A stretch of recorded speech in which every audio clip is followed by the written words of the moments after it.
Chapter 1, Reborn in the third year of high school, the system has arrived. Ding-ling-ling. The pleasant sound of the electric bell pulled him out of the endless darkness. Chen Zhengyu suddenly opened his eyes. What came into view was not the white ceiling of the hospital, nor the cold morgue. It turned out to be a senior high school classroom that was so familiar to him that it couldn't be more familiar. In my nose, there is a unique smell of youth, a mixture of chalk dust and old books. He turned his neck stiffly, bit by bit. His eyes passed over the piles of books and fell on the blackboard at the front of the classroom. The large white chalk characters made his pupils contract violently. There are still 120 days until the college entrance examination. Next to the signature of the student on duty in the lower right corner of the blackboard, the date is marked, February 26, 2014. This was when Chen Zhengyu was 18 years old and the second semester of his senior year of high school had just begun. I was actually reborn? Before the overwhelming ecstasy could reach his head, a strange mechanical voice rang in his mind. Ding! Detected that the host has gotten rid of the dog-licking obsession, the counterattack life system is activated. Newbie gift packs are being distributed. Congratulations to the host for achieving elementary mathematics mastery. Appearance and charm plus 50. Initial capital, 100,000 yuan. This is not a dream. He is really back.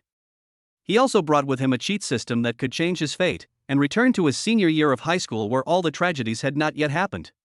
Chen Zhengyu's eyes fell on the familiar figure with a ponytail at the table in front of him. Wang Ruyan. It's just a back view, but she is still as tall and straight as a white swan, with a white neck and a slender waist. Looks pure and flawless. But it was this skin that made Chen Zhengyu in his previous life pay for 9 years of humiliation and even his life. In an instant, countless fragments of images flooded into my mind.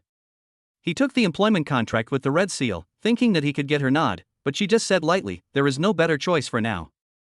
He used boiling water to make 5 yuan instant noodles, but the money in his salary card turned into the latest brand name bags in her circle of friends. He even knelt on the ground and washed her underwear with his own hands, just for her impatient him. In the end, he was squeezed dry of all his value and discarded like garbage. Chen Zhengyu, you can't give me the life I want. She got into a BMW and threw herself into the arms of a fat man, smiling like a flower. And he was hit by a heavy truck in the pouring rain. In the last second when he lost consciousness, all that was left in his heart was endless regret and unwillingness. Call. Chen Zhengyu let out a long breath, as if he wanted to expel the humiliation and cowardice accumulated over the past 9 years from his lungs. He looked at Wang Ruyan's back, and there was no trace of infatuation or admiration in his eyes anymore. All that was left was ice-cold indifference and a trace of pity. Poor thing, she doesn't know yet, but her biggest long-term meal ticket for the future has just been replaced by her soul. Chen Zhengyu's mouth curled up in a mocking arc. In my previous life, I was a bootlicker and died a miserable death. In this life, Wang Ruyan. Who the hell are you? The bell for the end of get out of class broke the silence in the classroom. The sounds of laughter, playfulness, and the dull thud of textbooks being shoved into desks instantly filled the entire classroom. At this moment, Chen Zhengyu felt a strange heat rising suddenly from his tailbone, like molten gold, instantly washing through his limbs and bones. It was a feeling of being reborn that was hard to describe in words. A subtle, bone-deep tingling sensation came from beneath his skin, as if billions of invisible worker ants were dismantling and reshaping his flesh and blood. The bones emitted a continuous and fine explosion that even he himself could not hear. Every inch of them was being stretched, reorganized, and optimized to the limit of human genes. He clenched his fists subconsciously. The knuckles are distinct, the palms are warm, and they are filled with explosive power. All his senses contracted inward, and he concentrated on experiencing the earth-shaking changes in his body. The muscles in his cheeks trembled imperceptibly, and the bones in his eye socket seemed to have undergone some precise displacement, making his vision wider. Chen Zhengyu desperately needed a mirror. He suddenly turned his head and looked at the female classmate sitting next to him who was usually quiet and introverted and wore black-framed glasses. "Classmate, can I borrow your mirror?" The moment the voice came out, even he himself was stunned. It is no longer the youthful voice with a bit of cowardice in the past, but has a deeper magnetism, like the bass of a cello, steady and pleasant. The female classmate was organizing her notes with her head down, and she looked up when she heard the sound. The moment her eyes met Chen Zhengyu's, she seemed to be paused and completely frozen. The next second, a touching blush spread from her neck to her ears at a speed visible to the naked eye. She avoided his gaze in panic, not daring to look him in the eye. She hurriedly took out a small folding mirror from her pencil case and almost stuffed it into his hand. Chen Zhengyu took the mirror and whispered a thank you.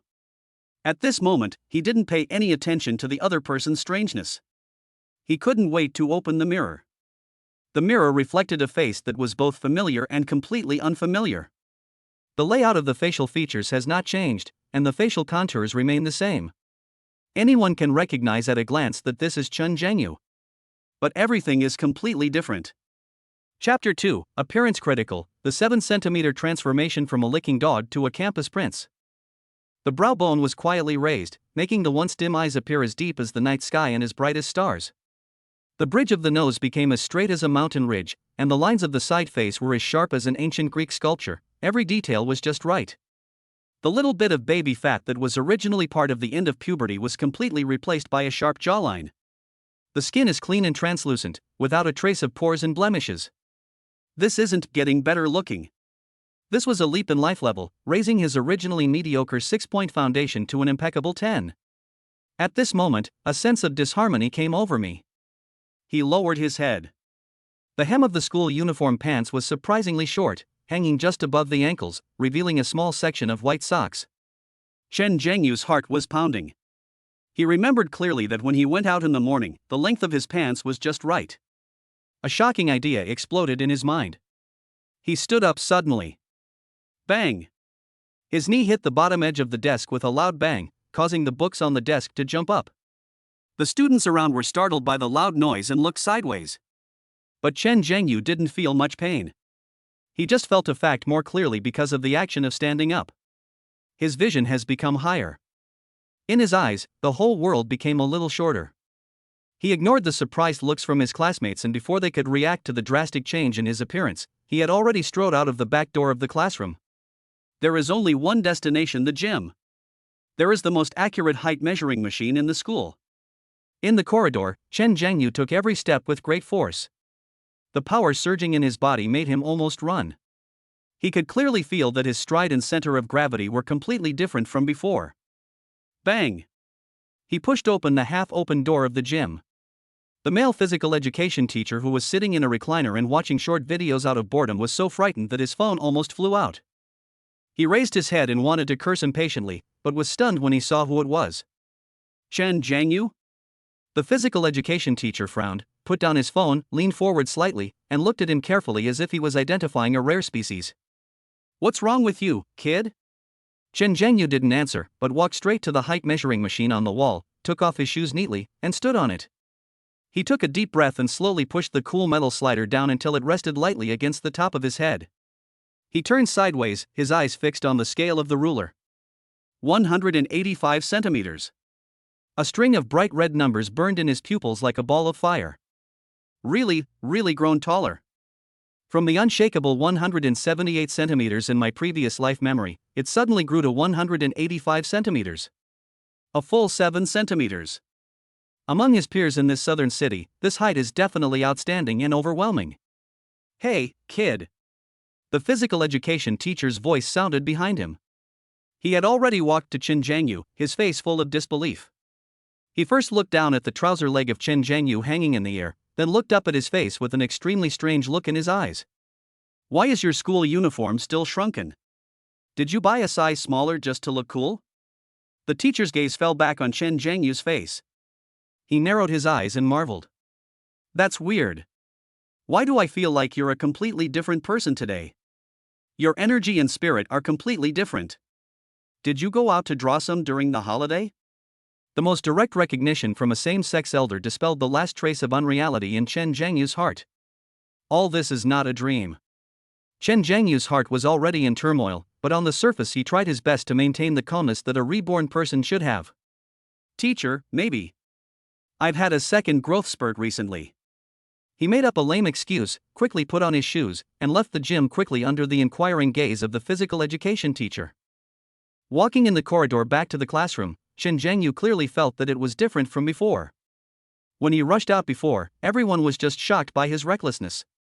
And now, almost all the students walking towards him or leaning against the railings would have their eyes glued to him as if attracted by a magnet. Especially girls.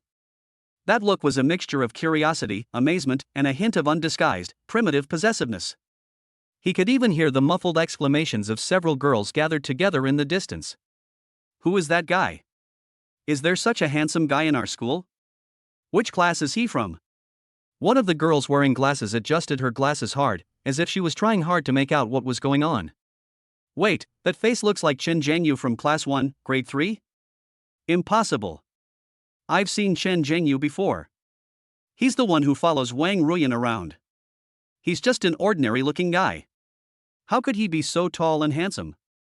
This address made Chen Zhengyu pause slightly, but he did not look back and continued forward. It's really him. Look, he came into our floor and was heading towards Class 1. The girl who first recognized him spoke with certainty. Oh my God. Did he travel to Korea? What a huge change. It's not just his face. Look at his figure, those shoulders, those long legs. He's so tall and straight, he's like a walking clothes rack. Even the captain of the school basketball team doesn't have his style. Amidst the discussions, a girl who was dressed fashionably and wearing light makeup had a look of peach blossoms in her eyes. Looking at him now, it's no surprise that he's the most handsome boy on campus. What a pity. He used to be Wang Ruyan's bootlicker, but now that he's become so handsome, his standards must be higher. How could we get a chance? Her best friend immediately poured cold water on him. That's hard to say. The bold girl was stimulated by her best friend and made up her mind. She stared at Chen Zhengyu's back with burning eyes, as if a hunter had locked onto his prey. What if he breaks up with Wang Ruyan? What if he just likes my style? Wait, I'm going to get him. Chen Zhengyu naturally couldn't hear these explicit discussions. But he could clearly feel the burning gazes cast upon him, which gave this invisible man, who once lived in a corner of the world, a strange feeling of both discomfort and secret delight. He quickened his pace and returned to his seat. The noise in the classroom continued, but the moment he sat down, the conversations of several classmates around him suddenly stopped. They looked at him with ghostly eyes, as if they were looking at a stranger with a familiar face. Chen Zhengyu ignored everyone. He pulled out a chair and sat down, bending down silently, and took out a brand new math exercise book from the desk filled with books. 5 years of college entrance examination and 3 years of simulation. The familiar cover that once gave him such a headache now acted like a sedative, slowly calming his chaotic and ecstatic thoughts. A change in appearance is just a ticket to a comeback. In this life, he has too many regrets to make up for. And the starting point of everything is to get into a good enough university. He opened the exercise book, picked up a pen, and focused his eyes on the first complex function problem. Just then, the back of the girl with a ponytail at the front table turned around. Her movements were as graceful as ever, her hair drawing a pure arc in the air, with a sense of self-righteous reserve. Chen Zhengyu. Wang Ruyan's voice sounded, with a hint of natural familiarity. Chapter 3, Goddess? Get lost. Chen Zhengyu's fingers holding the pen paused slightly. 9 years in his previous life, this call was like an imperial decree to him. No matter what he was doing, he would put everything aside at the first moment and look at his master with eager eyes like a well-trained hunting dog. But he doesn't now. He didn't even take his eyes off the function problem. The tip of his pen drew a smooth auxiliary line on the draft paper, and the idea of solving the problem was extremely clear in his mind. Chen Zhengyu? Seeing that he didn't respond, Wang Ruyan's voice was filled with a hint of impatience. She turned slightly, and her eyes finally fell on Chen Zhengyu's face. At this moment, Wang Ruyan's pupils shrank slightly. The face in front of me is still that familiar face. But it seems completely different. In the past, Chen Zhengyu always had a flattering smile on his face, and there was an indelible mediocrity between his eyebrows. But now, the contours of that face were so clear that they looked as if they had been carefully carved. The jawline was tight and sharp, the nose bridge was high, and especially the eye sockets had become much deeper. The originally gentle look had disappeared, replaced by a calmness that made her feel unfamiliar. An inexplicable panic flashed through Wang Ruyan's heart. Why, does he seem to have become more handsome? Moreover, it seems to have become taller? The idea was so absurd that even she wanted to laugh. How is that possible? We haven't seen each other for just one night. It must be an illusion. Maybe it's because of the lighting today, or maybe he changed his hairstyle? Wang Ruyan quickly attributed this slight abnormality to her own wandering imagination. Her sophisticated and selfish brain would not allow her to be distracted by such trivial matters. Anyway, no matter how much he changes, isn't he still the Chen Jiangyu who obeys his orders? Thinking of this, the inexplicable panic in her heart instantly disappeared, replaced by her usual arrogance. She pulled a blue plastic meal card from her school uniform pocket. Pa!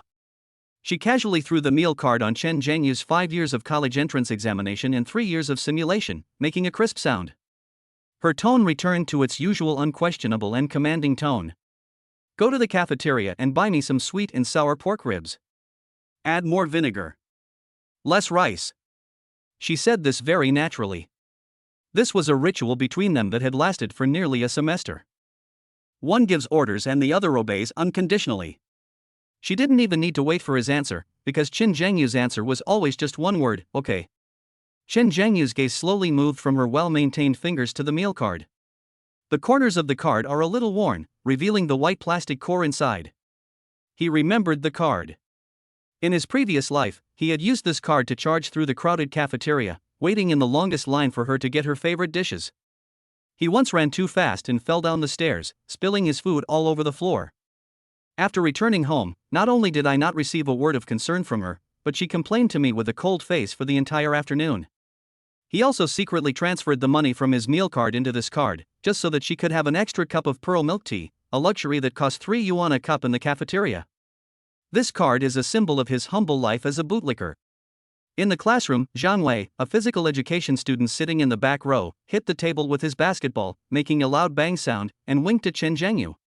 Old Chen, the goddess is calling you, hurry up and launch yourself like a rocket. The boys next to him immediately burst into laughter. The girls in the front row also turned around. One of them, with twin ponytails, covered her mouth with her hands, her eyes full of smiles as if she was enjoying the show. Oh my, Wang Ruyan's exclusive night is about to go out again. How enviable.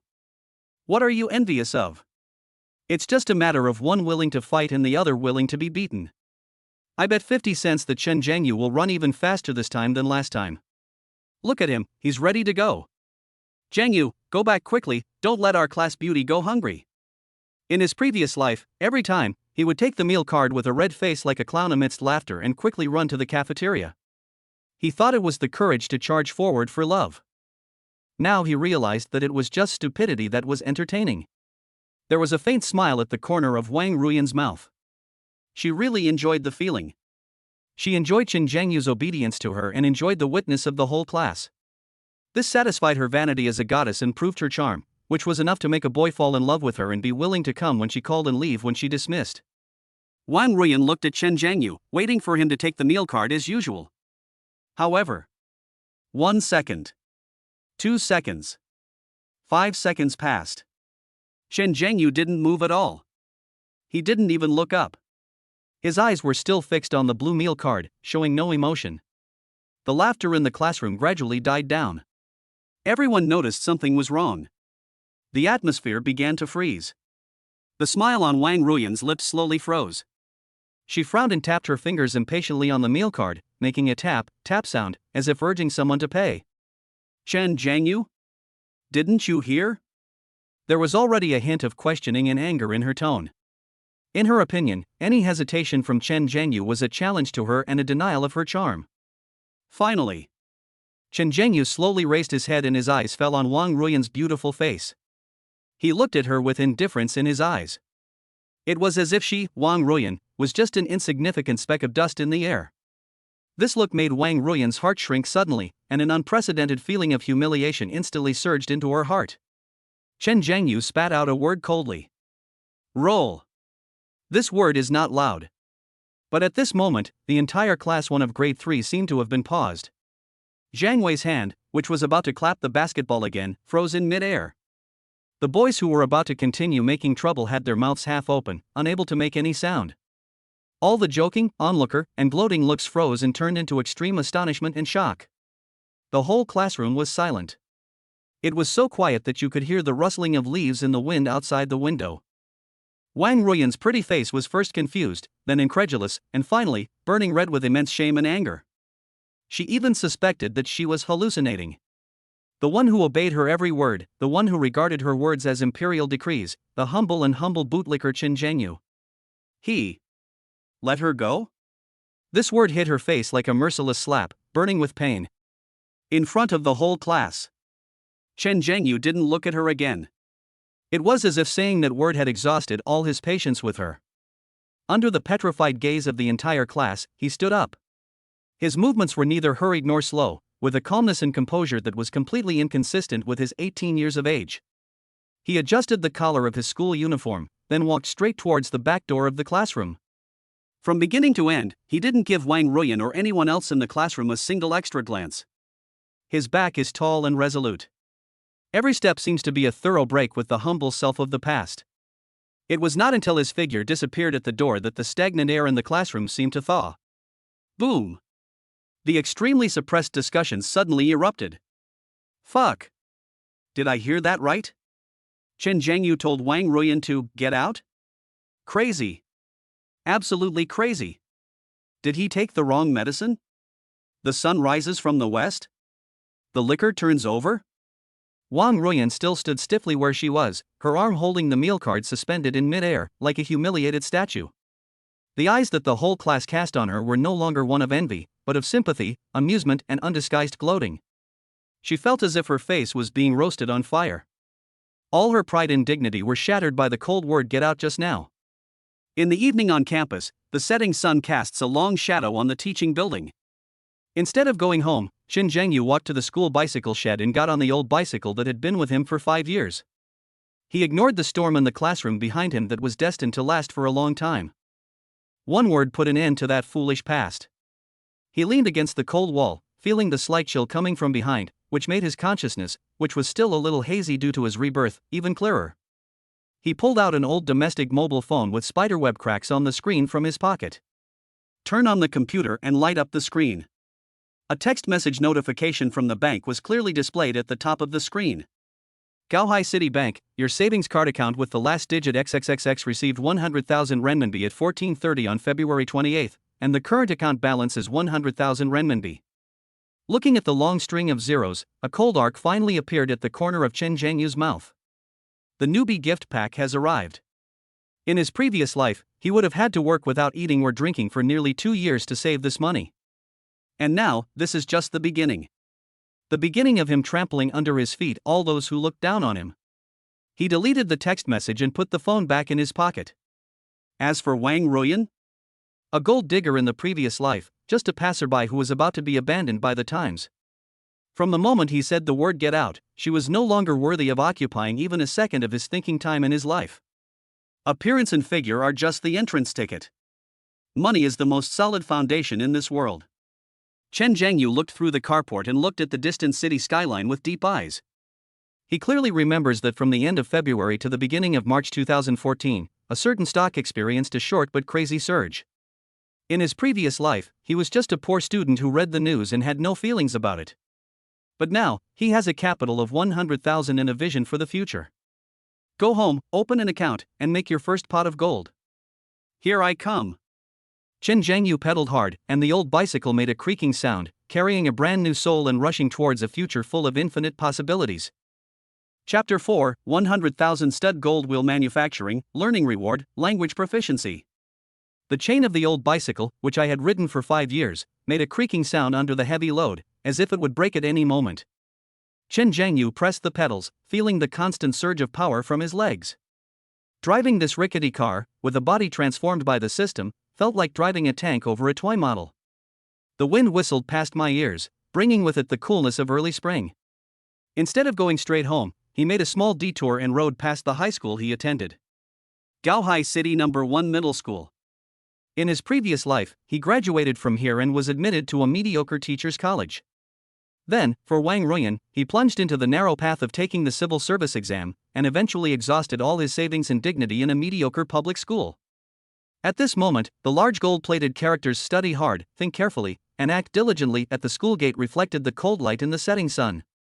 His life wasn't supposed to be like that. The bicycle stopped at the entrance of the alley, and a 2-story building facing the street appeared before my eyes. On the glass door on the first floor, 4 words were handwritten in red paint: Yi Qin Barbershop.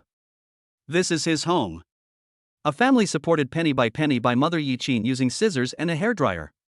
When I opened the door, a mixed smell of shampoo, cheap hairspray, and a faint aroma of food hit me in the face. Son, you're back? Come and have dinner. Yi Qin, wearing a washed-out apron, brought out a plate of steaming stir-fried vegetables from the inner room. Her hair was casually tied back in a bun for ease of work, a few strands of prematurely graying hair dangling by her ears, slightly damp with sweat. The fine lines at the corners of his eyes were deeper than Chen Zhengyu remembered. This was his mother, a woman who had been constantly burdened by life and a husband who was a gambler. Chen Zhengyu's eyes swept over his mother's hands, which had been soaked in cold water and chemicals for years and had thick knuckles. In her previous life, my mother never had a single day of truly comfortable life. And that man, his father, was probably in some dim chess and card room at this moment, puffing away at a cigarette and turning his mother's hard-earned money into a pile of worthless mahjong tiles. Mom, I'm back. Chen Zhengyu's voice was a little tense. He walked over and took the plate from his mother naturally. Okay, thank you, Mom. He sat down at the paint-chipped wooden square table, picked up his chopsticks, picked up a piece of vegetable and put it in his mouth. That's the taste. A homely, unpretentious taste with a hint of wok. In his previous life, after being abandoned by Wang Ruyan, he was eating instant noodles in the cold dormitory. In his dreams at midnight, what he missed most was this taste. He ate bite after bite very quickly, yet with an almost reverent regard. Yi Qin took off her apron and sat opposite him, looking at her son lovingly as he wolfed down his food, but a hint of subtle doubt flashed in her eyes. My son seems different today. She seemed to have grown taller, her shoulders had broadened, and she sat with an upright posture, no longer hunching over as before. The lines on her face had become more defined, especially her eyes, which were so deep that even she, as a mother, felt a little unfamiliar. It was a light that was calm and sharp, beyond his years. Xiao Yu, you. She was about to ask something when a gruff voice came from outside the store. Boss, haircut. Hey, here I come. Yi Qin immediately stood up and responded skillfully. Business came and she had no time to think about the changes in her son. Son, you eat first. Put the bowl aside when you're done. I'll wash it when I'm done. She walked out quickly, and soon the sound of scissors opening and closing could be heard in the barber shop. Chen Zhengyu looked at his mother's busy back and put the last grain of rice in the bowl into his mouth. He stood up and walked to the kitchen. Instead of putting the bowl down as his mother asked, he squeezed detergent into it, rinsed the bowl carefully, and warmed up the food that was left for his mother in the pot. After doing all this, he walked up the creaking wooden stairs and returned to his room on the second floor. The room is not big, and a bed, a wardrobe and a desk take up all the space. He turned on the old computer that Yi Qin had bought for him with the money he had saved despite the abuse from his gambling-addicted father. The host computer made a tractor-like roar, the screen flickered a few times, and finally lit up slowly. He did not log into the League of Legends game that he was addicted to in his previous life. Instead, he directly opened the browser and quickly registered a stock account using his ID card and the bank card that had just received 100,000 yuan. In his mind, a name was extremely clear. Golden Wheel Manufacturing. In my previous life, a gambling addict neighbor who lived in the next alley relied on this stock to triple his capital of tens of thousands of yuan in just half a month. Chen Zhengyu was impressed by this incident, not because of the triple profit. It was because that neighbor, on the craziest day at the end of February, fully leveraged and invested all his assets along with the high-interest loans he borrowed. Then, the next day, Jinluan shares fell to the limit without any warning. On the third day, the stock continued to hit the lower limit. That neighbor fell directly from the paradise of triple profits to the hell of owing tens of millions in debt. A week later, his body was found in the river. This incident caused a huge sensation in the old city at that time. Chen Zhengyu remembers very clearly that the day his neighbor jumped off the building was early March. And now, it is February 26th. There are still a few days left before the final madness. This is the only stock in his memory that is certain to skyrocket. 100,000 yuan, by all.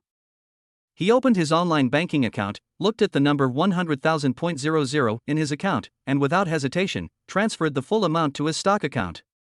He needs to take a day off before the market opens tomorrow morning. After finishing all this, he turned off the computer and the room became quiet again. Instead of going to bed, he took out a brand new copy of Huangang's secret volume from his school bag. Under the light, the white paper reflects a soft light. He has to do more than just make money. He wants to take back everything he missed and gave up in his previous life because of his poor academic performance. He turned the page and picked up the pen. From 6 in the evening to 10 at night. Outside the window, the night deepened and the noise of the neighbors gradually died down, leaving only the occasional barking of dogs in the distance. In the room, the only sound was the rustling sound of the pen tip scratching across paper. Chen Zhangyu was completely immersed in it. The elementary mathematics mastery bestowed by the system turned his brain into a high-speed precision instrument. The functions in geometry that once racked his brain became clear to him, like reading the lines on the palm of his hand. Where to draw the auxiliary lines, how to apply the formulas, what is the optimal solution procedure? The answer was already formed in his mind almost the moment he finished reading the problem. His pen tip flew across the draft paper, leaving behind smooth and confident equations. This is an unprecedented experience. The pure pleasure of mastering knowledge and crushing difficult problems. Just as he solved the last question, the familiar mechanical sound rang in his mind again. Ding! Detected that the host has been studying intensively for 4 hours. Learning behavior identified as a counterattack core driver, rewards being distributed. Congratulations to the host for achieving elementary language proficiency. A cool stream of data instantly flooded into his brain. Those obscure ancient texts, those poetic allusions that needed to be memorized by rote, and those grammatical structures that gave him a headache, at this moment, seemed to be sorted out in an orderly manner by an invisible hand. Chen Zhangyu immediately took out another brand new Chinese test paper from his school bag. His eyes fell on the first reading question. Reading the difficult classical Chinese text now felt effortless. The deeper meaning of every word and sentence came to mind naturally. He picked up his pen and started writing. Just scan through the multiple choice questions. Appreciation of poetry is easy. What surprised him most was the composition. When his eyes fell on that proposition, countless allusions, famous quotes, and wonderful paragraph structures instantly exploded in his mind. Creative ideas flowed freely. For the first time, he truly understood the meaning of this word, which he had only seen in books. He didn't even need to make a draft. As soon as he put his pen to paper, lines of neat and powerful words appeared on the page like flowing water. Less than an hour and a half. A whole set of Chinese language test papers that would have taken him more than 2 hours to complete in his previous life has now been completed. He took out a red pen, turned to the reference answer sheet at the end of the test paper, and began to check each question one by one. Except for the highly subjective essay which could not be scored, the scoring rate for all other questions exceeded 80%. Chen Zhangyu's hand holding the pen trembled slightly. Tsinghua. Peking University. I'm definitely going there. Even if Jesus comes, he can't stop me, that's what I said. Chapter 5, IQ Crushes. The whole class is shocked, and the class teacher is stunned. The next morning, sunlight shone through the old window frames, casting mottled shadows on the dusty floor. Wang Ruyan and her best friend Yang Xiaoqian walked side by side on the tree-lined path leading to the school. Ruyan, do you feel that Chen Zhangyu from yesterday has suddenly become a different person?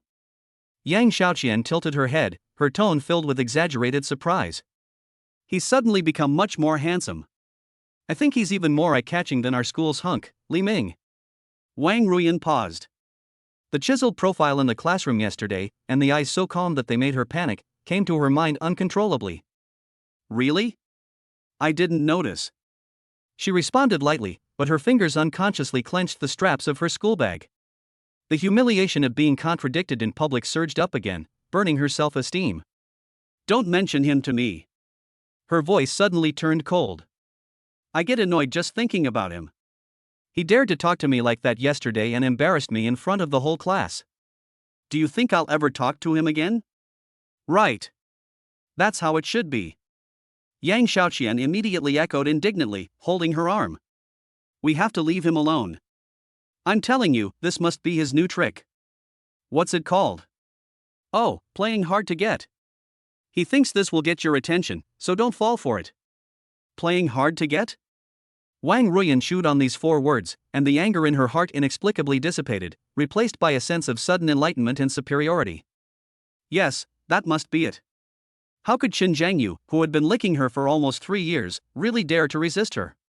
He was just using a more crude method to attract her attention. After figuring this out, her frown relaxed and the familiar, superior smile appeared on the corner of her mouth again. It was as if he had completely seen through Chen Zhangyu's tricks. On the other side, in Chen Zhangyu's room, the old computer host was making a tractor-like roar. He called his homeroom teacher, Lin Wanxiu, and asked for half a day off using the cliché excuse of stomach discomfort. At 9:30, the red and green numbers of the stock market opening began to jump. Chen Zhengyu's eyes were fixed on that name. Made by Jean Luan. Without any hesitation, he transferred the 100,000 yuan in his bank card, which was filled with the temperature of the system, into his stock account, and then bought all the stocks in one go in the form of a market order. The operation is smooth and there is no lag. Done. Chen Zhengyu looked at the transaction receipt and a smile appeared on his lips. Now, I just have to wait and see, and it will pay me back threefold at the end of the month. He turned off the computer, the roaring sound stopped abruptly, and the only sound in the room was his steady breathing. This 100,000 is the first lever he uses to pry open his future. He got on the creaky old bicycle and rode towards the school. When he returned to the classroom of Class 1, Grade 3, the bell for the third class had just ended. There were still a few students wandering in the corridor, checking out the time to enter the classroom. Chen Zhengyu stood at the front door of the classroom and shouted report. Standing on the podium was a figure that left a deep impression on him from his previous life. Class teacher, Lin Wanxiu. She was in her early 30s, with long, curly hair draped casually over her shoulders and a pair of delicate gold-rimmed glasses perched on her nose. She was tall and well-proportioned, and even the loose, conservative teacher's dress she wore couldn't completely hide her breathtaking curves. Mature, intellectual, and with a hint of abstinence. She is an absolute queen, and the embodiment of the adolescent fantasies of all the boys in the senior year department. Chen Zhengyu in his previous life was naturally no exception, but at that time all his energy was spent on Wang Ruyan, and his feelings for this beautiful teacher were limited to the most primitive fantasies. At this moment, Lin Wanxiu's gaze swept over, and there was obvious displeasure in her eyes behind the lenses. Come in, and pay attention to the time next time. Her voice was cold and clear, with the authority that only a teacher can have. Chen Zhengyu nodded and walked towards his seat without looking around. He could feel that the entire class's eyes were focused on him, and among them, Wang Ruyan's eyes, which were a mixture of contempt and, as expected, were the most clear. In her opinion, Chen Zhengyu was using the same old trick again, trying to attract attention by being late. Chen Zhengyu was too lazy to even look at Wang Ruyan. After he sat down, he just glanced at the blackboard, then took out a draft paper from the desk and began to solve a complicated problem presented by Lin Wanxiu. His action completely ignited Lin Wanxiu's dissatisfaction. He was late for asking for leave and didn't listen carefully in class. Okay, students, let's look at this question on the blackboard. Lin Wanxiu tapped the blackboard with a piece of chalk. On it was a question she had just written. Suppose positive real numbers a, b, c satisfy a plus b plus c equals 3. Prove that a superscript 2 plus a plus b superscript 2 a plus b plus b superscript 2 plus bc plus c superscript 2 b plus c superscript 2 plus ca plus a superscript 2 c plus a 9 2.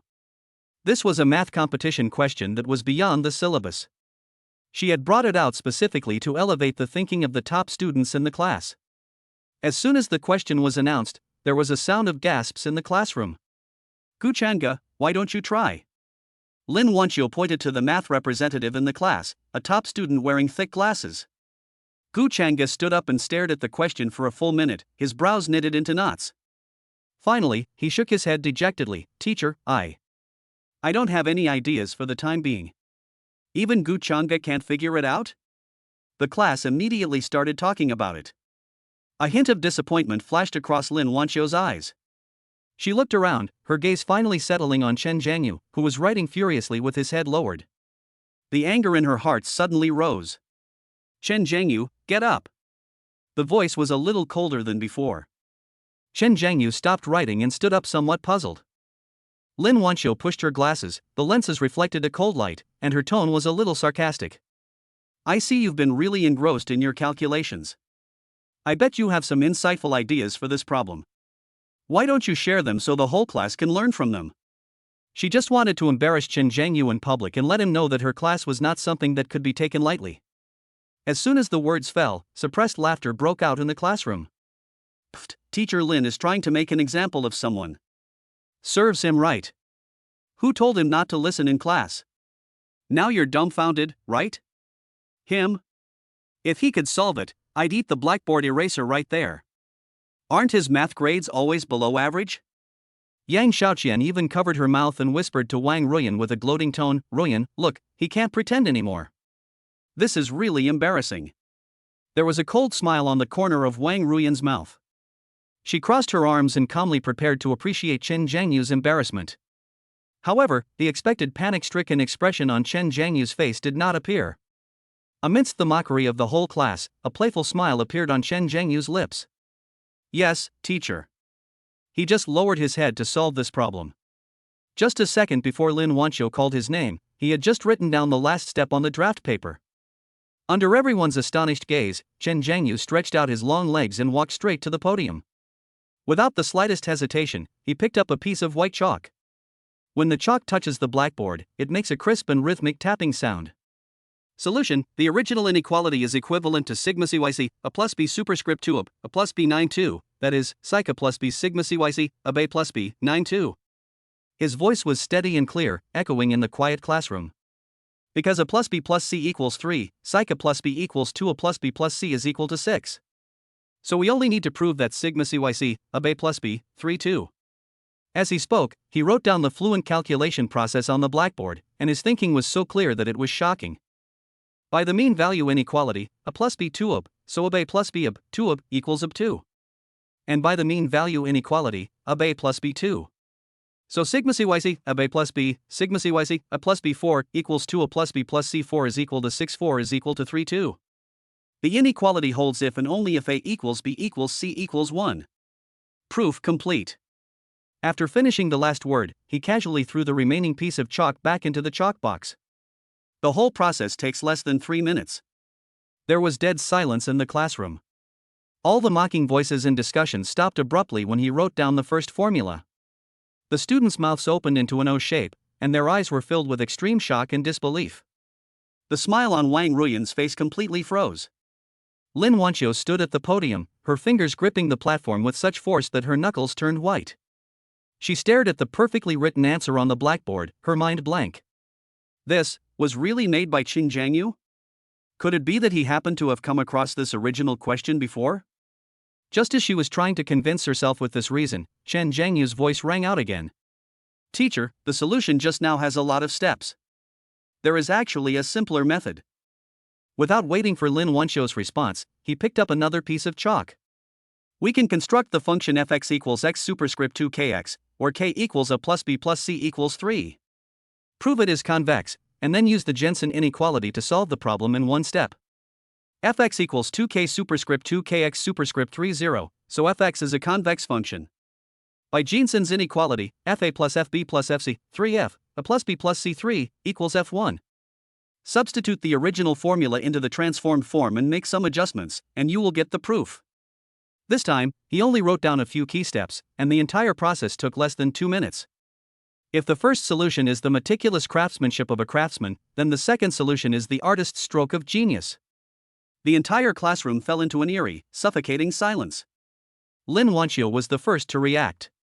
The look in her eyes when she looked at Chen Jiangyu had changed from initial dissatisfaction to strong shock, and finally to an irrepressible surprise.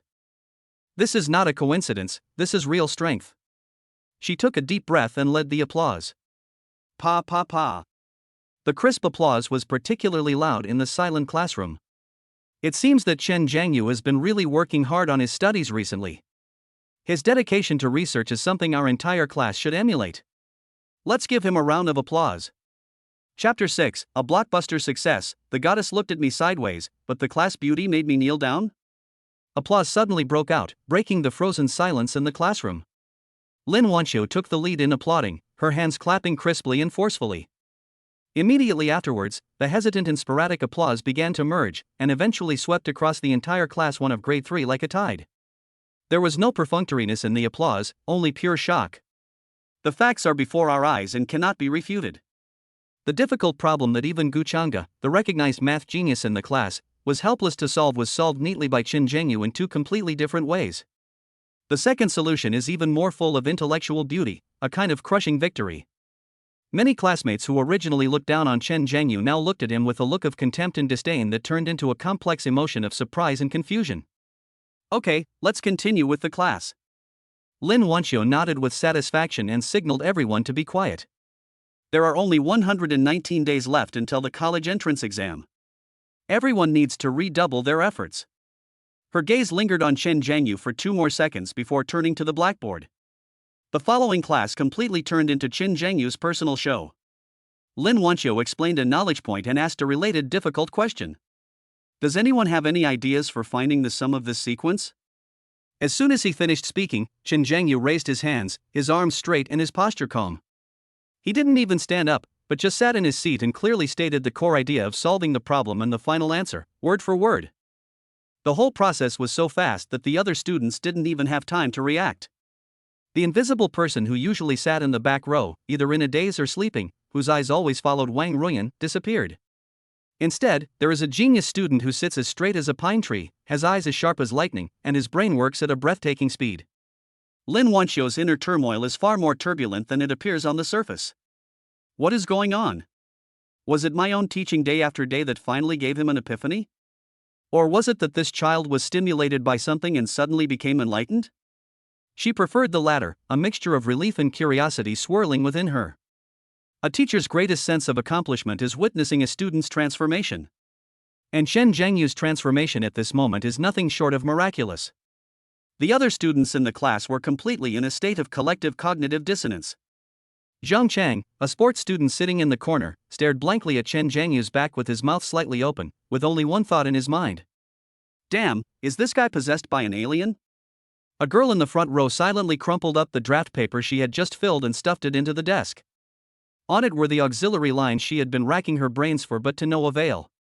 Yang Xiaoqian, who was sitting next to Wang Ruyan, looked at Chen Zhengyu over and over again as if he were a monster. Ding ling ling. The bell rang, and the discussions that had been suppressed for half the class suddenly exploded in the classroom. Ruyan, let me tell you.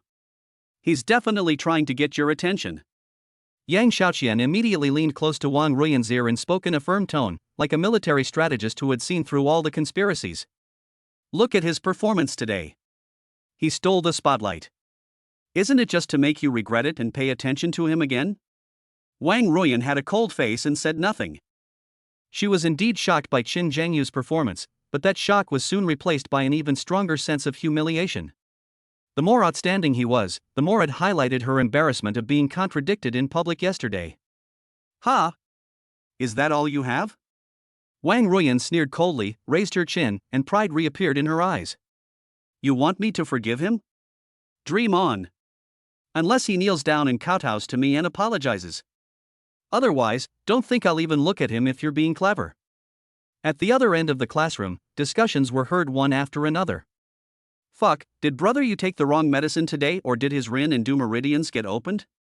He's so fierce. Brother you, what? He's just a bootlicker. I think he just memorized the answers to these questions in advance and is here to show off. If you can do it, then go for it. Can you actually memorize the idea behind the second solution? That's pure IQ crushing. Don't be so jealous. Is it really that hard to admit that others are excellent? Look at Wang Ruyan's face. Ha, it's as ugly as if she had eaten a fly. It's making me laugh to death. Amidst the noise, a figure walked up to Chen Zhengyu's desk. It's the math class representative, Gu Changda.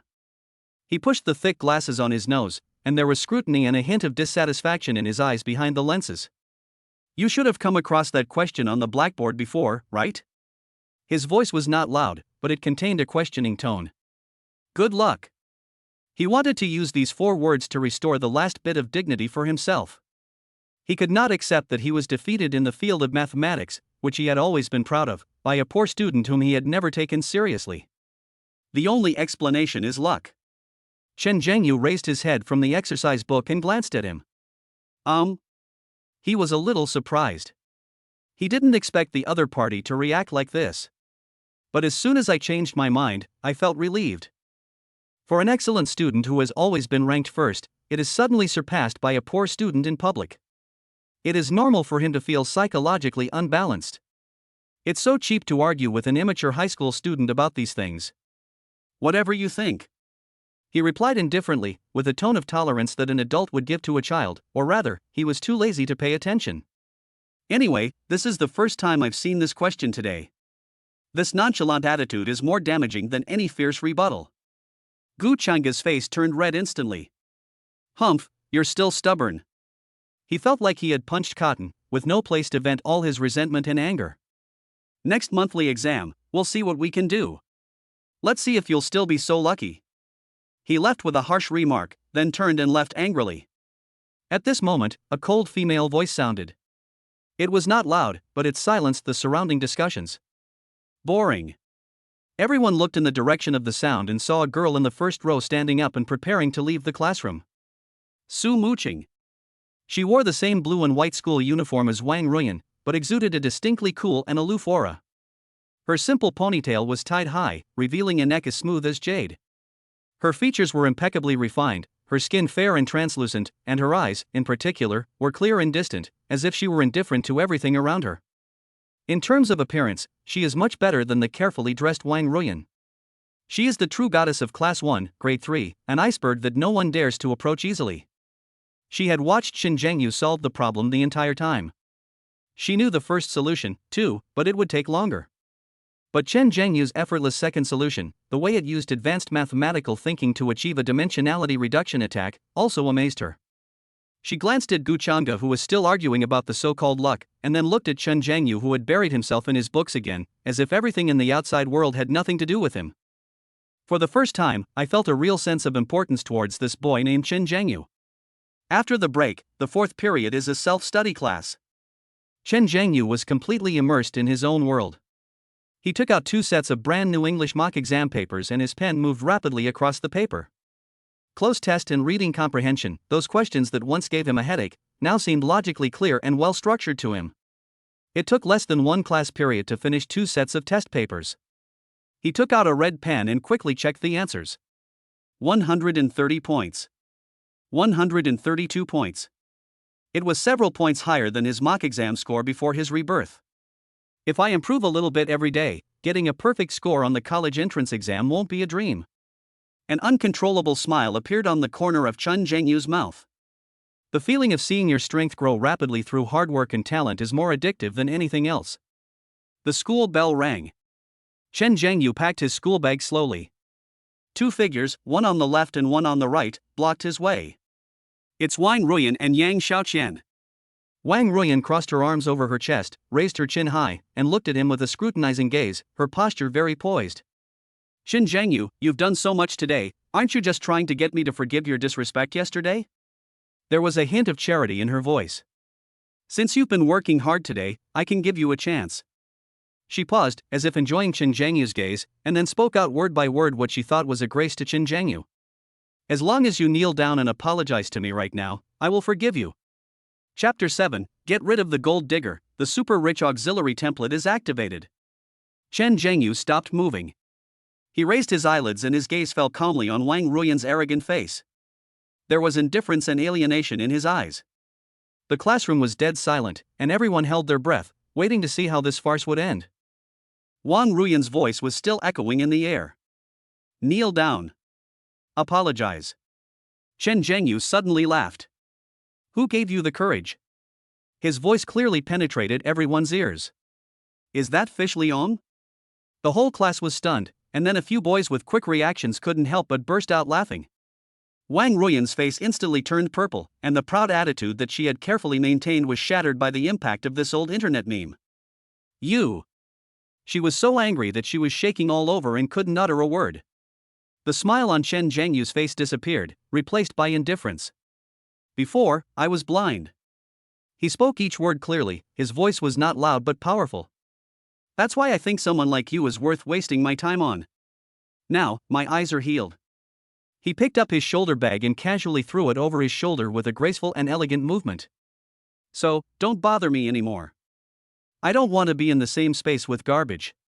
He turned sideways and brushed past Wang Ruyan.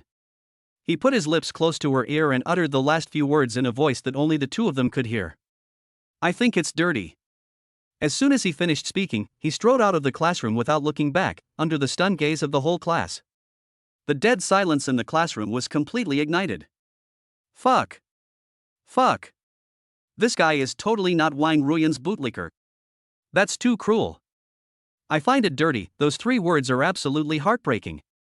Wang Ruyan's face turned pale. Awesome. It makes me feel so good. I've been fed up with Wang Ruyan for a long time. She treats Chen Zhengyu like a slave every day and acts like it's her right. I originally thought his coldness towards Wang Ruyan yesterday was a playful trick, but now it seems he's really changed the map and isn't playing with her at all. That's right. When he used to be so humble, I felt bad for his parents. Now he's acting like a real man. The sound of discussion was like countless steel needles, piercing Wang Ruyan's ears. Her best friend Yang Shaoqian reacted immediately and screamed at the door where Chen Zhengyu disappeared. You stupid loser. You just got lucky and answered a question right? What's so great about that? Why are you pretending so much? Immediately, several girls who usually followed Wang Ruyan joined in the discussion. That's right. What the hell? Do you really think you're a top student? Don't be fooled by his cheerful behavior now. Wait until the next monthly exam results come out and his true colors will be exposed. Then we'll see how arrogant he can be. He's just a bootlicker, but he really thinks he's a love saint? If Ruyan ignores him, it's his loss. These defenses not only failed to comfort Wang Ruyan, but instead made her feel humiliated to the extreme. She bit her lips hard, her nails dug deep into her palms, and her body trembled violently with extreme anger. Shan. Zheng. You. She squeezed out the name from between her teeth, her voice sharp and inflected. You bastard. I swear. I will never talk to you again. Chen Zhengyu turned a deaf ear to the hysteria behind him. Walking out of the teaching building, the afternoon sun was a bit dazzling. He stretched out his hand to block the sunlight, and the world suddenly became quiet. When she got home, Yi Qin had already prepared meals for Chen Zhengyu as usual, and then she was working non-stop. The only sound in the empty room was the humming of the old computer host. He turned on the computer and logged into the stock trading software skillfully. On the screen, a pleasing touch of bright red instantly brightened his eyes. The stock price trend chart of Jinluan Manufacturing has almost formed a straight line. The green number in the column of holding income made his heart beat faster. Plus 80%. In just one morning, 100,000 yuan turned into 180,000 yuan. My memory is correct. Chen Zhengyu clenched his fists suddenly. This is the power of plug-in brought by rebirth. There will be another surge in the afternoon. He knew very well that as a new stock listed on the Science and Technology Innovation Board in the first 5 days, it had no restrictions on price limits, and this was the craziest carnival feast for capital. At this moment, the system voice sounded in his mind without warning. The host is detected to be performing capital accumulation behavior. The God of Wealth module assistance of the counterattack life system is unlocked. Here we come. Chen Zhengyu's breathing suddenly stopped. Consumer cashback card has been issued. Initial credit limit, 500,000. Consumer cashback card, the host can make investment purchases with the opposite sex whose overall score reaches 85 points or above including 85 points. The first successful purchase can receive multiple cashbacks based on the target score. Note, there is a certain probability of triggering a critical hit cashback, the multiple is random. The Super Rich module. Cashback on consumption. A golden light flashed in the air in front of Chen Zhengyu. A virtual card, made entirely of shimmering gold, slowly emerged. The card's design is extremely luxurious, with a lifelike relief of a 5-clawed golden dragon on the front, and the card number is a string of dazzling numbers. 8888 8888 8888 8. 13 eights in total. This is simply the words I'm rich engraved on his face. The corners of Chen Zhengyu's mouth lifted up uncontrollably, which was even harder to suppress than AK. The startup capital increased from 100,000 to 600,000 in an instant. Moreover, you can make money by spending money. This is simply a perpetual motion machine tailor-made for him. A thought flashed through his mind quickly. He used his consciousness to take the gold card from the virtual screen and silently recited in his heart. System, can I transfer my own earnings, such as the money in my stock account, to this card for spending? Will this also trigger cashback? Return to the host, any funds obtained through legitimate channels can be deposited into the consumer cashback card. All purchases made through this card will be counted towards the cashback. After receiving a positive answer, the light in Chen Zhengyu's eyes became terrifyingly bright. If you say, rebirth and system are his capital, then this card is the super leverage that can make his wealth grow exponentially. The goal and direction of rapidly accumulating wealth become extremely clear at this moment. Two figures appeared in his mind almost immediately. One is Su Muqing, the school beauty who has a cool appearance, a temperament like the moon, but has a top family background. The other is Lin Wanqiu, the class teacher who is intellectually mature, has a hot body, and exudes an abstinent beauty. These two women are undoubtedly the highest quality investment targets he can currently access. Shen Zhengyu's eyes became deep. I just don't know if their score is enough to be 85 points. Chapter 8, A Traitorous Disciple? No, it's a traitorous disciple Pro Max. After lunch, I felt extremely sleepy. The recent high-intensity study and trading have consumed a huge amount of energy. Shen Zhengyu fell on the bed and fell into a deep sleep. When I woke up again, it was already time for afternoon classes. Without any hesitation, he grabbed his school bag and rushed to school. When he stepped into the classroom of Class 1, Grade 3, the noise of lunch break had not yet completely dissipated. His appearance made the air in the classroom freeze for half a second. Countless complicated gazes were cast over, some showing surprise, some jealousy, some inquiry, and of course, Wang Ruiyan's poisonous resentment. Shen Zhengyu simply ignored her. It felt like he was walking on the street and was too lazy to look at a piece of chewing gum at his feet. His eyes swept across the classroom and finally landed on the cold figure in the first row. Su Muqing. She sat upright, with her simple ponytail tied up high, revealing a neck as smooth as jade. Even the loose school uniform could not hide her slender and upright posture. At this moment, the system's voice sounded in my mind on time. Detected beauty with an overall score of 86, Su Muqing. The host can get multiple cash back for their first consumption using the consumer cashback card. Really? Shen Zhengyu's heart skipped a beat. Su Muqing not only reached the standard of 85 points, but even exceeded it by 1 point. This is an investment target with greater investment value than any other business. But you can't eat hot tofu in a hurry, because it's too hot and it can easily burn your mouth.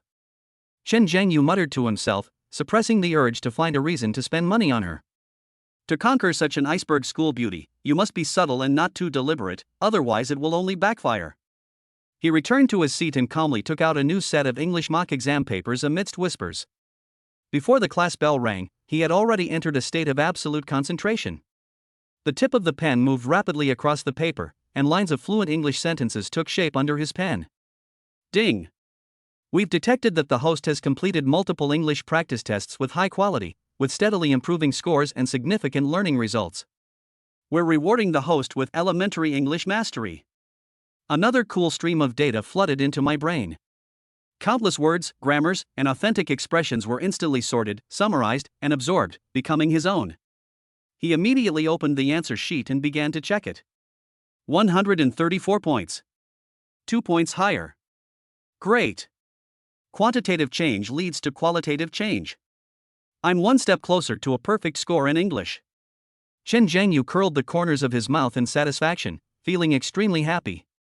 Just then, the class bell rang. The high heel stepped on the floor, making a crisp and rhythmic tapping sound. A beautiful figure walked onto the podium. The person who came was the English teacher, Shen Lily. Her English name is July. She is a returnee who graduated from a prestigious overseas university. Her teaching style and personal dress are quite avant-garde. Today she wore a tight beige knitted dress, which perfectly outlined her proud figure, especially her round and firm buttocks, which formed a breathtaking arc and made many boys in the classroom hold their breath. She and Lin Wanqiu, one wild and one hot, are known as the two fantasy forbidden zones for high school boys. As soon as Shen Zhengyu's eyes fell on her, the system prompt sounded again. Detected beauty with an overall score of 85 points, Shen Lily. The host can get multiple cashback for their first consumption using the consumer cashback card. Shen Zhengyu's expression instantly became extremely wonderful. Good job. He had been thinking that it would be exciting enough to be teacher Lin's only rebellious disciple in this life. Now it seems that the system wants him to upgrade directly to the Pro Max version? I really don't want to be a traitor to my master. Shen Zhengyu cried out in pain in his heart, "Do you want this blessing?"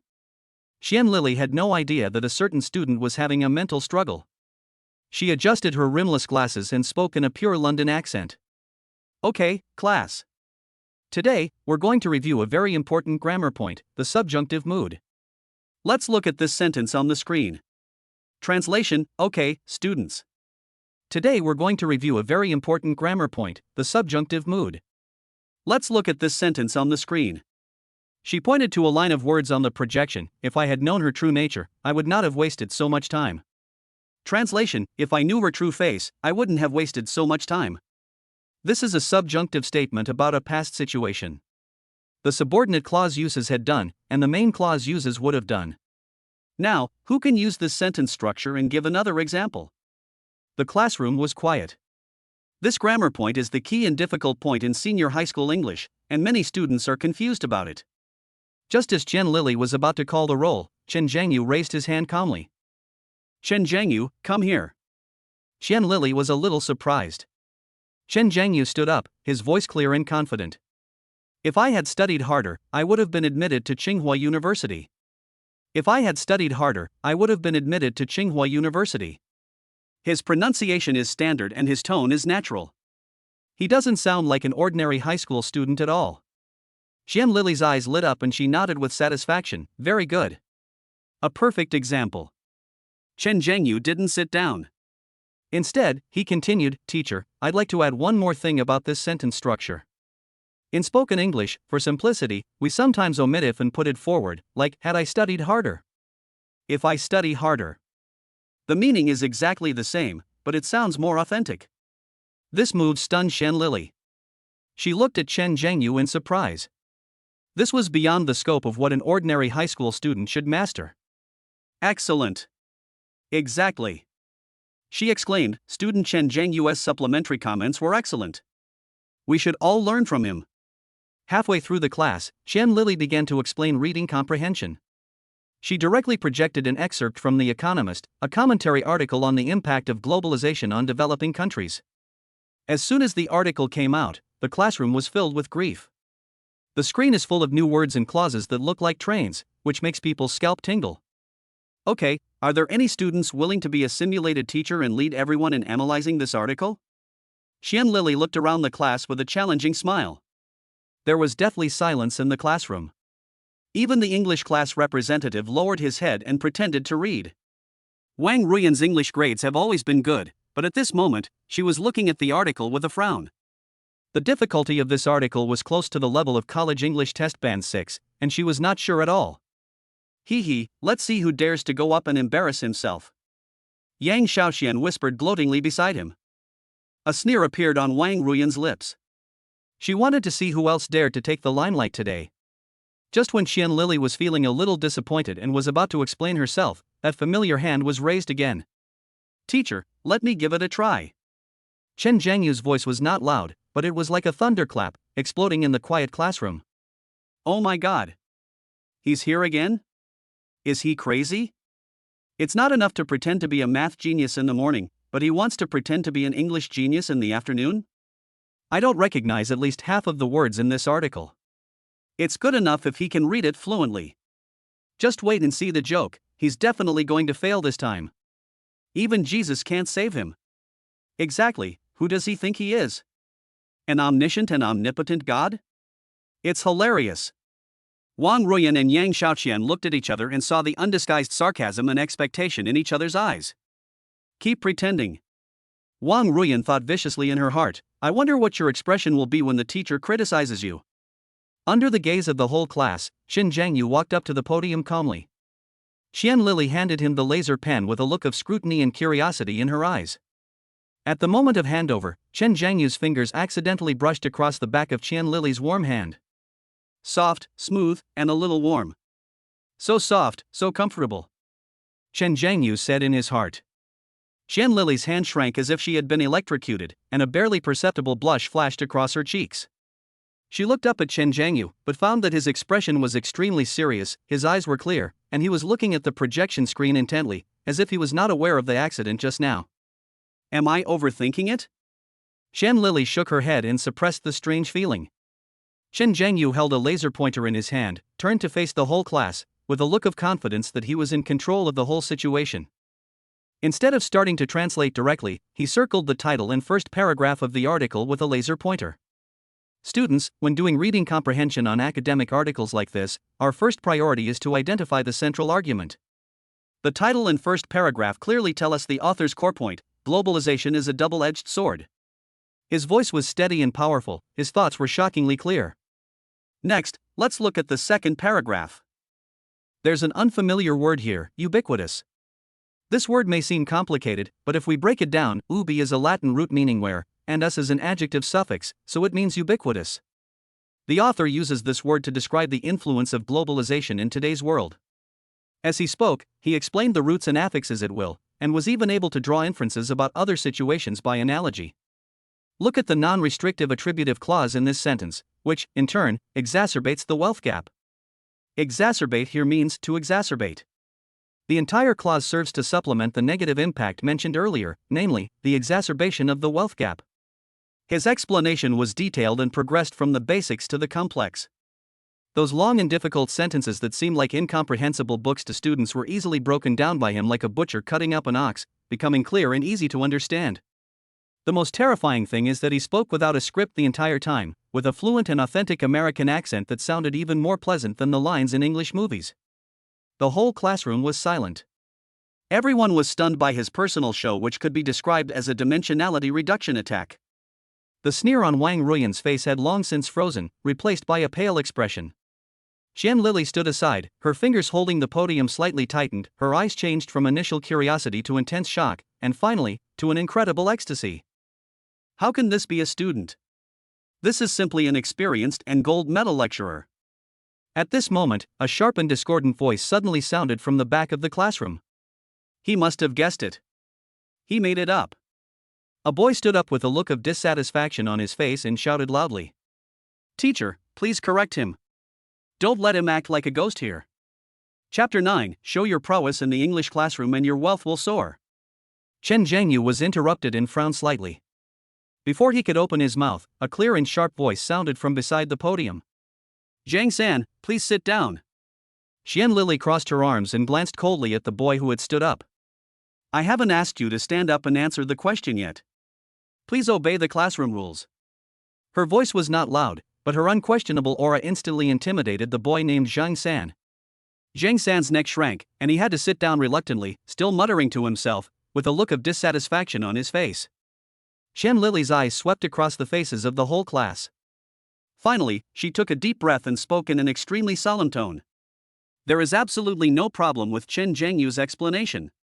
She paused, as if to emphasize the weight of her words, and then added word by word. Moreover, his way of explaining things, his use of word roots, and his analysis of long and difficult sentences are better than some of the less competent teachers I've heard of. Boom! This sentence was even more impactful than Chen Zhengyu's solution to the math problem before. The entire class 1 of Senior 3 was in complete chaos. Did I hear correctly? Teacher Qian said he speaks better than me? Oh my god, this isn't just a nerd anymore, this is a god of learning possessed. Could it be that he's truly a genius and has been hiding his incompetence all along? This is outrageous.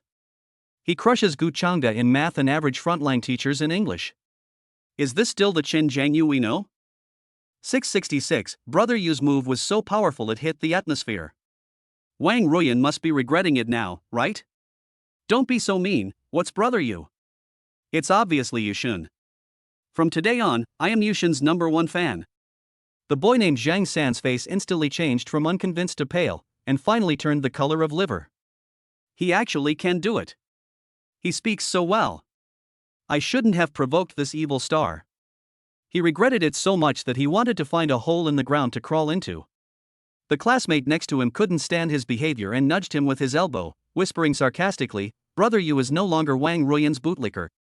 His temperament has changed drastically, and you still insist on getting into trouble. You deserve it, Chun Chun. This classmate is a top student with a very positive outlook on life. The look in his eyes when he looked at Chen Zhengyu at this moment was full of admiration. He secretly regarded him as a role model for his own counterattack.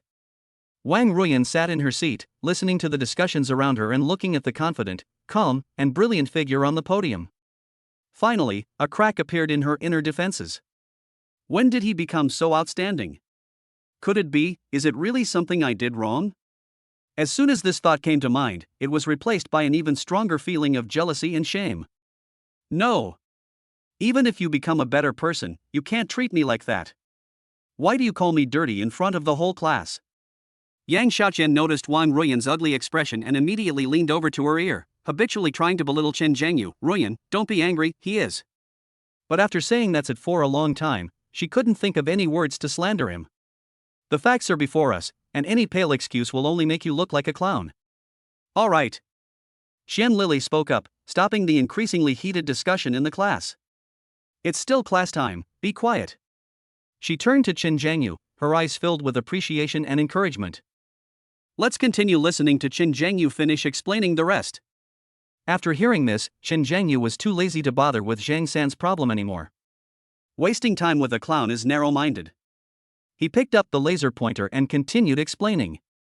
This time, the atmosphere in the classroom changed completely. Mr. Chen, sorry to bother you. A cute girl with bangs who usually got along well with Wang Ruyan raised her hand, her cheeks slightly flushed. I'm still a little confused about that non-restrictive attributive clause you were talking about. What's the key difference between it and a restrictive attributive clause? Qin Zhengyu smiled at her gently, and that smile was even brighter than the sunlight outside the window. That's a good question. The easiest way to tell them apart is to remember this: it doesn't matter if you remove it, it's non-restrictive. A non-restrictive relative clause is just a supplementary statement. If you remove it entirely, the meaning of the main clause remains intact. But a restrictive relative clause is different. It's the core information. If you remove it, you won't know who the main clause is referring to. He paused, then added, for example, if I say, my uncle is a professor at Tsinghua University, the professor at Tsinghua University is restrictive, because you have many uncles, and if you don't specify which one you are, you won't know. But if I say, my uncle, he happens to be a professor at Tsinghua University, the he happens to be a professor at Tsinghua University is non-restrictive, because you only have one uncle, and this is just supplementary information. Do you understand? The girl's eyes lit up and she nodded vigorously. Wow. I understand. You explained it so clearly. Thank you. You're welcome. Qin Zhengyu turned around casually and continued to circle the projection. Next, more and more people asked questions, including some good-looking girls. They looked at Qin Zhengyu with curiosity and admiration. Qin Zhengyu always maintained a calm and confident smile, and answered every question patiently and in detail, explaining it in a simple and easy-to-understand way with a humorous and witty manner. Wang Ruyan looked at the sisters who used to surround her, but now they were asking Qin Zhengyu questions with stars in their eyes. Seeing Qin Zhengyu become so popular in the class, she felt as if her heart was being tightly grasped by an invisible big hand, sour and bitter, and so uncomfortable that she almost suffocated. All that attention, all that admiration, all that feeling of being the center of attention. Once upon a time, it all belonged to her. In the first row, a hint of genuine emotion finally appeared in Su Muqing's cold eyes. This Qin Zhengyu is really different. He is no longer the bootlicker who only follows behind Wang Ruyan with a humble look in his eyes. He became confident, strong, and hardworking, with a maturity and composure beyond his peers. And Su Muqing's eyes unconsciously fell on his tall back and angular profile. He seemed to have become more handsome. The confidence that emanated from him made him glow like a real school idol. Beside the podium, Qian Lili looked at the student who was so free and easy on the podium and was so handsome that he was almost too handsome, and a strange emotion inexplicably arose in her heart. His profile was outlined with perfect lines in the sunlight, his voice was full of magnetism, and his confidence was damn charming. Bah! Bah! Bah! Qian Lili! What are you thinking about? He's your student. And you have a boyfriend. Stop. Stop right there. She noticed the strange thoughts popping up in her mind and was so scared that she shook her head quickly, but her cheeks became uncontrollably hot. The class passed quickly in this wonderful atmosphere. When the bell rang, many students were still reluctant to leave. They felt that they had gained a lot from this class because of Qin Zhengyu's explanation. It was the most insightful English class they had ever taken. Qian Lili watched Qin Zhengyu walk down from the podium, and said well done with a complicated look in her eyes. Then she hurriedly left the classroom in her high heels, holding the lesson plan. Her back looked like she was fleeing in panic. The remaining two classes in the afternoon are politics and history. Since there had been no tests for these two subjects for 2 days, the teachers all chose to conduct classroom tests. This was exactly what Qin Zhengyu wanted. During the evening self-study, he worked at full speed, completing 2 sets of Chinese simulation papers, 2 sets of math simulation papers, and a set of English questions. The efficiency was so high that even he was shocked. My goodness, life with cheats is so plain and boring. Qin Zhengyu complained happily in his heart. He took out a red pen and quickly checked the grades. Chinese, improved by 3 points. Mathematics, improved by another 3 points. English, with the help of elementary mastery, has improved by another 2 points. It's stable. I'm getting closer and closer to my goal of getting full marks in every subject. Great. The pleasure of rapidly increasing strength is more addictive than anything else. After evening self-study, Chen Zhengyu returned home. Yi Qin had already saved some midnight snacks for him. Chen Zhengyu had said before that it was unnecessary and troublesome to have midnight snacks every day, and it would only make her more tired. But Yi Qin insisted on doing it, saying that he was busy with his studies and needed more nutrition. Chen Zhengyu had no choice but to give up and let Yi Qin do this every day. After Chen Zhengyu finished his midnight snack, he cleaned up and washed the dishes before Yi Qin could react, returned to his room, and turned on the old computer. Proficient in logging into stock trading software.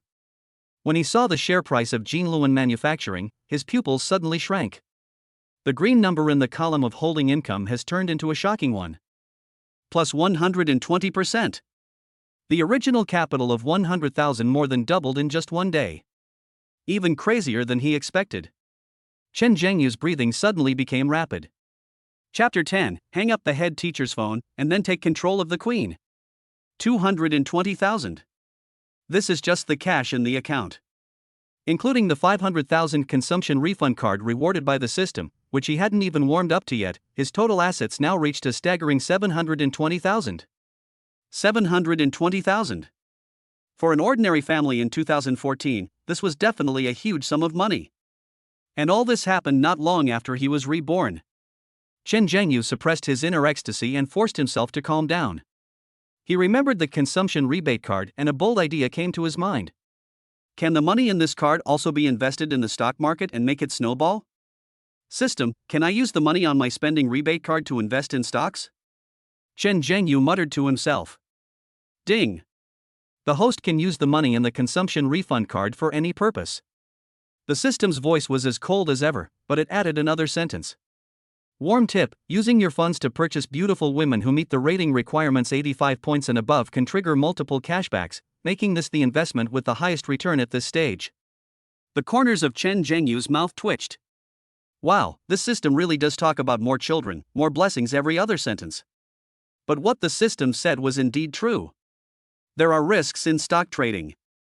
Even someone like him who has a god's perspective only knows about this one weird stock. But spending money on beautiful women is a sure win. Especially high-quality targets like Su Muqing and Xian Lily with scores above 85, they are simply walking money printing machines. That's true, but you have to eat one bite at a time. Chen Zhengyu chuckled. Beauty is a long-term investment, stocks are a short-term trend. Only children make choices. I want them all. Now the last wave of madness created by Jinluan has not ended yet. If you miss this opportunity, you will miss it forever. You must first earn the money in front of you. Having made up his mind, he immediately opened his mobile banking app and transferred all the 500,000 yuan in his consumption refund card into his stock account without leaving a single cent. After doing all this, he rested. When Chen Zhengyu woke up the next morning, he looked at the time and it was already past 7 o'clock. Today, I have to take another day off. Without any hesitation, Chen Zhengyu picked up the phone and skillfully dialed the number marked Lin Wanqiu, the royal sister's class teacher. The phone was connected after 2 rings, and Lin Wanqiu's voice came over with a bit of intellectual magnetism and seemed to carry a hint of early morning laziness. Hello, classmate Chen Zhengyu, why are you calling so early? What's the matter? Teacher Lin, good morning. Chen Zhengyu's tone was very polite. I'd like to ask for leave from you. I might be late to school this morning. Lin Wanqiu on the other end of the phone was silent. A full 3 seconds passed before her voice rang out again, but the laziness in her voice had disappeared without a trace, replaced by a stern question. Chen Zhengyu, what's going on with you? You asked for leave yesterday, and you asked for leave again today? Did you think you could do whatever you wanted just because you solved a difficult math problem in class and got a little attention in English class yesterday? Let me tell you, studying is like rowing against the current. If you don't move forward, you'll fall behind. You've just made some progress, and you're already thinking about getting cocky? Lin Wanqiu's voice became increasingly heavier, filled with a sense of disappointment. She was really afraid that this promising young man who had finally gotten on the right track would become proud and complacent because of his temporary achievements and turn back into that confused boy. Chen Zhengyu listened to the scolding coming from the phone, but instead of getting angry, he felt a little warm in his heart. He knew that Lin Wanqiu really cared about him. "I'm sorry, Teacher Lin, I really have something very, very important to deal with." His tone became particularly serious, with an unquestionable solemnity. "I promise you, this is definitely the last time I'll ask for leave in the morning for personal matters. And I promise, my grades will definitely not drop." After that, he changed the subject and added in a relaxed tone, "Thank you, Teacher Lin, for your approval. To express my apology and gratitude, I'll treat you to a delicious meal this weekend." Without waiting for Lin Wanqiu to react, Chen Zhengyu directly pressed the hang-up button. Joke. "Teacher Lin, although you are beautiful and graceful, you can't stop me from making money. Time is money, my friend. Beep beep beep." In the office, Lin Wanqiu held up her cell phone and was stunned when she heard the busy tone. Her beautiful eyes hidden behind the gold-rimmed glasses slowly widened, filled with disbelief. How dared he hang up on me? A student actually dared to hang up on the homeroom teacher? Zheng. You. Lin Wanqiu was so angry that she was shaking all over. She squeezed out the name word by word through her teeth, and the phone in her hand was rattling because of her grip. "You're getting bolder, aren't you? Fine. Just wait for me. See how I deal with you when you return to class." She decided that today she must let Chen Zhengyu know what the authority of a class teacher is. After hanging up the phone, Chen Zhengyu had no idea that a disaster was about to happen. He walked leisurely into the kitchen and cooked himself a bowl of steaming egg noodles. He had agreed with his mother Yiqin last night that he would take care of it himself in the morning so she wouldn't have to get up so early and do the hard work. Yiqin looked at her son's face full of thoughtfulness, feeling both relieved and distressed, and finally agreed. Before going to bed, she insisted on giving Chen Zhengyu 500 yuan. "Xiao Yu, Mom will give you some money to buy breakfast. If you can't get up in the morning, go out and eat. Don't tire yourself out." Yiqin counted out 5 brand new 100 yuan bills from her wrinkled wallet, her eyes filled with concern that was almost overflowing. "Mom. No need." Chen Zhengyu pushed the money back. "I still have plenty of New Year's money. Enough to spend. You should put this money in the bank as soon as possible, don't keep it at home." He told a white lie. He had spent all his New Year's money long ago. In this life, he doesn't want to take a penny from his mother again. Looking at the wrinkles at the corners of Yiqin's eyes and the few strands of white hair at her temples, he felt mixed emotions. "Mom, just wait, soon your son will let you live a good life." My thoughts are brought back to reality. Chen Zhengyu finished his noodles in no time and even washed the bowl. He glanced at the wall clock and saw that there was still some time before the market opened at 9:30. He didn't waste any time and went straight back to his room, took out the mock exam papers on politics and history, and started studying. After a night's rest, Chen Zhengyu was full of energy, his brain was working at high speed, and he easily solved one problem after another. At 9:25, the call auction begins. Chen Zhengyu closed the book, took a deep breath, and turned on the old computer. Log in, enter your password, and enter the trading software. At 9:30, a shares opened on time. Chen Zhengyu stared at the stocks of Jinluan Manufacturing. At the moment of opening, a gleam of light flashed in his eyes, and he clicked the mouse without hesitation. Buy. All in. Following his operation, the 500,000 yuan of funds transferred from the consumption refund card to the stock market account instantly poured into the buying orders of Jinluan Manufacturing like a torrent. After doing all this, Chen Zhengyu breathed a sigh of relief, with a smile of command on his face. Done. It's settled now. Today is the last day of February, and it is also the last carnival of this wave of monster stock market created by Jinluan. It had already risen by 120% yesterday. Today, he estimated that the stock price could rise by at least 200%. By then, his 700,000 will become more than 2 million. Woohoo, take off. Chen Zhengyu happily turned off the computer and was in such a good mood that he wanted to hum a song. However, he did not forget that there was a domineering head teacher waiting for him in the school who was so angry with him that she was about to explode. As a veteran with a mental age of over 30, Chen Zhengyu is well versed in the ways of the world. Teachers are also human beings, especially beautiful teachers, who need more coaxing. Just apologize? That's too low. You have to be a little sincerity. He picked up his wallet, got on the bicycle that made all sorts of noise except the bell, and headed straight for the city's largest fruit wholesale market. Boss, how much are these cherries?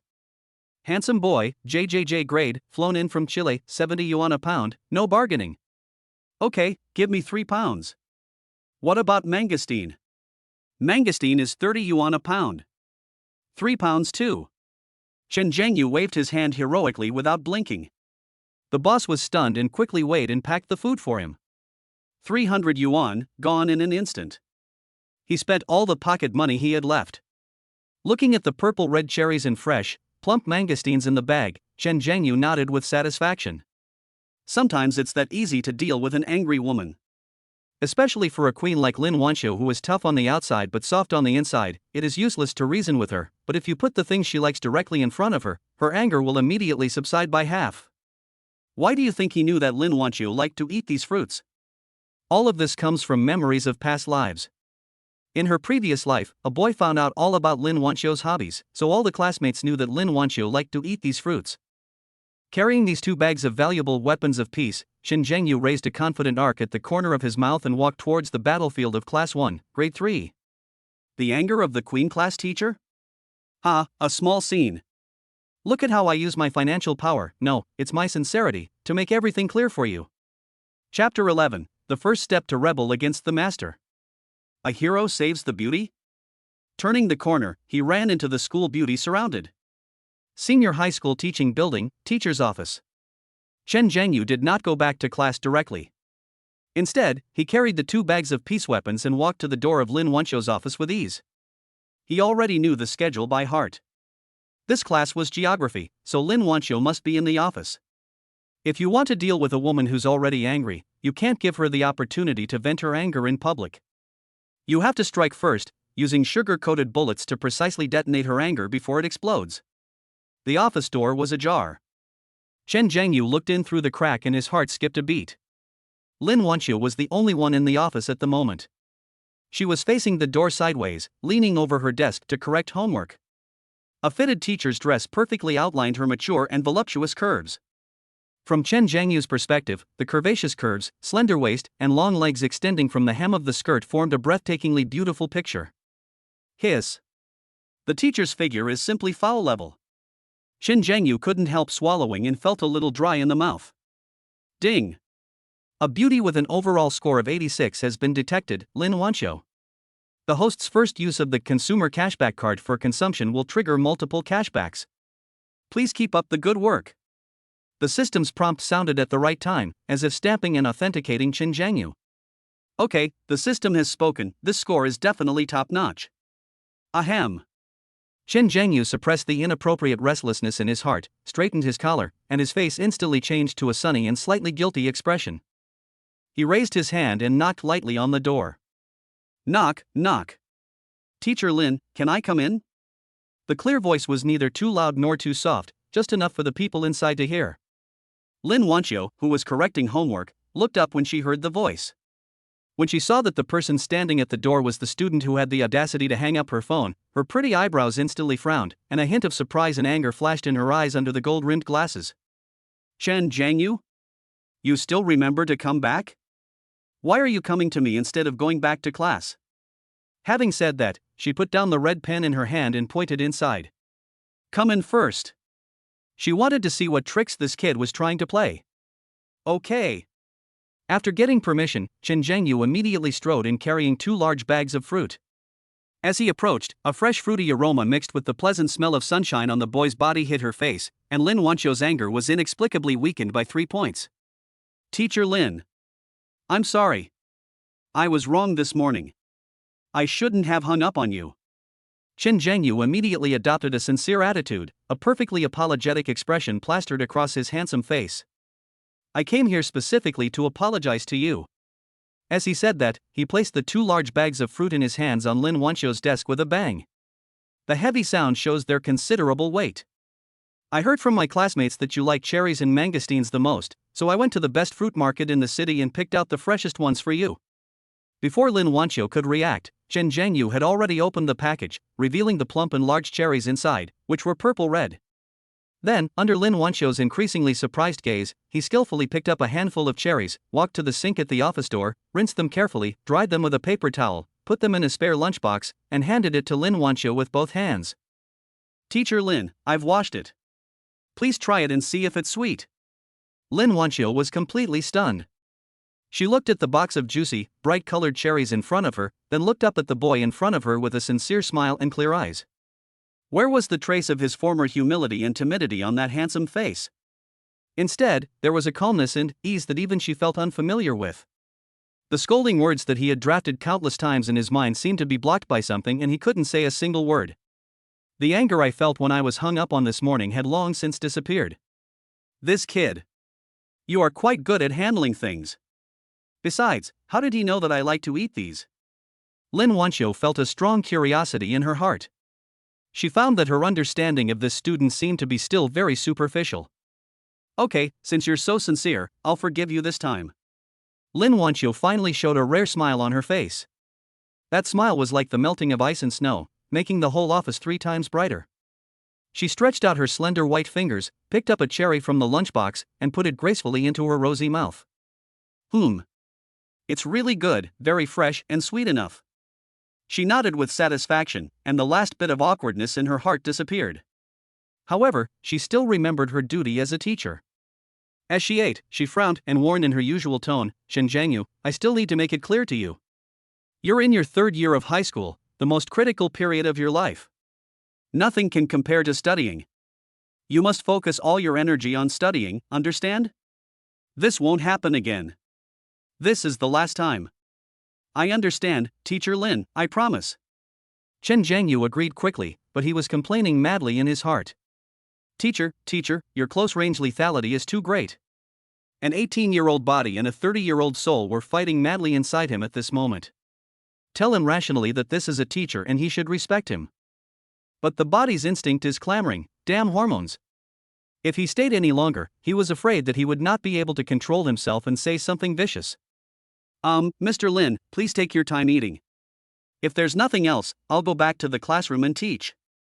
Chen Zhangyu decisively chose to escape. Flirting with girls also depends on the occasion. Playing with fire in the office can easily get you into trouble. "Well, go ahead." Lin Wanqiu nodded and looked at him with a much softer look in her eyes. "Tomorrow is the monthly exam. Go back and review well. Try to give the teacher another surprise." "Good." Chen Zhangyu responded, turned around and walked away, his steps so fast as if there was a ghost chasing him. Looking at his back as he almost fled in panic, Lin Wanqiu burst out laughing, shook her head, picked up a mangosteen, peeled off the purple shell, revealing the snow-white flesh inside, and her mood inexplicably improved. "This kid is quite interesting." Chen Zhangyu fled the office and breathed a long sigh of relief. Done. Royal sister class teacher, nothing more than that. He was feeling very happy. He gave himself 99 points for the operation just now. He gave himself 1 point less because he was afraid that he would become too proud. Back to the door of Class 1, Grade 3, the geography teacher was giving a lecture inside. Chen Zhangyu shouted, "Report." The geography teacher looked at him, then looked at the clock on the wall, frowned, but still waved him in. Everyone's eyes fell on him. There is curiosity, surprise, and exploration. Chen Zhangyu pretended not to notice these different looks. He walked straight back to his seat, took out the geography test paper and textbook from his school bag, and instantly entered a state of focused study. The discussions around him, the gazes of his classmates, and the resentful look from Wang Ruyan, who sat in front of him and seemed to be piercing his back, could not cause any disturbance to him. Now he has only one goal in mind: to become stronger. Whether it is academic performance or financial strength. Chen Zhangyu spent the entire morning immersed in the ocean of knowledge, and his efficiency in solving questions was terrifyingly high. His focused look made several classmates who were slacking off a little nearby lower their heads in shame. The school bell rang at noon. Chen Zhangyu packed up his things, rode his old friend's bicycle, and rode slowly towards home. The dust should have settled on the stock market today, so he had to hurry back to see the results. More than 2 million in cash. Just thinking about it made him so excited that he wanted to do a head-turning bike ride in the middle of the road. The bicycle turned a familiar street corner and entered Kanghua Street, the only way home. This is the old city area. There are old residential buildings on both sides of the road. There are not many pedestrians, so it seems a bit secluded. Just as he was humming a little tune and turning a sharp corner, the scene in front of him made him slam on the brakes. Squeak click. The screeching sound of brakes broke the tranquility of the street. At the corner of the wall not far away, 3 yellow-haired hooligans dressed in a shabby manner and with colorfully dyed hair were surrounding a girl in a blue and white school uniform. Little beauty, don't be so aloof. Come with us to the game hall up ahead and play. That's right, why go home so early after school? It's so boring. Hey, brothers, we promised to let you experience what true happiness is. Dirty words accompanied by obscene laughter continued to be heard. The girl surrounded in the middle was thin and had her back to Chen Zhengyu, so her face could not be seen clearly. But judging from her slender back and high ponytail, she was also a top beauty. She hugged her schoolbag tightly, her body tense like a drawn bow. Although she did not cry for help, her helplessness and fear could be felt from a distance. Damn it! In broad daylight, is there any law or order? Chen Zhengyu's brows instantly twisted into a knot, and a surge of anger rushed to the top of his head. Without a second thought, he pushed off the bike and it shot forward again.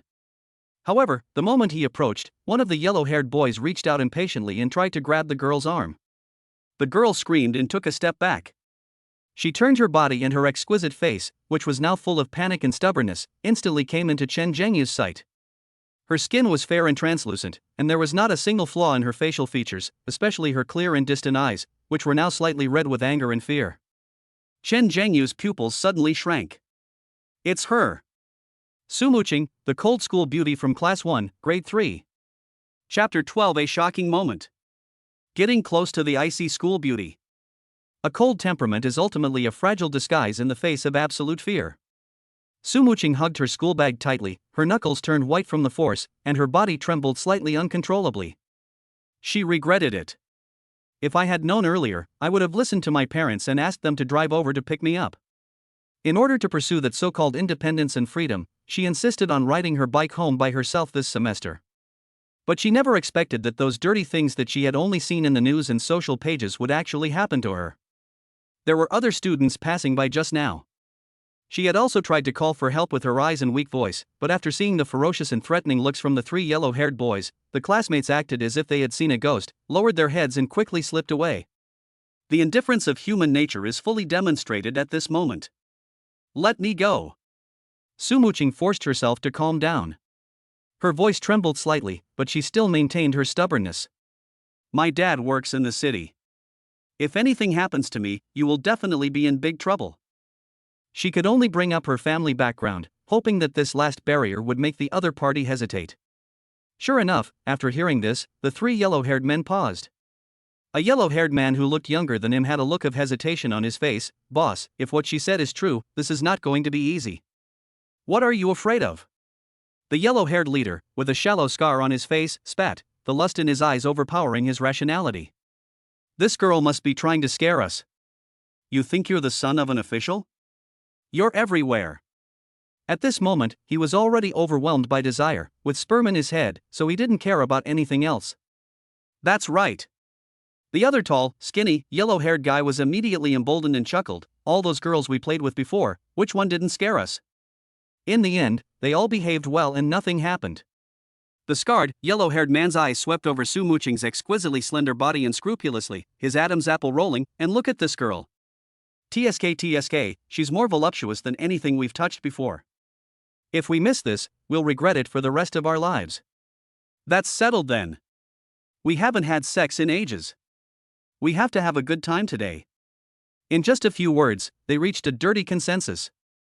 Amidst lewd laughter, 3 evil hands grabbed towards Su Muqing at the same time. Despair completely drowned Su Muqing like a tide. She closed her eyes resignedly, and 2 lines of tears slid down her cheeks. Just then, bang! A dull crash accompanied by screams suddenly exploded in the alley. Ah! Who the hell is doing this? It hurts so much. The scarred, yellow-haired leader was knocked to the ground by a bicycle that rushed out from the corner. He held his butt and screamed like a pig being slaughtered. Su Muqing opened her eyes in shock at this sudden change. I saw a shabby bicycle parked in front of me, with a boy wearing the uniform of No. 1 middle school sitting astride the bicycle. He had a tall and straight figure and a handsome profile. The person who came was Chen Zhengyu. He didn't even give the other two yellow-haired guys time to react. He pushed himself onto the ground, turned around, and growled at Su Muqing, who was still standing there in a daze, "Come up quickly. What are you standing there for?" "Oh. Okay." After all, Su Muqing was a top student, and her mind worked very quickly. She almost subconsciously lifted the hem of her skirt and jumped onto the back seat of the bicycle nimbly. "You little bastard. You're looking for death. How dare he ruin our plans? Kill him."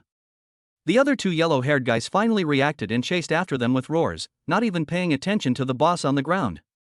Chen Zhengyu pedaled hard with all his might, feeling the muscles in his legs burning. "Old man, give me some strength." His old bicycle made a creaking sound, as if it would fall apart at any time. In the back seat of the car, Su Muqing's body was shaking due to fear and the violent bumps. She subconsciously stretched out her hands and hugged Chen Zhengyu's waist. The soft touch came through the thin school uniform, making Chen Zhengyu's body stiffen. But at this moment, there is no time to think about these things. Relying on his familiarity with this old town, he rode his bike around in the narrow alleys, and the shouting and cursing behind him gradually faded away. We are about to shake off the pursuers. Crack clang. A crisp sound of metal breaking was heard. Chen Zhengyu's feet felt empty and the car slowed down suddenly. Grass. 1,000 horses were galloping through Chen Zhengyu's heart. Why did you have to let me down at any other time? Now. Old man, you're trying to kill me. The chain of this broken car is completely broken and cannot be repaired in a short time. Behind him, the footsteps and panting of the two yellow-haired men were approaching rapidly. Get out of the car. Run.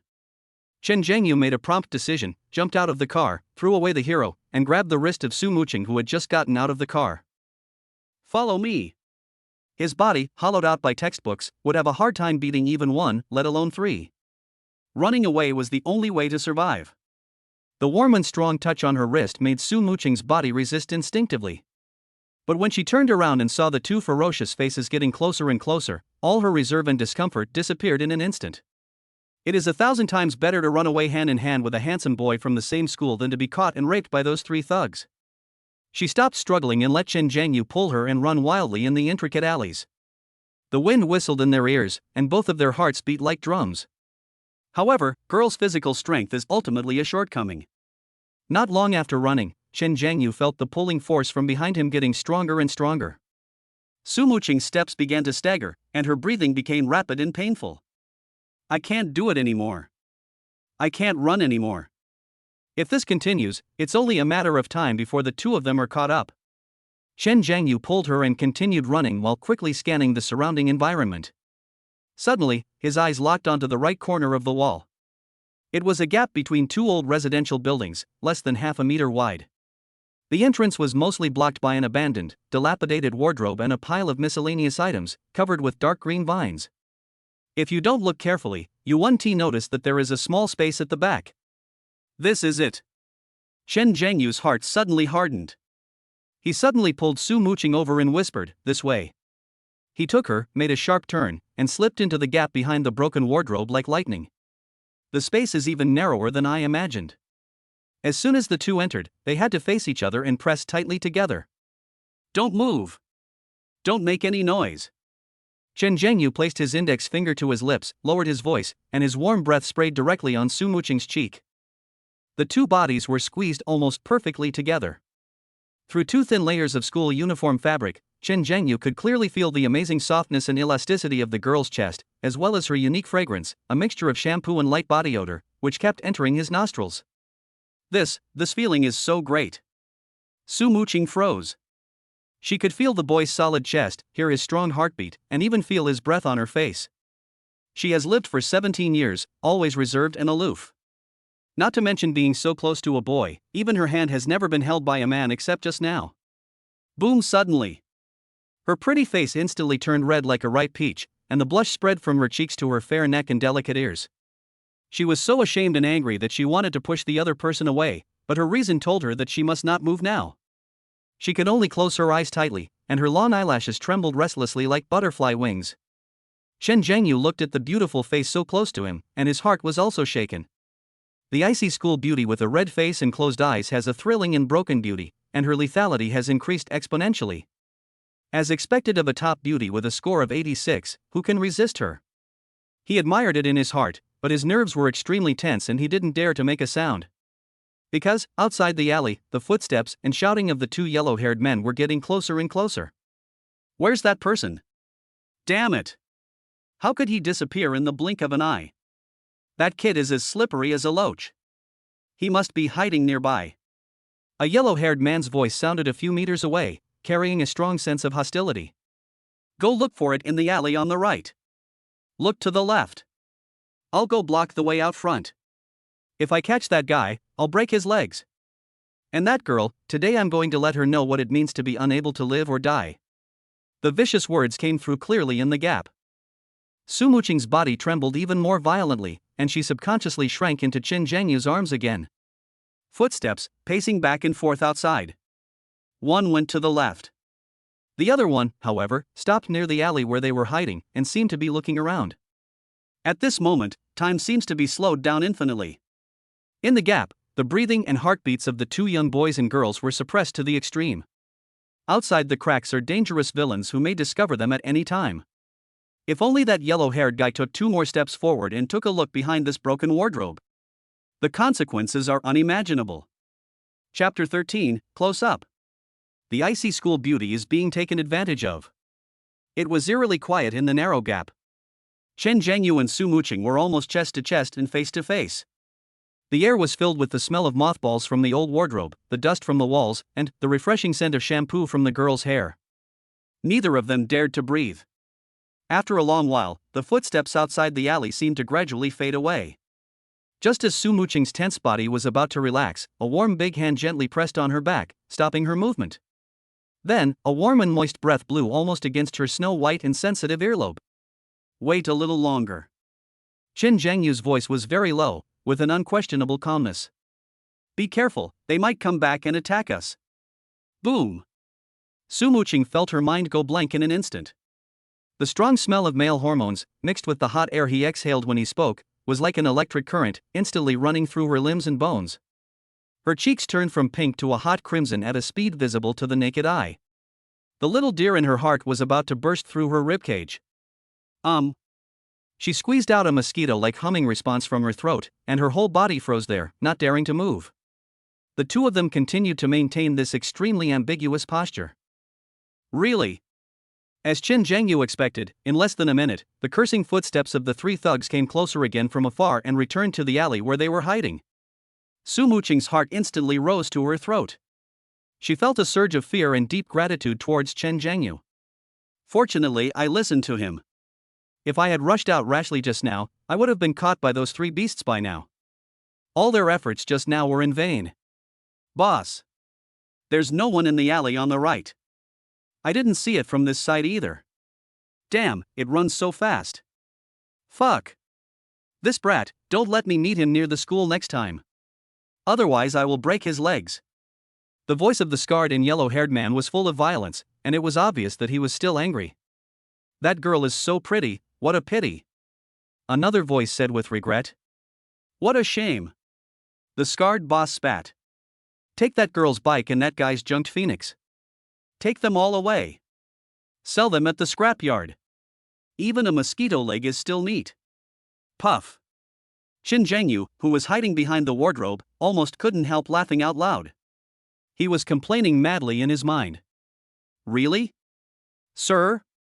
Su Muqing's pink giant bike is obviously worth a lot of money. I understand if you take it away. This old, junky car of mine, which makes all sorts of noise except the bell, can I get $30 from selling it as scrap metal? You want all that? Dude, you also know how to be frugal. The situation was stronger than him, so he could only suppress his smile, continue to hold the sweet and soft school beauty in his arms, and silently wait for the 3 thrifty thugs to leave. After a long time, after confirming that the noise outside had completely disappeared, Chen Zhengyu pulled Su Muqing to stay in the crack for more than 10 minutes just in case. It wasn't until it was so quiet outside that only the sound of the wind remained that the two of them finally relaxed completely. Once the tense nerves relax, the touch of the body becomes extremely clear. Only then did Su Muqing realize that she was still being held tightly in Chen Zhengyu's arms, with her entire body almost embedded in his chest. That posture. That. Chen Zhengyu. Su Muqing's voice was shy and timid, as thin as a mosquito's hum. Now you can let me go. Chen Jiangyu lowered his head and looked at the face in his arms, which became more and more beautiful because of shyness, and his heart was suddenly moved. Instead of letting go, he pulled her closer to him, a wicked smile on his face. Su Muqing, you look so pretty when you're shy. The smooth talk he had acquired through years of struggling in society in his previous life came out of his mouth at this moment. He understands so well. Whether you are an ice goddess or the girl next door, there is no woman who doesn't like to hear sweet words. Sure enough, after hearing this, Su Muqing was stunned. Her long eyelashes trembled restlessly, like a disturbed butterfly. Although she had heard countless people praising her behind her back since she was a child, because of her cold and aloof attitude, no boy had ever dared to be so bold, so close, and praise her in such a straightforward and aggressive tone. An indescribable feeling of shyness and joy, mixed with a hint of sweetness, instantly surged into my heart. Recently, Chen Jiangyu's image in her mind has been soaring like a rocket. His studies improved by leaps and bounds, and he became smart, calm, tall, and handsome. Most importantly, he was no longer the humble bootlicker who followed Wang Ruyan around. Today, at the most dangerous moment, he saved her like a god sent from heaven. All of this made Chen Jiangyu's score in her mind soar to a level that even she herself found incredible. Does he like me? Su Muqing's heartbeat was completely out of rhythm. She was known as an ice beauty, but she felt that her CPU was about to burn out. Otherwise, why else would he say such a thing?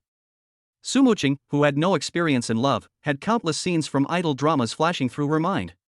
For a moment, she even forgot to ask Chen Jiangyu to let her go.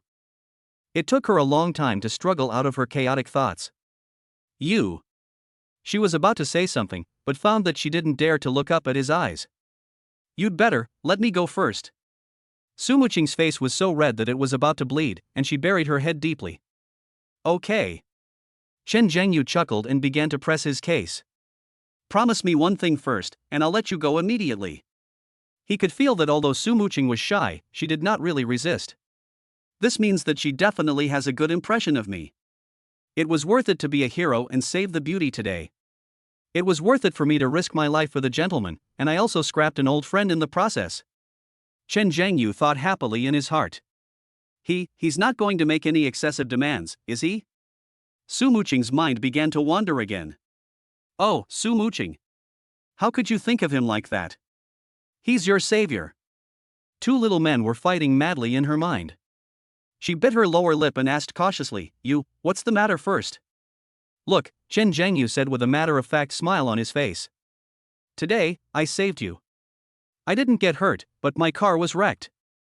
You have to show some appreciation, right? How do you mean? Su Muqing raised her watery eyes with a bit of curiosity. She also wanted to take this opportunity to thoroughly understand what kind of person this boy, who had changed so much recently, was. It's very simple. Chen Jiangyu's smile turned a little cunning. First, my bicycle was scrapped because of you. You have to compensate me with a new one. That's it? Su Muqing didn't expect it to be such a simple and reasonable request. Oh, right. Chen Jiangyu seemed to have remembered something and added, compensating for the car is only natural. Also, to thank me for my heroic act and for my emotional loss, you should also pay for my breakfast for an extra month. Just consider it your hard work fee. That's all? Nothing else? Su Muqing asked subconsciously, and she regretted it after asking. Oh my god. What am I looking forward to?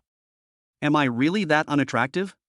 He saved me, and being so close to me, wouldn't he want to take this opportunity to do something even more extreme to me? An indescribable feeling of loss quietly emerged from the bottom of my heart. Yeah, that's all. Chen Jiangyu almost laughed out loud at her cute look of anticipation and annoyance. He suppressed his smile and looked at her with a deliberately teasing look. What else? Sudaxweba, what do you think I want to ask for? No. Nothing. Su Muqing's face suddenly turned red again. She quickly avoided his gaze, her heart beating wildly. I promise. I'll compensate you for your bike and buy you breakfast for a month. You can let me go now. Make a deal. Chen Jiangyu readily released his arms.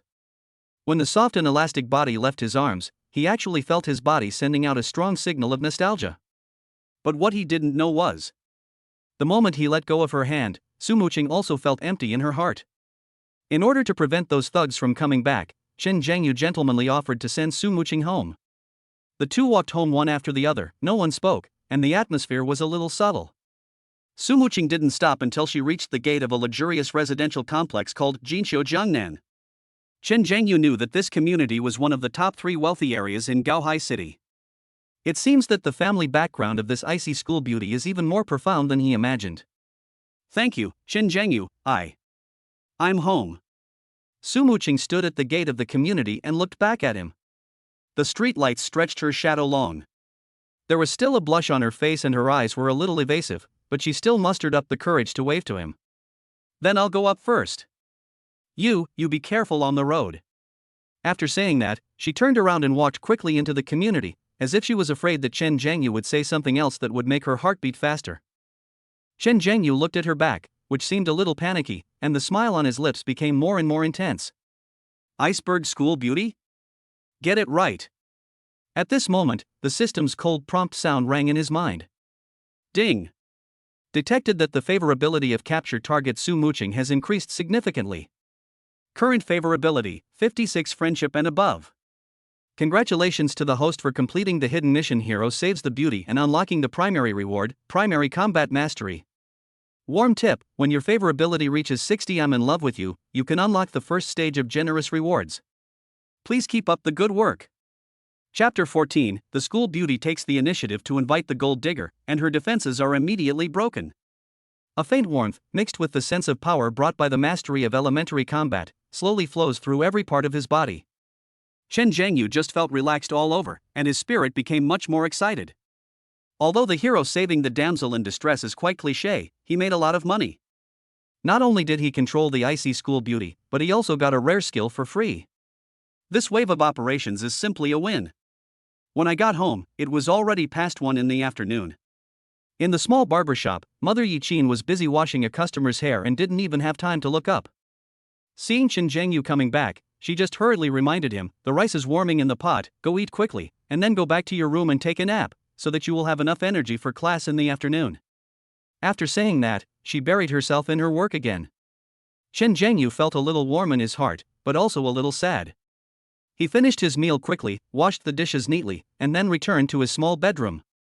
As for stocks, he was too lazy to even look at them. Jinluan Manufacturing, this hot stock, can at least double before today's closing.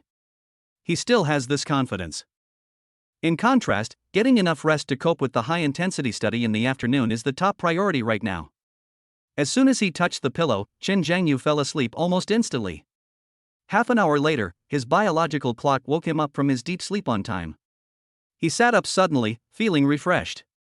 The energy he had consumed in saving the beauty had been completely replenished. After wiping his face with cold water, Chen Zhengyu grabbed his school bag and rushed out of the house. Standing at the entrance of the alley, he suddenly remembered a sad fact. His old friend, the broken bicycle that made noise everywhere except the bell, has died for him. Su Muqing agreed to compensate him with a new one, but she would have to wait until after school to buy it. Now, the only option is to take a taxi. He was craning his neck, searching for a taxi on the roadside. At this moment, a green taxi seemed to have eyes and drove straight towards him, and finally stopped steadily beside him. Chen Zhengyu was about to wave. The rear window slowly rolled down. A face so beautiful that it could amaze any man peeked out. It's Su Muqing. She seemed to have let her hair down on purpose today, with her soft black hair draped over her shoulders. She looked less cold than usual and more gentle, like a girl next door. The loose school uniform could not hide the girl's well-developed and plump upper body. Chen Zhengyu then remembered that when he was sending Su Muqing home yesterday, he passed by his house and she asked him a question casually. Unexpectedly, she actually remembered it. Get in the car. Let's go to school together. Su Muqing looked at him, and a smile appeared in her eyes that had been frozen for thousands of years. This smile is like the melting of ice and snow and the blooming of spring flowers, so breathtakingly beautiful. Chen Zhengyu knew that this smile was a unique and limited scenery that belonged to him alone in the entire senior year of high school. Good. Chen Zhengyu opened the other door without hesitation and sat in. The carriage space is not large. As soon as he sat down, a strong, masculine aura unique to men instantly enveloped Su Muqing, who was beside him. and his own nostrils were immediately filled with the familiar, refreshing fragrance of a young girl. He could even see the fine hairs on the girl's fair neck. Su Muqing's face suddenly turned red again. But this time, she did not reject or dodge at all. Instead, she quietly moved towards him, her heart beating like a deer. Let's go buy bicycles together after school this afternoon." In order to ease her shyness, Su Muqing took the initiative to speak, her voice clear and pleasant, like the ringing of wind chimes.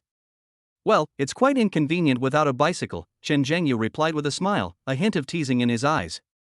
"That's a good idea. I fully support it." Of course, he would be extremely happy to have more opportunities to be alone with the school beauty. Then remember to wait for me after school." Su Muqing didn't dare to look at his eyes that seemed to be able to see through people's hearts. She could only stare at the front and whispered, "Of course. How dare I stand up the campus bell of Suqiao University?" Chen Zhengyu grinned, his meme-making DNA activated. "If those boys at school who have a crush on you find out about this, they'll beat me to a pulp." Puff. Su Muqing was stunned at first, but then she reacted and laughed out loud at his vulgar and exaggerated metaphor, shrugging her shoulders. "It's not as exaggerated as you say." When she smiled, her eyebrows and eyes curved like crescent moons, which made Chen Zhengyu a little dazed. 10 minutes later, the taxi stopped at the busy school gate. Chen Zhengyu and Su Muqing got out of the car one after another. Both of them still had the afterglow of their laughter on their faces as they walked towards the school gate side by side. This scene was like a blockbuster bomb that exploded instantly at the school gate. Countless eyes were cast at him in unison, filled with shock, astonishment, jealousy, and disbelief. Fuck. Am I dazzled? Is that the icy school beauty Su Muqing? Who's that guy next to her? Looks like Chen Zhengyu? Wang Ruyan's former bootlicker? I'm so pissed. Why are Chen Zhengyu and Su Muqing taking a taxi to school together? And they're fucking talking and laughing. Is this world crazy? It's going to crash. Our school's forum server is definitely going to crash today. This is the biggest news of the year. No wonder Chen Zhengyu was so ruthless in dumping Wang Ruyan. Turns out he switched to the ultimate map and went straight to the final boss. Awesome. This guy is my idol. From today on, he's not just a bootlicker, he's a role model for us. The discussion surged in all directions like a tide. Among this crowd, Wang Ruyan and her best friend Yang Xiaoqian happened to see the entire scene. Wang Ruyan's face turned pale in an instant. She stared at the man and woman walking side by side, and found it extremely dazzling. The boy who used to just follow her around and let her do whatever she wanted was now chatting and laughing with Su Muqing, whom she had always secretly envied. And Su Muqing, the always arrogant iceberg, actually smiled so happily at a boy. A strong sense of humiliation and unwillingness filled her heart. Oh, I was wondering why he suddenly changed his ways. Yang Xiaoqian, who was standing next to him, said sourly, her tone full of contempt. So he's found a new target and is going to lick Su Muqing. What a jerk. A scumbag. After saying that, she rushed forward as if to stand up for her best friend and stood in front of Chen Zhengyu and Su Muqing. She put her hands on her hips, acted like a messenger of justice, and started cursing in a shrill voice. Chen Zhengyu. Do you still have any shame? Have you forgotten what you told Ruyan before? You said you would only be good to her in this life. It's only been a few days now? And you're already licking Su Muqing? Bah! You're a jerk who loves the new and gets bored with the old. Are you doing this to Ruyan? She gave you a chance to apologize yesterday, but you didn't appreciate it. And you even said those words to humiliate her. How can you, a grown man, be so narrow-minded? Yang Xiaoqian's voice was so sharp and loud that it instantly attracted the attention of everyone around. A big drama is about to begin. Everyone watched with interest, wondering how Chen Zhengyu would respond. Su Muqing frowned slightly, and the smile on her face faded, revealing a coldness. Chapter 15, Scumbag? Ugh. Another slap in the face to Wang Ruyan. Chen Zhengyu's reaction was beyond everyone's expectations. There was no anger, no panic, not even a hint of embarrassment. He just looked at the clown in front of him with interest, and even curled up the corners of his mouth. Are you done? Chen Zhengyu scratched his ear. Yang Xiaoqian was choked by his attitude, but as she saw more and more people gathering around her, she became even more arrogant.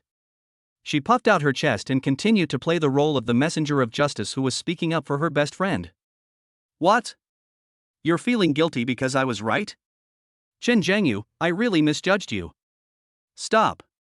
Chen Zhengyu raised his hand to stop her from continuing her long speech. His gaze passed over the noisy Yang Xiaoqian and fell on Wang Ruyan, who was standing behind her with a pale face and tightly bitten lips. First, Chen Zhengyu's voice reached everyone's ears clearly, and his tone was cold.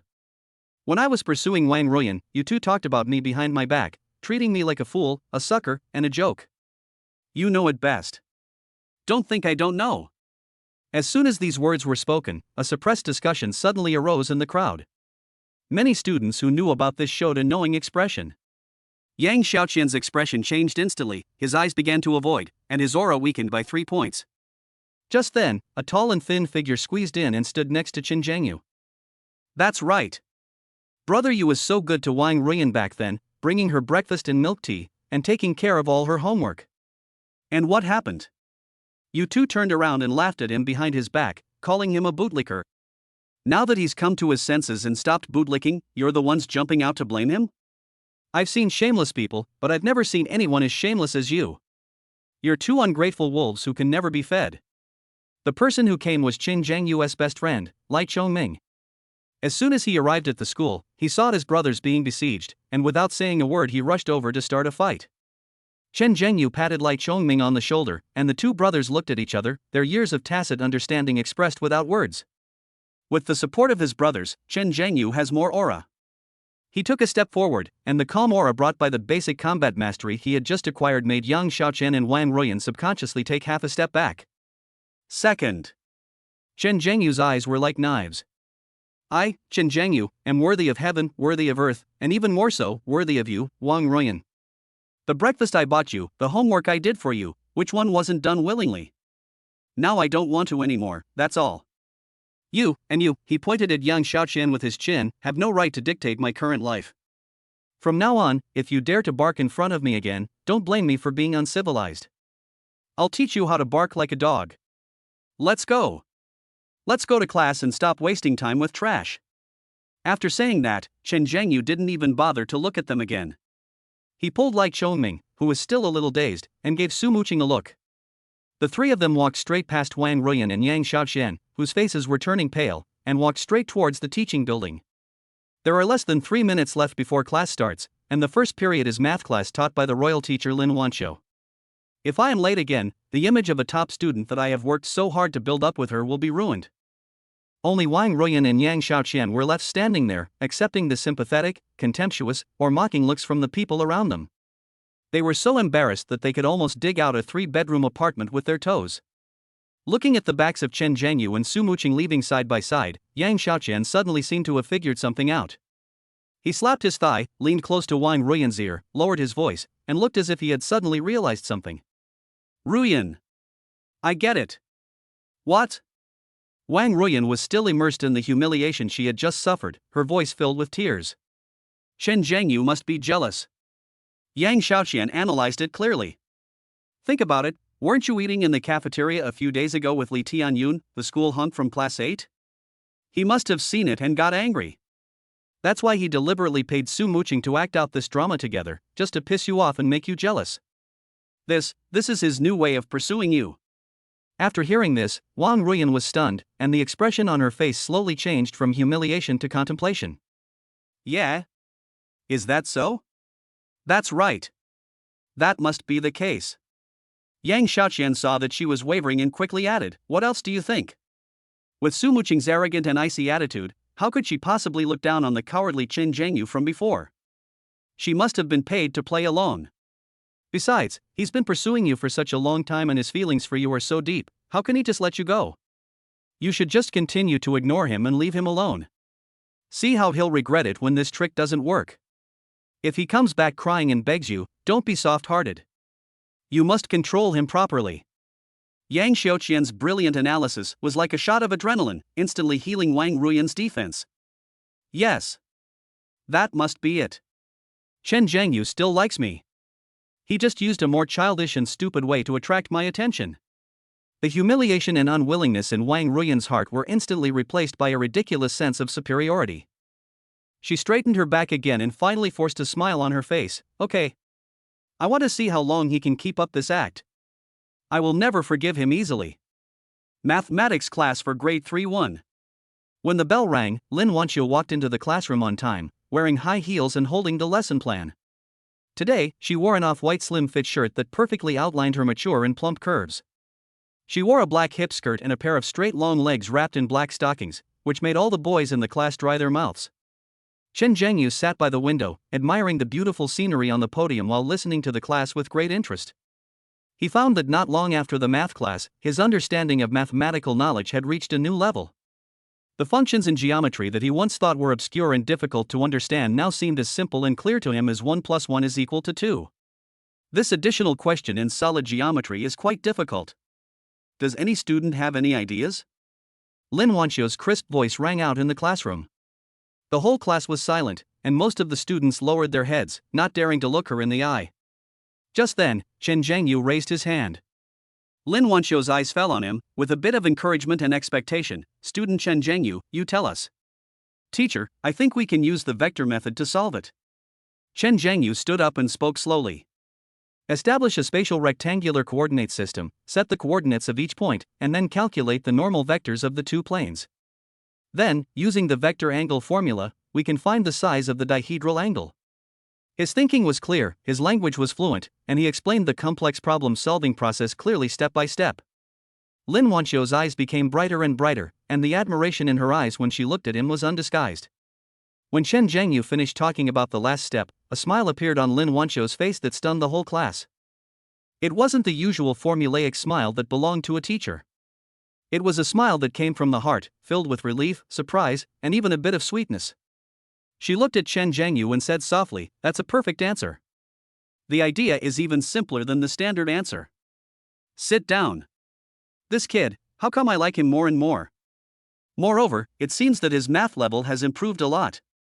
Lin Wanqiu was secretly surprised in her heart, and felt extremely relieved. The other students in the class seemed to have discovered a new world. Holy crap! Did I see that right? Teacher Lin actually smiled? And her smile was so beautiful. Yeah. I feel like all those math classes I took before were wasted. That smile is awesome. I'm jealous, I really am. Why does Teacher Lin only smile at Chen Zhengyu like that? Nonsense. If you could solve the final college entrance examination question in 3 minutes like him, Teacher Lin would smile at you like that too. It's over, it's over. Not only did Chen Zhengyu win over the cold school beauty, but now even the queen-like homeroom teacher is about to be conquered by him? Is there any way we can survive this? The first class ended with the boys howling and the girls chattering. Lin Wanqiu left the classroom contentedly, leaving Chen Zhengyu with a meaningful back view. Chapter 16, The Appearance of the Top Scholar. The second class is politics class. When Zhao Jiangwo, the political teacher wearing thick black-framed glasses and with an alarmingly high hairline, read out the PPT in his hypnotic tone, the atmosphere in the entire classroom collapsed instantly. The warm afternoon sun shines in, mixed with the smell of chalk dust, creating the perfect sleep-inducing environment. More than half of the students in the class have entered the chicken pecking rice mode. Even Su Muqing couldn't help but support her chin with her hand, and her long eyelashes occasionally trembled slightly because of sleepiness. Wang Ruyan tried to keep her spirits up. She did not allow herself to show any slackness in front of Su Muqing, but her eyes had already lost focus. Thus, the economic base determines the superstructure, and the superstructure has a dynamic reaction on the economic base. Everyone must remember this. It is a key point and must be tested every year. Zhao Jiangwo pushed his glasses and drew a circle on the PPT with a laser pen, his voice flat and without a trace of emotion. So, are there any students who can share their specific understanding of this counteraction in light of current events? He asked out of habit, not expecting anyone to answer. In the past, when this question was raised, the response would only be deeper silence. However, today, an accident happened. A hand was raised near the window. It's Chen Zhengyu. Zhao Jiangwo was stunned for a moment, adjusted his glasses, and then made sure that he was not seeing things. Chen Zhengyu? The guy who either sleeps or daydreams in class, and whose political score is always on the edge of passing. Why is he raising his hand? Does he want to go to the bathroom? Student Chen Zhengyu, do you have any questions? Zhao Jiangwo asked hesitantly. Chen Zhengyu stood up, and all the sleepy students in the class were perked up and looked over in unison. Teacher Zhao, I would like to answer your question just now. Oh? Okay, then you tell me about it. Zhao Zhangwo became interested and wanted to see what he could say. I believe that the most typical manifestation of the reaction of the superstructure to the economic base is the institutional advantage of our country in a specific historical period, which was to concentrate resources on major tasks through strong macroeconomic regulation. Chen Zhengyu spoke with clear logic. For example, in 2014, this year, the US was still struggling with the government shutdown caused by bipartisan wrangling, while we were already planning mega projects like the high-speed rail network and the west to east power transmission project for the next decade or so. Behind this is the superstructure, that is, our political system, which is safeguarding economic development and even actively shaping and guiding its direction. It is not passive, but proactive and foresight. The textbook says that when the superstructure is suitable for the economic base, it will promote the consolidation and improvement of the economic base. But I would like to add that in some cases, a visionary and powerful superstructure can even create a new economic base. For example, through policy support, a brand new strategic emerging industry can be born. After these words were spoken, the classroom fell into silence. Everyone was shocked. Is this something Chen Zhangyu could say? This kind of pattern, this kind of vision, this kind of depth, let alone high school students, even TV commentators are no more than this, right? Zhao Zhangwo was completely stunned. He held onto the podium, his mouth slightly open, and looked at Chen Zhangyu with eyes full of disbelief. He had been teaching for 20 years, and he had never heard of a student who could analyze boring political principles so thoroughly, combine them with the latest current events, and even put forward views that went beyond the textbooks. How can this be considered a passing grade? This is the appearance of a top scholar. After a long moment, Zhao Zhangwo finally found his voice, his tone filled with suppressed excitement. Excellent. That's very well said. Mr. Chen Zhangyu, please take a seat. Your point of view is very profound. Very insightful. Su Muqing looked at the boy who was talking beside her, and her beautiful eyes shone with excitement. He seemed to be enveloped in a light. Confident, calm, and knowledgeable. This kind of charm can touch the heart of this academic master more than simple handsomeness and wealth. On the other side, Wang Ruyan was completely dumbfounded. What she is proud of, besides her beauty, is her pretty good grades. But now, the knowledge Chen Zhangyu displayed in front of the whole class has crushed her completely. The thought in her mind that Chen Zhangyu was acting to piss me off once again began to waver. History teacher Li Weigui is a man of temperament. He never sticks to textbooks when teaching, but likes to extend and expand upon them. In this class, he talked about the peasant uprising in the late Ming dynasty. We all know that Emperor Chongzhen was diligent and frugal, not a tyrant, but why did he still lose his country? Besides Li Zichang and the Manchus outside the Great Wall, are there deeper reasons? Li Weigui threw the textbook onto the podium and scanned the entire class. This question is beyond the scope. But Li Weigui likes to ask this kind of questions. He wants to stimulate students' thinking ability. The classroom fell into silence again. Then, that familiar hand was raised again. It's Chen Zhangyu again. The expressions of the entire class had changed from shock to numbness. Okay, you're awesome, come on. Li Weigui's eyes lit up and he waved his hand. Chen Zhangyu. You speak. Chen Zhangyu stood up, his eyes calm. Teacher Li, I believe that the demise of the Ming dynasty was a systemic collapse in the context of globalization. Globalization? Li Weigui was very interested in this word. Right. Chen Zhangyu nodded. When we look at the Ming dynasty, we can't just focus on domestic affairs. At the time, the world was in the midst of a little ice age, with persistent droughts and declining grain production in the north. This was the direct trigger for the peasant uprising. But it was just a natural disaster. Even more deadly was the man-made disaster, the economic collapse. In the mid to late Ming dynasty, silver became the primary currency, and 70% of the world's silver flowed into our country. Our economy was deeply integrated into the global trade system of the time. But by the end of the Ming dynasty, on the one hand, the 30 Years' War broke out in Europe, and countries like Spain were preoccupied with their own affairs and reduced their silver mining in America. On the other hand, Japan also closed its doors to the outside world, interrupting the inflow of silver. This led to a global silver crisis. Imported deflation was a devastating blow to the Ming dynasty's economy, which was heavily reliant on silver. The court couldn't collect taxes, couldn't pay military salaries, and had no money for disaster relief. This ultimately led to a vicious cycle and the collapse of the dynasty. So, in the face of such a great trend, Chongzhen's diligence was like trying to plug a gap in a dam with a wooden barrel. It was powerless to reverse the situation. He did not perish at the hands of Li Zicheng or the Qing dynasty, but rather at the hands of that era. After Qin Zhengyu finished speaking, the whole classroom fell into deathly silence. Li Weigua stood on the podium like a petrified statue. He looked at Qin Zhengyu, his eyes filled with shock. Even Little Ice Age. Silver Crisis. A global perspective. He himself only encountered some of these concepts when he was a graduate student. It is amazing that a high school student can integrate all these knowledge points and construct such a grand and profound historical narrative. This is no longer a good seedling. This is a monster. Snap. Snap. Snap. Li Weigua clapped his hands suddenly, his face flushed with excitement. Well said. Damn well said. He even cursed, Qin Zhengyu, come to my office after class. After class, the two teachers returned to the office almost at the same time. Old Zhao. Have you heard?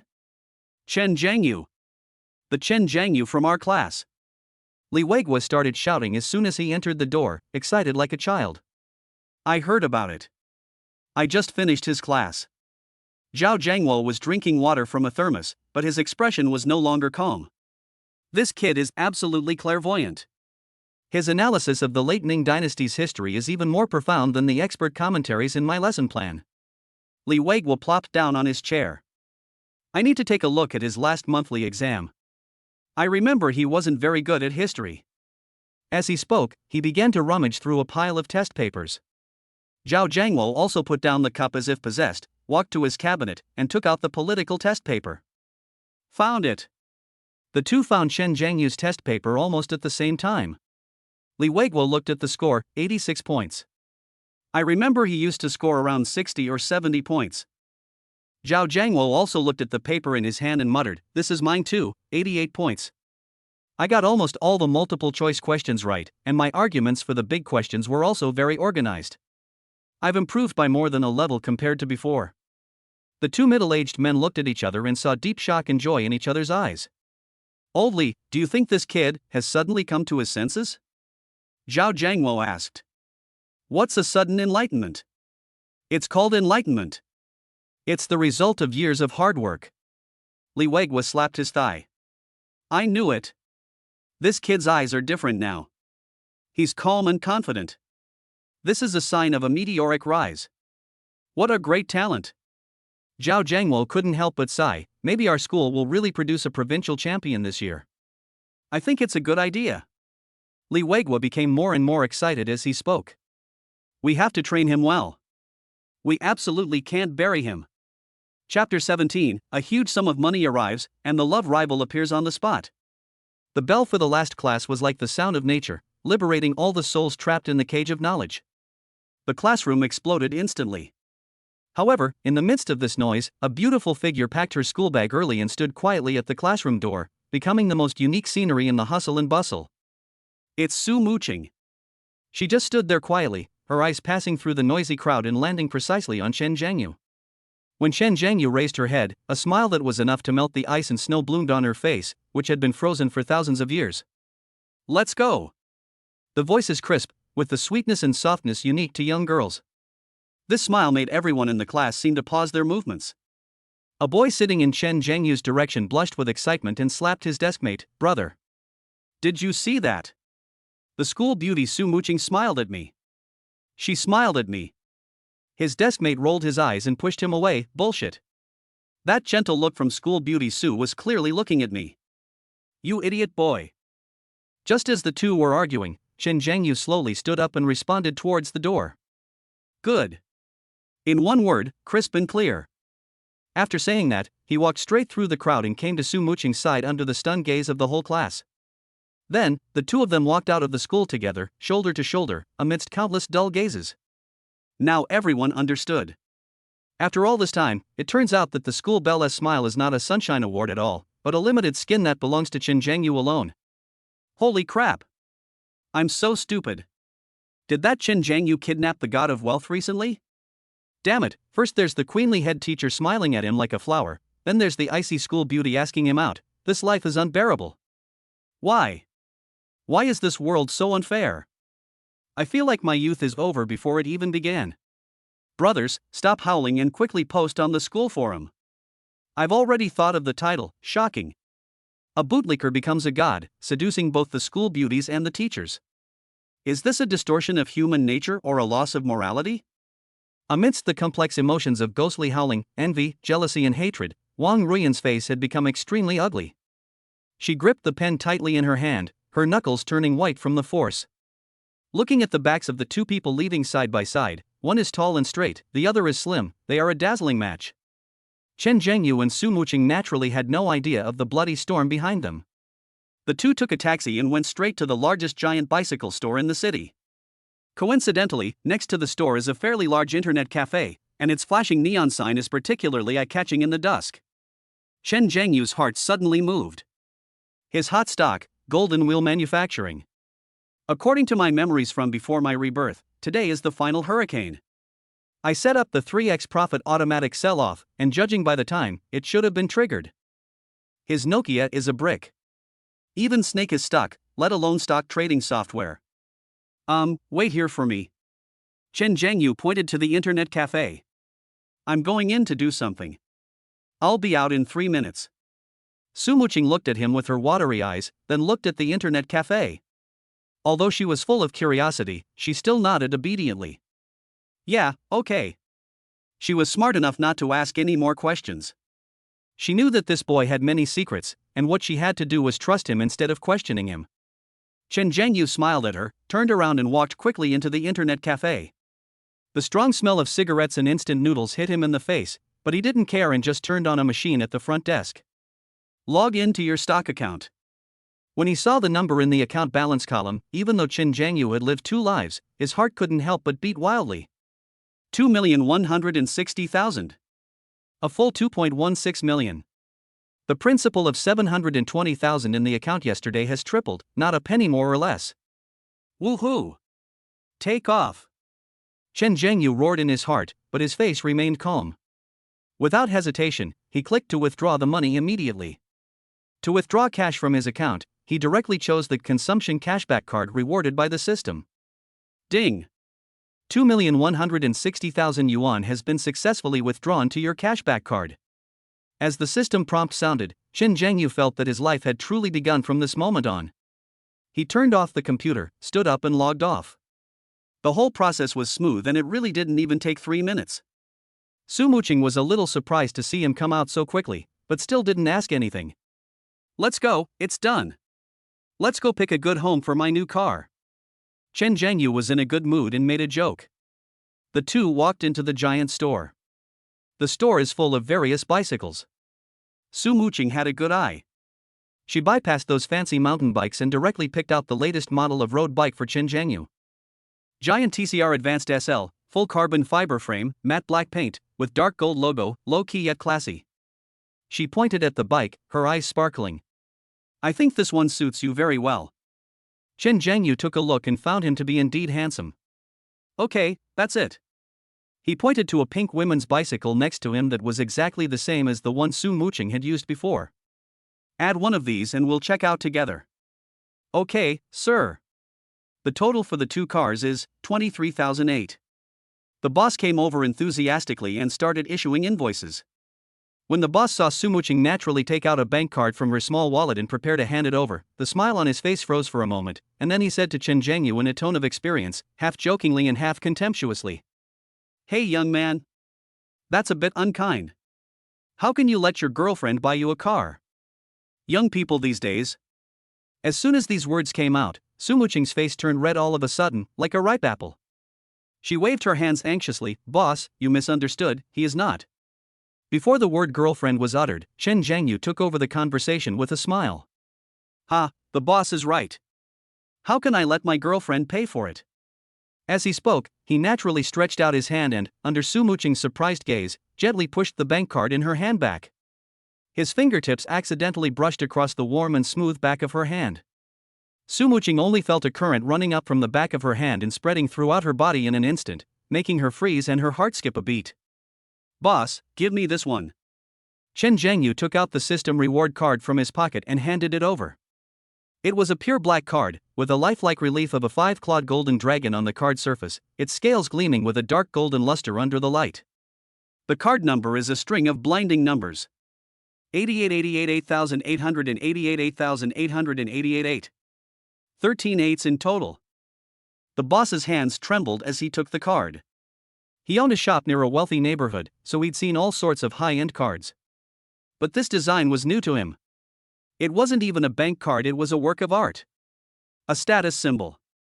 Didn't we agree that I would compensate you? Su Muqing finally reacted, leaned close to Chen Zhangyu's ear, and protested in a mosquito-like voice. Her cheeks were burning, but this time, she did not refute Chen Zhangyu's calling her his girlfriend. The boss has spoken. I have to give this card to my girlfriend. Chen Zhangyu showed a wicked smile on his face, turned his head and whispered in her ear. The warm breath blew on Su Muqing's sensitive earlobe, making her little heart beat wildly. Right, my good girlfriend? Who is your girlfriend? I'm ignoring you. Su Muqing couldn't bear it anymore. She stamped her feet coquettishly and turned her head away abruptly, not daring to look at his eyes that seemed to be able to see through people's hearts. But the slightly upturned corners of her mouth and the sweetness that could not be hidden in her eyes had already betrayed her true thoughts. Just then, the wind chimes at the door of the store rang. The door was pushed open and a man and 2 women walked in. Chen Zhangyu and Su Muqing subconsciously turned their heads to look. When their eyes met, the air froze instantly. The people who came in were Wang Ruyan, Yang Xiaoqian, and the so-called school hunk from Class 8, Li Tianyun. Chapter 18, a huge amount of magic cards, maxed out on the spot. The rival's face turned green. In the small bicycle shop, the air seemed to freeze in an instant. The expression on Wang Ruyan's face turned into one of surprise. She couldn't understand why she ran into Chen Zhangyu and Su Muqing again here, in this situation. How come they bought a bicycle together? Li Tianyun, who was standing next to her, had a flash of surprise and greed in his eyes the moment he saw Su Muqing, but when his gaze fell on Chen Zhangyu next to Su Muqing, the surprise was quickly replaced by deep contempt and disdain. The first one to break the eerie silence is always the noisy Yang Xiaoqian.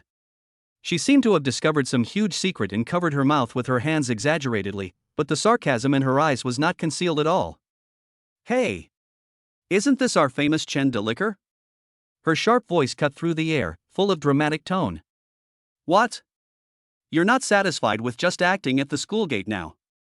Did you hear in advance that Ruyan and brother Tianyun were going to buy a car, so you came here specifically to block them? Chen Zhangyu, your ability to stalk people is really keeping up with the times and becoming more and more creative. Yang Xiaoqian's words made Wang Ruyan find a reasonable explanation in an instant. The surprise on her face quickly faded, replaced by a look of understanding and anger at being offended. She straightened her back, raised her chin slightly, and looked down at Chen Zhangyu in a condescending manner. Chen Zhangyu, I advise you not to waste your efforts. Her voice was deliberately cold. Don't think I'll change my mind just because you keep doing these little tricks. You embarrassed me in front of the whole class before, and I'm already very, very angry.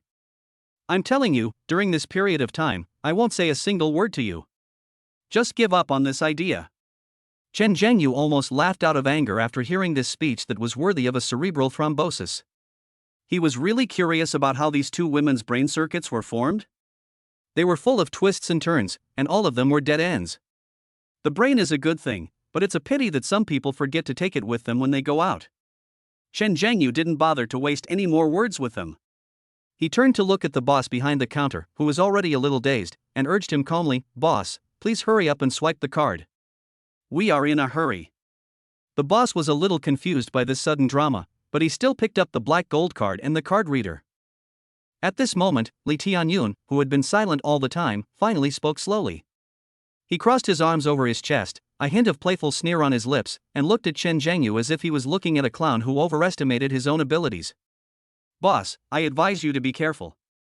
Don't break your card machine just for this little bit of business. His voice was not loud, but it successfully stopped the boss's actions. Li Tianyun was very satisfied with the effect.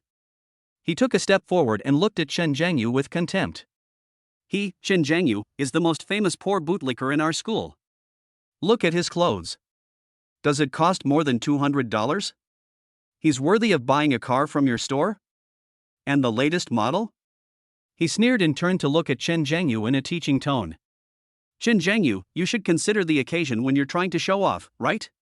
If you try to act tough in a place like this, and then your face gets swollen, it'll be a disaster.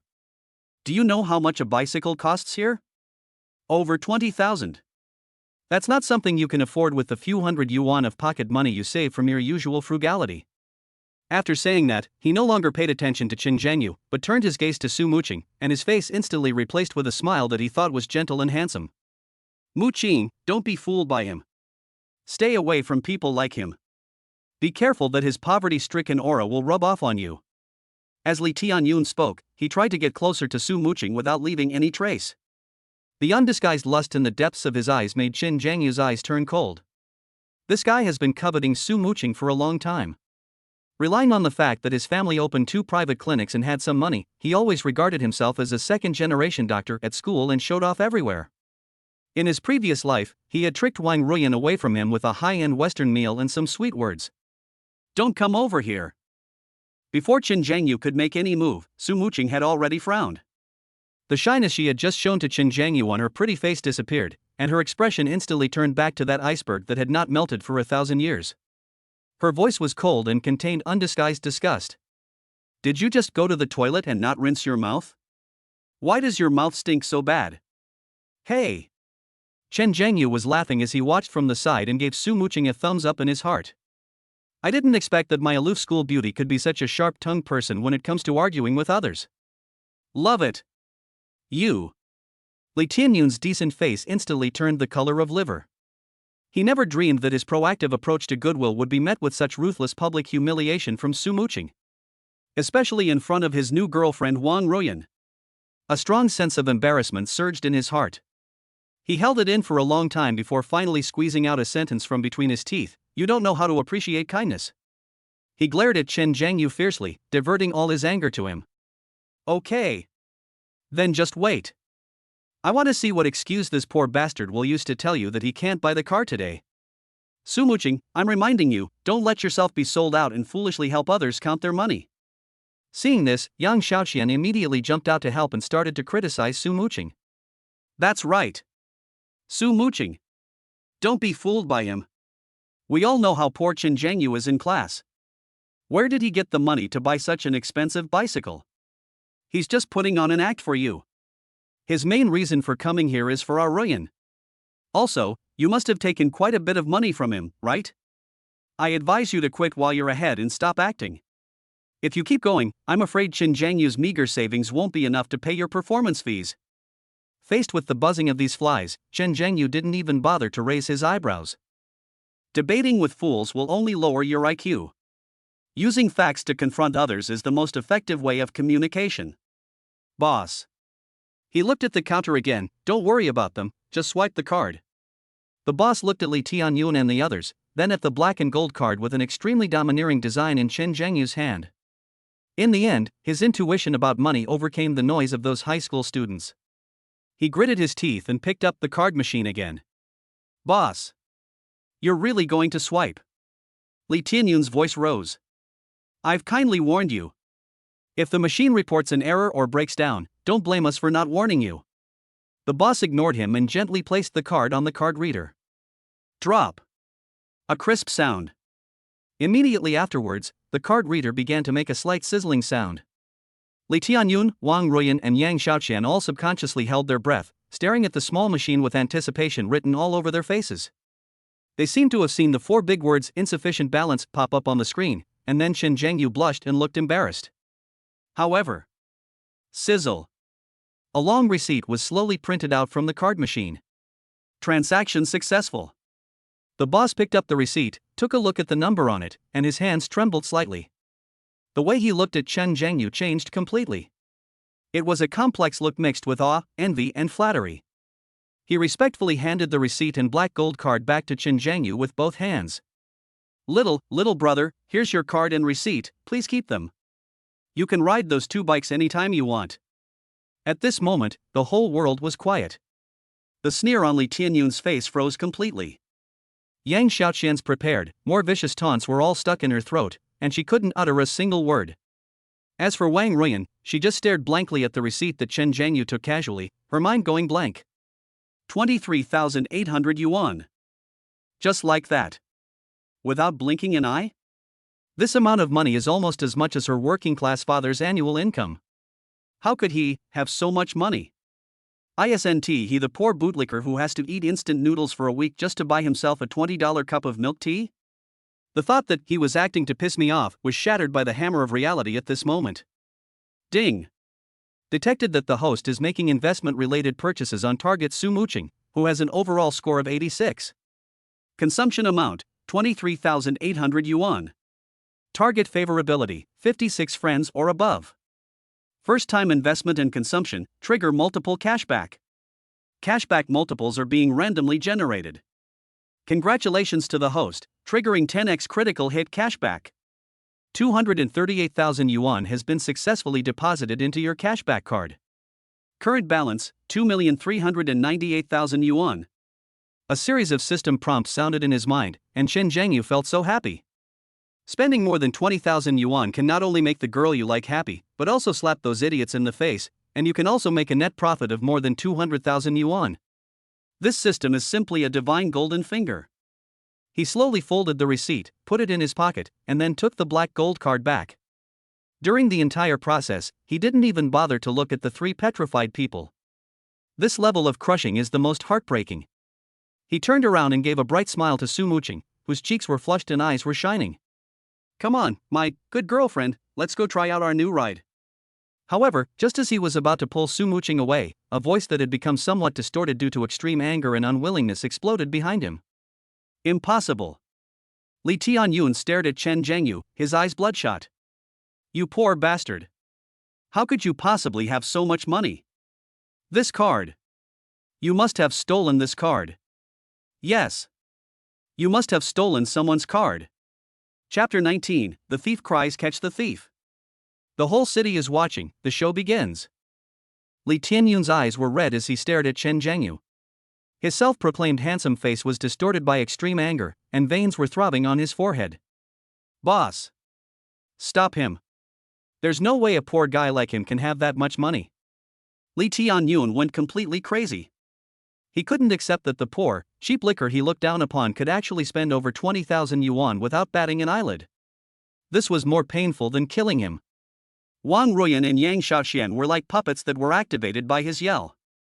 Almost subconsciously, they rushed to the door in one step, one on the left and one on the right, blocking the glass door tightly. They looked like two door gods doing their duty. Yes. Ruyan, Shaoxian, you guys should call the police quickly. Catch this thief who stole other people's bank cards. Li Tianyun saw this and a sneer of confidence appeared on his face. He pointed at Chen Zhengyu and his voice became louder and louder. Chen Zhengyu, you're done. You're dead. You'd better explain right now whose card you stole. Maybe when the police come, we can plead for you because we're classmates. Chen Zhengyu was amused by this and couldn't help but burst out laughing. He was really curious, had the brainstems of these people been removed? Did they share a cerebellum, and the connection was disconnected from time to time? Hey, buddy, did you just finish watching today's talk and put yourself in the shoes of a detective? Chen Zhengyu lazily scratched his ears, without a trace of panic on his face. Instead, he looked at the three clowns jumping up and down in front of him with a playful look. Do you understand legal common sense? Whoever makes the claim must provide evidence. You accuse me of stealing cards, but where's the evidence? Show it to me. Don't just talk nonsense. Is that mouth of yours newly blessed or something? Whatever you say is true. His nonchalant yet sharp attitude made Li Tianyun's face turn purple in an instant. The other customers who were originally looking at cars in the store also gathered around at this moment. Watching the fun is the nature of the Chinese people engraved in their DNA. This drama of catching a thief on the spot is much more exciting than the 8 o'clock TV series. Holy crap, what's going on? Did this guy get caught stealing a card and spending money? Look at what he's wearing. It only costs a couple of hundred yuan. He really doesn't look like someone who can afford a bicycle worth over 20,000 yuan. You can't say that. Do you know what it means to hide one's true identity? Let me tell you, the wealthy bosses in our Shandong province like to wear big shorts and flip-flops when they go out. But their net worth is already in the 8 figures. That's right. The more invisible something is, the more awesome it is. Look at that calm young man, and then look at those guys on the other side making so much noise. It's obvious who looks like a thief. Stop arguing, grab your phone and record this. I've already thought of a title, shocking. Poor boy hooks up with a rich, beautiful woman, spends tons of money, and then gets called a thief by his ex-girlfriend. It's definitely going to be a hit. Amidst the discussions, Yang Xiaoqian had already taken out her cell phone with a smug grin on her face. She shook the screen in front of Chen Zhengyu. Brother Yuntian, I've called the police. They'll be here soon. She looked at Chen Zhengyu, her eyes full of malicious pleasure, and had already begun to rehearse in her mind the miserable appearance of Chen Zhengyu being handcuffed and kneeling on the ground begging for mercy. Wang Ruyan stood at the door with her arms folded across her chest. There was no sympathy on her face, but rather a look of gloating. She looked at Chen Zhengyu and sneered in her heart. I made you give me a cold shoulder these past 2 days. You've been stealing my limelight at school these past 2 days and making me lose face. Heaven has its own way of retribution, and no one can escape it. Today, it's finally your turn. I have no evidence. Li Tianyun was speechless after being confronted by Qin Zhengyu. He could only bite the bullet and shout, but when the police come, everything will be clear. The police will investigate. You stole the card to buy things, you can't get away with it. Su Muqing finally couldn't bear it anymore. Her chest heaved with anger, and her cold and pretty face was now covered with frost. You are nothing. She took a step forward, protecting Chen Zhengyu, and swept her cold eyes over Li Tianyun and the other two. You can't stand seeing others doing well, right? Just because you live in the gutter, you think everyone else should be as dirty and smelly as you? I'm warning you, don't show up in front of me anymore. I feel sick just by looking at you. When the police come, I'll see how you end up. Su Muqing was really angry. She believed in Chen Zhengyu's character. Moreover, she was not ignorant of the law.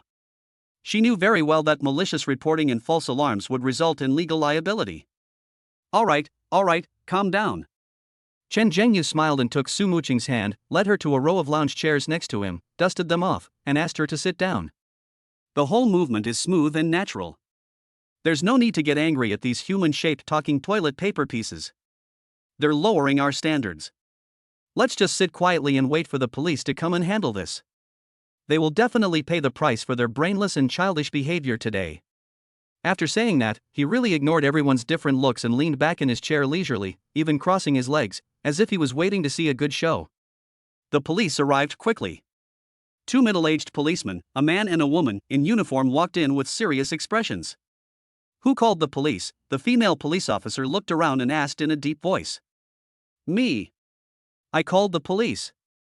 Yang Xiaoqian immediately raised his hand, like a primary school student answering a question. She rushed to the police in 2 steps and pointed at Chen Zhengyu, who was sitting leisurely on the chair. Comrade police officer, it's him. He stole someone else's bank card and came here to buy a car. We caught him red-handed. Yes. We all saw it. Wang Ruyan and Li Tianyun immediately followed and testified in unison. The male police officer pushed his cap up, frowned slightly, and asked, Do you have any evidence to prove that his card was stolen? This, we don't have. Yang Xiaoqian suddenly felt guilty and her voice became lower. Li Tianyun stepped forward and added anxiously, Comrade police officer. Although we don't have direct evidence, he's a notoriously poor student in our school. He usually can't even afford a bottle of Coke. Today, he actually spent over 20,000 yuan on a bicycle. He must have stolen or robbed this money. You must arrest him and interrogate him strictly. Don't let him get away. Hearing this, the 2 policemen looked at each other, and their eyes when they looked at Li Tianyun and the other 2 began to become a little subtle. Without any evidence, people accuse others of being thieves based on their subjective assumptions and so-called usual behavior. No matter how you look at it, this seems like a conflict between students and a malicious report. But since the police have been dispatched, the procedures must be followed and the matter must be thoroughly investigated. They walked up to Chen Zhengyu, who stood up tactfully with a polite smile on his face. Hello, police uncle, police aunt. The voice is clear and the attitude is neither humble nor arrogant. Yes. The male police officer nodded. Chen Zhengyu's calm demeanor made them more confident. What's your name? Chen Zhengyu.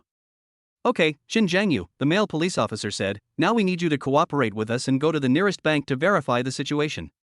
No problem. Chen Zhengyu agreed more readily than anyone else. I will fully cooperate. In this way, a drama that shocked the whole city began. Two policemen walked in front. Chen Zhengyu and Su Muqing followed side by side behind. They looked relaxed and even talked and laughed, as if they were taking a walk after dinner. Li Tianyun, Wang Ruyan and Yang Xiaoqian followed at the end with an arrogant look on their faces, as if they were escorting prisoners, each one more arrogant than the other. Behind them, there was a large group of people holding up their mobile phones to take pictures, blocking the entire sidewalk. The team was huge, stretching from the bicycle shop all the way to the entrance of China Construction Bank a few hundred meters away. If you didn't know, you would think it was a big star doing a roadshow. Chapter 20, 2 million in deposit stuns the manager. The gold digger collapses on the spot. Gaohai branch of China Construction Bank. When this strange team, led by the police, with two relaxed handsome men and beautiful women in the middle, three arrogant plaintiffs at the back, and a large group of onlookers holding up their mobile phones to take pictures, drove into the bank hall, the whole scene got out of control in an instant. Holy crap! What's going on? Filming a movie? Robbed a bank? That's not right. Why does it look like they're escorting a prisoner? Make way! Make way! The police are investigating. The citizens who were queuing in the lobby were instantly in an uproar. The security guards were scrambling to maintain order. The entire hall was as noisy as a vegetable market. At this moment, a gentle yet unquestionable authoritative voice came from the direction of the VIP financial management room. Everyone be quiet. What happened? Everyone looked in the direction of the voice and saw a woman in her 30s walking out quickly. She was dressed in a well-tailored black bank uniform, her raven hair pulled back in an elegant bun, revealing a smooth, full forehead and delicate oval face. Her demeanor was gentle and graceful, with a scholarly air between her eyebrows and eyes, which immediately struck a chord with everyone. However, that strict uniform could not hide her proud and almost unfair figure.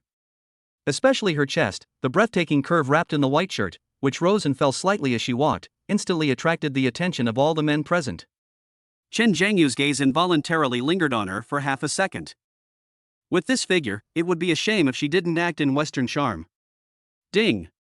A beauty with an overall score of 86 has been discovered, Lu Qingyu. Occupation, Account Manager, Gaohai Branch, China Construction Bank. Appearance, 85, Figure, 92, Temperament, 86. Comprehensive score, 86 points. The host can get multiple cashbacks when using the consumer cashback card for consumption for the first time. The system's prompt sounded in his mind, and Chen Zhengyu's mouth curled up in a playful arc. Sure. It is true that when you think there is no way out, you will find another village with willows and flowers. I originally just came to watch a monkey show, but I didn't expect to gain something unexpected. This beautiful manager named Lu Qingyu is not inferior to Su Muqing in terms of appearance or figure, but their styles are different. One is the cold and clear campus white moonlight, and the other is the gentle and watery peach beauty. Chen Zhengyu was already delighted in his heart, but his face remained calm. Lu Qingyu had obviously seen a lot of things before. She quickly walked up to the two police officers and politely asked, "Comrades, how can I help you?" The male police officer flashed his ID and briefly explained the situation. "We need to verify the ownership and funds on a bank card in this gentleman's name. Please cooperate." Lu Qingyu's gaze fell on Chen Zhengyu. Seeing his plain school uniform and overly young face, a hint of barely perceptible surprise flashed in her eyes, but her good professionalism prevented her from asking any more questions and she just nodded. "Okay, please follow me to the VIP room." She turned around and led the police, Chen Zhengyu and Su Muqing to the VIP room. Seeing this, Li Tianyun and the other two immediately straightened their chests and wanted to follow in, but were stopped by Lu Qingyu. "Sorry, everyone. To protect customer privacy, all non-essential personnel please wait outside." Her tone was still gentle, but her attitude was unquestionable. "We are the ones reporting the case. How can we be irrelevant?" Yang Xiaoqian protested in a shrill voice. Lu Qingyu just glanced at her calmly. "The police are here, I believe they will handle it fairly." After saying that, she ignored the three people and turned around to close the heavy wooden door of the VIP room, isolating the three furious faces and all the prying eyes outside. In the VIP room, Lu Qingyu personally poured hot tea for everyone, and then sat down behind the desk with a professional smile on his face. "Mr. Chen, right? Please give me your card." Chen Zhengyu handed over the domineering black and gold card. When Lu Qingyu took the card and her fingertips touched the lifelike five-clawed golden dragon relief on it, her pupils suddenly shrank.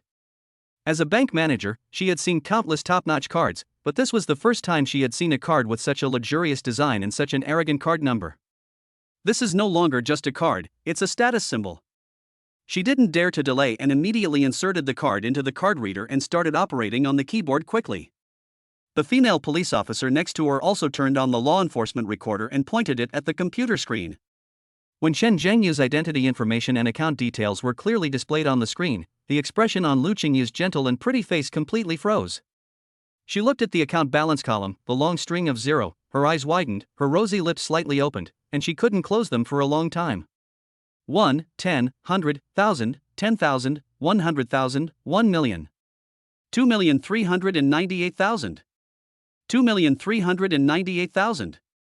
A high school student in school uniform actually has nearly 2.4 million in current deposits in his personal account. This is simply a fantasy. Ahem.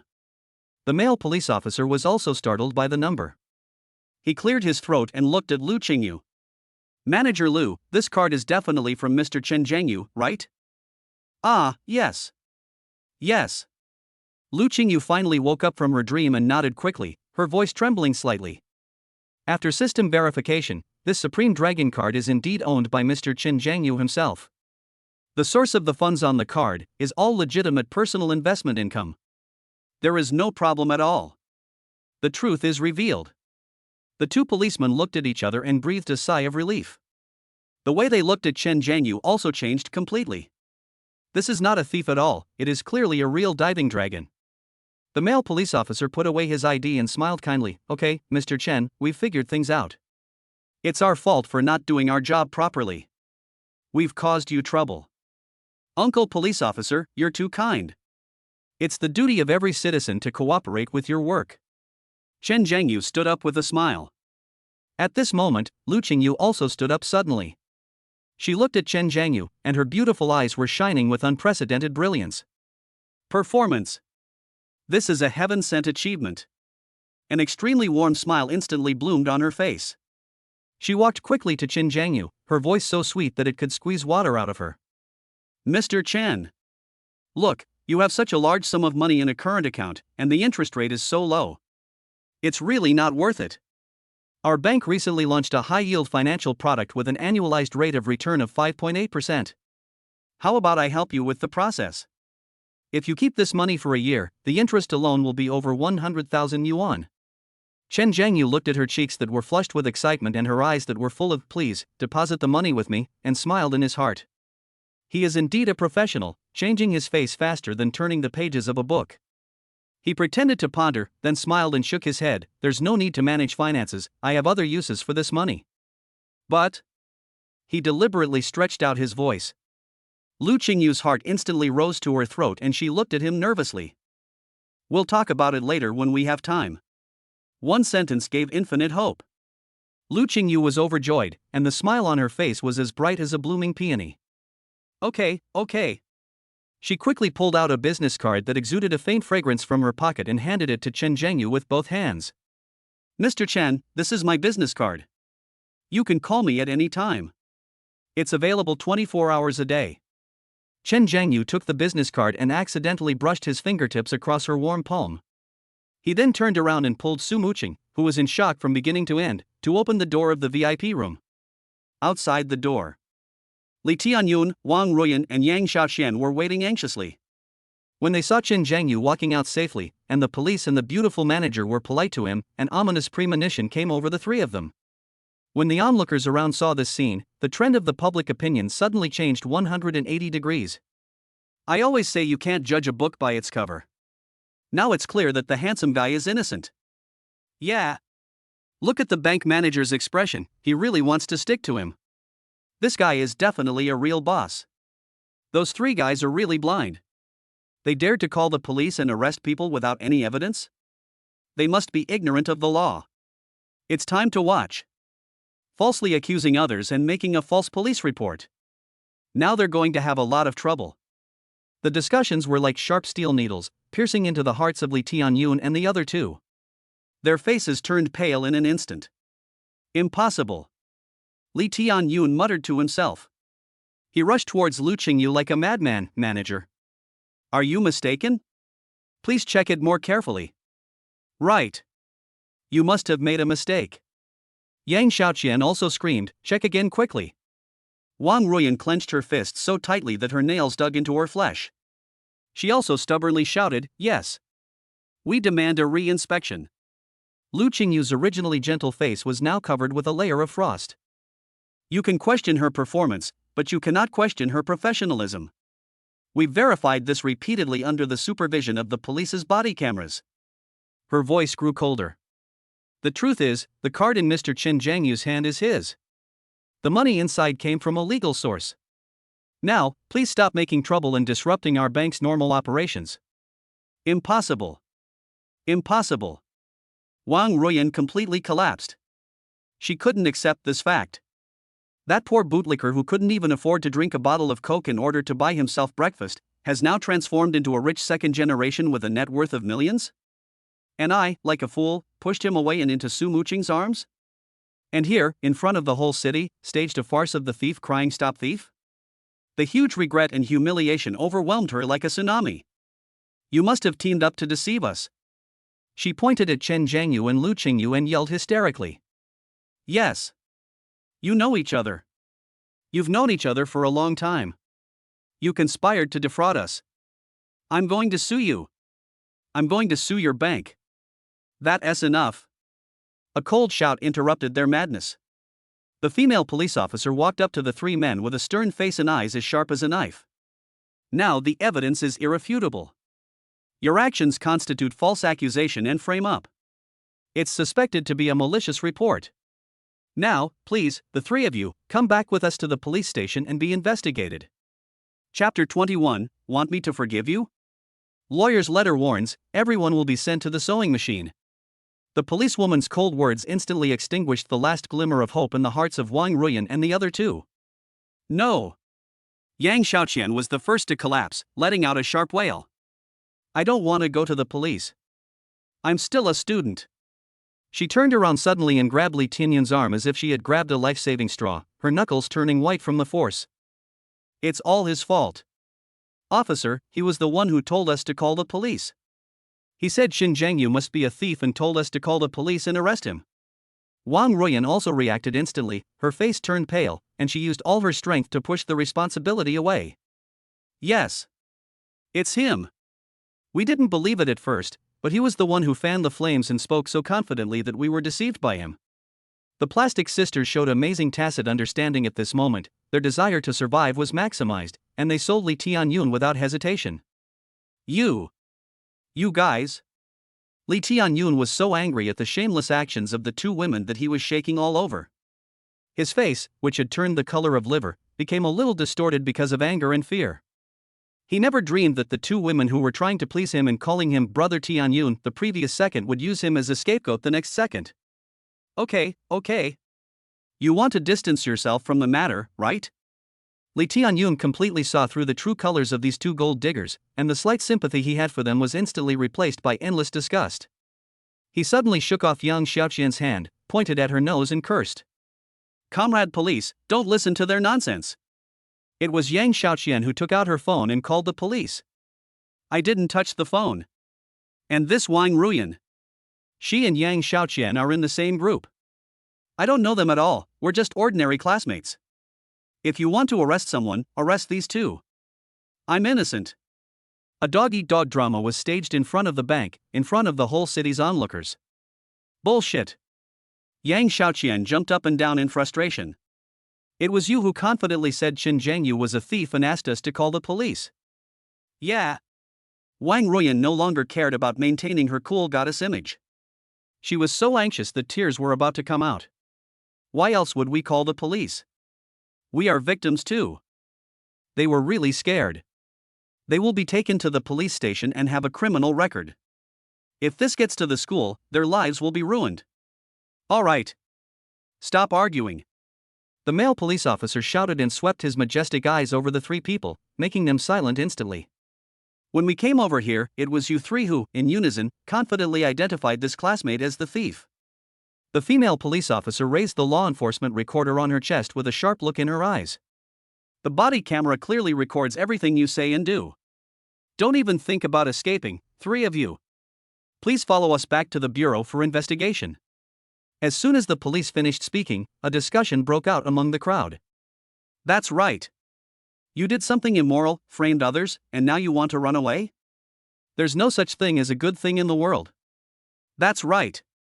If no one is held accountable, then in the future, anyone who dislikes someone will be able to call the police and make false accusations. Wouldn't that cause chaos in society?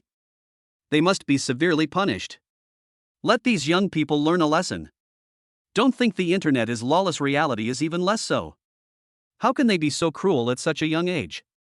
The sharp comments from the public, every word was like a red-hot iron, searing deeply into the hearts of the three people. The crowd was in an uproar, and with the police's serious expression that said, "We'll take action if you don't cooperate," Lee Tianyun and the other two could only look dejected and follow the police reluctantly, getting into the police car with flashing red and blue lights. Please come back with us and take a statement. The female police officer turned to Chen Jiangyu and her tone softened a lot. I'll go with you too. Su Muqing, who had been standing quietly beside Chen Jiangyu, immediately spoke in a firm tone. She looked at Chen Jiangyu, her cold eyes filled with undisguised concern and worry. Okay. Chen Jiangyu felt warm in his heart and nodded at her. Police station, interrogation room. When Wang Ruyan and Yang Xiaoqian heard the police announce that according to the Public Security Administration punishment law, their actions constituted false reporting and open insult to others, and they would face the punishment of detention for more than 5 days but less than 10 days, and a fine of less than 500 yuan, they were completely panicked. Detention. That means being locked up. Uncle Police, we were really wrong. Wang Ruyan cried loudly, tears and snot streaming down her face. She no longer looked like a school beauty. We won't do it again. Please, considering that this is our first offense and we're still high school students, please forgive us this time. Yes, police officer. Yang Xiaoqian burst into tears. We didn't know it would be so serious. Please don't punish us, or our lives will be over. Although Li Tianyun didn't cry, his face was pale. He deliberately stood far away from the two bitches in his eyes, drawing a clear line between them, but also looked at the police with an almost pleading look. Comrade police officer, I promise there won't be a next time. The male policeman looked at them and shook his head seriously. This incident has had a terrible impact. At the bank entrance, many people took videos and photos with their phones. I estimate that by tomorrow at the latest, you will be on the headlines of the city news. The policewoman added coldly, in this case, we cannot exempt you from punishment. Everyone is equal before the law. Make the news. These 3 words were like 3 bolts from the blue, shattering the last bit of hope of the 3 people. If they just embarrassed themselves at school, they might be able to find a way to transfer. But once it's all over the city news, they'll be socially dead. They'll be pointed at wherever they go. Looking at the 3 people's frightened and pale looks, the male policeman pondered for a moment and threw out the last life-saving straw. Unless the student you falsely accused can provide you with a letter of apology, then considering that you have obtained the victim's forgiveness, we can consider giving you a lighter sentence. As soon as the words fell. Swish. Swish. Swish. 3 gazes, filled with regret, pleading, and a hint of barely perceptible resentment, were all directed at Chen Jiangyu, who had just finished taking the statement and was about to leave. Chen Jiangyu paused, feeling the 3 complicated gazes, and a cold arc appeared at the corner of his mouth. Do you remember me now? Too late. Ruyan. Ruyan, hurry up. Please beg Chen Jiangyu to issue us a letter of apology. Yang Xiaoqian stomped her feet anxiously and urged Wang Ruyan frantically in her ear. Wang Ruyan took a deep breath, forced down the humiliation and regret in her heart, raised her head and looked at Chen Jiangyu. However, the words she spoke still carried that ridiculous arrogance that was deep in her bones. Chen Jiangyu. Did you hear that?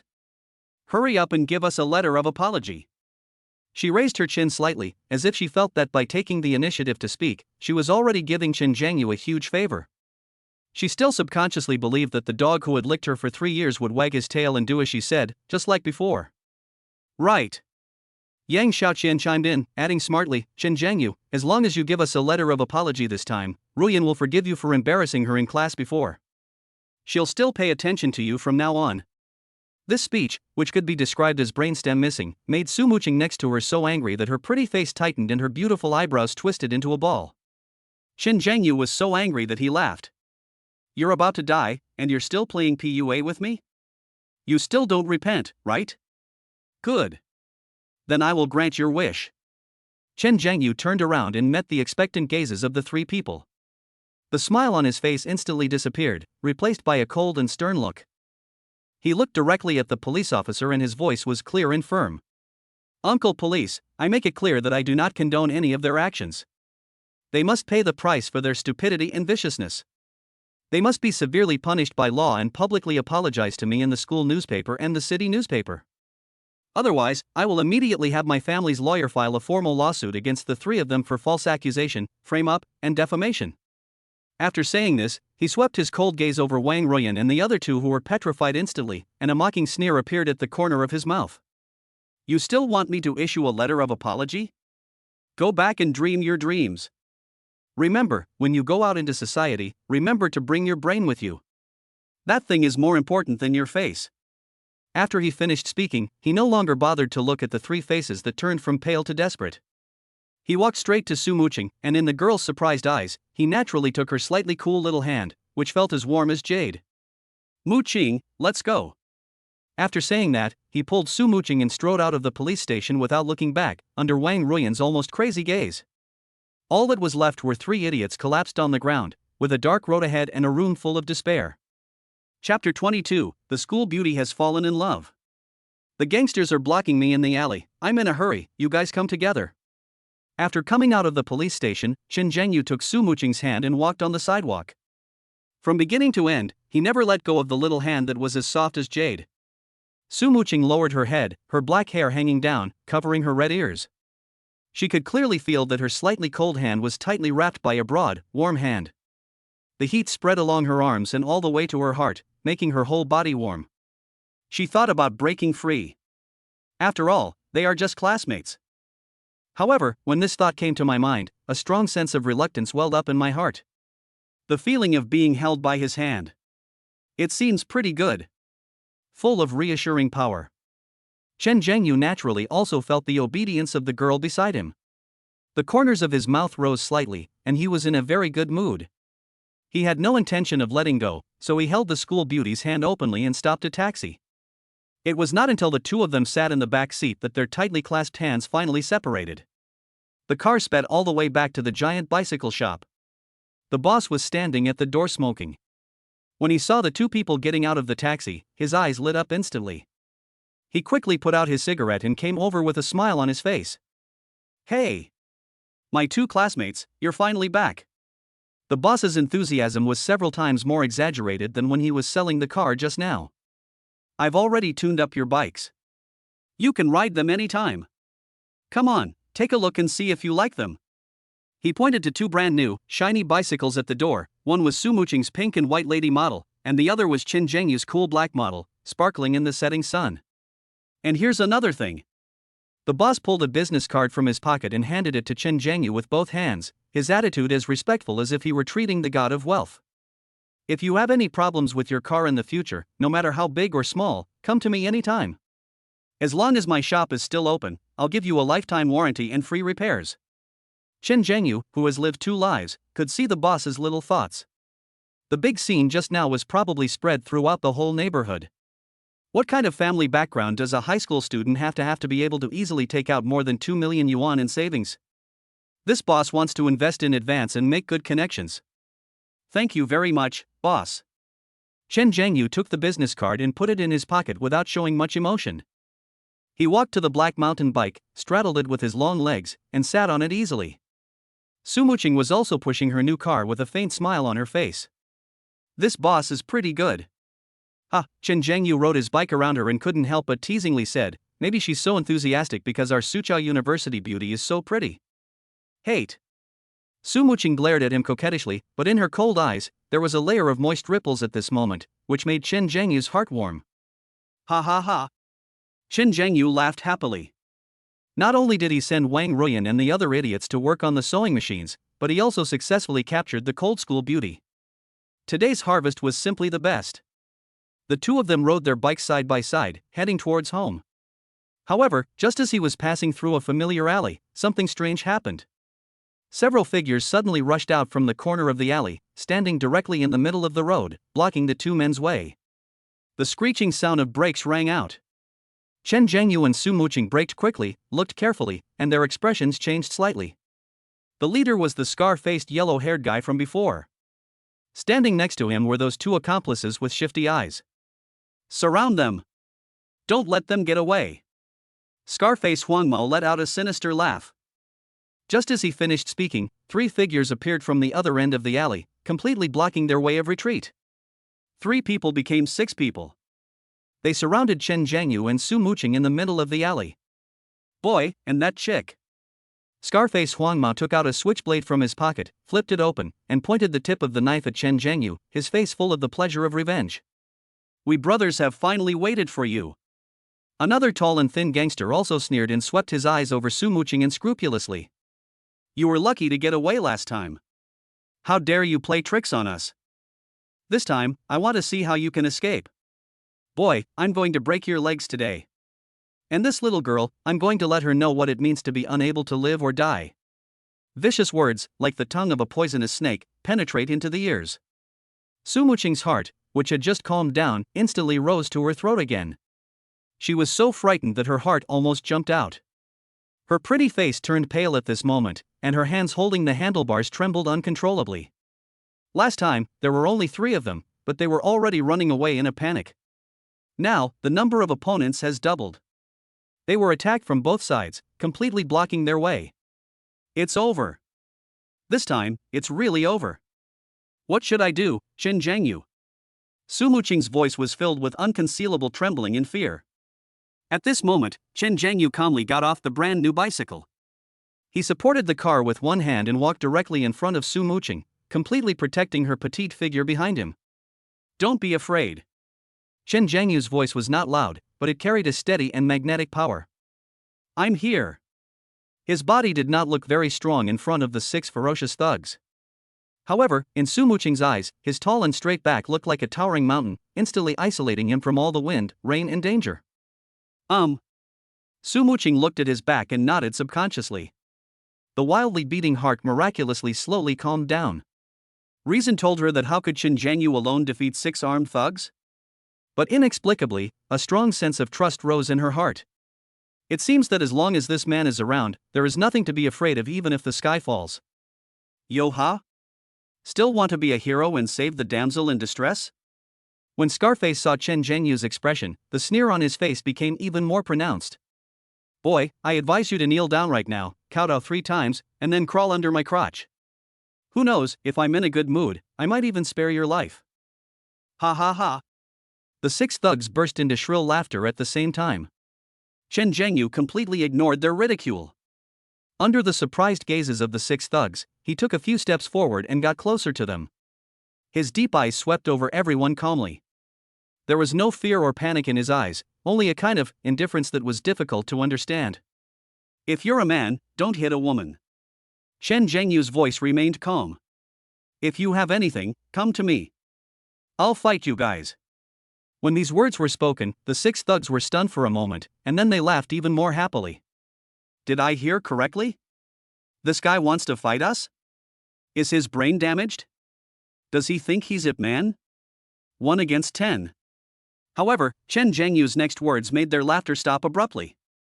He glanced at the non-existent watch on his wrist, yawned lazily, and a look of impatience appeared on his face. That's right. I'm in a hurry to get home for dinner. You 6, come on together. Chapter 23, Street Fighting Becomes a God. The school beauty offers a kiss, and the reward takes effect immediately. Silence. Deathly silence. Chen Zhengyu's casual words, you 6, just come together, exploded in the alley like a depth charge. The laughter on the faces of the 6 thugs suddenly stopped. The expressions on their faces, from sarcasm, to astonishment, and then to rage after being extremely humiliated, the transformation process is extremely wonderful. Hold. This kid is looking for death.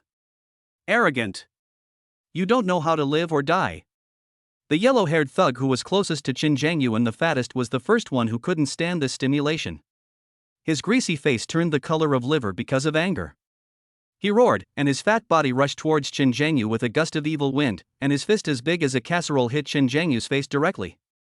This punch looks powerful and heavy. Ah! Su Muqing's heart instantly rose to her throat. She let out a short scream in fear and gripped the handlebars of the bicycle tightly, her knuckles turning white from the force.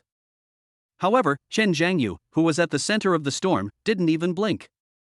Just when the fist was about to hit his body, he moved. Without any panic, the fighting instinct brought by elementary combat mastery has been completely integrated into his limbs and bones. He just stretched out his right hand lightly. Bang! A crisp sound. The fist that looked like it could smash bricks was firmly caught by his palm and could not move forward even an inch. What? The fat yellow-haired boy's eyes were as big as copper bells, and his face was full of disbelief. Before he could react, he felt an irresistible force on his wrist. Chen Zhengyu took advantage of the situation and pulled.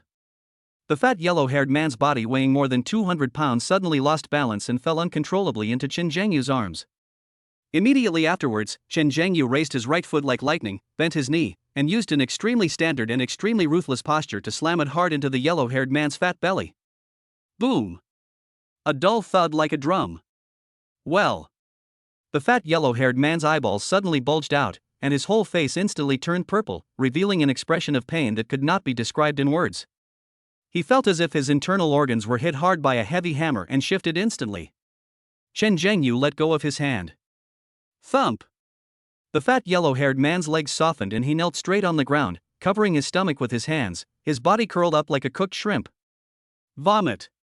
The next second, he couldn't hold it in any longer and opened his mouth to vomit. The pickled fish he had eaten for dinner mixed with stomach acid sprayed all over the floor.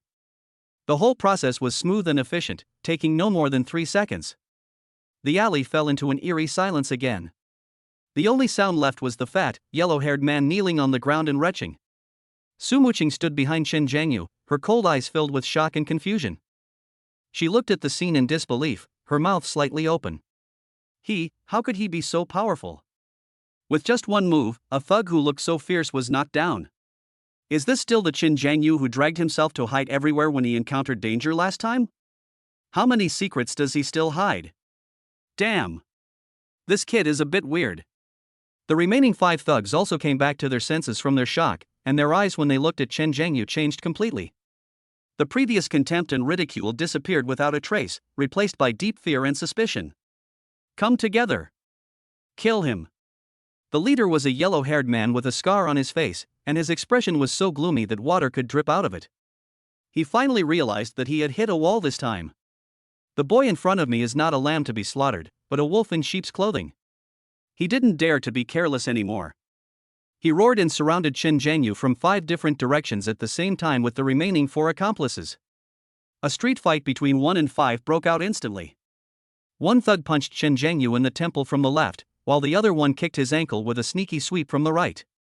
Right in front of him, a tall and thin gangster took out a shiny switchblade from his pocket and stabbed it towards Chen Zhengyu's lower abdomen with a grin. Behind him, 2 more people came up quietly, attempting a sneak attack. This is a sure kill situation. Su Muqing's heart almost stopped beating, she didn't even dare to look any further. But Chen Zhengyu was still terrifyingly calm. His mind was clearer than ever before. In his eyes, all the actions of the 5 people around him seemed to be slowed down countless times. He tilted his body slightly and narrowly avoided the fist from the left by a hair's breadth. At the same time, he suddenly raised his right foot and stepped on the ankle of the gangster on the right with incredible precision. Snap! A teeth-grinding sound of bones cracking was heard. Ah! The gangster on the right let out a shrill scream, hugged his deformed ankle, fell to the ground and rolled on the ground. After taking care of 2, there are 3 left. Chen Zhengyu didn't even bother to look at the guy on the ground. He suddenly stepped forward and instead of retreating, he went straight to meet the tall and thin guy holding the switchblade. The tall and thin man was frightened by Chen Zhengyu's cold eyes, but the knife in his hand had already stabbed out and it was too late to take it back. Just when the tip of the knife was about to pierce Chen Zhengyu's lower abdomen, Chen Zhengyu's left hand shot out like a pair of pliers, grabbing the wrist of the tall and thin man holding the knife. You! The tall and thin man was horrified and wanted to pull his hand back, but he found that the other person's palm was like cast steel bar and did not move at all. Chen Zhengyu pulled a cold smile at the corner of his mouth and twisted his wrist suddenly. Another click sound. The tall and thin man's wrist was broken at a strange angle. Ah! Another scream like a pig being slaughtered. The switchblade fell to the ground with a clang, and the tall and thin man was in so much pain that tears and snot came out. Chen Zhengyu showed no mercy and hit him hard on the chin with a clean elbow. Bang! The tall and thin man's eyes rolled back, and even his scream was stuck in his throat. He fell down limply and fainted on the spot. At this moment, the two thugs who attacked from behind had just gotten close. Chen Zhengyu turned around abruptly, with a terrifying cold light flashing in his eyes, like a cheetah hunting in the dark. The two thugs were so frightened by his glare that they stopped in their tracks. It was this moment of hesitation that determined their fate. Chen Zhengyu's figure was like a ghost. He instantly approached the two men and punched out with both fists. Bang! Bang! Two extremely precise punches hit the two men's chests solidly. The two thugs groaned as if they were hit by a speeding truck, and their bodies flew backwards, hitting the wall of the alley heavily. Then they slid to the ground like two dead dogs, struggled for a few times, and could no longer get up. 5 people. Less than 30 seconds. All solved. In the entire alley, there was no one standing except the thug lying on the ground groaning. Chen Zhengyu stood in the middle of the mess, the corners of his school uniform fluttering in the wind, without even a drop of sweat on his face. His tall and straight figure looked like an invincible god of war in Su Muqing's eyes, which reflected shock and admiration. However, just when everyone thought the battle was over, something strange happened. The scarred, yellow-haired man who had been standing on the periphery and had not taken any action, had a flash of extreme resentment and madness in his eyes. He took advantage of the moment when Chen Zhengyu had just finished fighting and was most relaxed. He did not rush towards Chen Zhengyu, but like a poisonous snake, he suddenly swooped towards Su Muqing behind Chen Zhengyu. Careful! Chen Zhengyu's face changed drastically. He wanted to turn around to rescue, but it was too late. The scar-faced man had already rushed behind Su Muqing, strangling her slender neck with one hand.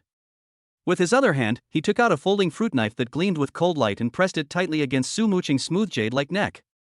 Ah! The cold blade touched her skin. Su Muqing had never experienced such a scene before. She screamed in fear and the blood in her body turned cold. Don't scream. If you scream again, I'll cut you with my knife.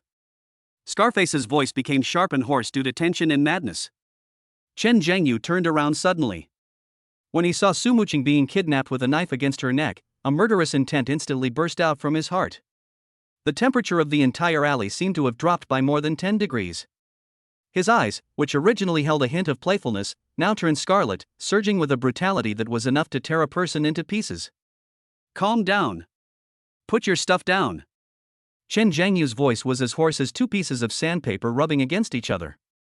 He forced himself to suppress the murderous intent boiling in his heart and slowly raised his hands to indicate that he posed no threat. Let him go, and I'll go with you. He stared into Scarface's eyes and began to try to negotiate, while moving forward step by step very slowly. Don't come over here. Stop the fucking hell. Seeing Chen Zhengyu approaching, Scarface's emotions instantly went out of control. He yelled nervously, and the hand holding the knife used so much force that it directly cut a shallow blood mark on Su Muqing's snow-white neck. Bright red blood beads oozed out along the fair skin, extremely dazzling. Come again. If you come again, I can't bear it anymore. At worst, we'll die together. Scar roared with a stern face. He never expected that after hunting geese all day, he would be pecked in the eye by a goose today. Okay. I'll listen to you. I'll stop.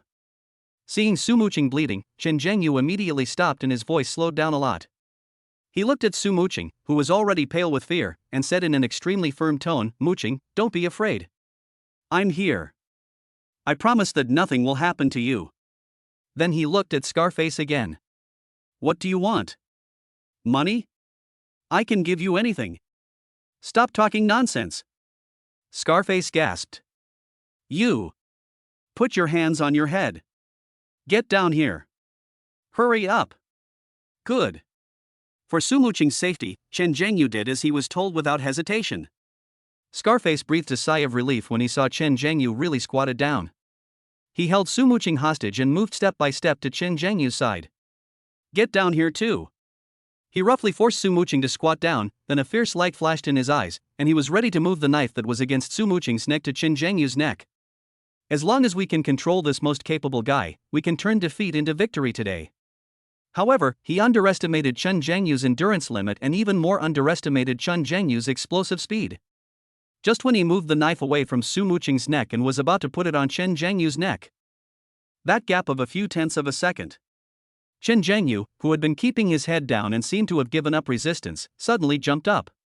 His movements were so fast that it was faster than lightning. A shadow passed by. His palm turned into a hand knife, and he chopped it down on the wrist of the scarred man holding the knife with precision and ferocity. Ah!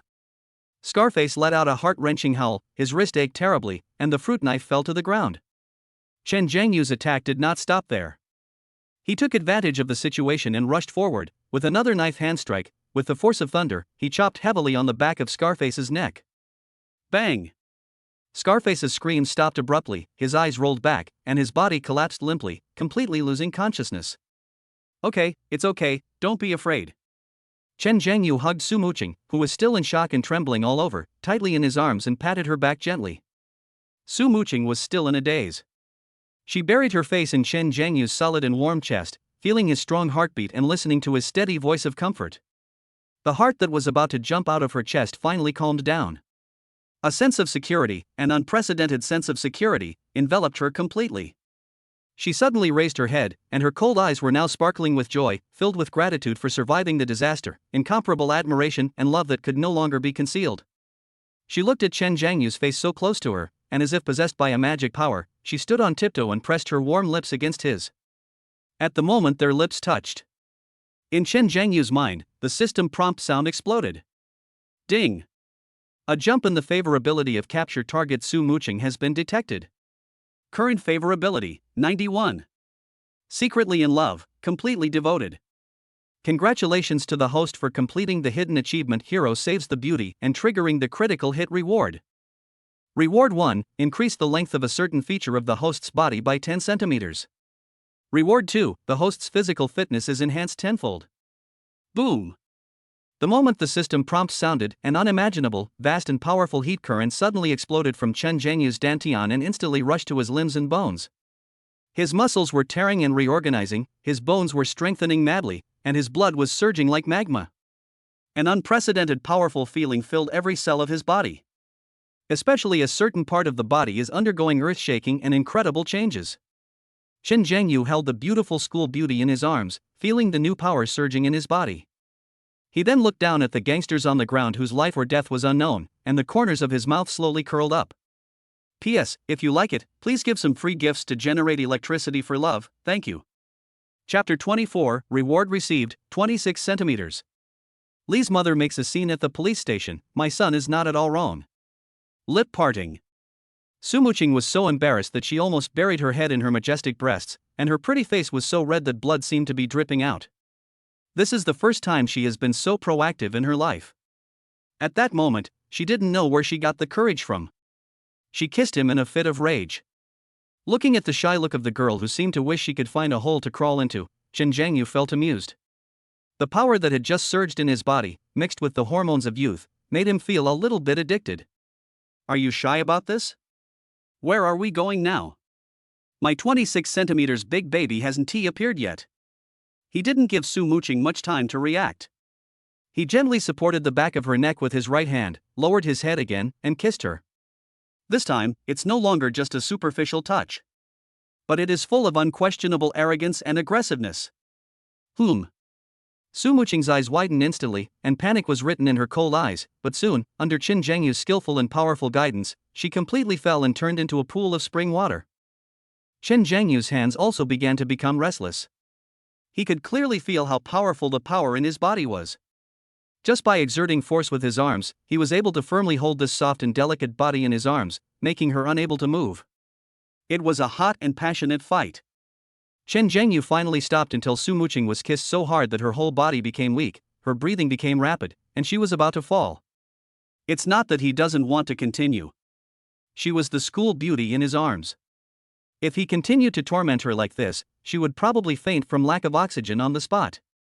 Moreover, there were 7 corpses lying in the alley. This environment was really a bit inappropriate. Be good. Let's take care of things here first. Chen Zhengyu looked at Su Muqing's sparkling eyes and swollen lips, knowing that this little girl was already under his control, so he whispered in her ear to comfort her. His voice was hoarse from the kiss he had just had, and full of magnetism. It entered Su Muqing's ears, making her tremble all over. She felt her ears itchy, and her heart itched as well.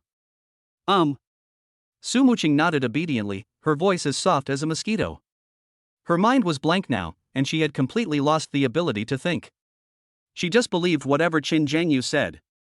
Call home first and tell your parents that you won't be back for dinner tonight.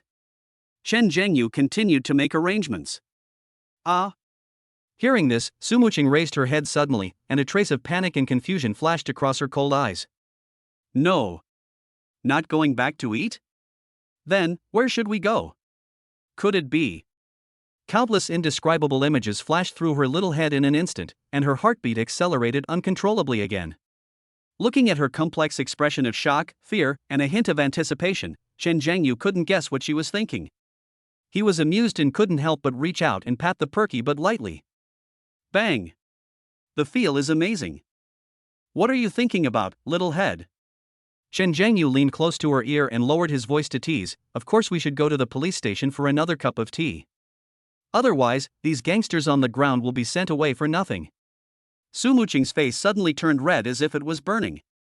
It turned out that I was going to the police station to take a statement. What were I thinking about just now? It's so embarrassing. Take a leave for evening study as well. Chen Zhengyu looked at the sky and added, after finishing the transcript and having dinner, I guess it will be too late. After saying that, Chen Zhengyu took out his cell phone and skillfully dialed the police number.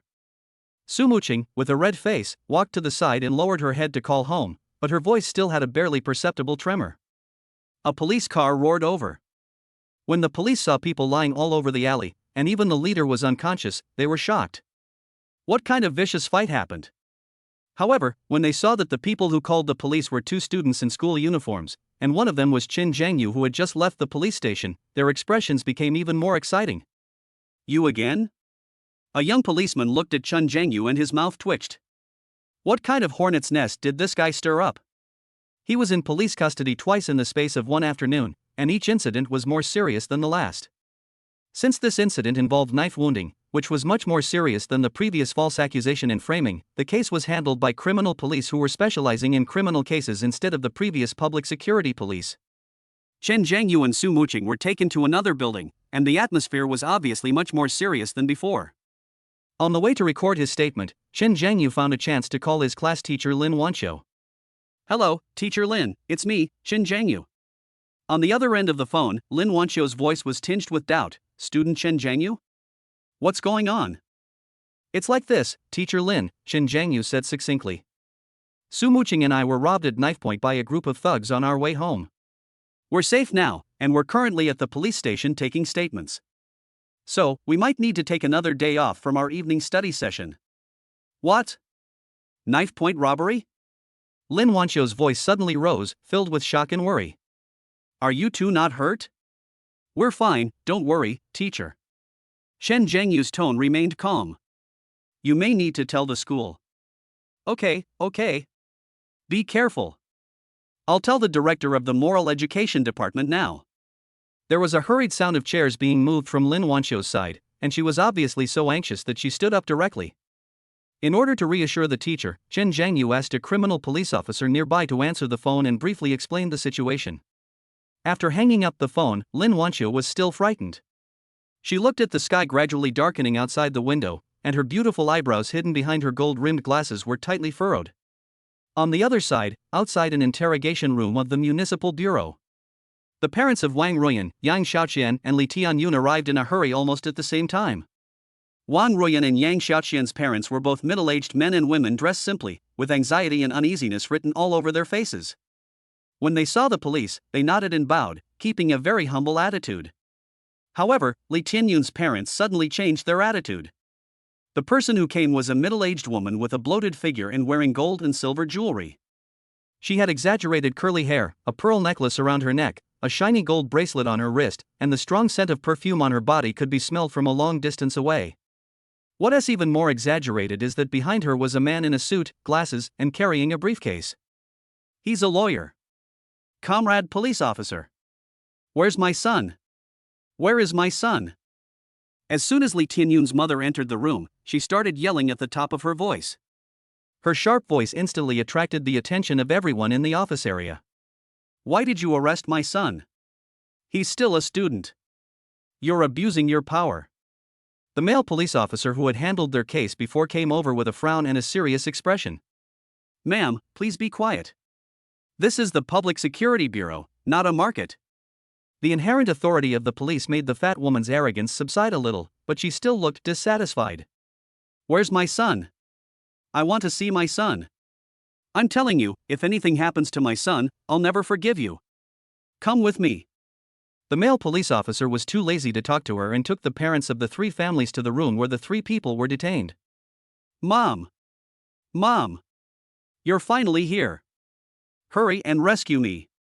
As soon as Li Tianyun saw his mother, he rushed over as if he had seen a savior, his face full of grievance and anxiety. Oh, my dear son. The fat woman felt so distressed when she saw her son's appearance. She turned her head, pointed at the policeman's nose and started scolding him. What on earth do you want to do? My son just made a few jokes with his classmates, and you're detaining him? Do you have any law or order? My lawyer, Zhang, is right outside. If you don't release him, we'll see you in court. The male policeman was amused by her unreasonable behavior. Are you kidding? Ma'am, your son, along with two other classmates, openly called the police outside the bank, falsely accusing someone of theft and verbally insulting them. We have body cameras and testimonies from dozens of people. We have all the evidence. According to the Public Security Administration punishment law, they will be detained for 5 to 10 days. It doesn't matter who you invite. Everyone is equal before the law. The police's words were so powerful that Wang Ruyan and Yang Xiaoqian's parents turned pale in an instant. However, Li Tianyun's mother still refused to give in. What a false accusation! I think it was that Chen Jiangyu who deliberately set a trap to harm our Tianyun.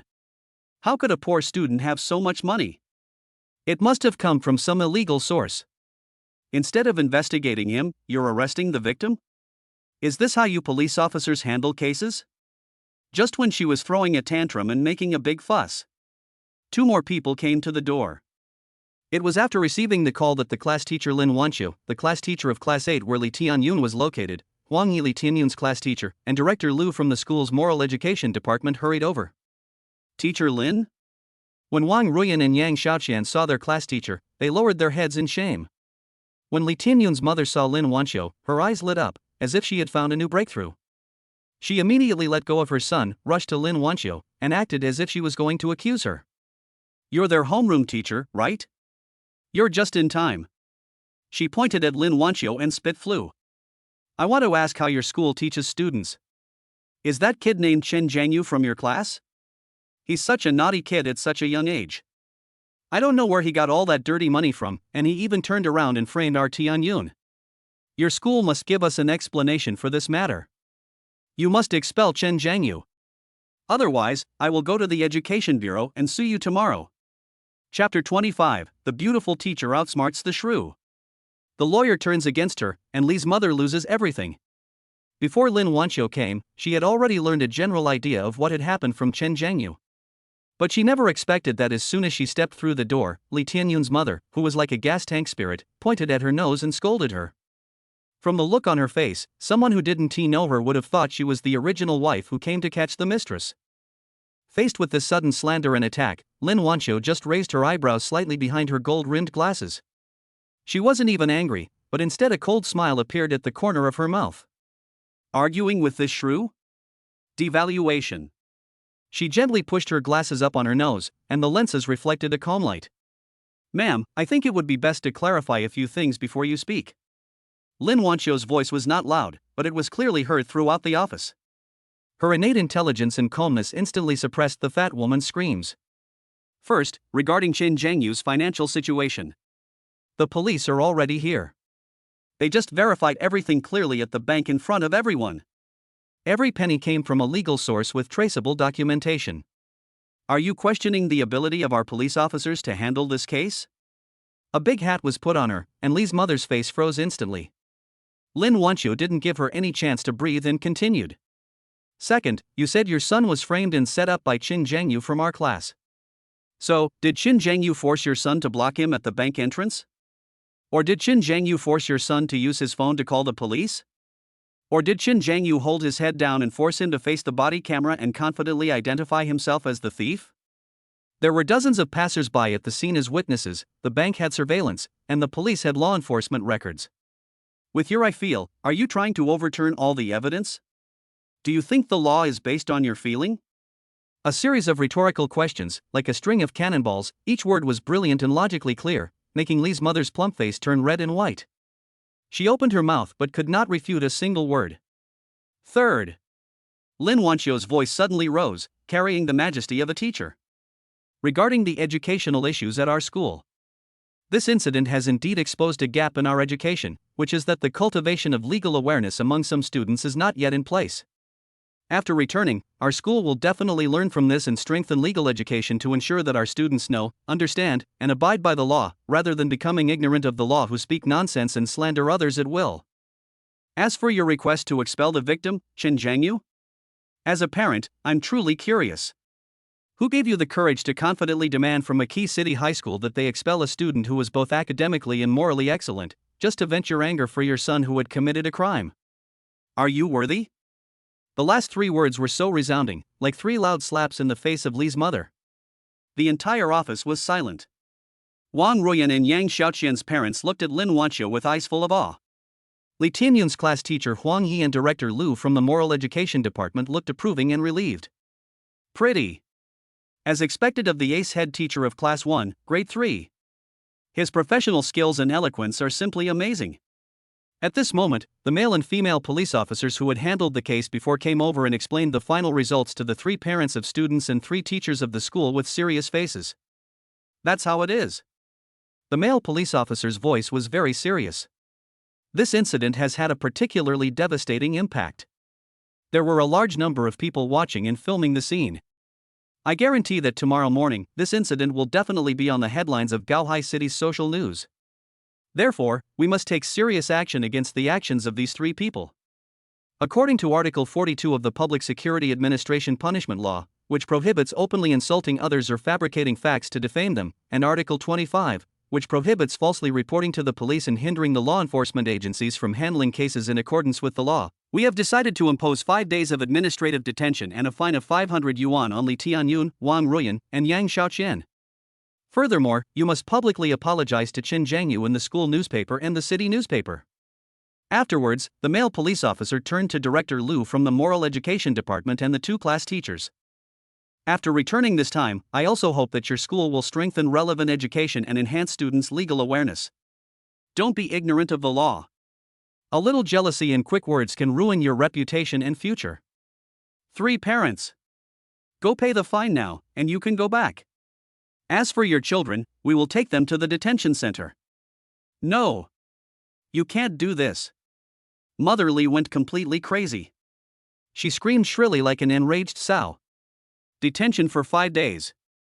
You even have to apologize in the newspaper. If this gets out, will the Li family still have face in Gaohai City? How will her son live his life in the future?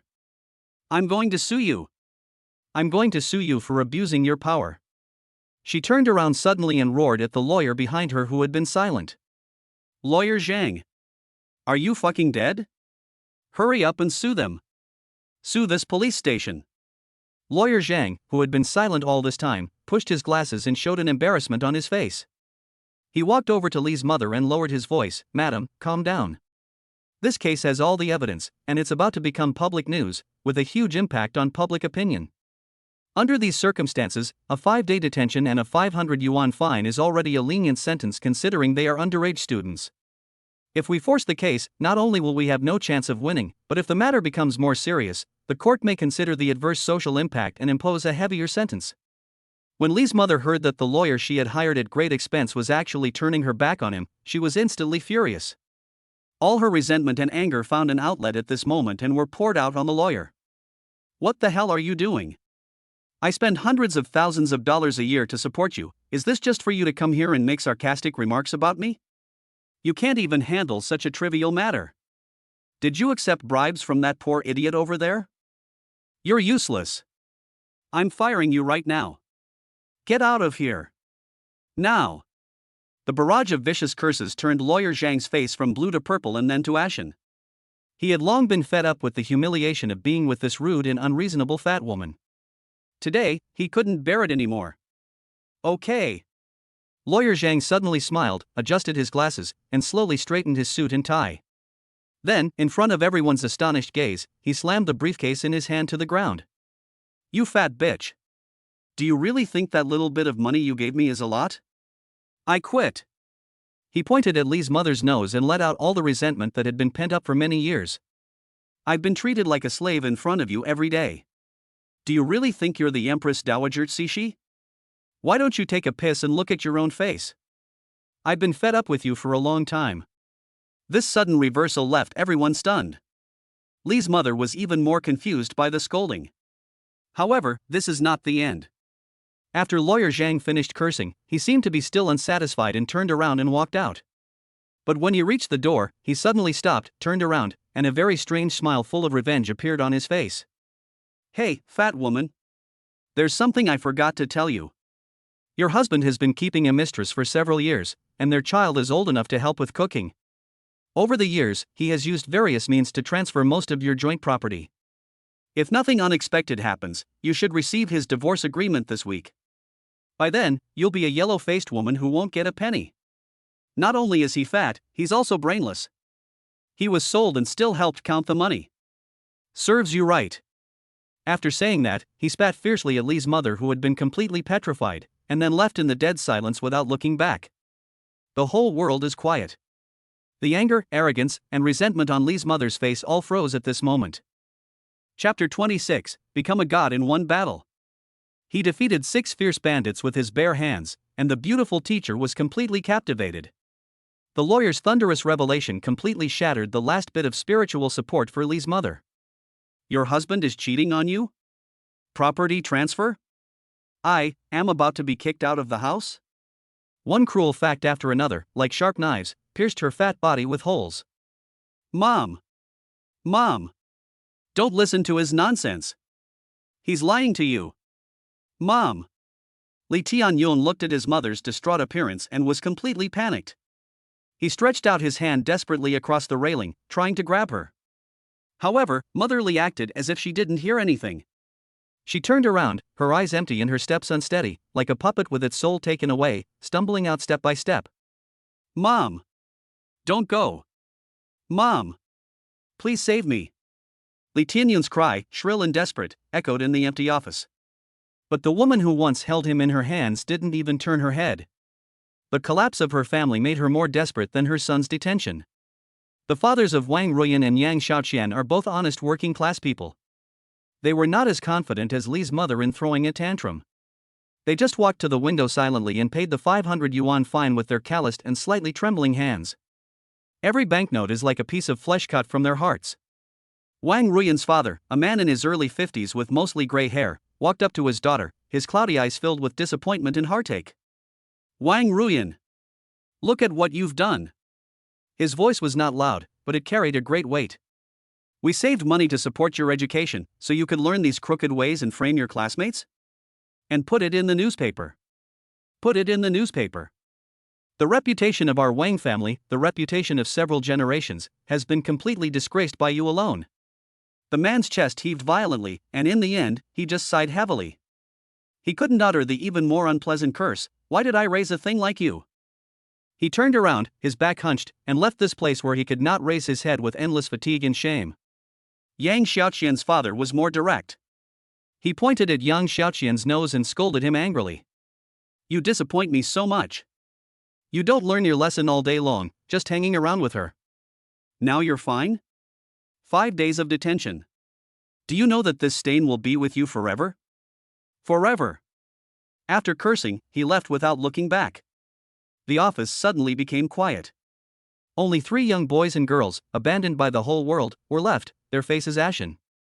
Li Tianyun slumped on the ground, his eyes were dazed, and he was still muttering, "It's impossible. My parents have such a good relationship. Yang Xiaoxian hugged her knees and buried her head deeply in them. Her shoulders twitched and suppressed sobs came intermittently. But Wang Ruyan didn't cry. She just stood there quietly, her nails digging deep into her palms, the sharp pain keeping her awake. Remorse. Endless regret drowned her like a tide. I was wrong. I was really wrong. She murmured to herself, her voice so soft that only she could hear it. The image of Chen Zhengyu appeared uncontrollably in her mind.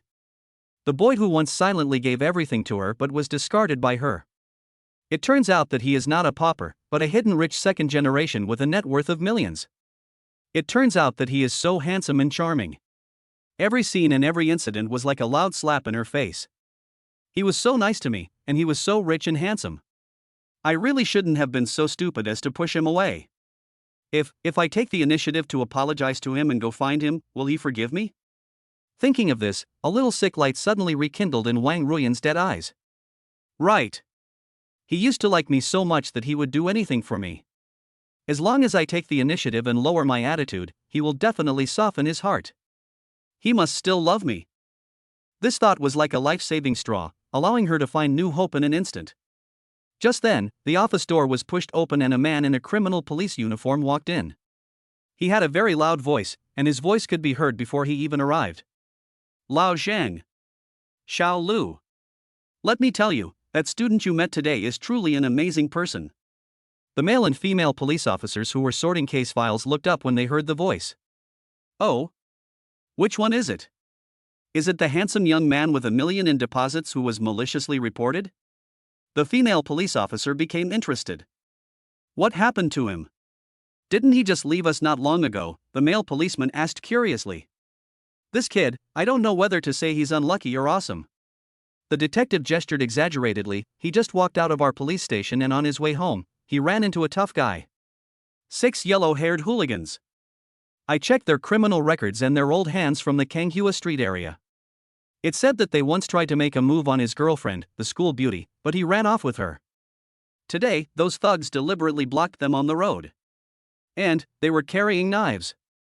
Ah, the female police officer exclaimed, her face full of worry. Did they get hurt? Are they seriously injured? She had a very good impression of Chen Zhengyu, who was tall, handsome, and had a very calm temperament. The male policeman also frowned, looking nervous. Ha ha ha. I guessed that you would have this expression. The criminal policeman proudly kept the secret. No. Guess what happened next? The policewoman got anxious and walked over to him and patted his shoulder hard, making him grimace. Stop keeping me in suspense. I'm getting so anxious. Tell me now. Ouch. Okay, I'll tell you. The detective rubbed his shoulders, cleared his throat, and spoke in a storyteller's tone, emphasizing each word. I'm telling you, don't let your jaw drop. That kid. Chen Zhengyu. He took on 6 knife-wielding thugs all on his own, bare-handed. In the end, he escaped unscathed. He even beat down all 6 thugs. And then he casually called the police and told us to come clean up. What? He single-handedly defeated 6 knife-wielding thugs? Still unharmed? Shocking. In the entire office, all the police officers who heard this stood up in shock, with disbelief written all over their faces. What a joke. Not to mention a senior high school student, even Captain Guan, the best fighter in their office, would not dare to say that he could escape unscathed if he faced 6 knife-wielding desperados with his bare hands. Is this a fucking movie? And because of the criminal policeman's loud voice, this conversation was clearly heard by 3 people not far away without missing a word. Li Tianyun and Yang Xiaoxian were so frightened that their faces turned pale and they were trembling all over. What kind of monster did they provoke? And after the initial shock, Wang Ruyan's eyes shone with an even more fiery and greedy light. He actually still hides this? A millionaire, a top student, handsome, and now, a god of war who can fight 6 people at once? At this moment, Wang Ruyan was filled with complete regret. Why? Why didn't she realize earlier that Chen Zhengyu was such a rare treasure? She actually pushed him away like this. But it's okay. It's not too late to change your mind now. Such an outstanding man must be mine. Only mine. At the same time, Lin Wanxiu, Huang He and Director Lu, who had just walked to the door and were about to leave, also heard these words. The 3 people were frozen in place as if they were under a spell. Huang He and director Liu opened their mouths wide, their eyes as big as copper bells, and the expressions on their faces were full of shock as if they had seen a ghost. And for the first time, cracks appeared on Lin Wanqiu's pretty face, which always remained intelligent and calm. Her beautiful eyes hidden behind the gold-rimmed glasses contracted violently, and a huge wave surged in her heart. This kid. What on earth is this kid doing all day long? It's all surprises for me, right? His studies improved, he became more handsome, his temperament matured, and he was also a hidden rich second generation. Now, even his skills have become so extraordinary? At this moment, Lin Wanqiu's heart, which had been silent for 30 years because of her high standards, suddenly began to beat wildly and uncontrollably. Throbbing. Unprecedented excitement. She was still unmarried at the age of 30, not because she didn't want to get married, but in her eyes, the so-called young talents around her were too mediocre, and there was no man who could truly move her heart. But now. Chen Zhengyu's handsome face with a slightly wicked smile, his composure and dominance beyond his years, and the terrifying battle record he had just heard, like a legendary hero. All of this perfectly fits all her fantasies about her other half. Isn't this the exciting guest I've been looking for? Right. The detective's voice sounded again, full of excitement. We've inspected the scene, investigated, and deduced that this is exactly what happened. There's absolutely no fakery. That scene, wow, it was like a martial arts movie. The office was in an uproar. Holy crap! This guy is still a high school student? Are all the animals in Gaohai City so fierce? This physical and mental quality is simply amazing. It would be a waste of talent for this kid not to become a special forces soldier. He's rich, good-looking, smart, and can fight. God is so unfair. He's given all the buffs to just him. I bet this kid will definitely be a dragon among men in the future. Our Gaohai City is a small pond, but we can't support him. In the end, it was the female police officer who sighed softly and delivered her closing statement. Alas, what a pity, such an outstanding boy already has a girlfriend. Chapter 27, New Feature to be Unlocked, Living Like a Gigolo. After recovering from their shock, Lin Wanqiu, Huang He, and Director Liu of the Moral Education Department walked out of the police station without hearing the subsequent discussion in the police office. With a mind full of disbelief, they went straight out to the car and returned to school. At the same time, in a small restaurant with a clean and tidy environment, Chen Zhengyu and Su Muqing were feasting on a table full of steaming home-cooked dishes. It was a turbulent afternoon. First there was the bank turmoil, then there was the street fight to save the girl, and then 2 trips to the police station. Even the strongest person could not stand it. Both of them were starving and didn't care about their image at the moment. They ate happily. Just as Chen Zhengyu picked up a piece of sweet and sour pork and was about to put it into his mouth, the system prompt sounded in his mind without warning. Ding! A jump in the favorability of the captured target, Lin Wanqiu, has been detected. Current favorability, 55. Heart pounding, deeply impressed. Puff. Chen Zhengyu almost spit out the food in his mouth. He froze, the chopsticks in his hand hanging in the air, his face full of disbelief. What's going on? Teacher Lin? Favorability 55? I just ate quietly and did nothing else. Could it be that the handsome look of my brother while eating captured the heart of the beautiful teacher from several kilometers away? This is too outrageous. What's wrong? Su Muqing opposite him immediately noticed his abnormality, put down her chopsticks, and her cold eyes were instantly filled with worry. Are you feeling unwell? Were you injured during the fight just now? You've been hiding it from me. As she spoke, she stood up, walked around the table to Chen Zhengyu, and her small hands nervously touched his body, trying to check if he was injured. The girl's hands were soft and slightly cool, with a faint fragrance. Her face was full of anxiety, and her heartfelt concern made Chen Zhengyu's heart surge with warmth. He grabbed Su Muqing's restless little hand, pulled her into his arms and sat her down, with a warm smile on his face. What are you thinking about? I'm fine, very good. Just those little scoundrels, with their mediocre skills, think they can hurt your man? What a joke! After Chen Zhengyu finished speaking, he deliberately stretched out his right arm, rolled up his sleeves, and showed off his smooth and explosive biceps in front of Su Muqing. The muscles, which have been strengthened tenfold by the system, are as hard as iron and full of masculinity. Su Muqing's small hand touched the strong arm, her pretty face blushed, and she finally felt relieved. Yes, he is a Superman who can fight 6 people alone. However, when she raised her head and looked at Chen Jianyu's handsome face closely, feeling the hot body temperature and strong masculine scent coming from him, she was actually a little dazed for a moment. Tall, handsome, good at studying, and safe. He also put himself in danger twice in order to save himself. Isn't this the kind of hero that only appears in novels, riding on a colorful cloud to save the princess? Maybe this is her Mr. Right? The only drawback might be that his family conditions don't seem to be very good. But what does that matter? He has no money, but her family has. She was her parents' only daughter, so wouldn't all the family money belong to her in the future? Wasn't her money Chen Jianyu's money? Besides, with the abilities Chen Jianyu has shown now, making money is a piece of cake for him, isn't it? The more Su Muqing thought about it, the sweeter her heart became, and the look in her eyes when she looked at Chen Jianyu became more obsessed and admiring. At this moment, the system's voice sounded again in Chen Jianyu's mind. Ding! Capture target Su Muqing's favorability detected +3.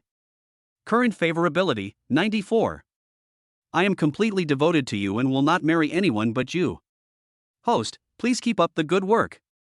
When the female target with a comprehensive score of 85 points or above reaches 100, the maximum value in favorability, the host's consumer cashback card will unlock the multiple consumption cashback privilege for her. At the same time, the reverse consumption return function will be activated for this target. Chen Jianyu was stunned again. Good job. Teacher Lin hasn't digested the surprise yet, and the favorability of the school beauty wife has increased again? Double happiness. Hee, it seems that my recent hard work has not been in vain. Moreover, this new prompt from the system really hit the spot for him. Multiple consumption refund. Although the bicycle he bought for Su Muqing was much more expensive than an ordinary bicycle and he received a tenfold cash rebate, he still felt the pain for a while. I feel like I'm too narrow-minded and I'm losing a lot. If I had taken the school beauty to the sales office and bought $1 million mansion, wouldn't the cashback amount have skyrocketed? What a waste of precious opportunity for first consumption. But now, after the favorability is maxed out, it can be returned multiple times. That's okay. My previous regrets disappeared in an instant. There will be plenty of opportunities in the future anyway, so I can just treat the bicycle as an appetizer. But what is this reverse consumption refund? Sounds like something. He immediately asked the system in his mind, System, please explain what reverse consumption refund means? Reverse consumption rebate, when a female target with a comprehensive score of 85 or above reaches 100% favorability towards the host, any consumption made by the target for the host will trigger multiple cash back, and the refund amount will be directly deposited into the host's account. Boom! Chen Jianyu's brain buzzed. What the hell? Can you still play like this? Let the rich woman spend money on me, and then the system will give me cash back? This fucking... Isn't that the legendary gigolo? A fire of justice instantly ignited in Chen Jianyu's heart. System. Who do you take me for? I, Chen Jianyu, am a man of 7 feet tall and upright. I conquer the world with my own hands and wisdom. You actually want me to be a gigolo now? This is an insult to me. A blatant insult. Do you think I'm the kind of man who would sell his soul and body for money? Ha! I'm telling you, it's impossible. Absolutely impossible. A gentleman can be killed but not humiliated. Chen Jianyu was speaking righteously and passionately in his heart, like a steadfast martyr. The system was silent for 2 seconds. So do you want it or not? If not, this feature will be permanently revoked. Chen Jianyu was startled and his attitude changed 180 degrees in an instant. Want? Yes, yes, yes. Who said no? I was just joking. Ahem, system, please stop being so rigid. I was just engaging in a profound philosophical debate. What's wrong with being a gigolo? Even if you're a gigolo, you still earn money based on your own abilities. This shows that you, my host, are incredibly charming and incredibly handsome, which is why rich women are willing to spend money on me. Hard rice hurts your teeth, but soft rice, it's good for your stomach. This function is tailor-made for me. It's so good. The system seemed to be speechless by his shamelessness and fell silent. Chen Jianyu was so excited that he was almost rubbing his hands. He lowered his head to look at Su Muqing, who was still shy in his arms and had no idea that she had been clearly arranged. His eyes changed instantly. How can she be a school beauty? This is clearly a super treasure trove that walks, breathes, can give birth to babies, and can activate the reverse withdrawal function. Favorability is 94. Just the last 6 points. As long as he works harder and maxes out these 6 points of favorability, a wonderful life of making money while doing nothing will be waiting for him. Thinking of this, the corners of Chen Zhangyu's mouth rose uncontrollably. He looked at Su Muqing's delicate face, his eyes filled with unprecedented passion and calculation. Mu Qing. His voice became unusually gentle and full of magnetism. Su Muqing raised her head, with a questioning look in her deer-like eyes. Chen Zhangyu leaned close to her ear and whispered ambiguously in a voice that only the two of them could hear. Are you full? If you're full, should we do something else? Chapter 28, Complete Conquest. The iceberg school beauty gives away her first time, and the system rewards her with the amazing soft rice function. The warm breath brushed against Su Muqing's earlobe, bringing an indescribable tingling sensation. The words "do something else" were like a stone thrown into a calm lake, causing ripples in her heart. Of course she knew what Chen Zhangyu meant. That pretty face, which usually seemed as cold and frosty as ice, now seemed to be dyed by the sunset glow, and was so red that it seemed to be dripping with blood. If it were a few days ago, let alone such a hint, she might feel offended even if Chen Zhangyu looked at her for a second longer. But now, instead of feeling any resistance, she felt an anticipation that even made her feel ashamed. Su Muqing buried her head deeper, almost into Chen Zhangyu's chest, and said to him in a voice as thin as a mosquito. Chen Zhangyu has a 30-year-old soul in his heart, so how could he not understand that the girl has completely agreed? Unable to suppress the smile on his face any longer, he paid the bill directly, scanned the code and gave an extra 100 yuan, then smiled at the honest shop owner and said, "Boss, please keep these 2 new bicycles for me. I'll pick them up tomorrow." "All right. No problem, young man." After finishing the trivial matters, Chen Zhangyu no longer hesitated. He took Su Muqing's soft little hand and strode towards a high-end hotel 500 meters away while the girl was so shy that she almost trembled. Home-like hotel. The name sounds friendly, but the decoration and style are far beyond the average fast food chain.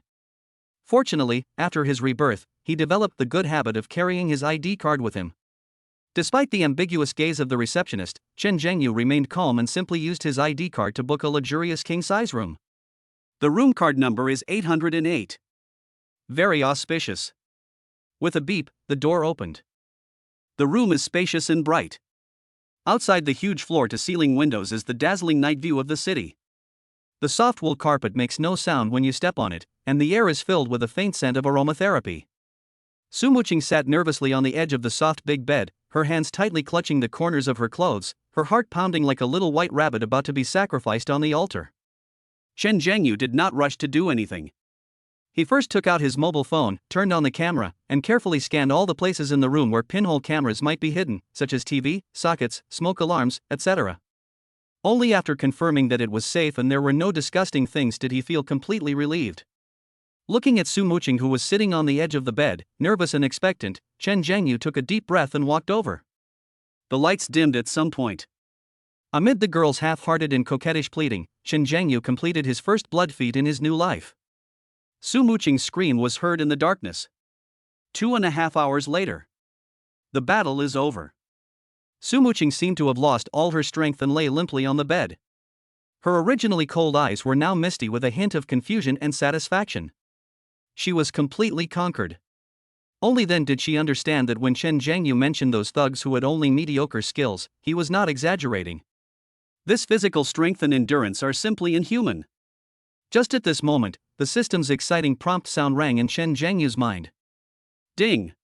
Congratulations to the host.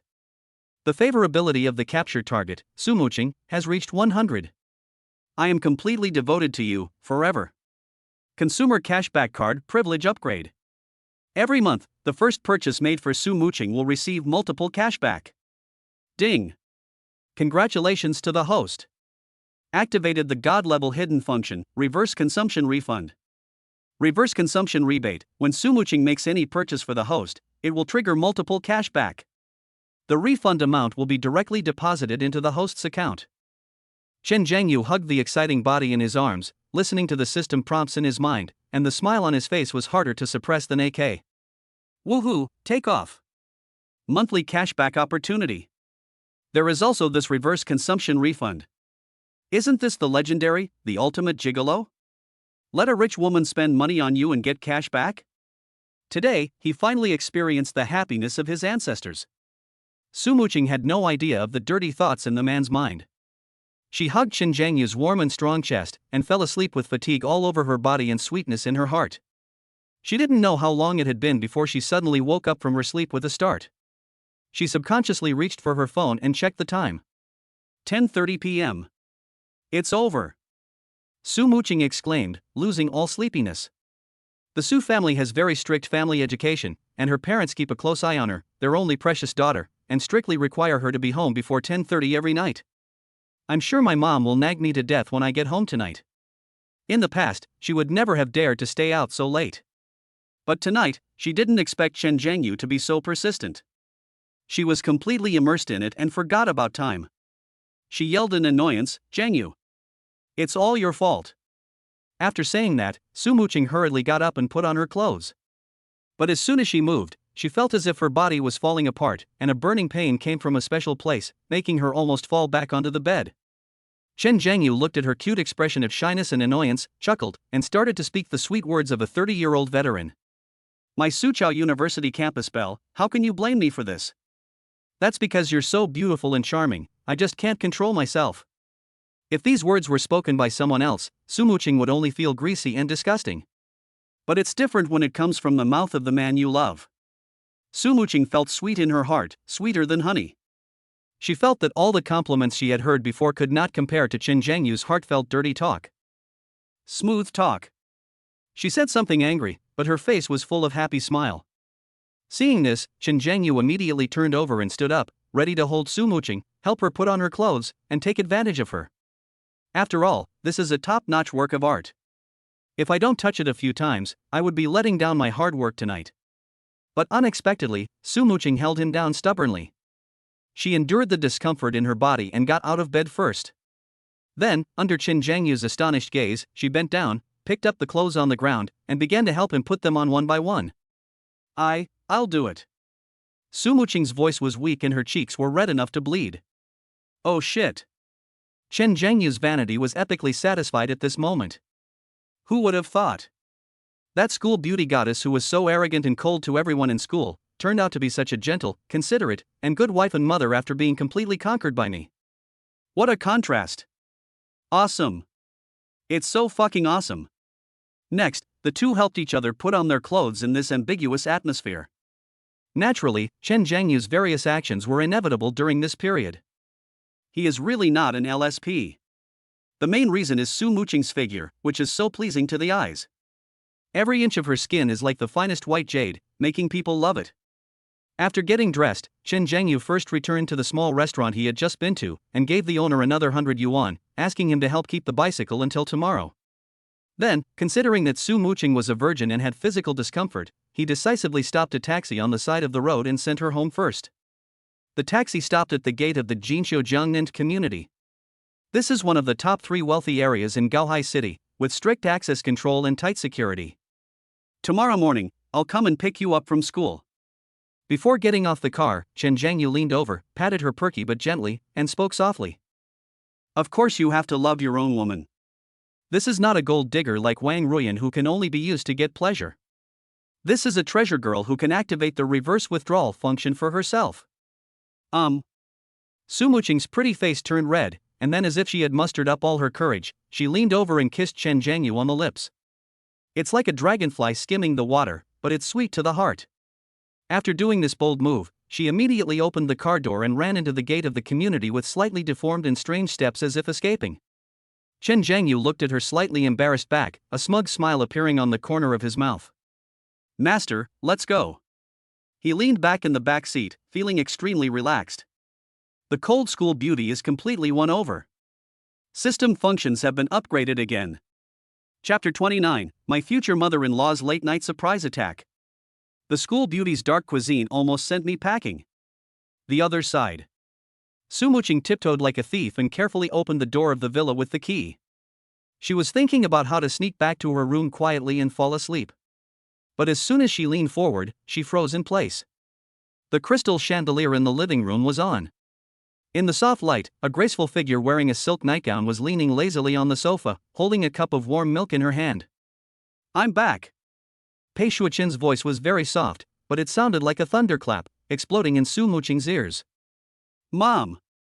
Su Muqing shuddered and was almost scared to death. "It's over, I couldn't escape after all. It's almost 11 o'clock now. My mother, who used to be so self-disciplined, should have been putting on a facial mask and getting ready to rest, right?" Pei Shuqin got married and had children early. She gave birth to her precious daughter Su Muqing at the age of 18. Later, due to the family planning policy and Su Muqing's father's special status as a civil servant, they did not have a second child. Therefore, Pei Shuqin, who is only 36 years old now, has been well maintained thanks to her affluent life. Time, like a butcher knife, had bent its blade on her. That face was still as delicate as a baby's, without a single flaw. Between her eyebrows and eyes was a mature charm that a young girl did not possess. The ice blue silk nightgown perfectly outlined her devilishly curvy figure, with curves that were even more popular than Su Muqing's during adolescence.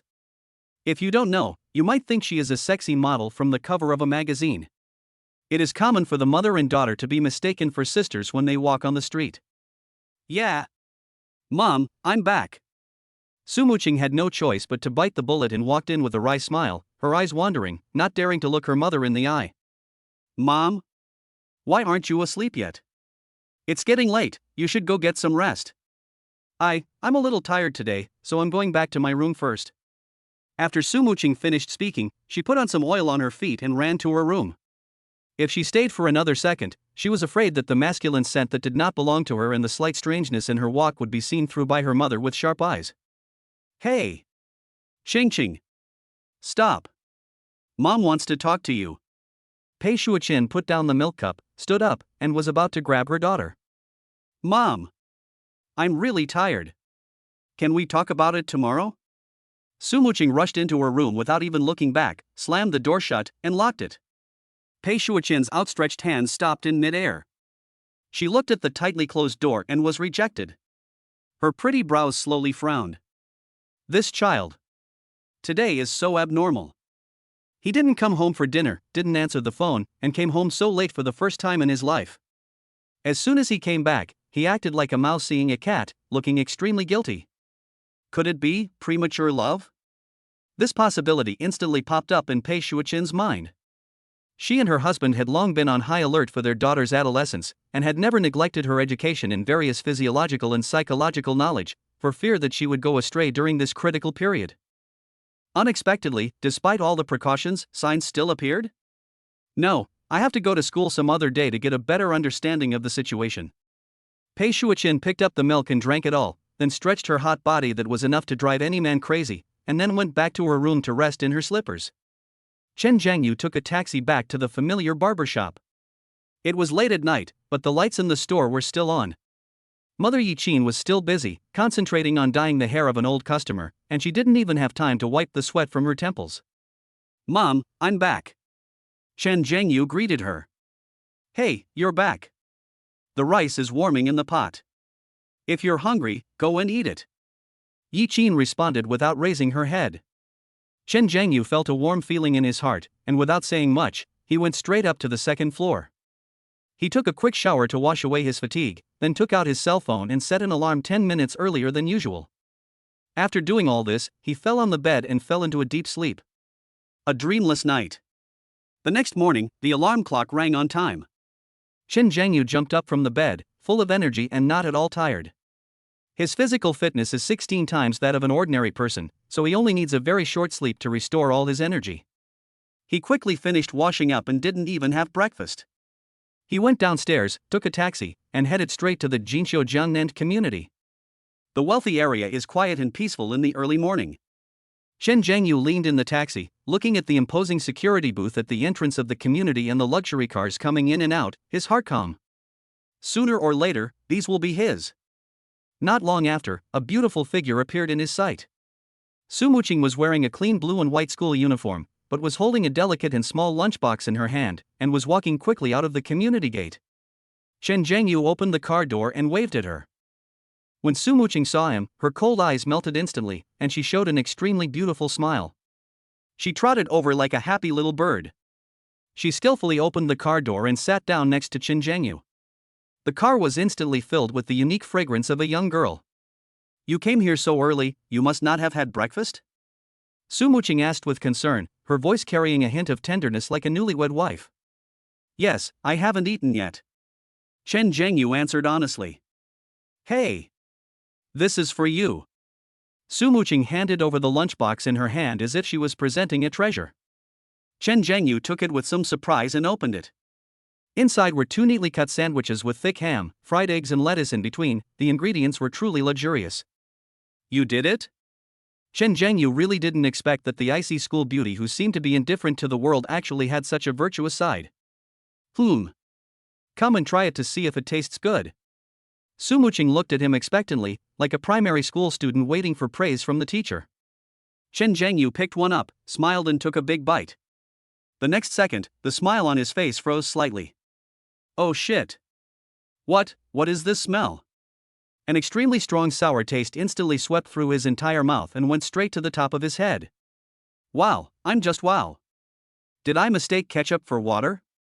Or was it because I was so good last night that my neighbor, Mr. Wang, got jealous? He looked down and saw that the cross-section of the sandwich, in addition to the luxurious ingredients, was almost completely covered by a thick layer of red ketchup. Looking at Su Muqing's sparkling eyes that were filled with the words "praise me quickly," Chen Zhengyu knew that he must not pour cold water on her. The desire to survive overcame the taste buds at this moment. Delicious. So delicious. Chen Zhengyu remained calm, even showing an expression of being shocked by the deliciousness, and gave Su Muqing a thumbs up. "Is this your first time doing this?" he asked tentatively. "Yeah. I got up at 5 this morning to do it." Hearing Chen Zhengyu's affirmation, Su Muqing's beautiful eyes instantly smiled into 2 crescent moons. "As long as you like it. From now on, I can cook for you every day," she added, blushing. After hearing this, Chen Zhengyu couldn't help but tremble slightly. "Still coming? Come every day?" "Sister, I was wrong. I was really wrong. Can we change to something else? It's so sore, my 26 centimeters equipment can hardly bear it." But he still had that warm smile on his face. "That's wonderful. I'm so happy." After saying that, under Su Muqing's delighted gaze, he stuffed the 2 heart-shaped sandwiches, which could be called biochemical weapons, into his stomach like a whirlwind. In fact, Su Muqing's cooking skills can't be considered as dark cuisine. "I'm just a newbie and don't have a clear idea of the amount of seasoning to use. With a little guidance, you can definitely make something truly delicious." However, Chen Zhengyu felt that now was definitely not a good time to correct her. Looking at the girl's face full of happiness and sense of accomplishment, he decided to endure it for 2 more days for the sake of his beautiful campus girlfriend. The taxi drove smoothly towards the school. Chen Zhengyu leaned back in his chair, feeling the sour feeling in his stomach, and was thinking about going to the store to buy a bottle of soda water to neutralize it. Su Muqing, who was standing next to him, suddenly came over and whispered in his ear. "By the way, Zhengyu, my mom, she seems to be a little suspicious that I'm in a premature relationship." Chapter 30, The top student in the school hunk challenged me in public? "My girlfriend is super protective." Chen Zhengyu was stunned at first when he heard Su Muqing's guilty whisper. He really didn't expect that his future mother-in-law's radar would be so sensitive. It was only the first day and clues were discovered. I can only say that women's intuition is so terrifying. But Chen Zhengyu thought about it and felt that this was actually normal. Yesterday, Su Muqing not only didn't go home for dinner and didn't answer the phone, but also came home unprecedentedly late. In addition, since it was her first time, her walking posture was definitely a little unnatural. It's not surprising that her shrewd mother saw through her. "Don't worry about Auntie." There was no panic on Chen Zhengyu's face. Instead, he showed a confident smile and reached out to pinch Su Muqing's upturned little nose affectionately. "It's discovered, it's no big deal. I, the future son-in-law, will make her 100% satisfied." These words were said with great arrogance and full of unquestionable confidence.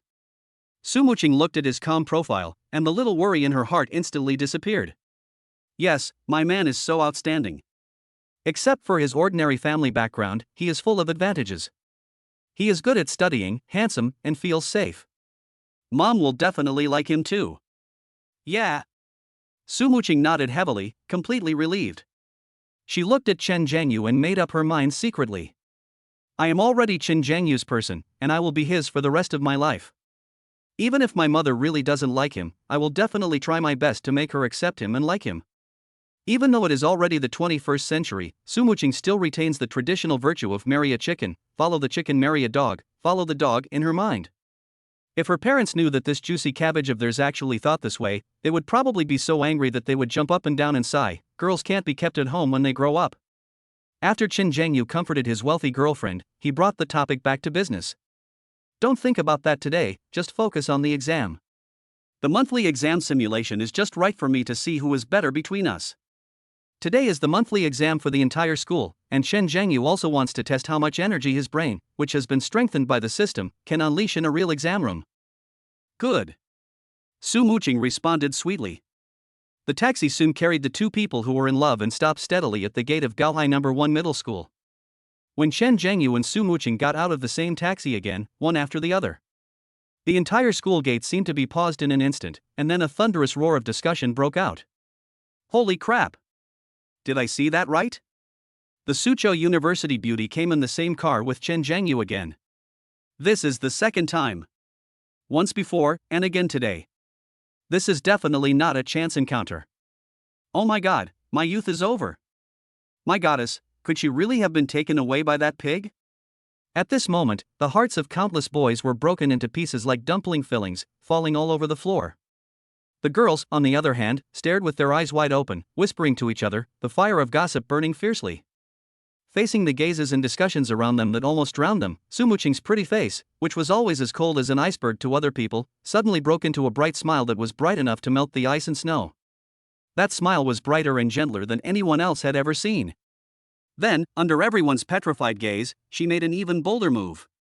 She took the initiative to stretch out her slender arm and held Chen Zhangyu's arm affectionately, almost sticking to him, then walked towards the school gate with her head held high and chest puffed out. Boom! This time, the entire school gate exploded. If it was just speculation and suspicion just now, now it is the real hammer. It's officially announced. Hold her arm. The campus beauty of Suzhou University actually took the initiative to hold Chen Zhangyu's arm. Oh my god! Am I dreaming? Someone please slap me. This world is crazy. Did you see that? School beauty Su smiled. She actually smiled. Her smile is so beautiful. Damn, I feel like I'm in love, even though the person isn't me. She always looks so cold, but this is what she looks like when she smiles. Love it. Of course, there were more wails and roars from the boys. Chen Zhangyu, I will never forgive you. The hatred of my wife being taken away. The revenge of my father being killed.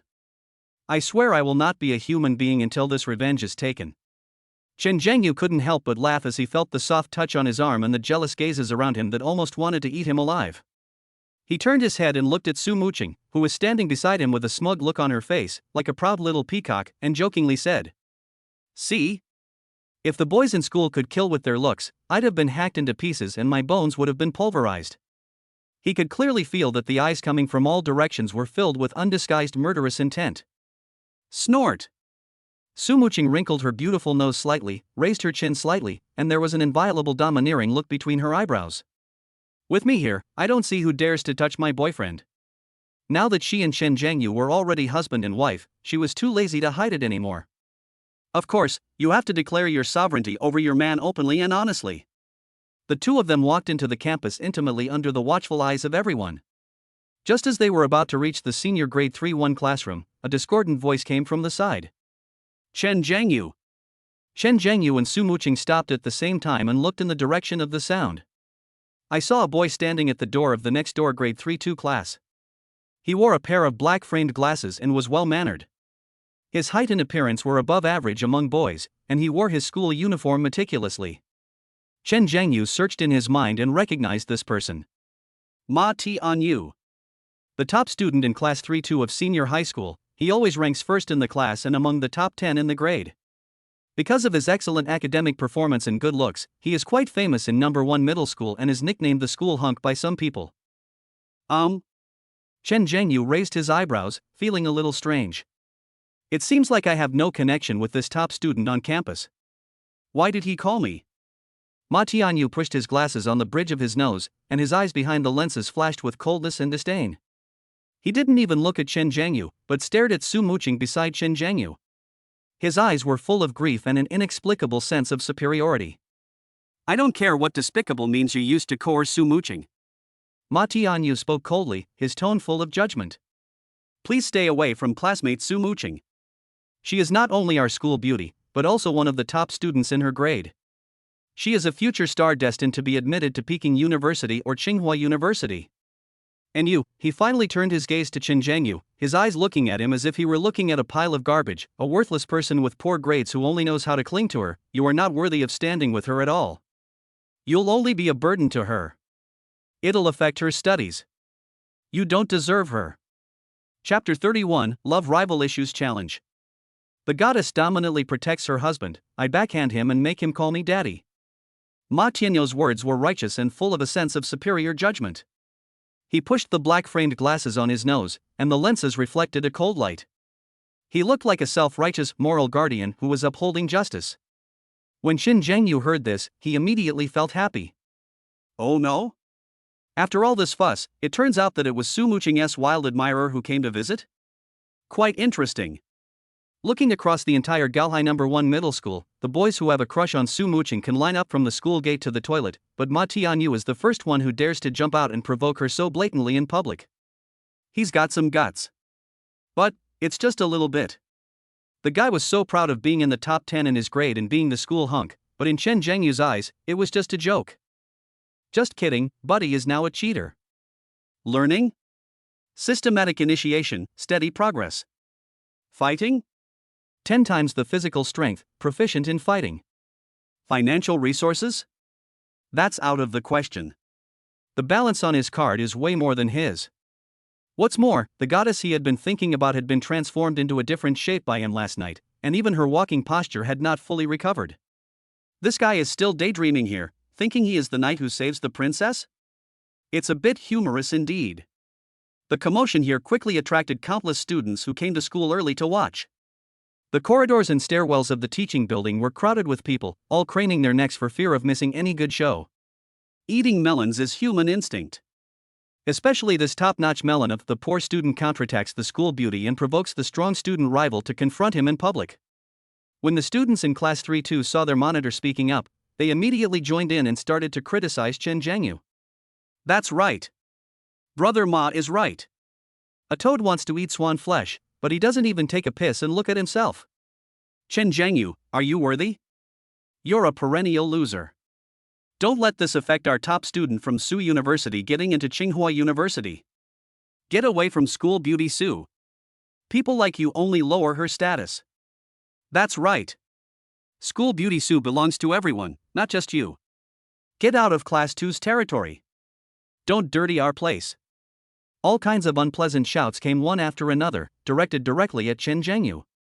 Chen Jiangyu listened to the buzzing of flies with a nonchalant smile still on his face, not even bothering to move his eyebrows. He was just about to speak when he used a few words to make these little brats question their lives. But Su Muqing beside him exploded first. Ma Tianyu. Please keep your mouth clean. The school beauty who usually looks as cold as an iceberg snow lotus now has her eyes wide open, her pretty face frosty, and a powerful aura explodes instantly. That cold and angry voice instantly quieted the entire noisy corridor. Everyone was stunned by Su Muqing's sudden reaction. Is this still the ice goddess who ignores everyone? Su Muqing didn't give Ma Tianyu a chance to react, and continued to fire back. If you go to the toilet without wiping your mouth, don't come out and disgust others. It's not your turn to tell Chen Jiangyu what kind of person he is. He's taller and more handsome than you, and he's been studying so hard lately. All the teachers have noticed. I just want to be with him. What's it to you? And you? Su Muqing's eyes swept over the group of students from Class 2 who chimed in, her gaze sharp as a knife. Did your mother think salt was free when she cooked for you, so she put too much salt in it, making you so salty idle that you feel like you're going to be miserable? A series of venomous and sharp words, like a flaming Gatling gun, beat Ma Tianyu and his group of fans dizzy and completely beaten to a pulp. The whole audience was dead silent. All the onlookers were stunned. Oh shit. Is it so explosive when the iceberg goddess scolds people? This combat power is simply off the charts. Especially the phrase, "it's so salty that it hurts my balls," is a typical example of intellectuals cursing on the street. It is extremely lethal and insulting. Ma Tianyou's self-righteous face instantly turned the color of liver. His mouth opened and closed, but he couldn't utter a single word. You. He wanted to curse back, but his mind went blank. It was mainly because of Su Muqing's strong contrast that completely confused him. In his mind, Su Muqing should be the kind of fairy who lives a peaceful and tranquil life, unconcerned with worldly affairs. How could she say such vulgar words? Disillusioned. It took a long time for Ma Tianyu to recover from his petrified state. He knew that he couldn't curse anymore, so he could only shift his target of attack back to Chen Zhengyu in anger. Chen Zhengyu, what kind of man are you? Let a woman stand up for you. You're just a coward who can only hide behind a woman. If you have the ability, come and compete with me if you have the ability. When he yelled like that, the boys around him who were also jealous of Chen Zhengyu immediately found an outlet to vent their anger and started to join in the fun. Yes. Compare. If you're a man, stand up. Don't be a wimp. You're just a useless loser. Do you dare to challenge Brother Ma? If you don't dare, get out of here. Stop pestering school beauty Sue. The voices were getting louder and louder, full of provocation and contempt. Su Muqing was so angry that she was shaking all over. This Ma Tianyu was just like a dogskin plaster, there was no end to it. Her eyebrows were raised, and she was about to start scolding again, but was gently stopped by Chen Zhengyu. Let me. Chen Zhengyu's voice was not loud, but it carried a calming power. He patted Su Muqing's hand, signaling her to be at ease, then took a step forward and faced Ma Tianyu, who was spitting everywhere. He knew that if this matter today was not resolved once and for all, these flies would definitely buzz around him every day in the future. Then just do it cleanly and use the thing they are most proud of to stomp their faces into the mud. What do you want to compare? Chen Zhengyu's tone was as calm as if he was asking, "How's the weather today?" His calmness and confidence formed a sharp contrast with Ma Tianyou's hysteria. Seeing that he finally took the bait, Ma Tianyu was immediately delighted, and a sneer of success appeared on his face. Okay. You said it. Today is the monthly exam. Let's compare our test scores. Whoever loses will strip naked and run around the playground 3 times. Ma Tianyou's voice grew louder and louder. He stared at Chen Zhengyu intently, and with a stronger tone, he threw out what he considered the most fatal condition. And if you lose, you must stay away from Su Muqing forever. Don't harass her again. People like you will only affect her future. He is so confident. Compared to studying? He is one of the top 10 students in his grade. And what about Chen Zhengyu?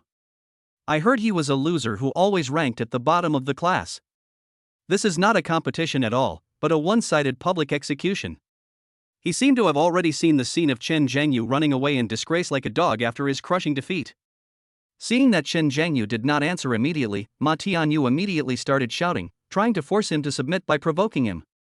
What? You don't dare anymore? Are you scared? Ha ha ha. I knew you were a coward. Trash. The group of boys behind him also laughed wildly. He's scared. It's hilarious. I thought he was so cool, but it turns out he's just a silver-plated spearhead. If you don't dare to compete, then kneel down and admit your mistake to Brother Ma. Maybe Brother Ma will let you go.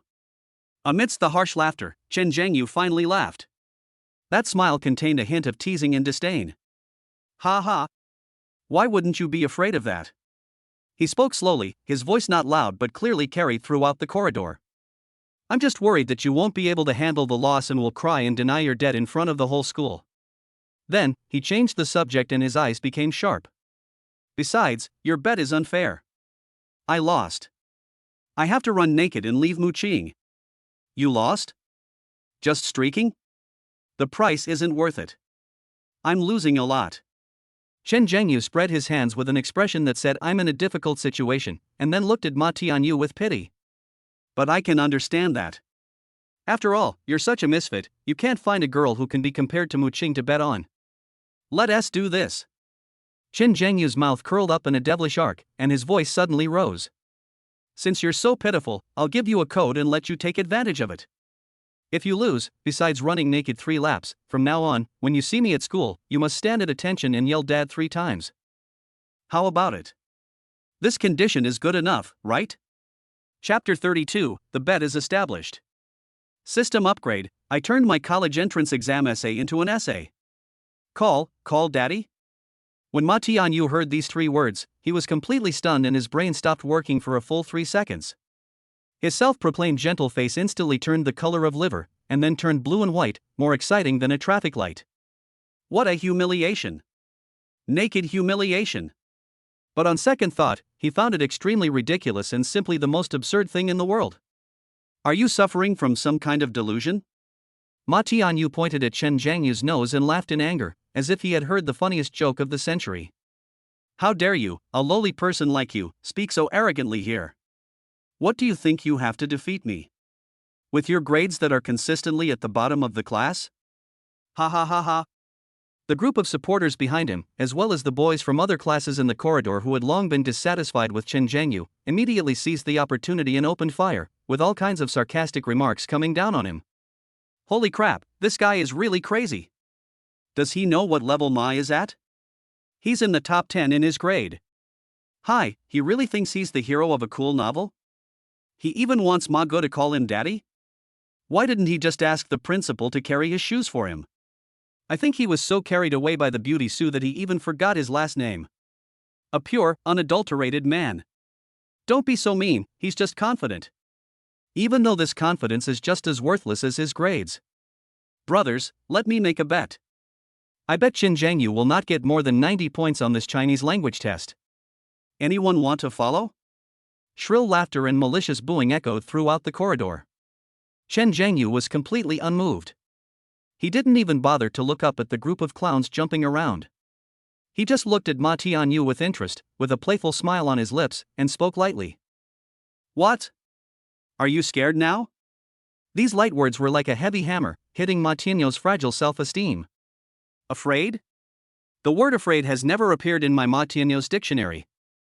Ma Tianyu almost roared out these words. He was already overwhelmed by anger and jealousy. Okay. Since you're so reckless, I'll agree to this bet. Today, in front of the whole school, I will show you how big the gap between us is.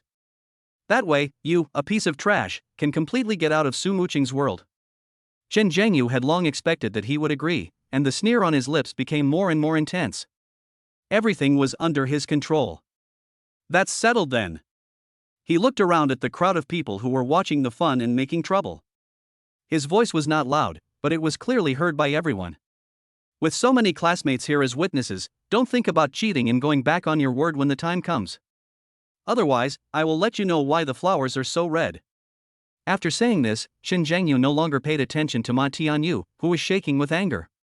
He took Su Muqing's soft little hand, turned around and walked back to the classroom of Class 3-1 in front of everyone's complicated gazes.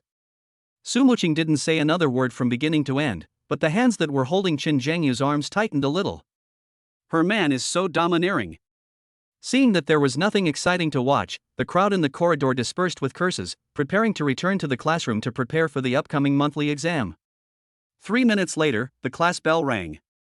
A middle-aged man wearing glasses and with a standard Mediterranean hairstyle walked into the classroom with a stack of test papers. He is the Chinese teacher of Class 3-1 of senior high school, and his surname is Wang. Students, clear the desks and get ready for the exam. The test papers were distributed quickly. The classroom suddenly became so quiet that the only sound left was the rustling of pens scratching across paper. Chen Jiangyu took the test paper and quickly scanned it.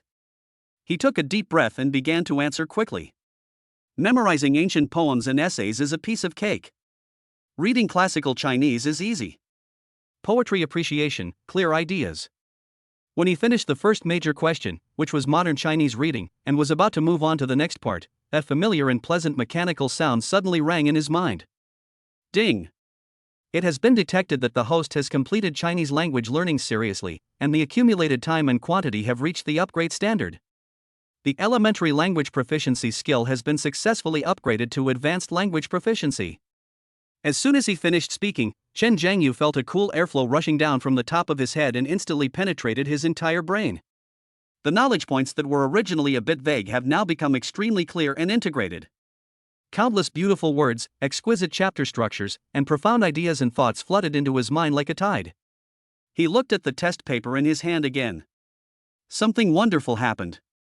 For those questions that previously required him to spend time to carefully ponder and organize his language, now, with just one glance, the answers, key points, and analysis are automatically generated in his mind.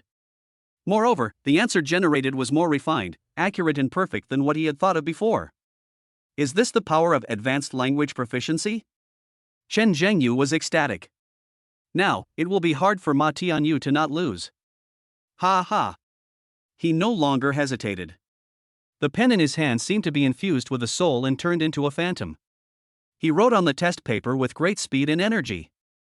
Multiple choice questions, choose in seconds. Fill in the blanks in seconds. For short answer questions, write as if you were a god. The whole process was smooth and exciting. Time passes by every second. Just 40 minutes later, when most of the students in the class were still scratching their heads over the obscure classical Chinese text, Chen Zhengyu had finished all the questions except the composition. He turned his attention to the last question on the test paper: composition. Read the following material and write according to the requirements. In recent years, the question of whether to help an elderly person who has fallen has become a hotly debated topic. Some believe that helping others is a traditional virtue and that one should lend a helping hand without hesitation. Others worry that being falsely accused will lead to endless trouble, and that turning a blind eye is the best way to protect themselves. What are your thoughts and insights on this? Please write an essay to share your views. An essay topic that criticizes current social ills. Very classic and old-fashioned. But the more such topics there are, the harder it is to write well. Most students simply write from the two perspectives of moral decline and calling for conscience, which are all the same and without any originality. Chen Zhengyu looked at the question, a playful smile appearing on the corner of his mouth. It's too naive to write from the perspective of a 16-year-old high school student. If he wants to write, he should use the soul of a 30-year-old reborn person to give the examiner a little shock. He decided to do the opposite. Don't talk about morality, just talk about the pros and cons. Don't talk about feelings, just talk about rules. He changed his pen and wrote on the composition paper a title that would make all the examiner's eyes light up or darken. On the economics and legal lack behind the decision of to help or not. He then elaborated on the issue from three perspectives. First, he pointed out that the dilemma of whether to help or not is not essentially a moral issue, but an economic one. When the risks of helping, the time and financial costs of being blackmailed, and the emotional stress far outweigh the risks of not helping, the internal moral condemnation, a rational economic man will naturally choose the latter. Second, he boldly proposed that simply calling for a return to morality is futile, even ridiculous. The real solution to the problem lies in a sound legal system. He suggested establishing a rapid identification and punishment mechanism for those who are falsely accused of helping others, significantly increasing the cost of violating the law for blackmailers. He also suggested establishing a Good Samaritan law to provide legal protection and material rewards for those who bravely perform acts of justice. Third, he pointed the finger at a deeper social problem, the collapse of social trust. He believed that this was due to an incomplete social security system, which led some low-income families to take risks when faced with accidents and try to shift medical costs through extortion. The entire article does not contain a single empty moral sermon. Every word and sentence is filled with rational analysis and profound insights that surpass his peers. The logic is rigorous and the arguments are powerful. It does not seem like something that a high school student could write. How can this be a college entrance examination essay? This is clearly a small essay. When Chen Zhengyu finished writing the last punctuation mark, he glanced at the wall clock. Only 1 hour and 10 minutes have passed since the start of the exam. He looked up and looked around the classroom. Except for Wang Ruyan and Yang Xiaoqian, whose seats were empty, all the other students, without exception, had their heads buried and were writing furiously. Even his cool and beautiful girlfriend, Su Muqing, who was standing next to him, had her brows slightly furrowed. She held the pen and kept sketching on the draft paper. It was obvious that she was also worried about the theme of the composition. Chen Zhengyu clearly felt that this mock exam was much more difficult than any previous ones. He estimated that at this moment, most of the students in the class were frantically doing their homework and complaining bitterly. Chen Zhengyu checked the test paper from beginning to end twice, which took about 20 minutes. After confirming that there were no omissions or typos, he really didn't want to stay another second. If he continued to check, he felt like he was going to vomit. So when the whole class was still working hard and fighting for grades, Chen Zhengyu raised his hand. When Teacher Wang, who was patrolling, saw this, he was stunned for a moment and walked over. "Teacher, I'll hand in my paper." Chen Zhengyu handed over the test paper filled with answers with a casual and relaxed movement. Teacher Wang took the test paper with a look of disbelief in his eyes. Chen Zhengyu's action of handing in the paper early was like dropping a depth bomb on a calm lake, instantly causing an uncontrollable commotion in the classroom. Everyone stopped writing, looked up, and watched Chen Zhengyu walk out of the classroom leisurely in their envious and jealous eyes, as if he were a monster. Fuck! Did I see that right? He handed in his paper? Is this Chen Zhengyu after he awakened from his stint as a bootlicker? This is too terrifying. I haven't even finished reading the essay topic yet, and he's already finished and handed it in? Is he even human? This question is so difficult, and he finished it so quickly. Can we guarantee the quality? Did he just write it randomly? Don't underestimate him. Have you forgotten how he performed in Chinese, English, politics, and history classes in the past few weeks? He was simply possessed by a genius. Would he hand in a paper carelessly? He must have finished it before handing it in. Oh my god. Look, the most beautiful girl from Suzhou University, who usually has top grades in the class, is still chewing the end of her pen, and Chen Zhengyu has actually finished it? Awesome. It's over. I feel like Ma Tianyu is going to hit a wall this time. Chapter 33, Math Skills Upgrade. Take your school beauty girlfriend to buy a house. Various low-pitched discussions were heard in every corner of the classroom like whispers. Hearing the commotion around her, Sumuching couldn't help but look up and glance at Chen Zhengyu's empty seat, her beautiful eyes also filled with surprise. Previously, Chen Zhengyu's outstanding performance in subjects was mostly concentrated in English and liberal arts. Although he occasionally made surprising remarks in Chinese class, they were far less shocking than today's. Now it seems that his Chinese level has also undergone earth-shaking changes, even has surpassed himself? You know, Chinese is her strongest subject that she is most proud of. However, this thought only flashed through my mind, and was immediately replaced by a strong sense of pride and sweetness. You are worthy of being my man. The more outstanding Chen Zhengyu is, the more proud she, as his girlfriend, will be.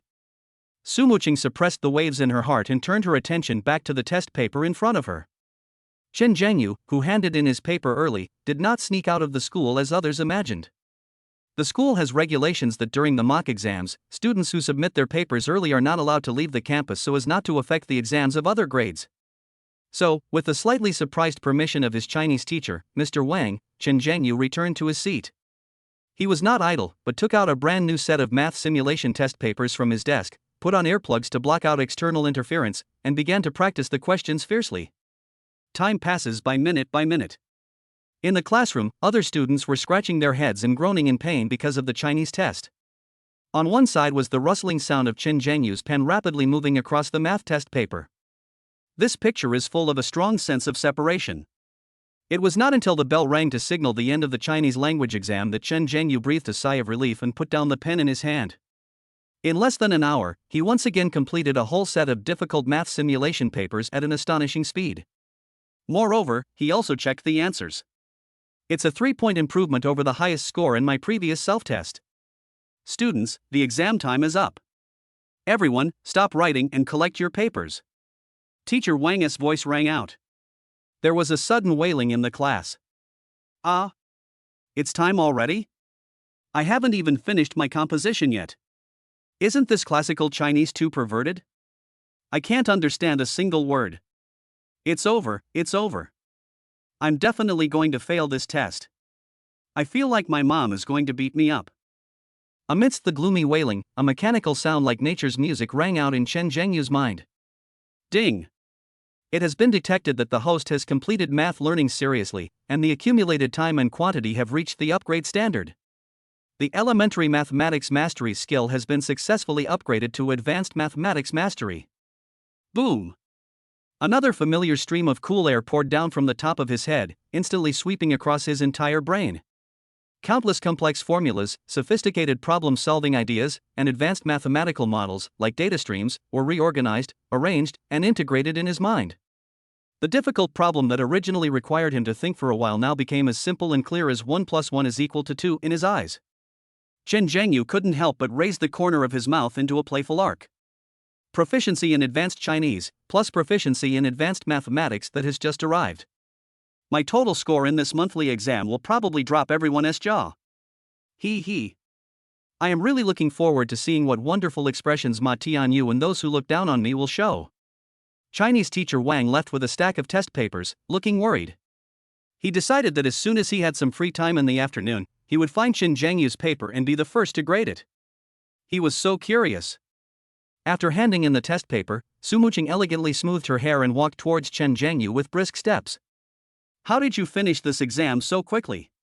As she spoke, under the envious and jealous gazes of most boys in the class, she once again affectionately put her arm around Chen Zhengyu's, almost pressing her whole body against him. I feel like I didn't perform well this time. It's very likely that my results won't be as high as before. Su Muqing pouted slightly, with a hint of coquettishness. It's already very slow.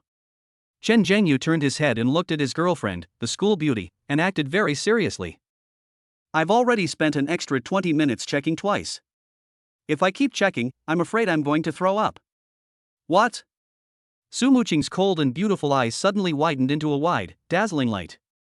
You spent an extra 20 minutes checking it twice? She knew that Chen Zhengyu had become more powerful recently, but she didn't expect that he had become so powerful to a degree that was completely beyond her imagination. She finished the Chinese test in a hurry, but there were only less than 3 minutes left before the deadline. She could only hastily glance at the answer sheet to see if she had filled in any mistakes, and then hurriedly handed in the paper. And Chen Zhengyu not only handed in his paper an hour early, but he even had time to check it twice? This gap is too big. You've become so strong lately that it's scary. Su Muqing sighed sincerely. When she looked at Chen Zhengyu, there was more admiration than love in her eyes. I originally thought that Ma Tianyu would definitely not be able to beat you, but now it seems that he is bound to lose. A bright smile bloomed on Su Muqing's face. Ma Tianyu's ranking in the grade has always been lower than hers. And now, Chen Zhengyu's performance is many times better than her own. Therefore, she, who was already full of confidence in Chen Zhengyu, is now even more confident. Of course. Chen Zhengyu smiled and scratched her upturned nose. As your man, I never do anything without confidence. The two of them walked out of the school gate while chatting and laughing. Chen Zhengyu hailed a taxi and took Su Muqing back to the shop where he had stored his bicycle yesterday. Got 2 brand new bikes back. Come on, I'll take you to a nice place. Chen Zhengyu got on his bicycle, turned around and gave Su Muqing a mysterious smile, then rode towards the most central area of Gaohai City.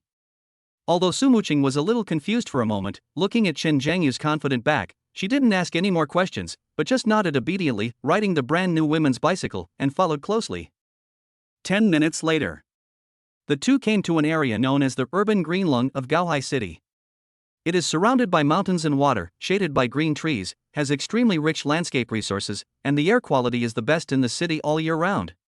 And in the center of this precious land where every inch of land is valuable, there is a magnificent real estate that looks like a royal garden. The world. This is the recognized top luxury house in Gaohai City, bar none. Those who can live here are either rich or noble. Any one of them is a big shot who can make the business world of Gaohai City tremble with a stomp of his feet. At this moment, Chen Zhengyu and Su Muqing stopped their bicycles at the entrance of the extremely luxurious sales office of Universe World. Su Muqing looked at the sales office in front of her, which was as magnificent as the lobby of a 5-star hotel, and was a little dazed. Zhengyu, what are we doing here? Let's go. Let's go in and take a look. Chen Zhengyu did not answer directly, but took her little hand and walked straight towards the door of the sales office. There was a fire burning in his heart at this moment. I haven't used my first consumption rebate this month yet. Today, we must do something big. Hey. Chapter 34, Student Housing Purchase Was Looked Down on by Dogs? He stole the 20 million yuan building king. The world. These 4 words represent the pinnacle of wealth and status in Gaohai City. The door of the sales office is made of thick Wanwali wood and is inlaid with gilded auspicious cloud patterns. It is as luxurious as the red gate of an ancient royal palace.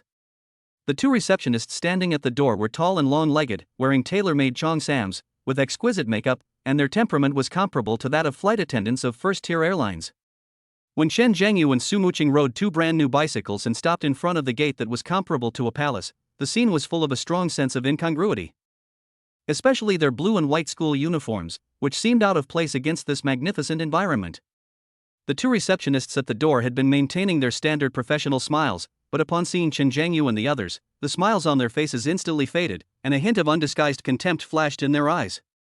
They didn't even bother to say welcome and just stared at the two of them, as if they were two country bumpkins who had walked into the wrong place.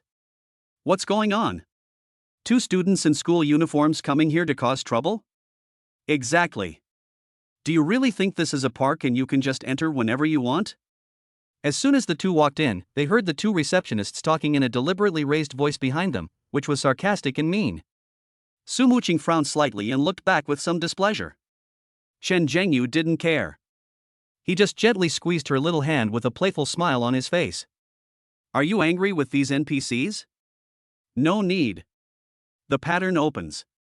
Today, I am here to teach them a lesson, to teach them what it means to don't judge a book by its cover. The sales hall is spacious and bright, with a floor paved with polished marble and a huge crystal chandelier hanging from the ceiling, sparkling brightly. Several salespeople in professional suits were gathered in twos and threes, some browsing their phones, some chatting in low voices.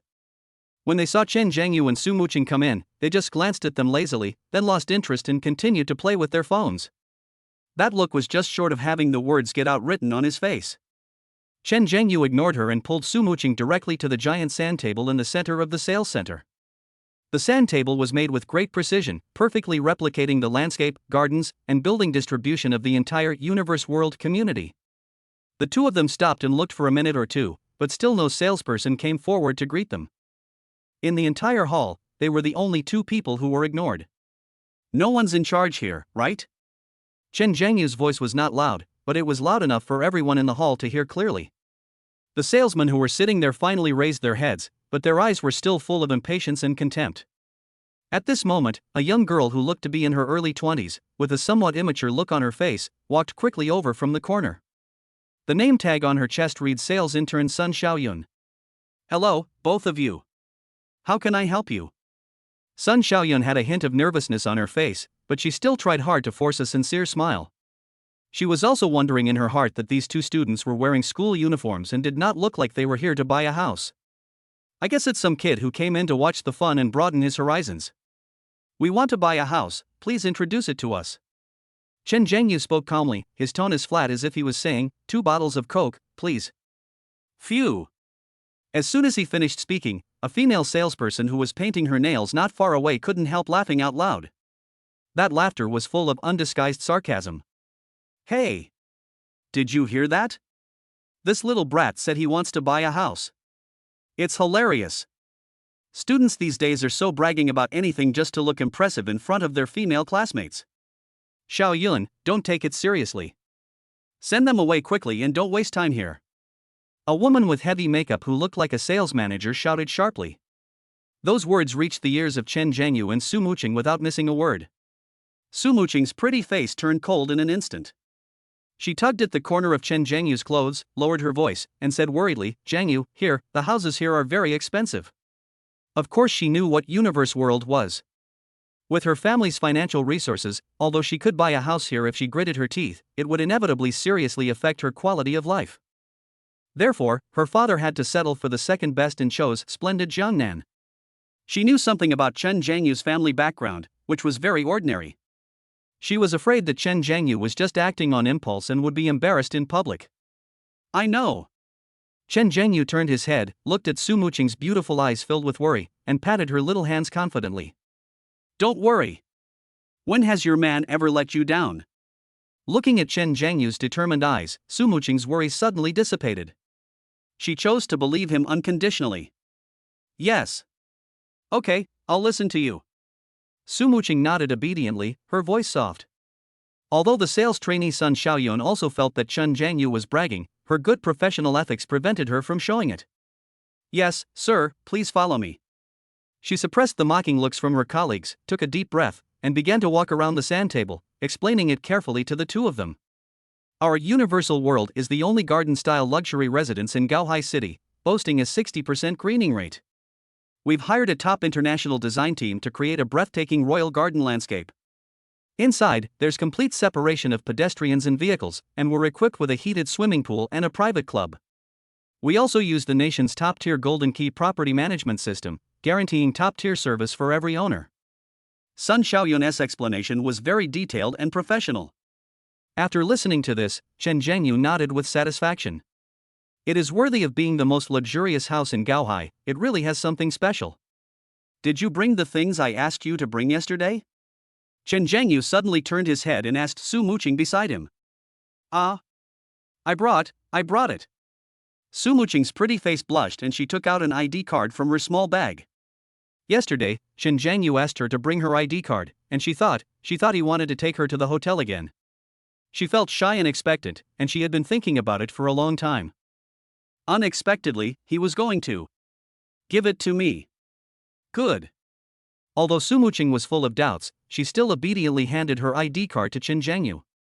Chen Zhengyu took the ID card, turned to look at Sun Xiaoyun, who looked confused, and spoke again. That sound was earth-shattering. How much is the most expensive apartment here? Sun Xiaoyun was completely stunned and her brain froze instantly. Not only her, but also the female salespeople in the hall who were watching the show and waiting to see the joke, stopped what they were doing and looked over in unison. The most expensive building? Is this kid crazy? Sun Xiaoyun swallowed her saliva and replied subconsciously, Sir, our most expensive property is a single-family villa located on the Central Lake Island. The total price is 20 million. As soon as the words fell, Chen Zhengyu's subsequent speech plunged the entire sales hall into dead silence. This is it. I'll pay a 2 million deposit first. House, write my girlfriend's name on it. After saying that, Chen Zhengyu handed over Su Muqing's ID card and a card to Su Muqing and Sun Xiaoyun, who were staring at him with their eyes almost popping out of their sockets. It was a card that was completely black, yet had a dark golden sheen.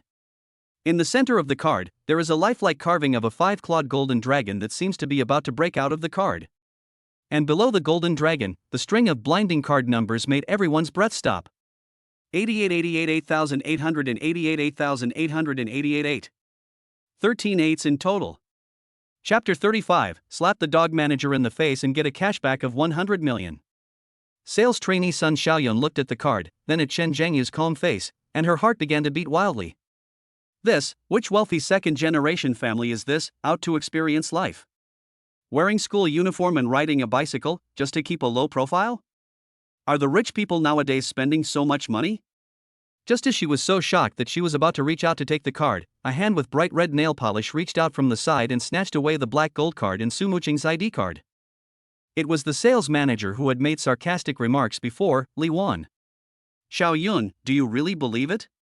Li Wan held the card in her hand, as if she was looking at a cheap toy she had found at a street stall, with a mocking smile on her face that showed she knew everything.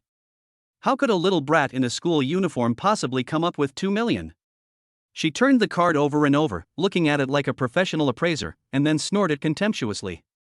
Wow, this crappy card is pretty well made. What a shame. You can fool the little girl, but you can't fool my eyes, Li Wan.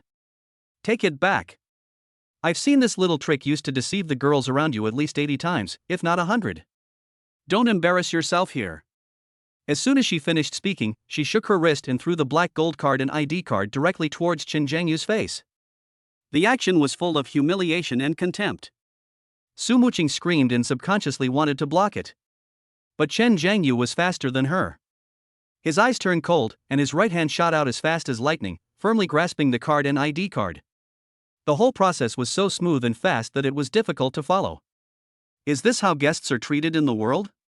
Chen Zhengyu's face instantly turned cold, and there was no warmth in his voice. Call your general manager. He gathered his energy and his voice suddenly rose, like thunderclap out of nowhere, booming throughout the entire magnificent sales hall. The voice contained an unquestionable majesty, making everyone's eardrums buzz. The other salesmen who were gathered together to watch the show trembled all over after hearing this shout, and the mocking expressions on their faces froze instantly. Sales manager Li Wan's expression also changed suddenly. Why is this guy's voice so loud? After he shouted like that, everyone in the sales center knew about it. This is a big deal. Sure enough, not long after, the crisp and steady sound of high heels came from afar. A slim and graceful woman walked down from the office on the second floor. She looked to be about 30 years old, with long wavy chestnut hair casually draped over her shoulders. She was wearing a well-cut black professional suit that perfectly outlined her exquisite curves. The woman's facial features were extremely delicate, with picturesque eyebrows, a high nose, and a pair of bright eyes. What she inadvertently revealed was the confidence and majesty of someone who had been in a high position for a long time. She just stood there quietly and became the most dazzling presence in the entire hall. Chen Zhengyu looked closely and saw 3 words written on the woman's work badge on her chest. General Manager, Qin Shoujuan. At the same time, the system prompt sounded in his mind as expected. Ding! A beauty with an overall score of 87 has been discovered, Qin Shouyun. Use the cashback card for their first purchase to get multiple cashback. 87 points? Chen Zhengyu's pupils shrank slightly. You know, the score of the aloof school beauty Su Muqing is only 86 points. The woman in front of me actually has a higher score than Su Muqing. He subconsciously compared them. Su Muqing beside him was the pure and moving white moonlight, while Qin Shoujuan in front of him was a ripe peach exuding fatal temptation. Each has its merits, but one has to admit that this woman named Qin Shouyun, with her mature and royal charm, is indeed more superior. Boss Qin. Hello, Mr. Qin. In turn, Sun Xiaoyun, sales manager Li Wan, and all other sales staff, the moment they saw Qin Shoujuan, all put away their facial expressions and greeted her respectfully. Qin Shoujuan frowned slightly, and her cold gaze swept across the entire audience, finally falling on Chen Zhengyu and Li Wan, who had a grim expression on her face. What's going on? Making such a scene in the hall? How can you be so disrespectful? Her voice was very pleasant, cold and magnetic, yet full of unquestionable majesty. Sun Xiaoyun was about to explain when Li Wan beside her immediately took the initiative and complained first. Boss Qin, it's like this. She pointed at Chen Zhengyu and said with a look of grievance, this male student, I don't know where he got a fake card, and insisted on saying he bought our top-rated apartment, trying to show off in front of his female classmates. I caught him on the spot, and he got so angry that he threw a tantrum here, ruining our company's image. Sun Xiaoyun's face turned pale with anxiety, and she opened her mouth to refute, no, Mr. Qin, it's not. Shut up. Li Wan suddenly turned around and glared at her fiercely with a pair of poisonous eyes. The threat in her eyes was self-evident. Qin Shouyun's brows furrowed even tighter. Who is she? The most evil of the evil. She saw through Li Wan's little tricks at a glance. She ignored Li Wan and turned her gaze to another saleswoman who was watching the show. Tell me, what's going on? The saleswoman, who had always been on the same page with Li Wan, immediately chimed in, Boss Qin, it's just as Sister Li said. This student is here to cause trouble. Qin Xiaojuan's eyes turned completely cold. What she hated most was the people under her command who looked down on others and formed cliques. She had repeatedly forbidden any form of judging people by appearance, because she knew very well that in this city, behind any seemingly insignificant person there might be a big Buddha that you cannot afford to offend. Sun Xiaoyun, come here. She named him directly. When Sun Xiaoyun heard her name, her body trembled. Under Li Wan's murderous gaze, she walked over with her head held high. She was torn between her conscience and her desires. On the one hand, if you offend your supervisor, you will definitely suffer in the future and may not even be able to complete the internship period. On the other side, there is one's own conscience and professional ethics. Finally, when she saw Chen Zhengyu's cold and calm eyes, the fear in her heart was suddenly replaced by courage. She took a deep breath and told Qin Shouyun everything that had just happened. This gentleman said he wanted to buy the best apartment in the building and put down a 2 million yuan deposit. The house would be registered in his girlfriend's name. Then Manager Li said his card was fake and he even threw the card back. After listening to this, Qin Xiaojuan's face remained expressionless, and she just glanced at Li Wan lightly. You, go stand aside. The nonchalant tone made Li Wan feel as if she had fallen into an icy cave, and her face turned pale instantly. She knew that she had hit a wall this time. Qin Shoujuan ignored her and turned to Sun Xiaoyun and said, Xiaoyun, go get the POS machine. Yes. President Qin. Sun Xiaoyun felt as if she had been pardoned, and hurried to the front desk to get the POS machine. Qin Shoujuan personally brought Sun Xiaoyun to Chen Zhengyu. When she approached and saw Chen Zhengyu's angular and overly handsome face, her heart couldn't help but skip a beat. How come this student, how come he has completely met my aesthetic standards? However, she quickly collected herself and put on an impeccable professional smile. A faint and pleasant scent of perfume also drifted into Chen Zhengyu's nose. Sir, I'm very sorry. My people neglected you. On behalf of the entire world, I offer my sincerest apologies to you and your girlfriend. Well, if you decide to buy a house today, I can give you a 9.8% discount in my personal name on top of all the company's discounts. Chen Zhengyu's expression softened slightly when he heard this. It's not that he's no longer angry, he's just trying to give face to the beautiful general manager who scored 87 points. Swipe the card first. Spend the money on mooching first. Getting the cash back from the system is the most important thing. Everything else is secondary. He handed over the black gold card and Su Muqing's ID card. Okay, please wait. Qin Xiujuan took the card, turned around and said to a salesperson in the distance, "Go get a subscription contract for the king's villa." The salesperson didn't dare to hesitate and immediately ran to get the contract. Qin Xiujuan handed the black gold card to Sun Xiaoyun. "Xiaoyun, please swipe your card for this gentleman to pay the deposit of 2 million. On the other side, Li Wan, who was left aside, watched the scene, still unwilling to give up. Her face was full of sarcasm. She lowered her voice and spoke sarcastically to her colleagues. "I think President Qin is also confused. This kid is dressed like a poor kid, how could he be a rich second generation?" The more she spoke, the more she felt that her judgment was correct. Her voice suddenly rose, becoming piercingly sharp, deliberately letting everyone hear. "If he can get 2 million with that crappy card of his, I, Li Wan, will kneel down today and call him grandpa." "Shut up." Qin Xiujuan finally couldn't bear it anymore, and turned around suddenly. Her beautiful eyes shot towards Li Wan like sharp swords, and the anger in her eyes almost burst out. Li Wan was so frightened that her whole body trembled, and she became silent in an instant, not daring to say another word. Just then, drop! A crisp electronic sound came from the POS machine in Sun Xiaoyun's hand. "Card swiping successful." Along with these 4 words, a white receipt slowly came out of the machine. The entire sales hall fell into deathly silence at this moment. Everyone's eyes were fixed on the small receipt. Sun Xiaoyun tore off the bill with trembling hands and handed it to Qin Xiujuan. Above, there is a series of numbers, clear and obvious. Payment amount, 2 million renminbi. Boom! All the salesmen in the hall were shocked. Holy crap, it really appeared? 2 million. Without blinking an eye. And this guy is still a high school student? Oh my god. I've been working my ass off here for 10 years and I can't even make 2 million. Comparing myself to others is so frustrating. The moment sales manager Li Wan saw the bill, her face turned pale and all the blood drained away, becoming paler than the wall. Her legs went weak and she almost collapsed to the ground. It's over. I actually made a mistake. Offended a super rich man who could easily spend 2 million in cash. Just as the whole audience was shocked, the long-awaited heavenly sound rang out in Chen Zhengyu's mind.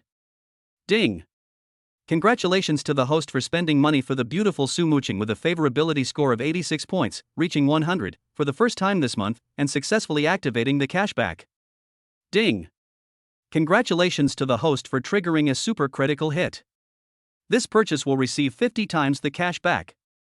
Refund amount, 100 million yuan. Current balance of consumption cashback card, 100,098,000 yuan. 100 million. The money has arrived. Chapter 36, Sister Xiaoyun, Brother Zhengyu. Win the 20 million building king with full payment. 100 million. When the string of cold numbers in his mind turned into a boiling torrent and poured into Qin Zhengyu's consciousness, his heartbeat didn't even speed up a bit. It's a small scene, everyone sits down, just a routine operation. He just silently gave the system a thumbs up in his heart. It's worthy of being a system, the efficiency is amazing. 50 times the critical hit, directly giving him a small target. This feeling is even better than drinking iced qualo during the dog days of summer. However, Chen Zhengyu's calmness became unfathomable evidence in the eyes of others in the sales hall. The entire hall was dead silent. The female salespeople who were watching the show before now had their mouths wide open, their jaws almost dropping to the ground, their eyes filled with horror and regret. They are regretting it so much. How can this be students causing trouble? This is clearly a divine dragon descending to the earth, on a secret visit. They actually pushed a living god of wealth into someone else's hands. Especially the sales manager named Li Wan, the blood color on her face had long faded, and she was as pale as the lime on the wall. She stared at the 2 million bill intently, her body shaking violently uncontrollably, muttering to herself as if she had lost her soul. No. Impossible. This is absolutely impossible. What did she just say? If that card could be used to spend 2 million, she would kneel down and call him grandpa? When she thought of this, Li-wan felt dizzy and her legs went weak. If she hadn't held on to the table next to her, she would have collapsed to the ground on the spot. It's over. This time I really hit the nail on the head. In this eerie silence, General Manager Qin Shoujuan was the first to react. There was also a flicker of shock that was difficult to conceal in her beautiful phoenix eyes. But she had seen a lot of ups and downs after all, and she quickly controlled her emotions perfectly. She had already made a plan. Even if the student named Chen Zhangyu could not come up with the money, she would find a way to send him away politely. After all, which normal high school student can casually take out 2 million in cash? This is totally unreasonable. Even for the second generation of some top wealthy families, family discipline is extremely strict, and the pocket money would never be given to such an exaggerated level. Now it seems that she was short-sighted. This young man could definitely not be described as ordinary. Who is he? Which heir of a hidden wealthy family has come out to experience life? For the first time, Qin Shoujuan felt such a strong curiosity about a man. Especially Chen Zhangyu's handsome face that was a little unfair, and his calmness and composure that far exceeded his age, which made her heart ripple. Su Muqing, who was standing next to Chen Zhangyu, opened her mouth slightly into an O shape, and her clear and beautiful eyes were filled with shock. She knew Chen Zhangyu was rich. Last time at China Construction Bank, that beautiful queen manager was surprisingly nice after checking Chen Zhangyu's account. But the bank keeps its customers' balances absolutely confidential, so she didn't know what a terrifying number was in Chen Zhangyu's card. When Chen Zhangyu said he wanted to come to Huanyu Tianxia to buy a house, she didn't take it too seriously and just thought her boyfriend was joking with her. But she never expected that Chen Zhangyu would actually pay a deposit of 2 million in a domineering way that she could never imagine. Doesn't he live in that very ordinary old neighborhood? How many secrets does he have? How many more surprises can this man bring her? At this moment, Su Muqing's heart was completely filled with a huge sense of happiness and pride. Sir, this is my business card. Qin Shoujuan took light steps and walked up to Chen Zhangyu, handing him a beautifully designed business card with both hands, with a very humble attitude. My name is Qin Shoujuan. I don't know what to call you? Her voice is gentle, with the unique magnetism of a mature woman, and her eyes are full of sincerity. In this era, money makes you the boss. What's more, he is such a young, handsome, mysterious, and wealthy uncle. Just call me Young Wu. Chen Zhangyu reached out and took the business card. The business card was slightly cool to the touch, and printed with a picture of Qin Shoujuan wearing a professional suit, looking intellectual and elegant. A faint fragrance emanated from the card and penetrated into the nose. It was a very pleasant smell, a mixture of high-end perfume and mature women's body fragrance, which made people feel relaxed and happy. I'm a few years older than you, so why don't I take advantage of you and call you Brother Zhangyu? Seeing his easygoing attitude, Qin Shoujuan showed a touching smile on her face and said half-jokingly, taking the initiative to narrow the distance between them. Would you mind? The slightly rising ending tone has just the right amount of charm. Of course I don't mind. Chen Zhangyu also laughed. Then I'll just call you Sister Shoujuan. Naturally, he would not refuse the 87-point beauty queen who took the initiative to show her affection. Who wouldn't he be happy to have another beautiful sister? However, the call of a Sister Shoujuan sounded the alarm in Su Muqing, who was standing next to her. She looked at Qin Shoujuan, who was smiling like a flower and full of charm, and instinctively felt a strong sense of threat. This woman is not only prettier than herself, but also has a mature charm that she completely lacks. No! How could my man be seduced away by another woman? Su Muqing subconsciously tightened her grip on Chen Zhangyu's arm. She even quietly pulled Chen Zhangyu a small step behind her. That action was full of vigilance and possessiveness, like a small animal guarding its food. Chen Zhangyu was slightly stunned by her little action, and then he felt a little amused. This aloof school beauty of mine is like an iceberg outside, but why does she become a jealous little bitch when she is with me? But it's still quite cute. Qin Shoujuan was such a shrewd person that she saw through Su Muqing's little thoughts at a glance. She smiled calmly, took a half step back, created some distance, and then put on her impeccable professional smile again. Brother Zhangyu, for this house, are you planning to take out a loan or pay in full? Let me write the contract for you myself. As soon as these words were spoken, the sales staff in the hall were shocked again. President Qin wants to write the contract himself? What a joke! They have been working here for so long, but have never seen President Qin personally serve any customer. Even for those big bosses with a net worth of over 100 million, President Qin would at most come out to say hello and have a cup of tea, and the rest of the things would naturally be done by his subordinates. Is the sun rising from the west today? What is the background of this young man? Besides being rich, is there any other all-powerful authority? For a moment, regret, jealousy, envy, all kinds of complicated emotions surged in their hearts. I was so blind that I missed such an opportunity to meet the top rich second generation. But isn't Mr. Qin overestimating this young man a bit? The 2 million deposit he can come up with is already the limit, right? Full payment? That's 20 million. I've never heard of any rich second generation who can make his own decision and spend 20 million in cash at one time to buy a house. Even Su Muqing subconsciously thought that Chen Zhengyu was going to take out a loan to buy a house. After all, 20 million is not 2,000 yuan. That is an astronomical figure that is enough to discourage any family. However, Chen Zhengyu's next two words were like two heavy bombs, shattering the rationality of everyone present. He looked at Qin Shouyun with an indifferent expression, as if he was asking the price in the vegetable market. Full payment. The sound was not loud, but it reached everyone's ears clearly. The entire sales hall suddenly fell silent, and you could even hear a pin drop.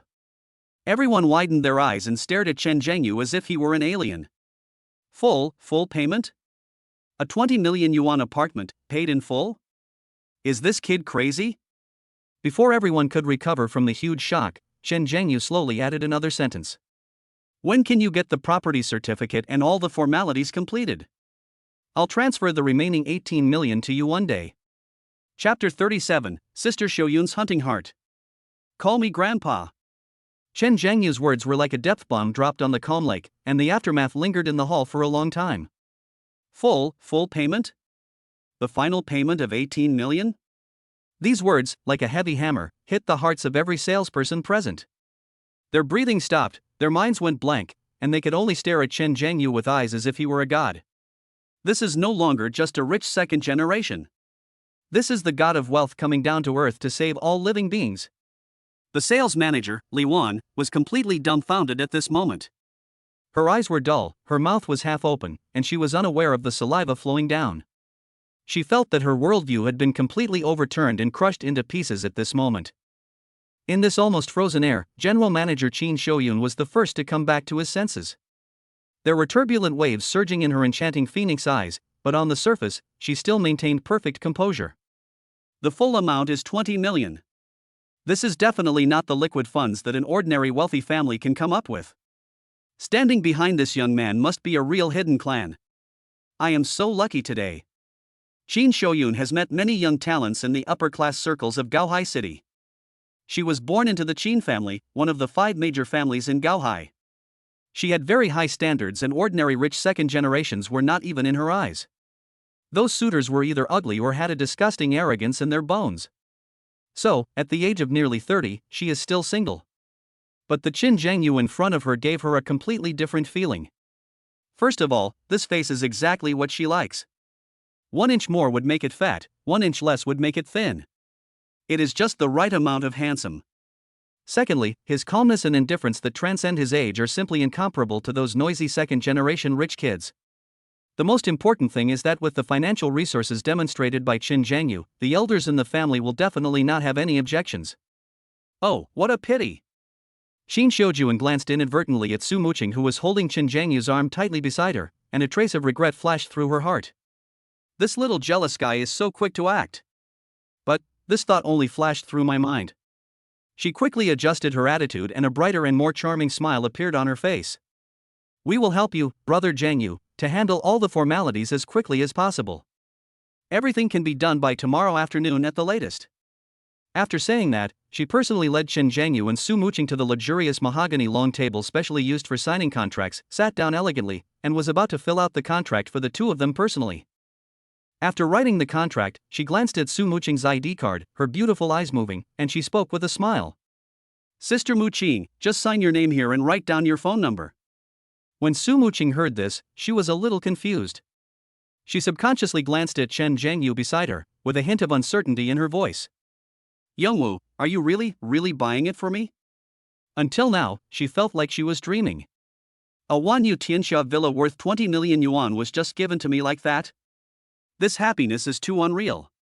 Looking at his girlfriend's cute and adorable appearance, Chen Zhengyu couldn't help but smile. He deliberately put on a stern face and said half-jokingly, "Why? You don't want it? Then I'll give it to Sister Xiaoyun." Want? Before she finished speaking, Su Muqing's fur instantly stood up like a kitten whose tail was stepped on. She was afraid that Chen Zhengyu would really give the house to the beautiful lady next to him who was eyeing him hungrily, so she almost snatched the pen and signed her name and phone number on the contract without hesitation, and finally pressed her fingerprints heavily on it. The way it protects its food is so cute. The speaker may not mean it, but the listener may take it seriously. When Qin Xiujuan heard Chen Zhengyu's half-joking words, her heart was moved and a trace of joy quietly crept into her heart. It seems that he still has a good impression of me, otherwise why would he make such a joke? She has always been very confident in her charm. If this little girl hadn't gotten there first, I would have taken the initiative long ago. Qin Xiujuan thought to herself. Suddenly, an idea flashed in her mind. Yes. They are just boyfriend and girlfriend, not married. I still have a chance. Who says you can't pursue someone if you already have a girlfriend? Now is the era of free competition, it all depends on your ability. I just don't believe that with my figure, face, and mature charm, I can't compare to a young girl who has never been in society. In an instant, Qin Xiaojuan's mind became completely active, and there was a hint of hunting in her phoenix eyes when she looked at Chen Zhengyu. Brother Zhengyu, please leave your contact information here so that we can notify you later. Qin Xiujuan took out a black pen from somewhere like a magic trick and handed it to Chen Zhengyu, indicating that he should write his name and phone number next to Su Muqing's signature. Chen Zhengyu was slightly stunned. This villa was bought in Su Muqing's name, so theoretically, no information about him was needed. Su Muqing had little social experience, so naturally she couldn't see the twists and turns involved. He didn't understand Qin Xiaojuan's intention for a moment, but then he thought, he is a grown man, and the other party is an 87-point stunning lady, he can't sell himself out just by using a name and phone number, right? The pattern is open, the pattern is open. Chen Zhengyu muttered to himself, without thinking too much, and wrote down his name and phone number with a big stroke of his pen. Qin Xiujuan looked at the string of flamboyant numbers, a smug smile appearing on the corner of her mouth. She did not ask Chen Zhengyu to put his fingerprints on the document, but calmly put away the special erasable signature pen, and then asked a salesperson to take the contract back to her office for safekeeping. Brother Zhengyu, are you in a hurry to move into this house? Qin Xiujuan fixed her gaze on Chen Zhengyu again, her beautiful eyes moving around, and the look in her eyes made Chen Zhengyu feel inexplicably uncomfortable. What's going on? Why do I feel like a little white rabbit being targeted by a female hunter ready to strike? It's an illusion, it must be an illusion. He quickly shook off the ridiculous idea. Are you kidding? I'm a grown man, how could I be afraid of this? It's not too urgent, but it does need to be cleaned up. I don't know anyone in this area, so I'll have to trouble Sister Xiujuan to help arrange it. As for the fees, I'll transfer them to you tomorrow when I pay the balance. Thank you, Sister Xiuyun. Chen Zhengyu spoke sincerely and politely. There was nothing he could do. There was a jealous person next to him who was glaring at him, so he could only pretend to be a gentleman. Since you call me sister, why should you be so polite to me? Qin Xiujuan covered her mouth and chuckled, looking very charming. After finishing the big deal of buying a house, Chen Zhengyu remembered that there was still a bill that had not been settled. He slowly turned around, his eyes passing over the crowd, and fell on the sales manager Li Wan, who already looked ashen. The corner of his mouth curled up in a playful arc, and his voice was not loud, but it was clearly heard throughout the hall. Hey, let me ask. Which hero just said that if I could get 2 million, he would kneel down and call me grandpa? Chen Zhengyu paused, looked around, and finally fixed his gaze on Li Wan again, his smile growing even brighter. Where's the person? Why isn't he talking? Grandpa, I'm here. Why don't you come over and call me? Chapter 38, The surveillance evidence is irrefutable. Master Wang, you've hit a wall. As soon as these words were spoken, the air in the entire sales hall froze. Everyone's eyes were focused on the woman whose face was as pale as paper. The female salespeople who were watching the fun before now looked at Li Wan with eyes full of undisguised schadenfreude. You usually act arrogantly and look down on others, but now you have hit a wall, right? Serves you right. Puff. Finally, someone couldn't help laughing out loud, breaking the dead silence. A young saleswoman who had long disliked Li Yuan covered her mouth and spoke in a sarcastic tone. Oh, I heard it clearly. That voice of someone just now was as loud as if she wished the whole Gaohai city knew that she was going to have a grandson. That's right, another salesperson chimed in immediately, his voice neither too loud nor too soft, just enough for everyone to hear. Manager Li was so impressive, I thought she was going to use a loudspeaker to announce it to the entire neighborhood. Why is she silent now? No way, sir, you can cheat like that? You're willing to gamble and refuse to admit defeat. That really shows off your character. TSK, I thought he was so capable, but it turns out he's just a coward who dares to talk but not to admit. It's so funny. You dug the hole yourself, and now you want to deny it? That handsome guy is the god of wealth, can you afford to offend him? Each sharp comment was like a sharp knife, stabbing Li Yuan's heart. Her face turned pale and blue, and her body shook like a sieve. She suddenly raised her head, looked at everyone with an almost crazy look, and screamed hysterically. Who said that? I didn't say that. You all heard it wrong. Really? She suddenly turned to the lackeys around her, her eyes full of threats. The salesmen were frightened by her look. Of course they heard it, but Li Yuan usually has the final say in the department. If you offend her, you will definitely have a hard time in the future. Several people looked at each other and could only bite the bullet and echoed against their will. Yes, we didn't hear Sister Li say that. Exactly, you must have heard it wrong. Chen Zhengyu looked at this clumsy performance, the curve of his mouth becoming more and more amused. Before he even opened his mouth, the salespeople nearby who had a sense of justice were already going wild. Damn it! That's so shameless. That's right. You dare not take responsibility for what you did. More than a dozen of us heard it. Boss Qin. Li Yuan is such a terrible person. Lying in public is simply ruining our company's reputation. The wave of condemnation grew stronger and stronger, almost completely drowning Li Yuan. At this moment, a cold and majestic voice resounded throughout the venue. Li Yuan. Come here. It's Qin Xiujuan. Her eyebrows were raised, her eyes were filled with murderous intent, and the powerful aura of someone who had been in a superior position for a long time suddenly erupted, silencing the entire hall. Don't be fooled by her usual smiles and charming demeanor, but when she gets angry, her majesty is something that not everyone can withstand. When Li Yuan heard Qin Xiujuan calling her name, her already pale face instantly lost all color. She knew that she couldn't avoid what happened today. She took steps with legs as heavy as lead, and reluctantly moved in front of Qin Xiuyun. Keep your promise. Qin Xiujuan's voice was as cold as ice.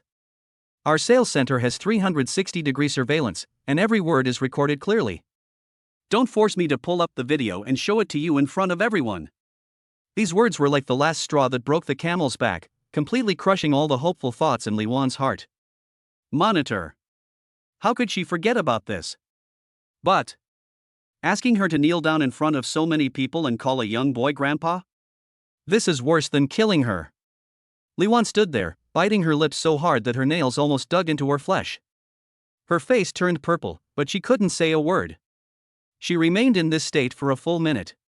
Just when the atmosphere in the hall became extremely awkward, the sound of leather shoes hitting the ground came from the door.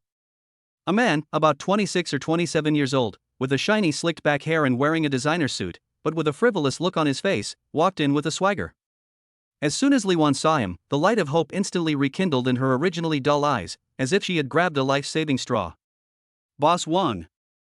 Boss Wang, you're here. She no longer cared about her face, she rushed over with her skirt lifted up, grabbed the man's arm, and her expression instantly changed from fear to grievance. The speed at which she changed her expression was amazing. Boss Wang. You have to help me.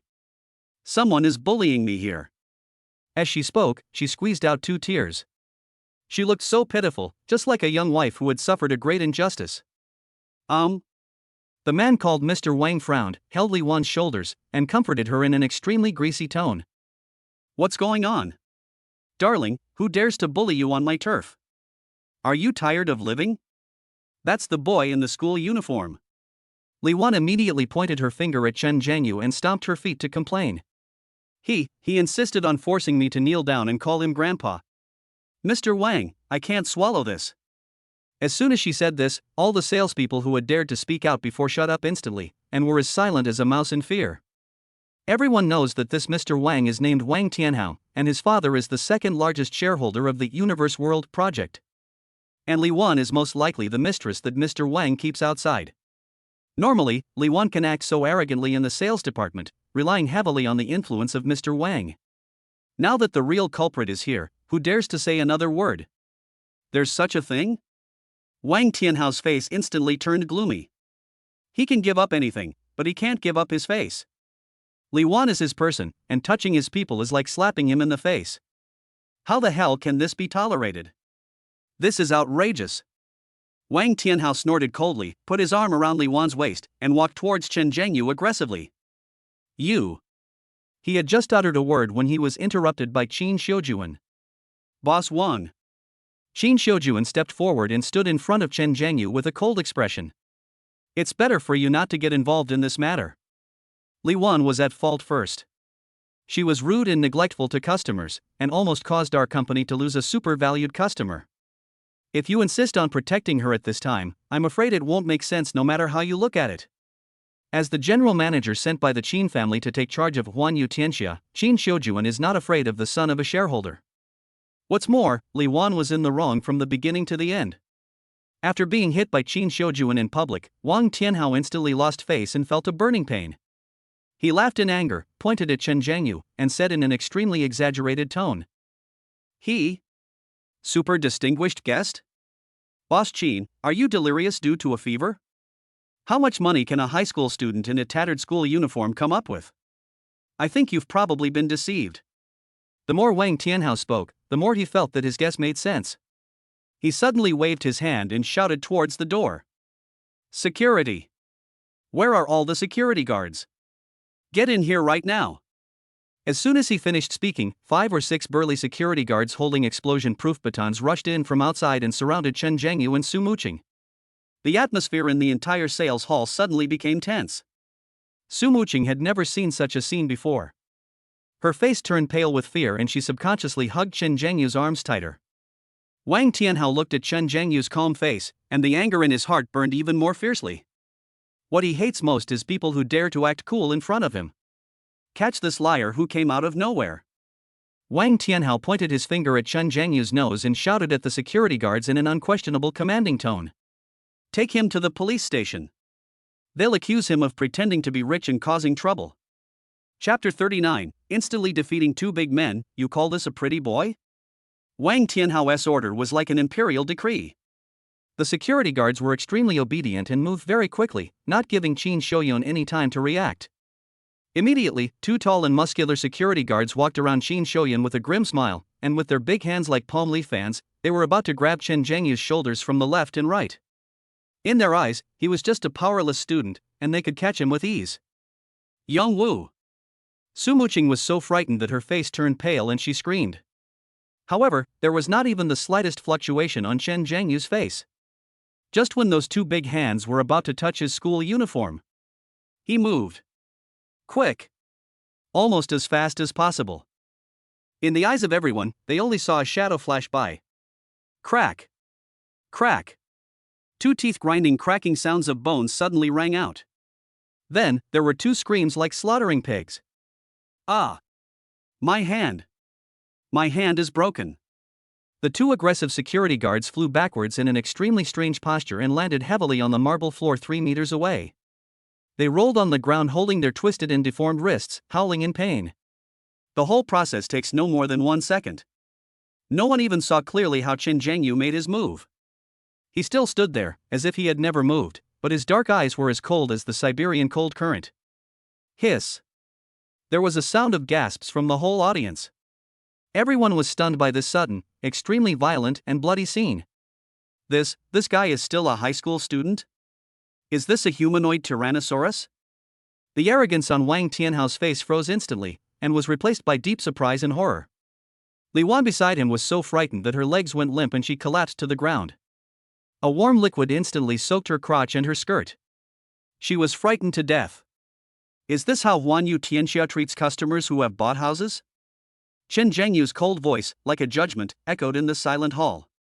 He didn't even bother to look at those useless security guards, and turned to Su Muqing, who was also in shock. Muqing! Call the police. They said that there were people gathering here to cause trouble, maliciously injuring people, and trying to illegally detain people. Chen Zhengyu will not tolerate this second-generation rich man who has been drained by alcohol and sex. Are you talking to me about power? I'm going to tell you the law directly. Oh, okay. Su Muqing was infected by Chen Zhengyu's domineering aura, and the fear in her heart was swept away. She immediately took out her mobile phone and was about to dial 110. Brother Zhengyu. At this moment, Qin Xiujuan finally came back to her senses from the huge shock. She took a quick step forward, stretched out her soft hand, and gently pressed the phone that Su Muqing was about to dial. She knew that if this incident was reported to the police, the reputation of Huan Yutianxia would be completely ruined. As the general manager, she would definitely not be able to escape responsibility. Trust me, and let me handle this. Qin Xiuyan looked at Chen Zhengyu, her eyes filled with unprecedented solemnity and a hint of pleading. Chen Zhengyu paused slightly after hearing this. He looked at Qin Xiuyan's beautiful eyes filled with anxiety, and his thoughts raced. Calling the police would certainly make the matter bigger and put Wang Tianhao in trouble.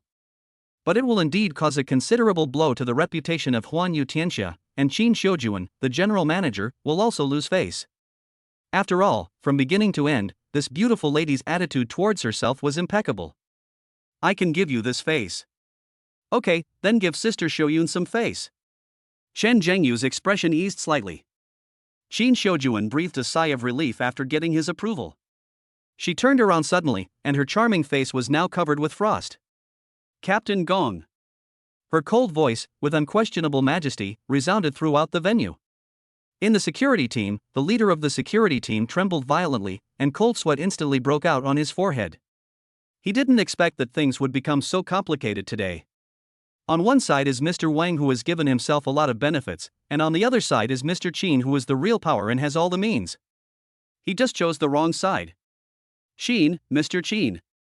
Captain Gong responded with gritted teeth. Send these two colleagues to the hospital immediately. Qin Xiujuan began to give orders in a firm tone. Besides, her eyes were like knives, sweeping across every security guard present. No security personnel are allowed to take any action without my permission. Otherwise. Qin Xiujuan's voice suddenly rose, carrying a heart-pounding chill. The minimum consequence is dismissal. More than that, our Qin family has plenty of ways to make you know what regret is. Qin family. When these two words came out of Qin Xiujuan's mouth, Captain Gong and all the security guards couldn't help but shudder. They woke up instantly. Wang Tianhao is just the son of a shareholder, he is just taking advantage of the power of others. The Qin Xiujuan in front of him is the eldest daughter of the Qin family, one of the 5 major families in Gaohai. These two are not even on the same level. They had all heard of the iron-fisted approach of this beautiful general manager. None of those who had tried to challenge her authority in the past had a good ending. She is not a vase like Li Wan who relies on men to get to the top. Yes. President Qin. Captain Gong didn't dare to hesitate any longer and immediately ordered his men to hurriedly carry out the 2 unlucky guys who were still wailing on the ground. Qin Xiujuan. Wang Tianhao's face turned the color of liver. Qin Xiujuan's actions showed that she didn't take him seriously at all, and she was simply slapping him in the face in public. What are you doing? A scammer beat up our people, and you're afraid he'll call the police? Let him report it.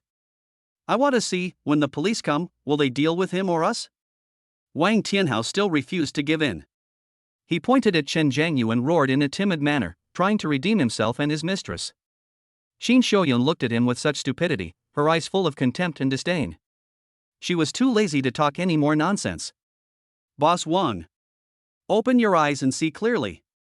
This is the 2 million deposit note paid by that swindler you mentioned. Qin Xiujuan threw the light bill directly at Wang Tianhao's face. Bang!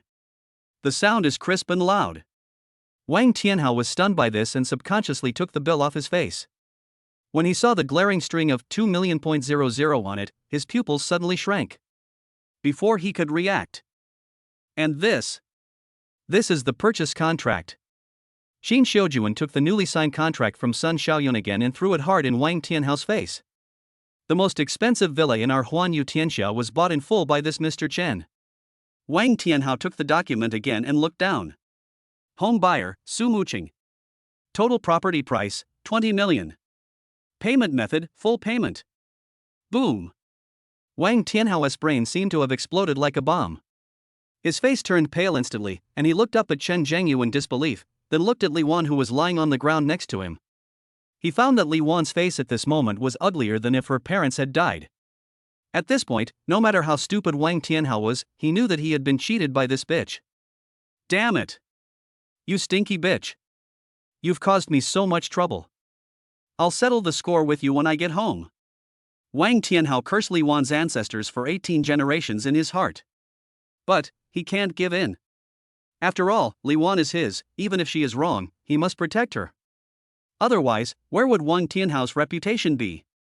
Who would be willing to hang out with him in the future? Boss Qin. Wang Tianhao suppressed the turmoil in his heart and argued stubbornly. Even if he bought our top-floor apartment, so what? Just because you have money, you can be so arrogant? Can you force our employees to kneel down and call him grandpa? From the beginning to the end, it was obvious that he was wrong. At the end of his speech, Wang Tianhao glanced back and forth between Qin Shouyun and Chen Zhengyu, with an extremely obscene smile on his face, and said in a sarcastic tone, I think, Mr. Qin, you are not interested in this pretty boy, are you? So biased towards him? Chapter 40, Boss Qin gets angry for his beloved. Wang Tianhao calls for help, I'll fight you to the end. Wang Tianhao's insulting word pretty boy was like a spark that instantly ignited the powder keg in the entire sales hall. Qin Xiaojuan's pretty face, which originally had a professional smile on it, turned cold as ice at this moment. She was not angry because Wang Tianhao had hit the nail on the head. It was because the 3 words pretty boy were an extreme humiliation to her vision, her judgment, and even to Qin Xiaojuan herself. It is also a naked contempt for the man she likes. How could such an idiot slander the person Qin Xiaojuan fell in love with? Bang! An extremely crisp and loud slapping sound exploded without any warning. Time seemed to be paused at this moment. The entire hall was dead silent. Everyone stared with wide eyes, staring blankly at the beautiful figure in the black suit. On Wang Tianhao's handsome face, a bright red 5-finger mark was rapidly appearing and swelling at a speed visible to the naked eye. He was completely stunned by the slap. He covered his burning face with his hands, his eyes full of disbelief. Qin Xiaojuan, this woman, how dare she hit me in front of so many people? You better keep your mouth clean. Qin Xiaojuan's voice was icy cold without a trace of warmth, and her beautiful phoenix eyes were filled with murderous intent. Otherwise, you can just give it a try and see if your Wang family will suffer any consequences. She took a step forward, and the powerful aura of the eldest daughter of the Gao Hai Qin family pressed towards Wang Tianhao like a tidal wave. Besides, has your brain been damaged by alcohol? The 360-degree surveillance camera at the scene clearly records that it was your woman, Li Wan, who looked down on others, spoke rudely, and neglected and insulted Mr. Chen first. She said it herself. If Mr. Chen could come up with 2 million, she would kneel down and call him grandpa. There were so many eyes and ears here, and they all heard it clearly. Who forced her? With all the evidence and witnesses, you still want to make trouble and confuse right and wrong? Qin Xiaojuan's voice became louder and louder, like a machine gun, and every word was like a heavy hammer, hitting Wang Tianhao's heart hard. If every distinguished guest who comes to our world is treated like this by someone like Li Wan, how can we continue to do business? If this matter gets out, where will our reputation be? Where will your father Wang Fugui's reputation be? This series of questions made Wang Tianhao's face turn from red to blue, and from blue to white. He finally understood the whole story. I was being used as a gun by that stupid woman Li Wan. However, this is the truth, but the fire in his heart was completely ignited by that slap, and his rationality had long been burned out. You dare to hit me. Wang Tianhao's eyes were red as he pointed at Qin Xiaojuan, looking like a madman. Qin Xiaojuan. Just wait for me. After saying that, he took out his cell phone and dialed a number with trembling fingers. Dad. Come to the world. Your son has been beaten. A rough, impatient male voice soon rang out from the other end of the line. Who? Who the hell dares to hit my son on my territory? The voice sounded a little hurried, and the breath was unstable. In the background, a woman's delicate cry could be heard faintly. Director Wang, it's not over yet, come on. Hearing this voice, Wang Tianhao's face instantly became even uglier. That's definitely not a fucking sound. Who is this shameless little devil again? Don't worry about it. Come here quickly. Wang Tianhao almost shouted. Okay, okay. Don't worry. I'll be there right away after I finish this matter, came the perfunctory reply from the person on the other end of the phone. Although Wang Fugue has many women outside, he only has this one son and he cherishes him very much. My son was beaten, and this matter must be dealt with. After hanging up the phone, Wang Tianhao glared at Qin Shouyun and Chen Zhengyu fiercely, as if he wanted to skin them alive and eat them alive. He didn't want to stay here for even a second, so he turned around and headed towards the staff lounge. Wait until his father comes and settle the score with this pair of dogs. However, he had just taken a step. A calm yet playful voice sounded faintly from behind him. Why? Did I let you go? Chen Zhengyu put his hands in his pockets and slowly stood in front of him. You instigated the security guards to use violence against me. We haven't settled the score yet. It's inappropriate to just leave like this, isn't it? He's not some saint.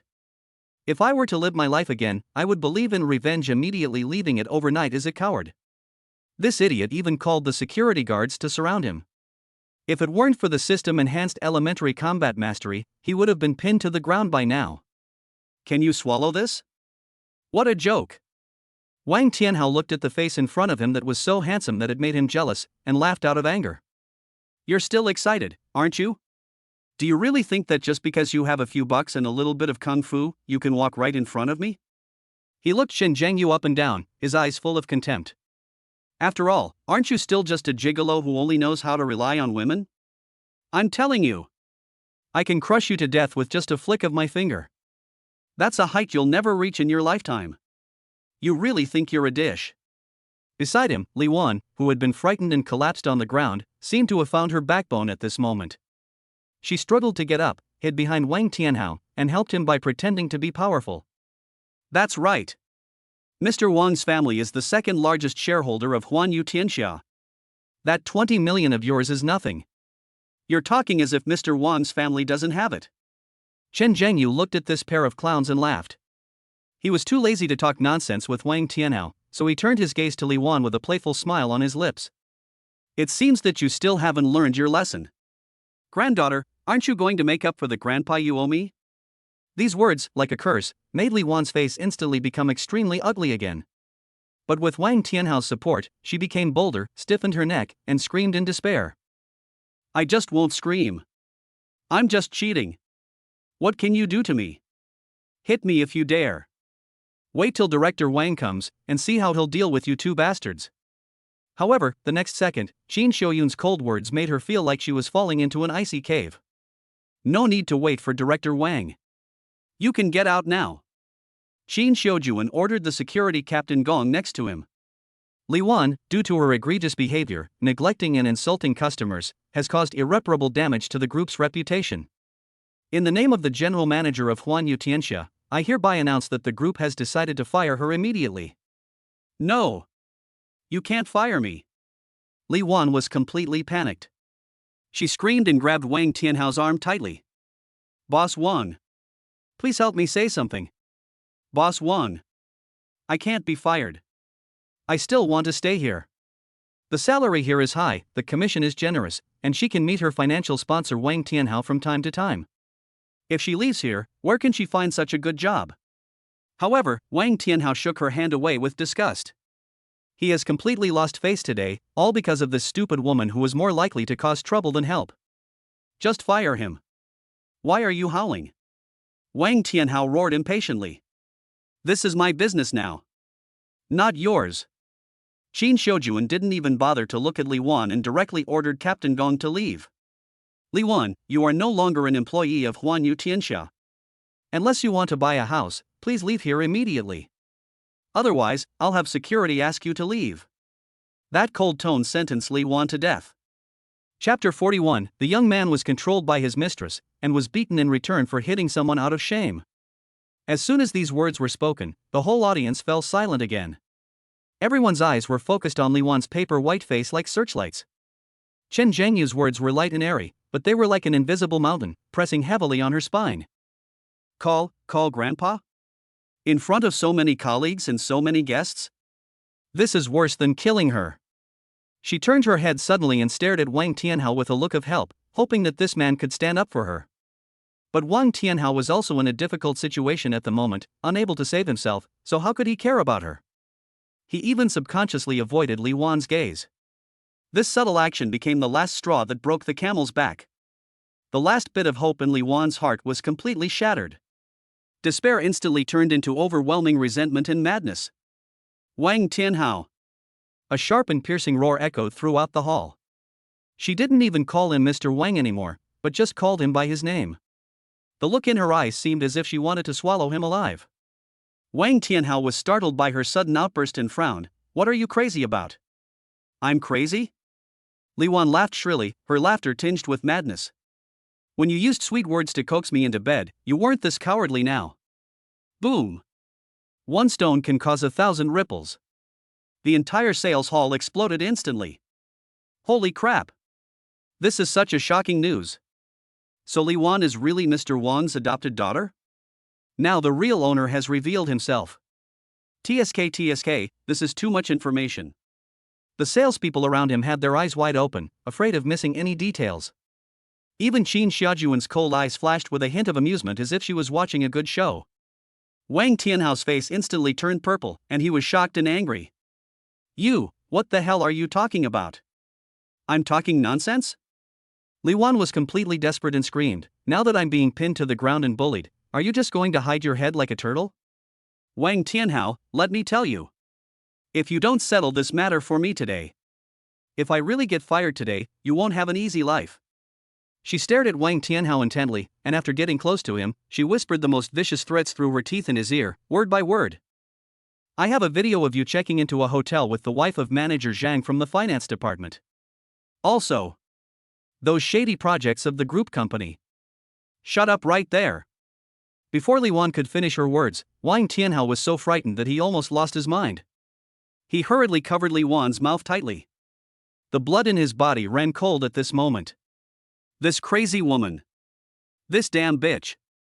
She actually has those things. If the news of him checking into a hotel with manager Zhang's wife gets out, his father will definitely break his legs. Manager Zhang is his father's confidant. Even worse were the messes at the group company. If they got out, he and his father would both go to jail. Mum. Li Wan had her mouth covered, but she was still struggling desperately. Stop talking nonsense here. Wang Tianhao was sweating profusely, his voice distorted. He could only lower his voice and soothe her in her ear. I'll help you deal with it. Isn't it okay for me to help you deal with it? Even if Qin Xiaojuan kicks you out now, I'll have my dad transfer you back tomorrow. To restore you to your original position. Now. Let's wait for my dad to come over first. Wang Tianhao really wanted to slap this stupid woman to death, but he didn't dare. He could only calm her down first. After hearing Wang Tianhao's assurance, the madness in Li Wan's eyes subsided a little, and her struggling stopped. Wang Tianhao finally breathed a sigh of relief and slowly let go of his hand. What should I do now? Li Wan gasped, eyes full of resentment. Are we really going to let them kick me out? I can't swallow this. Wang Tianhao took a deep breath, forced himself to suppress the fear and murderous intent in his heart, turned around and made a final attempt. Qin Xiaojuan, he shouted in a timid tone, my father is on his way here. If you withdraw the punishment on Li Wan now, we can still talk. Otherwise, you won't look good when my father gets here. When Qin Xiaojuan heard this, a sneer of extreme contempt appeared on the corner of her mouth. There's nothing to talk about. Let your father come, I'll wait. In the chaos just now, she had taken the time to call home and briefly report the whole story. Her father has always doted on her, and his attitude is clear, let you deal with it, even if the sky falls, the Qin family will hold it up. How dare Wang Fugui, a mere shareholder of 7% of the Universal World Project, challenge her, the eldest daughter of the Qin family who holds 70% of the shares? It's such a huge joke. The Wang family's strength is not even enough to carry the shoes of the giant Qin family. Li Wan. Qin Xiaojuan was too lazy to pay attention to Wang Tianhao anymore. Her cold eyes were fixed on Li Wan again, and she issued an ultimatum. I'll ask you one last time. Are you going to get out of here on your own, or are you going to keep your promise and call me Grandpa? Wang Tianhao's face was blue and red, and it was burning with pain. He knew that he had completely lost all his face today.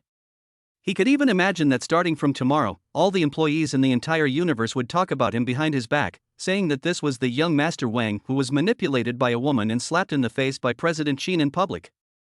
This feeling is worse than killing him. But he has no choice but to wait for his father to come to the rescue. Let them show off for a while. Wang Tianhao gritted his teeth and whispered in Li Wan's ear. At the same time, he took out a BMW key from his pocket and stuffed it into her ear. Go to my car and turn on the air conditioner and wait. When my dad comes, I'll call you in. Although Li Wan was unwilling, she knew that there was no other way at the moment.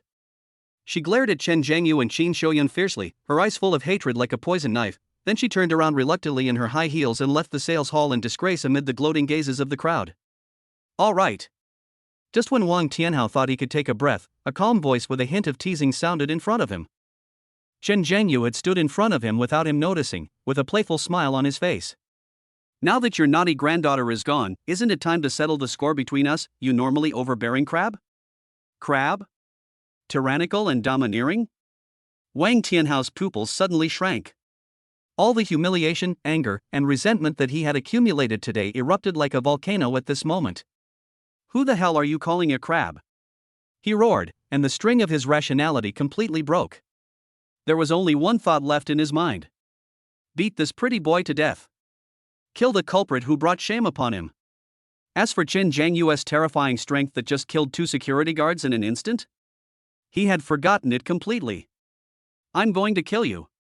Wang Tianhao roared, waving his limp fist hollowed out by alcohol and sex, and with all his strength, smashed it hard at Chen Zhengyu's face, which was so handsome that it made him jealous. In his own opinion, this punch was powerful and powerful.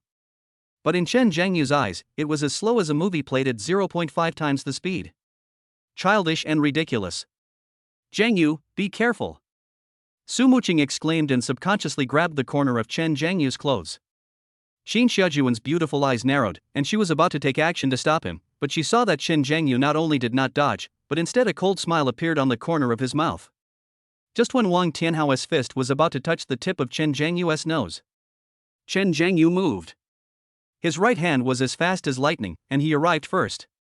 With a seemingly nonchalant gesture, he grabbed Wang Tianhao's wrist with incredible precision. Time seems to have stopped at this moment. Wang Tianhao's punch, which he had thrown with all his strength, was easily stopped in mid-air and could no longer move forward. He only felt that his fist was as if being tightly clamped by a ruthless iron clamp. The terrifying force made his heart tremble violently. Only then did he remember, the guy in front of him was a monster who could knock down 2 strong men in 1 second. Fear suddenly surged into my heart. Is that all the strength you have? Chen Zhengyu looked at him with a playful smile, but his eyes were as cold as ice.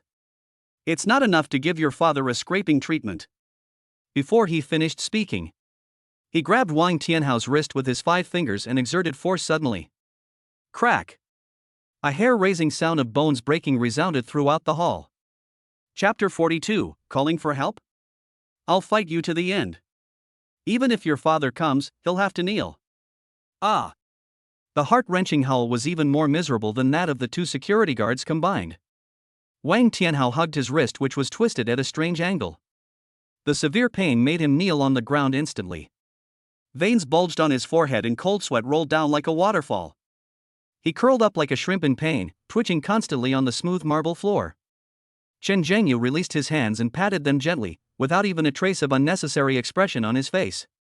He looked around at the salespeople and customers in the hall who were frightened and silent, curled up the corners of his mouth slightly, revealing a harmless smile, and spoke slowly. Everyone saw it. He hit me first. This is purely self-defense and a reasonable counterattack. Understand? He spread his hands, his tone as relaxed as if he was discussing the weather today. But these words, to everyone's ears, were more biting than the Siberian cold wave. Justifiable defense? Reasonable counterattack?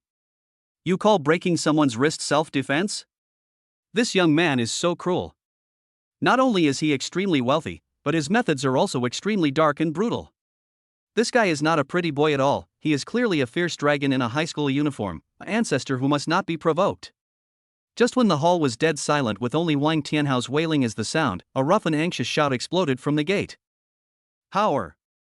Everyone looked in the direction of the voice and saw a burly middle-aged man with a beer belly, wearing branded clothes and a big gold chain around his neck, rushing in with an anxious look on his face. He was followed by 2 bodyguards in black suits, looking menacing. It was Wang Tianhao's father, the second largest shareholder of Huanyu Tianxia, Wang Fugui. Dad! Dad! You're finally here! As soon as he saw his savior, Wang Tianhao, who was kneeling on the ground, cried even louder, his face covered with snot and tears, and there was no trace of the majesty of Mr. Wang left. Wang Fugui rushed to his son's side in 2 steps, and when he saw his twisted wrist, his eyes instantly turned red. Dad! You have to make the decision for me. Wang Tianhao grabbed Wang Fugui's trouser leg and complained first. Today, that bitch Qin Xiujuan, for that little. He was about to say that when he suddenly remembered the fiery slap Qin Xiuyun had given him. He swallowed the word pretty boy and changed his words. She slapped me in public for that boy in school uniform. And you let that kid break my hand. You even fired Li Wan, who has been working diligently for our family. Although the pain in his wrist was unbearable, Wang Tianhao, who valued his reputation above all else, decided that he must let his father vent his anger before going to the hospital. He wanted to see Qin Zhangyu and Qin Xiuyan kneeling down and begging for mercy with his own eyes. It's a rebellion. It's all a fucking rebellion. After hearing this, Wang Fugui was so angry that his fat body was shaking and his rage was rising to his head. He carefully helped his precious son up and shouted angrily, "Let's go. Dad will take you to the hospital first. When we get back, I'll slowly deal with this pair of bastards." Although he was tough, he also knew that his son's injury could not be delayed. No! Wang Tianhao pushed him away, his face full of ferocity and resentment. Dad! I won't go to the hospital. Now! Immediately! Right now! You have to help me get back at this place. I want him to die. I want him to kneel down and beg me. Looking at his son's crazy appearance, Wang Fugui felt distressed and helpless. Finally, he gritted his teeth and helped his son sit on the VIP sofa beside him. Then, he turned around abruptly, his eyes, which seemed a little cloudy due to indulgence, were now burning with rage, fixed on Chen Zhangyu and Qin Xiuyun. Boss Wang. The sales staff present bowed and greeted respectfully. Wang Fugui enjoyed the feeling of being respected and awe-inspired. He waved his hand casually, but this did not extinguish his raging anger at all. He walked straight up to Qin Zhangyu and looked down at him, as if he was looking at a dead person. You are the one who hurt my son? Wang Fugui's voice was so gloomy that water could drip out of it. Boy, I won't talk nonsense with you. Today, you will cripple one of your hands, then kneel down and kowtow 3 times to my son. This matter will be over. Otherwise, I promise you won't be able to walk out of this door upright today. Wang Fugui has been in Gaohai City for so many years and has some connections in both the black and white worlds. He is used to being domineering and has passed this arrogance on to his son intactly.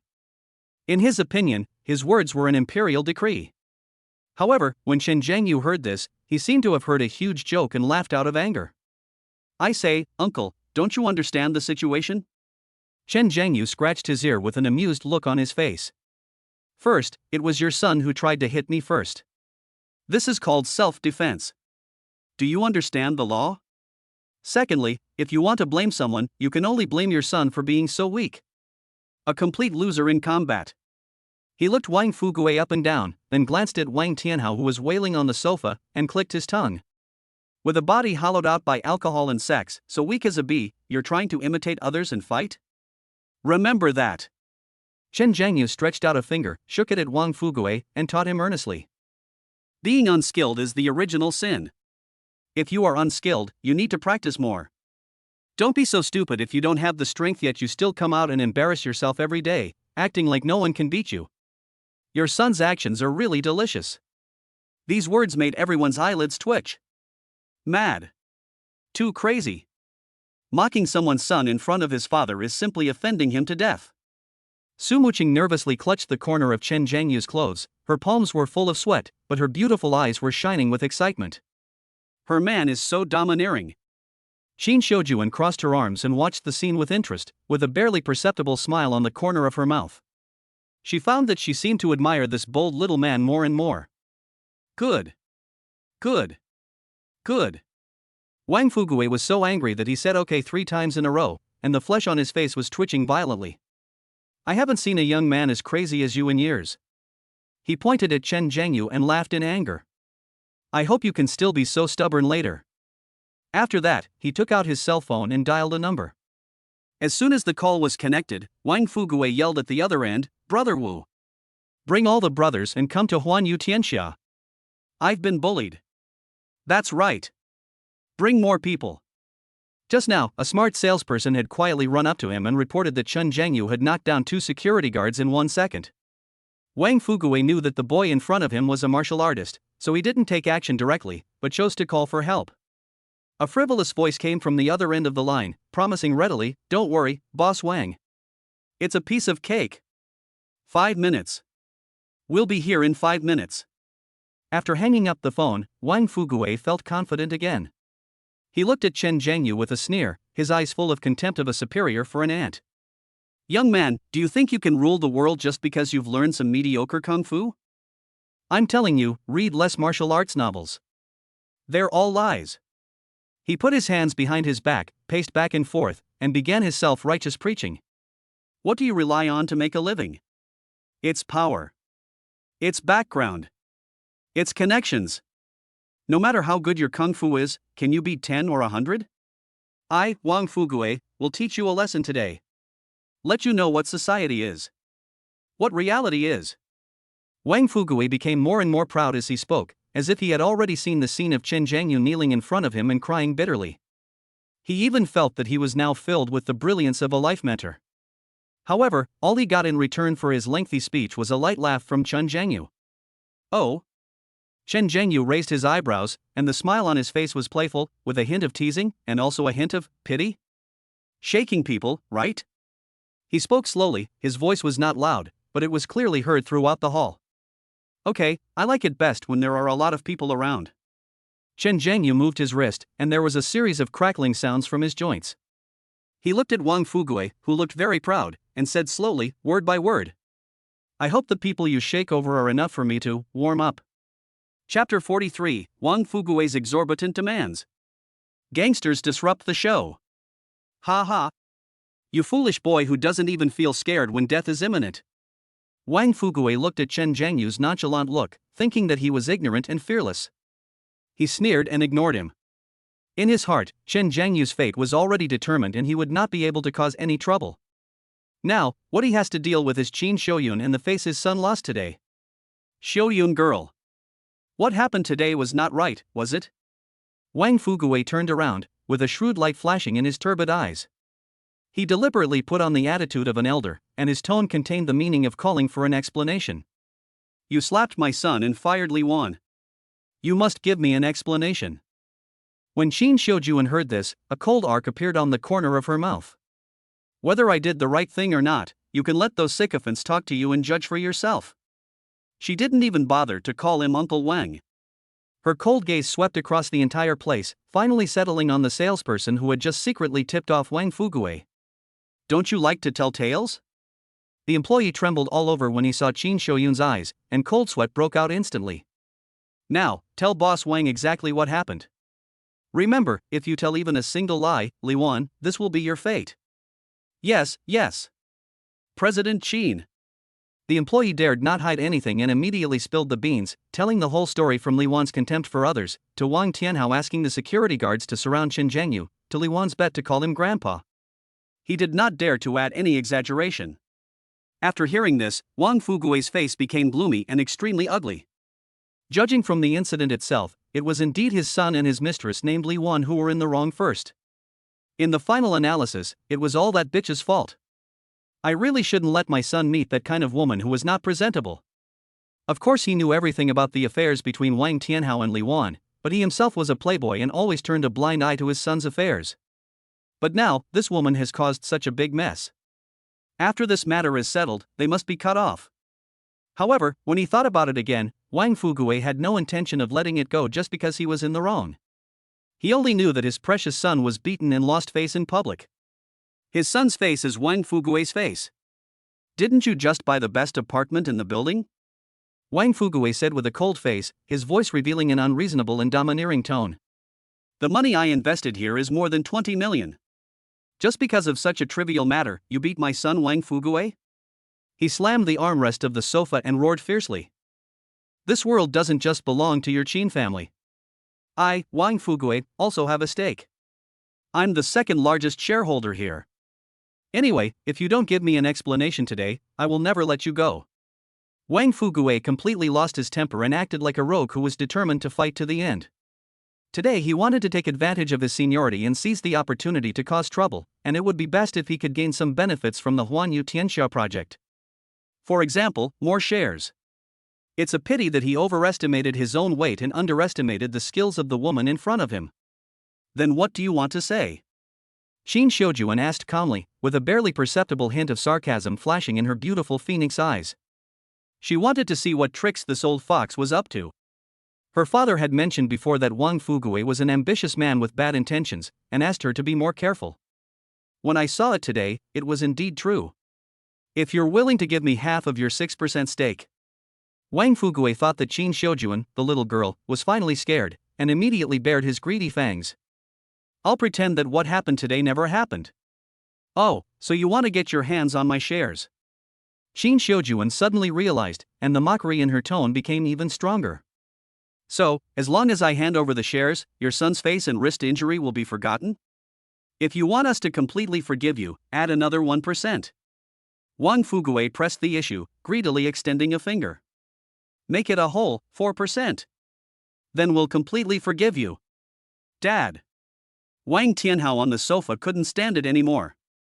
He was so anxious that he almost jumped up. How could you do this? I must make this stink. He suddenly remembered the burning slap in the face and swallowed the rest of the words back, then changed his words, make her pay the price. At least make her fight me back. He was very unhappy with the fact that his father used him as a bargaining chip. What he wants is the pleasure of revenge, not some shitty reward. You know shit. Shut up. Wang Fuguei turned around and shouted. No matter how unwilling Wang Tianhao was, he could only shut his mouth in disappointment. He knew his father's temper. Once he made a decision, no one could change it. Then should I thank you? Qin Xiujuan was so angry that she laughed at the shamelessness of the father and son. Of course. Wang Fuguei was still complacent. You should thank me for my kindness. With such a small price, you can get our forgiveness. At this moment, Chen Jiangyu, who had been watching the show in silence, released Su Muqing's hand that was tightly holding his, gently patted the girl on the back, and signaled her with his eyes not to worry. Then he took a step forward, walked to Qin Xiujuan, put his lips close to her ear, and whispered quickly in a voice that only the two of them could hear. The video of Wang Tianhao checking into a hotel with the wife of Finance Department Manager Zhang is in Li Wan's hands. Also, your father's good shareholder, Wang Fuguei, has several shady projects in the group company. He had heard these words clearly with his enhanced hearing when Wang Tianhao and Li Wan were fighting in the corner just now. When Qin Xiujuan heard this, her pupils suddenly shrank and the coldness on her face instantly froze into ice. She turned her head suddenly, her beautiful eyes filled with shock and confusion, staring at Chen Jiangyu intently. How did you know? I told you I calculated it, do you believe it, Sister Xiuyun? Chen Jiangyu grinned, revealing a row of white teeth. His smile was bright and mysterious. Qin Xiujuan looked at him deeply for a few seconds, and a touching smile appeared on her icy face. I believe it. Her answer made Chen Jiangyu slightly stunned. In fact, Qin Xiuyun's belief was half based on her judgment of the moral character of Wang Fuguei and his son, and the other half came from her inexplicable affection and trust for the man in front of her. This man, who was only 18 years old, brought her too many surprises and shocks.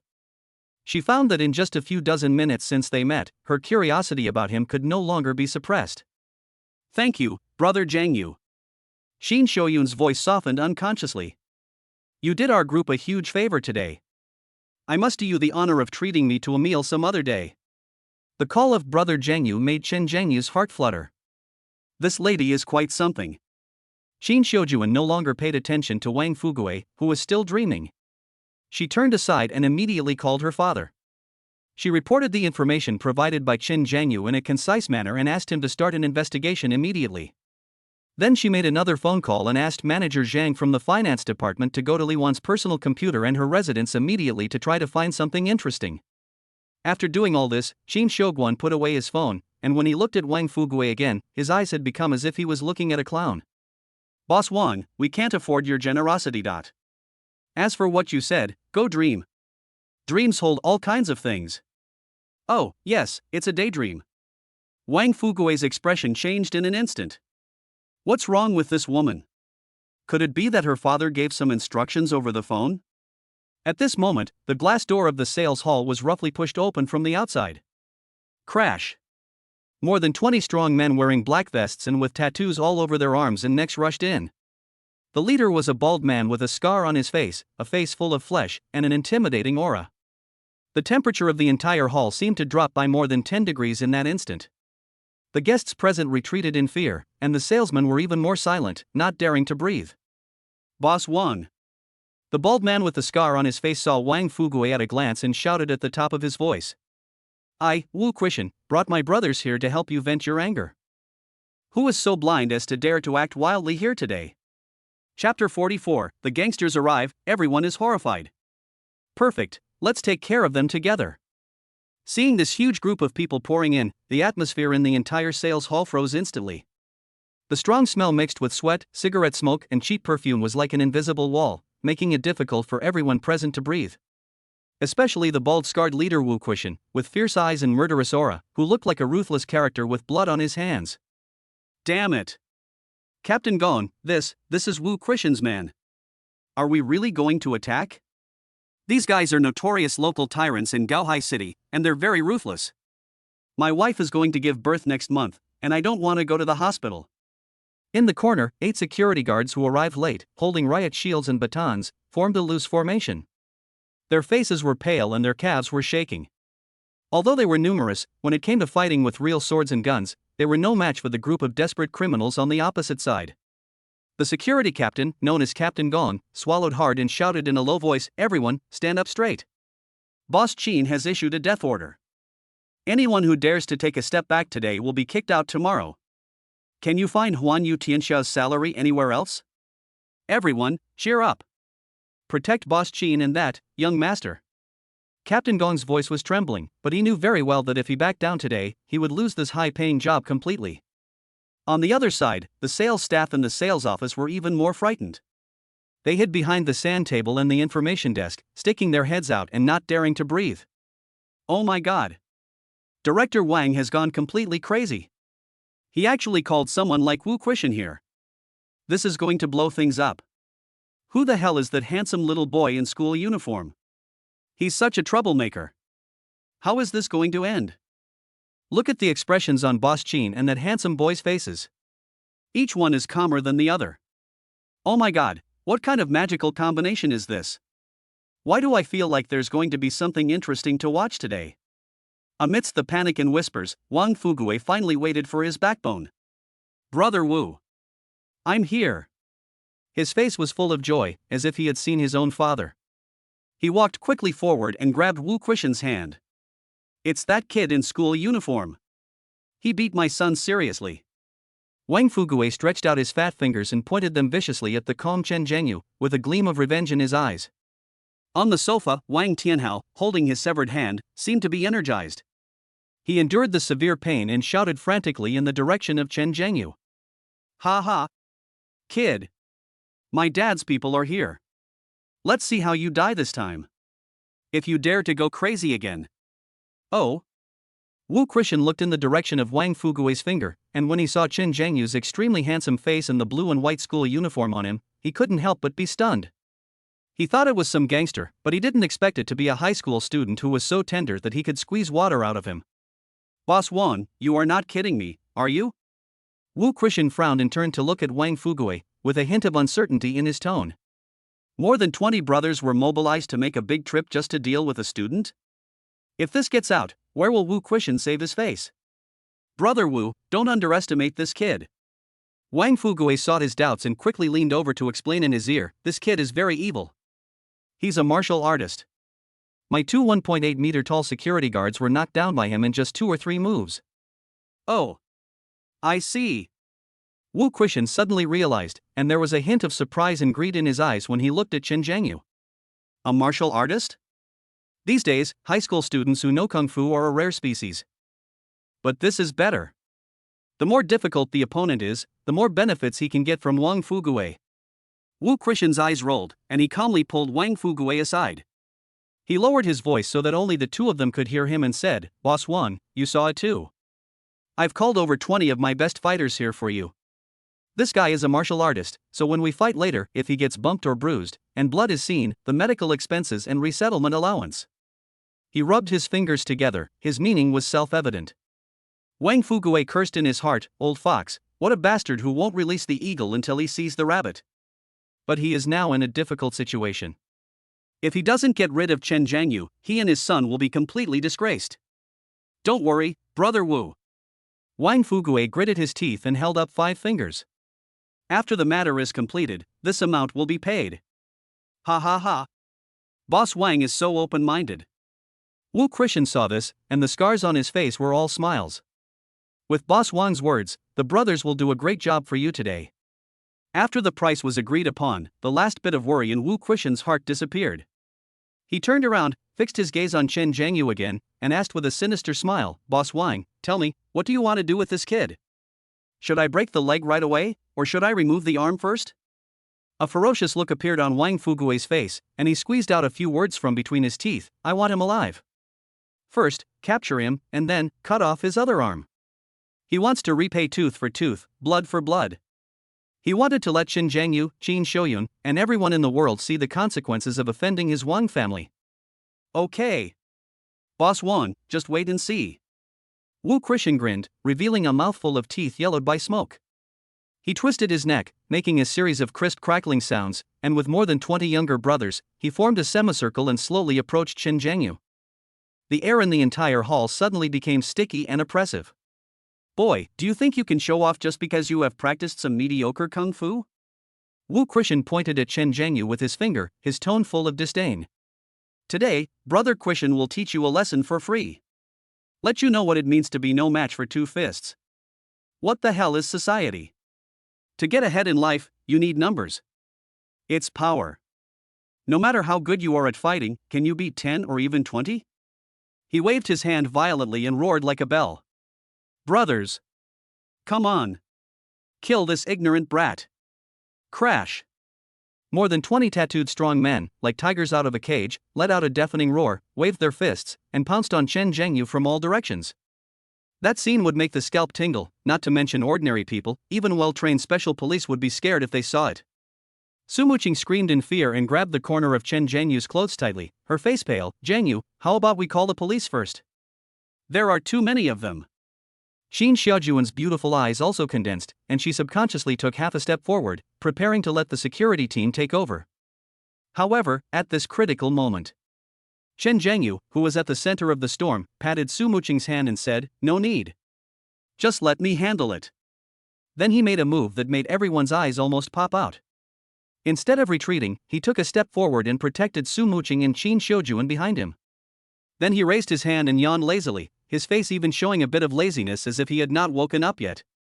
He looked around at the group of burly men who were rushing towards him like wolves and tigers, the corners of his mouth slightly raised in a playful arc, and he spoke softly in a voice that was not loud but clear enough for everyone present to hear. That's it? More than 20, what can I do with them? There aren't enough people to give me scraping treatment. Don't waste time, you guys, come together. Chapter 45, One Punch Kills a Kid? Wrong. One punch kills a member of society. The whole audience was dead silent. Chen Jiangyu's light words were like a depth bomb dropped into a calm lake, causing huge waves in everyone's heart. Crazy. This high school student is absolutely crazy. Faced with more than 20 desperate criminals, he not only did not run away or beg for mercy, but instead complained that the other side was outnumbered? And you still say there aren't enough people doing scraping? How arrogant. How arrogant. Oh my god. Is this guy really not afraid of death, or is there something wrong with his brain? Wu Christian was also confused by Qin Jiangyu's words. He has been in the business for so many years and has seen many ruthless people, but this is the first time he has seen someone so outrageous. An 18-year-old boy took the initiative to walk into the encirclement of more than 20 strong men? Even if the king of special forces comes, he has to think twice, right? But then, a cruel grin appeared on Wu Christian's face. I don't think those special police officers would dare to do this. I'm afraid this guy is as slippery as a loach, so I don't dare to confront him head-on. Now this look of him courting death is exactly what he wants. Good boy, you're brave enough. Wu Christian waved his hand without any hesitation. Brothers, don't hold back. destroy him and capture him after the fight. Yes. More than 20 strong men roared in unison. The sound was so terrifying that it made the entire sales hall buzz. The 5 or 6 burly men closest to him, grinning fiercely and waving their fists as big as casserole pots, rushed towards Chen Zhengyu from the front like hungry tigers pouncing on their prey. Zhengyu! Su Muqing's exclamation was stuck in her throat. Qin Xiaojuan's beautiful eyes suddenly contracted, and her heart rose to her throat. However, Chen Zhengyu moved. Facing the whistling fist wind, he didn't even raise his eyelids. Just when the fist of the burly man in front was about to hit him in the face, Chen Zhengyu slightly tilted his body and easily avoided the attack at a speed that was almost impossible to capture with the naked eye. At the same time, his right hand shot out like lightning, not with a clenched fist, but with 5 fingers spread out, lightly pressing on the chest of the strong man. Bang! A dull thud like a drum. The burly man, who weighed at least 180 kilograms, was like being hit head-on by a speeding truck. His feet left the ground and he flew backwards with a whoosh. The 3 accomplices behind him had no time to react before they were hit by his heavy body. Like bowling pins hit by a bowling ball, they rolled to the ground with screams. One move. Just one move. The 4 people lost their combat effectiveness. This incredible scene made all the remaining strong men who rushed forward stop in their tracks. Everyone's face was filled with horror and disbelief. What are you standing there for? Attack him together. No matter how good he is at fighting, he's only one man. Wu Krishan's eyelids twitched wildly as he watched from behind, and he roared in a stern voice. After being yelled at like that, the remaining dozen or so people seemed to be emboldened. They roared again, surrounded Chen Zhengyu from all directions, and threw punches at him, blocking all his escape routes. You're just in time. A cold arc appeared at the corner of Chen Zhengyu's mouth. This time, he no longer passively defended, but took the initiative to attack. His figure turned into a blurry afterimage amid the siege of more than a dozen people. Crack! A strong man attacked from the side. Just as he raised his fist, Chen Zhengyu grabbed his wrist and twisted it gently. There was a teeth-grinding sound of bones breaking, and the strong man's arm bent backwards at a strange angle, letting out a scream like a pig being slaughtered. Chen Zhengyu didn't even look at him, but kicked him on the knee and kicked him like a broken sack towards another enemy who was rushing towards him. Bang! Bang! Bang! Next, the entire sales hall became Chen Zhengyu's solo performance show. Sometimes he dodged like a ghost, moving freely between fists and feet. Sometimes he was like a tiger descending from the mountain, and every attack was accompanied by the sound of breaking bones and shrill screams. His movements were not at all fancy, and each one was the simplest, most direct, and most effective killing technique. Elbow strikes, knee strikes, throat locks, crotch kicks. Every move is deadly and every style is brutal. With his physical fitness enhanced to 16 times that of an ordinary person by the system and the blessing of elementary combat mastery, these so-called social people are really no different from 3-year-old children in front of him. A strong man grabbed his waist from behind and tried to throw him down. Chen Zhengyu snorted coldly, and suddenly exerted force from his waist. The terrifying power burst out in an instant, and he actually pulled the 200-pound strong man up from the ground, and then threw him over his shoulder cleanly, slamming him hard on the smooth marble floor. Bang! That sound made everyone's scalp tingle. Less than 30 seconds. The 20 or so tattooed strong men who were so aggressive just now are now all lying on the ground. Some were holding their broken hands, some were covering their broken legs, rolling on the ground, wailing one after another. It was like hell on earth. And Chen Zhengyu was still standing in the center of the encirclement. Even his breathing was not disordered. He just lightly brushed off the non-existent dust on his school uniform, with a look of laziness on his face that seemed to be lingering on. You could hear a pin drop in the entire sales hall. Everyone seemed to be under a spell, petrified in place, staring at the boy in the blue and white school uniform with eyes as if he were a monster. Su Muqing covered her mouth with her hands. There was no longer any fear in her clear and beautiful eyes. Instead, there was admiration and fascination like a volcanic eruption. This is her man. With just a wave of your hand, you can suppress all enemies. With him by her side, the unprecedented sense of security made her almost melt. She suddenly felt that all her previous understanding of him was too superficial. Academic genius? Super rich? These labels couldn't even begin to describe even a fraction of his true self. He was a treasure trove of books that could never be fully read, and every time he opened it, there were surprises that would overwhelm his imagination. And Qin Xiaojuan, who was standing aside, had those cold phoenix eyes that were shining with an unprecedented brilliance. Shocking. It's nothing but shocking. She was born into the Qin family, one of the 5 great families in Gaohai. What kind of scenes had she not seen? What kind of bodyguards had she not used? But she had never seen such terrifying personal strength. This can no longer be described as capable of fighting, it is simply a human-shaped ferocious beast. What frightened her even more was Chen Zhangyu's nonchalant attitude from beginning to end. It was as if crushing more than 20 strong men was as easy as drinking water and eating for him. This man, how many secrets does he still hide? The shocking intelligence about Wang Fugui and his son, and the overwhelming force. Qin Xiujuan discovered that she had developed an extremely dangerous, yet irresistible curiosity and desire to conquer this brother Zhengyu who was a dozen years younger than her. The salesmen hiding in the distance were completely dumbfounded at this moment. Oh my god, was I dazzled? Is that still a human? Even Superman in the movies isn't this fierce. He's still Mr. Wang. I think this guy is the boss. The ancestor. If anyone dares to say that everyone wearing a school uniform is a student again, I'll be the first to get angry with him. I've decided. From today on, he's my idol. So damn handsome. Handsome, a fighter, and rich.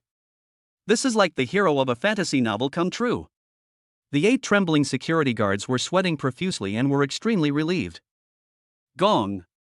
Captain Gong, it's a good thing you didn't let us go just now, otherwise the 8 of us would probably be waiting in line for an ICU bed right now. Stop talking, my legs are still weak. That's called fighting? That's called a fucking massacre. A one-sided massacre. I take it back.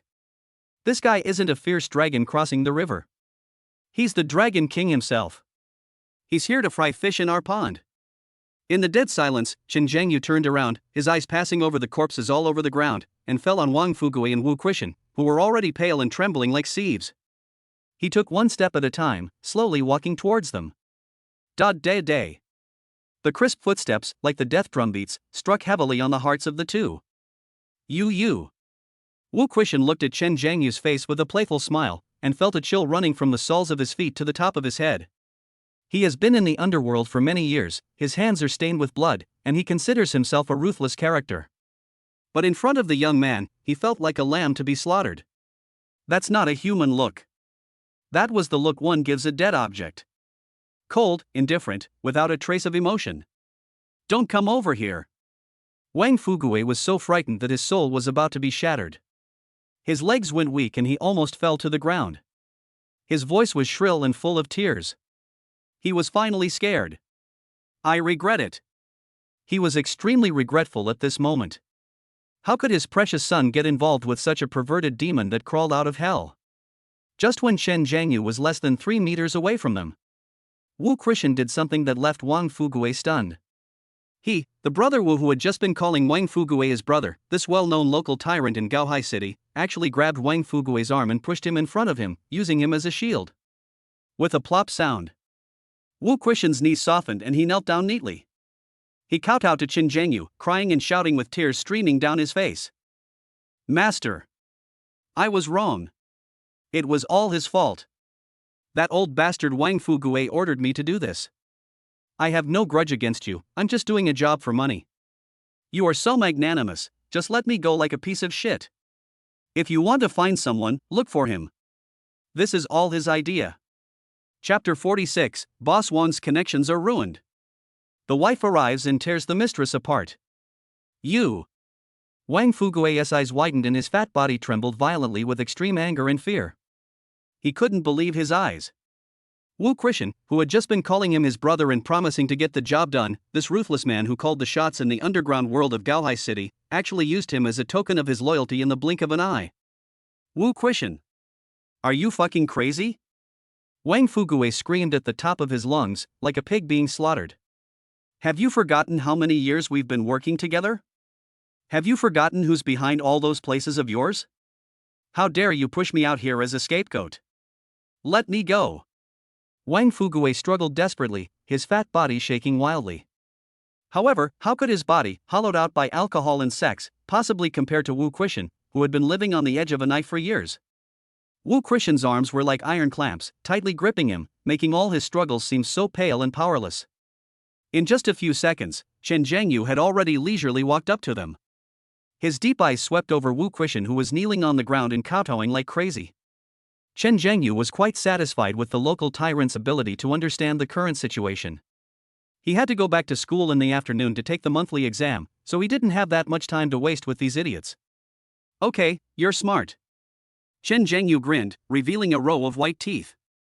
To Wu Quishan, that brilliant smile was more terrifying than the devil's gaze. However, the death penalty can be avoided, but the living punishment cannot be escaped. Punishment is inevitable. As soon as these words were spoken, Wu Quishan shuddered all over and kowtowed even harder, with blood coming out of his forehead. Master! You say! You say! As long as I, Wu Quishan, can do it, I will climb mountains of swords and descend into seas of fire without even a frown. Please spare my life this time. He was really scared now. The young man in front of him was not a human being at all, but a monster in human skin. Chen Zhengyu leaned close to Wu Quishan's ear, and whispered softly in a voice that only the two of them could hear. Within a week, donate supplies worth 500,000 yuan to several primary schools in the most remote mountainous areas of southern province. Stationery, books, sports equipment, anything. Remember, it has to be a real donation. I want to see photos, videos, and purchase receipts for all the supplies. Also, this matter will be published in Gaohai City's evening paper. Wu Quishan was stunned. Donate? Do charity? This punishment, why does it sound so positive? Chen Zhengyu's voice sounded again, with unquestionable majesty. In the name of Miss Qin Xiujuan of Huanyu Tianxia, let's use her. Can you do that? When he said the last few words, Chen Zhengyu's eyes suddenly became sharp, piercing into the depths of Wu Quishan's soul like a knife. Wu Quishan understood instantly. This is not a punishment for him at all, it is clearly this gentleman using him to do favors for Mr. Qin and boost his reputation. High. Really high. Kill people and destroy their hearts, and make you convinced. Yes. Yes. I guarantee to complete the mission. Wu Quishan nodded frantically as if he had grabbed a life-saving straw, his tone filled with ecstasy of surviving a disaster. Very good. Chen Zhengyu straightened up and waved his hand lightly. You have nothing to do with this. Go over and apologize to Miss Qin and Miss Su. Then, take your people and get out. Yes. Yes. Thank you so much, Master. Thank you so much for not killing me. Wu Quishan was as if pardoned. He kowtowed several times, then climbed up using his hands and feet, and pushed the still-dazed Wang Fuguei in front of Chen Zhengyu. Boss Wan, you're on your own. After saying this, he rolled and crawled in front of Qin Shouyun and Su Muqing. Under the stunned gaze of everyone, he bowed 90 degrees and shouted with all his strength. Boss Qin. Miss Su. I'm sorry. I was blind and rude to you too. I deserve to die. I'll slap you in the face. After saying that, he actually slapped himself twice. After apologizing, he didn't dare stay a moment longer and yelled at the group of brothers who were still wailing on the ground, "Stop pretending to be dead. Those who can move, quickly help those who can't move, get out." A group of tattooed strong men, like stray dogs, supported each other and fled the sales hall in a panic. It was not until the glass door was closed again that the entire hall erupted in thunderous discussions. Oh my God! What did I see? Was I hallucinating? Wu Quishan, that living devil, actually kowtowed and apologized and slapped himself in the face? This classmate Chen, no, Master Chen. Who the hell is he? He's like the real-life son-in-law of the Dragon King. No, he's even more awesome than the Dragon King. The security guards in the corner were so excited that their faces turned red. Captain Gong. See? This is the situation. If we had been cowardly, we would have ended up like Wu Quishan and his gang. I've decided. If my son doesn't study hard in the future, I'll tell him about what happened today. Tell him that knowledge is power, and that a god of learning can suppress the underworld. What are you still standing there for? Report our heroic deeds immediately. We risked our lives to protect President Qin and Master Chen. We must be recognized as this month's outstanding employee. Amid the clamor, Chen Zhengyu grabbed Wang Fugui's strong arm. 16 times the strength of an ordinary person burst out instantly, and Wang Fugui felt as if his arm bones were clamped by hydraulic clamps. The pain was excruciating and he couldn't move even a little. Mr. Wang. Chen Zhengyu had a warm smile on his face, but his voice was as cold as ice. Didn't you just say that to get involved in life, you need to have influence, background, and connections? He approached Wang Fugue, tilted his head, and asked innocently. Where are your forces? What's your background? How did your connections sell you out? Every word was like a loud slap in Wang Fugue's face. Wang Fugue's face turned blue, then white, and finally turned liver-colored. His lips trembled and he couldn't utter a word. Regret. Endless regret drowned him like a tide. He shouldn't have listened to this rebellious son's lies. He didn't get anything good out of it, and instead provoked this evil star that crawled out of hell. He had already made up his mind that once this matter was settled, he would break Wang Tianhao's legs and lock him up at home for a year without letting him go out. Just then. Bang! The door of the sales hall was roughly pushed open again. Manager Zhang from the finance department, a usually gentle middle-aged man, now had red eyes and a ferocious face, with 4 or 5 tall and strong men following behind him. At the same time, a red Porsche braked suddenly at the door. The door opened and a young woman with eye-catching blonde hair and hot clothes jumped out of the car. She was actually pulling someone's hair in her hand. That person was Li Wan, who was dragged out of the car by her. Ah! Let me go! You crazy woman! Li Wan's hair was disheveled, her makeup was smudged by tears, and she screamed and struggled. The blonde woman didn't care and slapped him hard in the face. Shut up, bitch! She pulled Li Wan and rushed straight to the VIP lounge. Her fiery eyes were fixed on Wang Tianhao, who was still groaning on the sofa. Fuck! Isn't that Wang Tianhao's wife? Oh my goodness! This is the wife catching the adulterer. This is going to be a good show. What a wonderful day today is. The melons are all bigger than each other. It's so exciting. The salesmen and security guards instantly turned into spectators, talking excitedly. Manager Zhang and Wang Tianhao's wife, with their respective men, like 2 converging torrents, instantly surrounded Wang Tianhao and Li Wan. Wang Tianhao! You son of a bitch!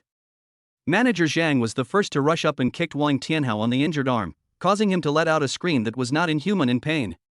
I treat you as a brother, and you fucking slept with my wife? You adulterous couple! On the other side, Wang Tianhao's wife was even more powerful. She rode on Li Wan, slapping her left and right, and the sound of her slaps was crisp and loud. Slutty vixen! I'll let you seduce my husband. I'll let you be my mistress. You'll never spend my husband's money. I'm going to tear your plastic surgery face apart today. For a moment, the sounds of punching and kicking, the screams of men and women, and the curses of women resounded throughout the hall. Let you seduce my wife. Let you, a bitch, act as a bridge. Beat him hard. Beat him to death. Wang Fugue looked at the chaotic scene with bloodshot eyes. His son and his mistress were beaten in public. This was even more painful than killing him. Stop. Stop it. He roared, but was firmly controlled by Chen Zhengyu and could not move. Chen Zhengyu watched this farce with great interest. He turned his head and chuckled to Qin Xiujuan, whose beautiful eyes were already gleaming with wonder. Sister Xiuyun, it seems that there is something wrong with the feng shui of your world. They specialize in producing this kind of wonderful family ethics drama. Chapter 47, Father and son turned on each other and bit each other on the spot. Royal Sister CEO, I will definitely pursue this brother. Qin Xiujuan gave a helpless smile and flirtatiously lifted her drooping hair. Brother Zhengyu, you are making a fool of yourself. She never expected that a simple dispute over house purchase would turn into an annual drama that combines gang fights, family ethics, and commercial crimes. At this time, Wu Christian and his group had already fled far away in a panic, but outside the sales hall, a sudden and sharp alarm sounded. Woo woo! A police car with red and blue lights flashing did a beautiful drift and came to a steady stop at the magnificent gate of Huanyu Tianxia. The car door opened and 5 uniformed policemen with serious expressions filed out. Ha! Who called the police? Qin Xiuyun's eyebrows frowned instantly. She had given a clear order before that no one was allowed to call the police before the matter was resolved, so as not to make things more complicated. It's not me. Neither do I. The employees of Huanyu Tianxia looked at each other and shook their heads, staging a real-life triple denial. Qin Xiaojuan's sharp eyes subconsciously turned to Su Muqing beside Chen Zhengyu. She remembered that the little girl seemed to have mentioned calling the police just now. Neither do I, don't look at me. Su Muqing felt the scrutinizing gaze and met it without a shred of weakness. The corners of her mouth curled slightly, and her tone was filled with a subtle hostility and pride. I trust Zhang Yu very much and I listened to him. The implication was that she would never act on her own without Zhang Yu's permission. Just as everyone was speculating, the leading police officer, a square-faced man who looked like a squad leader, walked in with steady steps, his resounding voice echoing throughout the room. Who is Wang Fugue? Who is Wang Tianhao? This question made everyone stunned. Aren't you here to deal with fights? But, he came to find Wang Fugue and his son by name? Could it be that Wang Fugue's connections are so strong? As soon as the underworld left, the White Gang came to support him? On the other side, Manager Zhang and his wife's group, who were beating Wang Tianhao and Li Wan like punching bags, stopped instantly and looked at the police at the door nervously. Wang Fugue, who was firmly held by Zhang Yu, felt like he had grabbed a life-saving straw when he heard that the police were looking for him. The fear and despair on his face disappeared, replaced by extreme arrogance and ecstasy. Comrade police! I'm here! I'm here! He struggled hard and shouted at the top of his voice. This brat is violently bullying me. Look at what he did to my son. You have to stand up for me. And them. Illegal assault on citizens. Take all of them to the police station. Wang Fugue regained his arrogant look. He was sure that this was the reinforcement that the old fox Wu Quishan had brought for him. That's what he said. How could Wu Quishan be so cowardly? He just knelt down and begged for mercy. It must have been a ploy to paralyze the other party so that he could get away in time and call for help. This brother, it's worth making friends with him. However, the next second, reality gave him a slap in the face that was harder than Zhang Yu's fist. Wang Fugue, Wang Tianhao, the leading police captain, said expressionlessly. He pulled out an arrest warrant with a bright red seal from his pocket and displayed it to the crowd. His voice was icy and emotionless. You and your son are suspected of embezzling group funds, occupational embezzlement, and corruption. We have sufficient evidence. Please come back to the police station with us immediately. After saying this, he waved his hand with great momentum. Cuff Wang Fugue and Wang Tianhao. Take them away. Yes. The other four capable policemen immediately formed groups of two, and under the horrified gazes of Wang Fugue and Wang Tianhao, they held them down on the left and right. The cold handcuffs locked their wrists with a click. What? Are you mistaken? We didn't. Absolutely not. Evidence? How could you possibly have evidence? You can't arrest me. The father and son's faces instantly turned pale as paper, their blood draining away. They still couldn't figure out how they had been exposed. Those accounts were so flawless, and the data was so hidden, how could it be possible? Humph. Still talking stubbornly. Manager Zhang came over with red eyes, his face full of the pleasure of revenge. I found all the evidence of your crimes over the years from your good son, Wang Tianhao's mistress, Li Wan's personal computer and office. I've handed it all over to Chairman Qin. He pointed at Wang Fugue's nose and angrily scolded him, You two beasts. You've been doing this dirty work for so many years. You treat the group like your family's ATM. How much of the group's funds were stolen? Ha! You're still not satisfied and want to continue encroaching. Have your consciences been eaten by dogs? When Wang Fugue heard the word Li Wan, his whole body went limp and he completely collapsed. It's over. If the evidence was obtained from that stupid woman, then everything is over. This rebellious son, who was always more trouble than success. He actually let his mistress know so many secrets. And he even let her keep the evidence. I raised this son in vain. All my life's work has been ruined by this horny idiot. How could I raise such a stupid son like you? When Wang Tianhao was brought to Wang Fugue by the police, the anger and disappointment that Wang Fugue had accumulated throughout his life suddenly erupted. He suddenly broke free from the police's grip and, with all his strength, kicked Wang Tianhao hard in the stomach. Wang Tianhao was kicked to the ground like a broken sack, and the police couldn't stop him. You're raising a mistress. You're giving everything to that mistress. Wang Fugue acted like a madman, pointing at his son on the ground and cursing at him. Is your head filled with sperm? The excruciating pain and humiliation caused Wang Tianhao to completely explode. He climbed up from the ground, wiped the blood from the corner of his mouth, and hysterically yelled back at the father he had feared so much since childhood, I learned all this from you. Having a mistress. Having a second wife. Didn't you teach me all this? And those things about the group? You taught me everything by hand. You said it. It was done perfectly. No one would know. Now that something's wrong, you're putting all the blame on me? The father and son completely fell out, and in front of everyone, they wrestled with each other like two mad dogs, punching each other in the flesh and making a very ugly scene. The police had great difficulty in separating them. Wang Tianhao, who was pulled away, suddenly seemed to have thought of something. He turned to the police captain and shouted, "Comrade police! I surrender. I report it. It's all Wang Fugue. He instigated me to embezzle the group's funds. I was forced. He was the mastermind. You rebellious son."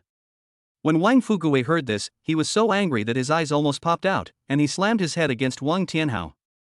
Crack! Wang Tianhao's two front teeth broke and his mouth was full of blood. "If you have anything to say, let's talk about it back at the police station."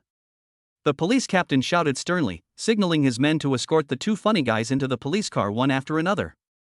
"Who is Li Wan?" the captain asked again. "That's the bitch." Wang Tianhao's wife, the blonde woman, pointed at Li Wan, who was lying on the ground without hesitation. Two police officers immediately stepped forward and handcuffed Li Wan, whose eyes were vacant and her face was covered with slap marks. "You are suspected of being involved in the economic crimes of Wang Fugue and Wang Tianhao. Come with us." Finally, the police car roared and sirens blared, taking away this strange family. In the sales hall, after a period of dead silence, a thunderous discussion broke out. Several young salesmen covered their mouths with their eyes wide open. "Oh my God! Today's melon is too much. The feud between wealthy families, the feud between father and son, the wife tearing apart the mistress. Even TV dramas dare not show this kind of plot." A female salesperson patted her chest, looking frightened. "I declare that from today on, Master Chen is my new idol." A male salesperson clenched his fists, his face flushed. "Did you see that?" He was so calm and composed the entire time. In the blink of an eye, a powerful enemy was wiped out. That's what a real man does. That's right. In the corner, Captain Gong, the security captain who had been so frightened that his legs went limp, now straightened his back and lectured his men, "See it all. The situation. What is the situation? This is it. If we had been timid today, we would have ended up like Wu Quishan and his gang. I finally understand. These days, being rich and powerful is nothing. You have to have brains and follow the right people. People like Master Chen are the real gods. Hurry, hurry. Write a report about our heroic deeds today. We risked our lives to protect President Qin and Master Chen. We must be one of the outstanding employees of this month." Sun Xiaoyun muttered to herself. She always felt that Chen Zhangyu looked familiar, but she couldn't remember where he was. Amidst the clamor, Qin Xiujuan waved her hand, regaining the competence and dignity of a female president. "Manager Zhang, I'll give you 3 days off so you can go home and take care of things," she said to Manager Zhang in a gentle voice with sympathy in her tone. "Okay. Thank you, Mr. Qin." Manager Zhang nodded gratefully and left this place of trouble with his wife, who also had a complicated expression on her face. Everyone present today will receive an additional 3,000 yuan in bonuses this month. Qin Xiaojuan's voice echoed throughout the hall. But, not a single word of what happened today can be revealed. Do you understand? Understood. President Qin. Let's all get to work. After the employees were laid off, only 3 people were left in the huge VIP area. Chen Zhengyu looked at the time and saw that it was indeed late, so he said, "Sister Xiaoyun, it's getting late. I have to take Mu Qing home first. If the formalities can be completed tomorrow, I'll come over at noon to pay the balance." Of course, he could pay the full amount now, but why not do it if he could have another chance to interact with this 87-point stunning lady? What's more, the look in the eyes of this jealous guy next to me is becoming more and more dangerous. "Okay, I'll make tea tomorrow and wait for you to come over." Qin Xiaojuan's phoenix eyes were full of smiles, and she took the initiative to extend her hand. "I'm very happy to meet Brother Zhengyu today. I'm also honored to meet Sister Xiaoyun." Chen Zhengyu gently held the little hand. The touch was warm and smooth, as if he was holding a piece of fine warm jade. He almost didn't want to let go. "Then we'll go first." Chen Zhengyu took Su Muqing and left the sales office under Qin Xiaojuan's interested gaze. Less than a second after Chen Zhengyu's figure disappeared at the door. The salesperson named Sun Xiaoyun suddenly slapped his forehead, as if he remembered something earth-shattering. Ah! I was wondering why he looked so familiar. So I saw him in the newspaper. Sun Xiaoyun rushed to the front desk like a rabbit, and found this morning's Gaohai City Morning News from under a pile of documents. The headline on the front page was Qin Zhengyu's handsome face. The headline is shocking: heroic boy. High school student Chen Zhengyu, smart and brave, helps police dismantle a gang of evil forces. The report detailed how he was falsely accused by his classmates of making a false report to the police, but he sent the person to the police station, and how he single-handedly defeated 6 thugs in the old city. She excitedly held the newspaper and rushed to Qin Xiujuan as if offering a treasure. Boss Qin. Look. Qin Xiujuan took the newspaper and looked at it. Her phoenix eyes, which were already full of brilliance, were now completely lit up. The second generation of a hidden family, a fighting master, as handsome as a pretty boy, and now he has the label of young hero? This man is like a bottomless treasure. Every time he digs, he finds surprises that subvert his imagination. She looked at the confident and calm face in the newspaper, her red lips slightly raised, forming a thrilling arc. That was the look of a top hunter who, when he sought his desired prey, was determined to get it. She whispered something in her heart, in a voice that only she could hear. I'm definitely going after this little brother. Chapter 48. My future mother-in-law has called me in. The whole school is going crazy over my Wudong martial arts skills. Chen Zhengyu had just walked out of the magnificent gate of the world of the universe, and the warm sunshine was shining on his body. Before he had time to savor the warm and smooth little hand just now, the cold and pleasant prompt tone of the system rang in his mind. Ding! Female target Qin Xiujuan detected with an overall score of 87. Her favorability towards the host has increased to 90. Congratulations to the host, triggering the phased reward. Reward 1, top-notch real estate business acumen. The host will possess a beast-like intuition about the direction of the real estate market. Reward 2, future policy intelligence real estate related. The host will be informed of all national policy changes related to real estate 3 months in advance. Host, please keep up the good work. When Qin Xiujuan's favorability reaches 100, the multiple consumption rebate permission will be unlocked, and the reverse consumption cashback will be triggered. What the hell? Chen Zhengyu felt a surge of ecstasy in his heart. Qin Xiujuan's favorability has skyrocketed, right? From not knowing what the score was when I first saw it, to now it has soared to 90 in less than noon? This damn charm of mine that has nowhere to go.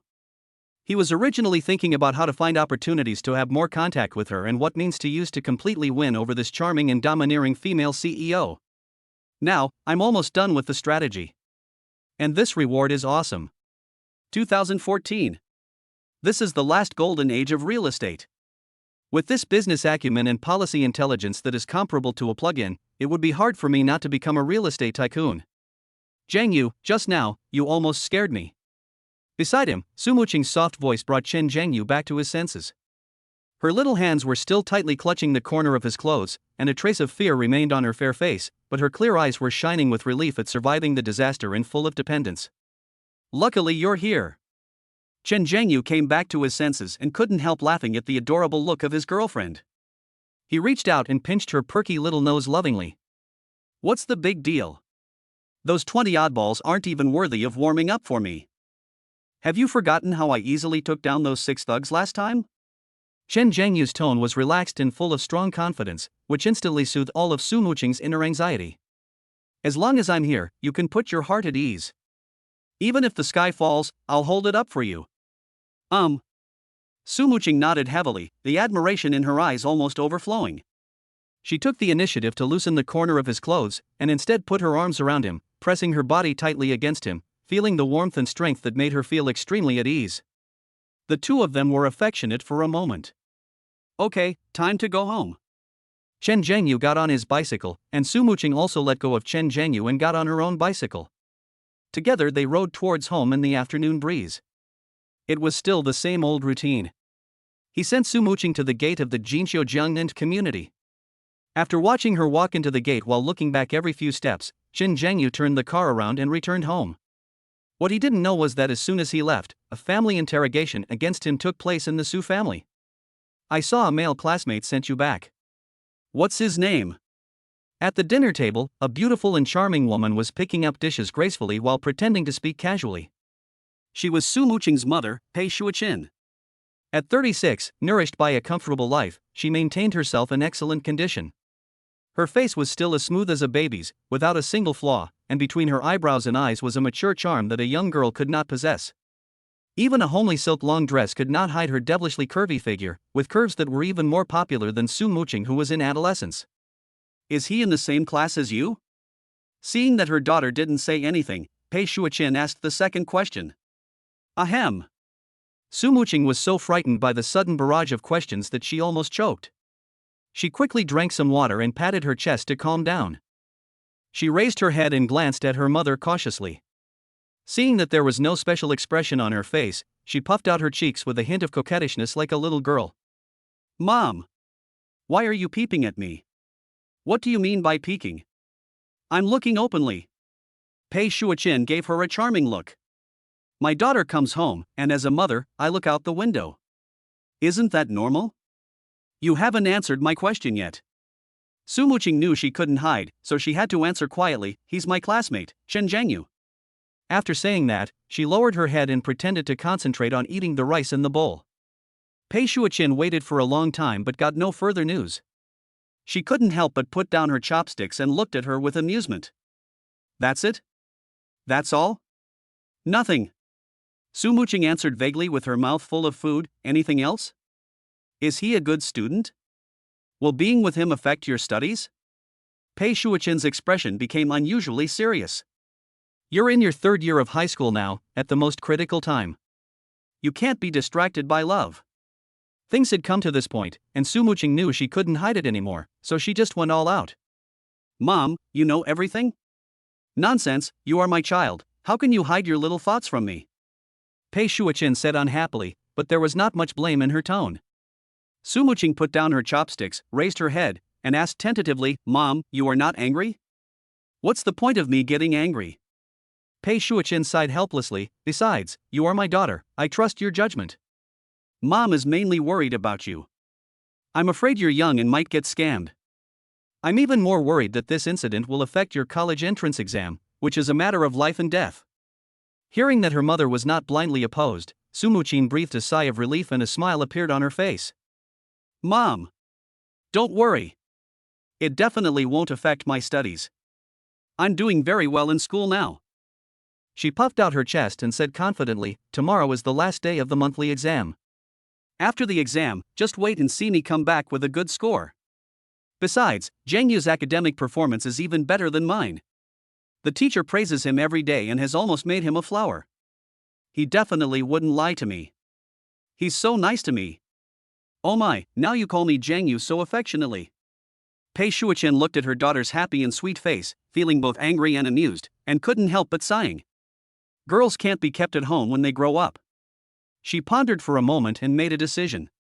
Children at this stage have the strongest rebellious psychology, so it is better to guide them than to block them. How about this? Pei Shuoqin put down her chopsticks, looked at her daughter, and said word by word, the day after tomorrow is Sunday afternoon, and we have half a day off. Ask him to come over to our house, have a simple meal, and let me see him too. She wanted to personally check and see what kind of person this boy named Chen Zhengyu was. If it was just a useless person, she would have plenty of ways to make her daughter give up as soon as possible. If he is really as good as my daughter says, then it is not impossible. After all, she herself got married at the age of 18 and was relatively open-minded. Good. Su Muqing's eyes lit up instantly, as if stars were twinkling, and she agreed without hesitation. In the afternoon, Chen Zhengyu rode his bike to pick up Su Muqing and returned to school together. As soon as he arrived at the school gate, he felt that the atmosphere was a little strange. Countless gazes converged on him from all directions. Those eyes were filled with shock, admiration, curiosity, and a hint of awe. Is there something wrong with my face? Chen Zhengyu touched his face in confusion and turned to ask Su Muqing. No. Su Muqing also looked puzzled. At this moment, a tall and thin figure rushed out from the side and slapped Chen Zhengyu hard on the back. Good job, Chen Zhengyu. The person who came was his good brother, Lai Chongming. Lai Chongming had a look of grief and indignation on his face, as if to say, you're not nice enough. He pointed at him and complained bitterly. You kid actually went off to learn martial arts from a master without making any noise. Such a big thing. Why didn't you tell me? Are you brothers? Chen Zhengyu was stunned by his 3 consecutive accusations. Ha! Practicing martial arts? What kind of martial arts should I practice? Lai Chongming, have you read too many novels and lost your mind? Still pretending. Lai Chongming stomped his feet in frustration, took out his mobile phone from his pocket, opened a post and handed it to him. Look for yourself. It's going viral on the school forums right now. Chen Zhengyu leaned over to take a look and saw a post with a red title that read, "Shocking news. Senior 3-1 class genius Chen Zhengyu is suspected to be a martial arts master. He single-handedly challenged 20 gangsters." There are thousands of replies under the post, and the content is extremely outrageous. My cousin's classmate's uncle works in sales at Huanyu Tianxia. He saw it with his own eyes. Chen Zhengyu punched each one like he was beating his own son. In less than a minute, they were all down. What do you mean by one punch 1-1? The version I heard was that Chen Zhengyu had internal energy. He just glared at them, and those strong men foamed at the mouth and fell to the ground. You're all out. I heard that Chen Zhengyu became a disciple of IP Man's last disciple and learned Wing Chun. He immediately shouted, "I'm going to fight 20 of them." No. The version I heard is more reliable. He's actually a lay disciple from Wodong Mountain who can use the Cloud Tibet tiling technique. Otherwise, how could he have remained unscathed despite being surrounded by over 20 people? Chen Zhengyu's eyes twitched as he watched. Wow, with such imagination, it would be a waste of talent if he didn't write fantasy novels. Return Ip Man? Return Wudong?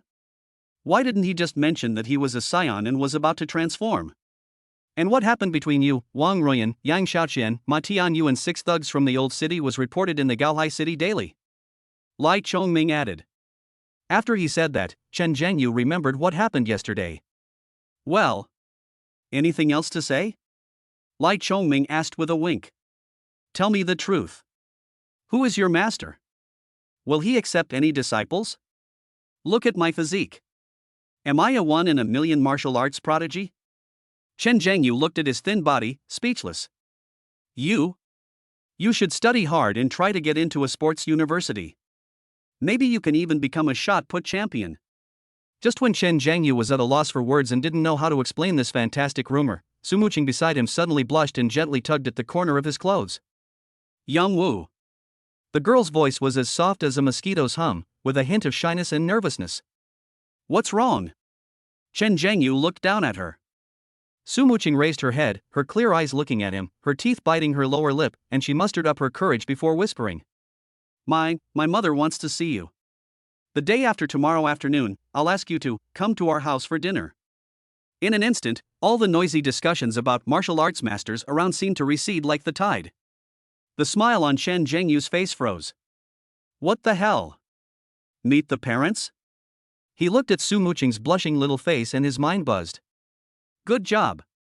I just finished defeating the monsters in the novice village, and I'm going straight to face the final boss? Chapter 49, Mother-in-law arrives early. Rating 86? System, there's something wrong with you. Even though he had lived 2 lives as a human being and his character had been tempered far beyond that of an ordinary person, he could not help but stand there in a daze at this moment. Good job. Is this progress bar moving too fast? This doesn't follow the routine. However, after the initial shock, Chen Zhengyu quickly calmed down. After all, he is no longer that simple-minded boy. This matter will have to be faced sooner or later.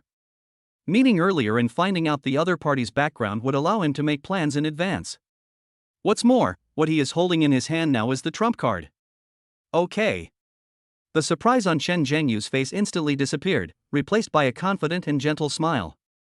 He looked at Su Muqing and replied softly, I will definitely visit Auntie on time on Sunday afternoon. Let's go, the math test is about to start.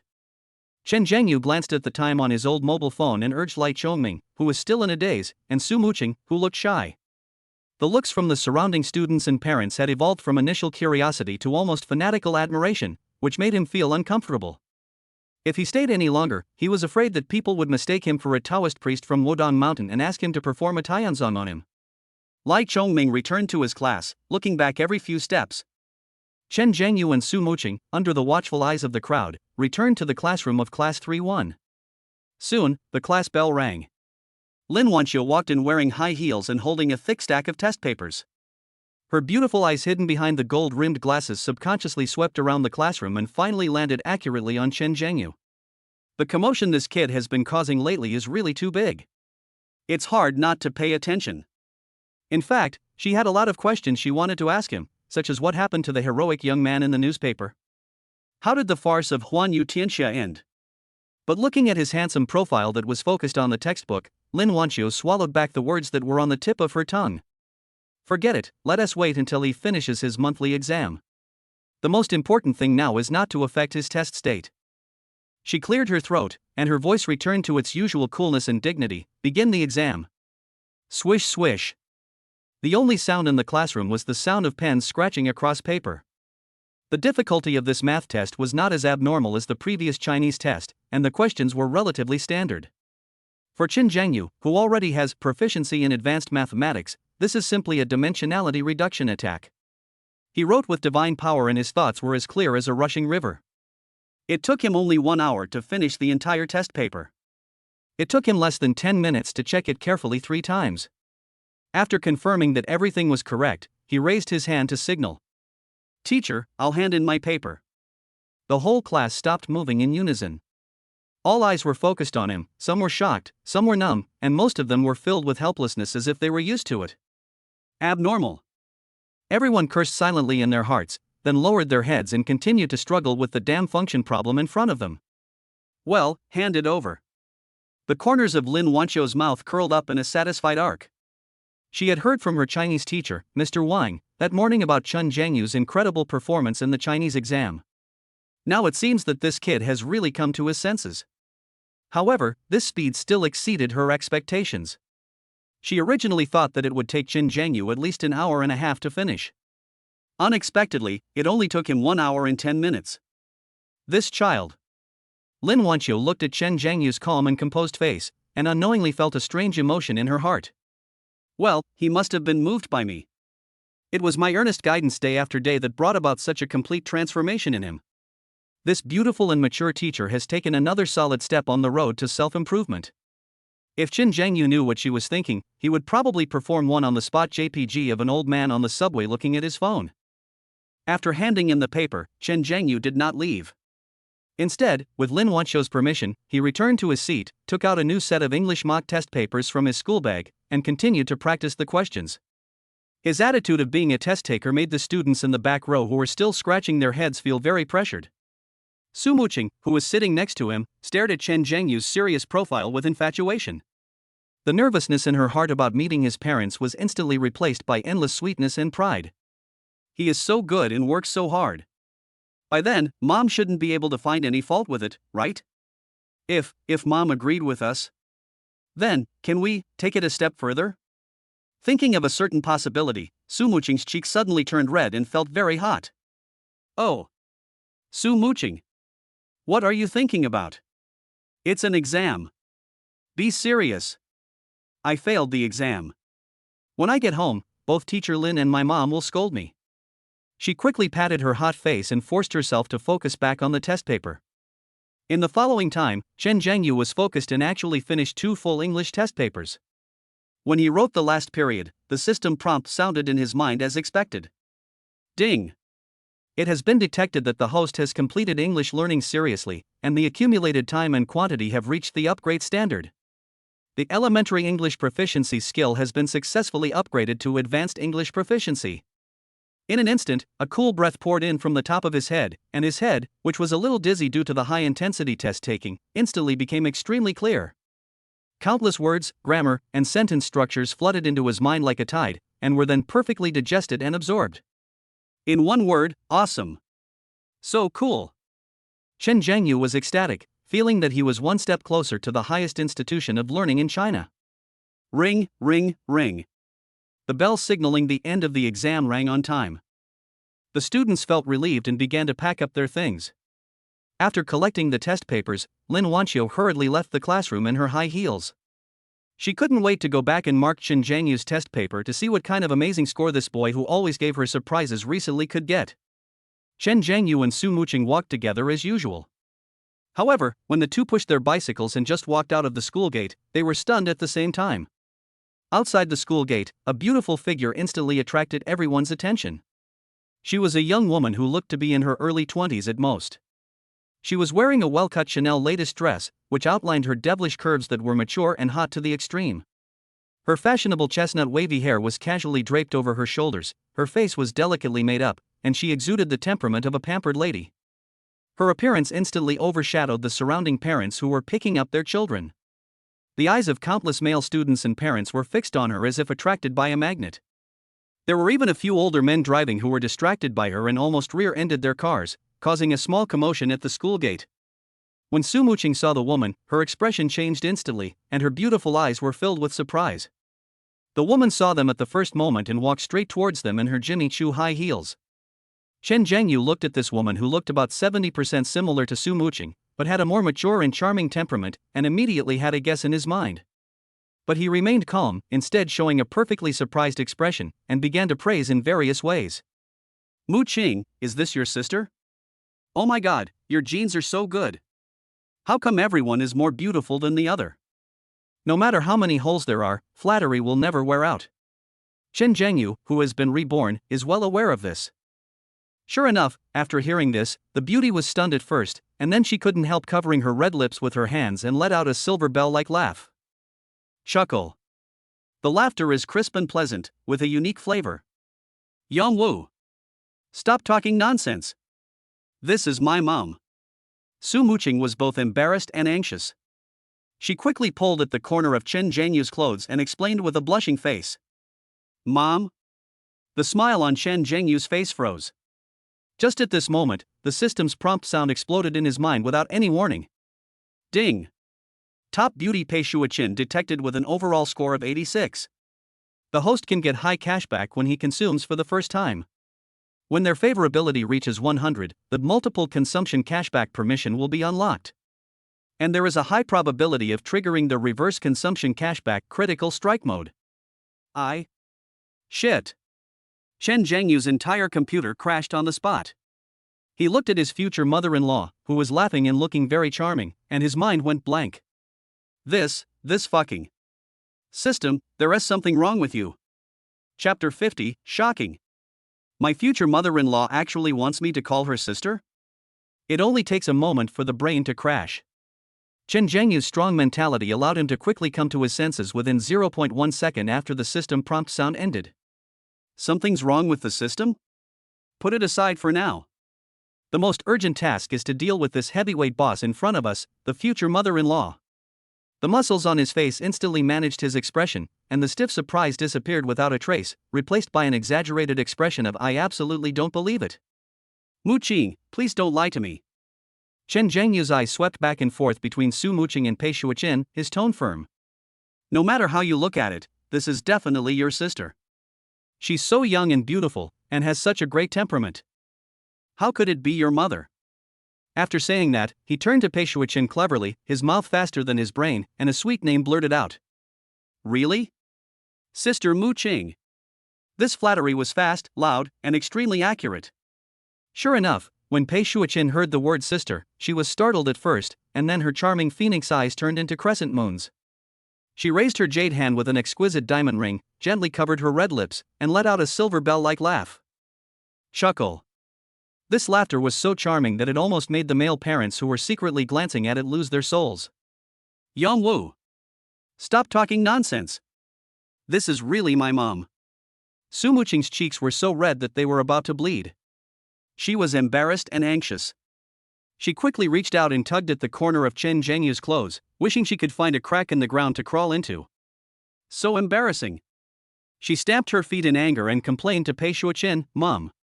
Why did you come here so suddenly without telling me in advance? You made me a laughing stock. Only then did Chen Zhangyu reveal an expression of extreme shock.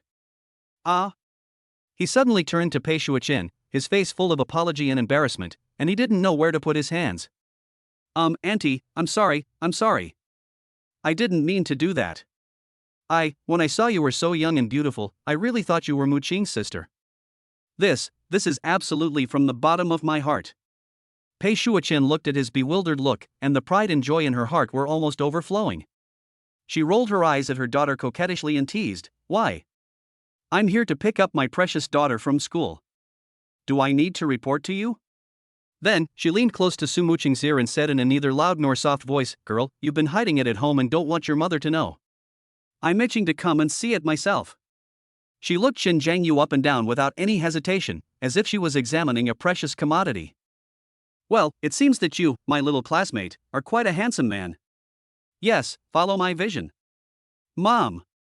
Su Muqing felt uncomfortable all over because of what she said. She stamped her feet again in shame, and her voice was drawn out, full of the coquettishness of a little girl. Pei Shuoqin ignored her daughter's protest and looked at Chen Zhengyu with a smile. "You are Chen Zhengyu, right? You don't have to blame yourself. Auntie is not unhappy, but very happy." She blinked her charming phoenix eyes, opened her red lips, and said something that petrified both Chen Zhengyu and Su Muqing.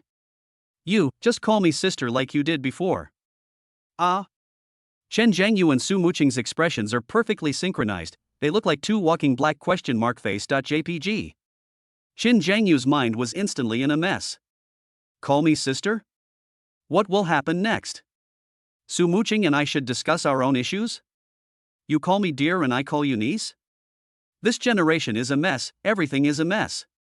Mom. Su Muqing finally couldn't hold it anymore and was about to jump up in anxiety. This joke was too big. Ha ha ha. Seeing the two juniors blushing in embarrassment, Pei Shuoqin finally couldn't hold it in anymore and smiled brilliantly. All right. I was just kidding you guys. She suppressed her smile, regained some of her elder demeanor, and said to Chen Zhengyu, Auntie is very happy today. It's getting late, so I'll pick up Muqing first. Please help push Muqing's bicycle back to school. Okay, Auntie, no problem. Chen Zhengyu immediately nodded and agreed, behaving very well. Let's go, we're going home. Pei Shuoqin patted her daughter's back with satisfaction.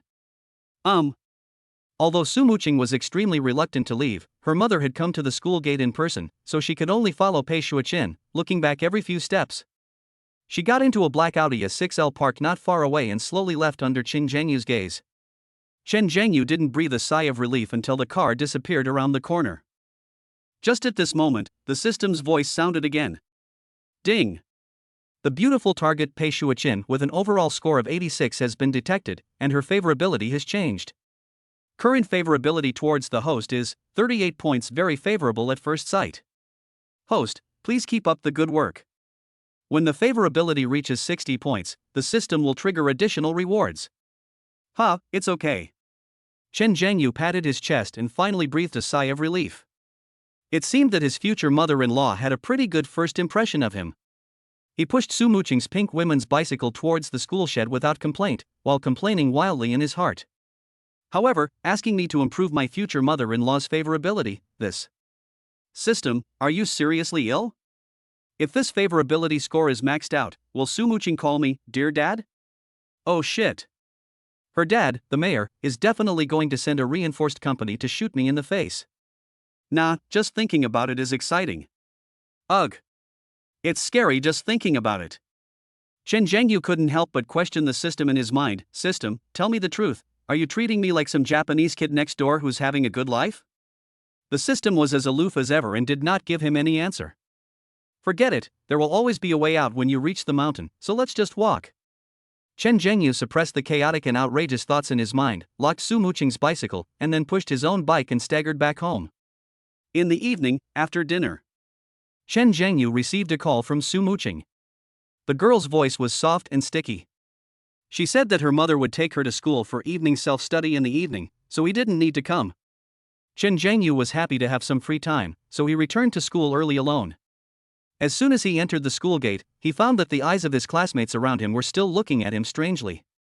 Shock, admiration, curiosity, and a hint of awe. It seems that the news and posts about Wudong disciple Chen Zhengyu punches Nanshan nursing home, no, it's one-man challenges 20 strong men alone, are still as popular as ever.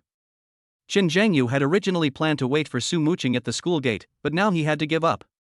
Facing countless fiery gazes, he rushed into the teaching building as if escaping. He really couldn't stand the feeling of being treated like a monkey. Not long after he entered the classroom and sat down, Su Muqing walked in with her school bag. Chen Zhengyu looked up subconsciously, and Su Muqing also happened to sense his gaze. That pretty face, which usually looked cold and indifferent to everything around her, bloomed into a bright and charming smile the moment she saw him. It seems that she had a very happy time when she returned home this afternoon. Chen Zhengyu also responded with a hearty smile. He mouthed to Su Muqing, "Start learning." Then, I stopped being distracted and put all my energy into solving the questions.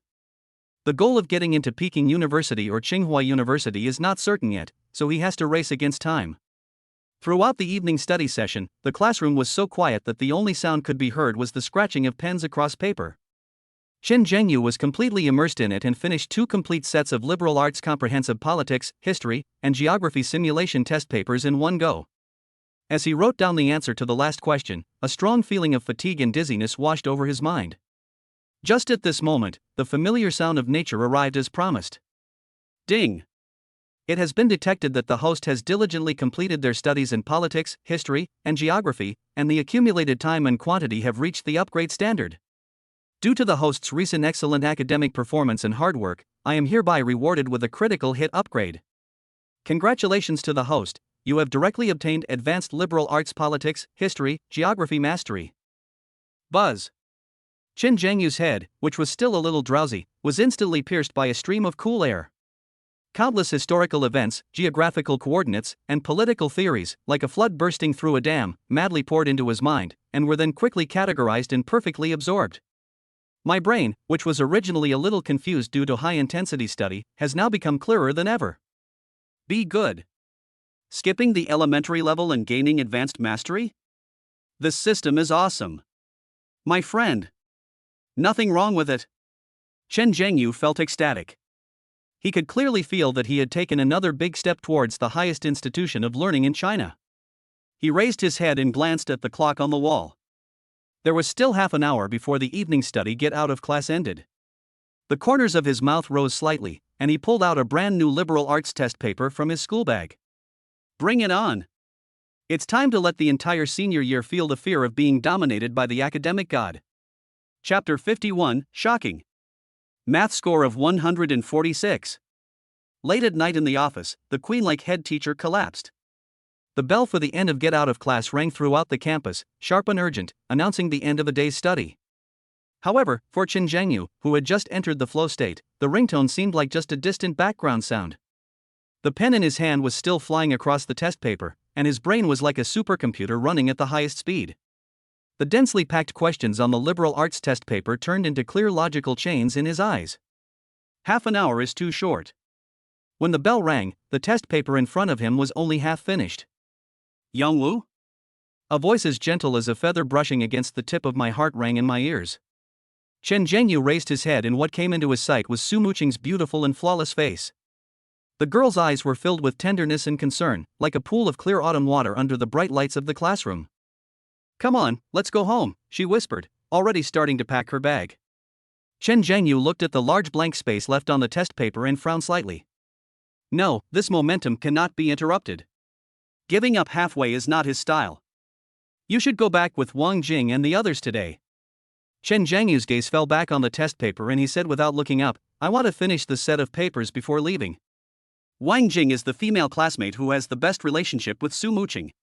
Ever since Chen Zhengyu and Su Muqing became close, she has been very tactful and has taken the initiative to keep a distance to create space for the two of them. Ah? Su Muqing was slightly startled, and then saw his extremely focused profile. The slight sense of loss in her heart was instantly replaced by a strong obsession. Serious men are indeed the most attractive. Then I'll wait for you together?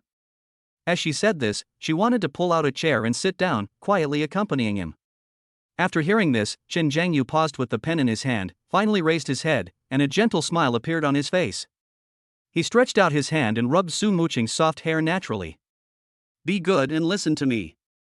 If you come back any later, I'm afraid Auntie will drive her Audi to the school gate again to arrest you, he joked. Then you won't be free at all. Su Muqing's cheeks turned red in an instant.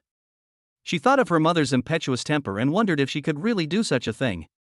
If we get caught, not only will we never be able to go home together, but we'll probably be monitored throughout our evening self-study classes. That one tea do. She is now in the feverish period of teenage love and doesn't want to be separated from Chen Zhengyu for even a minute. After weighing the pros and cons, Su Muqing had no choice but to pout and nodded reluctantly. Oh well.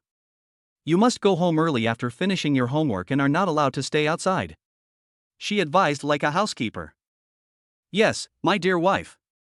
Chen Zhengyu saluted with a smile. Su Muqing's face turned even redder, and she glared at him angrily. Then she reluctantly picked up her school bag and trotted to catch up with Wang Jing, who was about to leave the classroom. Soon, Chen Zhengyu was the only one left in the classroom. Empty and quiet. Only the rustling sound of the pen tip sliding across the paper echoed in the quiet air. Another half hour passed. When Chen Zhengyu wrote the last punctuation mark, he let out a long breath and leaned back in his chair, feeling a sense of exhilaration spread throughout his body. He took out the standard answer and checked it carefully. Multiple choice questions, all correct. For those subjective short answer questions, the answers he wrote actually overlapped with the standard answers by more than 90%. Woohoo, take off!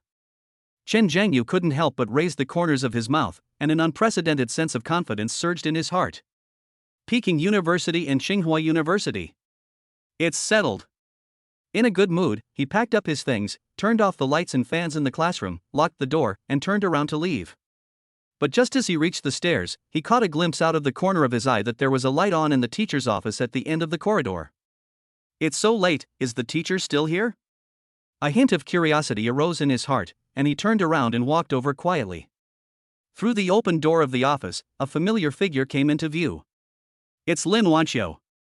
I saw her sitting alone at her desk, with her head lowered, correcting a thick stack of test papers with a focused expression. The orange light gently shone upon her, casting a soft halo over her mature, intellectual profile. The light reflected from the gold-rimmed lenses of her glasses, making her usually sharp eyes appear even more gentle.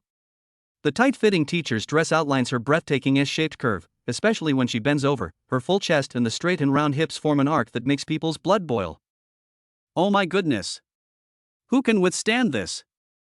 Chen Zhengyu couldn't help but admire in his heart that this royal sister teacher was simply a walking hormone bomb, and every move she made exuded fatal temptation. Perhaps his footsteps alarmed the people inside. Lin Wanqiu raised her head and saw that it was Chen Zhengyu standing at the door. A hint of surprise flashed in her beautiful eyes. Chen Zhengyu? She stopped writing with the red pen and asked curiously, "Why are you still here so late?" "Teacher Lin." Chen Zhengyu chuckled and walked in. "I was so engrossed in studying in the classroom that I couldn't stop myself. I took an extra set of liberal arts exams, so I left late." "Oh?" When Lin Wanqiu heard this, the satisfaction in her eyes became even stronger. This child has become a completely different person recently. He is more enthusiastic about studying than anyone else. Well, it must be my credit. It was my gentle and caring teaching that made him turn over a new leaf and become the promising person he is today. Lin Wanqiu took another firm step forward on the road to self-improvement. It's commendable. She stood up and picked up a test paper on the desk, with an unconcealable smile on her lips. You made great progress on your math test today. Come, see for yourself. She handed the test paper to Chen Zhengyu, her tone full of pride as a teacher. A full 146 points. Top of the class. I only got the last extra test question wrong, which I hadn't studied. However, the moment she stood up, perhaps because she had been sitting for too long, her legs felt numb and she staggered and accidentally bumped into the corner of the table. Ah! Lin Wanqiu was caught off guard, lost her balance, and fell to one side with a scream. It seemed that the soft and delicate body was about to come into close contact with the cold and hard ground. It happened in the blink of an eye. Chen Zhengyu's pupils suddenly shrank, and his physical fitness, which was 16 times that of an ordinary person, exploded to the extreme at this moment. He turned into a shadow and rushed in almost instantly. At the moment when Lin Wanqiu's body was about to fall in mid-air, he took a step forward, stretched out his long arms, and firmly embraced her incredibly soft waist. Warm and soft, crashing into my arms. In the office, time seemed to stand still at this moment.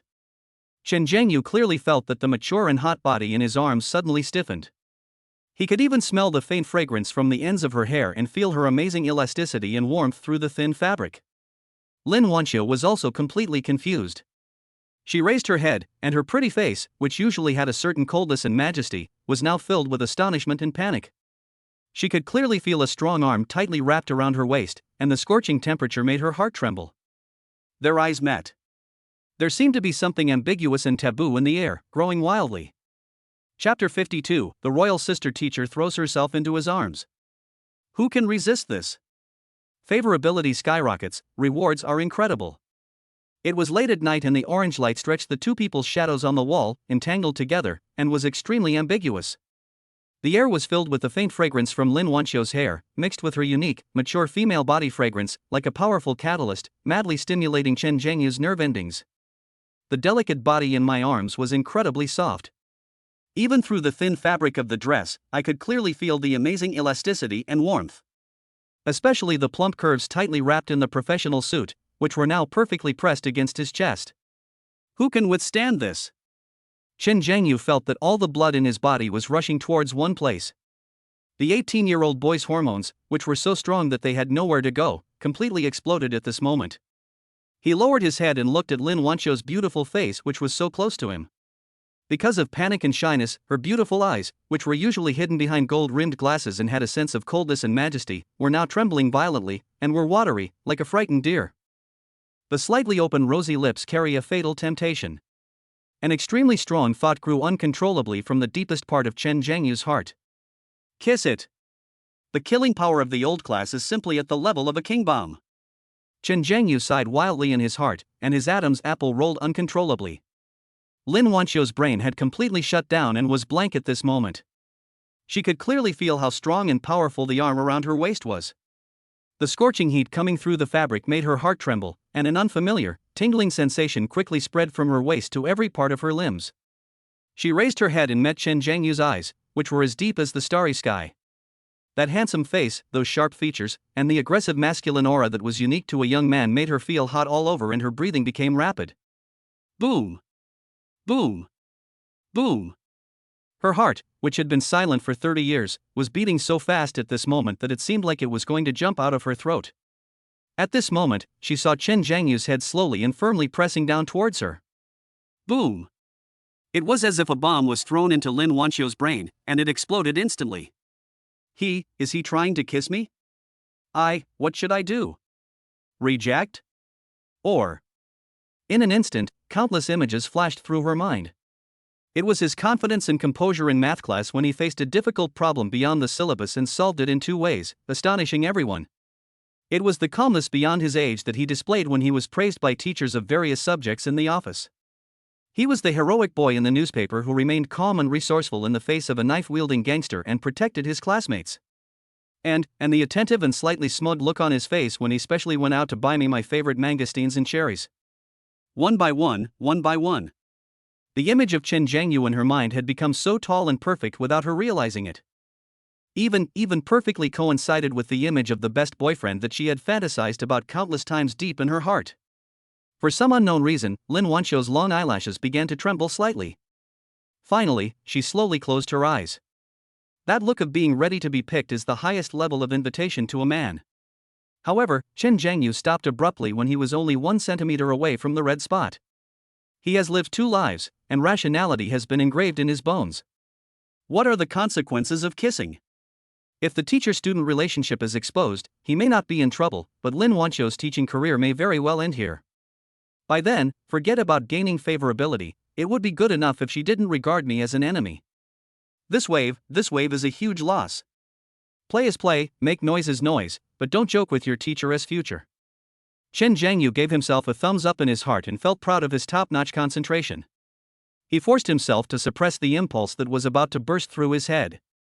His right hand, which was holding Lin Wanqiu's slender waist, remained as steady as a rock, but his left hand was gently raised, and with gentle movements, he picked up a small piece of white paper from her soft wavy hair.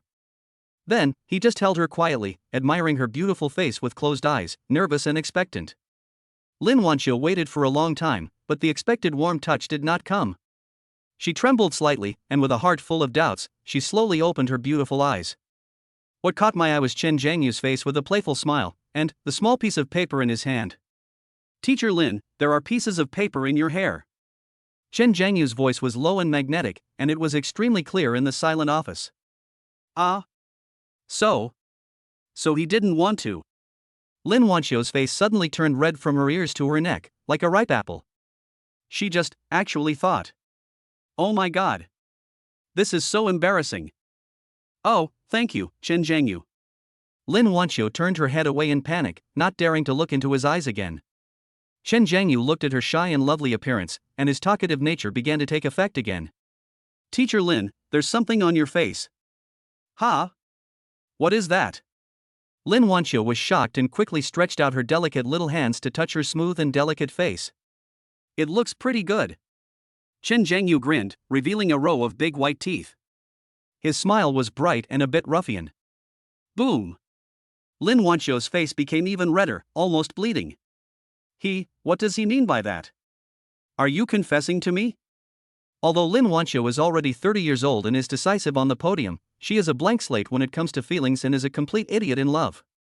Faced with this direct attack, her brain went on strike and she didn't know how to respond for a moment. After a long while, she suddenly realized that she was still in his arms.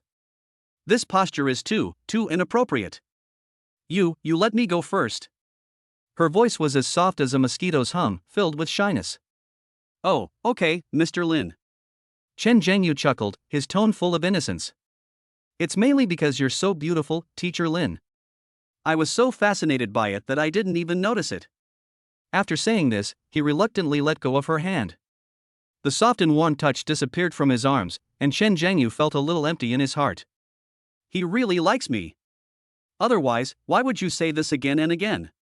Lin Wanxiu's heart felt as sweet as if it were filled with honey, and she was also a little secretly happy. But as a teacher, she still kept a straight face and scolded him, "You're so smooth-talking. Have you said this to all the girls?" This is simply a fatal question. But who is Chen Zhengyu? He is a veteran driver with hundreds of battles under his belt. He immediately raised 3 fingers, his face serious, as if about to swear, "I swear. I have only said these words to Teacher Lin. If not, I will." Okay, stop talking. When Lin Wanxiu saw that he was about to swear a poisonous oath, she became anxious and reached out without thinking and covered Chen Zhengyu's mouth. A richer fragrance that belonged only to her instantly flooded into Chen Zhengyu's nostrils. The soft and smooth touch made his blood boil again. The urge to lower my head and kiss the back of that hand rose up again. But he still restrained himself. Lin Wanxiu also suddenly realized that her actions seemed too intimate. She retracted her hand quickly as if she had been scalded. At this moment, the system's voice rang out in Chen Zhengyu's mind like the sound of nature. Ding! The beautiful target Lin Wanxiu with an overall score of 86 has been detected. Her favorability has changed dramatically. Current favorability towards the host, 78 points. My heart is pounding, I can't help myself. Congratulations to the host. Your favorability has increased, triggering additional system rewards. Rewards are being distributed. The host's elementary combat mastery is being upgraded to advanced combat mastery. Buzz. A torrent of knowledge, much larger and purer than any before, suddenly poured into his head. Countless top-level fighting techniques, joint techniques, throat locks, and one-hit kill vital attacks. Analyzing various human weaknesses, utilizing battlefield environments, and multi-on-one combat strategies. Everything turned into the purest fighting instinct, madly pouring into his brain, and then being perfectly absorbed and imprinted in his muscle memory. Chen Zhengyu could even feel that all the muscles in his body were trembling slightly, and his bones were making a series of crisp sounds. Every cell in his body was cheering for this new, explosive power. If his previous elementary fighting proficiency allowed him to easily deal with a few thugs, then his current advanced combat mastery is enough to make him a walking humanoid weapon. Call. Chen Zhengyu slowly exhaled and subconsciously clenched his fists. An unprecedented powerful feeling of being in control of everything arises spontaneously. He raised his head and looked at the beautiful teacher opposite him, who was still blushing and at a loss, and a meaningful arc appeared at the corner of his mouth. Chapter 53, Royal Sister Class Teacher, he really likes me. Looking at Lin Wanxiu's panicked and blushing appearance, Chen Zhengyu was overjoyed. This queen-like teacher is usually serious and majestic at the podium, but I didn't expect that she is so innocent in private and loses her composure when teased a little. The contrast is so cute, it's perfect. He retracted the curve of his lips and returned to his serious look, but there was still an unconcealable smile in his deep eyes. Lin Wanxiu's heart was fluttering when she saw him looking at her. She forced herself to suppress the emotions that were about to jump out of her chest and tried hard to regain her dignity as a teacher. Ahem. She cleared her throat, her eyes evasive, not daring to meet Chen Zhengyu's gaze. It's already late. If nothing else, go back and rest. Originally, she had a lot of questions to ask. For example, how did he jump from a middle to lower level student to the top of the grade in such a short period of time? For example, where did he learn his extraordinary skills? He could easily take down more than 20 gangsters armed with weapons. Her heart had long been filled with an intense curiosity about this young man. What she didn't know was that curiosity is often the beginning of fall. But at this moment, the extremely ambiguous atmosphere in the office made her want to escape from Chen Zhengyu's sight as quickly as possible. If she stayed any longer, she was really afraid that she would completely lose her composure. Chen Zhengyu took in all her embarrassment and laughed secretly in his heart. The teacher's reaction doesn't look like he's ever been in a relationship. If you were a seasoned lover, wouldn't you just give a kiss in this situation? I didn't really guess it right, did I? A 30-year-old idiot in love? That's a real treasure. Countless fancy moves flashed through Chen Zhengyu's mind, and then he remembered that he hadn't used Lin Wanqiu's first-time consumption cashback yet. It's better to do it now than to wait for a day. Now is the best opportunity. He smiled a perfectly composed, grateful smile and said sincerely, Teacher Lin, I got 146 points on the math test this time, all thanks to you. If you hadn't encouraged me and given me some extra help during this time, I definitely wouldn't have done so well in the exam. To express my profound respect for you, I'd like to treat you to a meal next Sunday, which is a holiday. Would you be willing to do me the honor? Eating is just a pretext. Real consumption is not as simple as a meal. Hearing this, Lin Wanqiu's heart skipped a beat. He gave me all the credit. In his heart, I am indeed the most important person. Wait a moment. He wants to treat me to a meal? Is this a date with me? This definitely means a date, right? He really likes me. Lin Wanqiu felt that she was about to be overwhelmed by a huge sense of happiness. Her pretty face was flushed, as if she was drunk. Although as a teacher, being invited to dinner by a student would have a bad impact if the news got out, but the little person in her heart, wearing a little skirt and throwing flowers crazily, had already shouted I do 10,000 times for her. She tried hard to maintain her dignity and said modestly, This is mainly the result of your own hard work. Having said that, the upward curve of her lips that she couldn't suppress had already betrayed her inner ecstasy. But, since you said so, then it's settled. She finally agreed. She simply couldn't refuse the temptation of having more opportunities to interact and get to know the perfect best boyfriend in her mind. As for the teacher-student relationship and the bad influence, she had thrown them all out of the window long ago. Thank you, Teacher Lin, for your kindness.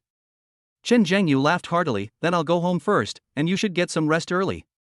Okay, be careful on the road. Lin Wanqiu's voice became much gentler. She looked at Chen Zhengyu with eyes full of reluctance. I'll go back after I finish correcting the remaining papers.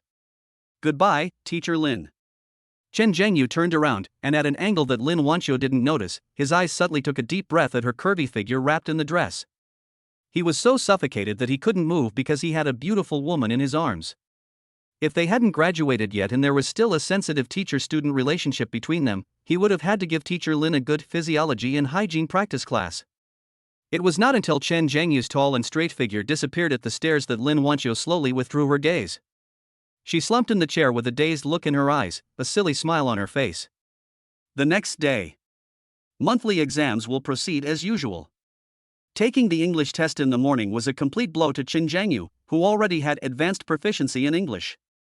It took him less than half the time to finish all the questions, and then he started to do mock exams for other subjects.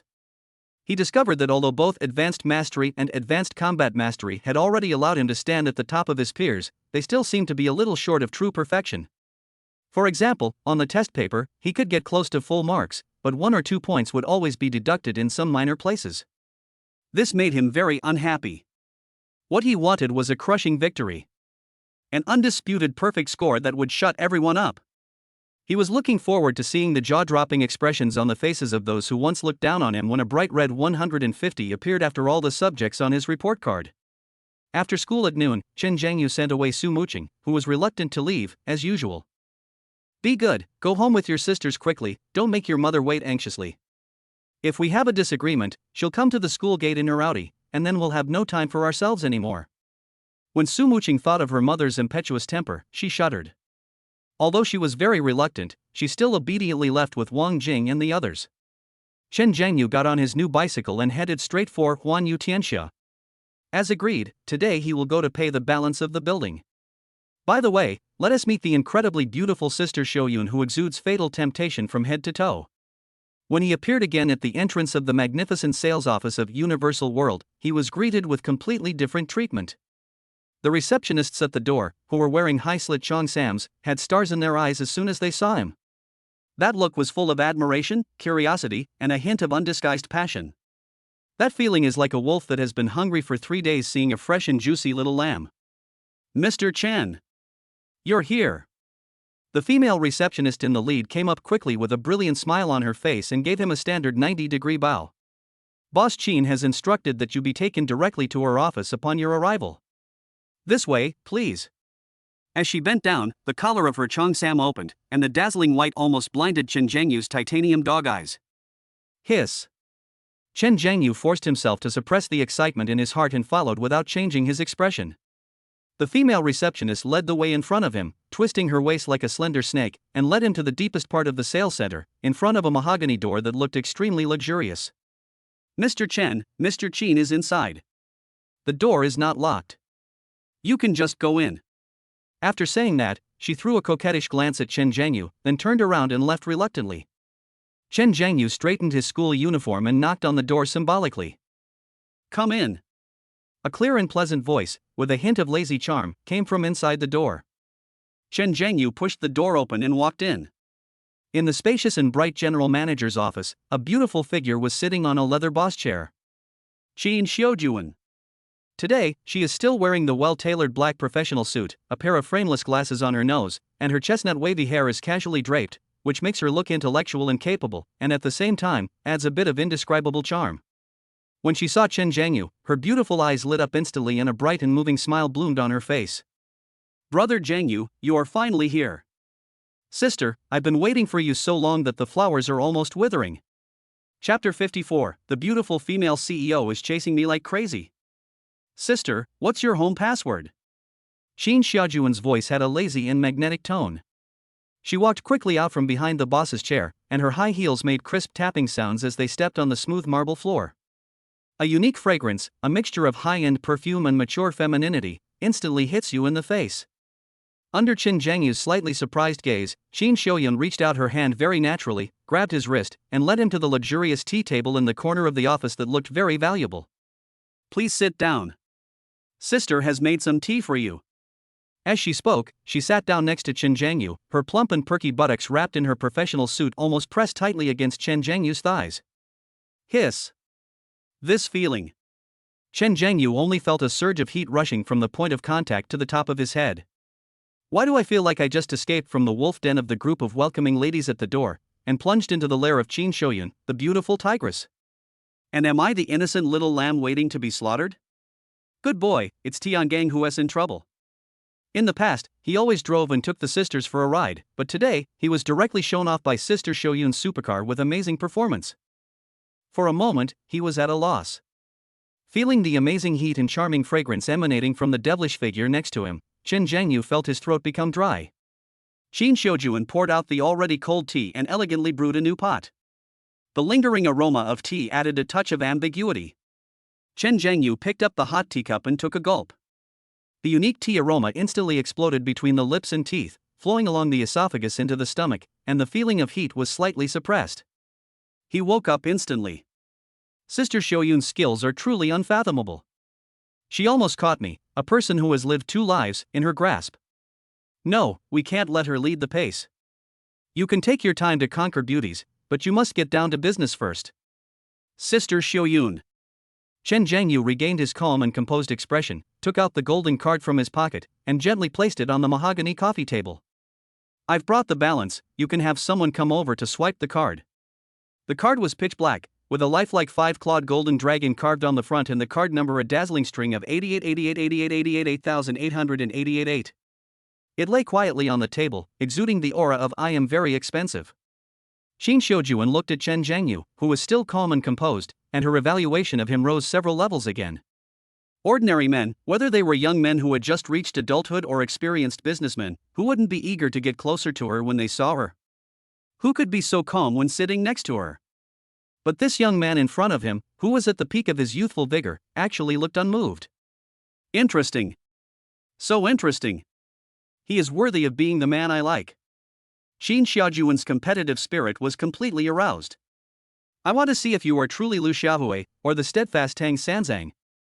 Even if you are Tang Sanzang, I will make you break your vow today. Oh, there's no rush to pay. Just drink a few more sips of tea with your sister first. Instead of taking the card, Xin Xiaojuan refilled Chen Zhengyu's teacup, moved closer to him, and exhaled a sweet breath. This is my sister's treasured collection. It's top-quality handmade tea roasted using 108 ancient processes. You can't buy it on the market.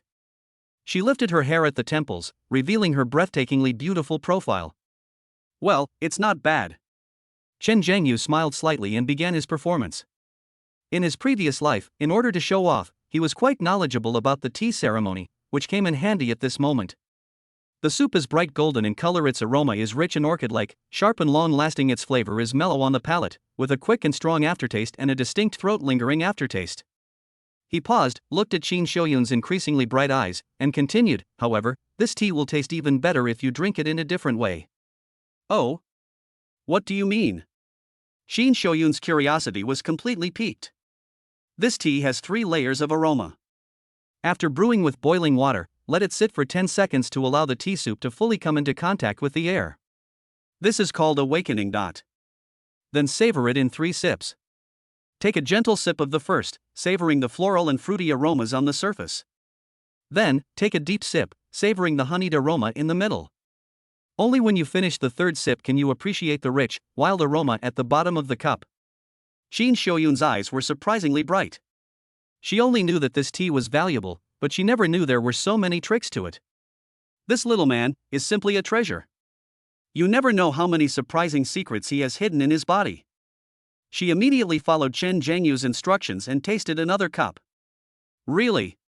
When the tea went down her throat 3 times, the completely different yet progressive wonderful flavors blossomed on her taste buds one by one, and finally merged into an indescribable wonderful feeling that rushed into her mind.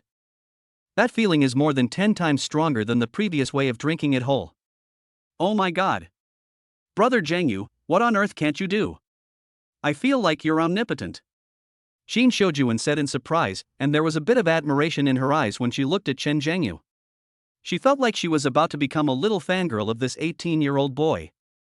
Sister Xiaoyun, you are exaggerating. There are still many things I don't know. Chen Zhengyu waved his hand calmly. For example? Xin Xiaojuan asked. She really couldn't think of anything else that could stump the young man. Chen Zhengyu raised the corners of his mouth slightly, revealing a wicked smile, and he would not stop until his words were shocking. For example, I don't know the password to your home, Sister Xiaoyun. The office suddenly became quiet. Xin Xiaojuan was slightly stunned, and for the first time, an expression of surprise appeared on her beautiful face. She didn't expect that Chen Zhengyu would suddenly play such a card. Is this a reverse tease to me? The offensive and defensive situations are different. She felt that she was not hunting now, but the prey had outmaneuvered her. That's right. He has a girlfriend. How could he be completely clueless about matters between men and women? Those little tricks I just pulled were probably just kindergarten kids playing house in his eyes. It's all my fault. I was obsessed with this little man and lost my mind. Chen Zhengyu looked at her cute expression of shyness and annoyance and decided to quit while he was ahead. Okay, I won't joke with you, Sister Xiaojuan, anymore. He pointed at the card on the table and said, Sister Xiaoyun, please ask someone to come and take care of it. I have to go back to school for an exam this afternoon. Although it is a very pleasant thing to be close to a beautiful woman, Xin Xiaojuan is too proactive. He is used to controlling the pace, so he is a little uncomfortable for a while. Xin Xiaojuan's rhythm was completely disrupted by Chen Zhengyu, and she couldn't continue to attack, but she still sat close to Chen Zhengyu, as if she wanted to melt him with her body temperature. Okay, I'll have them come over right away and get it done quickly for you. She took out her cell phone and dialed the internal number.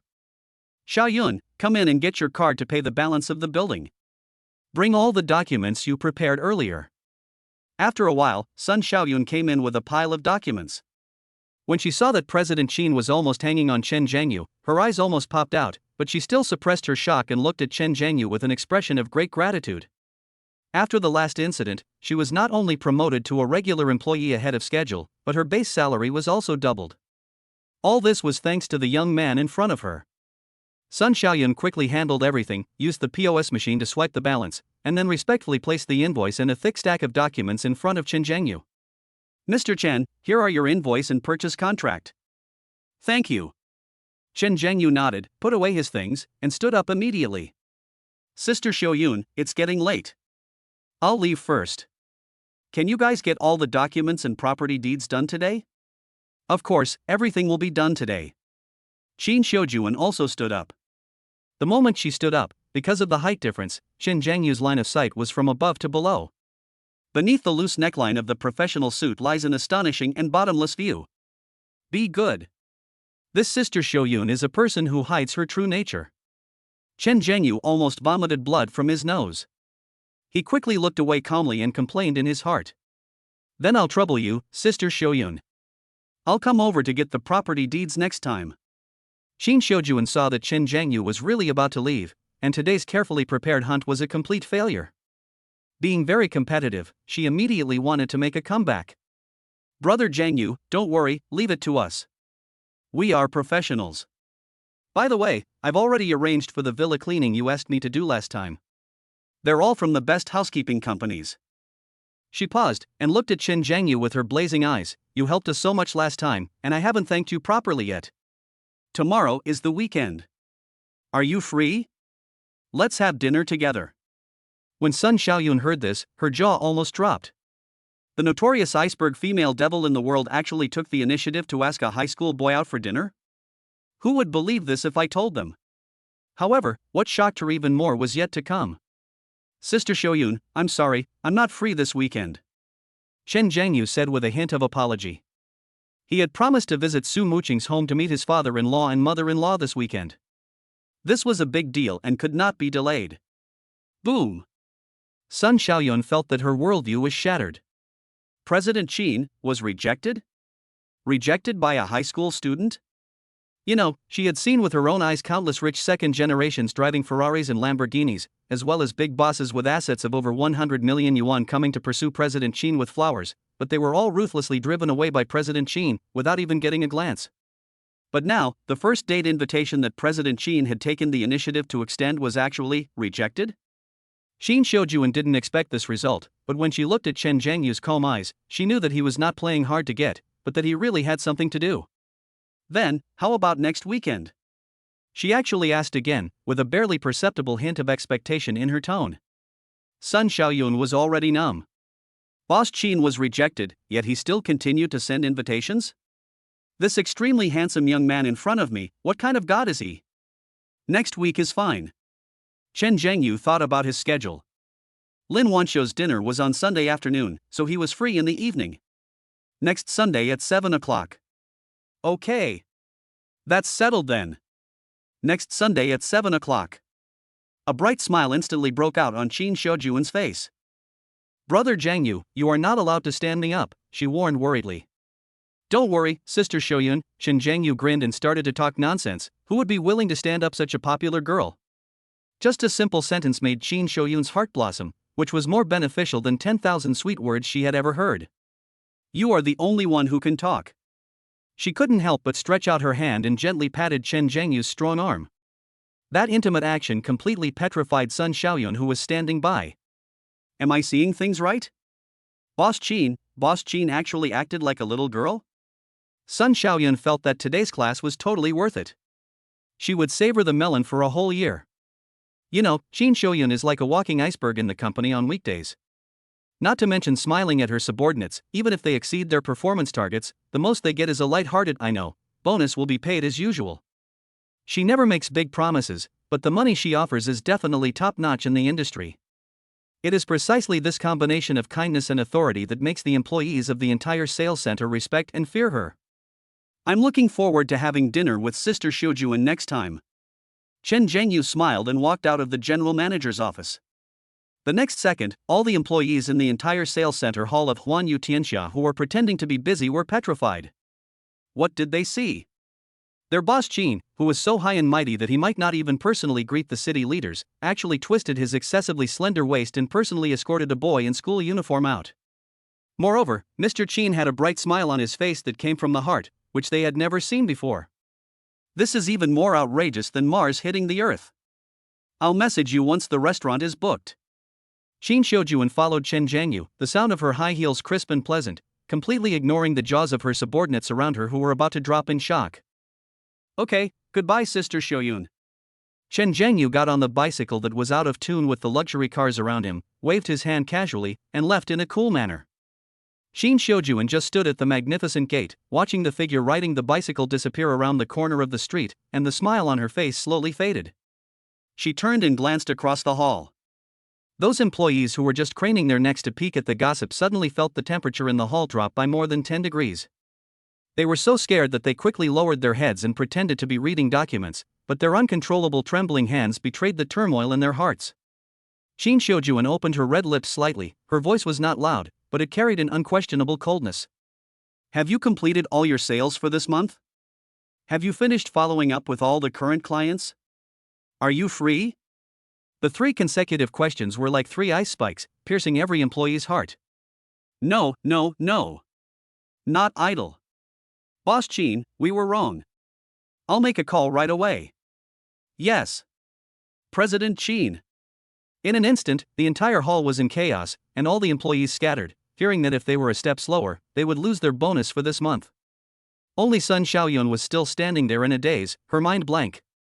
She seemed to have just seen President Qin naturally help Mr. Chen straighten his school uniform collar when he was escorting him out of the general manager's office. Oh my god. That's President Qin. Sun Xiaoyun felt that her worldview was completely overturned today. Qin Xiujuan ignored these subordinates. She turned back to her office and locked the door. A touching smile suddenly bloomed on that cold, pretty face.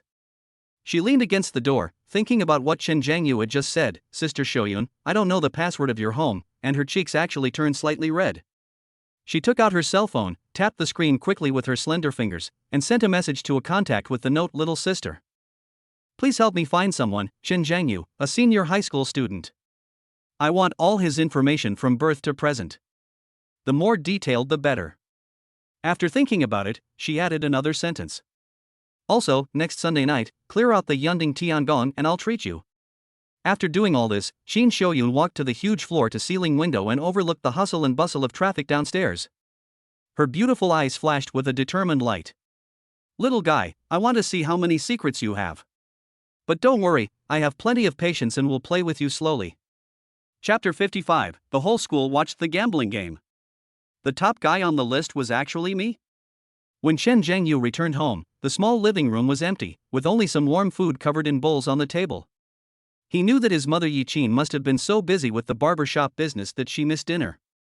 Chen Jiangyu felt a little warm in his heart. He ate a few mouthfuls of food and went back to his room to rest. Life after that was peaceful and fulfilling. In the afternoon, he would appear at the school gate on time to meet the cold figure who had been waiting there. They went to school together, took evening classes together, and took the final liberal arts exam together. For others, the exam room was a hellish ordeal, but for Chen Jiangyu, it was just another place to practice. He was still the oddball who entered the exam room at the sound of the bell and handed in his paper early to everyone's astonishment. He enjoyed this feeling, and even more so the peace of having a beautiful woman by his side. Time flies, and soon it is Sunday morning the next day. The teachers in the senior year department were incredibly efficient. The monthly exam results and rankings were already out the morning after the exam. The bell for the end of the first class was like the fuse that lit a powder keg, and the entire senior year exploded in an instant. The results are in. They're on the bulletin board. Holy crap! Is this true? So fast. Let's go and see. Oh my god, it's my judgment day. I hope I can improve, or I'll be getting a mixed doubles beating when I get home. Groups of students, like cats smelling fish, rushed out of the classroom, chattering, and rushed towards the bulletin board downstairs. In the classroom of grade 3-1, Su Muqing walked up to Chen Jiangyu, with a hint of anticipation in her clear eyes. Jiangyu, let's go take a look too. Okay, let's go. Chen Zhengyu stretched himself, a calm smile on his face. He was also curious about how far his amazing brain could push him in the real world of an exam. The two walked out of the classroom side by side. The man was handsome and tall, and the woman was cool and beautiful. They were like a perfect couple and instantly attracted all the attention in the corridor. But just as they stepped out of the classroom door, a sharp and malicious voice stuck to them like a fly. Chen Zhengyu, are you ready to run naked? Ma Tianyu and his loyal followers were seen blocking the front with a playful smile on their faces, like a cat playing with a mouse.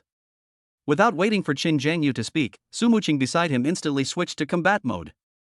Her pretty face turned cold, and she took a step forward, protecting Chen Zhengyu behind her. It's still unclear who's running naked. She raised her chin slightly, her eyes as cold as a knife, piercing Ma Tianyu. Someone might even call me dad in public. You'd better not cheat when the time comes. Ma Tianyu was choked by Su Muqing's blunt rebuttal. He felt that the humiliation he had carefully prepared was like a heavy punch hitting cotton, and he felt very aggrieved. A henchman beside him immediately jumped out, pointing at Chen Zhengyu and shouting, if it was a top student from Su University, we might still be a little bit intimidated. But Chen Zhengyu? A loser who's always been at the bottom of the class. Don't think we'll believe you just by getting a few classmates to spread fake news about you becoming better in class recently.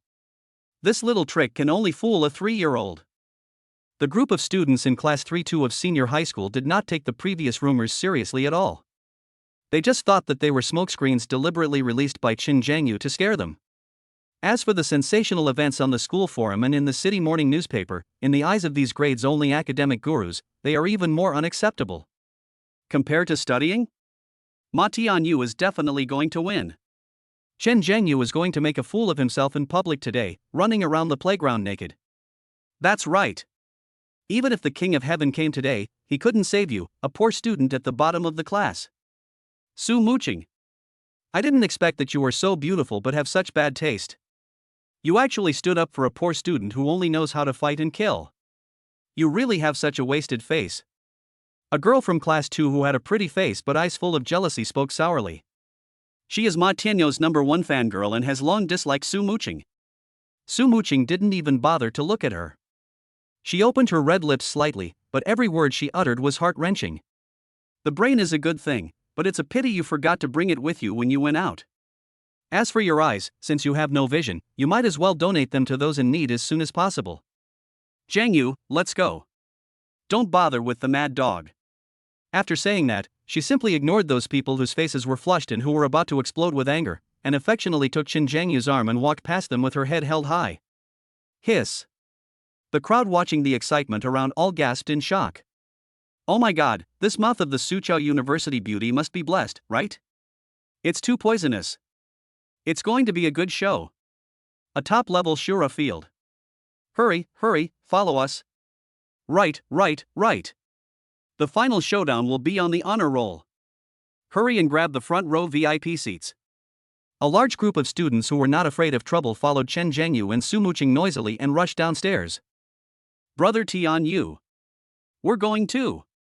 Let's see how long they can keep their arrogance. Wait until the results come out, and see how we'll slap them in the face. That's right. We're just waiting to see how that loser Chen Zhengyu runs naked. Ma Tianyu's followers shouted indignantly. Ma Tianyu's expression eased a little. He stared at Chen Zhengyu's back coldly and said with gritted teeth, let them jump around for the last 2 minutes. After saying that, he also led his men towards the honor roll. There was already a huge crowd of people in front of the bulletin board, 3 layers deep inside and 3 layers deep outside, making it impossible to get through. The air was filled with a complex emotion of tension, anticipation, excitement, and uneasiness. Zhengyu, you're here. Lai Chongming finally squeezed out of the crowd, and when he saw Chen Zhengyu, he quickly patted him on the shoulder. How is it? Have you seen your results? Chen Zhengyu asked with a smile. Oh no. Don't even mention it. I came a step too late and couldn't squeeze in at all. I was so anxious. Lai Chongming scratched his head, looking helpless. Chen Zhengyu looked at the dark crowd of people. Indeed, trying to squeeze in was as difficult as going to the West to obtain Buddhist scriptures. Just then, Ma Tianyu and his gang came over arrogantly. Make way. Make way. His followers rushed through the crowd like crabs, roughly pushing away students who blocked their way. Brother Tianyu is a top student in the top 10 of his grade. Don't block him from looking at his grades. They forced their way through a passage, completely ignoring the glares from other students. Some students who were squeezed and hurt couldn't help but murmur. What's so great about that? Isn't it just being in the top 10 in the grade? You're not the top student in the grade. Look at Su Muqing, the top student in the grade. When has she ever been so arrogant? In fact, Su Muqing's grades have always been ranked first, making her another top student. But she has always been relatively low-key. That's right, you really think you're a dish. Unfortunately, these voices were quickly drowned out. Ma Tianyu's followers rushed to the honor roll and immediately found their boss's name. Brother Tianyu. Holy crap! 6th place. You took the 6th place in the grade this time. Awesome. We've improved 3 places since last time. So strong. Brother Tianyu is indeed worthy of his name. This achievement is something that ordinary people like us wouldn't even dare to dream of. A group of people surrounded Ma Tianyu and praised him crazily. Ma Tianyu listened to the flattery, and the pride on his face was almost overflowing. He straightened his meticulously done collar and enjoyed the awe-inspiring looks of the crowd. Then, his followers turned their heads suddenly and shouted at Chen Zhengyu, who was still blocked outside. Chen Zhengyu! Come here! Open your dog eyes and see clearly. Brother Tianyu's results. Swish! Everyone's attention was instantly focused on Chen Zhengyu. The students who were eager to watch the fun made way for him very consciously. Chen Zhengyu shrugged helplessly and walked over slowly with Su Muqing and Lai Chongming amidst everyone watching the show. He had just stood still when a new round of ridicule came crashing down on him. See that? 6th in the class. This is the unbridgeable gap between you and Brother Tianyu. What about you? We've been searching for a long time, but your name, Chen Zhengyu, isn't even on the list of the top 200, let alone the top 100. Now you know what you are, don't you? A clown.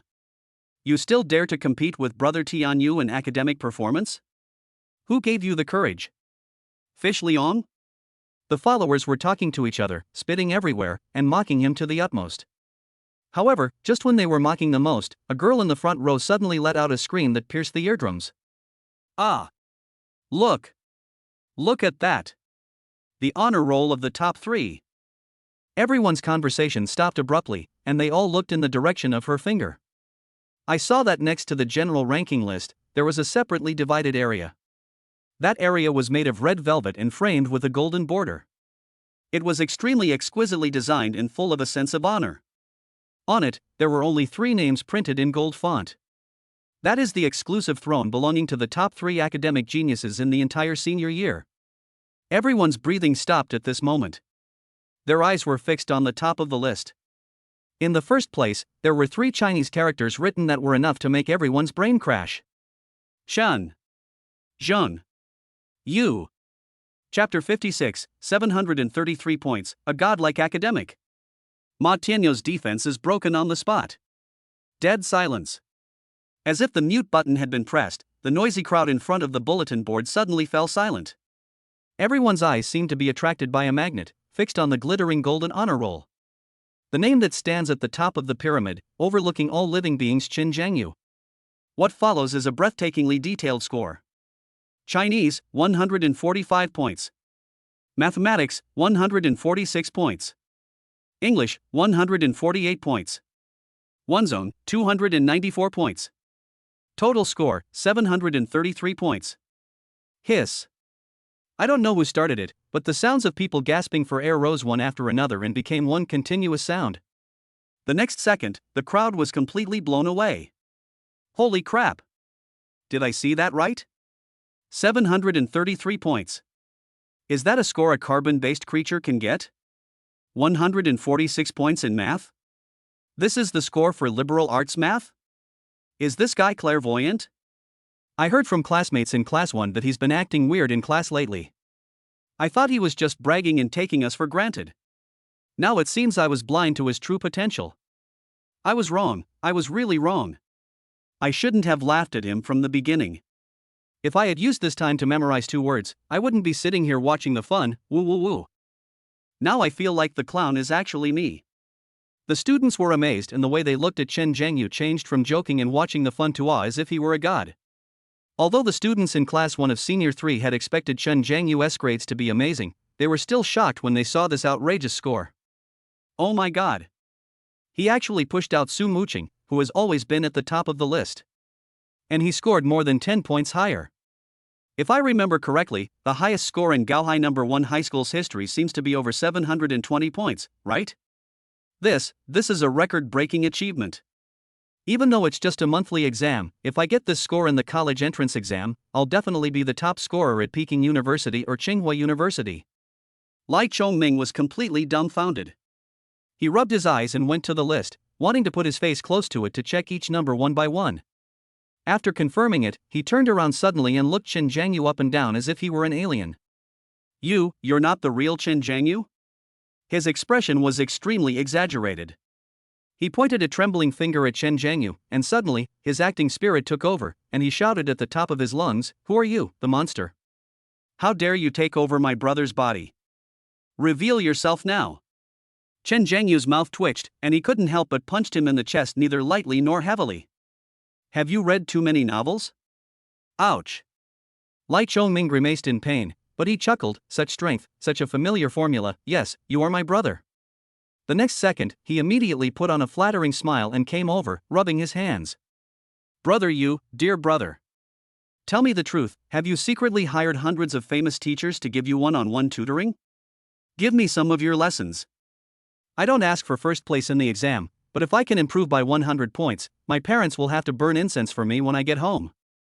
Chen Zhengyu rolled his eyes at him in disdain. Your brain is like that. I think you haven't eaten enough walnuts. Go back and eat more. Zhengyu, you are so awesome. Su Muqing's clear eyes were now filled with starlight and admiration. She looked at the shining name on the list and felt happier than if she had gotten first place.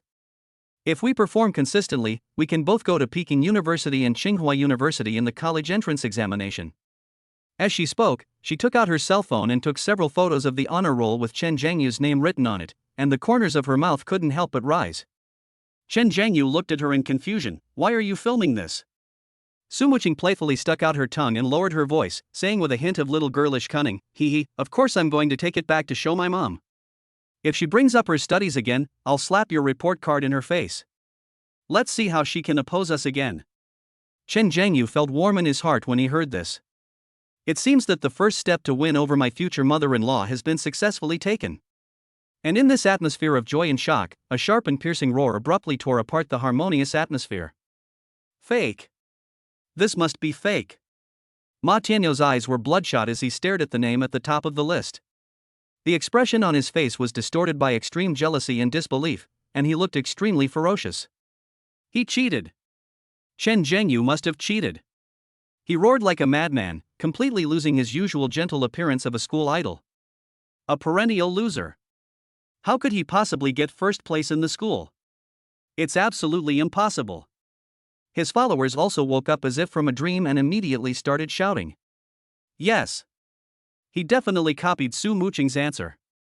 A follower pointed at Chen Zhengyu, spitting. That's right. Su Muqing was so protective of him, she must have let him copy the answers during the exam. Otherwise, how could a poor student like him get such a high score? Snakes and rats are of the same ilk. They're willing to sacrifice their dignity to win. These slanderous remarks instantly brought the atmosphere around them to a freezing point. The smile on Su Muqing's face disappeared instantly, replaced by a cold expression. She turned around, stretched out her long legs, and walked straight to the shouting followers, staring at them with her cold eyes like a sharp blade. Those people were shocked by her powerful aura and panicked for a moment, subconsciously taking half a step back. Copied mine? Su Muqing opened her red lips slightly, and a sarcastic arc appeared at the corner of her mouth. Open your eyes and look carefully. I got 718 and he got 733. Excuse me, how can I cheat for him so that he can get more than 10 points higher than me? Is your brain filled with water? Or undigested excrement? She asked bluntly. Also, to prevent cheating during this monthly exam, the seating is all shuffled, with individual tables. I'm in the eastern corner of the exam room, and he's in the western corner, with a whole class between us. Should I use telepathy to send him the answers, or turn on Bluetooth? The sharp question left the followers speechless and their faces flushed red. At this time, some students from Class 3-1 who could no longer bear to watch the situation also stood up. We can testify. Chen Zhengyu's academic performance in class has been off the charts lately. Teachers from all subjects have singled him out for praise several times. Exactly. Especially the math teacher, who said his solution was better than the standard answer. Is it necessary to copy at this level? Everyone in Class 1, as well as all the teachers who taught us, can attest to the truth of what Su Muqing said. Chen Zhengyu's progress is an indisputable fact. However, Ma Tianyou's followers obviously did not intend to admit their mistake and started to make trouble. You're all from Class 1, so of course you're speaking for them. Your words are simply unbelievable. That's right. Birds of a feather. Who knows if you two might have colluded long ago and teamed up to deceive people? If you have the guts, get the teacher to come out and confront me. If you don't have any evidence, stop making such a fuss. They acted like dead pigs that were not afraid of boiling water, which made the students in Class 1 very angry. Just as the two groups were about to get into a heated argument, a powerful and majestic shout suddenly came from the back of the crowd. What a noise! How disgraceful! When everyone looked in the direction of the sound, they saw a middle-aged man wearing glasses and with a serious expression walking towards them with a frown on his face. It's the head of the senior grade department, Zhang Jianguo. As soon as he appeared, the noisy crowd instantly quieted down. Zhang Jianguo walked to the front of the list and pushed his glasses. When his eyes fell on the name and score at the top of the list, his pupils suddenly shrank. He raised his head and scanned the crowd with his sharp eyes, finally stopping on Chen Zhengyou and Ma Tianyu. What's going on?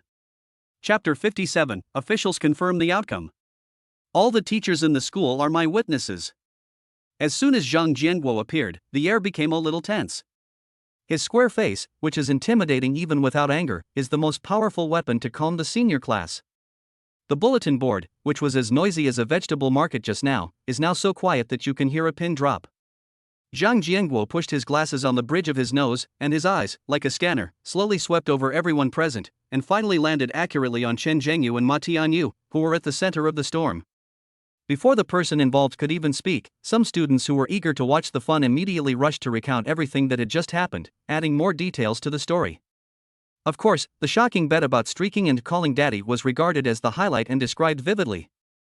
After hearing this, Zhang Jianguo's brows instantly twisted into a shape. Betting among students has a bad influence already, and the bet is so outrageous, it's simply nonsense. More importantly, this also involves allegations of cheating in exams. This is a matter of principle. If not handled properly, it will shake the credibility of the exams for the entire grade. Is what he said true? Zhang Jianguo looked around. The students around were in perfect sync and nodded in unison. The scene was quite spectacular.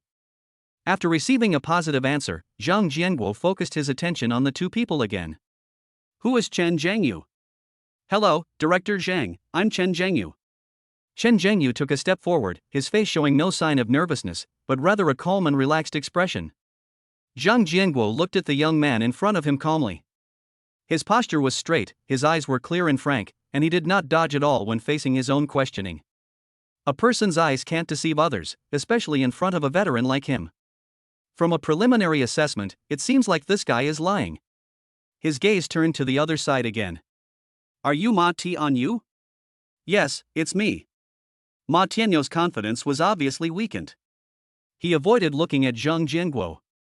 After all, regardless of whether Chen Zhengyou cheated or not, this farce was instigated by him and his followers, so he cannot escape blame.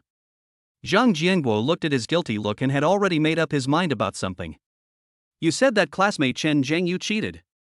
Do you have any evidence? Zhang Jianguo went straight to the point, his voice revealing an unquestionable seriousness. Ma Tianyou's lips moved, but before he could form his words, his most loyal follower jumped out and answered. Director Zhang, we have no direct evidence. But think about it.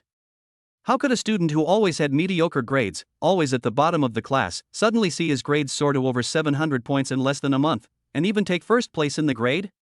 Does that make sense? Who could believe it? His words instantly ignited the emotions of the students in Class 3-2. Exactly. We've never heard of anyone improving so quickly. Even riding a rocket wouldn't be this outrageous. If he was really that awesome, why would he have done that earlier? Why did he wait until after making a bet with our brother Tianyu to explode? If there's nothing fishy going on here, no one would believe it. We seriously suspect that he did whatever it took just to win the bet. We don't believe it. Yes. We don't believe it. We demand a thorough investigation of Chen Zhengyu's test scores. Give us justice. The 20 or 30 people in Class 2 shared the same hatred and shouted loudly together with great momentum, as if they were going to make a big fuss. Zhang Jianguo frowned even more tightly. With so many students joining together to raise questions, things became tricky and he had to handle it more carefully. Just then, two beautiful figures walked through the crowd and came over quickly. Director Zhang. We can testify for Chen Zhengyu, he didn't cheat.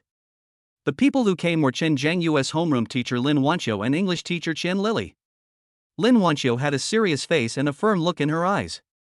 Qian Lili, who was beside her, was wearing a tight white sweater today, which perfectly outlined her hot figure. She crossed her arms over her chest, and her pretty face was full of frost. The simultaneous appearance of two beautiful teachers made the already agitated crowd even more noisy. Holy crap! Teacher Lin Wanqiu and teacher Qian Lili are here. This is going to be a good show. Two goddess teachers personally came out to support Chen Zhengyu. This is such a huge honor. Nonsense. Chen Zhengyu actually helped their class 1 achieve an unprecedented first place in the grade. This is a huge achievement, how could they not protect him? TSK, Ma Tianyu has hit a wall this time, actually provoking these two people. I don't think so. Doesn't this just confirm that Chen Zhengyu is their favorite? Do their words have credibility? Sure enough, Ma Tianyu grasped this point. He seemed to have grasped a life-saving straw and finally dared to speak loudly. Teacher Lin, Teacher Chen Zhengyu was a student in your class. He got first place in the exam. You're very proud, and you'll also get a bonus, right? He sneered, his eyes full of malice. Does your testimony count? His followers immediately followed suit and shouted. Right. That doesn't count. You are all in the same gang. You can't trust what you say. As soon as these words were spoken, Zhang Jianguo, Lin Wanqiu and Qian Lili's faces instantly became extremely ugly. This group of students is simply lawless. How dare you openly question the teacher's character and professional ethics in broad daylight? Lin Wanqiu was so angry that her chest heaved violently, and her breathtaking curves made many boys around her dry their mouths. She was about to open her mouth to refute when two more voices rang out from behind the crowd. We can also testify for classmate Chen Zhengyu. Everyone looked in the direction of the voice and saw that the Chinese teacher of Class 3 and the political teacher of Class 4 were also coming over. These two teachers don't teach Class 1. The smug smiles on Ma Tianyu and his followers' faces froze instantly. Before they could react, one of the Chinese teachers wearing glasses took out a document and said loudly. For this monthly exam, all of our senior year papers in all subjects were cross-graded. This means that Chen Zhengyu's paper wasn't graded by Teacher Lin and Teacher Qian. Our teacher who was involved in grading the papers carefully compared Chen Zhengyu's paper with those of other high-scoring students during the grading process. The political teacher also added. The comparison results show that, except for questions with fixed answers like multiple choice and fill-in-the-blank questions, Chen Zhengyu's answers on all subjective essay questions were not only completely different from those of other students, but were even superior to the standard answers in terms of logic, depth, and literary talent. We've counted the answers to the subjective questions and found that the rate of similarity between his answers and those of any other high-scoring candidate is less than 10%. Therefore, all the teachers in our senior year who participated in the examination have unanimously agreed that. The two teachers looked at each other, and finally the Chinese teacher announced the final verdict in a decisive tone. Student Chen Zhengyu's grades are real and valid. There is no possibility of any plagiarism or cheating. Boom! These words came like thunder out of the blue. Every word hit everyone's heart hard. Official outcome. This is the official confirmation.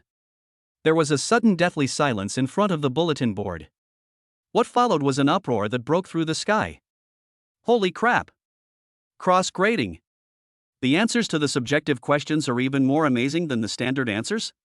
What kind of magical operation is this? The similarity rate is less than 10%. The data is out, how can we question it? Are we questioning it with our heads? This wave is an official slap in the face, the most fatal. Ma Tianyu's face must be swollen. It's done. Ma Tianyu is completely done now. Running around naked in circles or calling me daddy in public, choosing one of the two, it's exciting just thinking about it. All eyes were once again focused on Ma Tianyu. At this moment, his face was as pale as paper, his mouth was unconsciously open, his eyes were dull, and his pupils were full of disbelief. Cheating. No cheating. The results are real. 733 points, it's true. Everything he was proud of, the sense of superiority on which he depended for survival, was shattered by reality at this moment. He lost. A complete and utter defeat. Those followers who were jumping up and down and shouting the loudest just now were now like ducks with their necks pinched. They all shrank their heads and dared not even to breathe. Zhang Jianguo looked at Ma Tianyu coldly, then looked at the group of silent followers behind him, and his majestic voice sounded again. Now, do you have anything else to say? Is there anyone else who doubts Qin Zhengyu's grades? The whole audience was silent. Zhang Jianguo nodded with satisfaction. Finally, his gaze fell on the young man who had been calm and composed from beginning to end. For the first time, there was a hint of appreciation and approval in his eyes. Student Qin Zhengyu, he said, regarding the bet between you and student Ma Tianyu. Chapter 58, The Principal's End. The ultimate showdown for student status. As soon as Zhang Jianguo finished speaking, Ma Tianyu's nerves, which had been stretched to the extreme, completely broke. I still don't accept it. He was like a wild beast that was cornered, his eyes were red and he roared ferociously. It must be you. Teacher Lin and Teacher Qian, you gave benefits to other teachers just to make your class 1, grade 3, look good.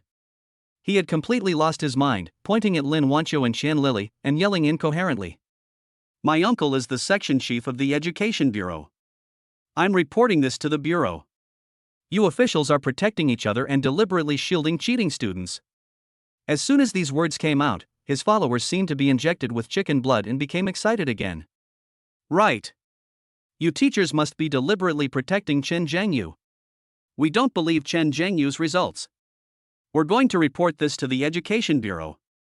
20 or 30 people started to make a fuss, and the noisy sounds echoed in front of the entire teaching building. The situation was out of control for a while. This is no longer a simple student dispute. This is blatant rebellion. It is questioning the authority and professionalism of all teachers in the senior year department. Zhang Jianguo, Lin Wanqiu, Qian Lili, and the two teachers who had just come to testify, all changed their expressions. Shock and intense anger. Lin Wanqiu was so angry that her full chest heaved violently, and the fingers pointing at Ma Tianyu were trembling slightly. Qian Lili's pretty face was frosty, and her beautiful eyes seemed to be spitting fire. This Ma Tianyu and his gang of followers are extremely evil. Just when Zhang Jianguo could no longer bear it and was about to shout at them to stop, a more majestic voice, like a huge bell, instantly drowned out all the noise. Everyone, be quiet. Second period is already here, and you're still not back to class. What are you making such a fuss about? Everyone looked in the direction of the voice and saw a middle-aged man in a plain white shirt and with his hair neatly combed, walking towards them with his hands behind his back and a serious expression. The crowd automatically parted a path. The person who came was none other than Lu Guowei, the secretary and principal of Gaohai No. 1 Middle School. The moment the principal appeared, the noise at the scene stopped abruptly. When Zhang Jianguo saw Lu Guowei, he immediately trotted over and whispered in his ear everything that had just happened. Lu Guowei listened quietly, his expression did not change, but his eyes became deeper.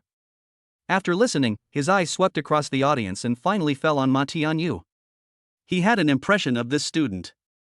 When he first enrolled in school, his uncle Ma Baogua, who was the section chief in the Education Bureau, did greet him. Considering that Ma Tianyu's grades were pretty good, he asked the class teacher to take better care of him. It can be caring, but not indulgent. The reason why Lu Guowei can hold the position of principal of Gaohai No. 1 Middle School is due to his solid teaching results and admission rate, not by flattery. Ma Tianyu caused such a big fuss today, openly inciting students to confront teachers and questioning the credibility of the school's exams.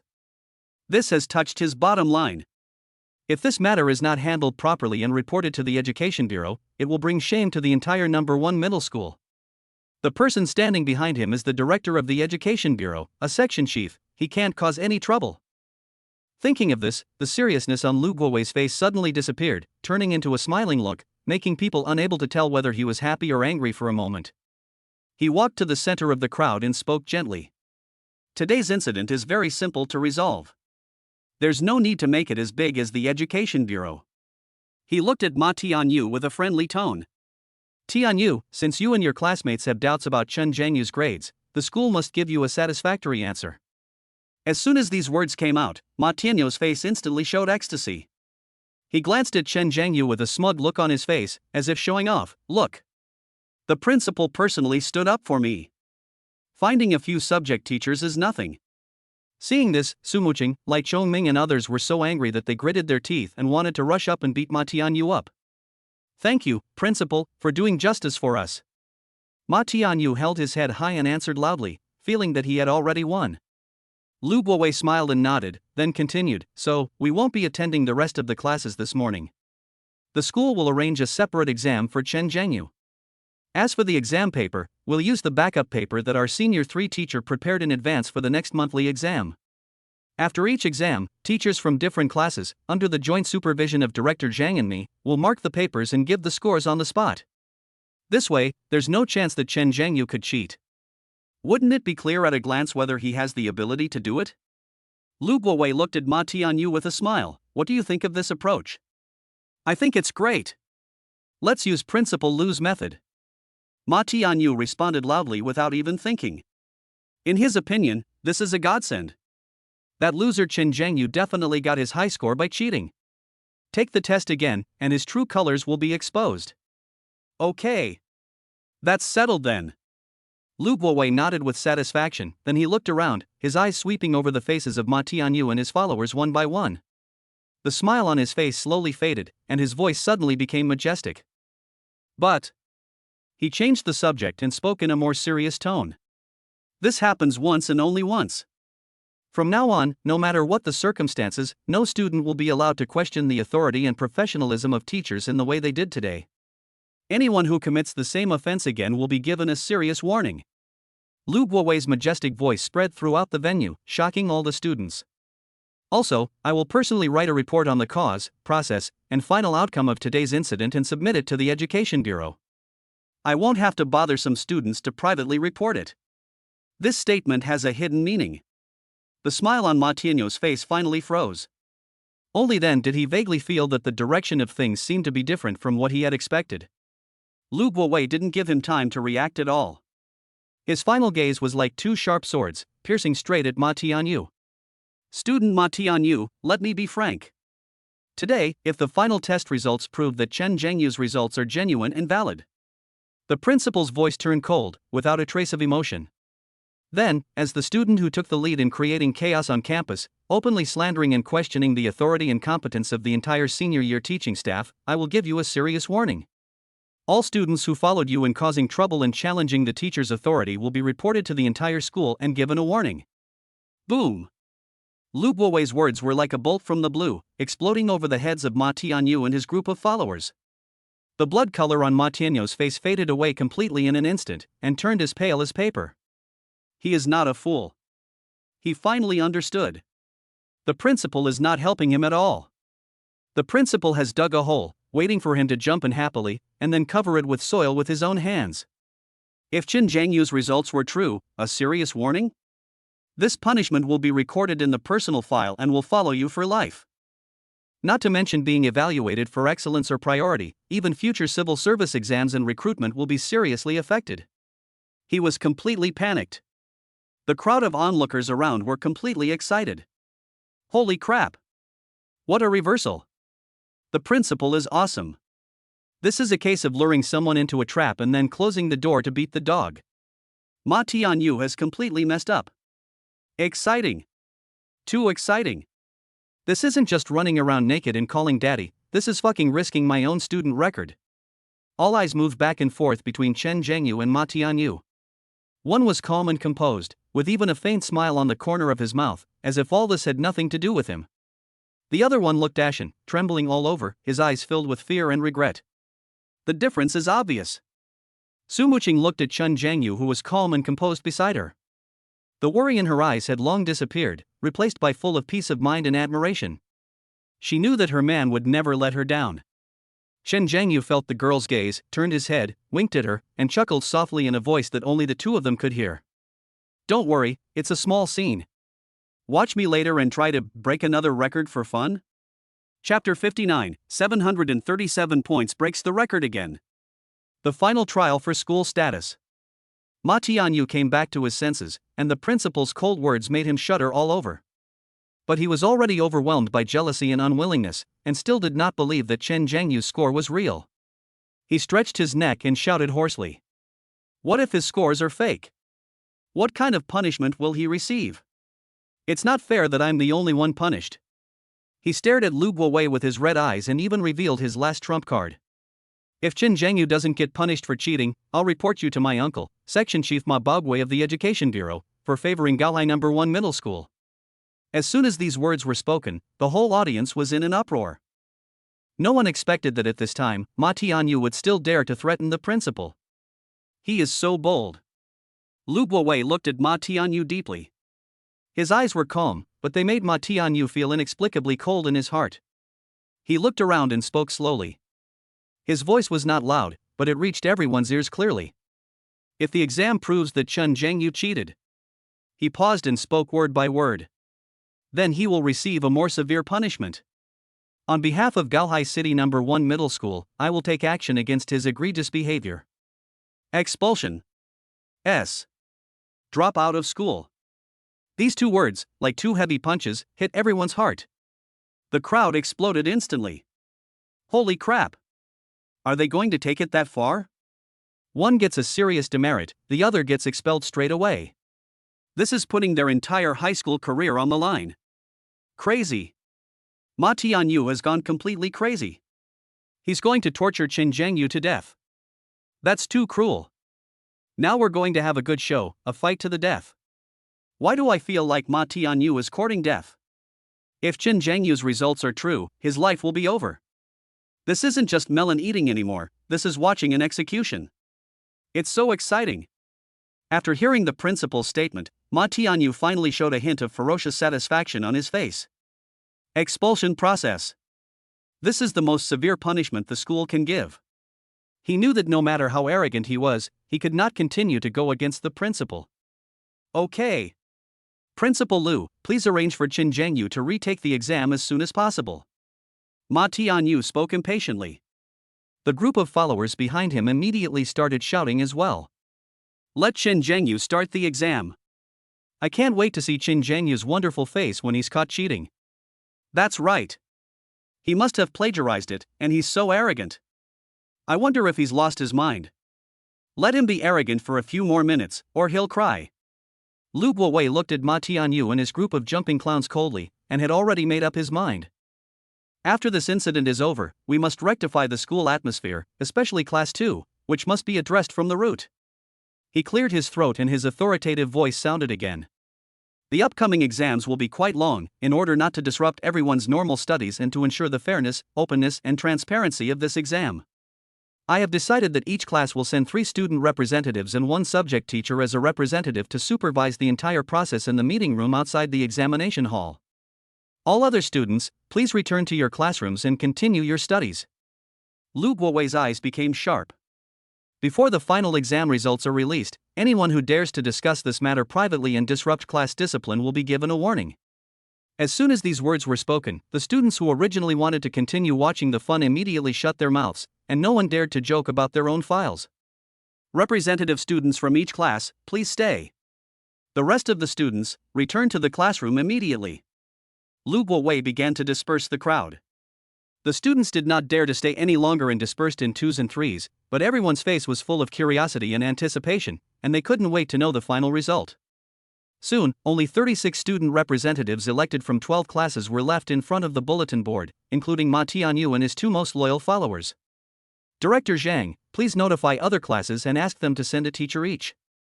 Lu Guowei instructed Zhang Jianguo. Okay, principal. Zhang Jianguo responded and immediately trotted off to carry out the task.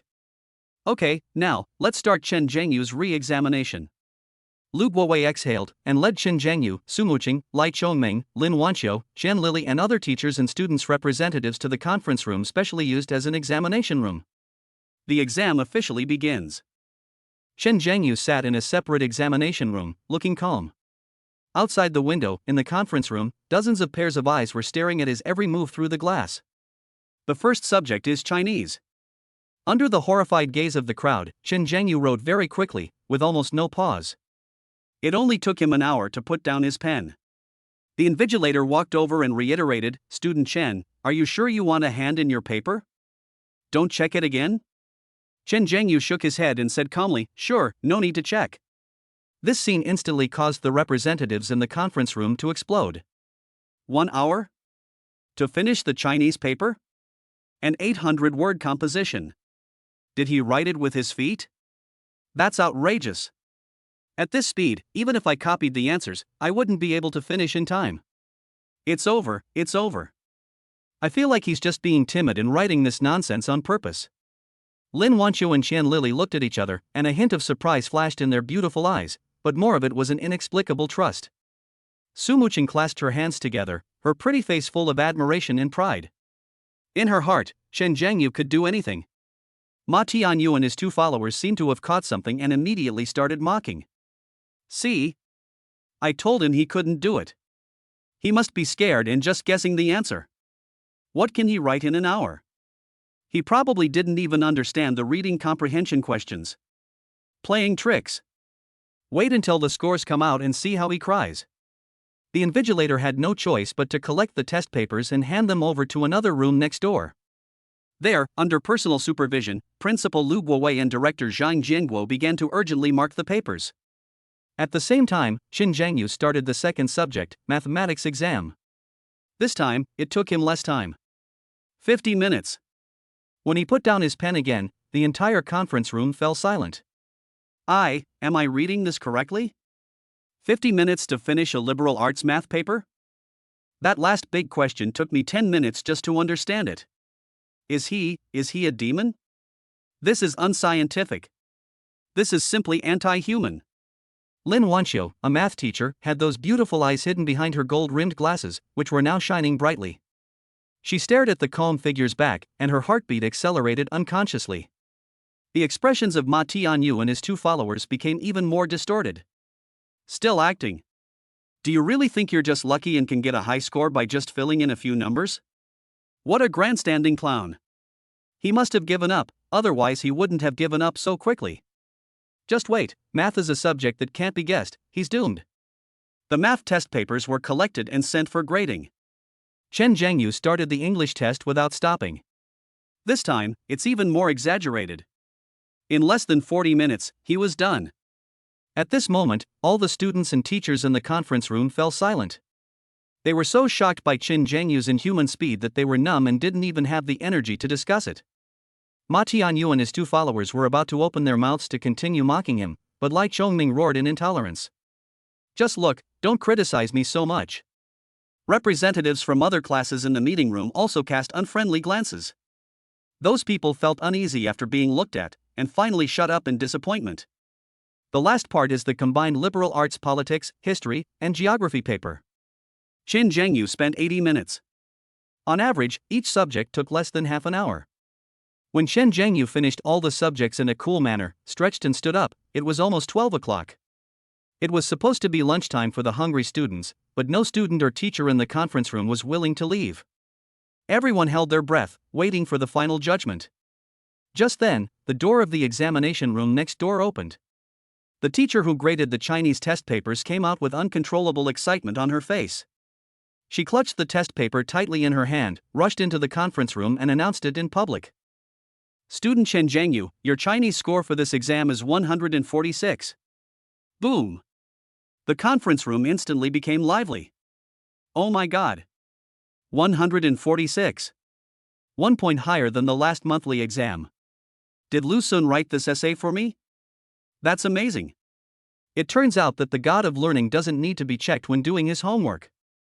Ma Tianyu's eyes were dull, and he murmured unconsciously, "Impossible. This is absolutely impossible." A henchman screamed, "This must be the wrong roll." Another follower also shouted, "Teacher, did you correct the papers seriously?" Before the discussion here ended, Lin Wanqiu, who was correcting math papers, also came out. She looked at Chen Zhengyu with eyes full of shock and admiration. "Student Chen Zhengyu, your math score for this exam is 147. Another thunderclap. Math 147. Oh my god. This Is this the kind of score a liberal arts student can get? I'm devastated. Teacher Lin corrected the paper himself. There's nothing to say about it now. Ma Tianyu started to go completely crazy, pointing at Lin Wanqiu and talking without thinking. You. Did you accept Qin Jiangyu's money? A follower echoed, right. The two teachers just now must have been bribed by Qin Jiangyu. Another henchman yelled hysterically, this is a conspiracy. This is definitely a conspiracy. Before she finished speaking, English teacher Chen Lily came in hurriedly in high heels. She raised the test paper in her hand and her red lips curled up in a touching arc. Student Chen Jiangyu, your English score for this exam is 149. The whole audience fell silent again. Everyone looked at Chen Jiangyu as if he were a monster. Ma Tianyu and his two followers were completely shocked by this score. If they say a teacher has been bribed, they believe it. They even dared to shout that the two teachers were bribed. But now, with 3 teachers and 3 incredible scores right in front of me, I don't believe them even if they talk about shady dealings. The expressions of the 3 people suddenly became extremely ugly. 10 minutes later. When the teacher in charge of grading the liberal arts exam announced the final scores in a trembling voice, the whole incident came to an end. Student Chen Jiangyu, your liberal arts score for this exam is 295. The blood drained from the faces of Ma Tianyu and his 2 followers, leaving only deathly despair. Lu Guowei and Zhang Jianguo slowly walked in front of the crowd. Lu Guowei gestured, Zhang Jianguo cleared his throat, picked up the score sheet, and announced the final result to everyone in an unprecedentedly loud voice. I declare, Qin Jiangyu, that your total score for this independent exam is 737 points. Chapter 60, The Final Judgment. Ma Tianyu is publicly killed. 737 points. When Zhang Jianguo shouted out this number with all his might, the entire conference room, and even the entire Gaohai No. 1 middle school, seemed to have pressed the mute button. This score, like an insurmountable mountain, weighs heavily on everyone's heart. It not only broke the historical record of Gaohai No. 1 middle school once again, but also crushed the last dignity and hope of Ma Tianyu and his followers. It's over. It's completely over now. Ma Tianyu's face was as pale as paper, his eyes were blank as he muttered to himself. He no longer dared to talk nonsense. Faced with the ironclad facts, he racked his brains but could not think of any reason to refute the teacher and other classmates. His 2 most loyal followers seemed to have had all the bones pulled out of them. They collapsed in their chairs with deathly pale faces. After a brief silence, the pent-up emotions in the conference room erupted like a volcano. Except for the students in Class 2 who were silent as a mouse, most of the other students could not stand Ma Tianyu's previous arrogance and domineering behavior, and now they started to mock him mercilessly. You've been slapped in the face now. Does it hurt? Ma University bully. You're calling him the top student, but I think he's the worst student. You're such a loser that you think everyone else is just as bad as you. You're a typical idiot. That's hilarious. Didn't you just threaten to have your uncle report you to the Education Bureau? I advise you to call and ask first if your uncle can still keep his position as section chief. Exactly. Classmate Chen Jiangyu has broken another record. What about you? Which record are you going to break? The world record for streaking in circles? Hey, don't say that. What if he chooses to call me Dad? Then I have to practice my voice. After all, our classmate Chen is not that easy to fool.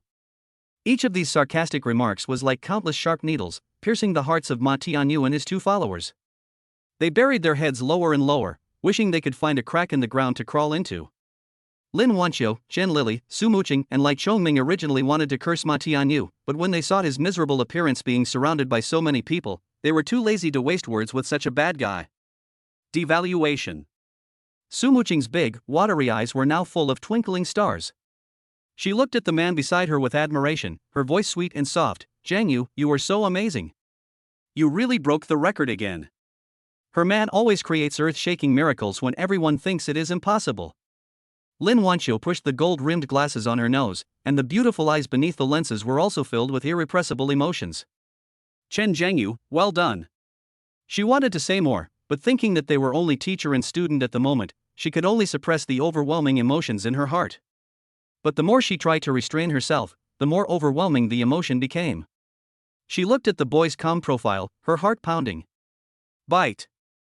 The beauty Lin Wanqiu, with an overall score of 86, has increased her favorability towards the host. Current favorability, 86. Chen Zhengyu was delighted and glanced at the queen-like head teacher beside him calmly. He saw that deep in her beautiful eyes behind her gold-rimmed glasses, there was a pool of spring water, and only he could see the strong affection clearly. Wow, this wave of 13 equipment is so effective. The teacher's favorability has increased again. Qian Lily also walked over in high heels. She crossed her arms over her chest, which made her proud curves look even more breathtaking. Her red lips curled up in an arc of appreciation. Chen Zhengyu, well done. When she looked at Chen Zhengyu, the admiration in her eyes increased by another 2 points. Bite. The beauty Qian Lily, with an overall score of 85, has increased her favorability towards the host. Current favorability, 49 points.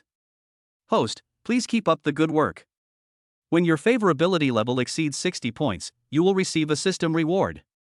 The corners of Chen Zhengyu's mouth were almost stretched to the back of his head. It was really harder to suppress than AK. Just by pretending to be smart, he increased the favorability of the two beautiful teachers. The key point is, I heard that Qian Lily, the beautiful English teacher, seems to have a boyfriend. What's the saying? As long as you use the hoe well, there is no corner that cannot be dug.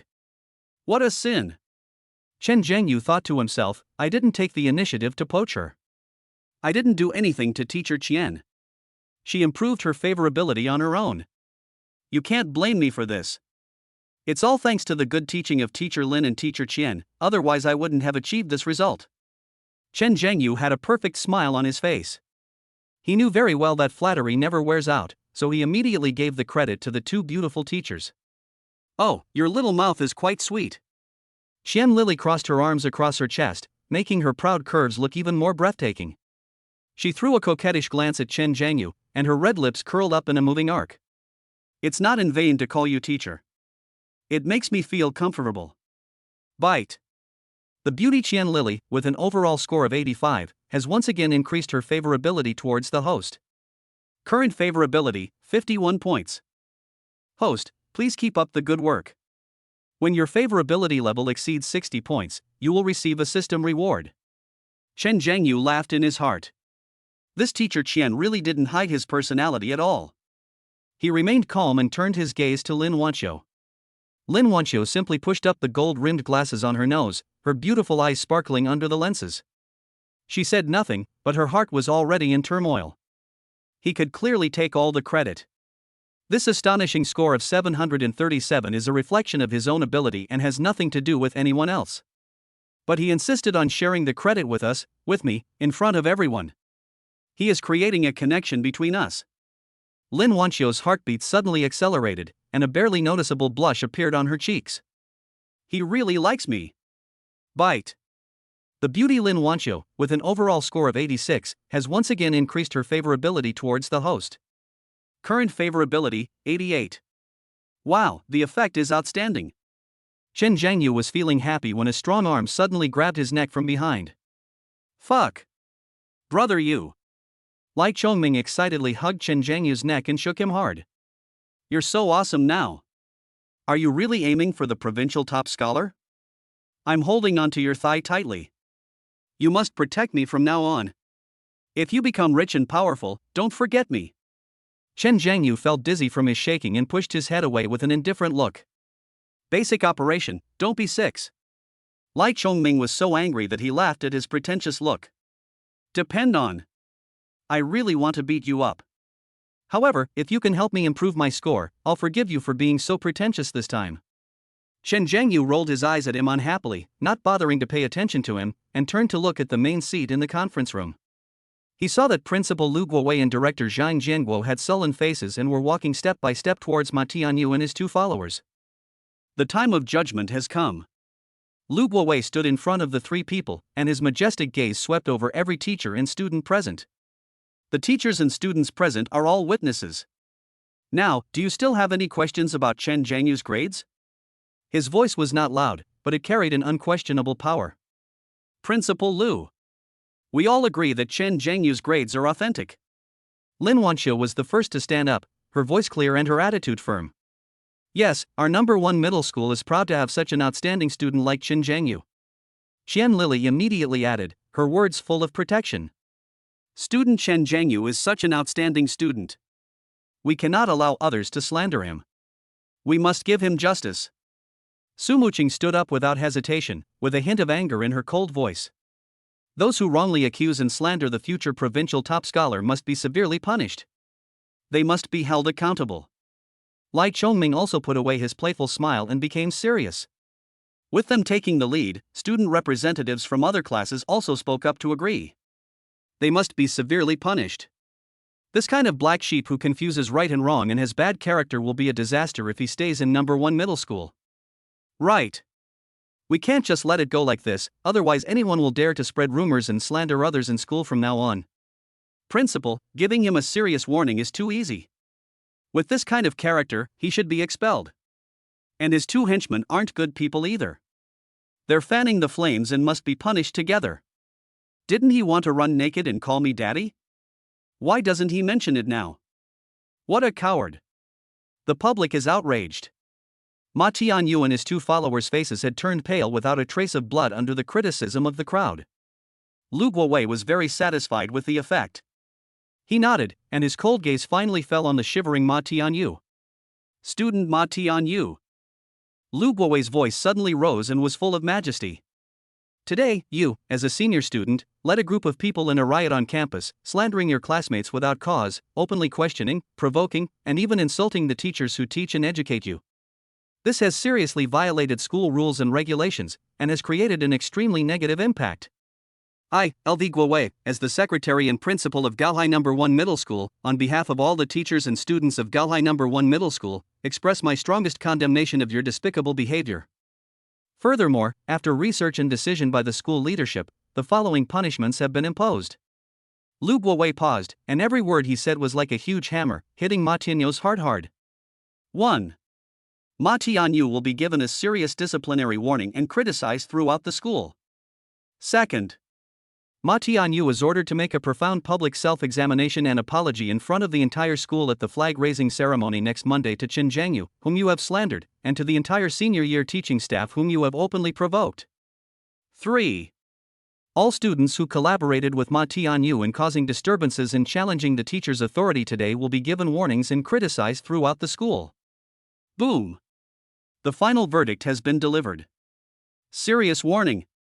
School-wide announcement.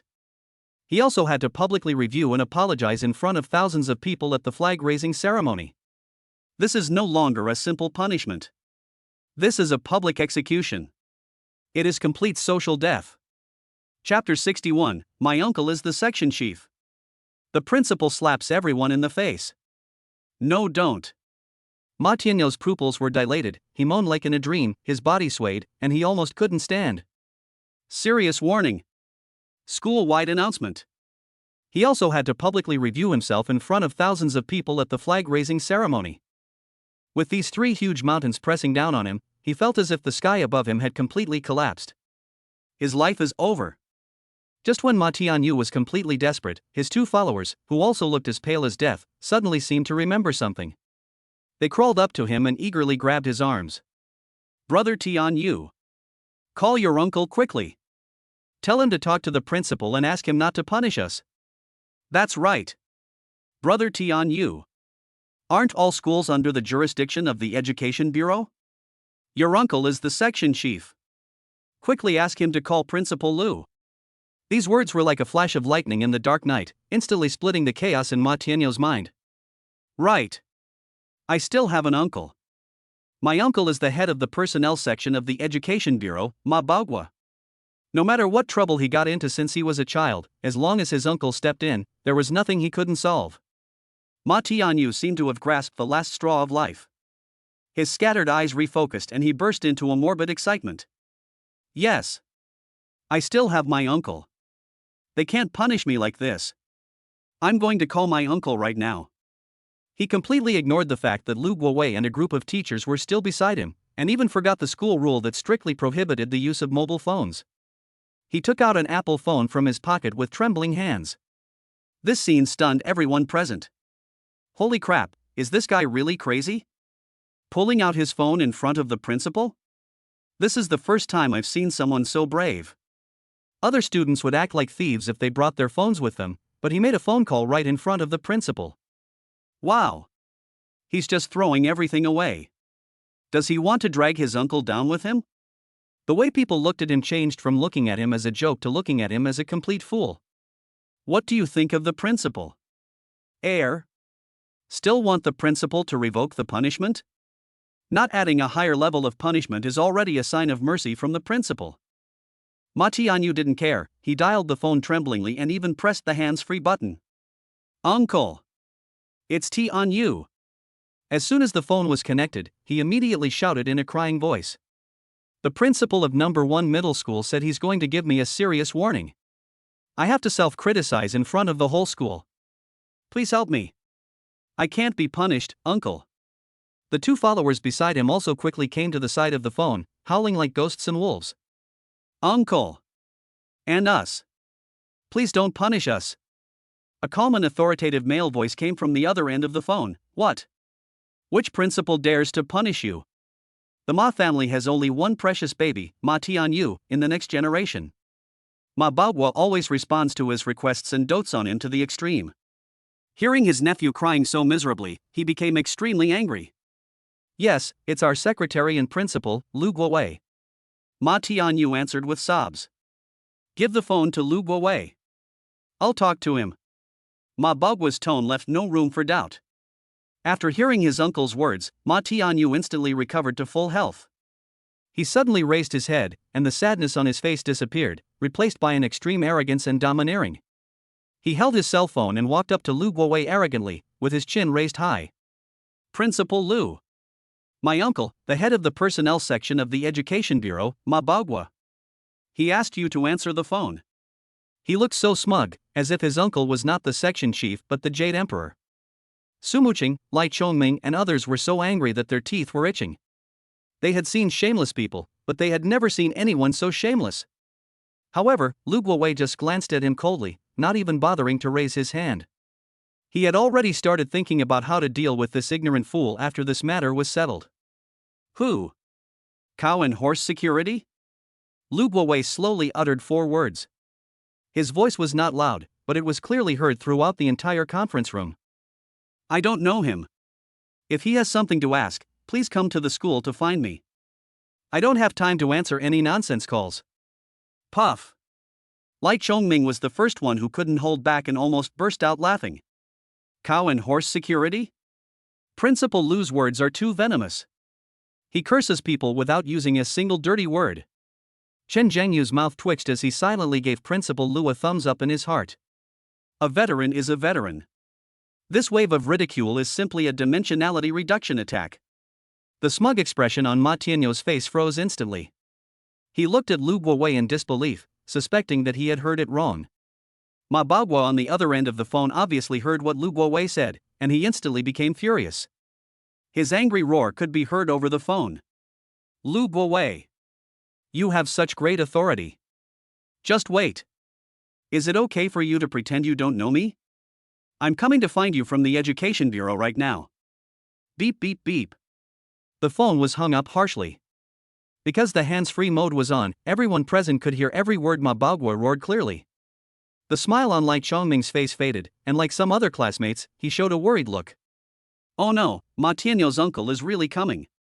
There won't be any changes in this matter, right? Lai Chongming leaned close to Chen Zhenyu and whispered. Yes, he's the section chief of the Education Bureau.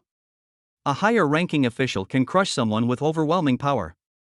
What if the principal can't handle the pressure? I think it's hopeless. Ma Tianyu is saved now. Maybe he can even bite us back. Damn, this is so annoying. Do good people deserve to be pointed at guns? Chen Zhenyu remained calm and patted Lai Chongming on the shoulder.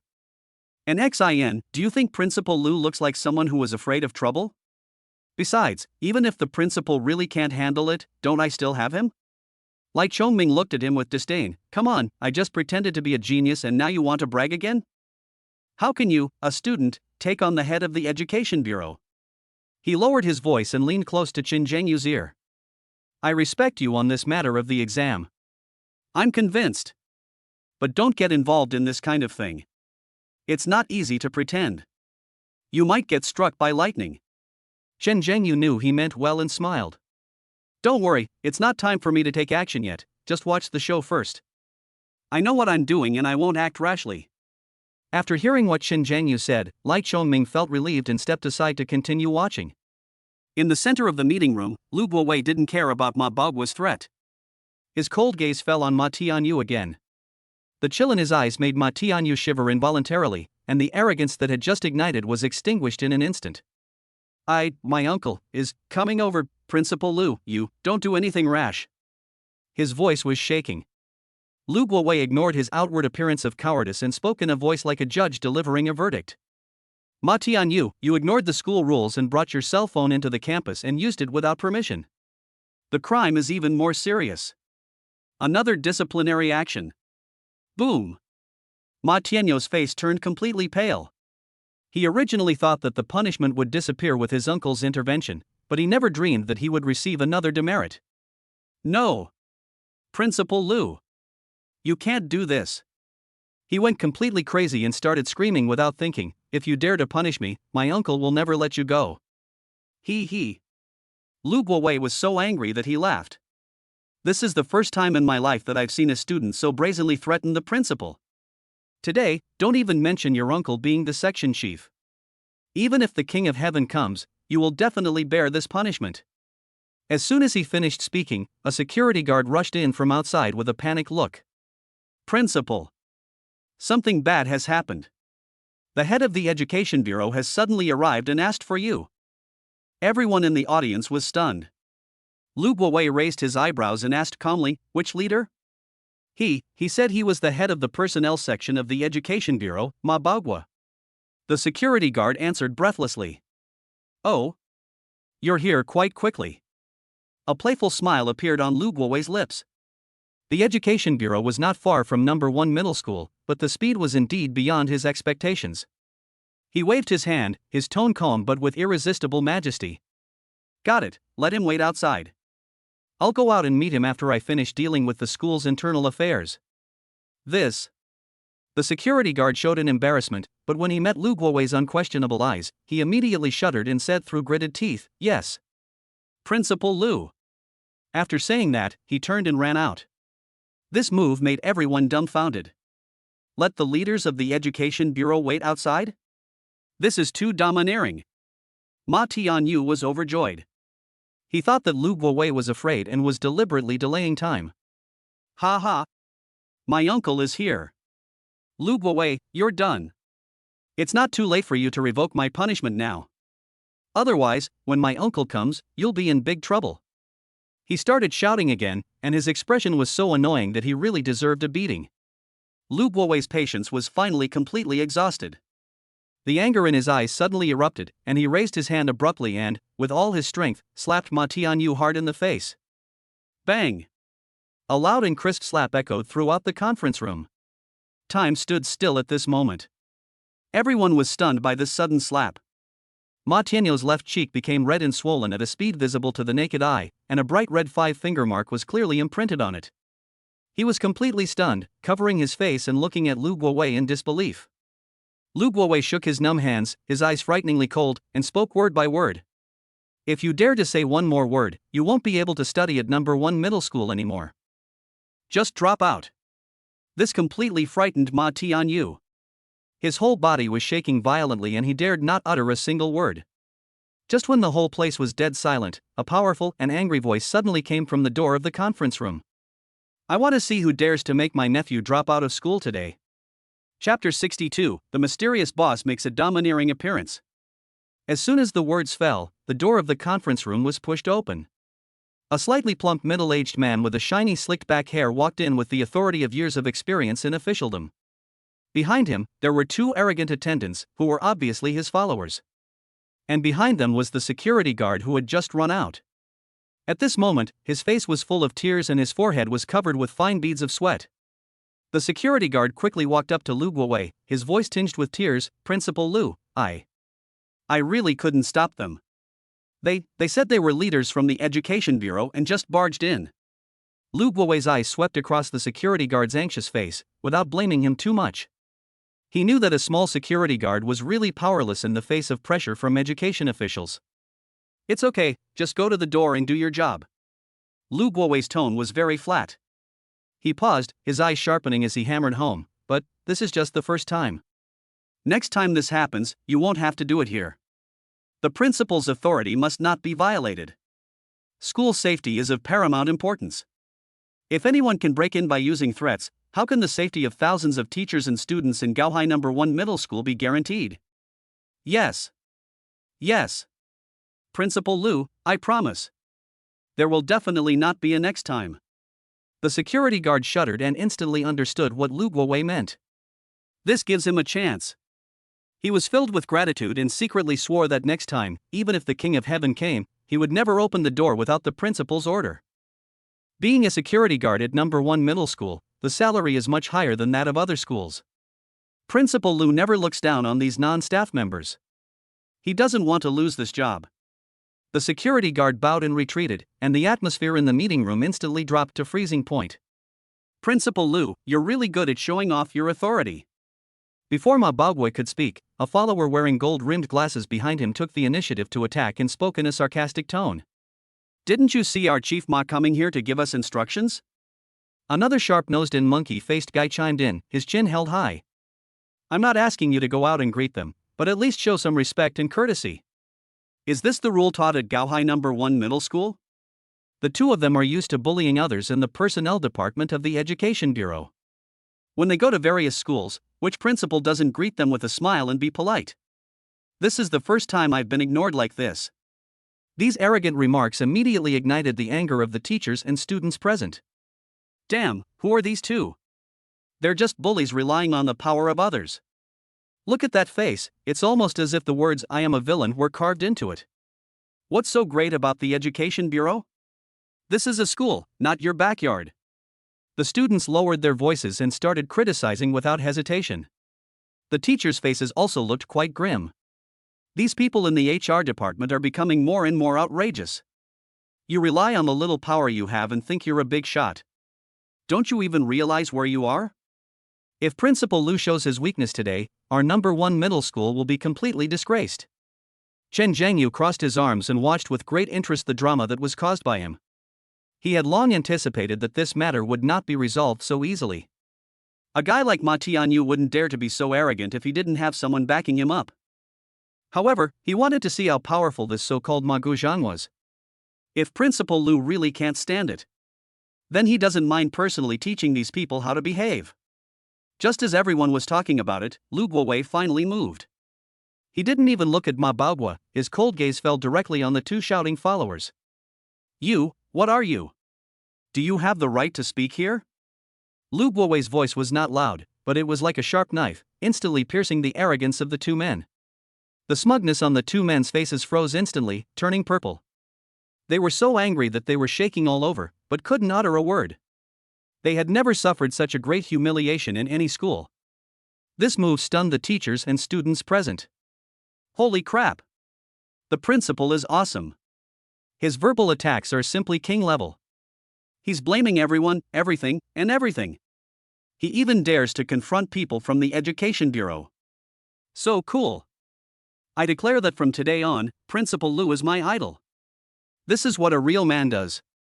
The students were so excited that they almost shouted 666 to Lu Guowei on the spot. Lin Wanqiu and Xian Lili looked at each other and saw shock and admiration in each other's eyes. Their principal is so domineering. Chen Zhengyu's favorability towards Lu Guowei also increased again. This is the principal who truly gets things done, has confidence, and has integrity. Good. Very good. The two followers were speechless and could only look to their master for help. Lu Guowei, we will remember you. Just wait. You'll have something bad to suffer in the future.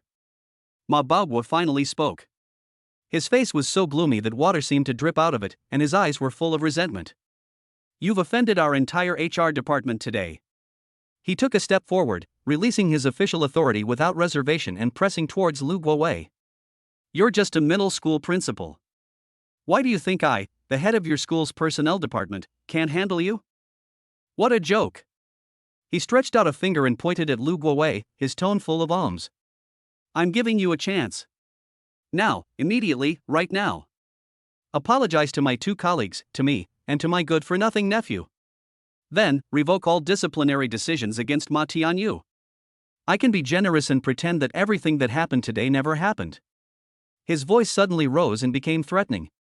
But, if you are still so stubborn and insist on going down this path, then I promise.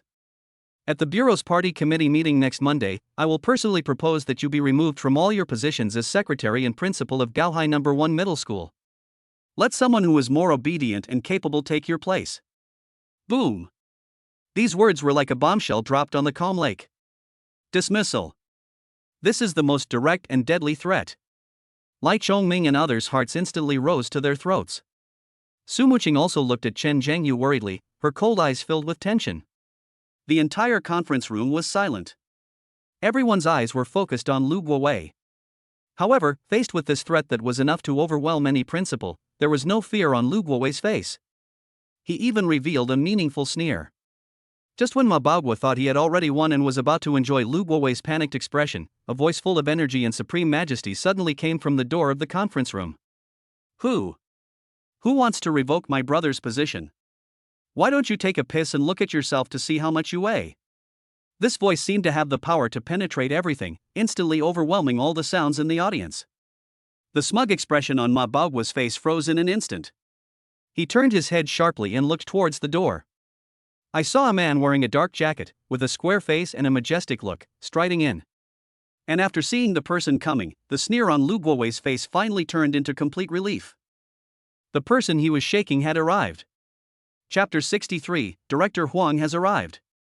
Your uncle's power has come to an end.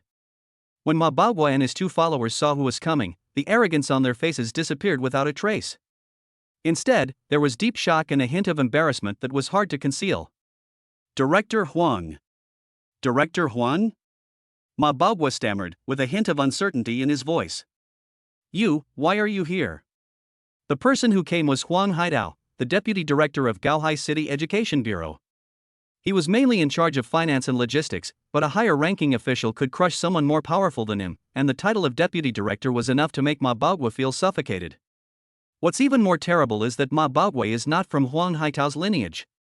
The two of them have always kept their distance from each other in the bureau, and even have some conflicts in secret. How come he suddenly appeared here? For a moment, Ma Baogua's heart was in turmoil and his face became extremely ugly.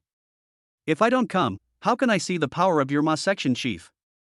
Huang Haitao walked up to Ma Baogua with a cold face, his eyes as sharp as knives. You just casually showed up at this key city-run middle school and threatened to replace the principal. Ma Baogua, you're really capable. As he spoke, he nodded gently to Lu Guowei beside him, with a soothing look in his eyes. Director Huang, what are you talking about? Ma Baogua forced a smile that was uglier than crying, cold sweat already seeping out of his back. Although he is not afraid of Huang Haitao, he must give him enough respect overtly. He rolled his eyes and immediately pointed the finger at Lu Guowei. The evildoer was the first to complain. I'm doing this for the sake of education in Gaohai City. As the principal, Lu Guowei has failed to fulfill his management responsibilities, arbitrarily treated students, and has a corrupt character. I don't think he's the right person to be the principal of No. 1 Middle School. He pretended to be heartbroken and raised his voice an octave. Director Huang, think about it. Wouldn't a principal who behaves like this be disheartening to students? Disheartening to parents? Disheartening to the people? Even if he's your brother, you can't protect him like this and let him do whatever he wants. Ma Baogua only just realized the relationship between the two from Huang Haitao's words my brother. No wonder Lu Guowei is so confident. However, the two have different surnames, so at most they are cousins. No matter how close the relationship is, can it be more important than a matter of principle? Thinking of this, he grew a little bolder. He quietly turned sideways and spoke to a follower behind him in a low voice that only the two of them could hear. Quick! Call Director Su. Have him come to No. 1 Middle School immediately. Tell him that I'm being blocked by Huang Haitao and ask him to come and help. Yes. The follower understood what he meant and immediately lowered his head, quietly retreated behind the crowd, and took out his cell phone to call for help. All of this was seen by Chen Zhengyu, who was watching coldly in the corner. A sneer appeared on the corner of his mouth. That's interesting. Is this going to lead to a fight? Section Chief Ma, you can eat whatever you want, but you can't say anything you want. Huang Haitao's face darkened and his tone became stern. What I understand is not what you said. What does Director Huang mean? Are you saying that I, Ma Bagua, am talking nonsense in front of you? Ma Bagua stiffened his neck, looking as if he had suffered a great injustice. Whether it's nonsense or not, you know it yourself. Huang Haitao was obviously much more sophisticated than him, and his tone remained calm.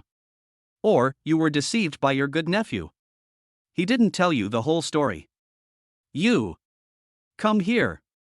Ma Bagua's heart skipped a beat. He turned his head abruptly and shouted at Ma Tianyu in the corner.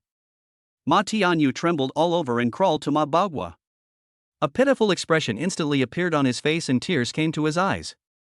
At this point, he has given up. If he doesn't hold on to his uncle's thigh tightly today, he will not only be punished and leave a stain on his life, but his legs will also be broken by his violent father when he returns home. Uncle. You have to make the decision for me. Ma Tianyu started his performance of confusing right and wrong with tears and snot. He complained tearfully, saying that he had only pointed out Chen Zhengyu's cheating in the exam, but he didn't expect that teachers like Lin Wanqiu and Zhang Jianguo would unite to protect Chen Zhengyu for the sake of the school's reputation and admission rate, and even coerce and bribe other students to act together.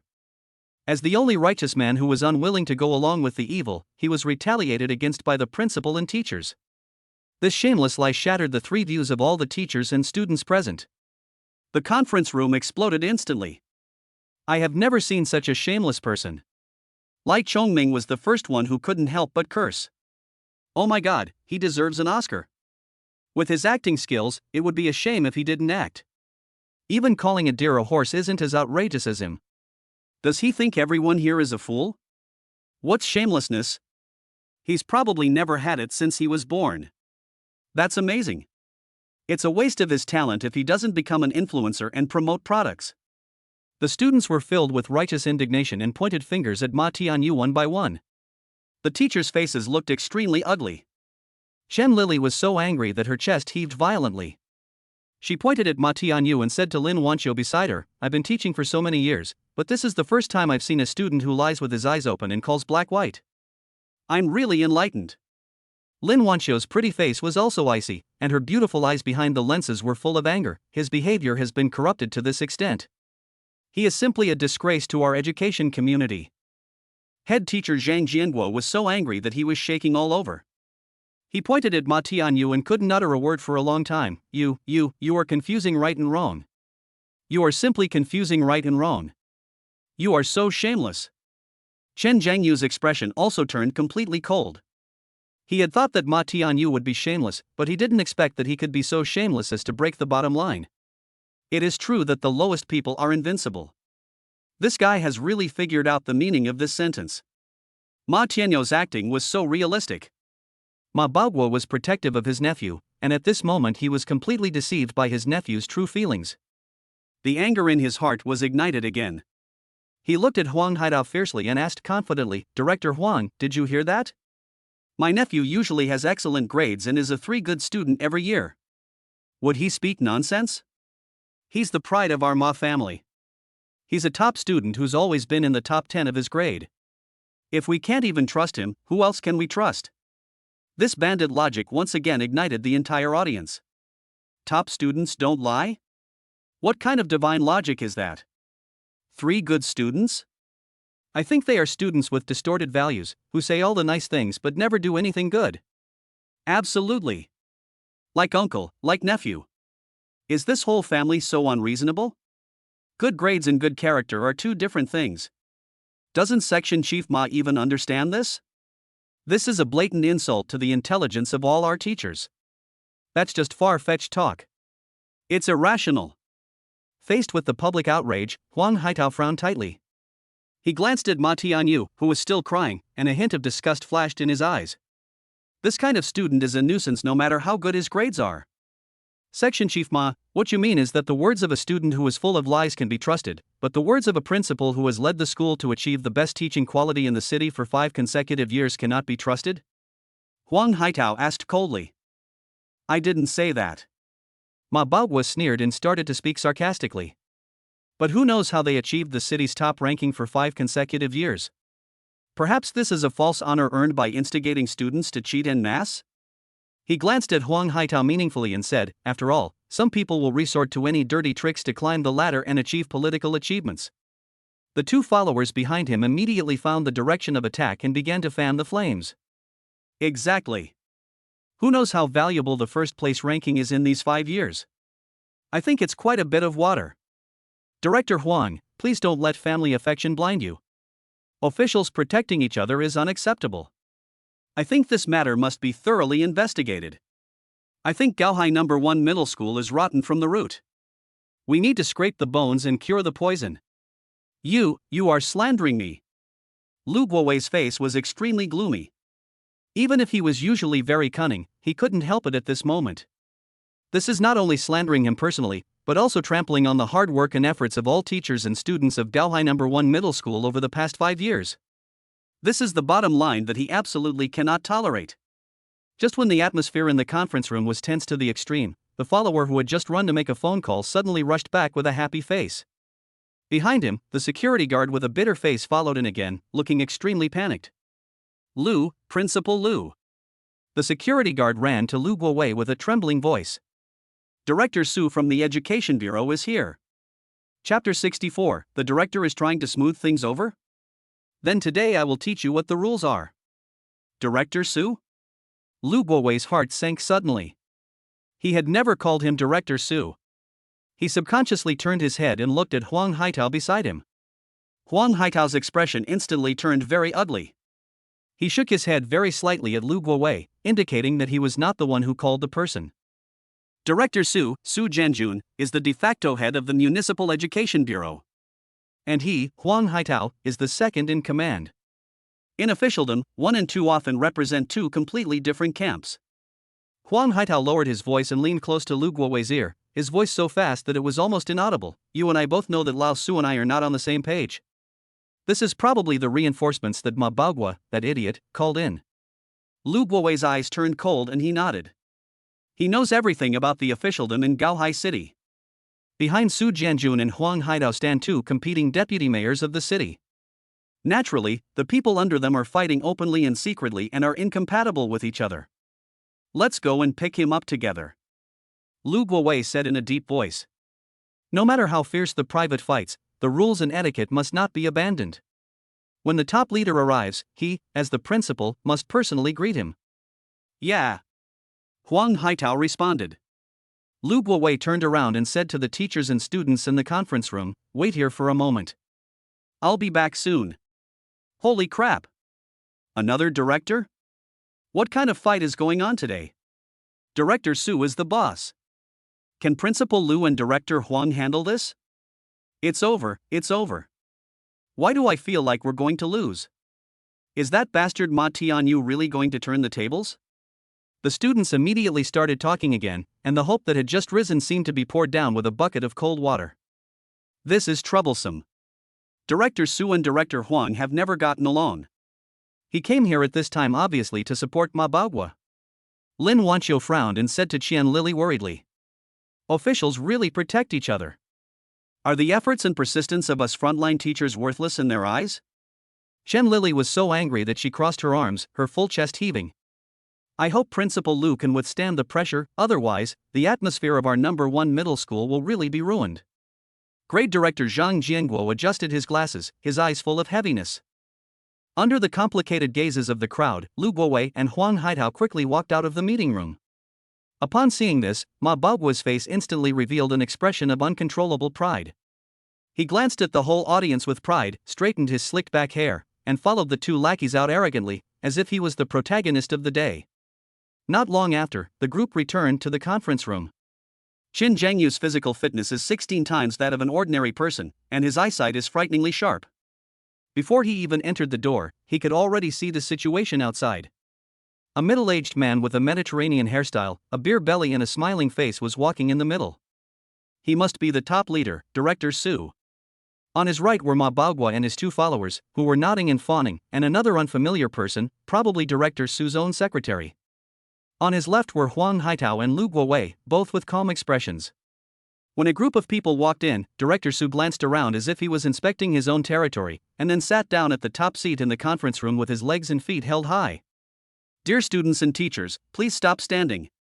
Sit down, everyone. Director Su had a kind smile on his face and his voice sounded particularly friendly. If you have anything to say, let's sit down and talk it over slowly. Let's talk things through clearly. Once the problem is solved, that's all that matters. But everyone present knew that this person was a smiling tiger. The kinder his smile, the more ruthless his attack might be. The teachers and students sat down one after another. Lu Guowei, Huang Haitao, Ma Baogua, and others also sat in the first row in front of Director Su. After everyone was quiet, Director Su cleared his throat and spoke slowly. On the way here, Section Chief Ma told me the general situation. He paused, his eyes moving back and forth between Lu Guowei and Ma Baogua. But right now, each has his own reasons. Principal Lu and Director Huang, I trust your character. Section Chief Ma is also a veteran in our education system and has a strong reputation. This makes it difficult for me to make a judgment at the moment. He feigned hesitation for a moment, then glanced at Ma Baogua and said slowly, how about this? I think we should end this matter today. Let's all take a step back and the world will be more open. Section Chief Ma and Ma Tianyu will no longer pursue the so-called false accusation made by Qin Zhengyu and the teachers of No. 1 Middle School. Correspondingly, No. 1 Middle School will also revoke the disciplinary decision against Ma Tianyu and his two classmates. How about that? As soon as these words were spoken, the entire conference room exploded. Fuck! Isn't this obviously taking sides? Lai Chongming was the first one who couldn't help it. He jumped up from his seat and shouted excitedly. What a bullshit! This is clearly just letting us suffer in silence and letting the evildoers go unpunished. Amazing! He's mastered the art of smoothing things over. I suggest you apply for it to be an intangible cultural heritage. I've learned a lot today, even if I can turn black into white. Power is such a good thing. What's this? Telling us to stop being reasonable and just compete with each other based on our connections? The students' anger was completely ignited, and the discussions were like a tide. The teachers' faces looked extremely ugly. Lin Wanqiu was so angry that she was shaking all over. She whispered to Qian Lily beside her, how can this be considered a solution? This is clearly stifling justice. It's telling all the children that as long as they have a backer, they can distort right and wrong. Qian Lily gritted her teeth, her eyes blazing with rage. I'm about to explode. We work so hard to educate these people, to teach them to be honest and kind, and what's the result? All our teachings are completely negated by a single sentence from a leader. How can we even teach this? Director Zhang Jianguo looked ashen, leaning back in his chair dejectedly, muttering to himself, it's over. It's over. The atmosphere at No. 1 Middle School is going to be completely ruined by these people. Huang Haitao and Lu Guowei did not expect Su Jianjun to play such a trick of smoothing things over. Their faces were so gloomy that water seemed to be dripping out of them. Ma Tianyu and his two followers had smug smiles on their faces like winners. Ma Tianyu was even more arrogant. He stood up from his seat, walked over to Qin Zhengyu, looked down at him, and taunted him in a voice neither too loud nor too soft. So what? Even if you did well on the exam, so what? Even if you have classmates, teachers, and the principal backing you up, so what? In the end, it's still the same. You can't do anything to me. After saying that, he turned his disgusting face towards Su Muqing again and shook his hair in a self-proclaimed handsome manner. Classmate Su Muqing, do you see the gap between Chen Zhengyu and me now? He's a useless wimp. If you follow him, the grievances you suffered today will only get worse in the future. Why not follow me now? I promise that from now on, you can walk around the school with your head held high and everyone who sees you will have to treat you with respect. A layer of frost instantly covered Su Muqing's cold and beautiful face. Are you worthy of being compared with Zhang Yu? Her voice was not loud, but as sharp as an ice knife. You're not even worthy to carry his shoes. Zhang Yu's current score has already surpassed the top scorer from the previous Southern Province class. What about you? Your grades are always 20 or 30 points lower than mine? Top 10 in the grade? Ha, that's ridiculous. You want me to follow you? Maybe in the next life. No, you won't have the chance in the next life. Why don't you take a piss and look at yourself? Do you really think you're the school hunk? I think you're more like a loser. Get away from me. Don't dirty my eyes. The smug smile on Ma Tianyu's face froze instantly. He never dreamed that even though he had won a great victory, Su Muqing would still dare to humiliate him like this and curse him so harshly. Su Muqing was really angry, and her clear eyes were burning with rage. She turned her head and looked at Chen Jiangyu, who was still calm beside her, and said anxiously, "Jiangyu, I'll call my dad. I don't believe that there is no place for reason in Gaohai City." Chen Jiangyu felt a warm feeling in his heart when he saw Su Muqing getting anxious and angry about him. Having such a supportive girlfriend really gives me the illusion of being a gigolo. Need not. Chen Jiangyu shook his head, patted the back of her hand gently, and said soothingly, "This is just a small matter, there is no need to alarm my father-in-law. Let me handle it." If such a small situation requires the mayor's father-in-law to step in, then it would be too cheap for a reborn person like me. He turned his head and looked calmly at Ma Tianyu, whose face was turning pale and blue. The corners of his mouth curled up in a playful arc. "I hope you can still be so stubborn later. Don't kneel down and beg me." Ma Tianyu was short of breath in front of Su Muqing, but when facing Chen Jiangyu, the strong jealousy and resentment instantly prevailed. "I should be the one saying this to you. Director Su is on our side. You still want to turn the tables? I think you're just dreaming." However, Chen Jiangyu was too lazy to even look at him again. Just when Huang Haitao and Lu Guowei could no longer bear it and were about to stand up and argue, Chen Jiangyu slowly stood up amidst everyone's astonished gazes. His movements were not fast, but they carried an indescribable sense of oppression, instantly attracting the attention of the entire audience. He ignored everyone, his gaze passed through the crowd and landed precisely on the smiling and fierce Director Su at the top. "Director Su." Chen Jiangyu's voice was calm, but it was clearly heard in every corner of the conference room. "We can't both take a step back on this matter today. But we must, and can only, punish Ma Tianyu." Chapter 65, A Student Confronts the Director of Education. "Who do you think you are? I'll teach you the ropes." The whole audience was dead silent. Chen Jiangyu's calm yet powerful words were like a depth bomb detonating in everyone's heart. Everyone's eyes were instantly focused on that tall figure. Consternation. Incredible. A student actually directly rejected the compromise plan of the head of the Municipal Education Bureau in front of everyone? Is this crazy? Fuck. Did I hear that correctly? Brother, you challenged Director Su directly? This isn't bravery anymore, this is defying the will of heaven. Oh my god, this melon is too big today.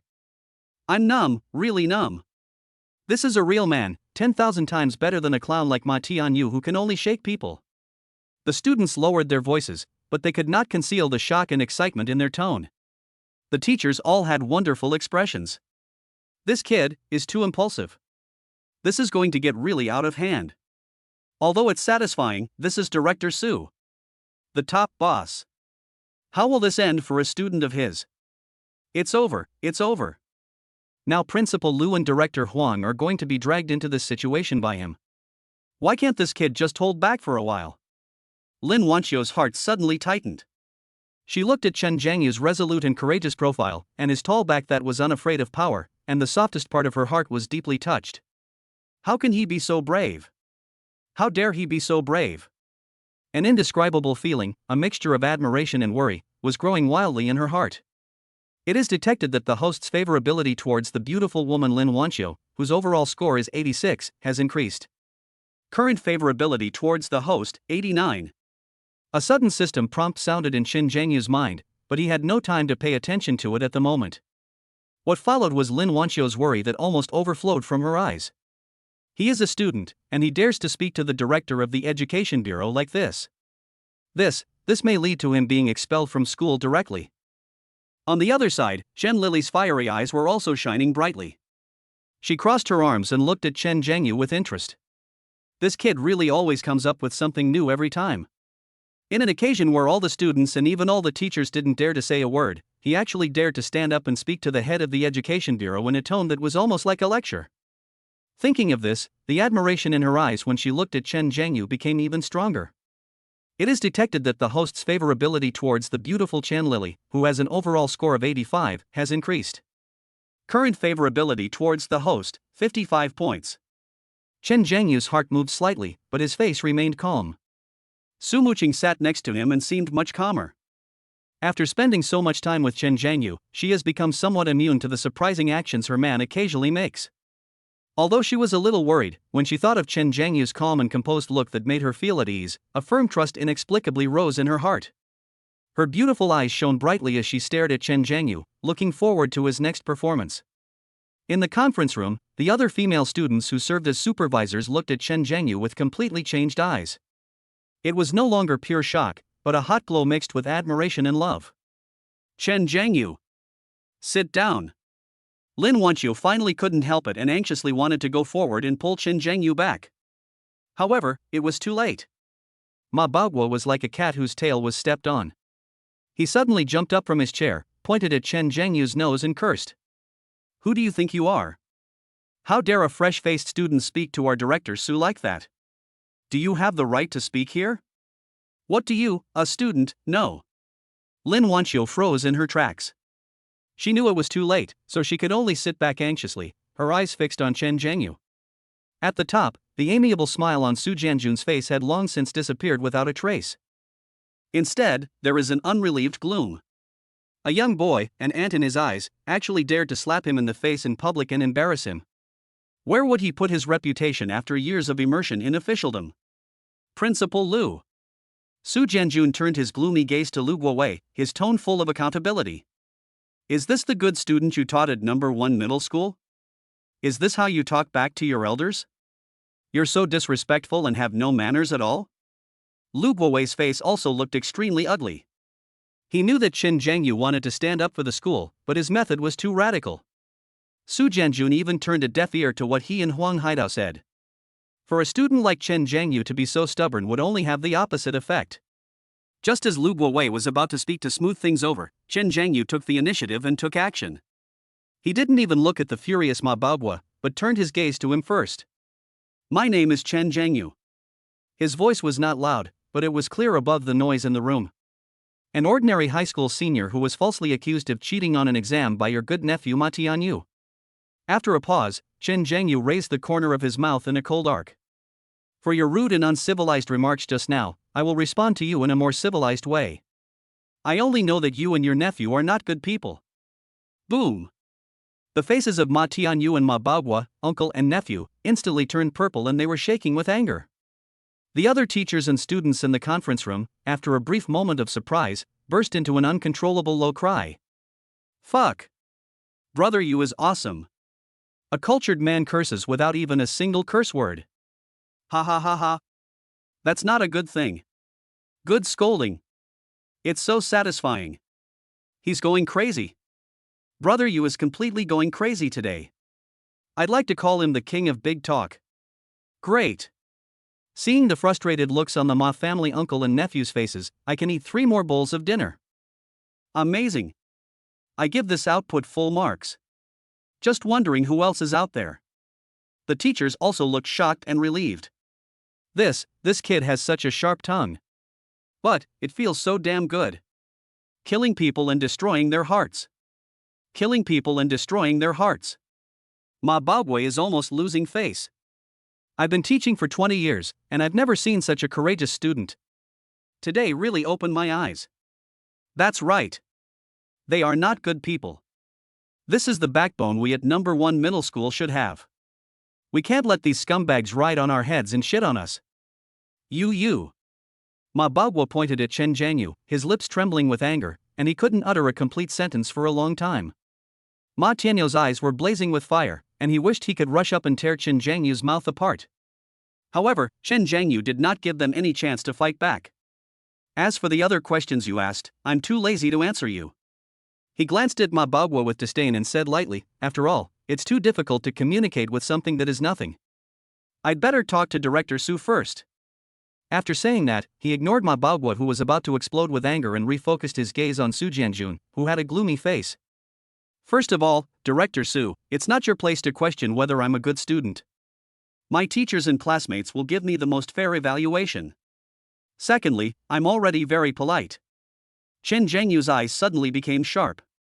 Otherwise, you and your faction would not be able to sit here peacefully any longer. As soon as he finished speaking, he swung his arm and a folded newspaper flew out of his hand, drawing a precise arc in the air, and with a pa sound, it landed squarely on the table in front of Su Jianjun. Su Jianjun's pupils shrank slightly and he subconsciously picked up the newspaper. When he saw the familiar face and the eye-catching headline on the front page of the newspaper, his face suddenly changed. Only then did he understand that what Chen Zhangyu had just said was not arrogance at all, but a statement of fact. After putting away the condescending look in his heart, Su Jianjun's expression became even uglier.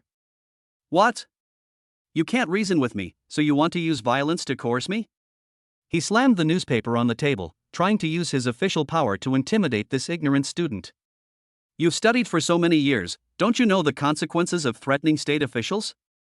Oh. Chen Zhangyu smiled coldly, seeing through the other party's cowardice at a glance. Director Su, you're overthinking it. I just want you to know that if you make rash decisions, you will have to bear the consequences. His eyes swept across the entire audience and finally landed on Su Jianjun's face again. You just said that each man has his own reasons and the other woman has her own reasons. It's hard to tell who's telling the truth and who's lying. But actually, this matter is very easy to judge. Chen Zhangyu stretched out a finger. First, Ma Tianyu accused me of cheating. So, in front of student representatives and teacher representatives from all 12 classes, under high-definition surveillance, I retook the test. The exam papers will be graded by the teachers, supervised personally by Principal Lu and Director Zhang. The results confirmed that not only did I not cheat, but also. Chen Zhengyu's voice suddenly rose, and every word was like a heavy hammer, hitting everyone's heart hard. My score not only surpassed my last monthly exam score, but also surpassed the top scorer of the previous Southern Province College entrance examination. My total score is 737 points. As soon as the words fell, the entire conference room was so quiet that you could hear a pin drop. 737 points? The anger on Ma Baoguo's face froze instantly and turned into complete shock. Su Jianjun, who had been sitting on the Daiou Yutai, was shocked when he heard this number. The gloom and majesty on his face were instantly replaced by horror. Neither of them knew this most critical situation. Because that idiot Ma Tianyu didn't dare to tell them. 737 points. These two veterans who have been working in the education system for many years know better than anyone what this score means. This means that Gaohai City, which has been unable to even reach the top of the college entrance examination for so many years, is very likely to produce a student who will shock the entire province this year. Top scorer in the college entrance examination. Chapter 66, 738 points. The truth is revealed, and the audience is shocked. Top scorer in the college entrance examination. These four words, like a thunderbolt from the sky, exploded in the minds of Su Jianjun and Ma Baoguo. In their official careers, neither of them had ever been so close to such a great political achievement. What does a provincial top scholar mean to Gaohai City's education system and even the image of the entire city? That means countless honors, the favor of superiors, and a smooth career path. And what were they doing just now? They are trying to torture a future provincial top scholar to death. They are offending a future great god for the sake of a liar and a corrupt fool. Cold sweat instantly slid down Su Jianjun's forehead. His face, which always had a smile on it, was now stiff with muscles, and no trace of kindness could be found on it. Ma Baoguo felt even colder all over. He stared blankly at Chen Zhangyu, then looked at his nephew who was already pale in the corner, and felt dizzy. It's over. This time, I was tricked into going to my grandma's house by this useless thing. Su Jianjun pondered for a moment. At this point, face was no longer important. This was related to his future prospects. He must be cautious, and even more cautious. He didn't look at those two idiots, Ma Baoguo and Ma Tianyu, but fixed his eyes on Chen Zhangyu. His Adam's apple rolled with difficulty, and he slowly said, "How can you promise?" Before he could finish his words, he was interrupted by Chen Zhangyu. The corner of Chen Zhangyu's mouth curled up into a sneer that seemed to see through everything. Do you finally understand the seriousness of the matter? Ha, too late. I know what you want to say. Chen Zhangyu turned his head and looked at Lu Guowei beside him. His voice was clear and echoed throughout the audience. Principal Lu, please arrange for the computer teacher to pull up the surveillance footage of my exam and show it to everyone present. Especially, let our education bureau leaders who have come from afar take a good look. His eyes swept over Su Jianjun and Ma Baoguo with a hint of teasing. Whether what I said is true or not, you can tell it by looking at the surveillance camera. Under 360-degree surveillance, with so many teachers supervising, I can't just take things from the air, so how can I cheat? Uncle! Ma Tianyo's psychological defenses completely collapsed at this moment. Cold sweat broke out on his forehead. He rolled and crawled to Ma Baogua, grabbed his arm, and made a final desperate struggle. Uncle, their video must have been photoshopped. It's fake. Also, there must be something wrong with the teacher who graded the paper. They changed the grades randomly and gave him a high score on purpose. You can't trust them. Ma Baogua has regained some consciousness at this moment. Although he dotes on his nephew, compared with his own future, his nephew is nothing. He shook off Ma Tianyo's hand with a frighteningly cold look in his eyes. Shut up. Ma Baogua lowered his voice, but his words were like a poison knife. We will naturally judge whether what he said is true or false. If what he said is false, then everything is fine. But if what he said is true, by then, I won't be able to protect you. Ma Baogua had already guessed about 70% of the situation in his mind, and he was 100% sure that he had been cheated by that little beast Ma Tianyu. This isn't the first time he's done something like this. This kid has a criminal record since he was a child. Ma Tianyu felt as if struck by lightning, his body suddenly softened, he retreated in a daze, and returned to his seat in a daze, with only despair in his eyes. Of course Chen Zhengyu heard Ma Tianyo's stupid words, but he acted as if he didn't hear them and continued to increase his bet. If Director Su was afraid that our number 1 middle school teachers will protect me and commit corruption for personal gain, then you can now, immediately. Any teacher from Gaohai 2nd, 3rd, 4th, or 5th middle school can come over and regrade my test paper on the spot. They don't even know me, so they can't possibly team up to protect me, right? These words directly blocked all of Su Jianjun's escape routes. Looking at Chen Zhengyu's confident and sure face, Su Jianjun no longer dared to have any luck. He doesn't dare to gamble. He couldn't afford to take the risk of wrongly accusing a future provincial champion. Good. Su Jianjun slammed the table and made a decision. Just do as you say. He immediately turned to Lu Guowei, his tone already somewhat polite. Principal Lu, please arrange for the computer teacher to adjust the surveillance. Yes. I'll go right away. Lu Guowei responded heavily and breathed a sigh of relief. He glanced at Chen Zhengyu, his eyes filled with uncontrollable admiration and appreciation. This guy has such a calm mind. Such sharp tactics. With just a few words, a doomed situation was completely revived. Lu Guowei personally went out to arrange a computer teacher. Su Jianjun immediately ordered his attendant, "You, call the principals of number 2 middle school, number 3 middle school, number 4 middle school, and number 5 middle school right now and have them arrange for the heads of each subject's research group to come to number 1 middle school immediately. Correct the papers." Yes. The staff member did not dare to delay and immediately ran out to call for help. In the conference room, the shocking reversal of the situation left all the teachers and students stunned. Damn. Brother Yu is awesome. He turned the situation around with just a few words. This move is so impressive that it makes my scalp tingle. Lai Chongming clenched his fists excitedly. This isn't in the atmosphere anymore, this is directly in the stratosphere. They've got Director Su completely under their thumb. To kill someone, you must also destroy their heart. Look at Ma Tianyo's face, it's like his father has died. It's making me laugh to death. What is top-level pulling? This is top-level pulling. Brother Yu taught us a lesson today. I declare that today, I, Brother Yu, will carry the entire conference room. No objections will be accepted. The students were whispering excitedly, and the look in their eyes when they looked at Chen Zhengyu had changed from admiration to fanaticism. The teachers were equally shocked. This kid's intelligence and methods don't look like a high school student at all. He's even more sophisticated than us old-timers. Step by step, they took back all the initiative. This planning ability is terrifying. Su Jianjun is being put on the spot. Being forced to this point by a student is such a shame for him as the director. I'm starting to feel a little sorry for Ma Baogua. Never mind, I still want to laugh. He deserves it. Who made him raise such a good nephew? Now I wonder who dares to say that our number 1 middle school is bad. Not only are our teachers amazing, but our students are even better. Soon, Lu Guowei came back with a computer teacher and quickly connected the equipment. The surveillance footage of Chen Zhengyu taking the exam soon appeared on the huge projection screen in the conference room. Everyone subconsciously held their breath. Playing the video at several times the speed, Chen Zhengyu in the video was focused from beginning to end, writing quickly without any unnecessary movements. He rarely even raised his head, let alone looked around or passed notes. Clean and innocent.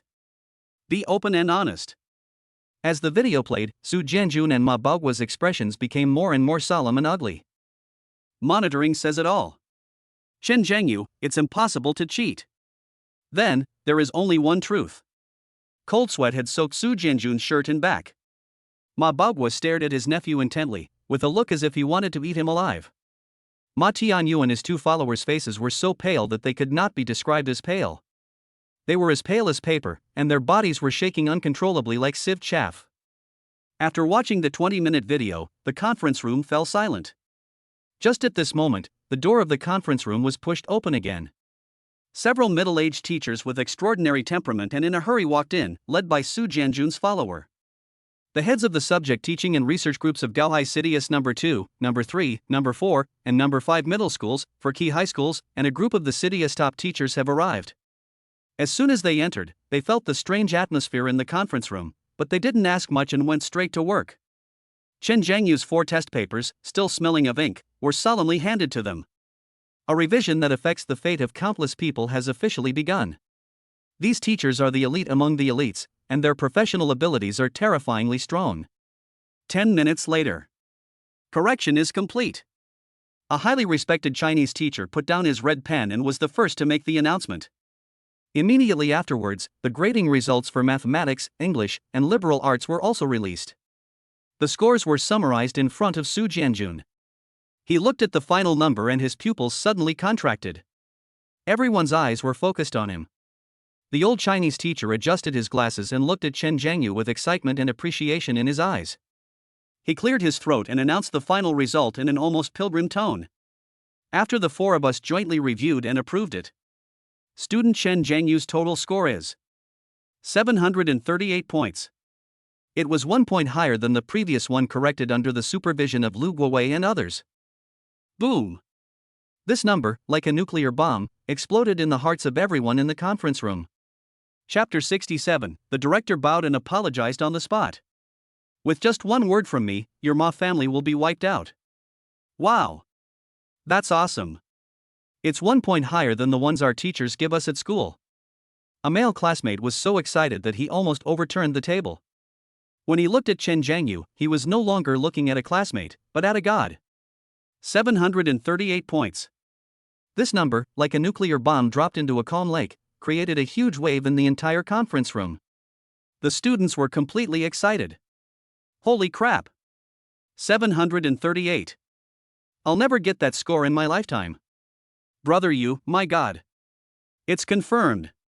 This is officially certified, no deception. If anyone dares to say brother Yu cheated again, I'll shove his head into the monitor. Look at Ma Tianyo's face, ha ha, even more depressed than the stray dog downstairs from my house. Too funny. Before, he claimed to be the top student in the school idol, but now in front of Brother Yu, he is just a poor student. From today on, I am the president of Brother Yu's fan club. I will not accept any rebuttal. The teachers' faces all turned red, and they were so excited that they could hardly control themselves. Horrifying. This score is terrifying. Number 1. Our Gaohai city has secured the provincial number 1 spot this year. Lao Zhang. Zhangwo. You need to report this to Principal Lu immediately and apply for the highest level of protection and resources for this child. This child is the jewel of our number 1 middle school. I've been teaching for 20 years, and I've never seen such a monstrous student.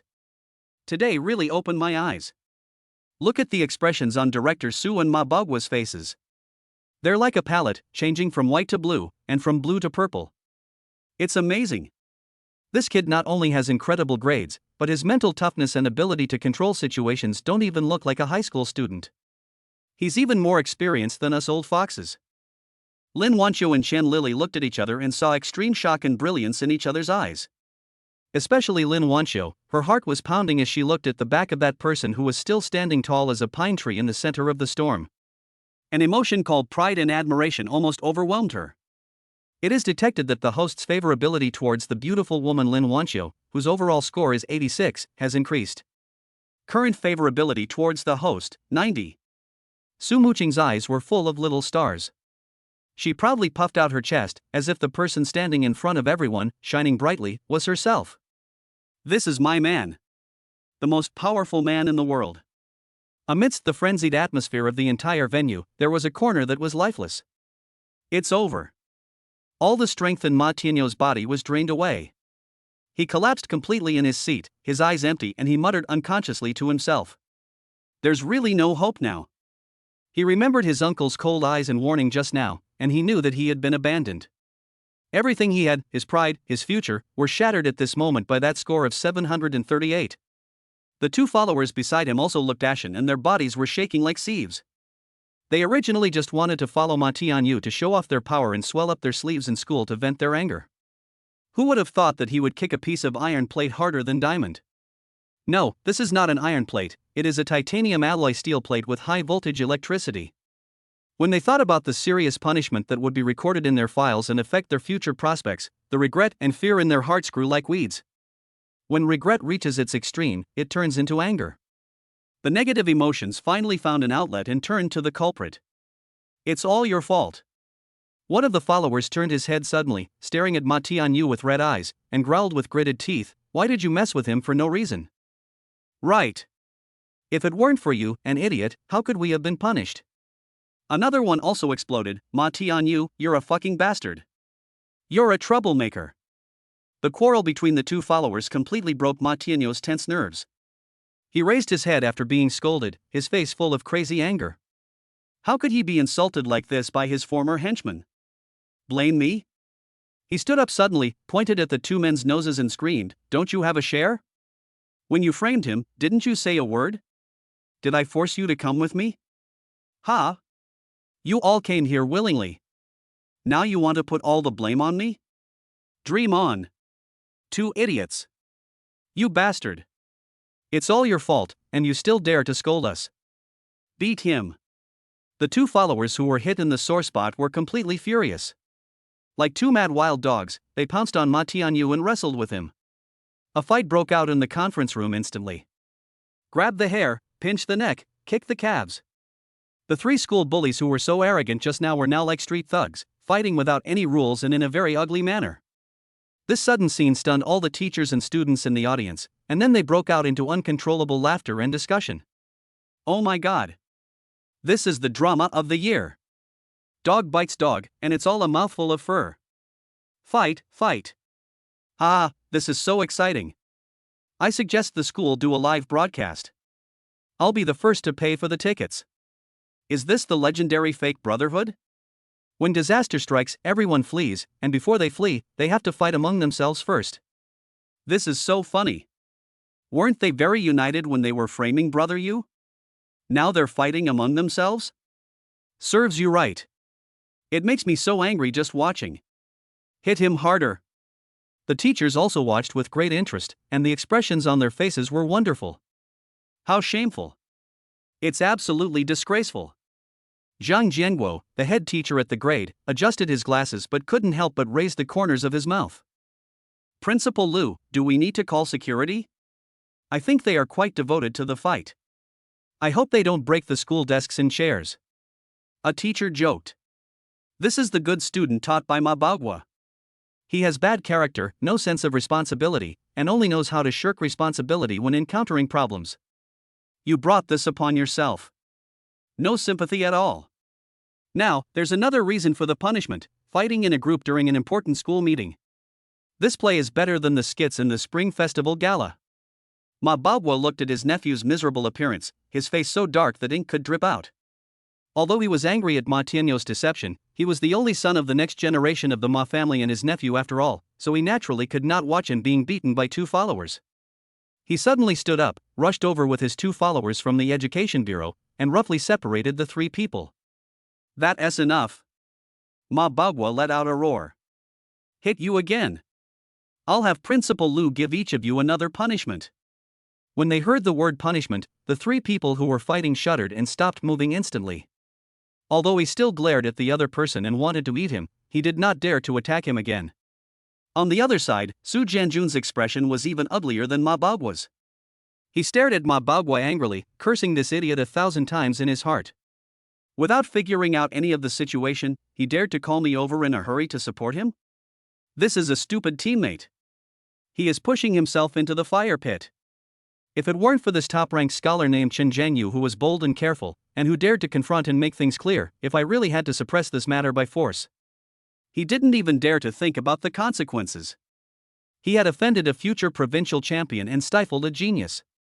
If this matter were to be exposed, he, as the director of education, would be lucky to be able to keep his position, not to mention any advancement.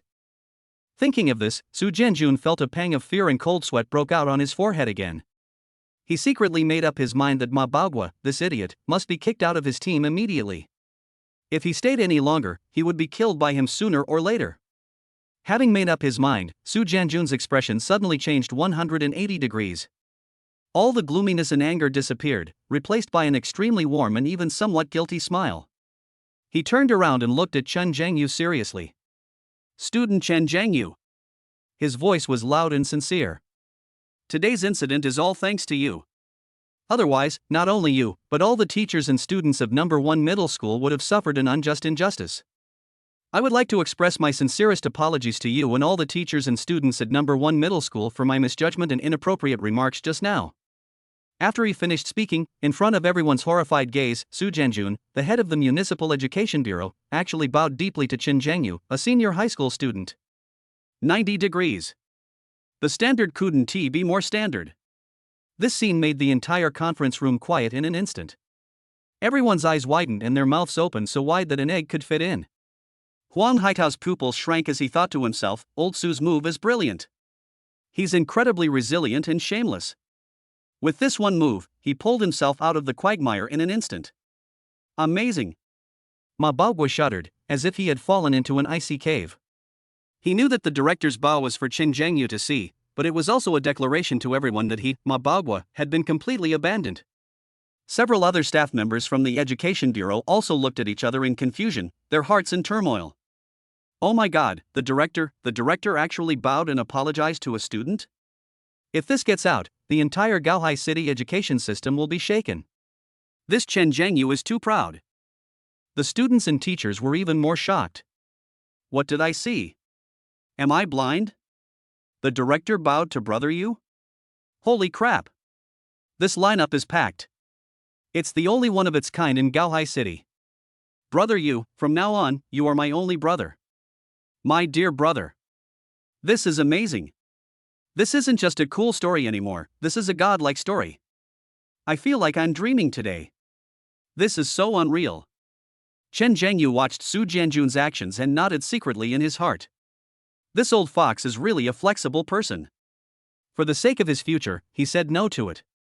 But then again, compared to a career in officialdom, temporary face means nothing, he knows it clearly. Since the other party has lowered his attitude so much, Chen Zhengyu can't continue to be unreasonable. After all, he is the head of the Education Bureau. There is no need to make a mortal enemy with him. The right thing to do is to give him a way out and maximize your own interests at the same time. Director Su, you are too kind. Chen Zhengyu spoke calmly, his voice was not loud, but everyone could hear it clearly. The root cause of this matter is not entirely your fault. You have been deceived by a villain. He first gave Su Jianjun a way out. Upon hearing this, Su Jianjun felt relieved and looked at Chen Zhengyu with gratitude. However, Chen Zhengyu's next words made his heart, which had just been put at ease, rise to his throat again. But Chen Zhengyu changed the subject, his eyes suddenly became sharp, and his gaze swept over Ma Baogua and Ma Tianyu, uncle and nephew, who looked as pale as death. Director Su, you must not let those who nearly caused you to commit a huge mistake and brought great shame upon No. 1 Middle School so easily off the hook. If we let them go, where will your dignity as the Director of Education be? How can we appease the resentment of all the teachers and students of Gaohai No. 1 Middle School? Chen Zhengyu paused, a playful smile appeared on the corner of his mouth, and he threw out his final trump card. As a person, I value the learning environment and fairness and justice. If you can't even handle this little thing, and can't even tell right from wrong. As for me, maybe I don't want to study in Gaohai City anymore. I can transfer to the next city, or even go directly to the provincial capital. By then, Gaohai City might no longer have any top scholars. Chapter 68, The Top Student Threatens to Transfer Schools. Director Su was frightened to death, and the Ma family is completely finished. Boom. Chen Zhengyu's words were light and airy, but they carried more weight than any harsh words. What is the top scholar? It's a living signboard of a city's educational level. It's something city leaders can show off to others, and it's the highlight of the education director's year-end performance report. Now, this golden sign actually said that he might not want to stay here anymore. This is no longer a threat. This is a blatant trump card. This is using the political achievements that Su Jianjun values and desires most to force him to make a choice. The cold sweat that had just stopped on Su Jianjun's forehead suddenly broke out again, and the shirt on his back was completely soaked, sticking tightly to his skin, feeling cold. He looked at Chen Zhengyu's face, which was calm yet a little playful, and his heart began to beat wildly. This kid is not a high school student at all. This is clearly a devil in student's disguise. He just bowed and apologized, lowering his status, and thought that the matter could be settled. But who could have thought that the opponent didn't buy it at all, and instead grabbed his most fatal 7 inches? However, Chen Zhengyu's performance is not over yet. He seemed to be completely oblivious to Su Jianjun's extremely ugly expression and added slowly, I have a bad habit. Chen Zhengyu spread his hands, looking innocent. When they've been wronged, if it's not resolved, they like to complain about it everywhere. What if, by accident, I tell my journalist friends at the Southern Province Daily about what happened today? He paused, a wide grin spreading across his lips. By then, Gaohai City will be hard to miss. It will definitely be on the hot search list and become a celebrity city. This powerful medicine was poured directly into Su Jianjun's crown. His body trembled violently, and he felt his vision go dark. Handle. Naked handle. The pressure from public opinion, coupled with the consequence of losing the provincial #1 scholar, these two huge mountains are pressing down on him, and as the director, he will be skinned alive if he doesn't die. At this moment, everyone in the conference room understood. Today's situation has been completely controlled by a student named Chen Zhengyu. Oh my god. Brother Yu is using Director Su as a hostage. Who can resist using the provincial top student as a bargaining chip? Awesome. This isn't a threat anymore, it's an open conspiracy. I'm telling you exactly what I'm going to do, and you still have to follow through. Too overbearing. I declare that today's meeting is Brother Yu's battle to become a god. I give this extreme tug of war 101 points. One more point won't make him too proud. The students suppressed their voices, their faces flushed with excitement, and the look they gave Chen Zhengyu had completely turned into fanatical admiration. The teachers were even more frightened, looking at Chen Zhengyu as if they had seen a ghost. Is this kid a monster? He's planning every step of the way, calculating everything, and has a firm grasp on Su Jianjun's mind. It's more than just manipulation, it's forcing Su Jianjun to make drastic changes and clean up the mess himself. Too cruel. Not only does it kill people, it also destroys their hearts. I feel like I've lived these past few decades in vain. This political maneuvering is even more sophisticated than us so-called veterans. I really don't know which god taught him this. Su Jianjun's mind was quickly weighing the pros and cons. Face? Future? There is no need to choose the answer. He immediately put on a smile that was 100 times more sincere than before, and there was a barely perceptible tremor in his voice. That's natural. That's natural. He turned around suddenly, his eyes like knives, stabbing Ma Baogua and Ma Tianyu, uncle and nephew. I will definitely give justice to Zhengyu. And justice to all the teachers and students of Gaohai #1 Middle School. Su Jianjun took a deep breath, used all his strength, and almost shouted out his decision. Ma Baogua. Without clarifying the facts, they abused their power, shielded their relatives, confused right and wrong, and turned black into white. They almost brought injustice upon our city's education system and student Chen Zhengyu. Their fault is extremely serious. I hereby declare. He is dismissed from his position as head of the personnel section. At the same time, he will be given a party disciplinary warning. He turned to the follower beside him and said in an unquestionable tone, You. Write down exactly what I said. Return to the bureau and immediately issue a formal document to inform the entire system. Yes. The follower was startled and quickly lowered his head to write quickly, not even daring to look at Ma Baogua. Head of the Human Resources Department.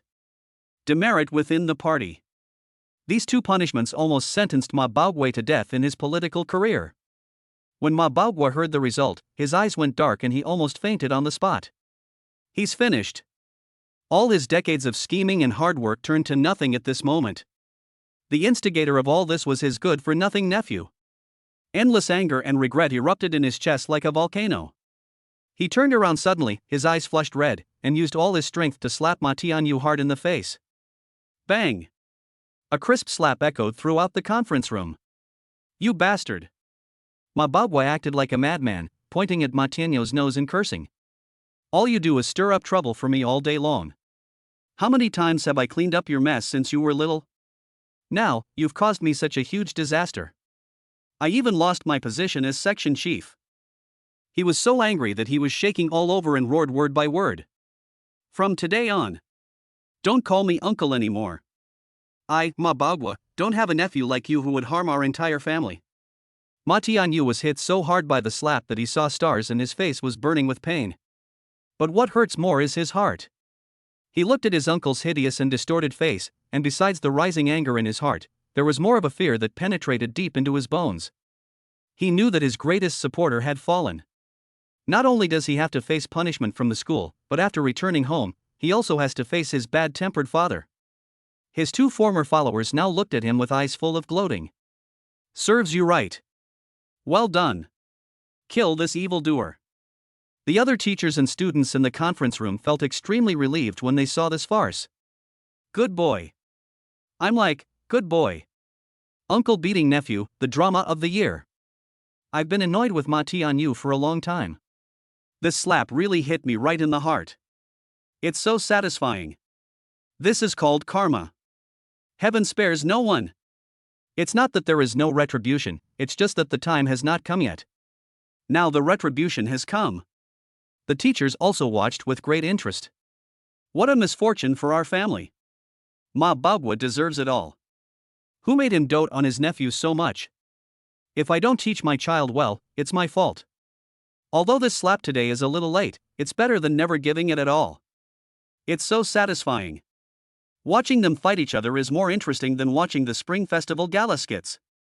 Su Jianjun watched all this coldly, without any intention of stopping it. After he dealt with Ma Baogwa, his eyes became cold and majestic again, and fell on Ma Tianyu, who was already out of his wits. Ma Tianyu. His voice sounded like a judgment from the netherworld. First, they maliciously accused Chen Zhengyu of cheating on the exam, and then they openly slandered the teachers and student representatives of Gaohai No. 1 Middle School. Even when the facts were becoming clear, he refused to repent and continued to instigate his uncle, attempting to distort the truth and get away with it. His behavior is extremely bad. His character is extremely corrupt. With every word Su Jianjun spoke, Ma Tianyu's face turned paler. When Su Jianjun finished speaking, his face was as pale as paper. I've decided. Su Jianjun's voice suddenly rose, announcing Ma Tianyu's final fate. Give Ma Tianyu a serious warning. Make a public self-criticism in front of the entire school during the flag-raising ceremony on Monday. I bow publicly and apologize to Chen Zhengyu and all the teachers and students you have slandered. At last. Su Jianjun paused and uttered the four most fatal words. Expelled from school. This is not over yet. Su Jianjun's gaze was like a sharp sword, fixed on Ma Tianyu. If Ma Tianyu refuses to comply with the above disciplinary decision, I guarantee that you will never have the opportunity to study in any public or private school in Gaohai City. Even if you transfer to another province, your file and your problems will follow you. No regular school will accept a student with such bad behavior as you. Boom! Ma Tianyu felt as if a bolt of lightning struck him from the blue. The whole world was spinning and collapsing in an instant. Expelled from school. Never hire. He is finished. At this moment, his life was completely thrown into the abyss. Not to mention his future, it's even a question whether he can walk out of the house alive today. Su Jianjun's gaze turned to the two trembling followers. As for you two, you followed Ma Tianyu, creating chaos and aiding the evildoers. You are equally unrepentant. But considering that you are not the main culprits, you will each be given a serious warning. You will also need to make a public apology. The two men collapsed into their chairs. Regret. Endless regret. If I had stopped in time, if I hadn't gone crazy with Ma Tianyu, I wouldn't have ended up like this. Upon hearing this final decision, the entire conference room erupted in thunderous applause and cheers. Serves you right. Evil will be punished. This outcome is truly satisfying. Great. So great. Expel him from school. See how arrogant he becomes from now on. This is what happens when you mess with my brother Yu. Justice may be late, but it will never be absent. Brother Yu is awesome. Number 1 middle school is awesome. The teachers' faces were all flushed and they were talking excitedly. Well done. This black sheep should have been eliminated long ago. The atmosphere at our number 1 middle school can now be completely rectified. Director Su has made amends this time and given us a satisfactory explanation.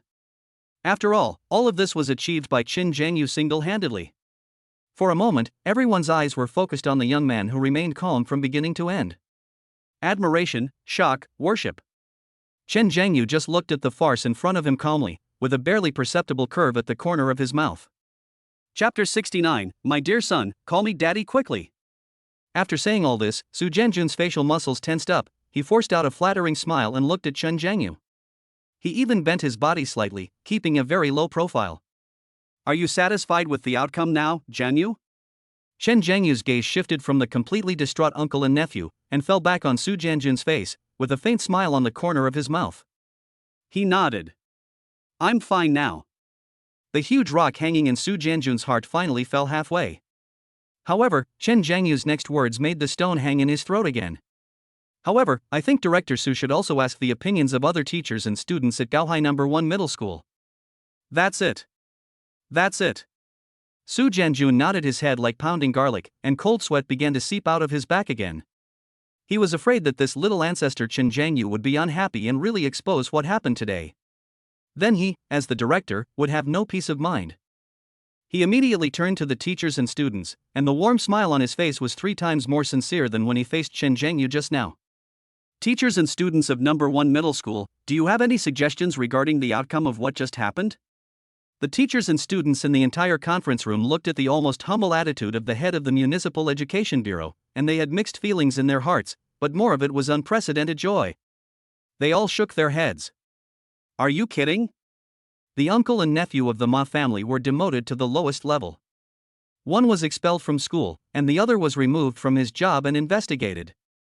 This result has exceeded their wildest imagination. Who would have any objections? Seeing this, Su Jianjun felt as if all the bones in his body felt lighter.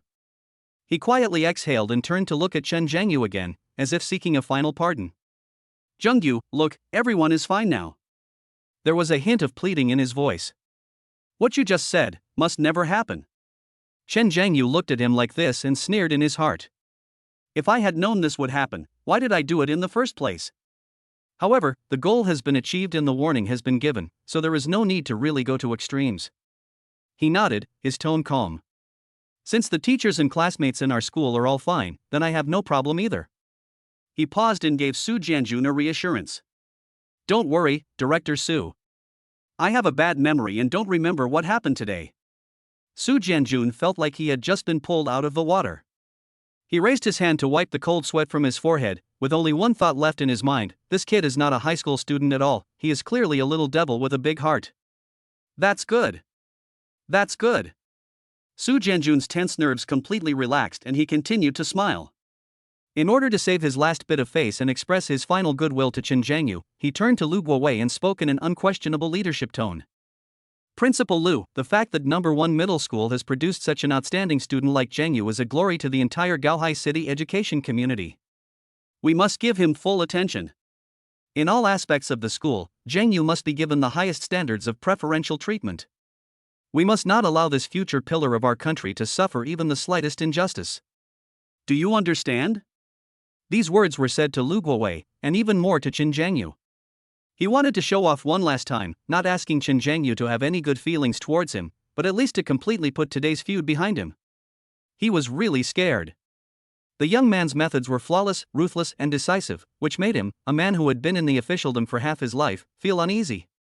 Lu Guowei and Huang Haidao, the deputy director of the Education Bureau, looked at each other and cursed the old fox in their hearts. Everyone knows Su Jianjun's intentions. Lu Guowei stepped forward and replied calmly, "Don't worry, Director Su. Chen Zhengyu is the pride of our number 1 middle school. Our teachers and classmates are all very kind to him. Don't worry about him, Director Su.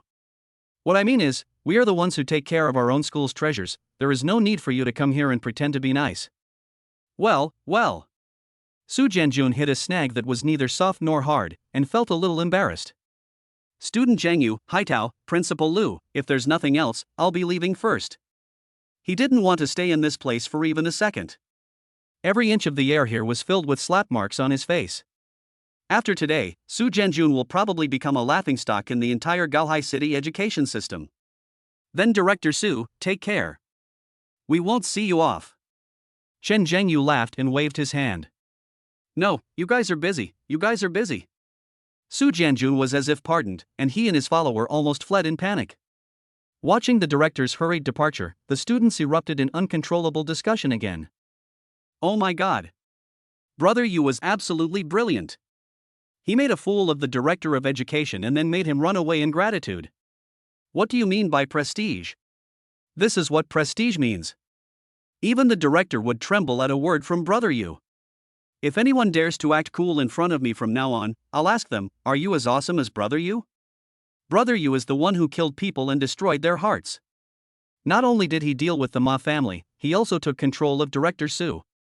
From now on, our number 1 middle school can stand taller in the city. The teachers were also filled with emotion. This kid is so scary. I feel like Su Jianjun will have to avoid him whenever he sees him from now on. How big of a psychological trauma must this have left? This isn't just about high IQ, this is an all-around crushing of emotional intelligence, political strategy, and courage. We old guys have been taught a lesson by a student today. Principal Lu's words just now were really bold. We are the students of number 1 middle school, we will protect them ourselves. It feels so good. As soon as Su Jianjun left, Ma Baoguo's ashen face could no longer hold back. He knew that if he stayed here, he would only become the object of everyone's ridicule and bring humiliation upon himself. He turned around suddenly and let out a beast-like roar at Ma Tianyu, who was still lying on the ground. Get out of here, you bastard. Let's go. Isn't it embarrassing enough to be here? Ma Tianyu was startled by the roar and got up from the ground tremblingly. He doesn't want to stay here. The look that anyone here gave him was full of contempt and mockery, like sharp knives stabbing into his heart. He didn't want to go home even more. He could imagine that what was about to greet him would be a storm 100 times more brutal than the scene in school. He moved his lead-filled legs, wanting only to quickly escape from this place that had completely destroyed him. However, just as he was about to move to the door, a clear and playful voice sounded slowly. Wait a moment. Chen Zhengyu spoke. Ma Tianyu's steps froze instantly. He turned his head mechanically, his eyes filled with fear. Chen Zhengyu leaned back in his chair, crossed his arms, and had a playful smile on his face. Have you forgotten that there seems to be a bet between us? He said slowly, forget about the naked streaking on the playground. After all, it affects the reputation of the school. I still have a strong sense of collective honor. At first, I didn't take it seriously.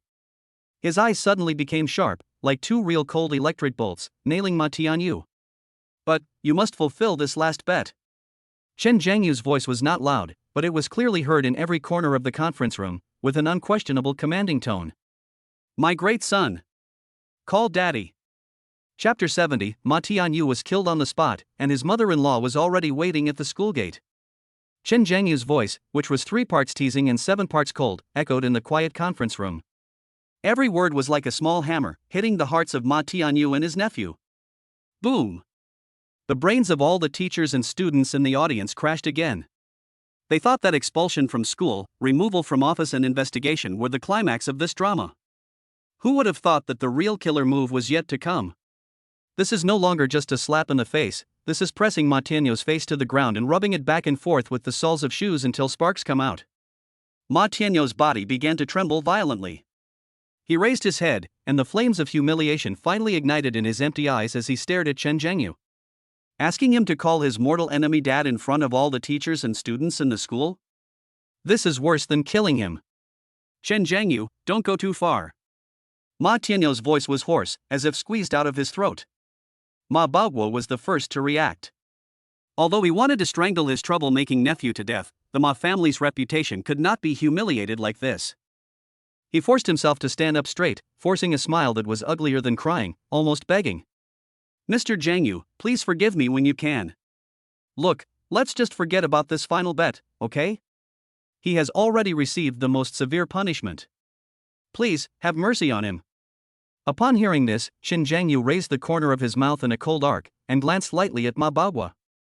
Section Chief Ma, oh, no, you are not the section chief anymore. This one sentence once again pierced Ma Baoguo's wound. He can deny his debt today and he can deny the bet. Qin Zhangyu slowly leaned back in his chair, crossed his legs, and looked as relaxed as if he was watching a play. But I'm a bit of a chatterbox, and if I'm not careful, I might end up chatting with my journalist friends at the Southern Province Daily. I'm very curious about what Director Su and the city's reaction will be when the time comes. Qin Zhangyu's voice was not loud, but it carried a deadly threat. Ma Baoguo's body shook violently, and the blood color on his face instantly disappeared. He knew that Qin Zhangyu was not joking. This young man does what he says. If this matter really gets to the newspaper, Su Jianjun will absolutely punish him to death to protect himself. The city will definitely not let him go to calm public opinion as the trigger. By then, it would not just be a matter of losing his job. Zhangyu, please do as you please. Ma Baoguo's expression changed almost instantly, and he roared at Ma Tianyu, "You beast! Hurry up and fulfill the bet. Do you want to kill our whole family?" Ma Tianyu looked ashen. His final struggle was completely shattered by his uncle's roar. He looked at Qin Zhangyu's face with a playful smile and felt that it was not a human being, but a devil looking down on everyone. He can't escape. Can't escape either. Endless humiliation and shame overwhelmed him like a tide. His legs softened and he almost fell to his knees. The whole audience focused their attention on him, with pity, ridicule, and gloating. He opened his mouth, but his throat felt like it was jammed with a piece of red-hot charcoal, and he couldn't make a sound. Qin Zhangyu raised his eyebrows and drew out his tone. Dad. A word was squeezed out from between Ma Tianyu's teeth, with the taste of blood and tears. Dad. He almost roared out the second word. After he finished roaring, he seemed to have lost his soul and his eyes were completely dim. At this moment, the entire conference room was so quiet that you could hear a pin drop. Then, the extremely suppressed discussion suddenly exploded like a volcanic eruption. Holy crap! What did I hear? A live broadcast of recognizing his father? Even QIDN.com wouldn't dare write a story like this. Not only does it kill people, it also destroys their hearts. I would call this move by Brother Yu the ultimate killer move. It's like a shrimp and pig heart. After today, Ma Tianyu will probably be socially dead in the entire Gaohai city, not to mention in school. It's so tragic, but also so funny. I felt so embarrassed for him when he called me dad. He's been working all night, digging out a Disneyland with his toes. Who in my family understands? Who will dare to dance in front of Brother Yu from now on? I'll let you experience the joy of being a child in a minute. The students laughed so hard that they fell over, and the teachers were stunned and called him an expert. When Qin Zhangyu heard the word dad, there was no smug expression on his face, but instead a hint of disgust flashed across his face. He looked at the distraught Ma Tianyu coldly and waved his hand. Get as far away as you can. I don't have a son as stupid as you. After the flag-raising ceremony tomorrow and your public apology, get out of here immediately every time you see me. Otherwise, don't blame me for being merciless. Asking him to call me dad is just to crush his dignity in the most extreme way. As for really adopting a cheap son? What a joke. Just thinking about it makes me sick. Qin Zhangyu can't afford to have such a stupid and ugly son. Ma Tianyu's body trembled again, and an urge to curse surged in his heart. But that impulse was instantly extinguished when it met Qin Zhangyu's cold eyes. He doesn't dare. He really didn't dare. In the end, he gritted his teeth and said nothing. Amid Ma Baoguo's bestial roar, the uncle and nephew fled the meeting room in a panic like stray dogs. With the departure of the uncle and nephew of the Ma family, this thrilling drama finally came to an end. Su Jianjun's deputy, Huang Haidao, deputy director of the Education Bureau, had been standing nearby and finally came out. He looked at Qin Zhangyu with sharp eyes and undisguised admiration. Mr. Zhangyu, your performance today was outstanding. You are brave and resourceful, bold but careful. It is our blessing for Gaohai City to have a talent like you. What Huang Haidao saw in Qin Zhangyu was not only his potential as the provincial #1 student, but also the intelligence and skills he demonstrated during this turmoil, which far exceeded his peers. This is the talent that is truly worth making friends with. Then, Huan Haitao took out a well-made card from the inside pocket of his suit and handed it over. He would not give out this business card easily. Here's my contact information. If there's anything I can help you with in the future, please feel free to ask. I will do my best to help within my ability. Chen Zhengyu looked at the business card, took it with a smile, and casually put it in his trouser pocket.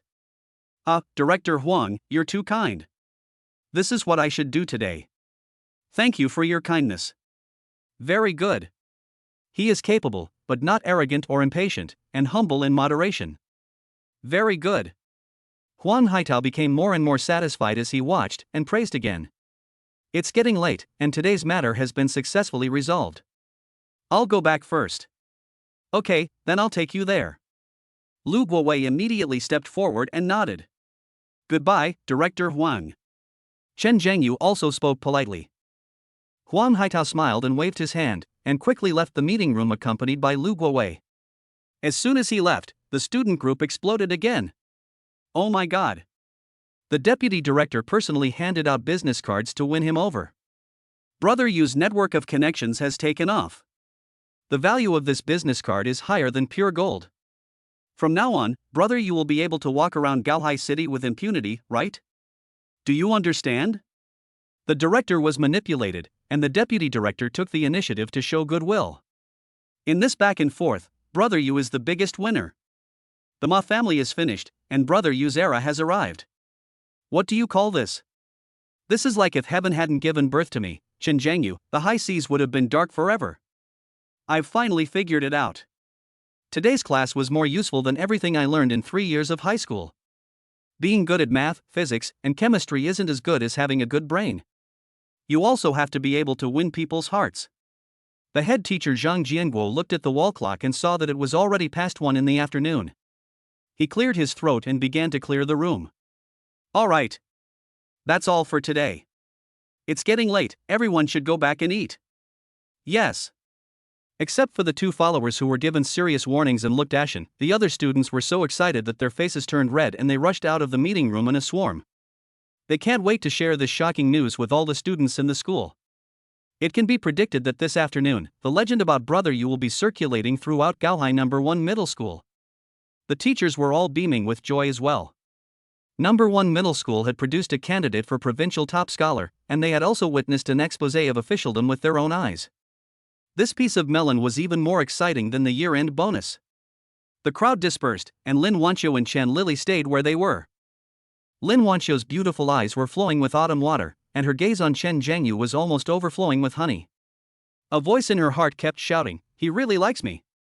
Otherwise, why would he work so hard to prove himself? He did all this for me." Xian Lili, who was standing next to him, also had beautiful eyes shining with curiosity as she looked at Chen Zhengyu. This student is so special. Both of them wanted to go up and say something to Chen Zhengyu, but Chen Zhengyu just greeted Zhang Jianguo and his good brother Lai Chongming, and then walked straight to Su Muqing. Su Muqing was looking at him with stars in her eyes, her face full of pride and pride. "Let's go," Chen Zhengyu said softly. He had a bad feeling in his heart. I had an appointment to visit Su Muqing's mother-in-law at her home today. At this point, I'm afraid I'm already late. Lin Wanqiu and Chen Lili looked at the intimate backs of Chen Zhengyu and Su Muqing as they left side by side, and a hint of imperceptible loss flashed in their eyes at the same time.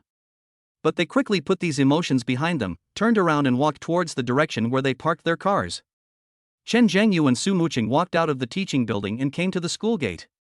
A familiar black Audi A6L was parked quietly on the side of the road.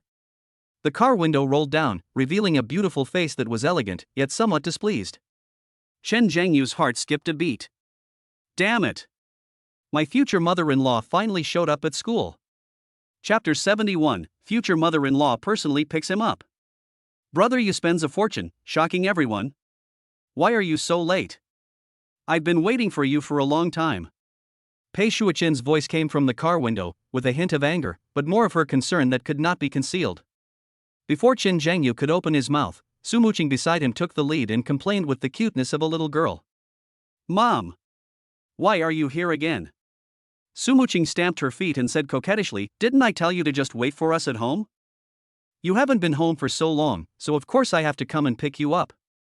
Pei Shuoqin gave her daughter a charming look, and her eyes then fell on Chen Zhengyu. Chen Zhengyu immediately showed a sunny smile, and his mouth was as sweet as honey. "Hello, Auntie. Why do I feel like you look several years younger this time than last time?"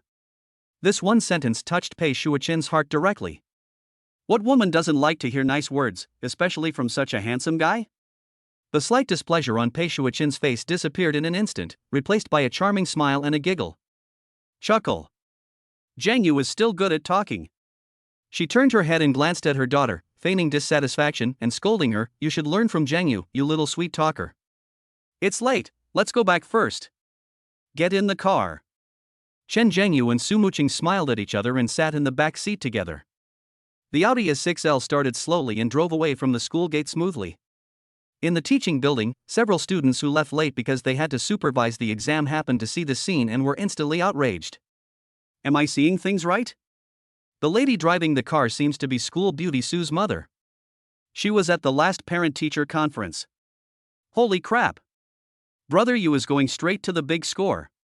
He's even got to the point of meeting his parents and even getting a special car to pick him up? The progress bar is maxed out. This is absolutely breaking news. I can already imagine the headline for tomorrow's school forum, shocking. The academic genius and the school beauty are in a relationship, and the future mother-in-law will personally welcome them. Inside the car, Chen Zhengyu naturally had no idea that he had become the headline of the campus forum again. He was planning to visit her for the first time officially, and he couldn't go empty-handed, as that would be too rude. Not long after getting on the bus, he said to Pei Shuoqin in front of him, "Auntie, could you please go to Sam's Club first? I want to buy something. It's quick, only about 10 minutes." He had originally planned to buy it on the way with Su Muqing at noon, but Ma Tianyou's disturbance disrupted his plans. Pei Shuoqin glanced at Chen Zhengyu's handsome face through the rearview mirror, and her heart was as clear as a mirror. This child is not only handsome and sweet-mouthed, but also very polite. No wonder he can charm his arrogant daughter so much. If I were 18 years younger. Bah! Pei Shuoqin, what are you thinking about? He's your daughter's boyfriend. She was so shocked by her own absurd idea that she was stunned for a moment and didn't answer for a long time. Seeing that she didn't respond, Chen Zhengyu couldn't help but shout again. "Auntie? Is that okay?" Pei Shuoqin suddenly came to her senses, her ears felt slightly hot, and she coughed lightly to cover up her loss of composure. Cough. Okay, no problem, I'll take you there now. She immediately turned the steering wheel, and the car made a beautiful U-turn and drove towards the largest Sam's Club in the city. 3 minutes later, the black Audi S6L parked steadily in the exclusive parking space in front of the supermarket. "Auntie, I'll be back soon. Please wait for me for a moment," Chen Zhengyu said to the mother and daughter in the car. "Zhengyu, how about I go with you?" Su Muqing was a little worried. "No, just chat with Auntie here so she won't get bored." Chen Zhengyu waved his hand and gave her a reassuring look. "I'll be quick." After saying that, he pushed open the car door and his figure quickly disappeared at the entrance of the supermarket. This Sam's Club was definitely synonymous with high consumption in Gaohai City in 2014, and one needed a membership card to enter. In the past, Chen Zhengyu didn't even dare to approach the door because he couldn't afford it. But now, let alone spending, he has a small goal of cash in his hand, so emptying the supermarket is no problem at all. At the entrance, he calmly spent several hundred yuan to get an excellent membership card, then strode in. With a clear goal in mind, I headed straight to the luxury skincare counter on the first floor. "Hello, sir, how can I help you?" A young and beautiful waitress came up to him. Seeing that although Chen Zhengyu was only wearing a school uniform, his overall style and good looks made her dare not neglect him at all. Chen Zhengyu glanced at the dazzling array of products on the counter and spoke directly, 2 sets of the best skincare products for a woman around 40 years old and an 18-year-old girl. The waiter originally wanted to recommend some mid-range products, but when he saw Chen Zhengyu's unquestionable look, he immediately understood. "Yes sir, please follow me." She led Chen Zhengyu directly to the top brand counter. Without hesitation, Chen Zhengyu pointed to the most luxurious collection in the counter and said, "Give me a set from La Mer's Gilded Rejuvenating Series." Then, he turned to the SK2 counter next to him and said, "There's also the set. It has the facial treatment essence, the big red bottle cream, and the light bulb essence. It's the whole set. The waiter's eyes widened. La Mer's Gilded series is just under 20,000 renminbi per set. SK2's full range of products is also a few thousand RMB. This student-looking boy didn't even blink? Oh my god, this little brother is so handsome. He's like the protagonist from a novel. And he's so rich. His girlfriend is so lucky. This set of La Mer is worth several months' salary of mine. The two waiters screamed wildly in their hearts, but their hands moved quickly, for fear of neglecting the god of wealth. Sir, the total is $28,800. Chen Zhengyu took out the pure black card from his pocket and handed it over. On the front of the card, the lifelike relief of a five-clawed golden dragon shone with a domineering light under the light, and the card number 888888888888 blinded the waiter's eyes. Swipe the card, enter the password, and it's done in one go. Carrying two heavy shopping bags, Chen Zhengyu went straight to the jewelry area in the supermarket without stopping. In front of Chow Tai-Fook's counter, he immediately fell in love with a pair of jade bracelets displayed in the most conspicuous position. Bring out this pair of icy jadeite bracelets with the inscription Fu Lu Xuan Quan blessings and luck on them so I can see them. The gold shop manager came over in person to receive the customer and carefully took out the bracelet.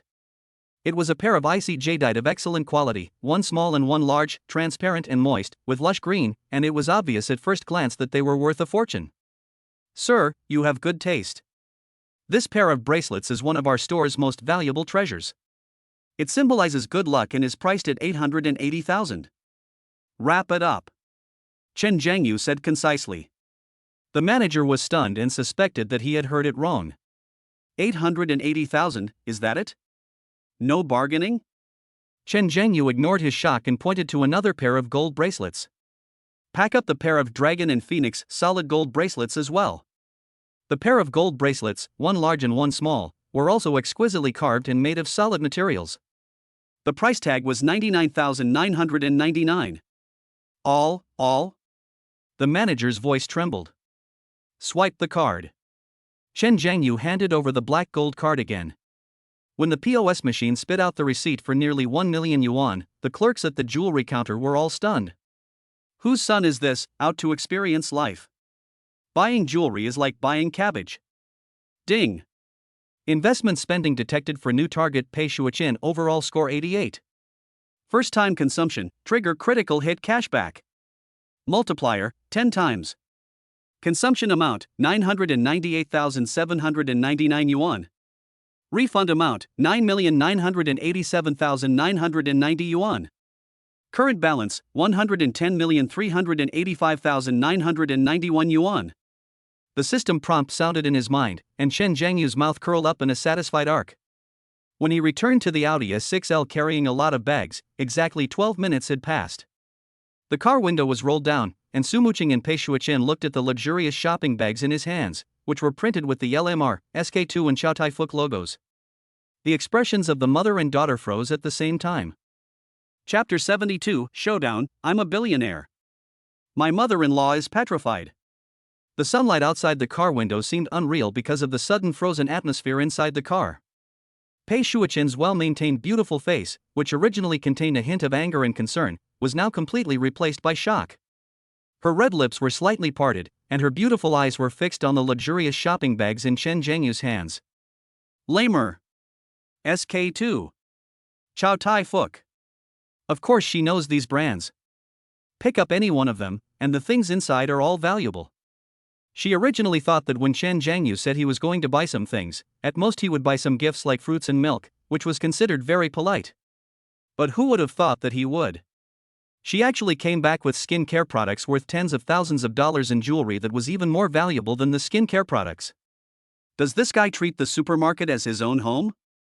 With their family's financial strength, consuming these things is naturally nothing. But the problem is, this is 2014. An ordinary high school student would give these things as a meeting gift? This can't be explained by pretending to be strong. This is like smashing his face and stuffing steel bars into it. Su Muqing, who was sitting next to her, saw her mother's stunned look, and a hint of surprise flashed across her cold and pretty face, but soon, the corners of her mouth couldn't help but rise slightly, and an indescribable pride and sweetness surged in her heart. Humph, this is just the beginning. If my mother knew that Zhang Yu gave me a 20 million yuan villa a few days ago without blinking an eye, wouldn't she faint on the spot? Su Muqing felt extremely happy when she thought about the expression her mother might have later. Zhang Yu, you. Pei Shuoqin finally came back to her senses. Her brows were furrowed, and her tone was serious and full of unquestionable concern. Come to Auntie's house for dinner. Just show up. No need to be so polite. She looked at Chen Jiangyu deeply and said earnestly, buying these things must be very stressful for you, right? Listen to Auntie and return them immediately. We don't care about these empty formalities. She was not the kind of woman who was greedy for money, otherwise she would not have married Su Muqing's father, who was just a small clerk. In her opinion, Chen Jiangyu did this just to save face in front of her. He probably borrowed money from classmates and friends, or even had some inappropriate thoughts. This kid has good intentions, but his actions are too extreme. Muqing. Pei Shuoqin turned to look at her daughter, her tone becoming more serious. Hurry. Accompany Zhang Yu to return the items. Don't make things difficult for him. Chen Jiangyu was slightly stunned when he heard this, and then he understood. He looked at Pei Shuoqin's eyes that were full of sincere concern, and his favorability towards this charming future mother-in-law instantly increased by several percentage points. As expected of a woman who could give birth to a daughter like Muqing, her character and outlook are beyond reproach. He smiled, revealing a row of white teeth, and his voice was clear and confident. Auntie, you really don't have to worry. It's just a small amount of pocket money. It's nothing. You kid. Seeing his calm and composed look, Pei Shuoqin felt a little amused and helpless, and she became more certain of her own idea. It's better to suffer than to save face. She looked at her daughter helplessly, wanting her to persuade her again. Muqing, please persuade Zhang Yu. Mom is doing this for his own good. Unexpectedly, Su Muqing just chuckled and took Pei Shuoqin's arm affectionately. Oh, Mom, just leave him alone. Zhang Yu knows what's going on. She blinked and said coquettishly, I've already bought the things, how can I return them? Please open the trunk quickly and let Zhang Yu put the things in. Let's talk about it after Zhang Yu gets in the car. Ah, you young people. Pei Shuoqin rolled her eyes at her daughters in annoyance, but ultimately she couldn't resist them. She could only hold her forehead, sigh, and press the button to open the trunk. With a soft beep sound, the trunk slowly rose. Chen Jiangyu put all the shopping bags filled with top-quality skincare products in the car, leaving only 2 exquisite Chow Tai Fook gift boxes, and carried them into the car. Zhang Yu, didn't Auntie say?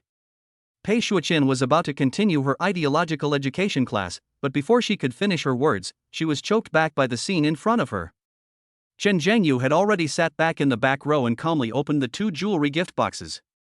In an instant, warm green and dazzling golden light bloomed simultaneously in the small carriage. Chen Jiangyu handed one of the smaller bracelets, one icy jadeite and the other a gold dragon and phoenix bracelet, to Su Muqing beside him. Su Muqing's eyes sparkled as if filled with stars, and she took it happily. Then, Chen Jiangyu handed the other 2 slightly larger bracelets to Pei Shuoqin in the front row with a smile. Auntie, this is my first official visit, and I was in a hurry, so I didn't have time to prepare better. His voice was calm and sincere, with just the right hint of apology. I just bought some small gifts. I hope you and Muqing like them and don't mind them. Just a small gift. Pei Shuoqin's gaze had completely frozen. The pair of jade bracelets were emerald green all over, full of water, and shone with a moving luster under the light. It was obvious at first glance that they were not ordinary items. The pair of gold bracelets are exquisitely carved, thick and solid, and exude an air of nobility. What was even worse was that the certificate of authenticity and price tag in the gift box were not completely covered.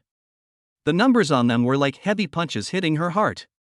880,000. 99,999. Adding up, it's nearly 1 million. Something worth $1 million is called a random gift? Even though Pei Shuoqin was very knowledgeable, she felt her brain buzzing and almost stopped working at this moment. Is this still an ordinary high school student? Surely this wasn't some hidden heir to a wealthy family, playing some incognito role? Pei Shuoqin suddenly remembered that after meeting Chen Jiangyu that day, she had specially asked someone to check his family background. The result was clear, both parents were ordinary working class and their family background was mediocre. Could it be that the person I'm looking for is a loser? He's so unreliable even though he's paid for a job? Next time I will scold him to death. Pei Shuoqin looked at the 2 pairs of bracelets in front of her. For a moment, she didn't know what to say, and even forgot how to breathe. At this moment, a smiling voice sounded softly in her ears. Mom, I forgot to tell you something. Su Muqing smiled and leaned close to Pei Shuqin's ear, like a little fox that had eaten honey. She lowered her voice but blurted out a shocking piece of news. A few days ago, Zheng Yu used my name to buy a luxury villa in Huanyu Tianxia. Total price, 20 million. Paid in full. Boom. Pei Shuqin felt as if a bolt of lightning had exploded in her mind.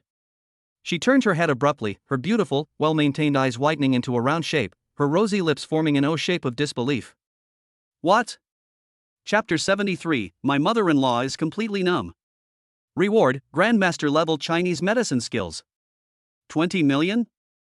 Full payment? Pei Shuqin felt as if a thunderclap was stuffed into her ears, her whole head was buzzing in blank. Her beautiful, well-maintained eyes were wide open as she stared at her daughter, and every word was squeezed out from between her teeth. What did you say? These few words almost exhausted all her strength. Of course she knew about the most luxurious villa in the world. That is the most luxurious house in the entire Gaohai city, and you may not be able to buy it even if you have money. 20 million, paid in full? This is no longer a matter of money, this is a terrifying power that she cannot understand. The way she looked at Chen Zhengyu had completely changed. Before, she thought he was an ordinary student who was trying to save face. Now, she felt that he was a second-generation member of a super family who wore a school uniform and played around in the world. What ordinary working-class family? Bullshit. You're kidding me. Can a family that can easily take out 20 million to buy a house for their girlfriend be an ordinary family? This is definitely the heir of a top wealthy family who deliberately concealed his identity. No wonder I couldn't find out his real background. How could I find out about his family's confidentiality through my small channels? In an instant, countless thoughts flooded Pei Shuqin's mind. He is so handsome, has such a good temperament, is so low-key and humble, and has a very sweet mouth. How could there be such a perfect man in the world? If I had been born 18 years later. Bah! Bah! Bah! Pei Shuqin, what nonsense are you thinking about? He is your daughter's boyfriend. She was so shocked by the ridiculous idea that popped up in her mind that her cheeks flushed. She shook her head quickly and realized that she had lost her composure to such an extent. What else did I just do? He also earnestly advised people to return the goods. I thought people spent tens of thousands of dollars on loan, which was the limit. What's the result? The amount of money they spend may not even be considered pocket money. Shameful. It's so embarrassing. Damn girl. Pei Shuqin came back to her senses and slapped Su Muqing's arm lightly in anger. Such a big thing. Why didn't you tell Mom earlier? There was something she didn't dare to say out loud. You made me look so bad in front of Zhengyu. He. I was just too busy studying and forgot. Su Muqing stuck out her tongue, showing a cute and innocent attitude that she would never show in front of outsiders, without any sense of guilt at all. She slowly took out a folded invoice from her small school bag. Here, Mom, this is the deposit invoice for the house purchase. Please keep it for me first. Pei Shuqin took it with trembling hands. When she saw the clear words Universal World Building King Villa on the invoice and the deposit amount of 2 million yuan below, she knew that all this was not a dream. Seeing this, Chen Zhengyu also took out another invoice from his school bag. Auntie, this is the invoice for the full payment I made the next day. His tone was as calm as if he was saying, I had lunch today. The property deed should be coming down soon. Once I get it, I'll have Mu Qing give it to you. After saying this, under the gaze of Pei Shuqin and Su Muqing, he gently placed the invoice for the full payment worth 18 million on top of the deposit invoice. The two invoices, totaling a total of 20 million. Pei Shuqin held the two pieces of paper that were light yet as heavy as Mount Tai, and felt her heart twitching. This is 20 million. Not 2,000 yuan. Without blinking an eye, he bought it and gave it to his daughter? He is so generous to Mu Qing. A welcome gift worth millions, real estate worth tens of millions, just give it away when you say it. Pei Shuqin subconsciously thought of her husband, the man who worked diligently at work when they first got together and had to put on a smile for even the slightest chance of promotion. She sighed quietly in her heart. Alas, same person has different fate. However, what is more important is the joy and relief that comes from the heart. It is a blessing for her daughter to meet a man like Chen Zhengyu who is handsome, capable, and treats her so well. Okay, then Mom will keep it for you first. Pei Shuoqin carefully put away the 2 invoices and 2 bracelets and put them into her Hermes bag. She looked at Su Muqing again, frowned and taught her a lesson. Remember this from now on. If there is something important like this again, you must tell Mom right away. Otherwise, wait and see how I'll deal with you next time. He. I know, Mom. I knew you were the best. Su Muqing hugged Pei Shuoqin's arm and acted coquettishly and cutely. All right, sit down quickly. We have to go back quickly. Your dad must be waiting anxiously. Pei Shuoqin forced herself to calm her turbulent mood. Before starting the car, she couldn't help but glance at the unbelievably handsome boy in the back seat through the rearview mirror. That face, that calmness, that bearing. She felt her heart skip a beat again, and quickly suppressed the myriad thoughts in her mind. She stepped on the accelerator, and the black Audi A6L drove steadily towards Jinqiu Jiangnan. Just as the vehicle merged into the traffic flow, a system prompt sounded in Chen Zhengyu's mind. Ding! The beautiful target Pei Shuoqin with an overall score of 86 has been detected. Her favorability towards the host has increased significantly. Current favorability, 60 points appreciation plus. Congratulations to the host, you have achieved a breakthrough in favorability and received a special reward, Grandmaster level Chinese medicine. What the hell? Chen Zhengyu was delighted. Grandmaster level Chinese medicine? What the hell? No, it's a wonderful treasure.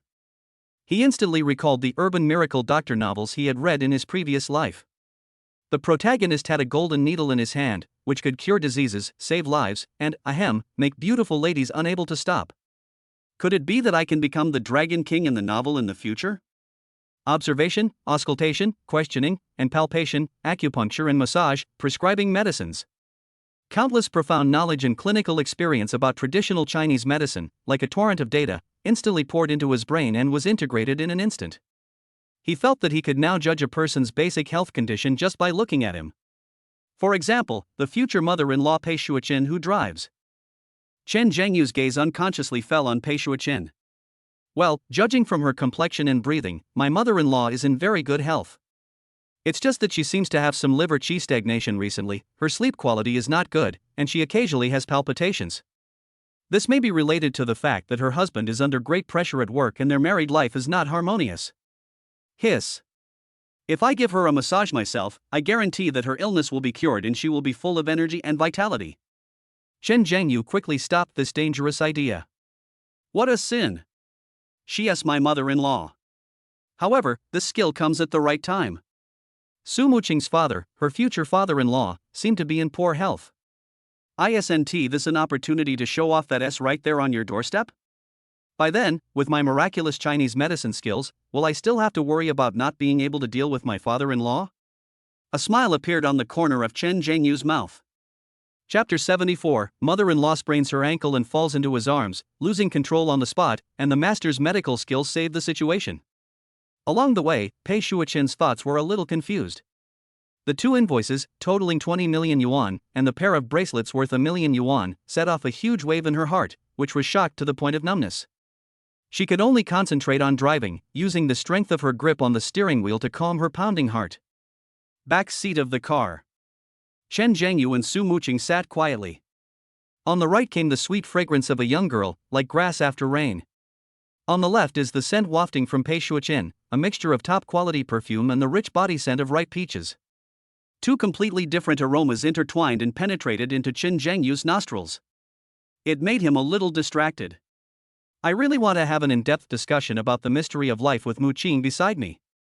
But his future mother-in-law was driving in front, so he could only suppress his impulsive impulse and keep his eyes on his nose and his nose on his heart. Pei Shuoqin is an excellent driver, and her driving speed is fast and steady. Not long after, the black Audi A6L drove into the Jinqiu Jiangnan community and stopped in front of the Su family's magnificent villa.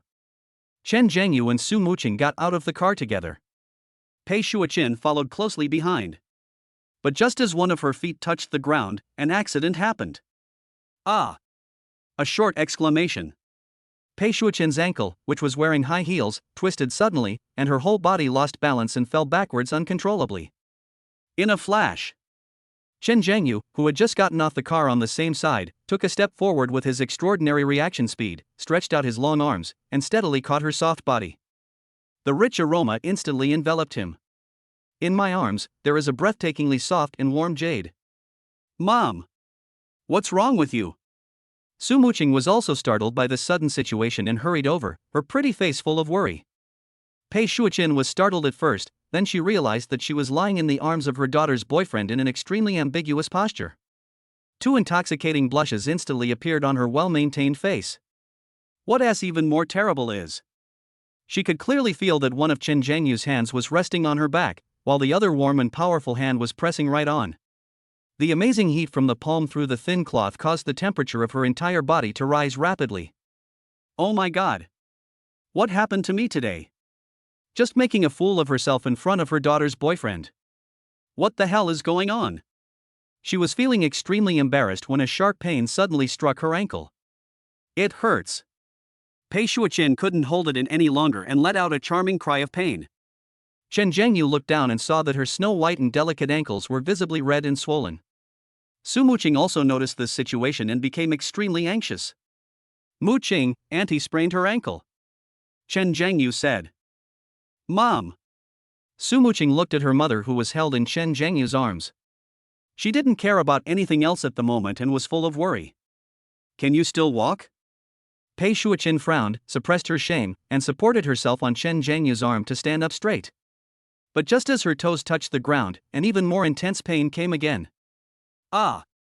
Her delicate body softened, and she lost her balance and fell into Chen Zhengyu's arms again. Scored twice. This time the impact was even more violent than before. Chen Zhengyu held her soft body in his arms, his eyes casually sweeping over her, just enough to see the breathtakingly deep white beneath the neckline of her dress. Charming body fragrance, soft touch, shocking vision. Under the strong stimulation of multiple senses, the hot-blooded Chen Zhengyu felt that all the blood in his body was rushing towards one place frantically. Next second, Pei Shuqian's body suddenly stiffened. The strange feeling made her head buzz, and she unconsciously let out another short cry of surprise. When Su Muqing heard her mother's screams, she thought she was more seriously injured and asked anxiously, Mom, what's wrong? Are you hurt again? How could Pei Shuqian dare to tell the truth? She responded in a panic, No. Nothing, it's just my foot hurts again. She could only use this lame excuse to cover it up. But at this moment, her heart was already in turmoil. What is that? How could it be? How could it be like that? This kid. Mom! Don't move. I don't think you can walk anymore. Su Muqing said with concern. Then, she looked at Chen Zhengyu and asked in a matter-of-fact tone, Zhengyu, you are strong, can you help me carry Mom back home? Chen Zhengyu was so embarrassed that his scalp was numb. He could feel the stiffness in Pei Shuqian's body, and was afraid that Su Muqing would discover his predicament. Angels and demons fought madly in his mind. One said, let go. You are courting death. Another one yelled, keep holding her. She's your mother-in-law. This is a once-in-a-lifetime opportunity. In the end, reason was defeated by reality. Okay. He responded, made up his mind, exerted a little force with his arms, and easily picked up Pei Shuqian, who weighed less than 100 pounds but had a lot of curves, in a standard princess hug. Led by Su Muqing, the three of them walked into the villa. In the living room, a middle-aged aunt wearing an apron walked out of the kitchen. Madam, miss, you are back. The food is ready. Su Muqing quickly said, Auntie Wang, don't eat yet. My mother twisted her foot. Aunt Wang was shocked when she heard this and hurried forward. Chen Zhengyu held Pei Shuqian and carefully placed her on the soft and large leather sofa in the living room. Throughout the whole process, he tried his best to appear to be looking straight ahead and moving gently. But after the beauty in his arms left, the lingering warmth and touch still made his heart burn. Chen Zhengyu quickly covered it up, and the boring mathematical knowledge went over and over in his mind. Mild description, some content has been harmonized, please forgive me if it is not smooth. What should we do? We have to go to the hospital immediately. Su Muqing was so anxious that she took out her cell phone and prepared to call an ambulance. Etc. Chen Zhengyu suddenly spoke. He looked at Pei Shuqian's ankle, which was swollen like a steamed bun, and the master-level knowledge of traditional Chinese medicine that he had just acquired emerged clearly in his mind. He squatted down and looked at Pei Shuqian's pretty face, which was flushed with pain and embarrassment, his tone calm and confident. Auntie, don't rush to the hospital. I know a little bit about Chinese medicine, bone setting, and massage. Let me help you. As soon as these words were spoken, the living room instantly became quiet. Su Muqing and Aunt Wan were both stunned. Pei Shuoqin even raised her beautiful eyes and looked at him in surprise. A high school student says he knows Chinese medicine and bone setting? This is some kind of international joke? Zhang Yu, this is not a joke. Pei Shuoqin frowned and said, enduring the pain, let's go to the hospital to take an X-ray to be sure. She was also a little puzzled, wondering if this boy was looking for an opportunity to take advantage of her. But on second thought, in the situation just now, if he really wanted to take advantage, he would have had plenty of opportunities, so why would he use this method? Mom! Su Muqing had 100% trust in Chen Zhangyu. She walked over and held Pei Shuoqin's shoulders. Just let Zhang Yu try. He's really amazing and knows everything. In Su Muqing's heart, Chen Zhangyu was an omnipotent god. Chen Zhangyu looked at Pei Shuoqin's suspicious eyes and did not argue. He just explained in a professional tone. Auntie, you have an acute ankle sprain. The ligaments are damaged, causing blood stasis. Now is the best time to treat it. If we don't reset the dislocated bones and muscles in time and dredge the blood circulation, the blood stasis will not dissipate and the swelling will become more severe. Recovery will take at least 1 or 2 months. Going to the hospital is nothing more than taking X-rays, getting some medicine, and letting you go back to rest. Trust me, I can handle it. His confident and clear analysis carries an unquestionable aura of professionalism. Pei Shuoqin was stunned by what he said. Looking at her daughter's trusting eyes, she hesitated for a moment, and finally nodded as if possessed. Then be gentle. After getting permission, Chen Zhangyu stopped talking nonsense. He knelt on one knee in front of the sofa and gently lifted up the injured. Then his expression instantly became focused and serious, and all the previous awkwardness and charm disappeared at this moment. His fingers, like the most delicate instruments, gently pressed around the red and swollen ankle, probing for any dislocations in the bones and ligaments. That professional and calm demeanor inexplicably calmed Pei Shuoqin's nervous heart. Auntie, it may be a little painful, please bear with it. As soon as he finished speaking, Chen Zhangyu's wrist shook violently, and there was a crisp click sound. Pei Shuoqin groaned and almost cried out in pain. But the severe pain was only fleeting, and was replaced by a comfort that quickly spread from the ankle. The original piercing pain miraculously disappeared.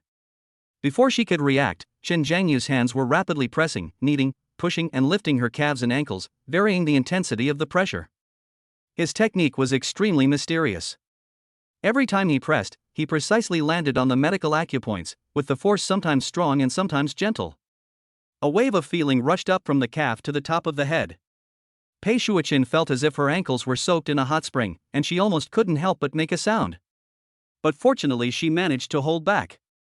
After a few minutes, Chen Zhangyu stopped massaging and beads of sweat appeared on his forehead. Okay, Auntie. He stood up and said with a smile, the tendons and bones have been reset, and the blood stasis has dissolved a little. Don't do strenuous exercise in the next 2 days, and you will be healed soon. Pei Shuoqin stared at her ankle in a daze. The horrifying redness and swelling actually subsided by more than half at a speed visible to the naked eye. She tentatively moved her ankle cautiously. It doesn't hurt anymore. It really doesn't hurt anymore. Apart from a slight soreness, the heart-wrenching pain has disappeared without a trace. How is this possible? Pei Shuoqin was completely petrified. She looked at Chen Zhangyu, her beautiful eyes filled with incredible shock. How many secrets does this boy have hidden? Chapter 75, My father-in-law is not at home. I help my mother-in-law to the dining table. She is so shy that she almost melts. Young Wu. Su Muqing's clear eyes were now full of twinkling little stars, and she almost jumped up. You're so awesome. He even knows Chinese medicine. He's like a god to me. Her pretty face flushed with excitement, and her eyes looking at Chen Zhangyu were full of admiration and pride. How many surprises does this man have that she doesn't know about? A genius student, a wealthy man, a master of fighting, and now he has the identity of a miracle doctor? Absolutely amazing. Thank you. Thank you so much. Su Muqing patted her chest with lingering fear. I sprained my ankle before and had to stay in bed for over a week before it healed. It was so painful and swollen, it was awful. If it weren't for you, my mom would have suffered for days. She really wanted to rush over right now, give Chen Jiangyu a big hug and a sweet kiss. But Aunt Wang and her mother were in the living room, so she could only suppress her inner excitement, but her bright eyes were reluctant to leave Chen Jiangyu for a moment. Pei Shuoqin's current condition is much more complicated. Her already beautiful face was still blushing, spreading from her cheeks to her snow-white neck, like a ripe peach, emitting an intoxicating fragrance. Chen Jiangyu watched and couldn't help but sigh in his heart. Wow! This mother-in-law is so powerful. How can a young girl compare to her mature charm? She is simply a king-level existence. Thank you, Jiangyu, this time, it's all thanks to you. Pei Shuoqin's voice was a little shy and trembled slightly. As soon as she opened her mouth, the series of scenes just now flashed back in her mind uncontrollably. The warm touch of being held in his arms. The tingling sensation of his ankle being held in his palm. And after that crisp click, the pain dissipated with a sense of relief. Scene after scene, one after another, made her feel a strange tingling sensation rising unconsciously from deep within her body. Mu Qing, Auntie, this is what I should do. Chen Jiangyu wore a gentle smile that was just right, appearing polite and humble. Of course, he was thinking about something else. Wow, this feels really good. If only I could press it a little longer. Which hot-blooded man can resist my mother-in-law's moisturized and smooth skin? He, Chen Jiangyu, is not Lu Shaohui. If Su Muqing had not been beside him, he would have to demonstrate the profoundness of his grandmaster-level medical skills again. But these dirty words can only be thought about in the mind. Auntie Wang. Pei Shuoqin felt that the atmosphere in the living room was becoming more and more ambiguous. In order to break this situation that made her flustered, she spoke quickly. It's time to prepare dinner. She forced herself not to think about those messy things, but when she turned around, she found that someone was missing. By the way, where is the gentleman? Wasn't he in the study just now? Why can't I see him? Pei Shuoqin asked Aunt Wang. Mr. Su received a call before you came back, Aunt Wang replied respectfully. He said there was something urgent at work that required him to go back immediately. He asked me to apologize to his wife and daughter and that he wouldn't be home for dinner. Oh, I see. Then go get ready. Pei Shuoqin and Su Muqing, mother and daughter, seemed to have gotten used to this and did not show much surprise on their faces. Aunt Wang nodded and turned into the kitchen. There were only 3 of them left in the living room. Watching Aunt Wang bring plates of exquisite dishes to the restaurant table, Chen Jiangyu looked at Pei Shuoqin, who was still sitting on the sofa, and for a moment he spoke as if possessed by a ghost. Auntie, let me help you over there. As soon as he said this, he was stunned for a moment.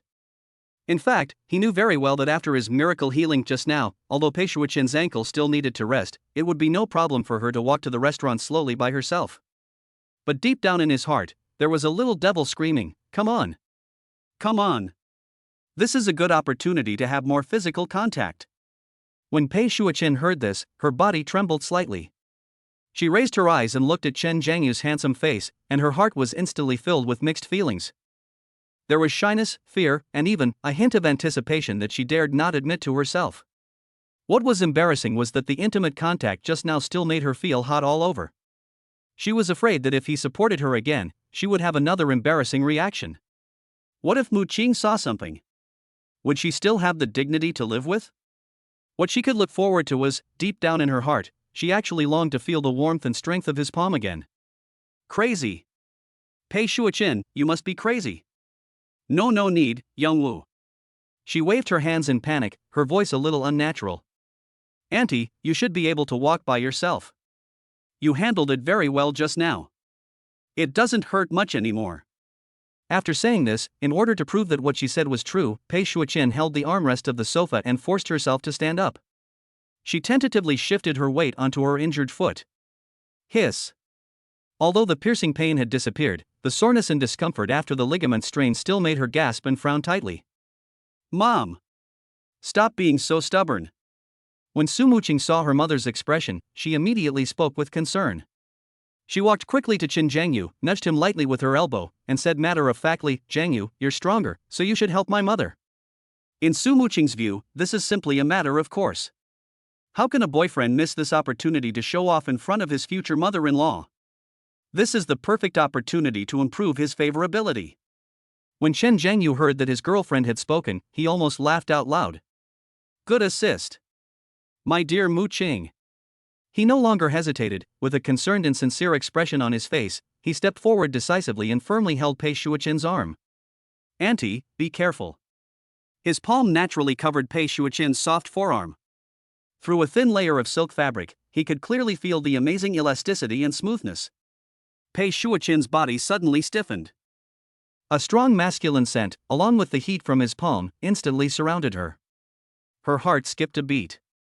Under her daughter's concerned gaze, she simply couldn't refuse. He could only let Chen Zhengyu support him as he walked towards the restaurant step by step, extremely slowly. The distance from the living room to the dining room is only a dozen meters. In Pei Shuichen's feeling, this moment seemed as long as a century. Chen Zhengyu's arms were strong and firm, giving her a complete sense of security. But it was this sense of security that made her feel like all the strength in her body had been drained away, and most of her body weight was involuntarily leaning on him.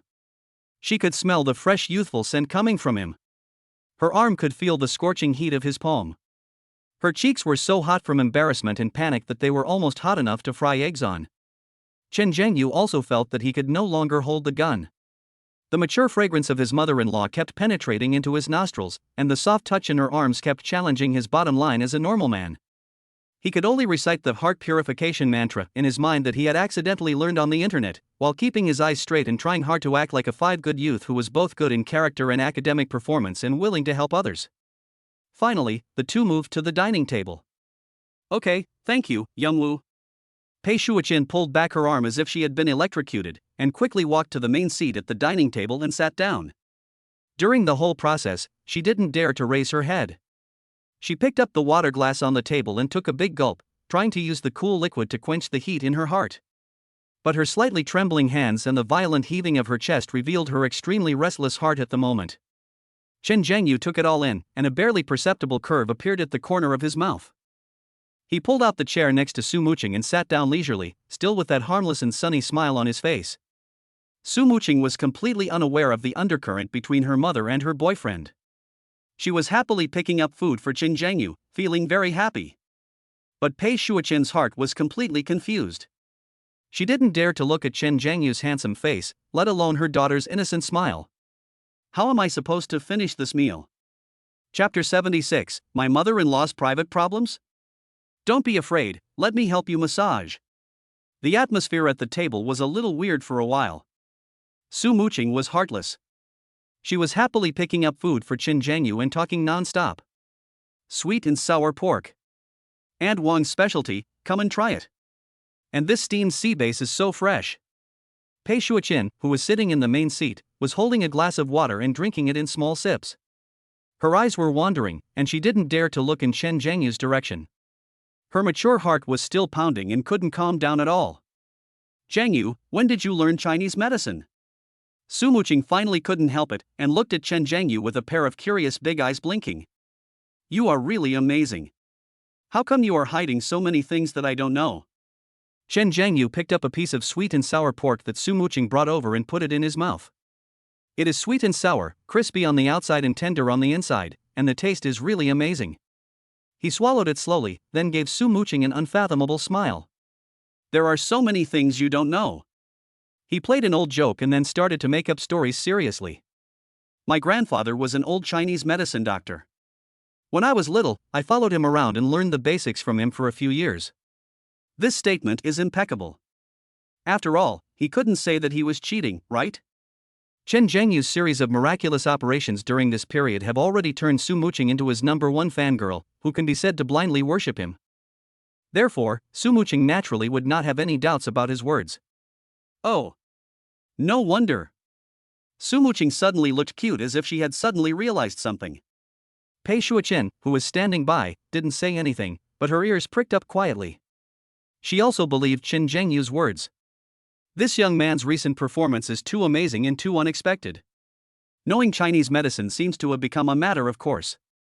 Although a series of unspeakable, embarrassing and shy things happened between the two of them, this did not prevent Pei Shuichen from recognizing and trusting Chen Zhengyu's abilities. "I heard that a skilled Chinese medicine practitioner would use the diagnostic methods of observation, auscultation, olfaction, questioning, and palpation. They could tell what's wrong with a person just by looking at him." Su Muqing became interested. She put down her chopsticks, turned sideways, and looked at Chen Zhengyu with anticipation. Then please help me check if I have any minor problems. Chen Zhengyu looked at her delicate face and couldn't help but reach out his hand and gently tap her smooth and plump forehead. What nonsense are you talking about? There was fondness in his tone. I've seen you, you're in great shape, you enjoy eating, and you have no health problems. He. That's good. Su Muqing stuck out her tongue, picked up her chopsticks again, and continued eating happily. But at this moment, Pei Shuoqin, who had been silent all the time, spoke for some unknown reason. What about me? Can I see anything? As soon as she said it, she regretted it. Pei Shuoqin, Pei Shuoqin. Are you crazy? Have you forgotten the embarrassment just now? Why are you still moving forward? She wished she could find a hole in the ground to crawl into. Chen Zhengyu was also a little surprised. He could feel that after the sprained ankle and the support incident just now, Pei Shuoqin had been consciously avoiding direct conversation and contact with him, obviously because she was afraid of embarrassment for both of them. I didn't expect that she would actually ask this on her own initiative. He was slightly stunned, and then a playful arc appeared at the corner of his mouth. He turned his head and pretended to look at Pei Shuoqin carefully with a scrutinizing gaze. That look was a bit probing, a bit professional, and a bit the burning passion of a man looking at a woman. Pei Shuoqin felt uncomfortable when he looked at her, and her heartbeat accelerated uncontrollably again. Her pretty face, which had just cooled down, was quietly dyed with a touching blush again. Just when she was about to give up and was about to say forget it, Chen Zhengyu finally spoke. Auntie, do you want to hear the truth or the truth? He asked with a smile. Of course it's the truth. Pei Shuoqin answered subconsciously. Then I'll tell you. Chen Zhengyu deliberately kept it a secret.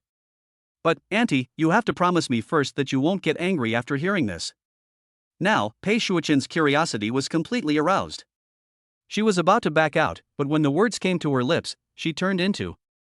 Okay, I promise I won't be angry. No, that won't work. This involves Auntie's privacy. I have to tell you quietly. After Chen Zhengyu finished speaking, he stood up without waiting for Pei Shuoqin to react. Under Su Muqing's curious baby-like gaze, he walked straight behind Pei Shuoqin, leaned down slightly, and whispered in her ear. A refreshing masculine scent, mixed with his unique scent, instantly penetrated Pei Shuoqin's nostrils. His warm breath gently brushed against her sensitive earlobe. Pei Shuoqin's body tensed up instantly. A deep and clear voice, with unquestionable certainty, sounded in her ears. Auntie, you have a very good health foundation. It's just that you have been suffering from liver qi stagnation recently. Your sleep quality is not good, and you occasionally have heart palpitations. If I'm not mistaken, this has something to do with my uncle's high work pressure and his unhappy marriage. Boom! It was as if a death bomb was thrown into Pei Shuoqin's mind. She froze completely. Every word Chen Zhengyu said accurately hit her current situation. It was as if she was under 24-hour surveillance, absolutely accurate. Her beautiful eyes couldn't help but widen, filled with disbelief. But then, an uncontrollable sense of shame overwhelmed her like a tide. My cheeks instantly became so hot that they seemed to bleed. Such a private matter was actually revealed by my daughter's boyfriend, an 18-year-old boy. How can she face Chen Zhengyu in the future? Chen Zhengyu knew that his judgment was completely correct from Pei Shuoqin's stiff body and her ears that turned red instantly. He was secretly happy. The System S product is really awesome. Grandmaster level Chinese medicine skills are so terrifying. He leisurely sat back in his seat, still with that harmless, sunny smile on his face. Su Muqing looked at her mother's shocked and embarrassed expression and became even more curious. She quickly asked, Zhengyu, what did you say to my mom? What happened to my mom? Is there a problem? Is it serious? Her tone was full of worry for her mother.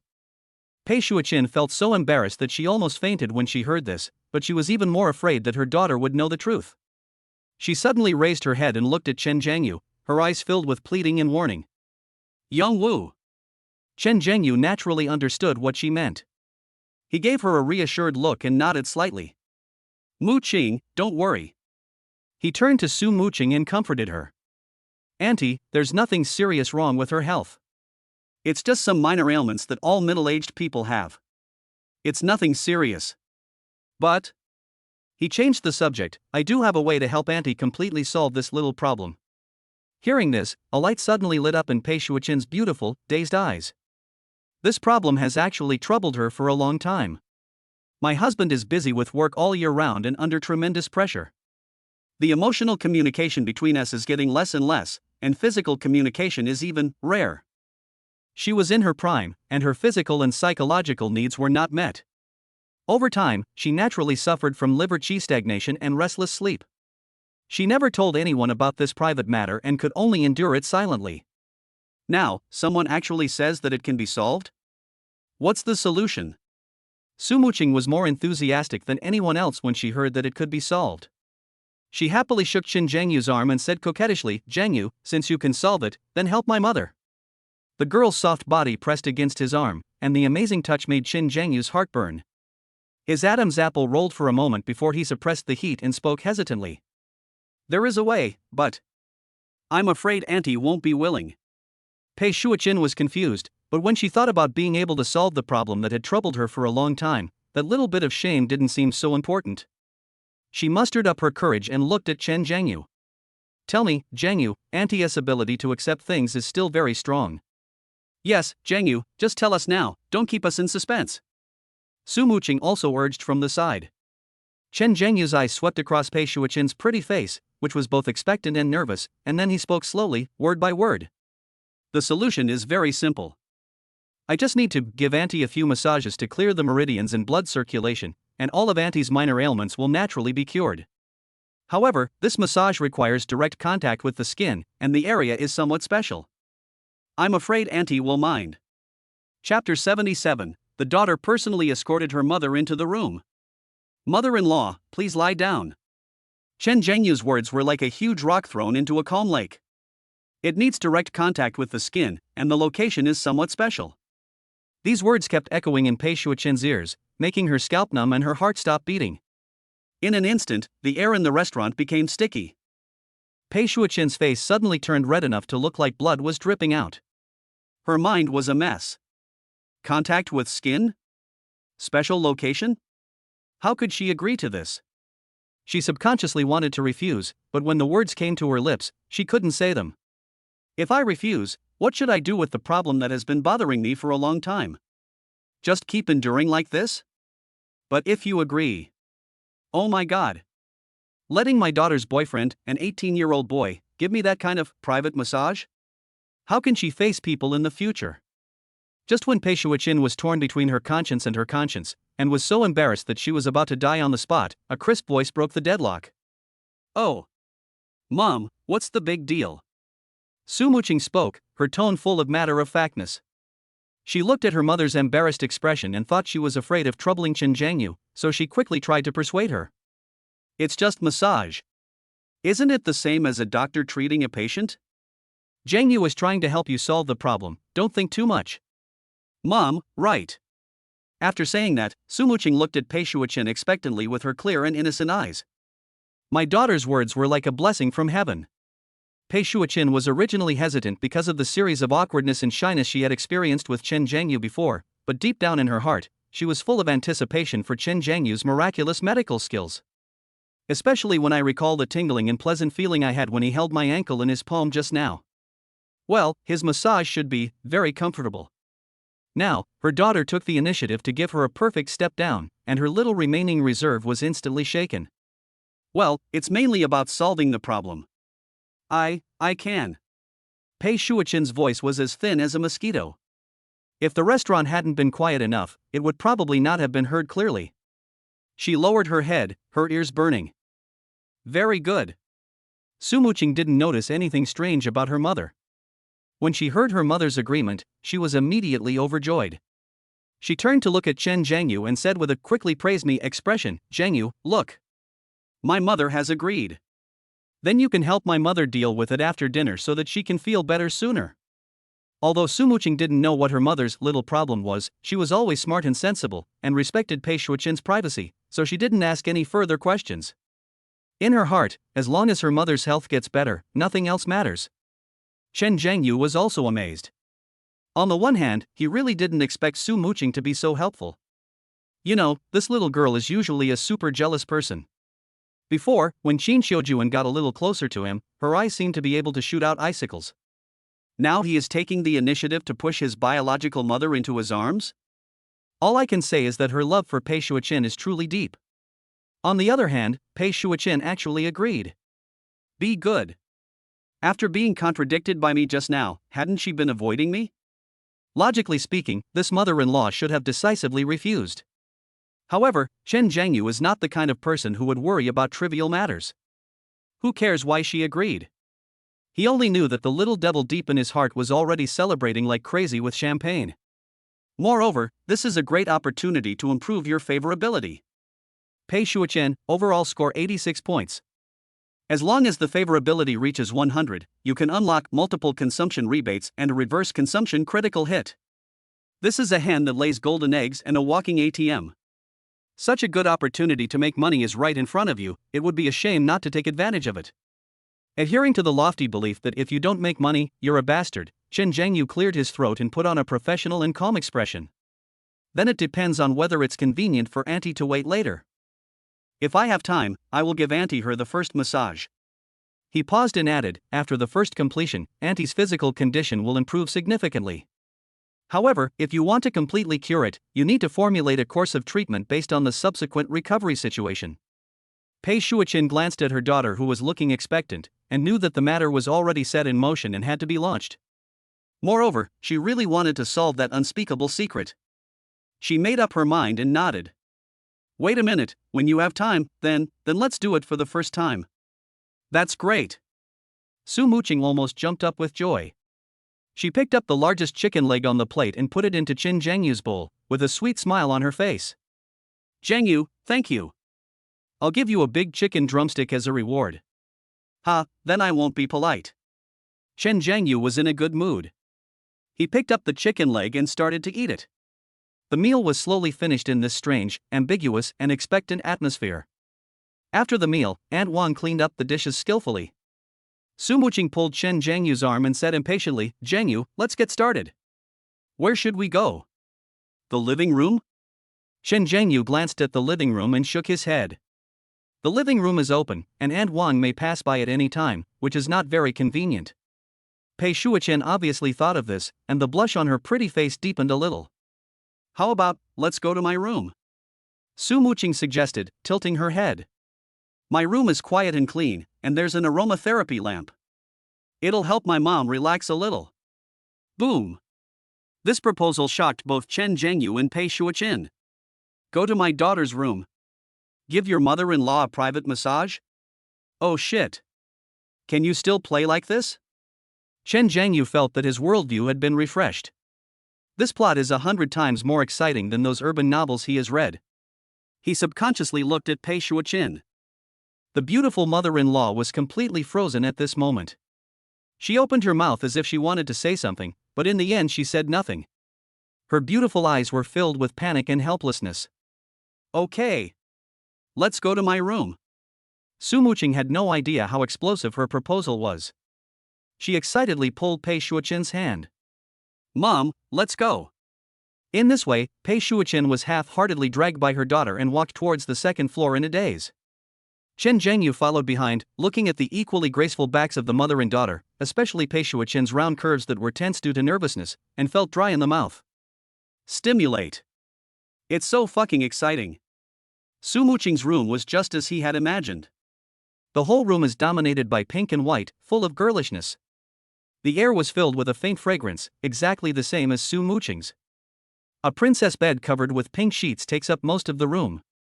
"Mom, please lie down on the bed first." Su Muqing diligently helped Pei Shuiqin tidy up the pillow. Pei Shuiqin looked at the bed that belonged to her daughter and her legs felt weak. She felt that what she had to do next was not to cure the disease, but to go to the execution ground.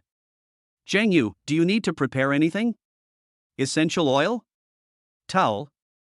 Su Muqing turned around and asked Chen Zhengyu. "No need, just prepare a dry towel." Chen Zhengyu tried to make his voice sound calm.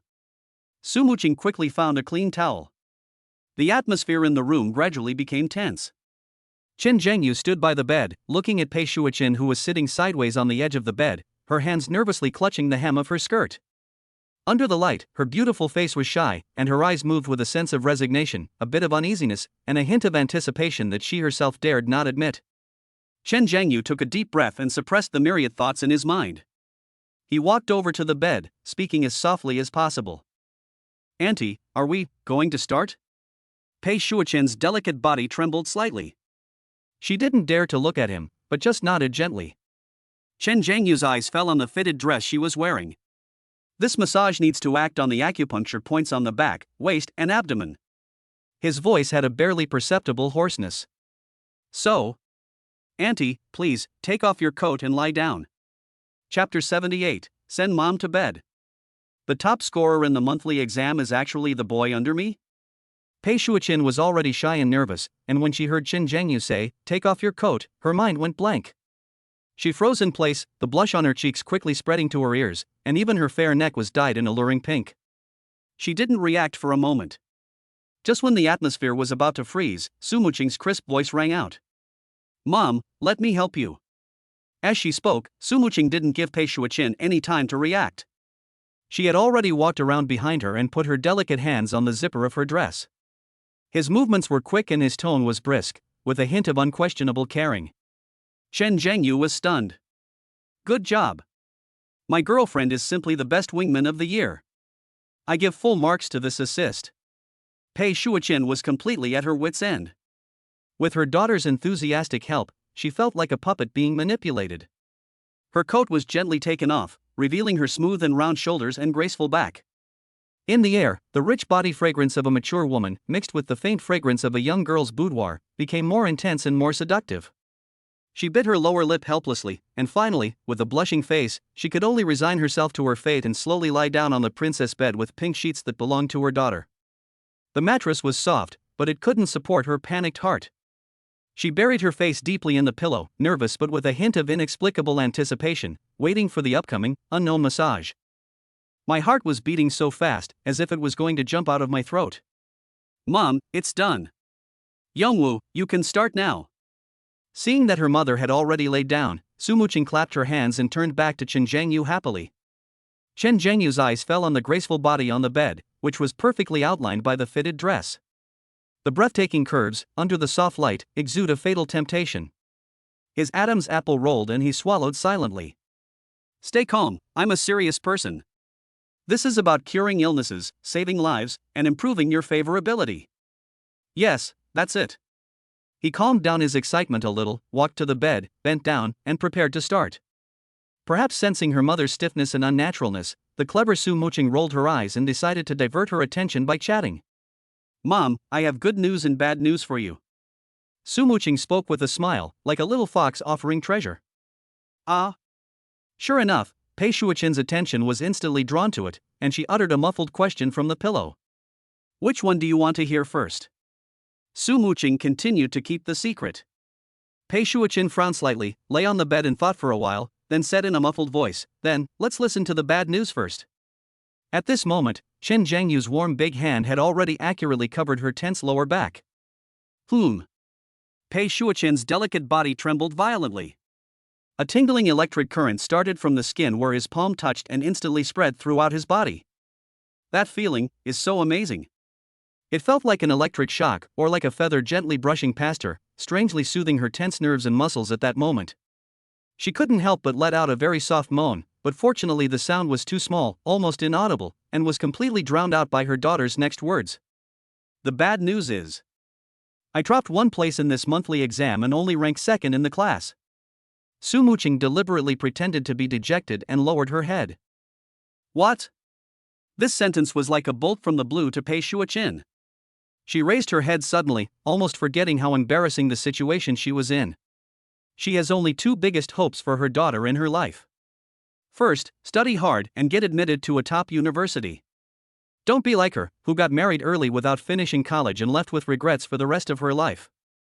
Second, I hope she can find a good man in the future, a truly outstanding man whom she can entrust her life to, and live a happy life. That's why she is so strict with Su Muqing's studies. Now that she heard her daughter had actually regressed, how could she not be anxious? "What's wrong, Muqing? Have you been under too much pressure recently and haven't had enough rest? Didn't you always get first place in the exams?" As she spoke, Pei Shuichen's eyes subconsciously swept over Chen Jiangyu, who was behind her and concentrating on massaging her. The meaning in that look couldn't be more obvious. It's all your fault. It must be because of you, you little brat, that you fell in love with my daughter, causing her to be distracted and her studies to regress. In an instant, the image of Chen Jiangyu in her mind seemed to fall back to the position of the bad boy who kidnapped his own cabbage. Mom. I know you're anxious, but don't worry.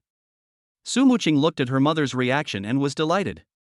It was just as she expected. What she liked to see most was her mother's stunned look at Chen Jiangyu's amazing performance. Listen to the good news first, then decide whether to worry or not. You damn girl. Hurry up and tell me. You only know how to make your mother anxious. Pei Shuichen complained, but she felt a little relieved in her heart. At this moment, Chen Jiangyu's big hands were pressing and kneading the acupuncture points on her waist and back with a mysterious rhythm. The force is neither too light nor too heavy, just right. The refreshing feeling after the soreness and swelling made the dullness and discomfort caused by the stagnation of liver qi disappear at a speed visible to the naked eye. So comfortable. Okay. I'll tell you right away. Su Muqing cleared her throat and announced with a smile. The good news is, my total score this time has actually improved by more than 10 points compared to the last monthly exam. What? Pei Shuichen was completely stunned. You improved by more than 10 points compared to last time? But your ranking dropped 1 place? This doesn't make sense. With my daughter's level, she has always been the top student in the grade and has almost no rivals. This time, we have improved by more than 10 points on top of the original basis. Shouldn't the first place be a sure thing, or even be far ahead of the second place? How is it possible that someone will overtake us? Yes. Su Muqing nodded vigorously, with an unconcealable smile on her face. How dare you laugh like that? Pei Shuichen was both angry and amused. Others can do better than you, which means they have made much more progress than you. You should have worked harder, and now you're in the right place, right? Someone else took away the first place. What's there to be happy about? Having said that, Pei Shuichen finally let go of the heavy burden in her heart. My grades didn't decline but improved instead, which is always a good thing. The only flaw is that we lost the first place. Then, she asked curiously. By the way, which student in your school is so amazing? He has improved so much in a short time that he even snatched away the iron throne that you have occupied for many years. The smile on Su Muqing's face became more cunning and mysterious. She paused deliberately and waited until her mother's appetite was sufficiently whetted before she spoke slowly, word by word. Mom. That classmate. Now, I'm giving you a massage. Moreover, his score is even higher than the top scorer of the previous southern province. Chapter 79, The School Beauty Personally Assists. Alone in the room, the mother-in-law is upset. Su Muqing's words "I'm giving you a massage now" were clear in every word, but they were combined into a sentence that Pei Shuichen could not understand at all. What's the meaning? The academic bully who pulled her daughter down from the top spot in her grade. That pervert who scored higher than the previous top scorer in Southern Province. It's Chen Jiangyu? What? Pei Shuichen could no longer lie there, so she suddenly propped up her upper body. Because she moved so quickly, she even forgot what she was wearing at the moment. The shoulder strap of her dress slipped halfway, revealing a large area of snow-white skin. But she couldn't care less. She turned around abruptly, her eyes filled with shock fixed on her daughter, desperately trying to find any sign of a joke on her face. No. Su Muqing's expression was more serious and proud than ever before. This realization instantly caused a huge wave in Pei Shuichen's heart. She had always paid close attention to her daughter's studies and was naturally aware of her level. Consistently ranking first in her grade for years was a ceiling that ordinary students could not reach. But she also knew in her heart that her daughter still had a long way to go before she could become the real provincial champion. But now, Chen Jiangyu, this incredibly handsome boy, whose family was incredibly wealthy, who gave out lavish gifts worth millions, who was incredibly considerate to himself and his daughter, and who even possessed miraculous medical skills, was an 18-year-old boy. He was actually a future top scholar who had surpassed his own daughter and even surpassed the provincial top scholar? Is this reasonable? When God created this person, did he give all the best attributes to him alone? Mom. I didn't lie to you. Su Muqing felt extremely proud when she saw her mother's worldview collapse. She took out her cell phone and quickly pulled out the photo of the honor roll that she had taken in front of the school bulletin board, and handed it to Pei Shuoqin like she was presenting a treasure. Hey! I have pictures and the truth. Pei Shuoqin took the phone with trembling hands. On the screen, the photo on the honor roll with red background in gold letters was dazzling. At the very top, in the largest font, it was clearly written. Senior 3-1 class, Chen Zhangyu, total score, 737 points. 737 points. This is all true. My daughter didn't lie to me. Pei Shuoqin's breathing stopped at this moment. She slowly raised her head and looked at the boy standing beside the bed with a complicated look. His expression was still calm. He is so outstanding, so handsome, so young, and so kind to us. A thought so absurd that even she felt ashamed emerged uncontrollably from the deepest part of her heart. Why, couldn't I meet such a good man when I was young? If I were born 18 years later, how great it would be. As soon as this thought appeared, Pei Shuoqin felt as if she was stung by a scorpion, and her heart was shocked. Stop. Pei Shuoqin, what on earth are you thinking about? He is your daughter's boyfriend. How could you have such messed up ideas? Are you crazy? Bite. Pei Shuoqin's favorability towards the host has increased significantly. Current favorability, 80 points. I'm completely in love with you. Host, please keep up the good work. Once your favorability reaches 100, you can activate the reverse consumption refund function. The system prompt sounding in his mind made Chen Zhangyu ecstatic. Woohoo! Take off. 80 points. Only 20 points left to unlock the walking ATM. The look in his eyes when he looked at Su Muqing was full of approval and love. She is worthy of being my good girlfriend. This assist is simply a godlike move. Mom doesn't believe you. Pei Shuoqin forced herself to suppress the turmoil in her heart and returned the phone to Su Muqing. She looked away, not daring to look at Chen Zhangyu's handsome face again, but her eyes were filled with uncontrollable joy and admiration. Mom I just didn't expect that Zhangyu, who was already so outstanding, would be so good at studying. He. Mom, I've said before that being with Zhangyu won't affect our studies at all. Su Muqing proudly put her arm around Pei Shuoqin's arm and said coquettishly. Now you know how powerful Zhangyu is, will you still talk about us in the future? You silly girl. When did Mom ever say anything about you? It was only when you came back that night that I mentioned it. Pei Shuoqin gave her daughter a coquettish look. Besides, it's Zhangyu's business if he's good. Why are you joining in the fun? Zhangyu even surpassed you by so many points this time that you even lost your first place spot. Su Muqing curled her lips nonchalantly. Tisk, it's just first place. I don't care about it, just take it. Besides, I haven't really regressed, my score has improved a lot. Besides, Zhangyu is my boyfriend. He's awesome, so that makes me awesome too. Of course I'm happy. Su Muqing puffed out her chest, looking proud, and turned the conversation to Chen Zhangyu.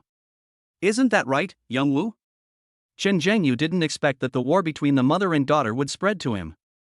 At this time, it is inappropriate to speak for either side. He decisively started playing dumb, scratching his head with a confused look on his face. Huh? I didn't hear clearly just now. Auntie, please continue to lie down. This massage is not yet complete.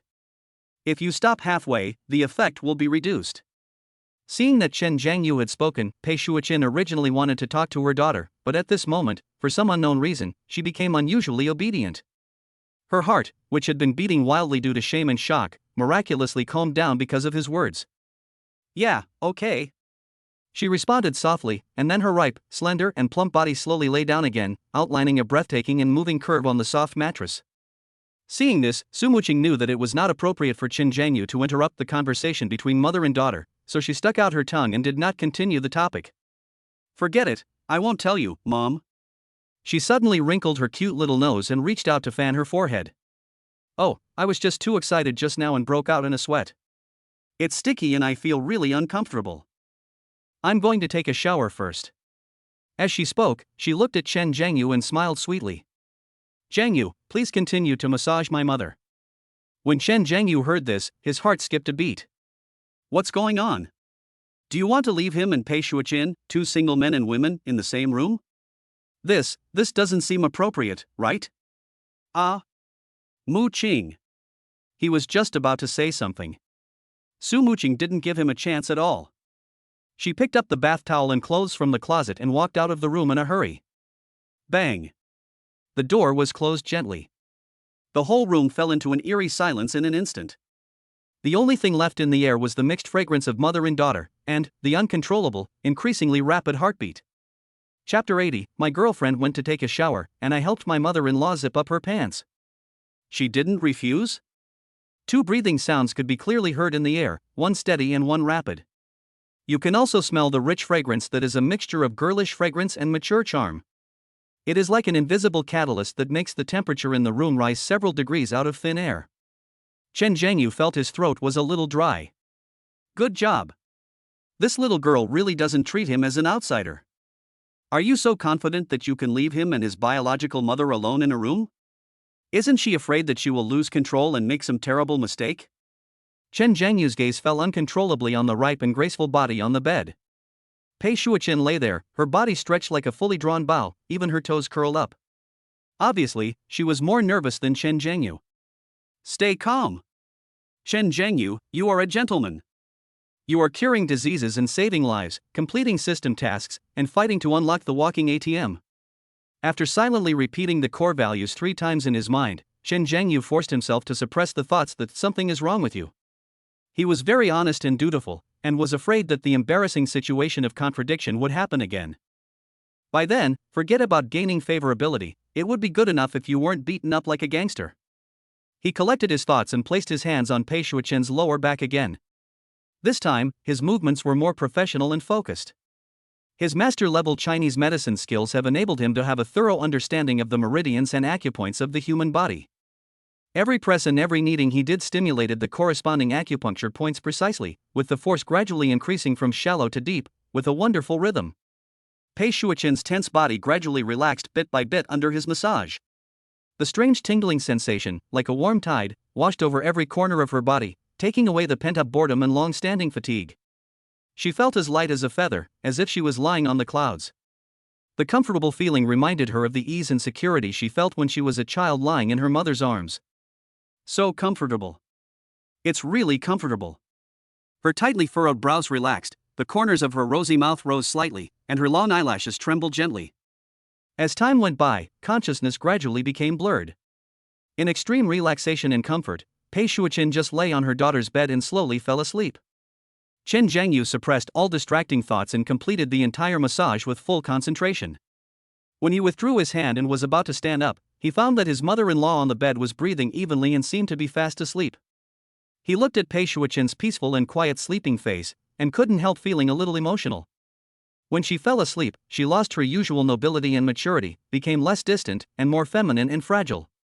Chen Zhengyu stopped quietly, not having the heart to wake her up. He tiptoed to the side, picked up a towel to wipe his hands, and prepared to go out to find Su Muqing first. But as soon as he stopped, Pei Shuochen woke up slowly because the comfortable feeling disappeared. She let out a lazy and satisfied nasal sound and stretched herself, her breathtaking curves being fully displayed under the fitting dress. It feels so good.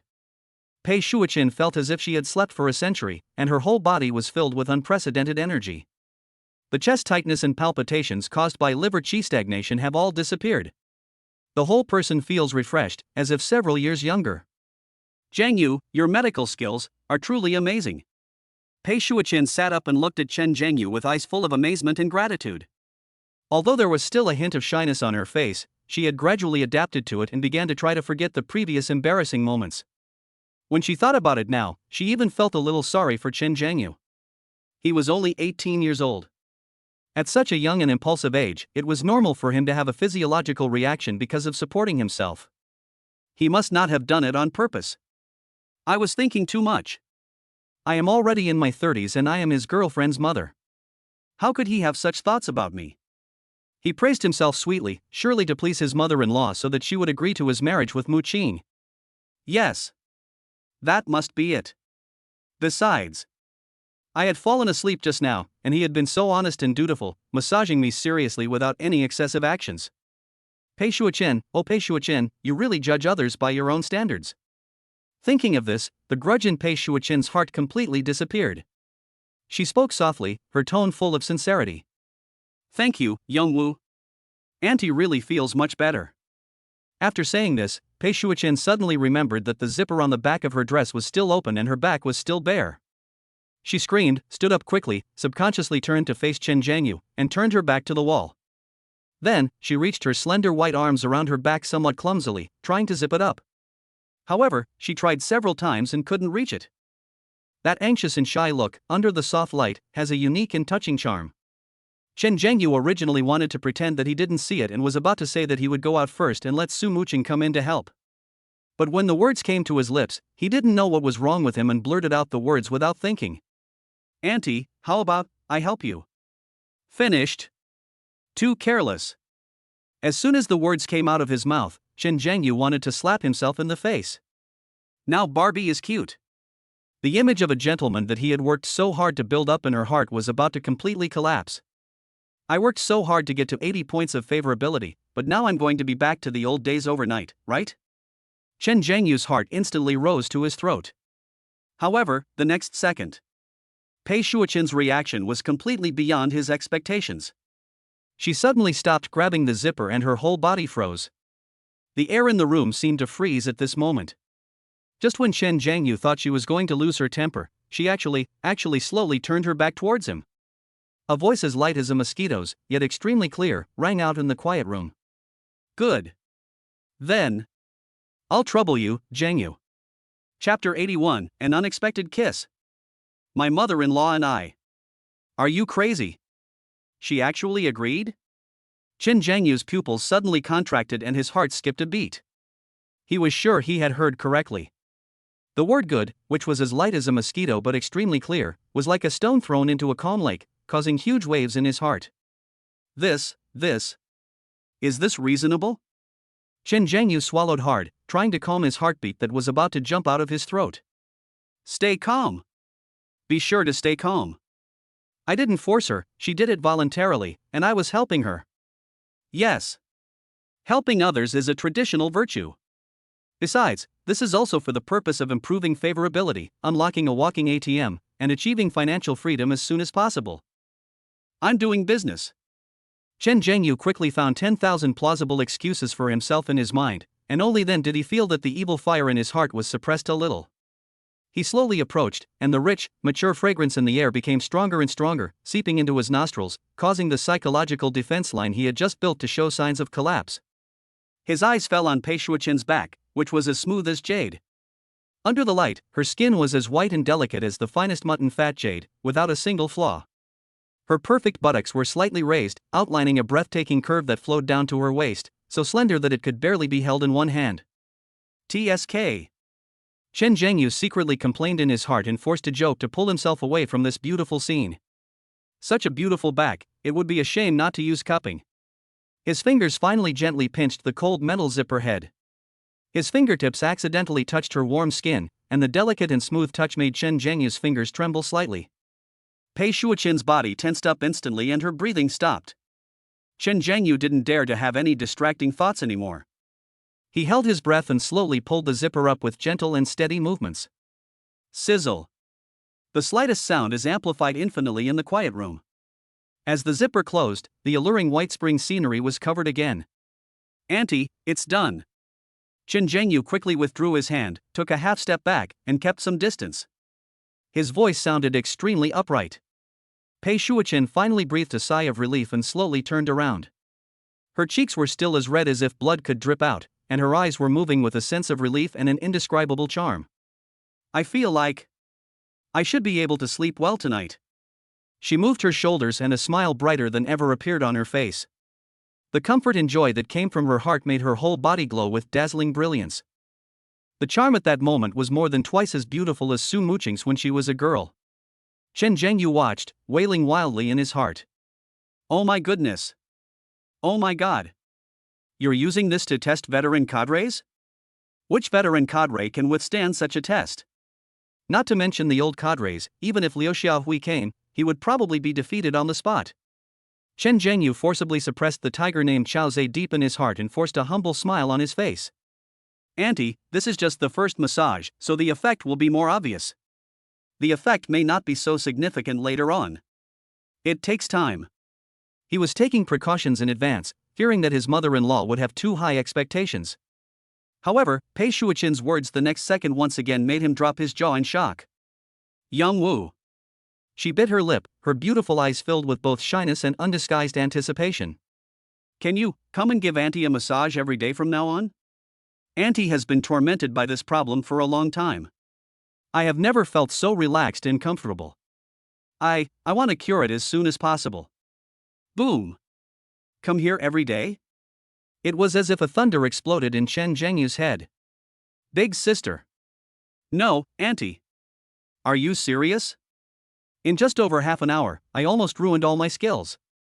What if he comes here every day? Wouldn't that be the end of me?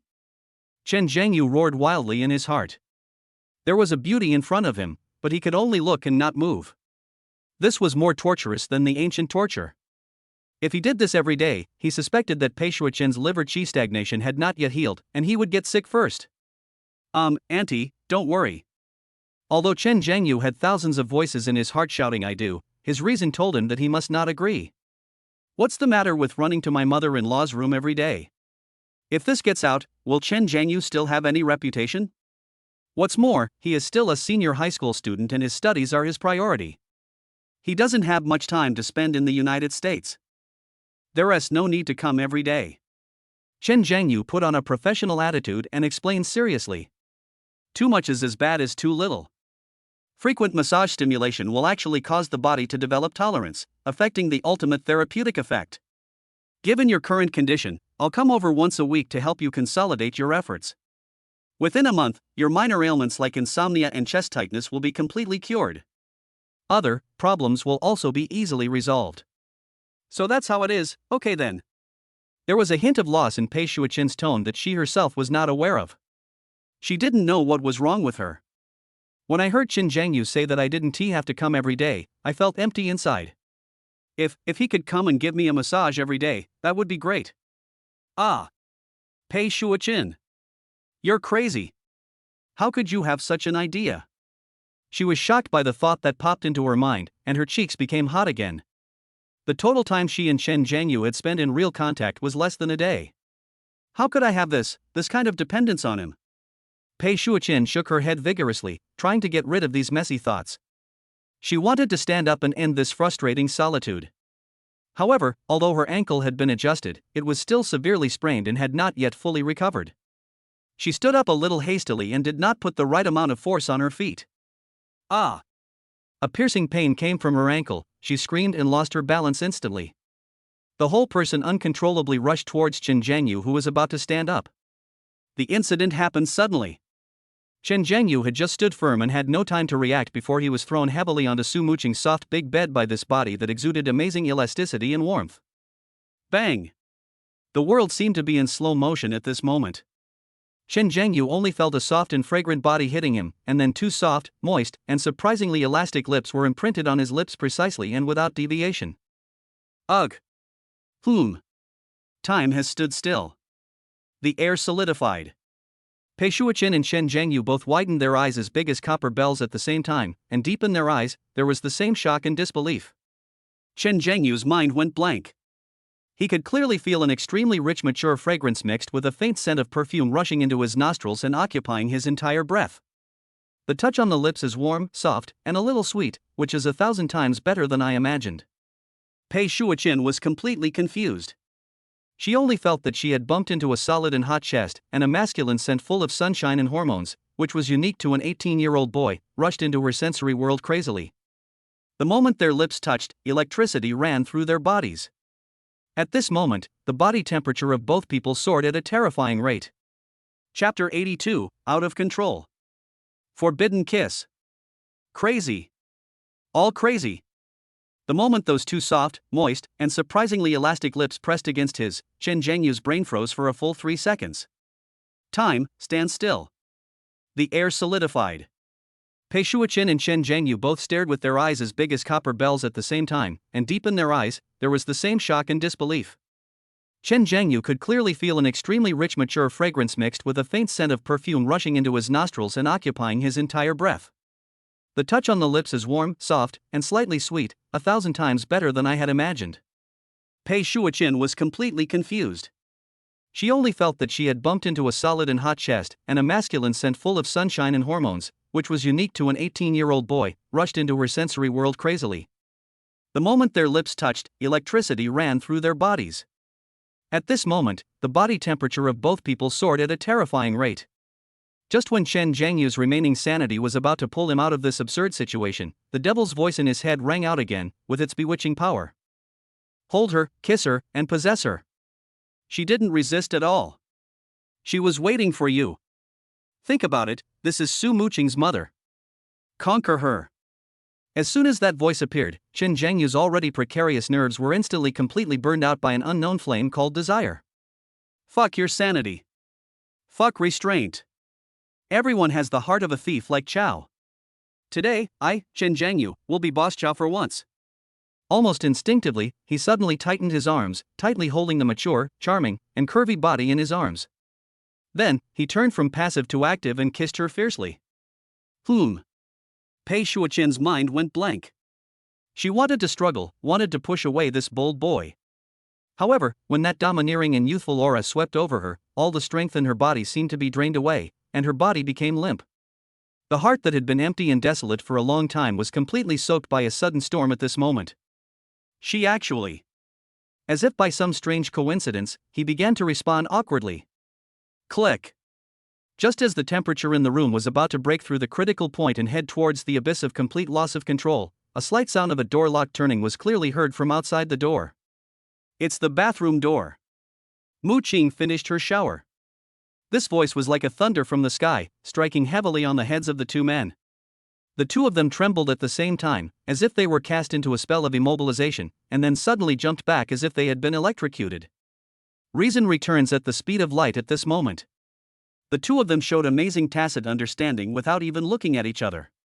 Pei Shuoqin was frantically adjusting the somewhat messy collar of her dress, while Chen Zhangyu rolled out of bed and squatted at her feet.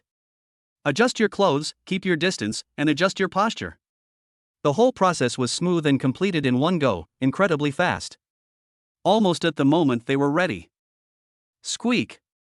The bedroom door was pushed open. Mom, what happened to your foot? Su Muqing walked in with a fresh scent of water vapor and shampoo after just taking a shower. Her long hair was wet and draped over her shoulders, making her look even more pure and charming. Her attention was instantly drawn to Chen Zhangyu squatting on the ground and her mother's ankle, which was once again held in the boy's hand. She had no idea that her mother's face was so red that it seemed to bleed, and her eyes were evasive, not daring to look her in the eye. After the massage, Auntie didn't apply the right force when she stood up, so it hurt a little.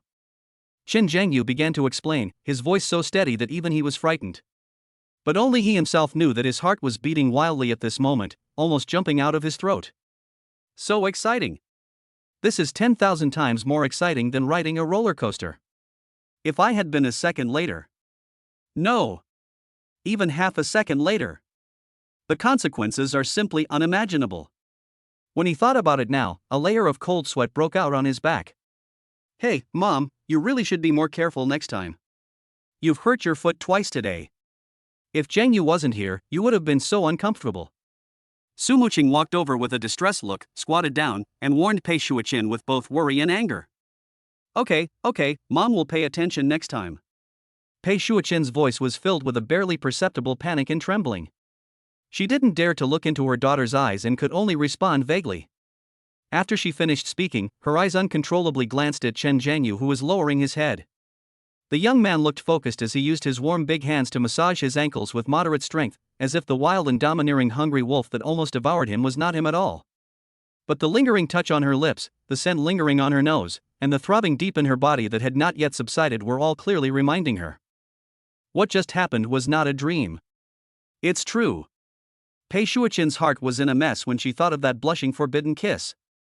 Deep down in her heart, she didn't feel much anger at being offended, but instead, an unprecedented complex emotion mixed with shame, fear, and excitement. She knew this was wrong. Chen Zhangyu was his daughter's boyfriend and his future son-in-law. I am still a married woman. But, her marriage, apart from never having any lack of material things, everything else has long been riddled with holes and is useless.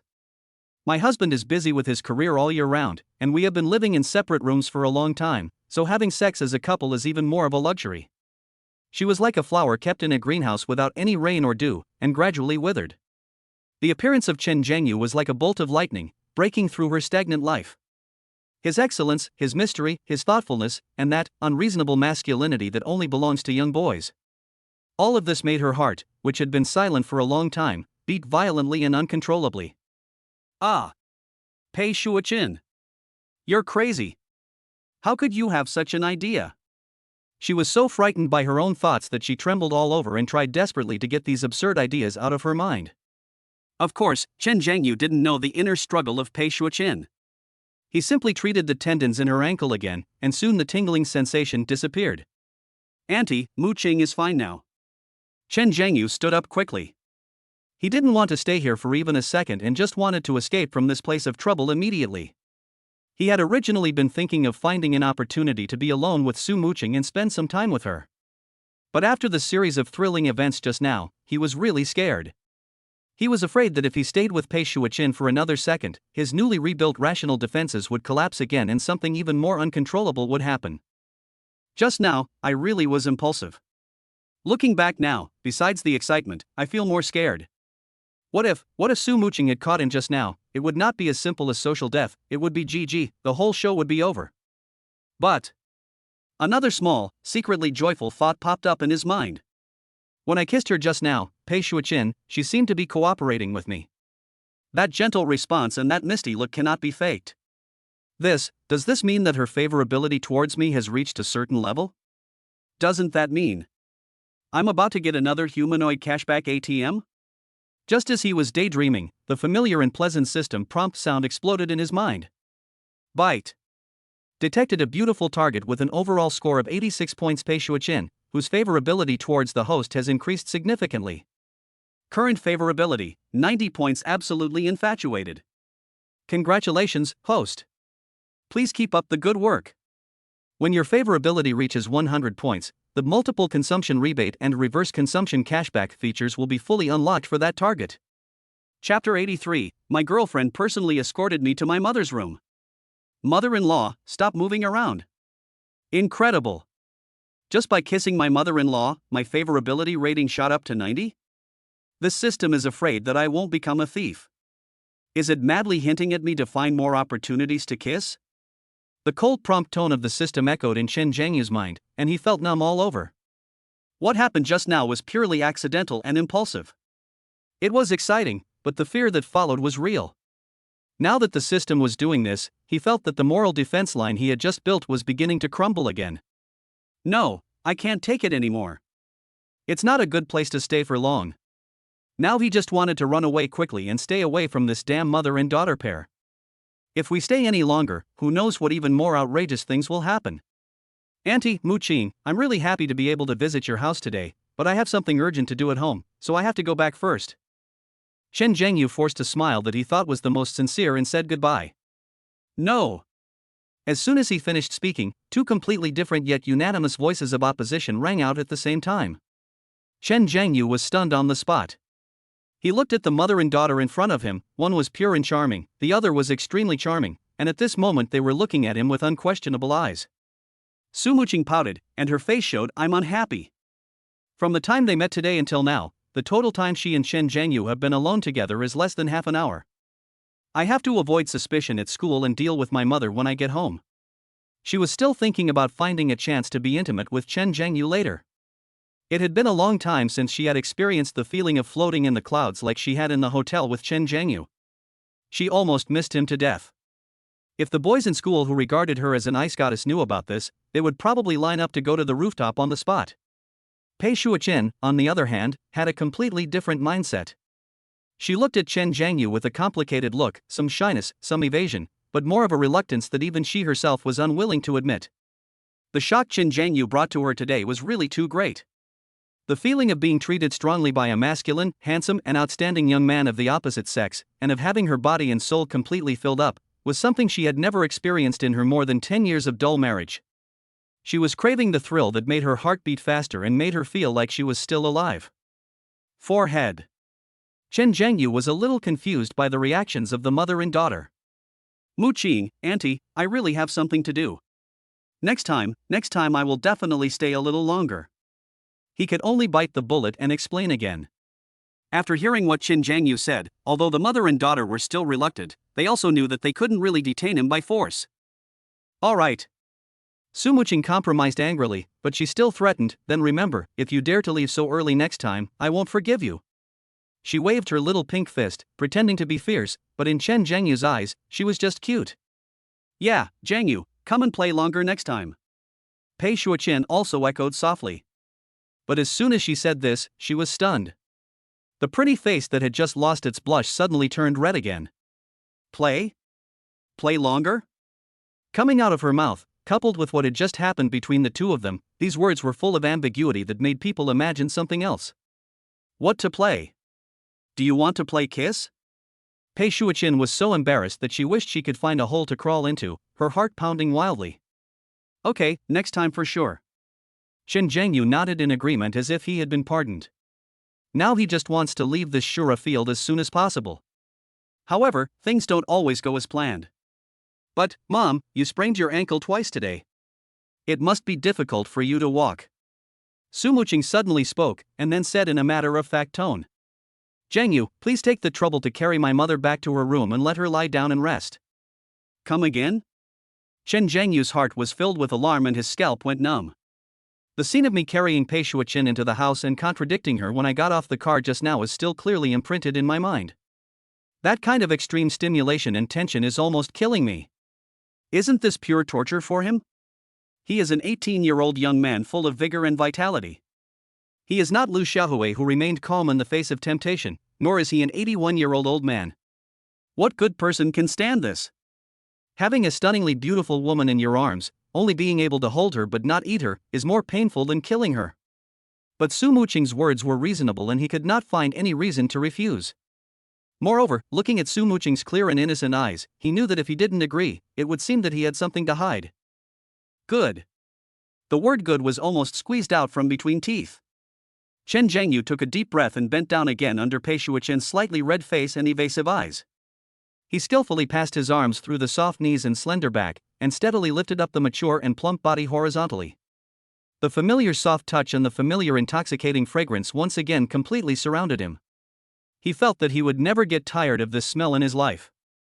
However, the delicate body in his arms pressed tightly against his chest, and the amazing curves and elasticity, through the thin fabric, constantly impacted his already fragile nerves. The blood once again uncontrollably gathered towards a certain part of the body. That brutal power awakened again. Pei Shuoqian lay in his arms, her body slightly stiff. Of course she felt it too. In addition to Chen Zhengyu's strong and powerful arms, there was an even more amazingly powerful force that was leaning against her tightly. What a sin! It's the second time. Will she think I did it on purpose? It's over. I can't wash myself clean now. Will she suddenly slap me in the face for my repeated disrespectful behavior? I'm dying. My boss Chao's image as a mastermind has completely collapsed. He's not a strategist at all, he's a pure horny scoundrel. Chen Zhengyu wailed wildly in his heart, wishing he could slap himself twice on the spot. But fortunately, the slap he worried about did not happen. Pei Shuoqian just buried her face deeper and her body became more tense. Chen Zhengyu held her in his arms, walked out of Su Muqing's room, and walked inside along the spacious corridor. Soon, he stopped at the door of 2 rooms at the end of the corridor. His powers of observation are so sharp. The door to the room on the left was half open, and he immediately caught a glimpse of the dark interior. A large mahogany desk was piled high with documents and newspapers, and the bookshelves beside it were filled with heavy tomes. The air seemed to linger with a faint scent of old books and tobacco. The whole room gave people a feeling of seriousness, rigidity, and masculine authority. As for the room on the right, although the door was closed, the door panel was a warm beige color with an exquisite wreath of dried flowers hanging on it. Soft light and a faint scent of lavender could be seen from under the crack of the door. Sleeping in separate rooms, confirmed. Chen Zhengyu understood instantly. It seems that the relationship between this high-ranking father-in-law and his beautiful mother-in-law is indeed dead in name only. In order to verify his judgment, he pretended to be confused and asked, "Auntie Muqing, which room are we going into?" "The one on the right." Pei Shuoqian blurted out the words almost subconsciously, with a barely perceptible hint of panic in her voice. Chapter 84, Yi Qin got slapped. Today, this house should have a new owner. Chen Jianyu's head was buzzing, and almost subconsciously, he carried the warm, soft, mature and delicate body in his arms into the bedroom on the right that exuded the scent of lavender. The room was warmly and elegantly decorated, revealing the hostess's taste everywhere. He carefully and gently placed Pei Shuoqin on the large and soft Simon's bed. Then auntie, you should have some sleep and rest first. I'm leaving. Chen Jiangyu spoke with a hint of urgency in his voice. He didn't want to stay even a second longer. If he stayed any longer, he was afraid that he would become a beast. He said to Su Muqing, who had also followed him in, "Muqing, please take care of auntie. I can take a taxi back by myself. Let me see you off." Su Muqing said immediately. She naturally wanted to stay with Chen Jiangyu for a while longer. Pei Shuoqin lay on the bed, looking at Chen Jiangyu, who was eager to leave, and an indescribable sadness and loss surged in her heart, but she still held on and echoed her daughter's words in a gentle tone. "Yes, Jiangyu, let Muqing take you there." She tried to sound like a normal mother-in-law. "I'm already in bed. I won't wander around. Just sleep by yourself. I don't need Muqing to help me with anything for now." She also noticed Su Muqing's clingy little thoughts. Although she felt jealous, she could only let her be when she thought that she was her precious daughter. "Well, auntie, you should have a good rest." Chen Jiangyu did not refuse anymore and left Pei Shuoqin's room with Su Muqing. Pei Shuoqin's captivating eyes could only stare at Chen Jiangyu's back in a trance until he completely disappeared behind the door. Chen Jiangyu and Su Muqing came to the living room on the first floor, and the aunt who had cooked before was nowhere to be seen. Chen Jiangyu asked casually, and Su Muqing explained that the aunt at home was not alive and nanny. She would leave after cooking and cleaning up every day and come back early the next morning. Hearing this, Chen Jiangyu felt a little relieved. It's okay. If this was alive and nanny, what if one day she decided to clean the second floor and found something she shouldn't have, and then reported it to her father-in-law, the future mayor? My goodness, that scene was so beautiful, he couldn't even imagine it. Although he is now worth billions, he is only 18 years old and has not yet fully grown. He didn't think he had the ability to compete with a mayor who held real power. Develop slowly and don't waste time. The two of them walked out of the villa chatting and laughing and came to the gate of the Jinqiu community. It was already late, and the sun had already set, the setting sun casting long shadows on the two people. Chen Jiangyu casually stopped a passing taxi. "Okay, I'm going home first." He opened the car door and prepared to get in. At this moment, Su Muqing suddenly stood on tiptoe, came closer, and gently pressed her soft lips on his cheek. "Be careful on the road." The girl's voice was soft and sweet, with a hint of reluctance. Fortunately, there was no one on the road at the moment, otherwise if this scene was seen by the group of boys in the school, the heartbreaking sounds would probably resound throughout Gaohai City. "Good." Chen Jiangyu smiled and nodded, then got into a taxi under Su Muqing's loving gaze. The car started slowly and merged into the traffic. Su Muqing stood by the roadside until the red taillights completely disappeared into the night. Then she turned around and went home with a heart full of joy and sweetness. Chen Jiangyu's performance today was perfect. Even his usually picky mother seemed very satisfied with him. The big stone in her heart finally fell to the ground. In the taxi, Chen Jiangyu took out his cell phone and wanted to send a message to Su Muqing to let her know he was safe, but what he took out was the old Nokia with a screen that was cracked like a spider web. Only then did he remember that after he became rich, he was so busy doing big things that he even forgot to change his cell phone. This thing can't even do QR code payment now, it's really a bit behind the times. "Master, please take me to the nearest Apple store." "Okay." The driver responded, turned the steering wheel, and skillfully turned into another street. Not long after, the car stopped in front of a brightly lit Apple store. It's not that he doesn't support domestic products, but at that time in 2014, domestic mobile phones still had a big gap with Apple in terms of performance and ecology. Without hesitation, he swiped his credit card and bought the latest rich gold iPhone 5S at the time. Holding his brand new phone, Chen Jiangyu took a taxi home again. When the taxi stopped in front of his familiar barber shop, he felt a warm feeling in his heart. No matter how thrilling the experience is outside, home will always be the last harbor. He pushed open the car door and walked into the barber shop on the first floor. However, as soon as he entered the door, the scene before him made him feel like he was struck by lightning, and his eyes turned blood red in an instant. I saw that the gambling addict father, Chen Canwei, who had disappeared for a long time, suddenly appeared in the reception room of the store. He was tightly clutching a red lady's wallet in one hand, while his mother Yi Qin was holding the other end of the wallet with all her strength. No. The mother's voice was hoarse and desperate, and there were tears on her face. This is money for Zhang Yu's college education. You can't take a single cent. Chen Sanwei's face was full of the madness and impatience unique to gamblers. His eyes were red and he ignored his wife's pleas and suddenly pulled with force. Sizzle. He snatched the wallet away. Yi Qin was caught off guard, lost her balance, and fell heavily onto the cold floor tiles. Why don't you just wait until I win the money and then give it back? Chen Canwei shouted impatiently as he stuffed the money in his wallet into his pocket. Yi Qin ignored the pain in her body, struggled to get up from the ground, and rushed over again, trying to snatch back the wallet that was more important to her than her life. No.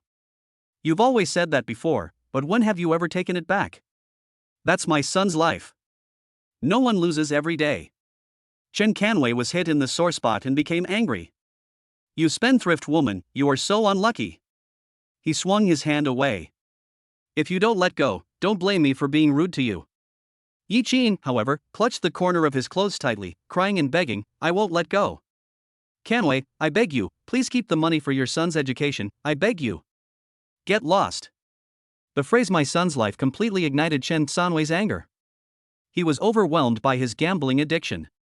He raised his hand and slapped Yi Qin in the face with all his strength. Bang! A loud, crisp, and piercing noise exploded in the quiet barbershop. Chapter 85, I slapped my father in anger. Today, I have the final say in this family. Yi Qin didn't have time to react at all, and another powerful slap hit her hard on the other side of the face. Bang! This time, the force is even stronger. Yi Qin was carried to the side by this huge force and hit the cold tile floor heavily. A trickle of bright red blood slowly flowed down from the corner of his mouth, which was shocking to see. I told you not to give it to me. Chen Canwei snatched the money, but he was still not satisfied. He pointed at Yi Qin lying on the ground and roared ferociously, You dare to try to snatch it again? I'll beat you to death today. This skilled and ferocious look was obviously not the first time. After he finished speaking, the evil fire in his heart was still burning, and he raised his dirty big hand high again, ready to continue slapping Yi Qin on the ground. He wanted to beat her until she was afraid and would never dare to resist again. At this critical moment, a black shadow shot in from the door like a cheetah. Chen Sanwei's distorted face and his raised hand were reflected in Chen Zhengyu's pupils. The anger instantly ignited the blood in his body. He rushed forward in one leap, his body bursting out at a terrifying speed due to the system transformation, causing a gust of wind in the small space. At the moment when Chen Sanwei's palm was only 1 centimeter away from his mother Yi Qin's cheek, a strong and powerful hand, like an iron clamp, tightly grasped his wrist. The hand that was about to wave down suddenly stopped. Who the hell is meddling in other people's business? Chen Canwei was interrupted and turned back angrily, cursing obscenely. But when he saw the face of the person clearly, he was stunned. The person standing in front of him was a young man who was much taller and more handsome than he had imagined. The young man was 1.85 meters tall, a full 10 centimeters taller than him, with broad shoulders and an upright figure. He exuded a fierce aura that he had never seen before. Those eyes, cold and emotionless, were staring at him intently. This powerful feeling of oppression made Chen Sanwei's heart shrink for no reason. You are Zhang Yu? Chen Canwei couldn't believe his eyes. Is this still the son he remembered as skinny, only 1.75 meters tall, timid, and never daring to speak loudly? It's only been a while since we last met, how come you're like a completely different person? Snort! Chen Zhengyu snorted coldly, and suddenly loosened his hand that was holding Chen Sanwei's wrist, then pushed his palm forward. It seems like an understatement. Chen Canwei felt as if he was hit by a mad bull. He couldn't control himself and took several steps back. He fell on the sofa for guests, pushing it back half a foot. From today on, you don't have to come back. Chen Zhengyu's voice was calm, but it carried an unquestionable commanding tone. You are not welcome here. The anger deep in his eyes was suppressed by his reason, but that didn't mean he wasn't angry. The man in front of him was his father by blood, but he had never fulfilled his responsibilities as a father. This family depends entirely on the mother Yi Qin, who runs this small barber shop and works hard day and night to support it. And what about him? Either in the casino or on the way to buy Mark 6 lottery. If you have no money, just go home and rob it. In his previous life, he found out after he went to college that in order to prevent him from being gossiped about and to give him a so-called complete family, his mother silently endured countless domestic violence from Chen Canwei. Those bruises hidden under the clothes and those silent cries in the middle of the night are all evidence of this man's crimes. After being pushed to the ground by his son and being spoken to in such a commanding tone, Chen Sanwei's face instantly turned the color of liver. He jumped up from the sofa, completely enraged. You little punk! You've grown wings, haven't you? He pointed at Chen Zhengyu's nose and cursed, "I'm your father. This is my home. How dare you talk to your father like that? I think you need an education." His anger clouded his mind, and he completely forgot the fear of being subdued in an instant, and also ignored the huge gap in combat power between the two of them. Chen Canwei roared, raised his right hand again, and slapped Chen Zhengyu in the face. Chen Zhengyu didn't even bother to lift his eyelids. He didn't even step back. Instead, he took a step forward towards the palm, and was the first to arrive, easily grabbing Chen Sanwei's wrist again. Then, under Chen Sanwei's horrified gaze, he twisted his arm. Crack! There was a slight sound of dislocation of bones. Chen Zhengyu directly twisted Chen Sanwei's arm behind his back, forming an extremely painful angle. Give Lao Deng a chance, but you're useless. Ah! It hurts. It hurts. It hurts. A pig slaughtering howl instantly erupted from Chen Sanwei's mouth. The intense pain distorted his entire face and cold sweat broke out. Let go. Let me go now. You rebellious son. I'm your father.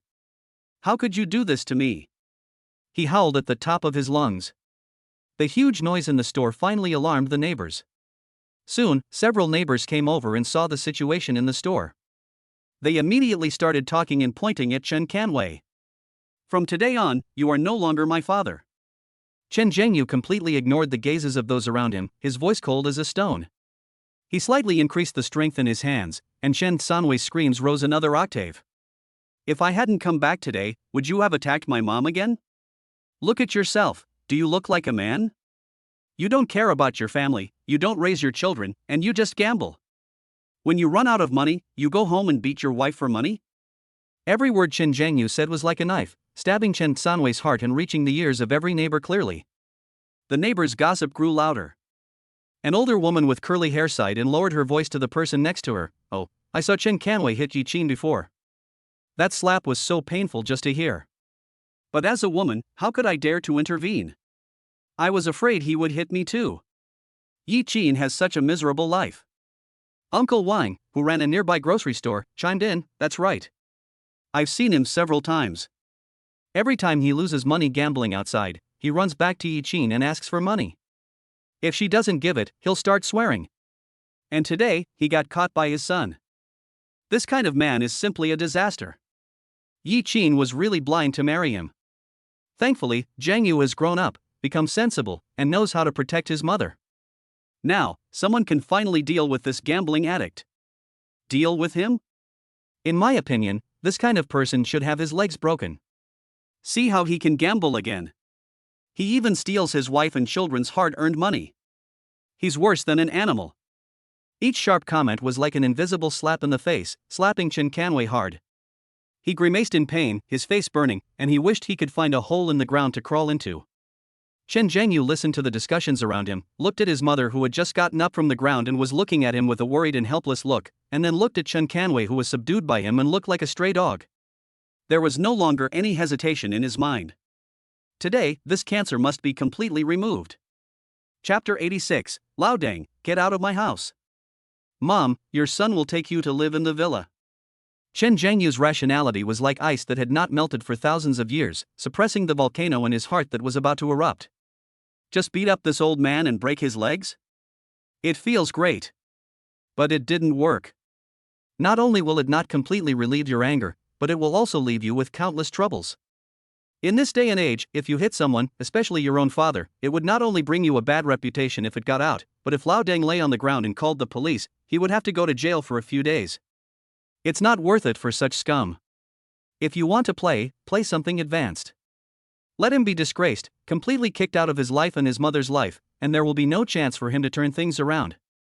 This is the real way to remove the firewood from under the cauldron. In just a few breaths, a detailed plan had taken shape in Chen Zhengyu's mind. He slightly increased the strength in his hands, and the piercing pain made Chen Sanwei's howl rise another octave. Did you hear what I just said? Chen Zhangyu's voice was cold and without a trace of warmth, as if he was interrogating an unrelated criminal. Here. I heard it. Chen Sanwei's facial features were squeezed together in pain, cold sweat flowed down his forehead, and he was forced to lower his head. But the resentment and unwillingness in his lowered eyes became stronger and stronger, like a poisonous snake, staring at the ground. Want to run away? Want to find a chance for revenge later? Chen Zhangyu's eyes were so sharp that he saw through the old dog's thoughts at a glance. He sneered in his heart. With this kind of mentality, you still want to fight me? You're not even worthy of carrying my shoes. Tell me again what you heard and what you should do. Chen Zhangyu's tone suddenly became heavier, like a thunderclap.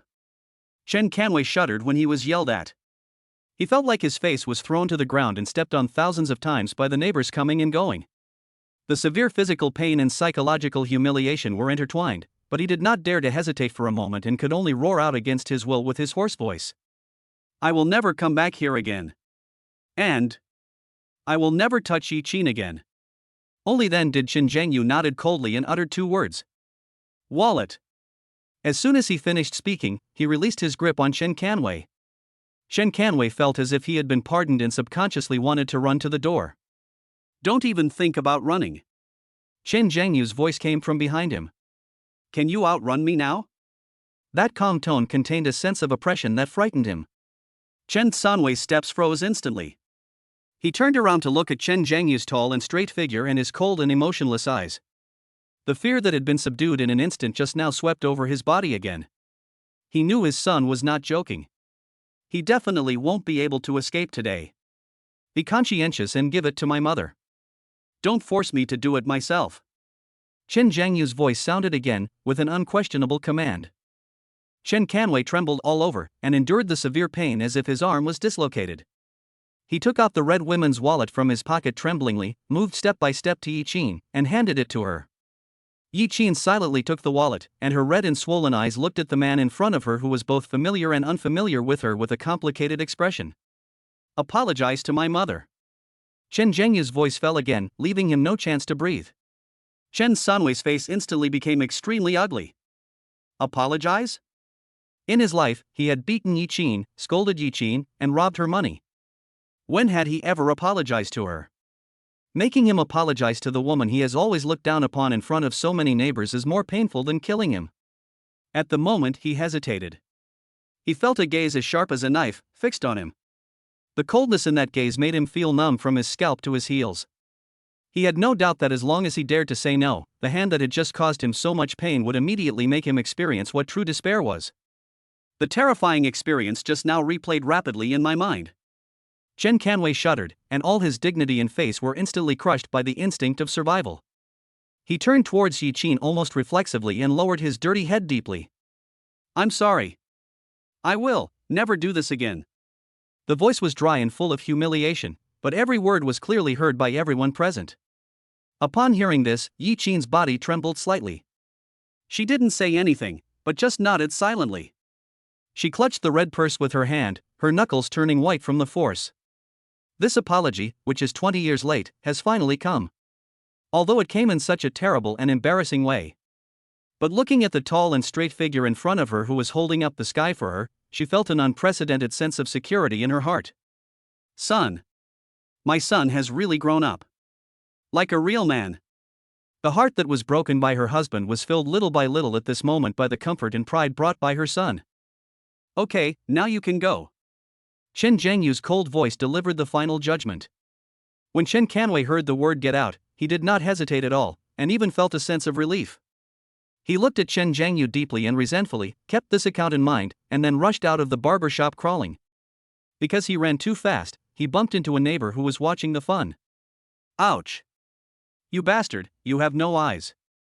The neighbor staggered and immediately cursed at Chen Sanwei's fleeing back, go and reincarnate. You deserve to be beaten by your son. Bah! Seeing the farce end, Chen Zhangyu turned around and gave a polite smile to the neighbors watching at the door. Dear uncles and aunts, I'm sorry to expose my family's dirty laundry and make everyone laugh. We are closed for the day today, everyone please go home. The neighbors started talking at once. Uncle Wang, who runs the convenience store, was the first to give a thumbs up. Zhangyu, good job. That's what a man should do, protect his mother. That old bastard deserves to be punished. An older woman with permed hair leaned closer with concern and lowered her voice. Child, you better be careful. I see your father's eyes are filled with resentment. This kind of gambler is capable of anything. You and your mother must be careful of him. Yeah, another neighbor chimed in. Yi-Chin, you finally made it. Your son is so sensible and knows how to protect you. Don't be so soft-hearted anymore. This kind of person is a bottomless pit. In my opinion, you might as well move away. Stay away from him, out of sight and out of mind, and cut off all ties with him completely. An aunt suggested quickly. That's right. Move away.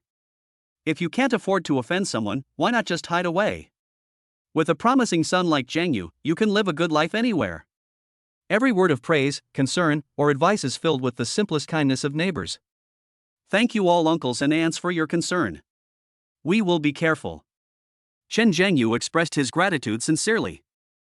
After the neighbors dispersed in twos and threes, he locked the glass door of the barber shop completely with a click, isolating it from all the disturbances from the outside world.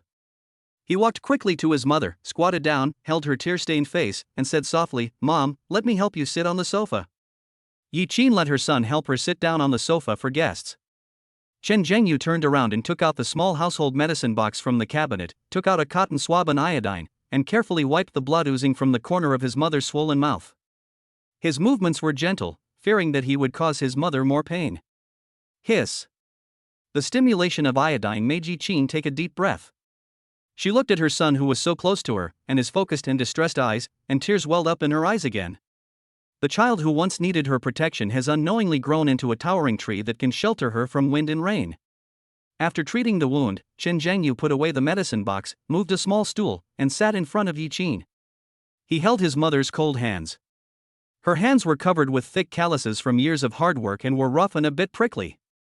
Chen Zhangyu's nose felt sore, but he quickly adjusted his mood and spoke softly. "Mom." He stared at the woman who had toiled all her life for him and this family, looked at the few strands of silver hair that had sprouted from her temples, and spoke clearly and firmly, word by word. "Tomorrow afternoon, we'll move. I've found a good place. Let's go there and open a new store that's bigger and better than this one." Yi-Chin was stunned when she heard this. She subconsciously retorted. "Moving? Opening a new store?" Her face was filled with worry and she shook her head vigorously. "No, Zhangyu.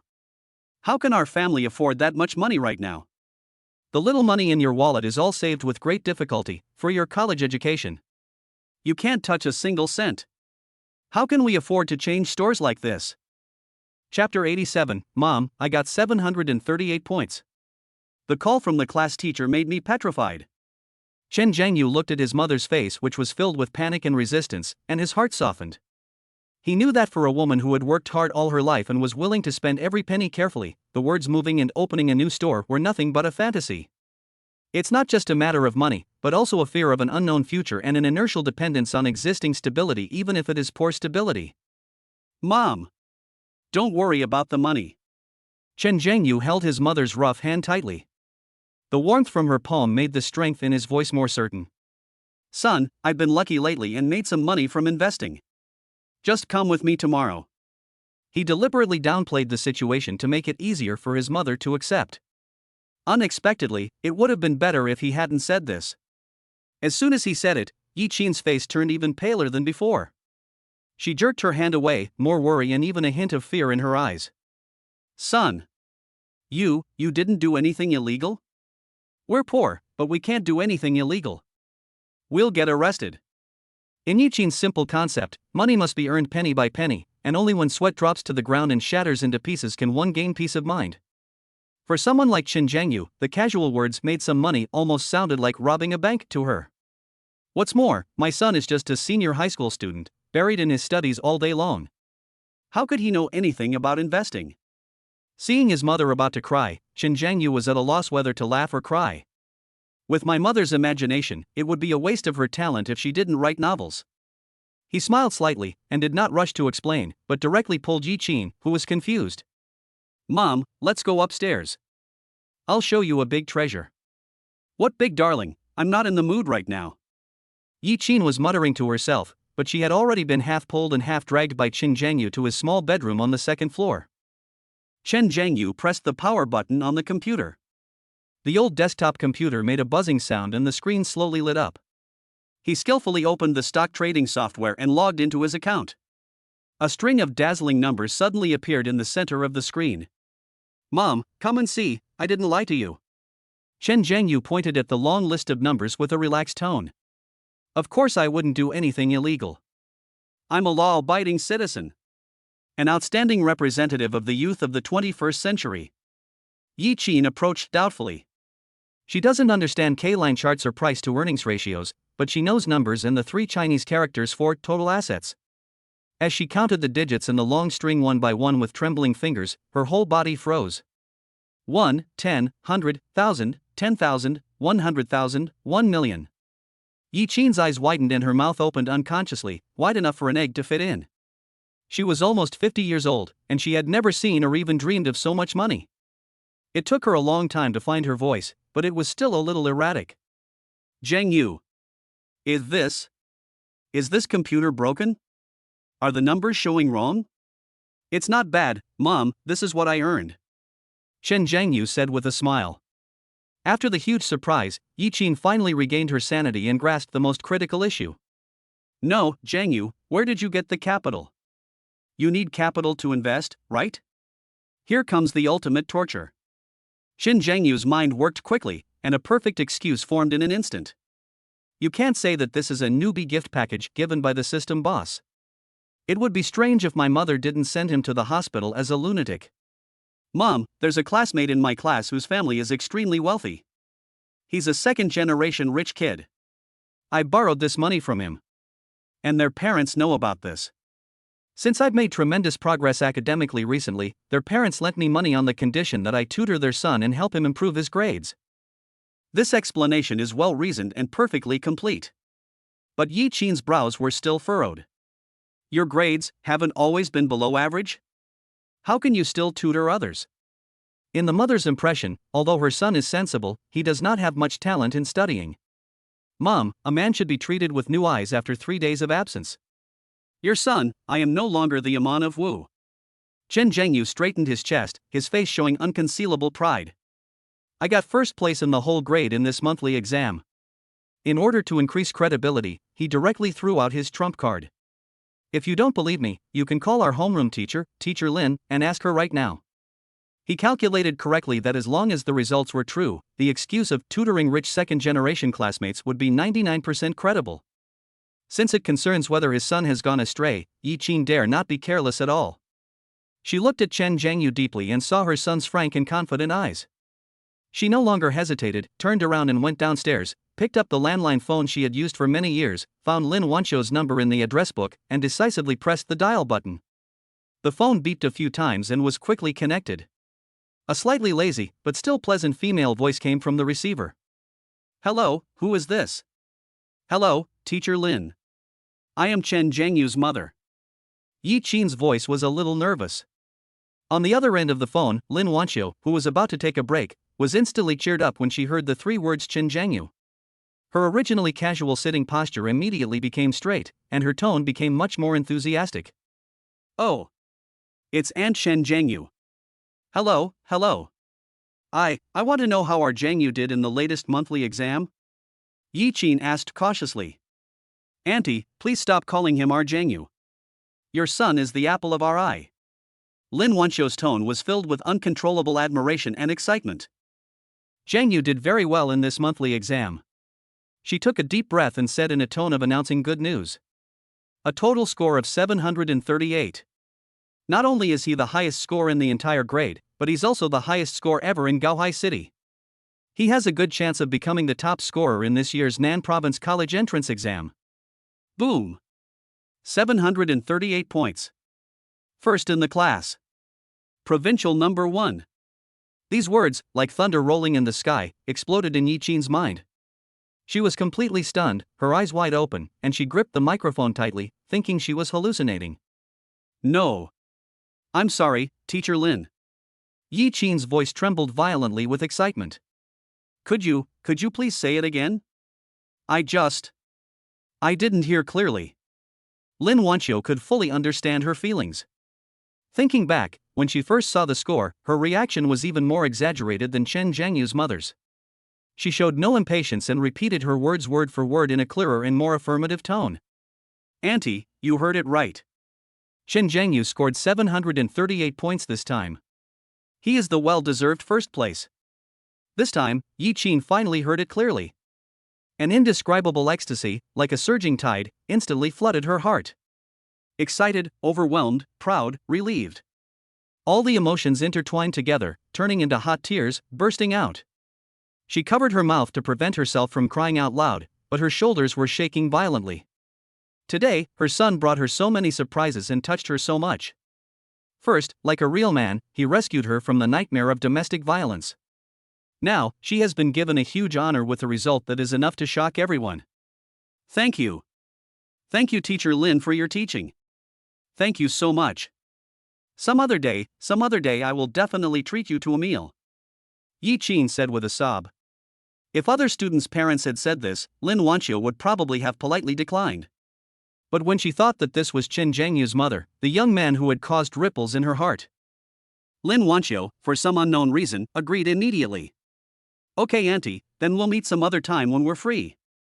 Upstairs, Chen Jianyu, who heard all of this clearly, had a playful smile on his face. His extraordinary hearing is really useful. What happened to Teacher Lin? You actually accepted your mother's invitation? Quite interesting. On the other end of the phone, Yi Qin received a positive response and was even happier, so he decided on the deal. Well, how about next weekend? Do you think you're free? I have something to do next week, so it might not be convenient. Lin Wanqiu paused. How about next week? Chen Jianyu touched his chin upstairs. Any date next week? You should be talking about the time when I asked her out for dinner, right? Haha, woman. Is this because you don't want the two dates to overlap and appear too easy to date? Kind of cute. Okay. Next week then. Thank you again, Teacher Lin. I won't disturb your rest then. Goodbye. Okay, Auntie, bye. After hanging up the phone, the tear marks on Yi Qin's face were still wet, but she looked 10 years younger, with a rosy complexion and full of energy. She turned around and looked at her son coming down the stairs, the light in her eyes showing unprecedented pride and relief. She walked quickly forward, hugged her tall and straight son, and patted his back vigorously. Good son. You really make me proud. Mom promises you. Yi Qin raised her head, her eyes extremely determined. Tomorrow. We're moving. To a new store. Chapter 88, Cooking Soup for Mother. This meal made Mom cry. Hearing his mother's firm words, "We will move tomorrow," the heavy stone in Chen Jianyu's heart finally fell to the ground. The tragedy in his previous life where his gambling father ruined his family and left him alone was the deepest thorn in his heart. In this life, he will never let tragedy happen again. Seeing that his mother's face was flushed but fatigue and scars were still visible between her brows, Chen Jianyu's heart softened. Mom, don't worry about anything today. Just have a good rest. I'll make dinner. He rolled up his sleeves, ready to do something big. Yi Qin subconsciously wanted to refuse. How can that be? Let Mom come. You must be tired after studying all day. In her opinion, her son should focus all his energy on studying. Cooking is her duty as a mother. Mom, you're wrong. Chen Jianyu curled the corner of his mouth and directly took action, half pushing and half supporting Yi Qin to her bedroom. I have this afternoon off and have had enough rest. On the other hand, you work in a barbershop all year round, which is even more grueling than the 996 schedule. Take this opportunity to take a good rest, and let me, your son, fulfill my filial duty and experience life. His strength was so great that Yi Qin couldn't resist at all. She was muttering "you kid" while being pressed to the edge of the bed by Chen Jianyu. Listen to me, listen to me. Chen Jianyu said this in a domineering tone that brooked no room for argument. You have only one task now. Take a hot bath and wash away all the unhappiness of today. Then lie in bed and watch TV. Just wait for me to call you for dinner. After saying that, he turned around casually, leaving Yi Qin still in a daze, and rushed into the kitchen of the house, which was so small that it could only accommodate one person turning around. The walls of the kitchen were a little yellowed by the smoke, and the old range hood made a buzzing protest sound. On the counter, there were fresh meat and vegetables that Yi Qin had prepared long ago. a piece of pork belly, a clean sea base, and a handful of green vegetables. Looking at these familiar ingredients, Chen Zhangyu's eyes were a little dazed. In his previous life, in order to please the money-worshipping Queen Ruyan, he put in a lot of effort and forced himself from a kitchen novice to become a top chef proficient in 8 major cuisines. But what is the result? Even the Buddha jumps over the wall he made couldn't get her even a glance. Now that I have a new life, I can finally use the skills I acquired through PUA on the right person. He wanted to let his mother taste what real top-notch cooking skills were. Chen Zhangyu took a deep breath, and his whole aura changed instantly. If he was a sunny and handsome boy just now he is the king who controls the kitchen. He picked up the kitchen knife and shook his wrist. Duo duo duo duo. A series of dense vegetable cutting sounds like a rainstorm rang out. The piece of pork belly with alternating fat and lean meat seemed to come alive in his hands, and was instantly cut into slices of meat as thin as cicada wings and evenly sized. Knife skills are just an appetizer. He heated the pan, poured in oil, and when the oil was 70% hot, added ginger slices and minced garlic and stir-fried them. Sizzle. The fragrance exploded instantly, filling the entire small space. Next, put the meat slices into the pan and stir-fry quickly. When the meat slices are slightly curled, immediately add cooking wine, soy sauce, and side dishes. The set of movements is smooth and flowing, without any drag, and full of pleasing rhythm. He flipped the wok, stirred the food, and the flames flashed across the pot, full of the chef's style. A home-cooked, twice-cooked pork dish made him give it the air of a state banquet. Next up was the steamed sea bass. Controlling the heat is the soul of this dish. A minute earlier means life, a minute later means old age. Chen Zhangyu used a stopwatch and turned off the fire at exactly 8 minutes, using the residual heat to make the fish extremely tender. Finally, he poured boiling hot oil on it. With a sizzling sound, the aroma of the chopped green onions was completely stimulated. In less than half an hour, 3 dishes and a soup were neatly placed on the table. Glossy twice-cooked pork, juicy steamed sea bass, lush green vegetables with garlic, and a pot of milky white tofu soup. He made simple home-cooked dishes look like they were served in a 5-star restaurant. Mom! Dinner is ready! Chen Zhangyu took off his apron and shouted towards the bedroom. Yi Qin came out after taking a shower and changing into clean clothes. When she saw the delicious dishes on the table, she was stunned. A rich aroma filled her nose, making her swallow hard. Zhangyu, this is all you're doing? Yi Qin's tone was full of disbelief. In her impression, her son can cook a little, but his cooking skills are just enough to keep himself from starving. But the appearance of the dishes in front of her, the aroma, she would believe it if she said it was packed from a big restaurant. Hey, of course I should. I'm the man who inherited the true skills of the Chinese cooking master boy. Chen Zhangyu joked, pulling out a chair. Mom, please take a seat. Come and try your son's cooking. His playful smile made Yi Qin laugh and cry, but the shock in her heart did not diminish at all. She sat down, picked up the chopsticks, picked up a piece of twice-cooked pork and put it in her mouth. The moment the piece of meat entered his mouth, Yi Qin's eyes suddenly widened. Fat but not greasy, lean but not dry. The greasy aroma of the meat slices mixed with the salty aroma of the sauce, plus the freshness of the garlic sprouts, instantly explodes in the mouth, forming a wonderful taste with a very layered feel. Tasty. So delicious. The taste is more authentic than any Sichuan restaurant she has ever been to. Delicious. Yi Qin couldn't help but exclaimed, with an unconcealable surprise on her face. Try this fish again. Chen Zhangyu picked up another piece of fish with his chopsticks and put it into his mother's bowl. Yi Qin took a bite cautiously.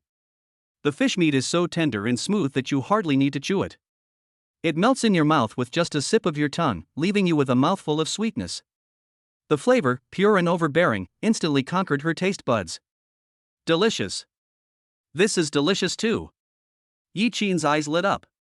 It looks good, but I didn't expect it to taste even better. Son, with your cooking skills, you can definitely open your own home-style restaurant. Seeing his mother eating with satisfaction, Chen Zhangyu felt a warm feeling in his heart. This is the scene he most wants to see if he lives again.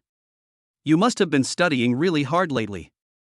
Otherwise, how could you have done so well on the test? While eating, Yi Qin suddenly put down her bowl and chopsticks, and looked at Chen Zhangyu with eyes full of pity.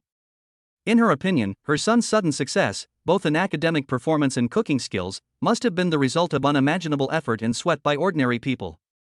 She felt heartbroken when she thought that her son might be staying up late every day to study hard and be extremely exhausted. Mom, what are you thinking? Chen Zhengyu replied with a smile. Studying certainly requires hard work, but it's not as exaggerated as you think. I, your son, am now possessed by a genius student. So easy. Don't worry about me. Eat your food quickly, or it will get cold. His relaxed tone failed to completely dispel Yiqin's worries. She looked at her son's face, which was more angular than before, and his calm and confident eyes. Suddenly, her nose felt sore and her eyes turned red without warning.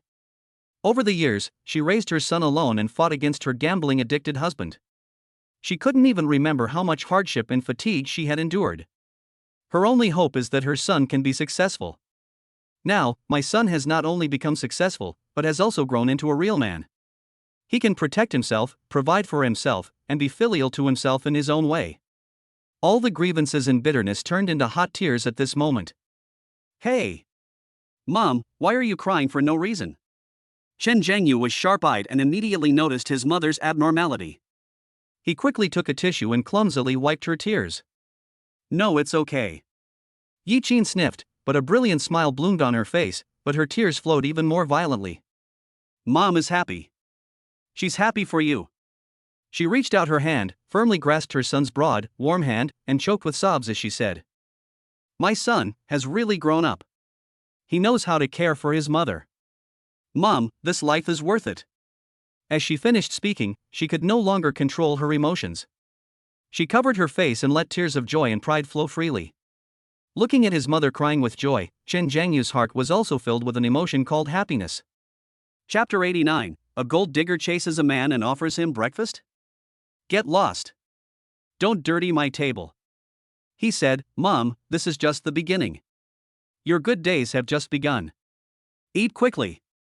Chen Zhengyu picked up the tissue and gently wiped the tears from Yiqin's cheeks again, then put a large chopstick of twice-cooked pork into her bowl. Otherwise it won't taste good if it gets cold. After hearing this, Yiqin nodded vigorously, silently stopped crying, picked up the chopsticks again, and started eating with big mouthfuls. The meal was spent with the mother and son chatting about their warm and homely lives. After the meal, Chen Zhengyu took over the task of cleaning up the dishes with a tough attitude and forced Yiqin to lie on the sofa to rest. Yiqin couldn't persuade him, so she had to smile with satisfaction as she watched her son's tall and straight back busy in the small kitchen. In the evening, Yiqin had the rare opportunity to watch TV. Her nerves, which had been tense for years, were completely relaxed by her son's comfort. That night, she fell asleep especially early and soundly. Chen Zhengyu also fell into a deep sleep after finishing another set of college entrance examination simulation papers. The next day, Monday, Chen Zhengyu got up as soon as it was dawn. He left a note on the dining table, telling Yiqin not to open the store today and to wait until he came back at noon. After doing all this, he took a taxi and headed straight to Gaohai No. 1 Middle School. In the dim morning light, all the teachers and students of the school have gathered in the square under the flagpole. The atmosphere of today's flag-raising ceremony was completely different from usual. The air was filled with a sense of restlessness that people were eager to watch the fun and not mind getting involved. Everyone's eyes, intentionally or unintentionally, glanced at the three figures below the podium, with their heads lowered, as if they wanted to bury their faces in the cracks of the ground. Li Tianyun, Wang Ruyan, and Yang Xiaoqian. The three people's administrative detention had just ended when they were brought here directly by the school to receive the final public execution. As the principal's long and boring speech ended, Zhang Jianguo, the director of the senior high school department, took the microphone, cleared his throat, and his serious voice echoed throughout the square. Now, Wang Ruyan and Yang Xiaoqian from Class 3-1 and Li Tianyun from Class 3-8 will make a profound self-examination and public apology to Chen Zhengyu and all the teachers and students of the school for their despicable behavior of falsely accusing and framing their classmates. As soon as the words fell, the whole audience fell silent, followed by a burst of suppressed whispers. Li Tianyun and the other two looked ashen. Under the gazes of thousands of people in the school, they walked stiffly to the podium like puppets. Their expressions were uglier than each other. Li Tianyun's hands were shaking as he held the manuscript, Wang Ruyan was biting her lower lip tightly, and Yang Xiaoqian's eyes were red. The apology process was dry and weak, full of resentment and humiliation. But the students in the audience would not miss this opportunity, and all kinds of sharp and heartbreaking comments exploded in the crowd like a barrage of comments. Oh my God! I've never seen this before. The legendary false accusation trio has finally come out to embarrass themselves. Look at Li Tianyun's pale face, like a ghost just released from the police station. He's the school idol? I think it's a joke. Hasn't Wang Ruyan always been pretending to be a noble goddess? She was so indifferent to Chen Zhengyu before, but now she's dumbfounded, right? Is this the proverbial "you looked down on me before, now I've made you unattainable"? Shoo! Keep your voice down. Can't you see my face is turning green like a cucumber? If you keep saying that, what if I burst into tears right here? Ha ha ha ha. If you ask me, this punishment is still too light. He should be fired immediately. He's a nuisance if he stays here. That's right. They're delaying our Master Chen's bid for the provincial top spot. This is a grave sin. These undisguised taunts and comments were like sharp thorns that pierced the hearts of the three people.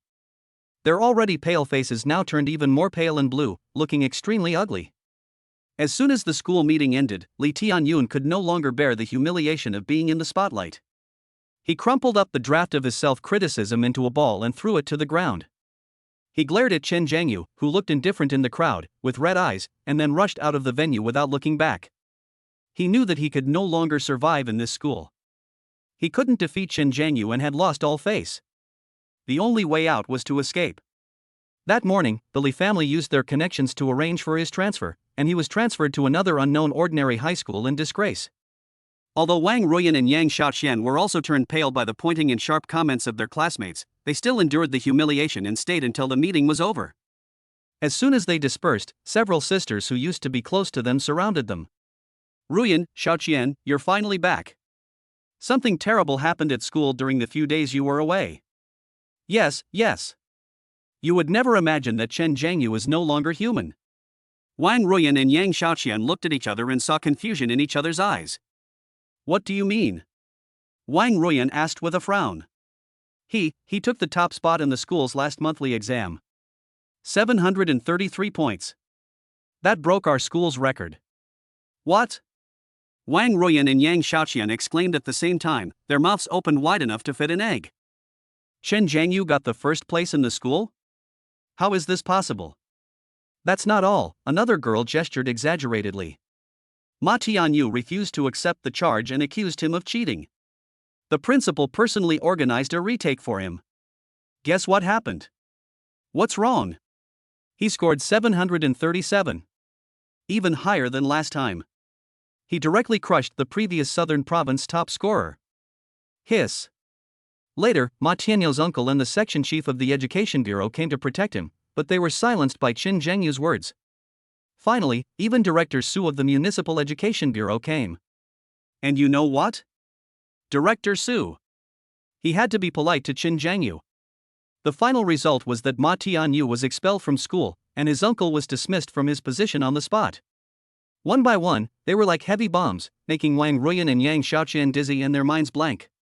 The poor boy whom they had tried so hard to get rid of soared to fame again in the few short days they were locked up, becoming a quasi-top scorer that even the director of education had to put on a smile. Yang Xiaoqian's face was full of disbelief. After the initial shock, Wang Ruyan's eyes gradually lit up with a morbid and fanatical light. She had already regretted wanting to get Chen Zhengyu back at the police station, and now this news has further strengthened her idea. She must take back Chen Zhengyu, the treasure that belongs to her. After the meeting, the senior 3-1 class was still discussing the public execution that had just taken place. When Chen Zhengyu and Su Muqing walked into the classroom side by side, all the voices died down, replaced by various awe and envy looks. However, a discordant figure suddenly stood in front of Chen Zhengyu. It's Wang Ruyan. She was holding an exquisite pink lunchbox in her hand and had a carefully practiced gentle smile on her face. Chen Zhengyu, I made breakfast for you. Her voice was not loud, but it was like a depth charge, instantly causing a huge wave in the quiet classroom. Every single student in the class was petrified. The next second, the classroom exploded. Holy crap! Did I hear that right? Wang Ruyan made breakfast for Chen Zhengyu? The sun rose from the west today? This is the magical drama of the year. The gold digger suddenly comes to her senses and turns around to pursue the academic genius? I know this script very well. 30 years in the east, 30 years in the west. Don't despise the young and poor. The ancients never deceived me. I bet a bag of spicy noodles, there's something in this breakfast. A weasel paying New Year's greetings to a chicken definitely has no good intentions. Look at the look in the eyes of the Suzhou University beauty. Holy shit, it feels like the air temperature has dropped by over 10 degrees. We're about to see something exciting. Kill like crazy, kill like crazy. Is this the first head-on confrontation between the wife and the mistress? Exciting. Before Chen Zhengyu could speak, Su Muqing beside him, whose beautiful face originally had a faint smile on it, instantly turned as cold as ice. She took a step forward, her petite body emitting a powerful aura. She stood directly in front of Chen Zhengyu, looking directly at Wang Ruyan with a cold gaze. Wang Ruyan, take your things away. The voice was not loud, but it carried an imperative tone that left no room for argument. This is her absolute declaration of sovereignty as Chen Zhengyu's official girlfriend. Yang Xiaoqian was severely scolded by her father that day, but her materialistic nature remained unchanged, and she still followed Wang Ruyan wholeheartedly. Seeing this, she immediately jumped out and chimed in, Su Muqing, what do you mean? Ruyan was given to Chen Zhengyu, not to you. What's it to you? Su Muqing cast a cold gaze at her, a hint of sarcasm appearing at the corner of her mouth. What do you care about Wang Ruyan's affairs? Do you live by the sea? Why do you care so much? This one sentence made Yang Xiaoqian's cheeks turn red, and she couldn't utter a word for a long time. When it comes to sharp tongues, 10 young Ziokians are no match for the top student in school beauty Su Muqing. Xiaoqian, stop talking. Wang Ruyan grabbed Yang Xiaoqian. She knew that she would not gain any advantage by arguing with Su Muqing. Her target from the beginning to the end was only Chen Zhengyu. She walked around Su Muqing and placed the lunchbox directly on Chen Zhengyu's desk, her eyes persistent and eager. Zhengyu, I put it here, remember to eat it. I made it myself. She firmly believed that as long as Chen Zhengyu hadn't refused, she still had a chance. This action once again brought the atmosphere in the class to a climax. Wow! The queen has spoken, and she still dares to force herself on him? Is this going to be a real-life version of the legend of Xinhuan? So brave. I'd call her the bravest mistress of the year. Shura Field. This is definitely the Shura Field of the year. Brother Chen is awesome. This is damn charming. At this moment, Chen Zhengyu, who had been silent all the time, finally spoke. His voice was calm, yet it carried a chilling indifference that chilled one's heart. Take it away, I don't want to eat it.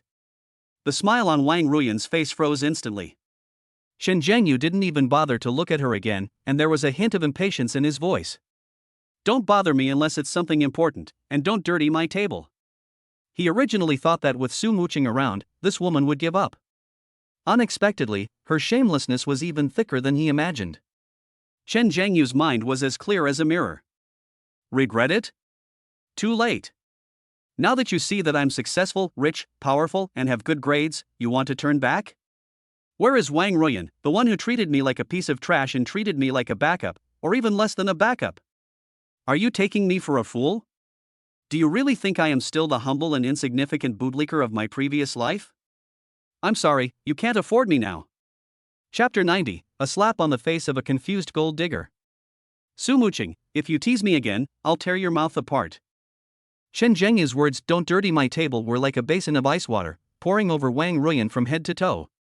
The gentle smile on her face, which she had practiced carefully, froze in an instant and then cracked inch by inch. Take it.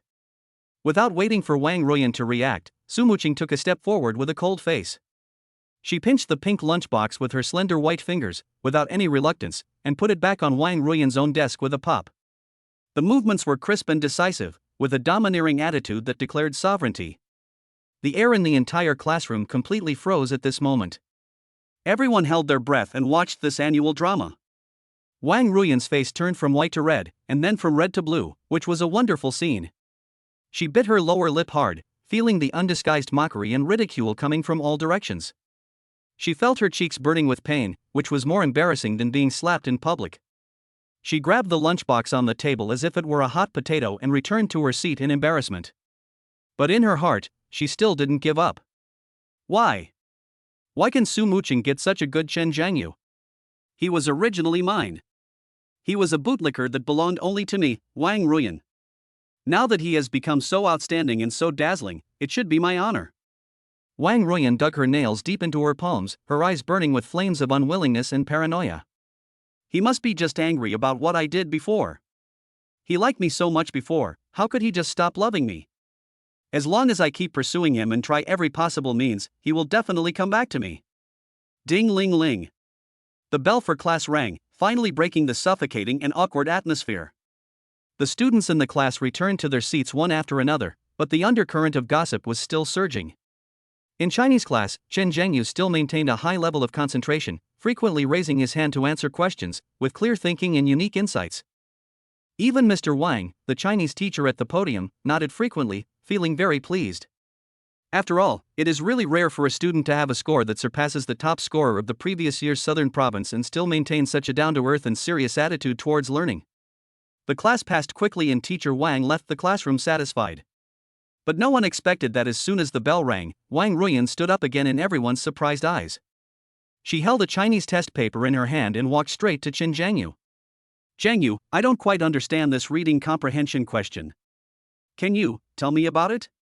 Wang Ruyan's voice was very soft, with just the right amount of timidity, and her eyes were filled with pitiful tears, like a frightened deer. Chen Zhengyu glanced up at her and had to admit in his heart that this woman was indeed something. For ordinary boys, this look is as lethal as a nuclear bomb, and most men can't stand it at all. Unfortunately, Chen Zhengyu was not an ordinary man, nor is he the fool he was in his previous life. He had long seen through the ugly and materialistic heart beneath this pretty face. The classroom exploded again in an instant. Fuck, is this really a dog-licking reversal drama? Sending food doesn't work, so you're sending questions instead? Is this face made from the corner of the city wall? How thick is it? Brother Chen just told her to get lost, and she came back again. Look at Su Muqing's face. It's over, a bolt from the blue is coming. Level 1 combat alert. The classmates' sharp comments had not yet ended, and Chen Zhengyu was too lazy to even speak, because he had already caught a glimpse from the corner of his eye that his extremely possessive little jealous boy had stood up with a cold face. If you don't understand, ask the teacher. Su Muqing's voice was like ice, hitting him directly. Don't keep pestering Chen Zhengyu. Wang Ruyan, have you forgotten how you treated him before? You regret it now? You want to get close to young Wu again? What the hell are you dreaming of? Su Muqing had a sharp tongue and was firing on all cylinders. Her series of attacks made Wang Ruyan's face turn pale. Su Muqing, what do you mean? Yang Xiaoxian, the loyal bodyguard, jumped out again. The teacher said that students should help each other when they have questions. If you don't understand, ask your classmates and then ask the teacher. Ruyan will of course look for Chen Zhengyu, the best student. You're not Chen Zhengyu, why should you make decisions for him? Xiao Chen, stop talking. Wang Ruyan grabbed Yang Xiaoxian. Her target was very clear, and it was only Chen Zhengyu from beginning to end. She walked around Su Muqing and looked at Chen Zhengyu with burning eyes. Her voice became softer and contained a hint of pleading. Zhengyu, please, I also want to do well in my studies like you. She lowered her head slightly, revealing her fair and slender neck. Her long eyelashes trembled like butterfly wings, and her eyes turned red, as if tears were about to fall in the next second. You are now the idol of our entire class, and mine too. Just give me one chance, okay? This performance is textbook level. However, Su Muqing became furious when she saw her green tea behavior. Shame on you, huh? If you keep being a green tea here, don't blame me for being rude. But Wang Ruyan seemed to underestimate Su Muqing's determination and overestimate her own charm. She still ignored Su Muqing's warning and took another step closer to Chen Zhengyu. Before he could react, she stretched out her finger and gently pushed Chen Zhengyu's arm. That voice is so sweet that it can squeeze water out of it. Young Wu. Look at her, she's so fierce. She also glanced at Su Muqing with a hint of provocation and demonstration in her eyes. Unlike me, I simply want to learn from you who are good at studying. This immediately triggered the complaining switches of all the girls in the class. I'm vomiting. Did you learn this tea art from Hangzhou Longjing? The tea fragrance is overwhelming. Oh my god, this sound gave me goosebumps all over the floor. My fists are hard. Does she think Su Muqing is dead? How dare she seduce her in front of the queen? Warrior. I respect her as a warrior. She dares to pluck the hair in front of the tigress. And she plucks the most crucial hair. If Su Muqing doesn't do anything, I'll write my name upside down. How can you tolerate this? Su Muqing really couldn't bear it anymore. The moment Wang Ruiyan's fingers touched Chen Zhangyu's arm, she exploded. Under the shocked gaze of the whole class, Su Muqing took a step forward, without any hesitation, raised her hand, and slapped him hard with all her strength. Bang! A crisp and loud slap suddenly exploded in the noisy classroom. The whole world became quiet in an instant. Everyone was stunned by this sudden scene. Wang Ruiyan was beaten so hard that she staggered. A clear red mark of 5 fingers quickly appeared on her fair cheek, which was burning with pain. She covered her face with her hands, her eyes wide open in disbelief. She actually dared to hit me? Chapter 91, A slap in the face confuses the gold digger. Brother Yu defends his wife domineeringly, does your hand hurt? The crisp and loud slapping sound instantly plunged the entire senior 3-1 class into absolute silence. Everyone seemed to have paused, staring at the scene in amazement. The air froze. Immediately afterwards, the deathly silence was instantly ignited and turned into an even more heated discussion. Holy crap! They really did it! Sister Cheng is so awesome. This slap really made me feel better. The campus beauty of Soochow University is a role model for our generation. If you can fight, don't argue. That's true nature. This tea is so fragrant, I can't stand it anymore. Great fight. The most satisfying scene of the year. The most famous scene of the year. The queen rips the green tea girl apart. This plot is more exciting than a TV drama. It's so exciting to watch. Wang Ruiyan is completely screwed now, right? Her face is swollen. Let's see how she can still pretend to be a pure and innocent girl. Amidst the discussions, Wang Ruiyan swayed twice before she managed to stand steady. She covered her burning cheeks, her head buzzing, and it took her more than 10 seconds to come back to her senses. Humiliation, shock, anger, all kinds of emotions surged into my heart in an instant. You dare to hit me! Wang Ruiyan screamed, her eyes were red, her rationality completely collapsed, and she raised her hand to slap Su Muqing in the face. However, just as she raised her hand halfway, it was grabbed by a strong hand. It's Chen Zhangyu. That's enough. Chen Zhangyu's voice was icy cold, without a trace of emotion. He held Wang Ruiyan's wrist tightly, his eyes full of disgust and impatience. This whole thing started with you. My attitude was already very clear before the first class. You had to come closer. His eyes swept over the clear 5-finger mark on Wang Ruiyan's face, and his tone became colder. This slap is even light. Have you forgotten about the police detention? If you come and bother me again, don't blame me for not only reminding you with my mouth. Every word Chen Zhangyu said was heartbreaking. Especially the 4 words detention by police station were like a poison knife, stabbing into Wang Ruiyan's most painful wound. Her face turned pale in an instant, and all the blood color disappeared. She could never have imagined that the man who used to obey her in everything and treated her as the world's bootlicker, not only did not feel a bit of heartache after she was slapped, but instead stood on the other person's side, using the cruelest words to tear open her scars with his own hands. At this moment, all kinds of scenes from the past flashed through my mind. There was her arrogance in bossing Chen Zhangyu around, and there was also her fear and helplessness when she was detained. The regret for her past foolish behavior and the ruthless hatred towards Chen Zhangyu at this moment, 2 extreme emotions intertwined together, almost tore her apart. Good.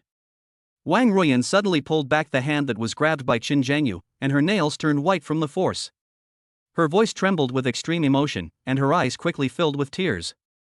I won't come near you again.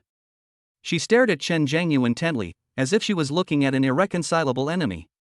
Don't regret it in the future. After saying this, she could no longer bear the humiliation of being in the spotlight, tears welled up in her eyes, and she turned around and rushed out of the classroom. Chen Zhangyu, you scumbag! You will die a miserable death. Seeing this, Yang Xiaoqian glared at Chen Zhangyu fiercely and chased after him cursing. Chen Zhangyu didn't even bother to raise his eyelids in response to Yang Xiaoqian's barking. He turned around and looked at Su Muqing, who was still a little angry beside him. His cold expression melted instantly and was replaced by a distressed look. Does your hand hurt? He gently pulled up Su Muqing's hand that had just hit someone and asked softly. Next time, there's no need to get physical with people like this. If you hurt your hands, I'll feel bad. When Su Muqing heard this, the frost on her face instantly disappeared, replaced by a bright smile. It doesn't hurt, I feel relieved, and I feel great. She held Chen Zhangyu's big hand with her backhand and winked mischievously. Listen to you. Next time before I take action, I'll ask for your opinion first. That beautiful smile, like sunshine penetrating dark clouds, instantly brightened the dull and tense atmosphere in the classroom. The classmates in the class watched this scene and were once again fed with dog food. I hit it. I can watch this scene of a domineering man protecting his wife 100 times. Brother Yu is clearly playing double standards.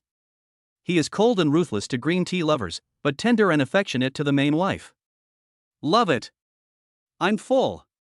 This is such dog food. Who said that top students can't fall in love? This is textbook level. See? This is a true love story. One fights for him, the other cares for her and supports her. A perfect match. Wang Ruyan must have fainted from crying in the bathroom. She deserved her loss. Su Muqing's position as the first wife is as secure as a rock. Chen Zhengyu smiled helplessly and pinched Su Muqing's little hand. Okay, class is about to start, go back to your seats and get ready for class. Yeah. Su Muqing responded sweetly and returned to her seat with a smile. Soon, the bell for class rang. The second class is politics. Political teacher Zhao Jiangwo had just walked onto the podium when Wang Ruyan and Yang Xiaoqian returned to the classroom late after the second bell rang. Both of their eyes were red and their faces looked extremely ugly. They lowered their heads and quickly returned to their seats, not daring to look at anyone again. For the rest of the morning, the world was finally quiet.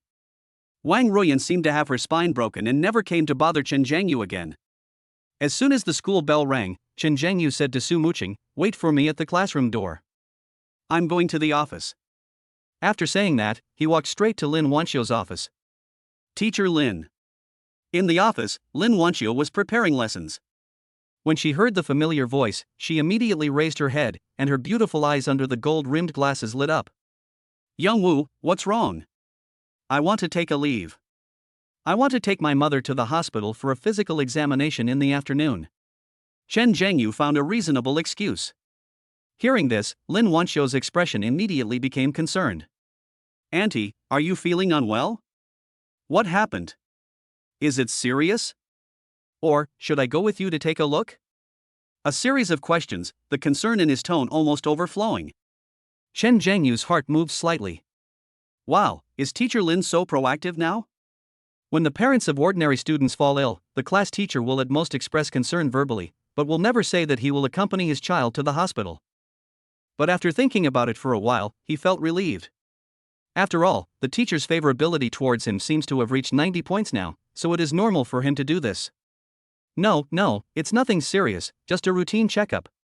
Chen Zhangyu quickly declined, I won't bother Teacher Lin. How could he deal with the moving and store sales matters with Lin Wanxiu? After asking for leave, Chen Zhangyu returned to the classroom door and Su Muqing was waiting for him obediently. The two walked side by side on the way home.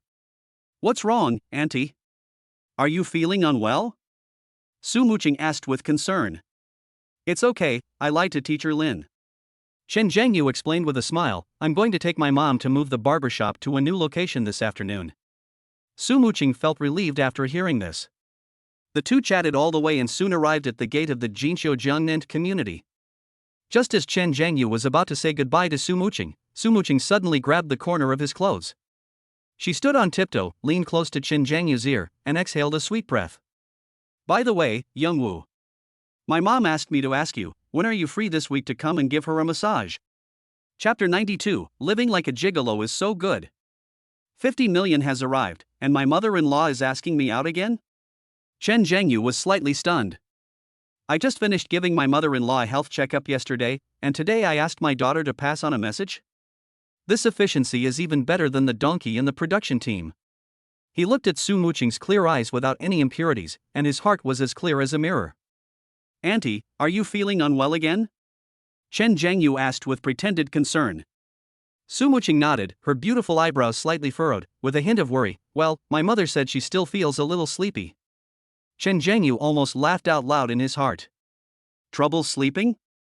It shouldn't be. My master-level Chinese medicine skills are no joke.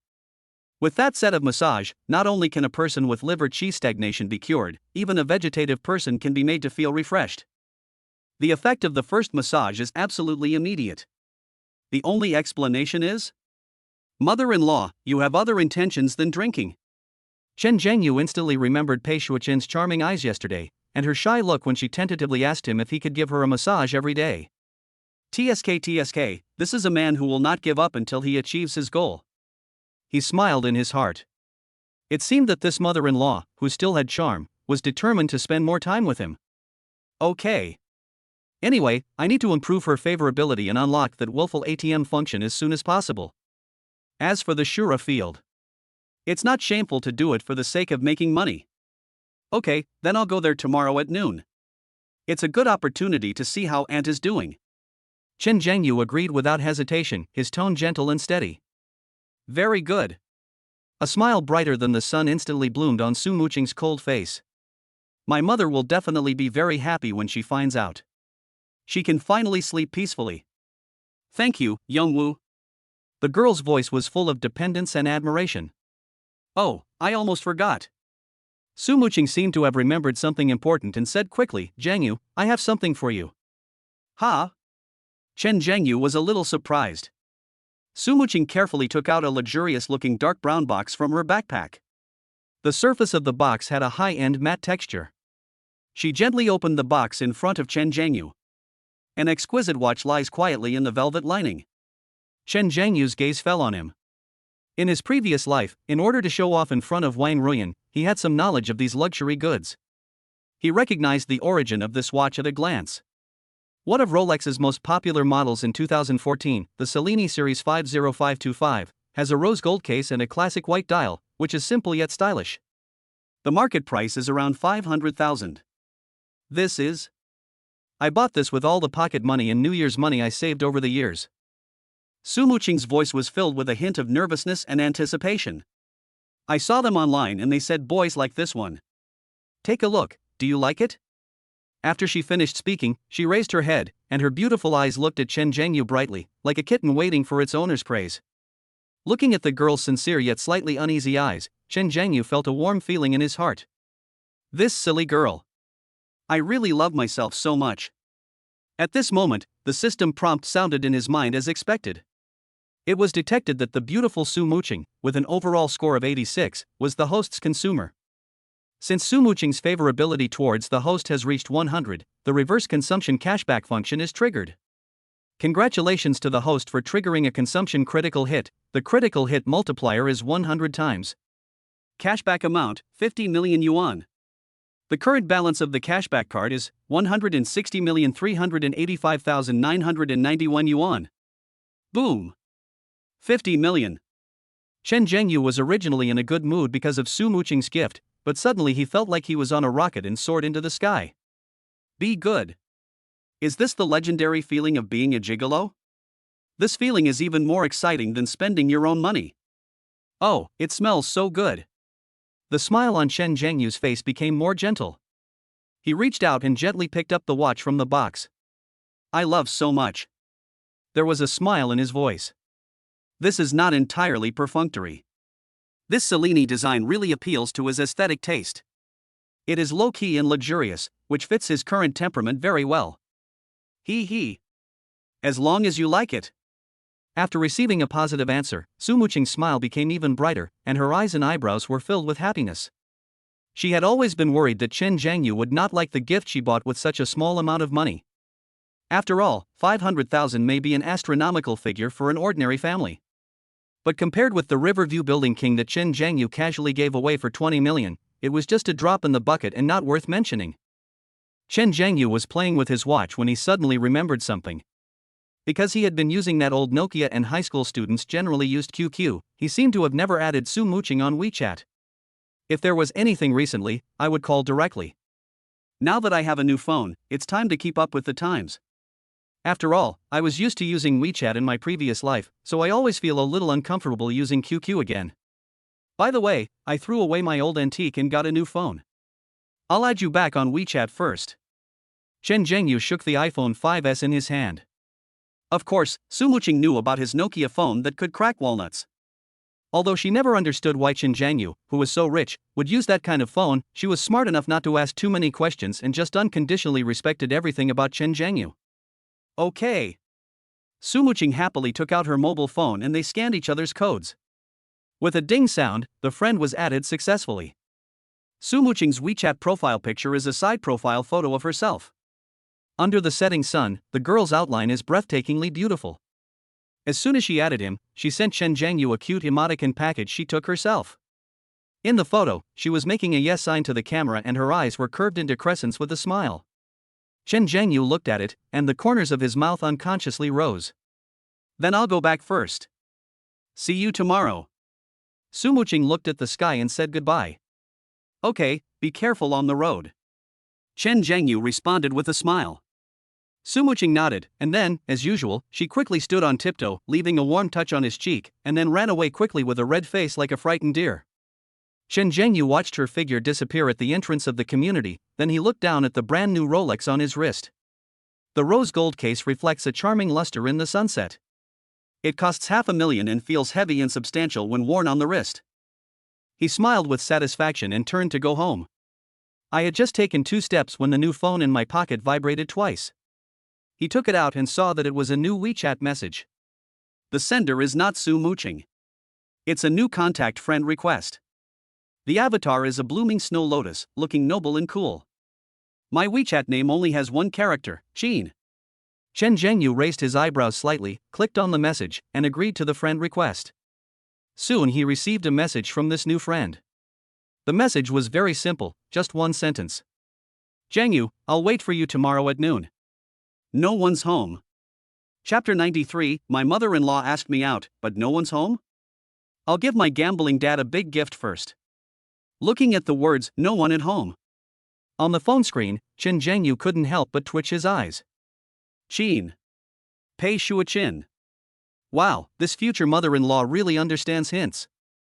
A 36-year-old mature beauty who still has charm and has a favorability rating of 90 points towards herself.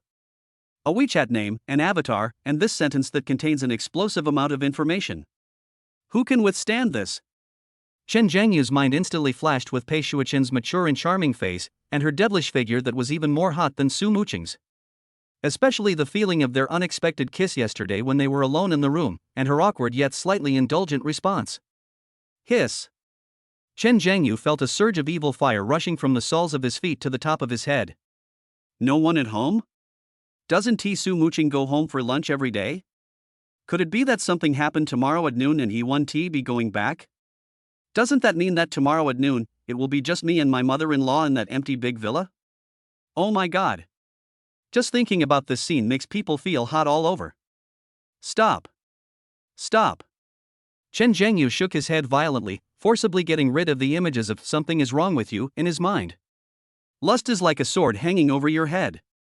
Making money is the most important thing. Making money is the most important thing. My mother-in-law's favorability is already 90. If I work harder, I can get it to 100, and then I'll have the free ATM. Hold on. We must hold on.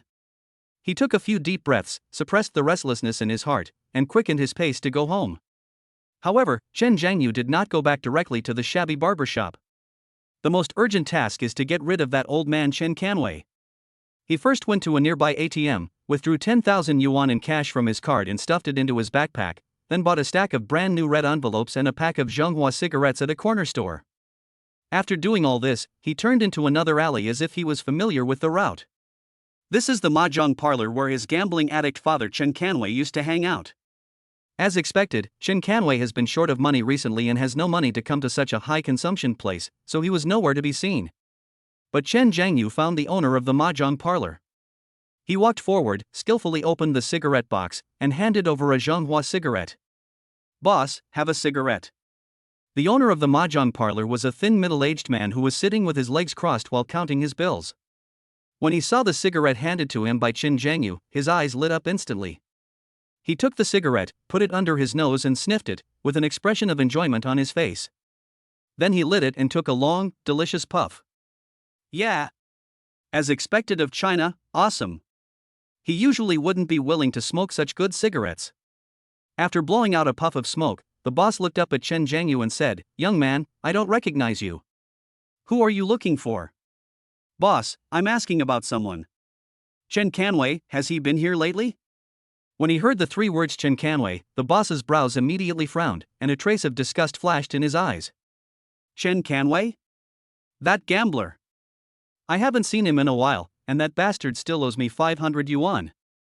Then do you know where he went to make a fortune recently? Chen Zhengyu asked with a smile. The boss glanced at Chen Zhengyu and gave him a warning. Kid, I advise you to stay away from him. He has a terrible reputation. If you get too close to him, you'll suffer the consequences. Chen Zhengyu smiled and did not explain. While no one was paying attention, he took out a red envelope of 1,000 yuan that he had already wrapped from his pocket and stuffed it into the boss's pocket without leaving any trace.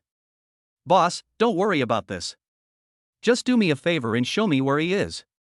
He knew in his heart that with Chen Sanwei's character of not crying until he saw the coffin, after being kicked out of the house by him, he must have gone to some more secret underground casino. It's impossible to get into that kind of place without someone you know to lead the way. The boss felt the thickness of the red envelope in his pocket, and the disgust on his face instantly turned into a chrysanthemum-like smile. Sure. Leave it to me. Money talks. It's not a big deal to just bring a high school student to find someone. Come with me. The boss quickly locked the drawer and walked out with Chen Zhengyu. The two turned left and right in the intricate alleys, and the place became more and more remote. Chen Zhengyu noticed that the further he walked in, the more people appeared on the road. They seemed to be strolling around, but were actually looking at them sharply. Ha, it seems to be an organized casino. Chen Zhengyu sneered in his heart. Finally, the boss took him to an unremarkable bungalow with a sign that said tea room hanging on the door, but noisy shouting could be heard from inside. The boss whispered a few words to a burly man at the door. The burly man looked at Chen Zhengyu scrutinizingly twice before stepping aside to let them in. As soon as I entered the door, a strong smell of smoke and sweat mixed with turbid air hit me in the face. It was filled with smoke and noise. More than a dozen tables were surrounded by people, some were shaking dice, some were playing mahjong, and some were playing golden flower. The gamblers' eyes were red and their expressions were excited. Hey! Chen Canwei is right there. The boss pointed to a pai gow table at the back. I found the person for you. Mission accomplished. I'm leaving now. After saying that, the boss took the money, did the job without any hesitation, and turned around and slipped away. Chen Zhengyu's gaze pierced through the swirling smoke and landed precisely on the gambling table. Chen Canwei was sitting there sweating profusely, holding cards in his hand, cursing, and was gambling so enthusiastically that he didn't notice his son at all. Chen Zhengyu noticed that there were actually quite a few chips in front of him. It's only been one day since we last met, and I don't know where this Lao Deng got the money from, and he even dared to sit at the table and be the banker. You really don't know how to live or die. Chen Zhengyu did not step forward immediately. He walked calmly to the chip exchange counter, took out 5,000 yuan in cash, and slammed it on the table with a bang. Change chips. He deliberately pretended to be a young man who had never seen the world and had a little money to burn. After exchanging the chips, he did not go to Chen Sanwei's table, but chose to sit at a table next door where they were playing dice. Come on, place your bets. Place your bets and leave it, the dealer shouted. I bet big. Chen Zhengyu casually threw 1,000 chips into the big area and shouted louder than anyone else. The gamblers around him looked at him as if he were a fool. Open. 4, 5, 6, 15, big. Oh shit. I got it. Chen Zhengyu slapped his thigh exaggeratedly and excitedly hugged the chips he won in front of him. Then he started placing bets randomly again. I feel like I'm going to go small this time, all in on small. Open. 2, 2, 3, 7 o'clock, small. Fuck. I won again. I'm so lucky today. While he was acting noisily, he used the corner of his eye to silently memorize the layout of the entire casino, its personnel composition, the location of cash flow, and even the few muscular thugs guarding the casino in the corner. His performance was very successful and soon attracted the attention of the dealer and gamblers at the same table. A silly boy who has just started and has ridiculously good luck is simply the most welcome fat sheep in the casino. After deliberately winning 2 games, Chen Zhengyu began his losing money performance. Damn it! I don't believe it. This time it's a big number. I'll keep betting on a small number. 5,000. Open. 366, 15, big. The dealer took away all the chips in front of him with an expressionless face. Holy crap! This is outrageous. Chen Zhengyu slammed his hand on the table, feigning exasperation. Another time. This time I'm betting on the leopard. The one with the highest odds.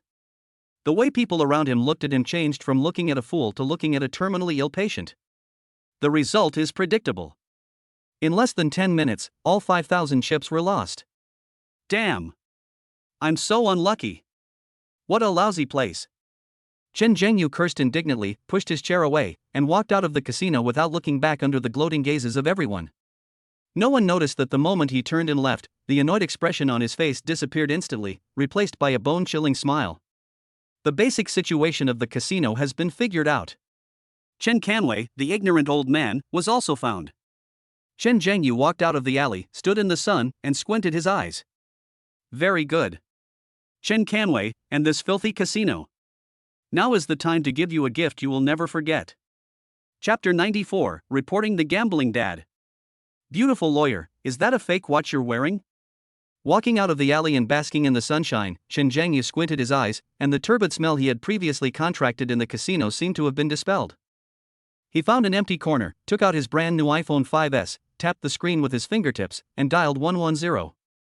The call was connected quickly. Hello, this is the 110 Emergency Center. Hello, I want to report it.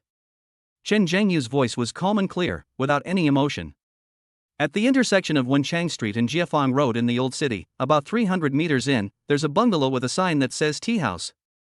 The house number is 38. Inside is a hidden underground casino. He recounted all the details he had just noted in an orderly manner. The casino is quite large, with about a dozen tables and a lot of people. Also, from the moment you turn into that alley from Jiefang Road, there are at least 3 secret guards along the way. They're all young people who appear to be just wandering around, but they're actually keeping watch. The most crucial point is that the tea house has a back door leading to another narrower alley, making it easy for them to escape at any time.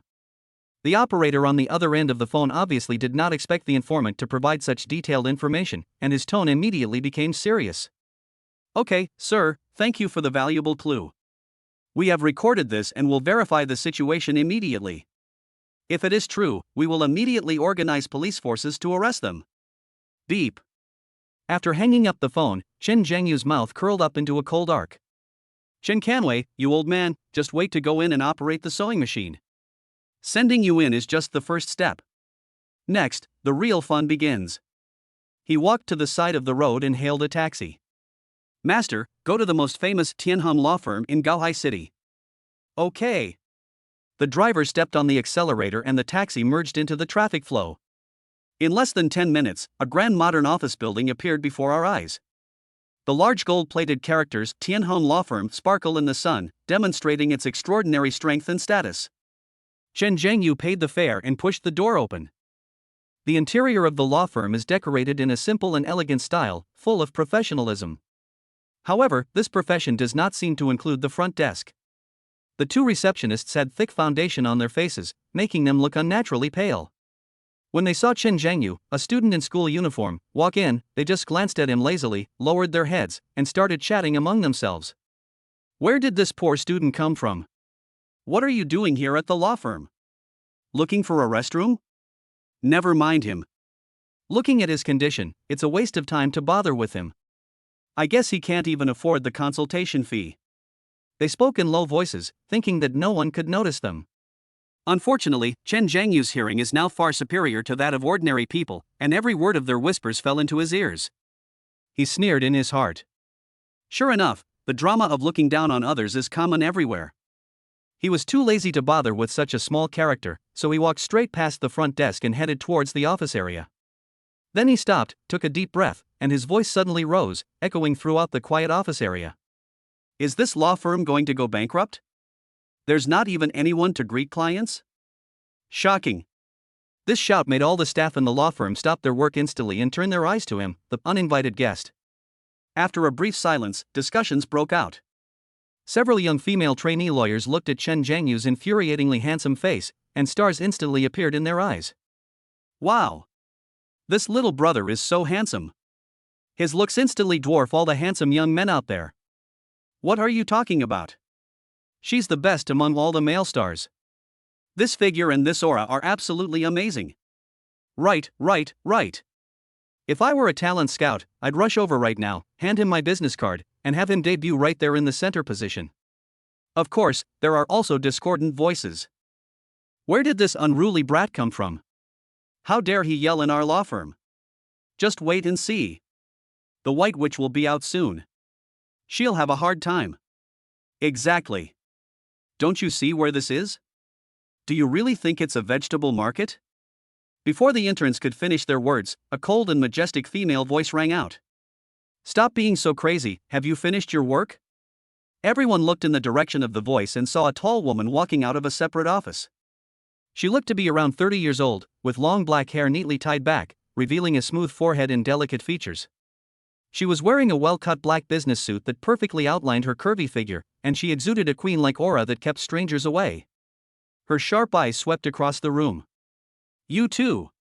Stop looking and get to work. The employees who were whispering immediately shrank their necks and stuck out their tongues at each other. The entire office area instantly returned to silence, leaving only the crackling sound of keyboards. This beautiful lawyer with a strong aura walked straight up to Chen Jiangyu, looked him up and down with a scrutinizing look in her eyes. Hello, I'm Bai Yunhan, one of the partners here. How can I help you?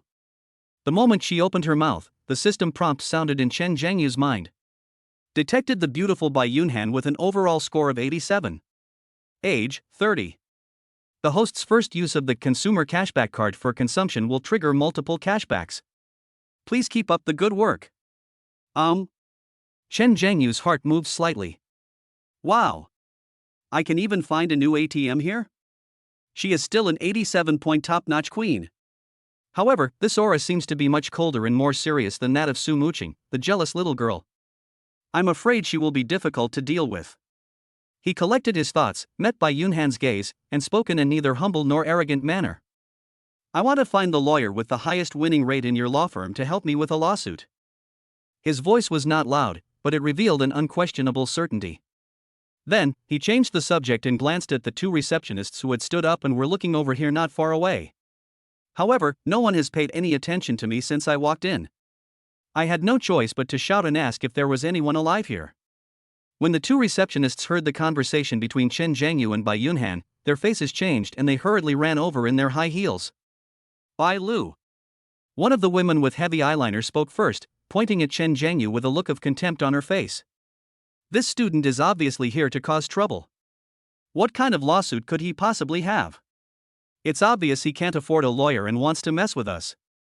Another fatter receptionist immediately chimed in, her eyes fixed on the Rolex on Chen Jiangyu's wrist, a hint of sarcasm curling her lips. Exactly. He's imitating the rich and wearing a fake watch to act rich. Don't you even look at your own morals? What high school student can afford a Cellini worth hundreds of thousands of dollars? My husband worked hard for 10 years and still couldn't afford it. Where did a little brat like him, who hasn't even grown a hair yet, get the money? The spy girl seemed to have found a new point of attack and her voice became louder. I could tell right away that what he had was a fake.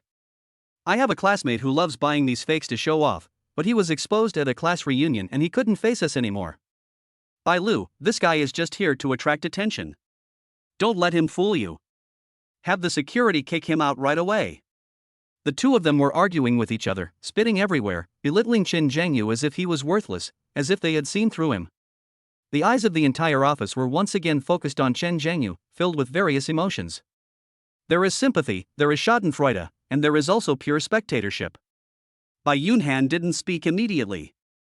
Her sharp eyes glanced back and forth between the two chattering receptionists and the calm Chen Jiangyu. Finally, her gaze fell on the Rolex on Chen Jiangyu's wrist that was said to be a fake. Her eyes were so deep that it was impossible to tell what she was thinking. Chapter 95, Dog Eyes Look Down on People? Then kneel down and sing Conquer. Bai Yunhan didn't know much about luxury watches and couldn't tell whether the watch on Chen Jiangyu's hand was real, but she still asked cautiously. My dear fellow, the litigation fees required by our law firm are not low, and consultations also require fees. Her tone was calm, without any contempt in it, just like normal business matters. Are you sure you're here to sue someone? Of course, this is not a supermarket. Am I here to go shopping? Chen Jiangyu asked with a smile, a hint of amusement in his eyes. This one sentence stumped Bai Yunhan, who was used to big scenes. She didn't know how to respond for a moment. At this moment, the fat receptionist jumped out again, with her hands on her hips, like a hen ready to fight. Boy! Do you know how much our Bailu's consulting fee is per hour? You'll be scared to death if I tell you. $5,000 an hour. Even if you spent your entire summer tightening screws at an electronics factory, you probably wouldn't be able to pay lawyer Bai for a single hour of consultation. The woman with heavy eyeliner immediately followed suit, folding her arms and raising her chin high. Besides, this doesn't even include the lawyer fees for the lawsuit. Our lawyer Bai is one of the partners of the law firm. She has the highest win rate in the entire firm, and her legal fees are much more expensive than her consulting fees. Bai Yunhan did not say anything to stop the two receptionists. Although their attitude was bad and they did not fulfill their duties as a receptionist at all, what they said was true to some extent. If this handsome student really has no money, let him give up and avoid subsequent troubles. She usually doesn't like to waste time on fruitless things. She didn't look down on Chen Jiangyu, she just wanted to leave him some dignity. The smile on Chen Jiangyu's face gradually cooled. Your law firm usually has to see clients carrying sacks of cash before they'll treat you well, right? Very good. If your law firm continues to treat clients this way, it won't be long before bankruptcy. This completely ignited the fat receptionist's anger. You poor boy wearing fake clothes, you have no money to sue and yet you dare to curse our law firm.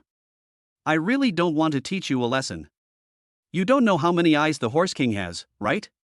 She suddenly raised her voice and shouted towards the door. Security! Someone come! Someone's causing trouble here. Get him out. As soon as he finished speaking, 5 or 6 uniformed security guards rushed out from the security room not far away. They were all strong and sturdy, and surrounded him aggressively. It's this brat wearing a fake watch, get him out right now. The fat receptionist pointed at Chen Jiangyu in a commanding manner. Several security guards looked at each other and immediately stepped forward to take action. Slow. A cold voice sounded, and Bai Yunhan finally spoke. Several security guards stopped and looked at her in unison. Bai Yunhan's gaze fell on Chen Jiangyu again. Although his tone was still calm, it already carried a hint of unquestionable meaning. If you can't prove you can afford the consulting and legal fees, please leave on your own. After all, it's hard to believe that a student like me can afford the relatively high fees of our law firm. She didn't want to make the situation too awkward. Chen Jiangyu's outstanding face did give her a pretty good first impression. But she has always been pragmatic and not a lovesick person who would be blinded by appearance, so she decided to give Chen Jiangyu one last chance to leave with dignity. Okay, you want to prove it, right? Chen Jiangyu glanced at Bai Yunhan and knew that this woman was the one who treated him the best here. Okay, I'll prove it to you. He took out his brand new iPhone 5S, found a number that he had just saved in his address book, and dialed it directly. On the phone screen, the 3 words Lu Qingyu were clearly visible. After 2 beeps, the call was quickly connected. Hello, is this Manager Lu? I'm Chen Jiangyu, the one who went to your bank with the police a few days ago. As soon as he opened his mouth, the 2 receptionists started to mock him again. Hey, you're pretending to call manager. The eyeliner girl said sarcastically. Could he be calling his mom, the manager of their convenience store? Ha ha ha. The fat receptionist was laughing so hard that her whole body was shaking. I think he's just a poor student who likes to show off. I've seen a lot of people like him. Their pockets are cleaner than their faces, but they just talk big. In the surrounding offices, lawyers and interns, who were pretending to work but actually listening to gossip, also began to make sharp comments in low voices. This kid is quite interesting. He's still acting at this hour. I guess I'm on the verge of a difficult situation and can only continue acting. That's quite a bit of mental toughness. If he was a bit more thin-skinned, he would have slipped away long ago. Let's see how he ends up. This is really embarrassing. Bai Lu has given him an escape route, but he refuses to leave and insists on courting death. Who can he blame? The next moment, a voice full of surprise and eagerness came from the other end of the phone, which only Chen Jiangyu could hear. Mr. Chen. It's you. Of course I remember. Is there anything I can help you with? Just ask. The attentiveness in Lu Qingyu's voice could be felt even through the phone. Chen Jiangyu completely ignored the noise around him and spoke calmly into the phone. I need some cash now. Send me your bank card number and I'll transfer 1 million to your card. Immediately, help me withdraw 500,000 yuan in cash from the bank and send it to my current location. The remaining 500,000 yuan will be considered as your hard work fee. Boom. 1,500,000 hard work fee. As soon as these words were spoken, the entire law firm fell silent for a second. Immediately afterwards, even more unbridled laughter broke out. But. Ha ha ha ha. 1,500,000 for hard work? Has he read too many novels? I'm fucking dying of laughter. This guy is blowing the sky apart. This kid is really crazy. Completely crazy. The fat receptionist laughed so hard that tears came out of her eyes. She pointed at Chen Jiangyu and spoke breathlessly. Hey, 1 million. Why didn't you say 100 million? If you can really come up with 500,000 in cash, I will kneel here today and sing Conquer for you. The eyeliner girl directly set a flag. She patted her chest and her face was full of sarcasm. Yes. If you can take it out, I will not only sing with her, but I will also call you dad. The fat receptionist also joined in the fun. That's right. A poor student who can wear fake goods without hesitation wants to spend $500,000? Dream on it. I bet he doesn't even have $5,000 in his card. Forget about 500,000. If he can come up with 50,000, I think he's awesome. There was a lot of discussion around, and everyone regarded Chen Jiangyu as a clown who was seeking attention and was mentally ill. Chen Jiangyu turned a deaf ear to the noisy words and continued talking on the phone. I'm at the Tianheng law firm now, get there as soon as possible. Lu Qingyu on the other end of the phone was completely stunned. Her heart was pounding and she could hardly believe her ears. 1,500,000 hard work fee? What is the concept? Did it just happen? Or did the overwhelming wealth finally land on my head? She suppressed her excitement and asked uncertainly. Mr. Chen, are you sure? Are you kidding me? Chapter 96, 500,000 cash rains down on my face. Sing Conquer while crying. This is not a small amount of money. Do I look like I'm kidding? Chen Jiangyu's tone remained calm. I'll give you 10 minutes to deliver the money, or I'll replace you. No. Mr. Chen, please don't change people. Lu Qingyu was almost scared to death when he heard this. I'll go right away. Right away. Don't worry, I guarantee it will be delivered within 10 minutes. After hanging up the phone, Lu Qingyu didn't dare to delay for a second and rushed towards the vault in her high heels. Meanwhile, at the law firm, Chen Jiangyu put away his phone and calmly looked at the two receptionists who were laughing so hard that they were bent over, with a cold smile on his lips. He didn't say anything, just found an empty chair to sit down, crossed his legs, and played with his mobile phone leisurely, as if everything around him had nothing to do with him. His calmness only made the two receptionists even more angry. Pretend. Keep pretending. I wonder how long you can keep pretending. If no one comes later, I wonder where you'll put your face. Time passes by every second. The atmosphere in the office became a little weird. Everyone looked towards the door from time to time, as if they were expecting something. Of course, what they were looking forward to was seeing the embarrassed and ashamed expression on Chen Jiangyu's handsome face after his lies were exposed. Only Bai Yunhan didn't say anything, but her sharp and beautiful eyes were always fixed on Chen Jiangyu. Her eyes were deep and full of inquiry. This young man is so calm. Unnaturally calm. Or, he is a liar with superb acting skills. Or, he really has the confidence. Just when everyone in the office was about to lose their patience and thought it was just a farce, the glass door of the law firm was suddenly pushed open. A beautiful figure rushed in quickly, accompanied by a fragrant breeze. It's Lu Qingyu. She was wearing a well-fitting bank uniform. Because she ran so fast, her plump chest was heaving violently and beads of sweat were oozing from her forehead. But the most eye-catching thing was the heavy black safe she was holding in her hand. Who, Mr. Chen?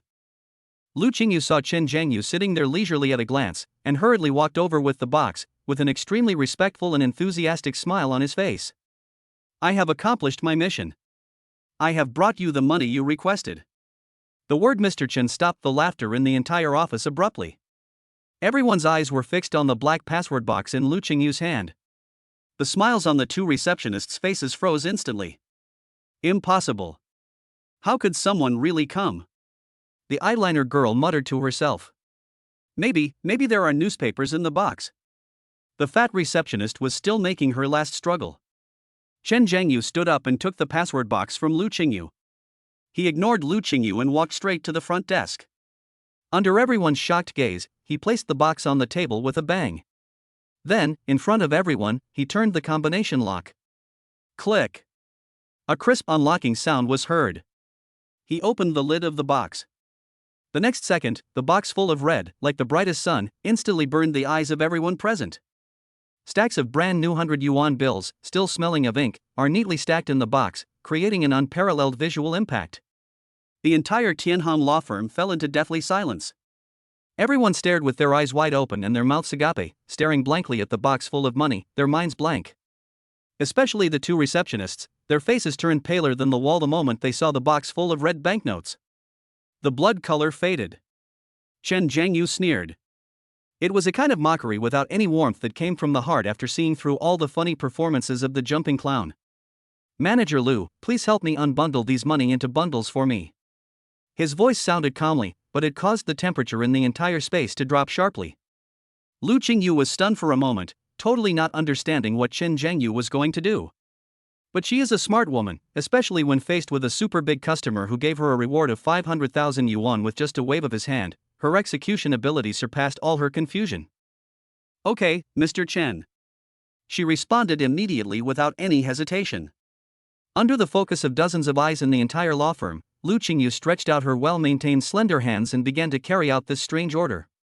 She expertly tore through the bank tape that wrapped around the first wad of bills. Bang!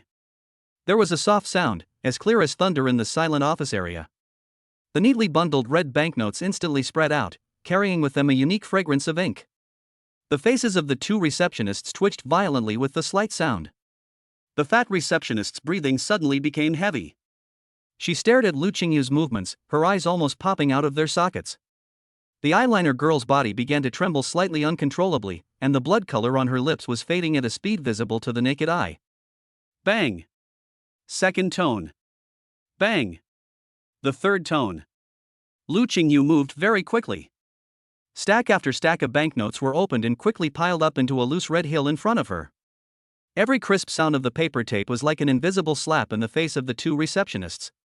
The lawyers and interns who were originally whispering around now all held their breath. They watched helplessly as the pile of banknotes, representing 500,000 in cash, changed from a neat symbol of wealth to a messy pile of waste paper that was about to be desecrated. Everyone had a premonition that a storm of extreme humiliation was about to come. 3 minutes.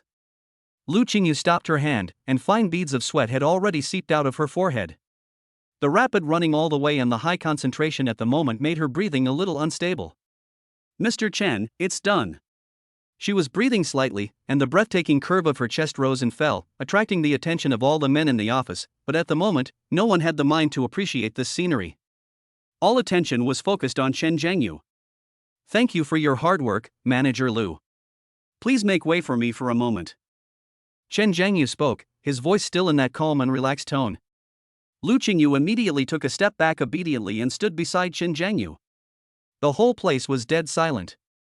Everyone's eyes were focused on Chen Zhengyu's next move. Chen Zhengyu stretched out his hands and hugged the mountain of banknotes in front of him. There was no reverence for money in his actions. It felt more like hugging a pile of firewood ready to be thrown into the fireplace than hugging $500,000 in cash. Then, with everyone's eyes wide open staring at him, he suddenly exerted force and threw all the money in his arms into the air towards the two receptionists who were already stunned. Here is 500,000. Crash. In an instant, a red wave rose into the sky, and then turned into a rain of money, fluttering down. Is that enough for me to sue? Brand new $100 bills swirled in the air and fell, covering the heads and shoulders of the two receptionists, completely submerging them in this red blizzard. If it's not enough, can I add some more? Chen Zhengyu's voice was not loud, but every word he said turned into the heaviest hammer, hitting the hearts of everyone in the law firm hard. Those pieces of paper falling from the sky are no longer wealth. They are slaps in the face. They are irrefutable evidence. They are the last straw that breaks the camel's back, no, the last 1,000 straws. The two receptionists completely collapsed. They were knocked to the ground by the sudden rain of money, their bodies stiffened, their minds blank, and they could only let the humiliating bills fall on their bodies and faces one by one. The discussions around finally exploded after being suppressed to the extreme. Holy crap! What did I see? Money is raining from the sky. That slap in the face was too harsh. It was like rubbing him on the ground, and he even used money to wear through his face. I've been annoyed by those two receptionists for a long time. They usually take advantage of their power and roll their eyes at ordinary consulting clients. Today, I finally hit a wall. That's right. Isn't she just relying on the fact that her cousin is a partner in the law firm, Lawyer by How? She's so arrogant every day, she really thinks this law firm belongs to her family. Now she's embarrassed herself in front of her grandma. Let's see how her cousin is going to protect her. Serves you right. Today really opened my eyes. It turns out that rich people can really do whatever they want. The voices of discussion turned into countless sharp steel needles, piercing into the hearts of the two already dispirited receptionists. Chen Zhangyu took a step forward and slowly walked towards them. His ordinary sneakers made a rustling sound as they stepped on the banknotes scattered on the ground. To the two women, this sound was like a death knell from hell. He stopped in front of the two of them and looked down at them. His shadow completely enveloped them. Who said they wanted to sing conquer? The corner of Chen Zhangyu's mouth curled up into an extremely cold arc. Now we can begin. Chapter 97, Kneel Down and Sing Conquer. Do you deserve a 500,000 yuan lawyer's fee? The show is coming. The show is coming. I have to get my phone ready to take some photos. I'm sure this melon will be ripe today. This crappy class today is so interesting. It's even more exciting than watching a TV series. It's not bad. It's much better than the usual crap I deal with on cases. In the office, the lawyers and interns who had just been watching the excitement had now completely transformed into spectators, their eyes shining with excitement. Some of them had even quietly taken out their cell phones and pointed them at the two receptionists who looked ashen. You. The woman with heavy eyeliner had a face as pale as paper and her body was shaking like a fallen leaf in the autumn wind. She never thought that the flag she casually set just to show off would actually be fulfilled. Her mind raced, trying to find the last straw. Cheating. Yes, you can only cheat. She suddenly raised her head, her eyes evasive, and screamed sharply. Who heard that? I didn't say anything. I didn't say anything. You are slandering me. You are spitting blood. The fat receptionist next to him also reacted immediately, as if he had grabbed a life-saving straw, and quickly joined in. Right. I didn't hear it either. Are you all hallucinating? The two of them sang the same tune and refused to admit their mistake. The sneer on Chen Zhangyu's face grew even wider, and he was too lazy to even waste words with these two clowns. He turned around and looked around the room, his eyes sweeping over the law firm staff who were eating melons. Didn't you hear it either? His voice was very soft, but it carried a strange magical power that instantly quieted the noise in the entire office. For a moment, some of the lawyers who were still making a fuss stopped watching the show and lowered their heads, pretending to organize documents or staring at their dark computer screens, as if to say, I don't know anything, I'm just a worker passing by. It's not that they don't want to watch the fun, but they are afraid. Who doesn't know that these two receptionists are cousins of Bai Hao, one of the partners of the law firm? If you offend the partners of the law firm for an outsider, what should you do if you are harassed in the future? It is better to have less trouble than more. Seeing this scene, the two receptionists immediately showed a smug look on their faces. Look! Who dares to offend us? Just as Chen Zhangyu shook his head slightly and was about to use his big move to let them know why the flowers were so red, a clear and somewhat shy female voice suddenly sounded in the crowd. I heard it. Everyone looked in the direction of the voice and saw a young trainee lawyer wearing black-framed glasses and with a handsome face standing up. Her little face flushed red, not sure if it was because of nervousness or excitement, but her eyes were extremely determined. She faced the gaze of the whole audience, mustered up her courage and spoke loudly. She said, if you can come up with 500,000, she will kneel down and sing conquer for you. After she finished speaking, her gaze fell on Chen Zhangyu's infuriatingly handsome face, her eyes flashing with undisguised admiration and liking. It's worth it to stand up for a handsome guy, even if you get bullied. I heard it too. Once the first one takes the lead, the second one will follow immediately. Another equally young female intern lawyer also stood up. She was obviously obsessed with looks and had an even more explosive personality. I'll testify to that, too. She also said that if you could take it out, she would not only sing along, but also call you daddy. What are you afraid of? If I can't stay here, I'll find another place that will. At worst, I can just change law firms. It's better than watching this villain succeed. Yes. I heard it too. That voice is as loud as the vegetable vendors at the market. It's hard not to hear it. Exactly. I heard it too. She said she wanted to sing Conquer. And calling him Dad. That's what I remember most clearly. One stone can cause 1,000 ripples. Those employees who had long been fed up with the two receptionists' usual domineering style stood up at this moment and began to testify. Justice may be late, but it will never be absent, especially when the other person is particularly handsome. You. The front desk clerk was so angry that he was shaking all over and his face turned purple as he saw his colleagues who were usually respectful to him now turning against him. She pointed at the witnesses and screamed in frustration. Just wait for me. I'll have my cousin expel you all. Don't even think about escaping. Just as she was throwing a tantrum, a cold yet majestic voice poured down on her like ice water. I heard that, too. Bai Yunhan had walked to Chen Zhengyu's side without him knowing. She crossed her arms over her chest and looked coldly at the receptionist who was still making harsh remarks. Keep your promise. Boom. If the testimony of colleagues only made it difficult for the front desk clerk to get off the tiger, then Bai Yunhan's words directly pulled the tiger away from under her. Even the other partner has spoken. Now, she really has no way out. If you dare to say something but not do it, you will just be boasting. That's right. He usually relies on the fact that he has a cousin as a partner, and his eyes are always up to the sky. Are you dumbfounded now? Do you really think everyone is afraid of you? Pa!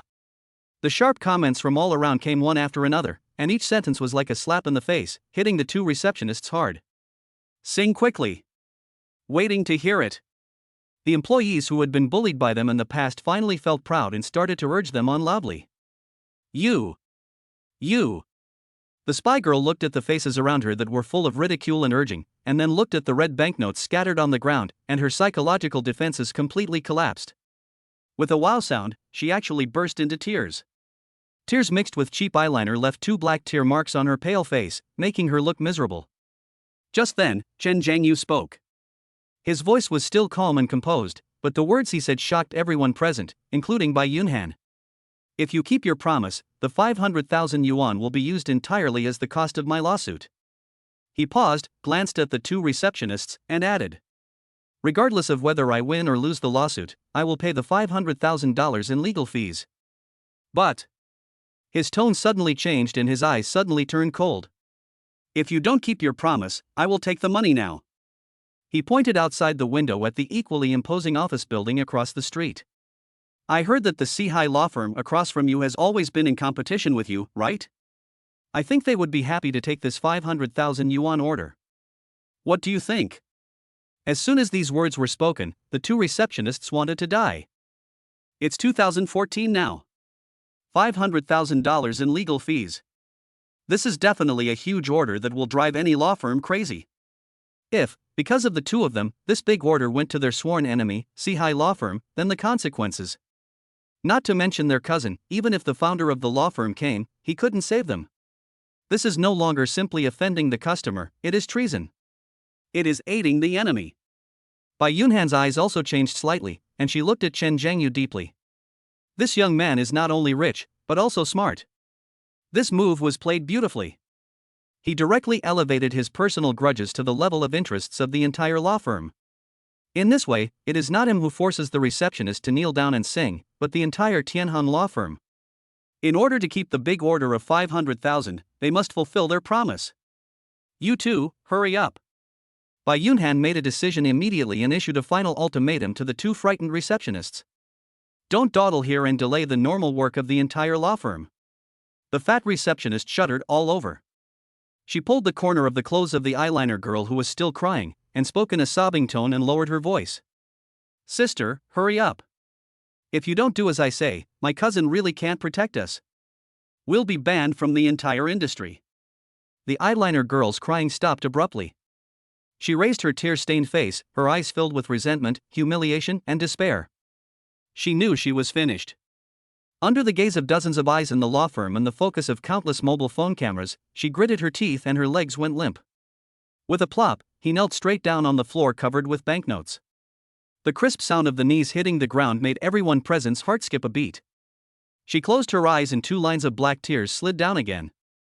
Then she opened her mouth and began to sing in a voice that was even more unpleasant than crying, full of gnashing hatred. Just like that. I was conquered by you. Cut off all routes of retreat. The singing was intermittent, and every word seemed to be squeezed out from between the teeth. There was no other sound in the entire office except her humiliating singing. Everyone was stunned by this shocking scene. When the eyeliner girl squeezed out the last syllable from between her teeth with tears and endless hatred, the entire Tianham law firm seemed to have pressed the pause button. The air is stagnant and time stands still. Everyone subconsciously held their breath, their eyes fixed on the woman kneeling in the pile of money. She was trembling all over, and her face, which was washed away by tears and cheap cosmetics, was now distorted beyond recognition. The tide of humiliation had completely overwhelmed her. The red banknotes covering the ground are like a tombstone of her dignity. This scene and this impact made every lawyer present, who claimed to be knowledgeable, feel a tingling sensation in their brain. Chen Zhengyu just stood there with an indifferent expression. He didn't even look at the woman, as if she was just a piece of garbage on the ground. His eyes swept across the faces of those silent spectators. 1 second. 2 seconds. 3 seconds. Click. A slight sound of a cell phone unlocking suddenly rang out in the dead silence, so clear that it seemed to explode in everyone's ears. It was the handsome intern wearing black-framed glasses who was the first to stand up and testify for Chen Zhengyu. Her face flushed crimson, not out of shyness, but out of an irrepressible excitement. Her fingers trembled slightly as she quickly turned on the video function on her phone. The camera was fixed steadily on the eyeliner-wearing woman lying in a puddle of mud on the ground. This action is like a signal. A signal that completely ignited the emotions of the entire audience. Fuck. A young male lawyer slapped his thigh suddenly, his eyes shining, and a suppressed exclamation came out of his mouth. He no longer had any scruples and hurriedly took out his cell phone from his suit pocket. Take a picture. This has to be filmed. Oh my god, am I dreaming?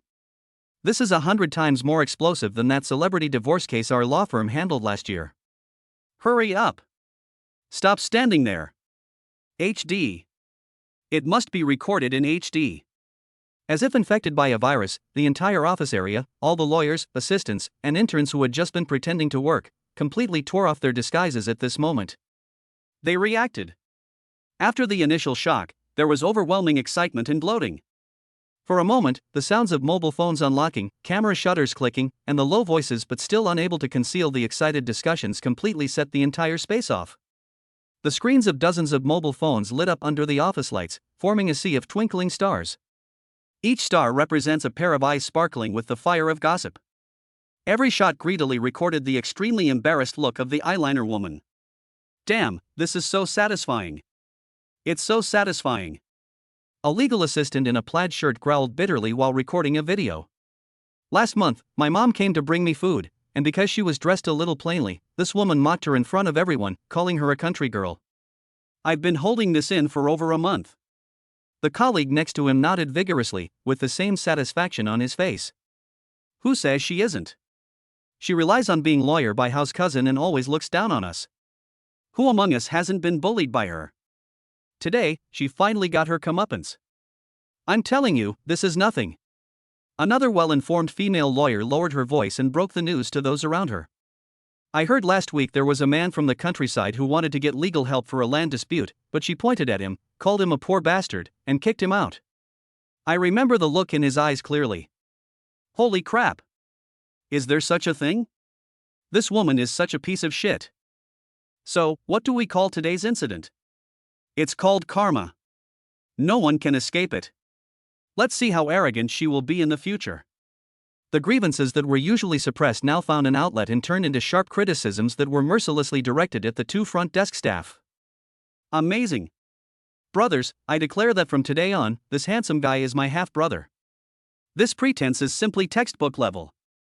A newly graduated intern looked at Chen Zhengyu with eyes full of fanatical admiration. What do you mean by super rich? This is super rich. How can using money to slap someone in the face be considered skill? Using money to make you kneel down and sing conquer, that's art. Performance art. Look at that fat guy's expression, his face has turned green, like he's been poisoned. Ha ha, I'm dying of laughter. I need to post this on my moments right now. I've even thought of a title on how money really allows you to do anything. Don't post it on WeChat moments. Post it on TikTok. This will definitely go viral. Maybe our law firm will even become famous. The sounds of discussion, laughter, and filming merged into a noisy carnival. This carnival is built on a woman's extreme pain and humiliation. The creator of this carnival, Chen Zhangyu, didn't even blink from beginning to end. There was no ripple in his heart. All the things that happened in his past life had already made him understand that any verbal retaliation would be futile against such a person who fawned on the powerful and looked down on others. The only way is to trample on the things they are proud of and crush their dignity in the way they despise the most. This is the most profound lesson. What he wants is not a simple apology. But it is the psychological shadow that they will never be able to erase in their lifetime. After singing the song, the eyeliner girl used all her strength to get up from the ground.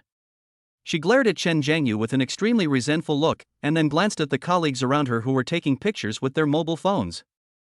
Then, she pulled up the still trembling fat receptionist and wanted to rush into the bathroom to deal with the smudged makeup on her face.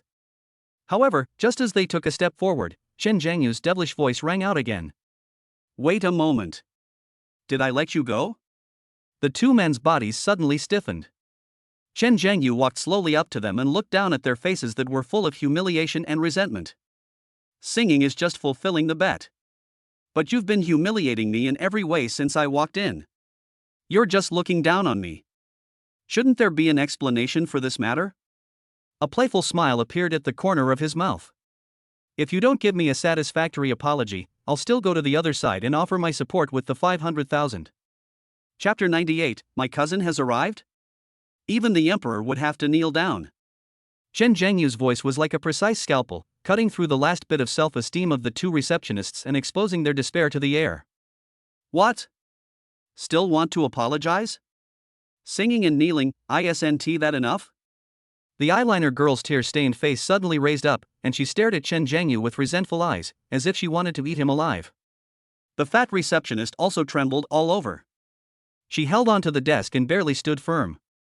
Her voice was filled with tears and uncontrollable anger. You! Don't push your luck. Ha, am I getting more demanding? Chen Zhangyu was so angry that he laughed. He didn't expect that even at this point, these two idiots still couldn't see the situation clearly. He took a step forward, and his imposing aura made the fat receptionist subconsciously step back. When you mocked me for wearing a fake watch in front of everyone in the law firm, did you ever think you would get even worse? When you were bossing the security guards around and telling them to kick me out, did you ever think about this word? Have you ever thought about this when you're giving others a hard time? Chen Zhangyu's voice became colder and heavier with each sentence, and with every sentence he spoke, the fat receptionist's face turned paler. Remember, it's not that I won't take revenge, it's just that the time hasn't come yet. You must remember today's lesson. Chen Zhangyu said coldly, his eyes like a sharp sword, piercing through their psychological defenses. I'll give you 3 seconds to give me a sincere apology. Then, pick up the money on the ground one by one and put it back in the box. This matter is completely over. If you're still standing here arguing with me in 3 seconds? Chen Zhangyu pointed at the door, a cruel arc appearing at the corner of his mouth. Then I'll turn around and go the other way. 3.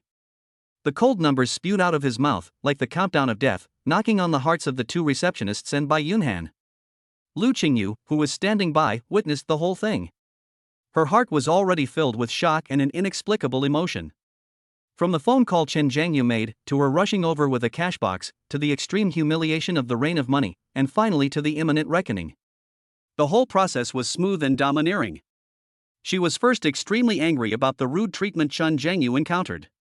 These guys who looked down on others were simply unreasonable. Then, when the 500,000 cash turned into a red blizzard and hit the two stunned faces, she felt an indescribable sense of relief. So cool. This is even more satisfying than getting a promotion and a raise herself.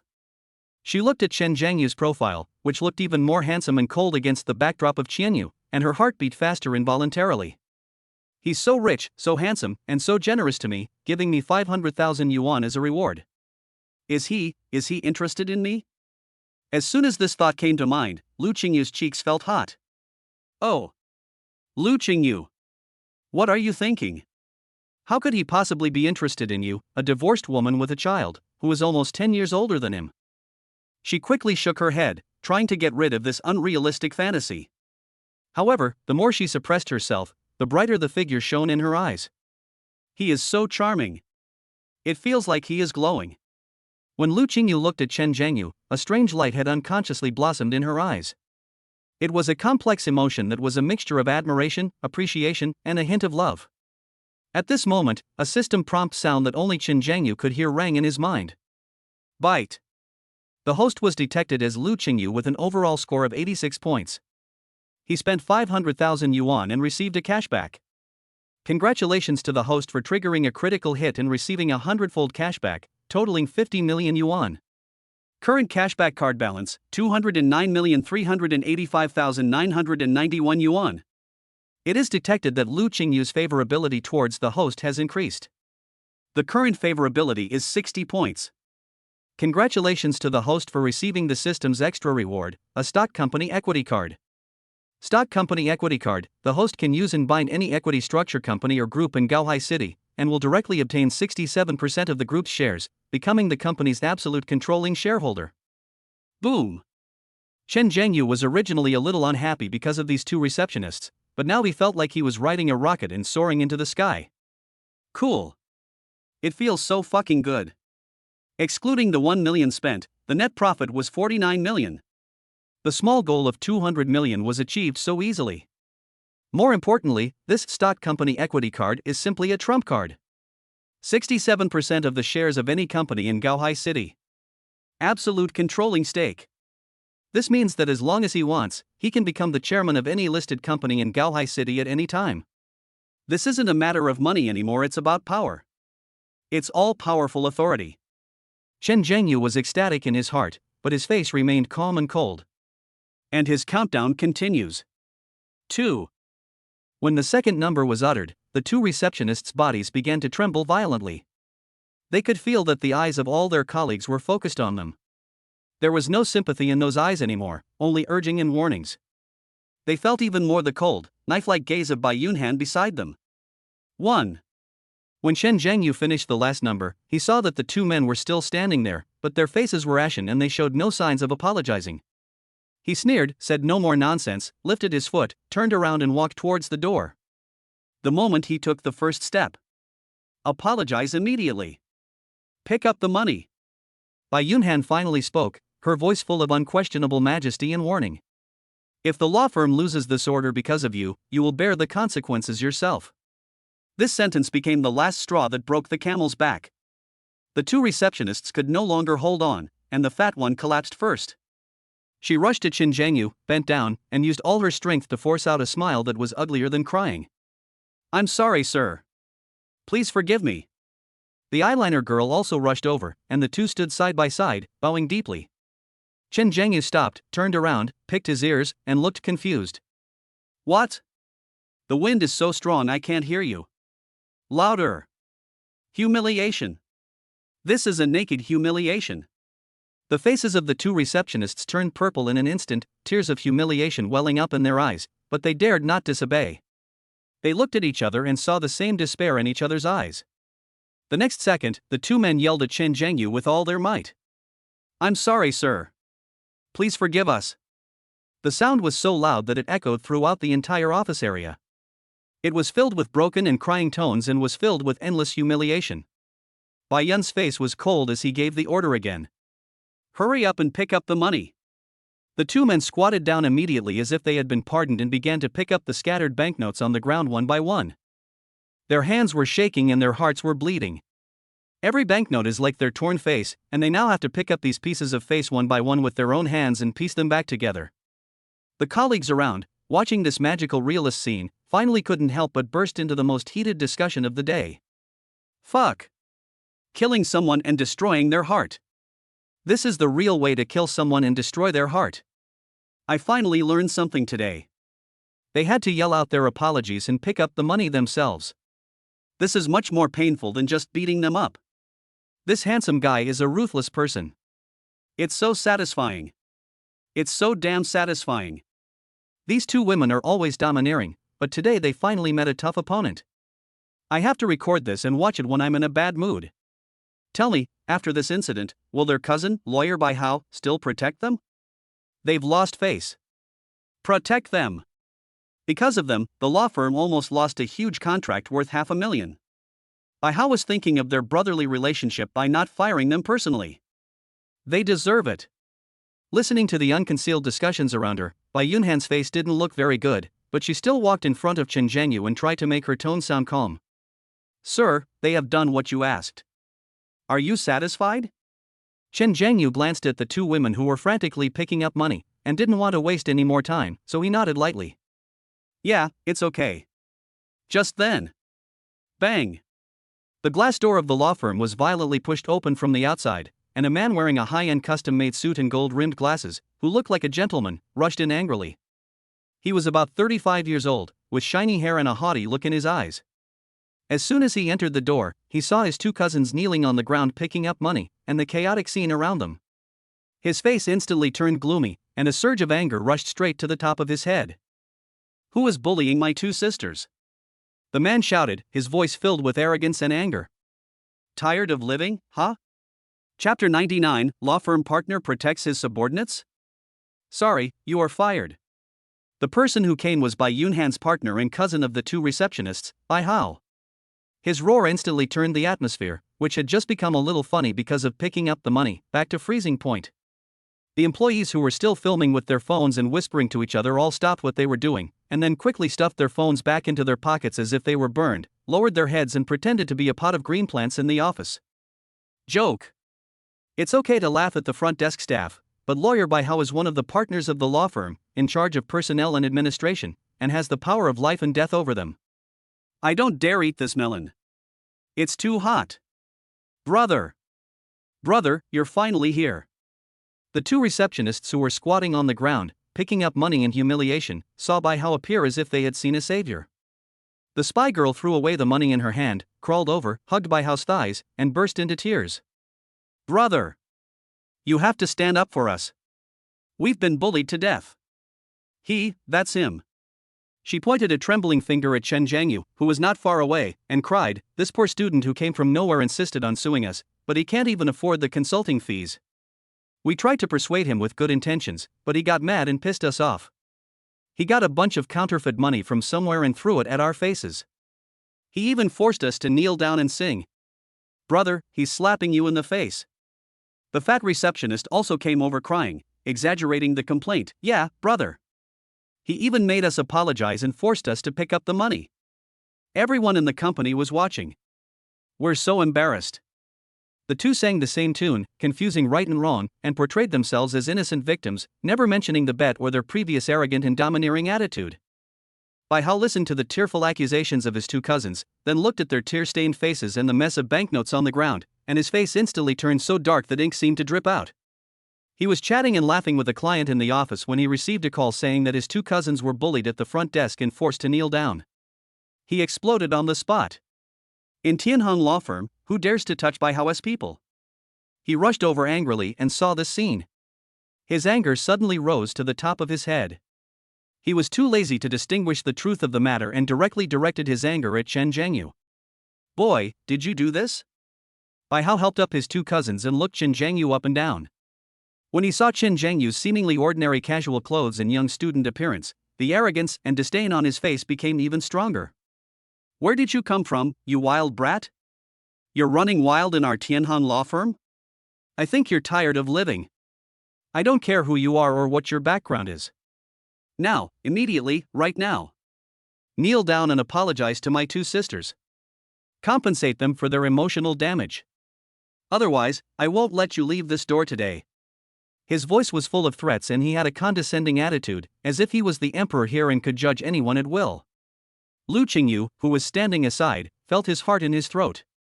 She subconsciously took half a step forward, standing in front of Chen Zhengyu, her brows furrowed. This man is so unreasonable. However, Chen Zhengyu just patted her shoulder gently, signaling her to stay calm.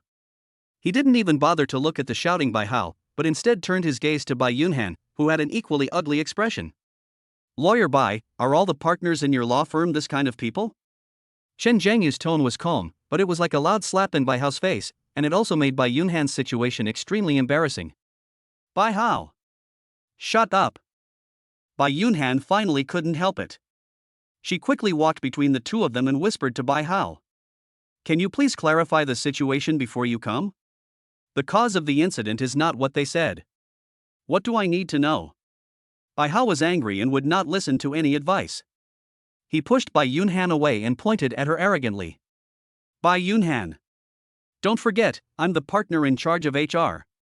These are my two cousins. They were bullied, and as their older brother, I'm standing up for them. What's wrong with that? How could you be so ungrateful? You're helping an outsider bully your own people? Do you think I'm usually too easy to talk to? Bai Yunhan was so angry at his indiscriminate words that he trembled all over and his chest heaved violently. You are simply unreasonable. She took a deep breath and tried to explain to Bai Hao the importance of this 500,000 yuan order. However, Chen Zhengyu had already lost his patience. There's no point explaining to a fool like that. Okay, stop arguing. Chen Zhengyu spoke calmly, interrupting the argument between the two. He took 2 steps forward and stood directly in front of Bai Hao with an elusive smile on his face. You want me to kneel down and apologize to them? That's right. Bai Hao thought he was scared and became even more arrogant. Kneel down. Kowtow 3 times. Pay another 1,000,000. This matter is over. 1 million? Chen Zhengyu looked as if he had heard some huge joke. He looked around the office and then spoke slowly. Lawyer Bai, I have a question for you. He looked at Bai Yunhan. Bai Yunhan was stunned, not knowing what he was up to, but nodded subconsciously. Tianheng Law Firm is a joint stock company, right? Although Bai Yunhan was puzzled, he answered truthfully, yes, Bai Hao and I each hold 6% of the shares, and the remaining 84% is in the hands of several other founders. Oh, I see. Chen Zhengyu nodded, and the smile on his face became even more intense. In front of everyone, he silently said something to the air in a voice that only he could hear. System, use the stock company equity card for Tianheng Law Firm. Byte. Host, do you confirm the use of stock company equity card for Gaohai Tianheng Law Firm? Confirm. Ding. Binding successful. Congratulations to the host for acquiring 67% of the shares of Tianheng Law Firm and becoming the absolute controlling shareholder of the law firm. Relevant legal documents and proof of equity change will be delivered by a professional team within 1 hour. Please check carefully. A series of system prompts sounded in his mind, and the curve of Chen Zhengyu's mouth became higher and higher. Done. He raised his head and met Bai Hao's "You're dead" expression with a bright smile. Lawyer Bai Hao, right? I think there might be some misunderstanding between us. Misunderstanding? Are you scared now? It's too late. Bai Hao sneered, thinking that Chen Zhengyu was going to give in and beg for mercy. No. Chen Zhengyu shook his finger. What I mean is, you've mistaken your identity.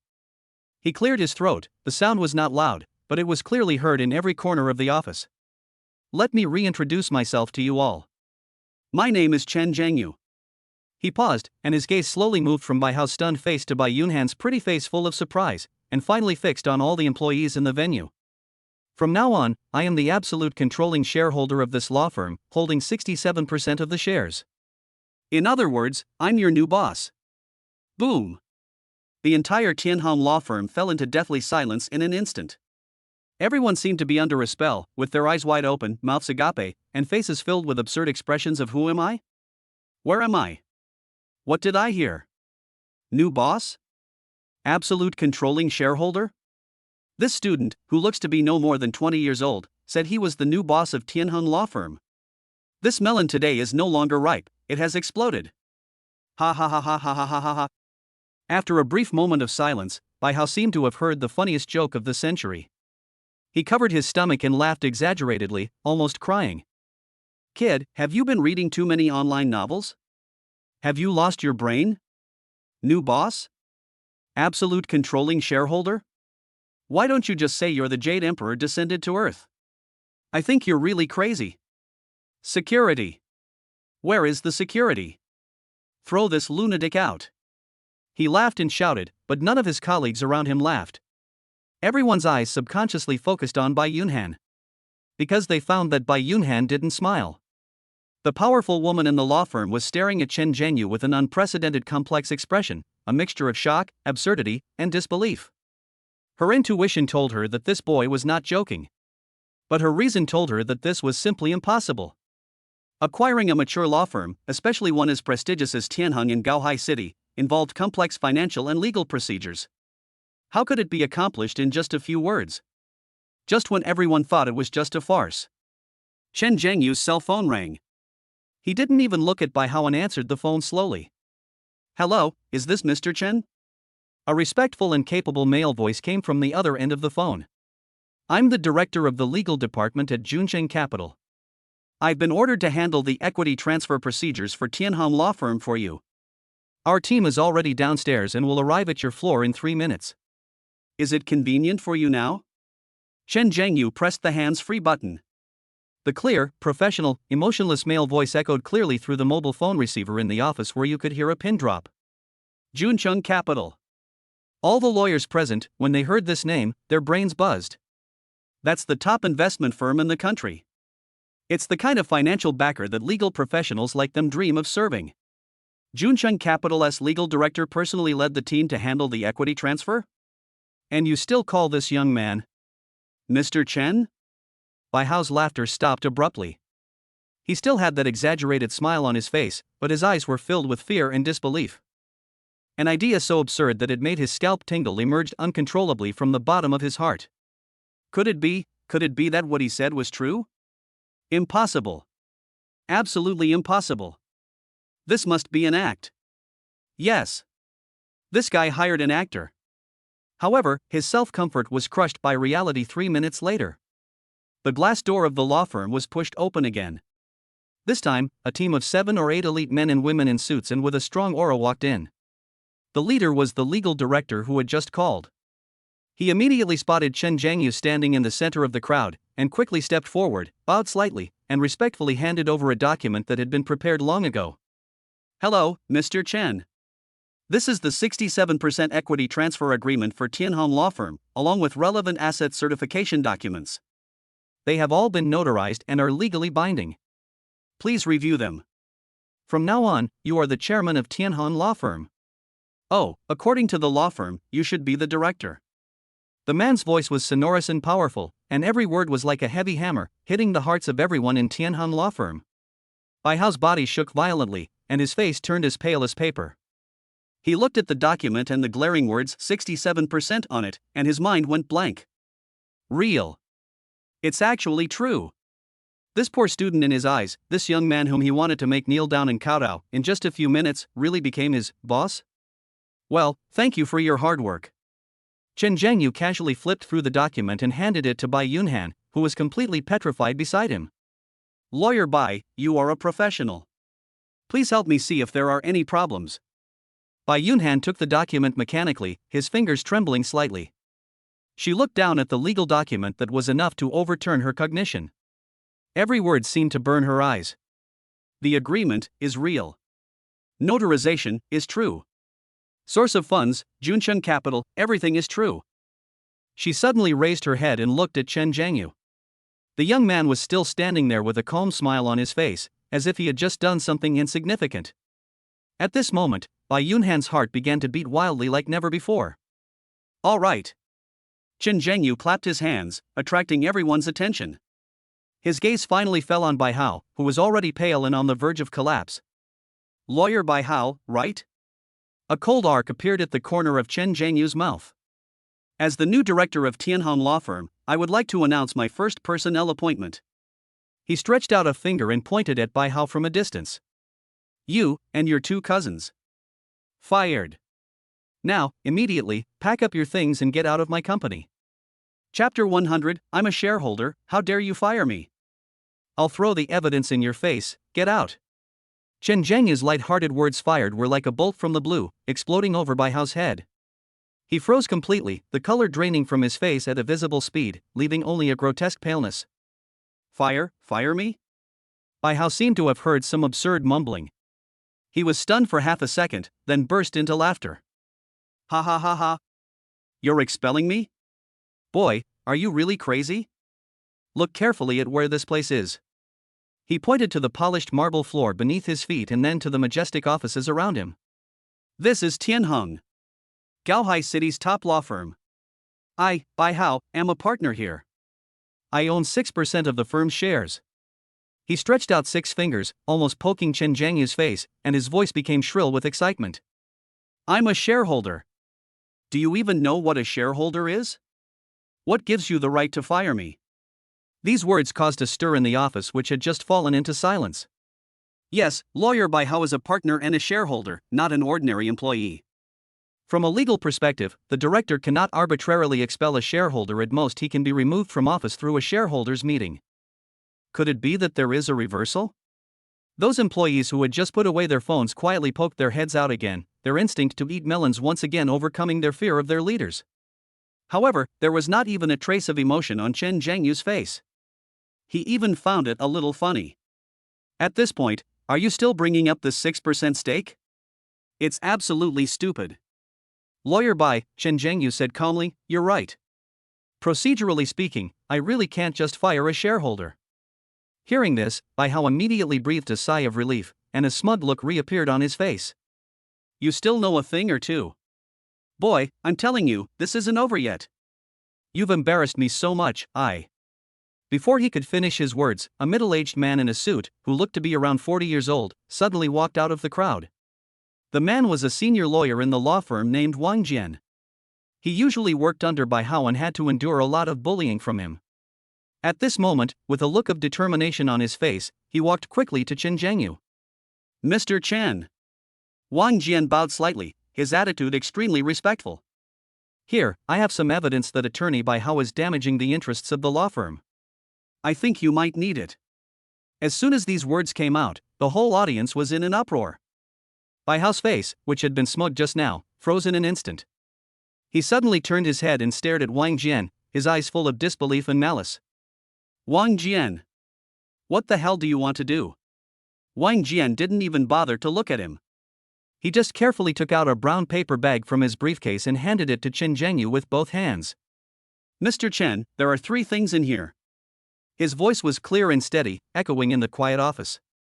First, for the past 3 years, attorney Bai Hao has exploited his position to falsely issue invoices for entertainment expenses, travel expenses, and other expenses, misappropriating detailed accounts and vouchers for over 3 million yuan in company assets. Secondly, he obtained bank transaction records from several cooperating investigation companies and accounting firms, from which he received high kickbacks. This is a serious violation of legal ethics. Third, and most importantly, Wang Jian paused, emphasizing, here are emails and audio recordings showing him privately contacting 3 major clients who should have belonged to our law firm and referring them to his own consulting firm. This constitutes embezzlement and commercial breach of trust. Boom. If Chen Jianyu becoming the new boss was a bomb, then the evidence Wang Jian produced was a precision-guided armor-piercing bullet that instantly penetrated all of Bai Hao's defenses. The lawyers around gasped when they heard this. Oh my God. Each one of them is a serious crime that can ruin Bai Hao's reputation or even send him to jail. Especially the last one, poaching the company's customers, which is an absolute taboo in any industry. Wang Jian. You're slandering me. You're fabricating evidence. Bai Hao was completely panicked. He was like a mad beast, roaring and rushing over to snatch the brown paper bag. Chen Jianyu just slightly turned sideways to avoid his attack. He took the paper bag but didn't open it immediately.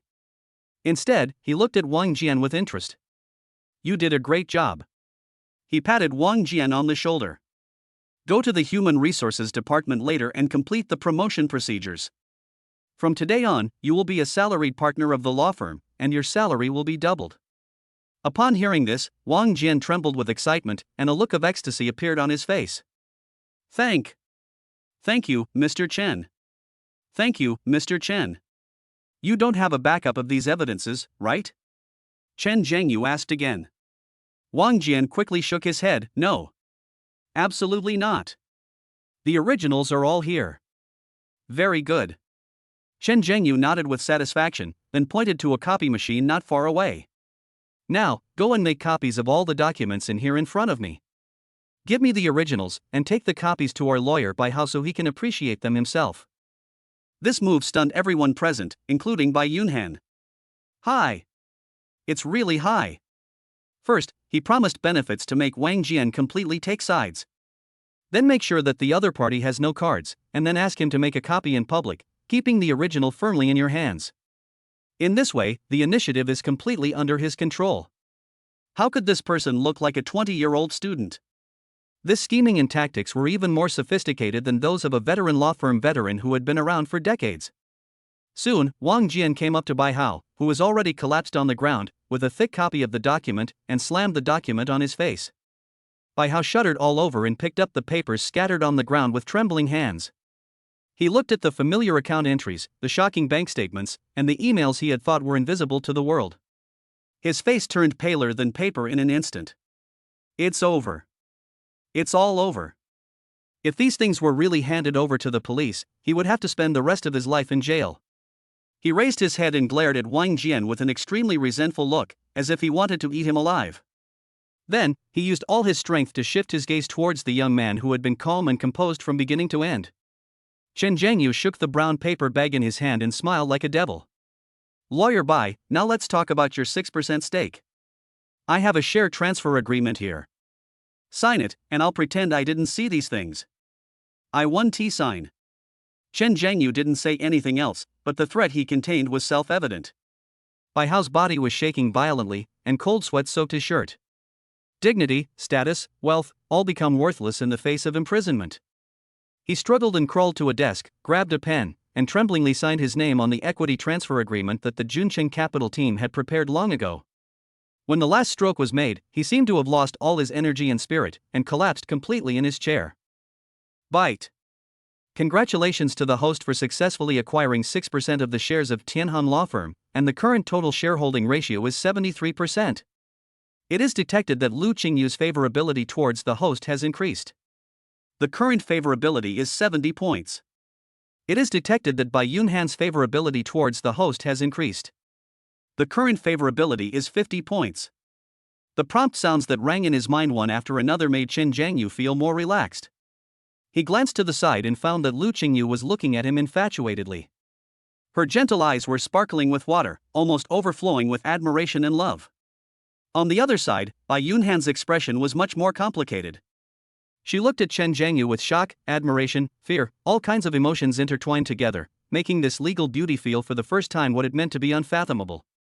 At this moment, Bai Yunhan finally walked up to the distraught Bai Hao.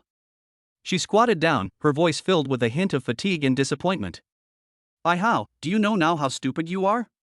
She finally had the chance to tell Bai Hao the whole story, from how the two receptionists looked down on others, how they mocked Mr. Chen for wearing a fake watch, how they made the bet of kneeling down and singing Conquer, to how Mr. Chen slapped them in the face with 500,000 yuan in cash. As Bai Hao listened, his face turned from white to blue, from blue to purple, and finally to iron black.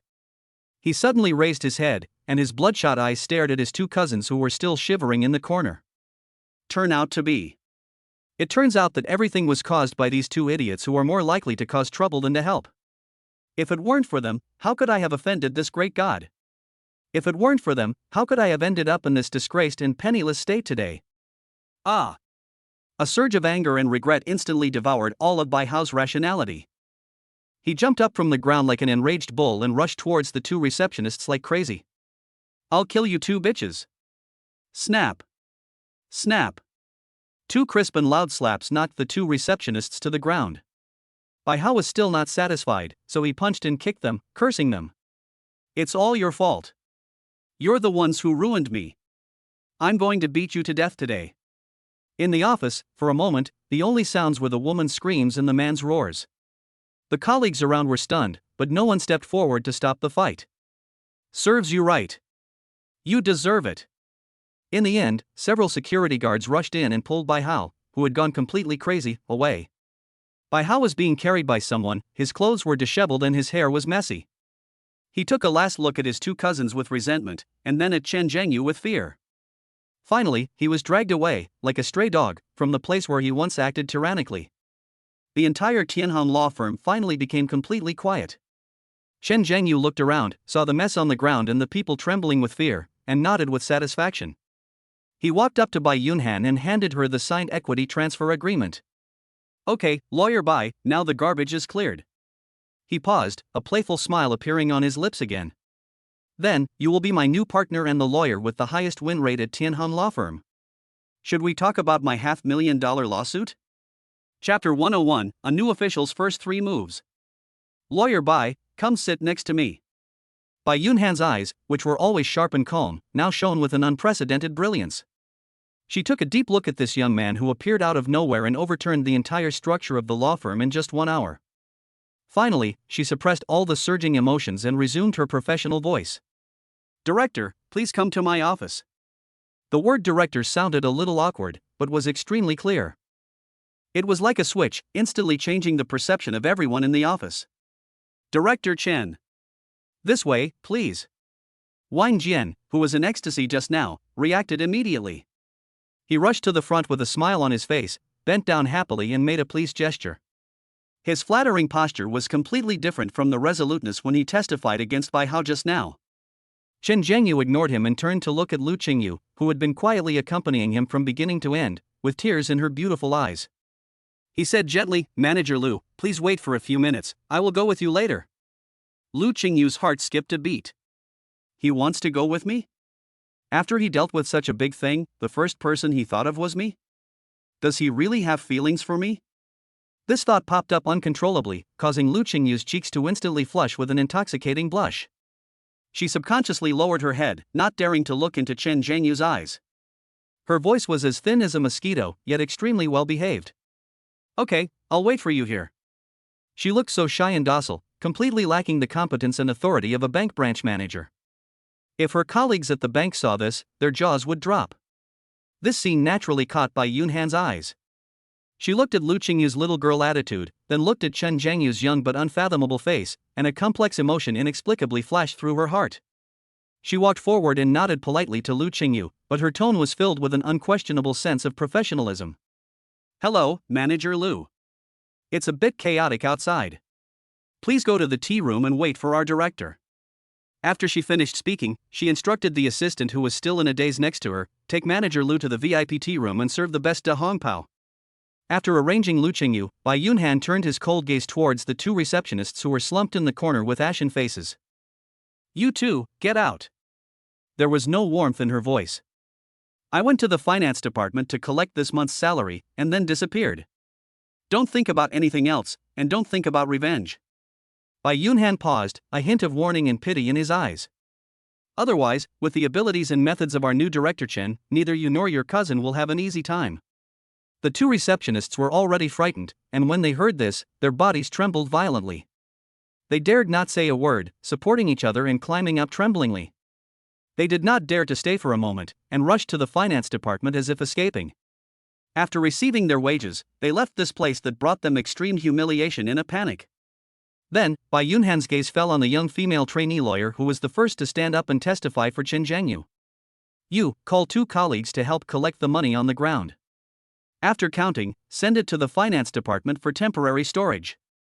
Okay, Lawyer Bai. The female trainee lawyer showed a hint of joy on her face when she heard this. She knew that she had been remembered by the big boss and that she had made the right bet. Finally, Bai Yunhan looked around the room and regained the powerful aura of a law firm partner. Okay, have you seen enough? It's time to work, stop standing there. Do you want your salary docked? At the command, all the employees who were still enjoying the show scattered and returned to their workstations. However, their pricked-up ears and constant exchange of glances proved that the storm was far from over.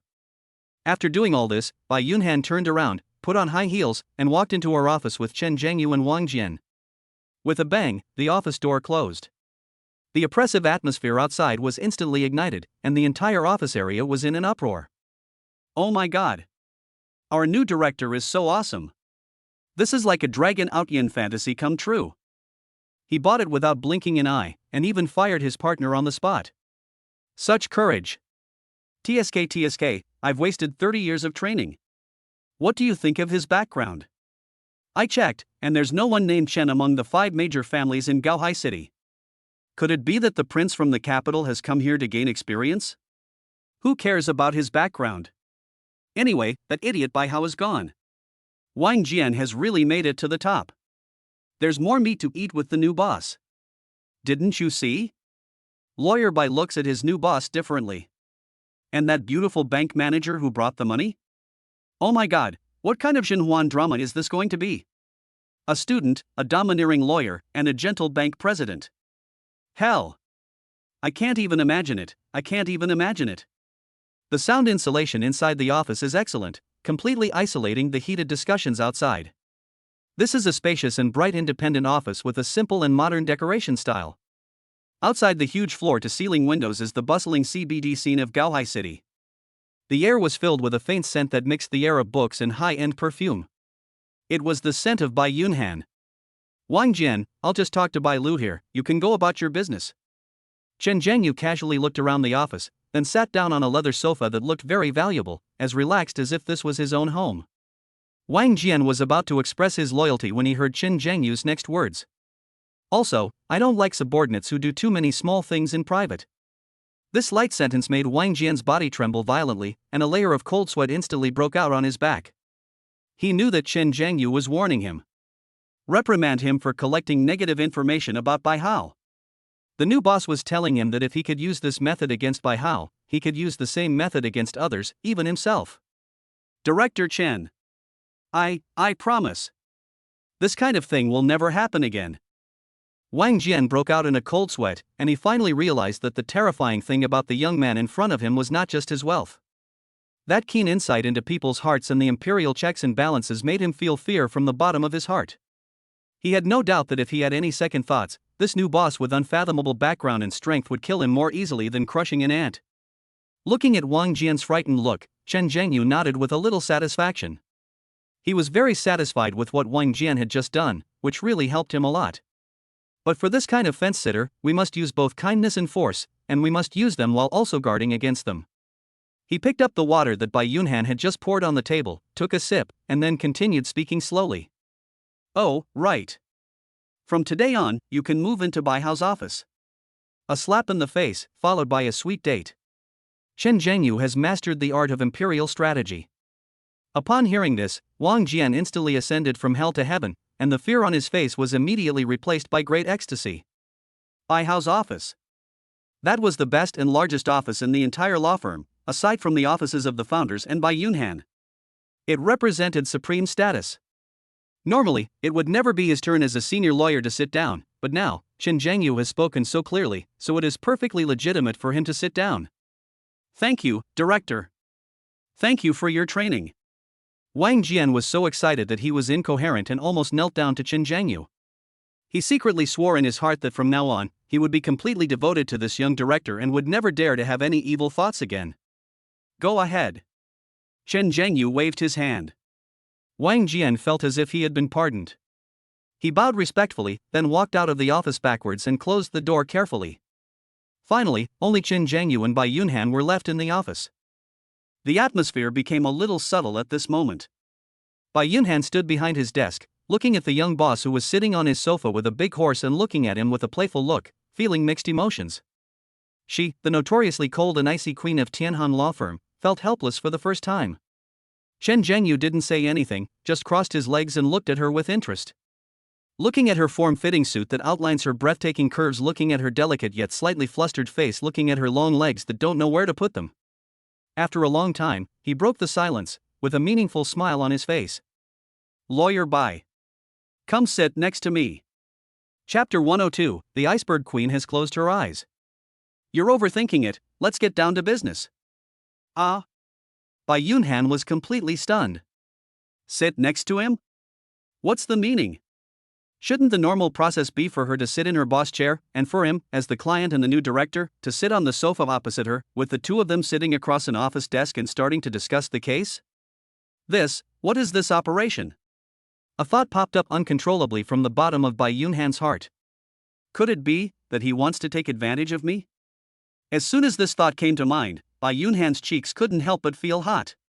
She subconsciously raised her eyes and quickly glanced at Chen Zhengyu's young and overly handsome face. With his sharp features, deep eyes, and a faint smile on his lips, he looked like a sunny and harmless college student.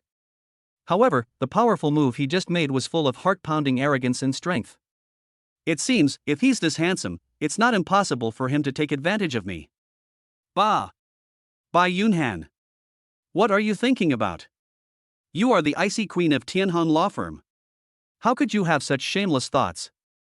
He just asked you to come sit over there. Maybe he has something else to tell you. In Bai Yunhan's heart, a great drama of conflict between conscience and man was unfolding. She shook her head vigorously, trying to get rid of those messy thoughts from her mind. She took a deep breath, forced herself to suppress the throbbing in her heart, maintained her composure on the surface, and walked to the sofa with her long legs. Okay, director. She sat down, but her body was stretched straight, and she deliberately left a full half-meter between herself and Chen Zhengyu, a distance that an adult could easily pass through. This is a safe distance, and also a distance that shows her attitude. When Chen Zhengyu saw her look of being on guard against thieves, the smile on his face became even more pronounced. Interesting. That's really interesting. He didn't say anything, but just moved his butt, and his body, with a hot masculine aura, instantly moved close to Bai Yunhan. Hiss.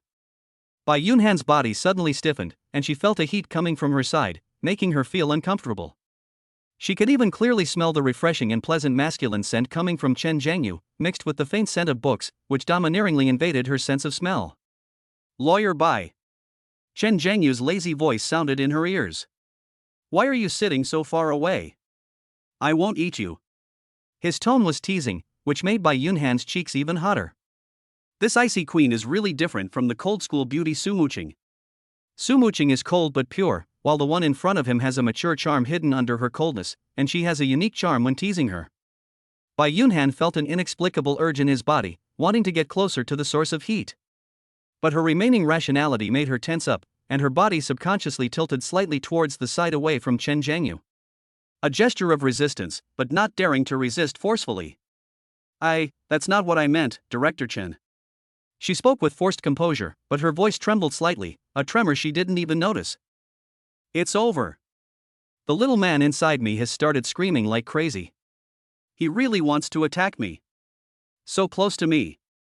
What will he do next? Is it touching my hand? Or hugging my waist? Chen Zhengyu clearly caught her slight tilt, and the smile on his face grew even wider. He suddenly stood up. Bai Yunhan's heart suddenly rose to his throat, thinking that he was going to do something even more extreme. However, Chen Zhengyu just bent down and moved his handsome face closer to Bai Yunhan's pretty face, which looked cold but was flushed at the moment. The distance between the two was instantly shortened to less than 10 centimeters. Lawyer Bai, we. He deliberately prolonged his voice, and his warm breath gently sprayed on Bai Yunhan's sensitive cheeks and earlobes. Bai Yunhan only felt a layer of fine goosebumps appearing instantly where his breath touched, and an electric current rushed from the roots of his ears and instantly spread throughout his limbs. Her heart began to beat wildly and uncontrollably. Boom! Boom! Boom! Each sound hit her chest hard, making it almost impossible for her to breathe.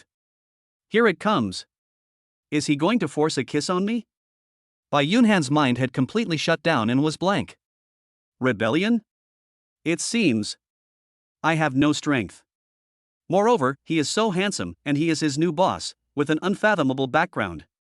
Countless thoughts flashed through his mind like lightning, and in the end, all his struggles turned into a sigh of resignation. She silently and slowly closed her beautiful eyes. Her long eyelashes were trembling slightly because of nervousness. It looks like it's ready for you to pick. Chen Zhengyu looked at her ready to be killed, and the smile on his face was extremely bright. Yo-ha? That's not how the script is written, sisters. Just close your eyes now? It turns out that she is a reserved and cold queen. She says no with her mouth, but her body is very honest. However, he did not kiss her. The fun of a prank is to break the other person's expectations. His lips brushed against her delicate cheek and moved closer to her ear. He could feel that the moment he got closer, Bai Yunhan's body trembled violently and even his breathing stopped.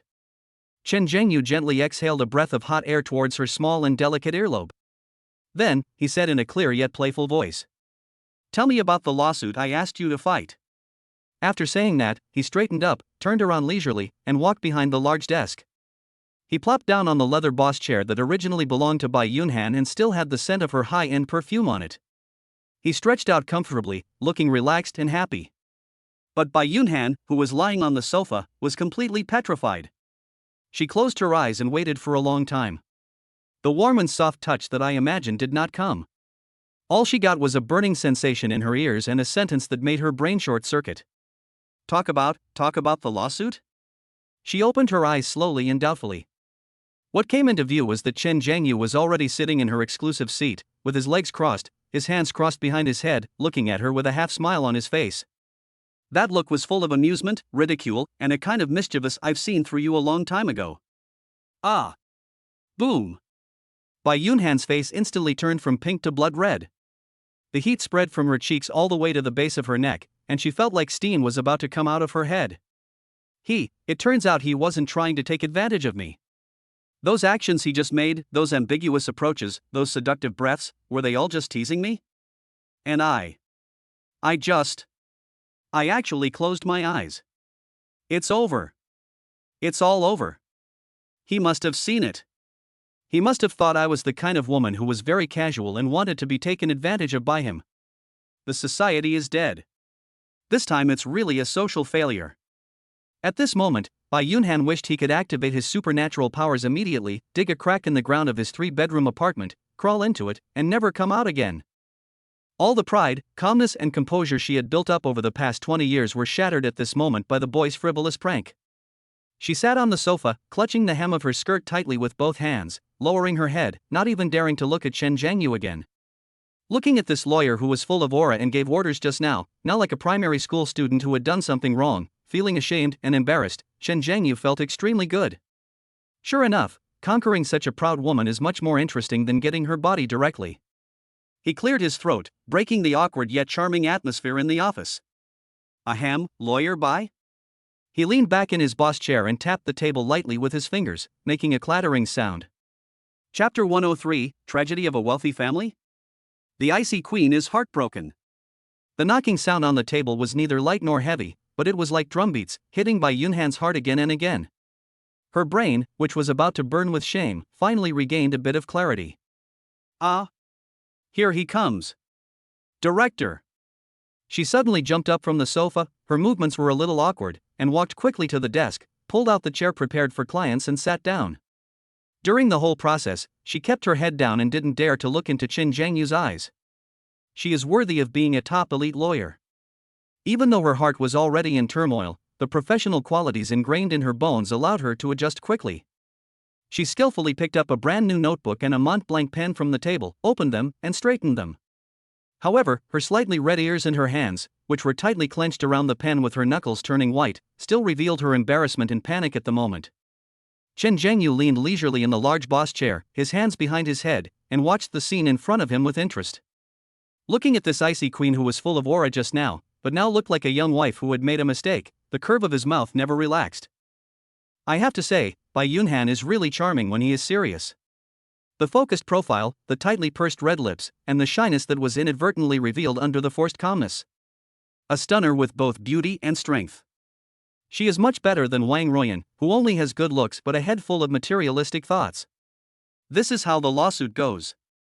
Chen Jiangyu restrained his playful smile and his tone became flat. On behalf of my mother, Ms. Yiqin, I entrust you to help her file a divorce lawsuit. Crack. Bai Yunhan suddenly stopped unscrewing the pen cap, and the tip of the pen left a glaring ink mark on the white paper. She froze completely. What? Divorce lawsuit? She raised her head suddenly, her beautiful eyes filled with disbelief. Countless possibilities flashed through her mind in an instant. Is it one of those wealthy family feuds involving the division of tens or even hundreds of billions of dollars in assets? Or is it a marital breakdown that leads to a fight for controlling stake in a company? With the terrifying financial strength that Chen Jiangyu just demonstrated, which is enough to buy a top law firm with a wave of his hand, his parents' divorce lawsuit will definitely be a century-long lawsuit that will shake the entire Gaohai City business community. This melon is too big. She couldn't help but start to speculate wildly in her heart. However, Chen Jiangyu's next words shattered all her guesses. He pulled out a black USB flash drive from his trouser pocket, gently placed it on the table, and pushed it over. Here, I have a video of her husband, my heartless biological father, domestically abusing my mother. Domestic violence? These two words, like two heavy hammers, hit Bai Yunhan's heart hard. She looked at the small USB drive with shock in her eyes. What she thought was a big drama among the rich and powerful turned out not to be a business war, but such ugly domestic violence. Chen Jiangyu ignored her shock and continued speaking in a matter-of-fact, emotionless tone. This USB drive contains surveillance footage of my mother being abused repeatedly by a man named Chen Canwei over the past 3 years. I just copied it from my mother's shop this morning. His voice was calm, but Bai Yunhan could hear an extremely suppressed anger and murderous intent in this calmness. She looked at Chen Zhangyu's overly young face and suddenly understood where his thunderous arrogance and inhuman coldness came from. A child who has lived in such an environment since childhood must have endured so much pain and distortion in his heart to grow up to be what he is today. What kind of scarred heart is hidden under his hard shell? Chen Zhengyu continued to add without pausing. In addition to the video footage, some of our elderly neighbors often saw my mother getting hurt or heard arguments and fights, and they can testify in court. Also, before I came to your place today, I called 110 and reported Chen Canwei by real name to an underground casino he frequented. Gambling, domestic violence. I think all this evidence combined is enough for the judge to rule for a divorce and have Chen Canwei kicked out of the house. He might even be sent to jail to work a sewing machine for a few years. At the end of his words, a cold arc appeared at the corner of Chen Zhangyu's mouth. He turned his head and looked at the bustling city scene outside the window, his voice filled with a sense of relief. The cancer of my original family is finally about to be completely eradicated. In the previous life, my mother was dragged to death by this man. In this life, he is back. He wanted to personally send this man into an eternal hell. Fortunately, God gave him a chance to start over, allowing him to make up for all the regrets of his previous life. The office fell into a long silence. Bai Yunhan held the pen, but couldn't write a single word. She looked at the silhouette of the young man by the window. The sunlight gave him a golden edge, but it could not dispel the deep melancholy and loneliness that emanated from him. At this moment, she suddenly felt that his overbearing behavior and playful teasing just now became understandable. He wasn't showing off or teasing. He was just using his own way to protect himself against the world that had hurt him so deeply. Bai Yunhan's heart suddenly ached for no apparent reason. She has never been a person with overflowing sympathy, and there have been even more tragic stories than this in the cases she has handled. But at this moment, she couldn't help but want to help the young man in front of her. I want to help him heal his pain and get out of the shadow of this family. I want to see him smile truly happily for once. That's all I can offer for now. Chen Zhengyu turned his head and looked at Bai Yunhan again, his eyes regaining their previous sharpness. How is it? Lawyer Bai, are you confident in this case? Bai Yunhan met his gaze and took a deep breath. She put down the pen in her hand, folded her hands on the table, and sat up straight. All the shyness and panic on her beautiful face had faded away, replaced by an unprecedented firmness and determination. Director Chen. Her voice was clear and powerful. I promise you, I will definitely help you win this lawsuit. Not only win, but win beautifully. Make that man pay the most painful price he deserves. She looked into Chen Zhangyu's eyes, with fire burning in them. It was a mixture of professionalism, sympathy, appreciation, and a hint of a heartbeat that she herself had not even noticed. Bite. It is detected that Bai Yunhan's favorability towards the host has increased. Current favorability is 60 points. Congratulations to the host for receiving the extra reward, irregular intelligence information about high-scoring beauties. Note, the system will periodically push key intelligence about the opposite sex with a comprehensive score of 85 or above to the host, helping you to plan and win the battle from afar. The system prompt sounding in his mind made Chen Zhangyu feel more relaxed. This reward is quite interesting. Irregular intelligence information? Are they going to open my third eye and let me become a human-shaped, self-propelled intelligence center? Yes, this is very systematic and powerful. He looked at Bai Yunhan's high-spirited appearance and nodded with satisfaction. Very good. Then I'll leave this matter entirely to you. 500,000 for legal fees. If it's not enough, feel free to ask. He stood up and prepared to leave. They had finished talking about everything, but Lu Qingyu was still waiting for him outside. Chapter 104, The New Director Publicly Delegates Power. Icy Queen, he actually trusts me so much? Etc. Just as Chen Zhangyu was about to step out of the office threshold, he suddenly stopped and turned around. Bai Yunhan was just about to say a few polite farewell words when she saw him turn around and stopped, with a questioning look in her beautiful eyes. Chen Zhangyu didn't look at her again, but glanced at the employees in the office area outside who were listening with their ears perked up, pretending to work hard, but actually glancing over here frantically out of the corner of their eyes. He stood at the door of Bai Yunhan's office. His voice was not loud, but it was clearly heard throughout the quiet office area. "Lawyer Bai, you are more familiar with the law firm's situation than I am. From now on, when I'm gone, all matters, big or small, of the law firm will be decided by you. I believe in your ability." Boom! This sentence caused a huge wave in the entire office area of Tianhong Law Firm. All the employees were shocked. Make the final decision? What kind of trust is this? Doesn't this mean that Bai Yunhan has directly become the second in command at Tianhong Law Firm, second only to the first person and above everyone else? This new director Chen is so bold in delegating power. Bai Yunhan froze in place, looking at Chen Zhengyu in disbelief. There was no trace of joking on that young face, only calmness and confidence. At this moment, her heart was struck by an indescribable warmth. Before Chen Zhengyu appeared, the former director had improper desires for her, and when his pursuit failed, he suppressed and excluded her everywhere. Even though she is a partner in the law firm and holds shares, she has no say in many major decisions. She could only rely on her strong business ability to fight her way out and maintain her position in the law firm.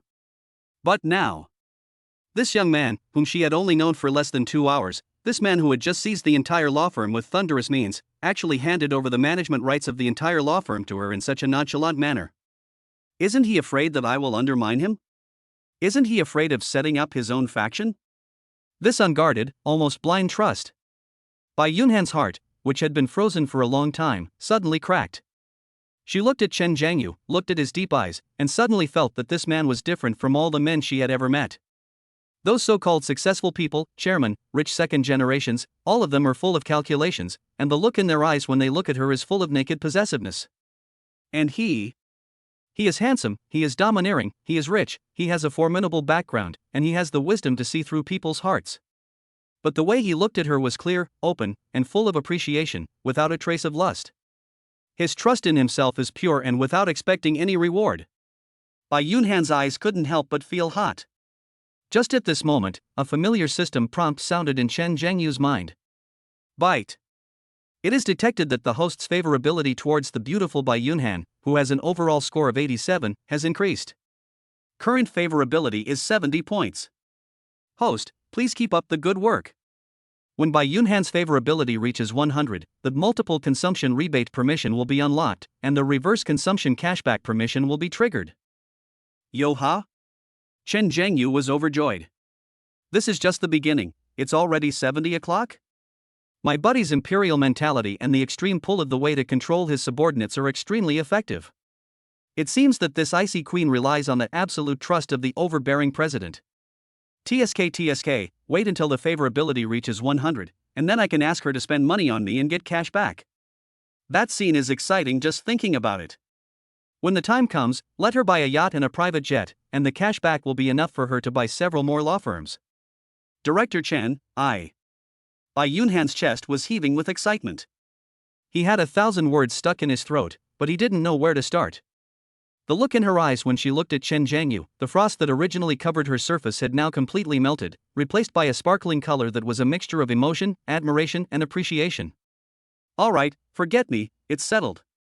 Chen Zhengyu didn't have time to listen to her inaugural speech, so he just waved his hand and interrupted her. He turned around and shouted in the direction of the VIP tea room. Manager Lu, let's go home. Here I come. Lu Qingyu's voice was filled with joy, and soon, her graceful figure appeared at the end of the corridor. She walked quickly, and the huge surge in front of her, tightly wrapped in the uniform, swayed violently with her steps, drawing a series of frightening waves. Chen Zhengyu's eyes swept over naturally, and he secretly praised in his heart, wow, the visual impact is simply at the 3D max level. We're leaving. Call me if you need anything. Chen Zhengyu had already memorized Bai Yunhan's cell phone number when he was in her office. After saying that, he did not stop and walked towards the door of the law firm side by side with Lu Qingyu under Bai Yunhan's complicated and burning gaze. It was not until the two figures completely disappeared at the door that the entire Tianhong law firm was like a play button was pressed and it instantly exploded. The long-suppressed discussions, like a volcanic eruption, swept across the entire office area. Holy crap!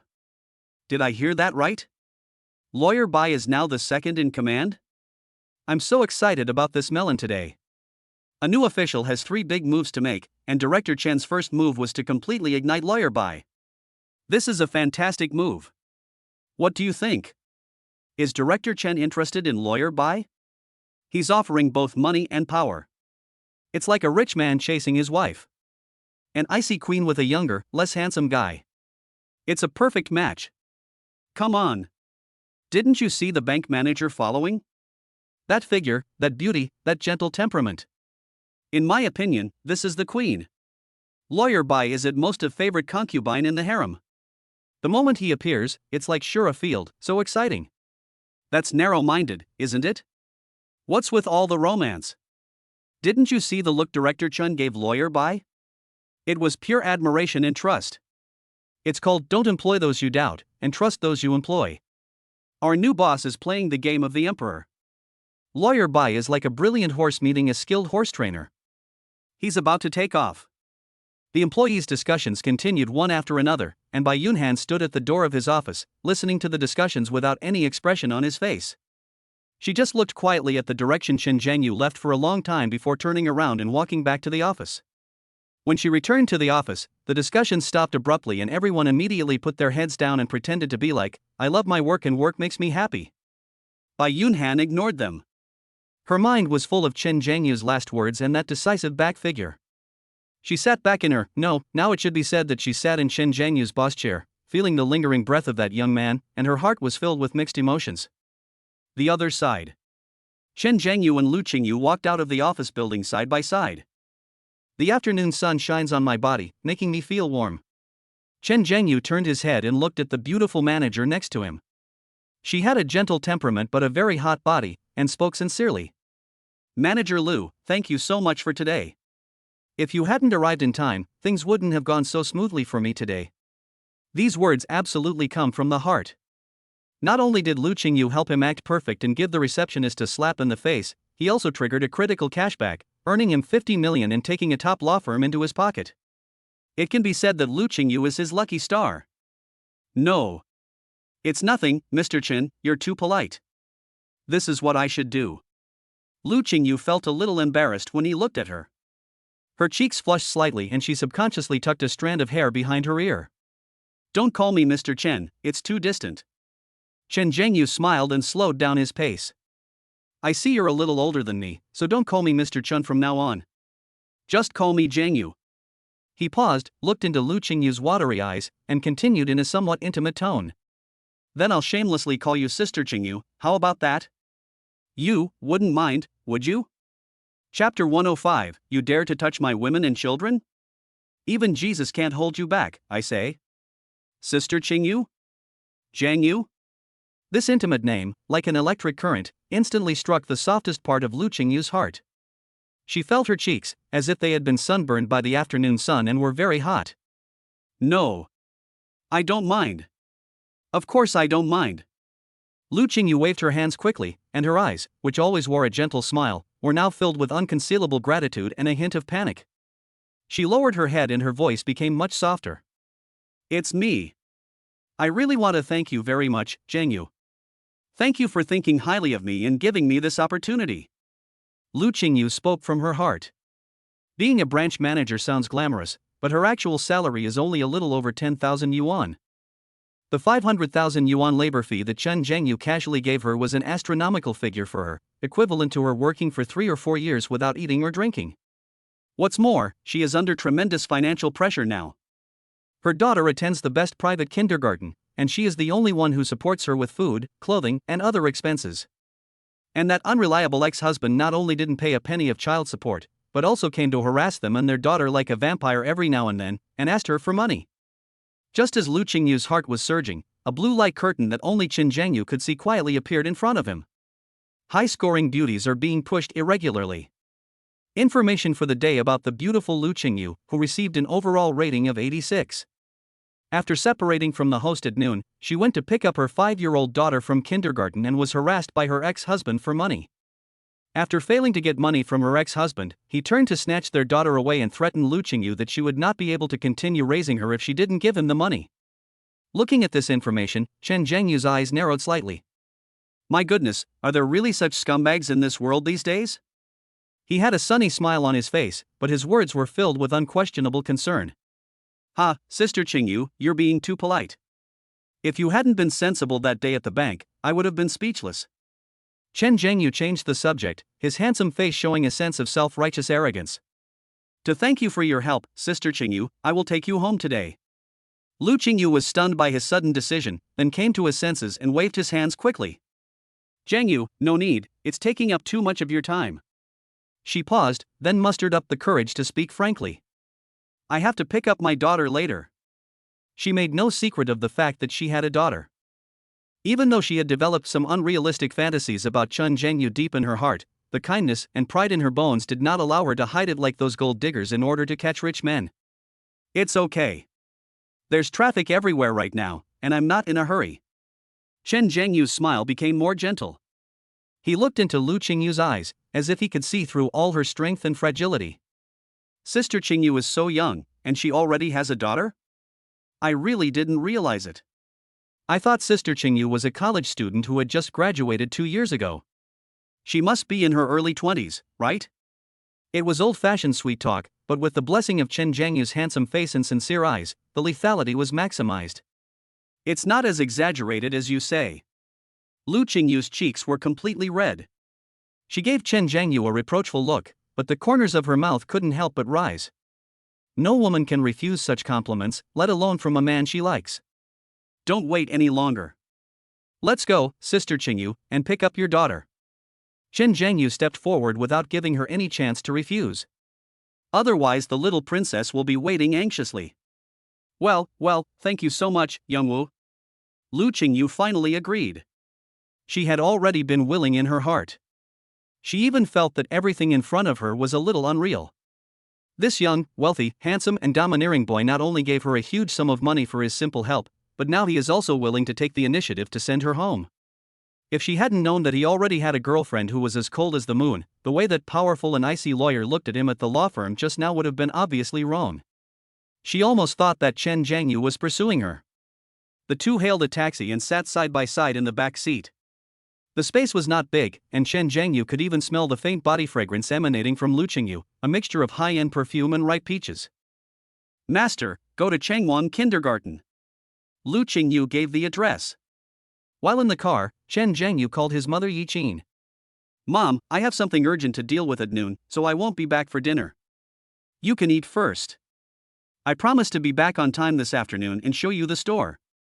On the other end of the phone, Yi Qin's voice was full of kindness. Okay, then you should remember to eat on time too. Mom is waiting for you at home. After hanging up the phone, Chen Zhengyu turned his head and saw Lu Qingyu sitting upright with his hands nervously placed on his knees, looking uneasy. He understood in his heart that it seemed that the system's intelligence was about to come true. Soon, the taxi stopped in front of a kindergarten that looked quite high-end. As soon as Chen Zhengyu and Lu Qingyu got off the car, they saw a thin man wearing a floral shirt and with hair dyed like a palette arguing with the security guard at the entrance of the kindergarten, cursing under his breath. I'm here to see my daughter, why are you not letting me in? Believe it or not, I'm going to complain to you. The moment Lu Qingyu saw the man, her face turned pale and her body began to tremble uncontrollably. Zhao Kai! What are you doing here again? She shouted sharply and rushed over. When the man named Zhao Kai saw Lu Qingyu, his eyes lit up instantly and a lewd smile immediately appeared on his face. He pushed the security guard away and walked towards her. Hey, my dear ex-wife, you're finally here. I thought you wouldn't come to pick up our daughter today.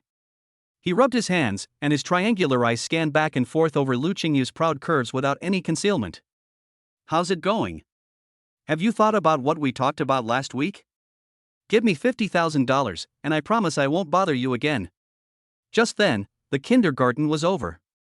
A little girl wearing a pink princess dress, with 2 pigtails and looking like a porcelain doll, ran out with a small school bag on her back. Mother! When the little girl saw Lu Qingyu, she immediately rushed over, shouting happily. Mang Mang! Lu Qingyu hugged her daughter tightly in her arms, her eyes full of love. However, Zhao Kai's movements were faster than hers. A hint of ruthlessness flashed in his eyes, and he took a step forward and roughly snatched the 5-year-old girl from Lu Qingxiu's arms. Ah! Mom! The little girl was so scared that she burst into tears. Zhao Kai! Are you crazy? Let my daughter go! Lu Qingyu was completely panicked. She tried to snatch the child like a madman, her eyes full of fear and despair. Let go? Sure. Zhao Kai hugged his crying daughter tightly, with a ferocious smile on his face. Give me the money. If you don't pay me today, you'll never see your daughter again. I'll take her away. The parents and teachers around saw this scene and pointed and talked, but no one dared to step forward. Just when Lu Qingyu felt like the sky was falling, a calm yet bitingly cold voice sounded behind her.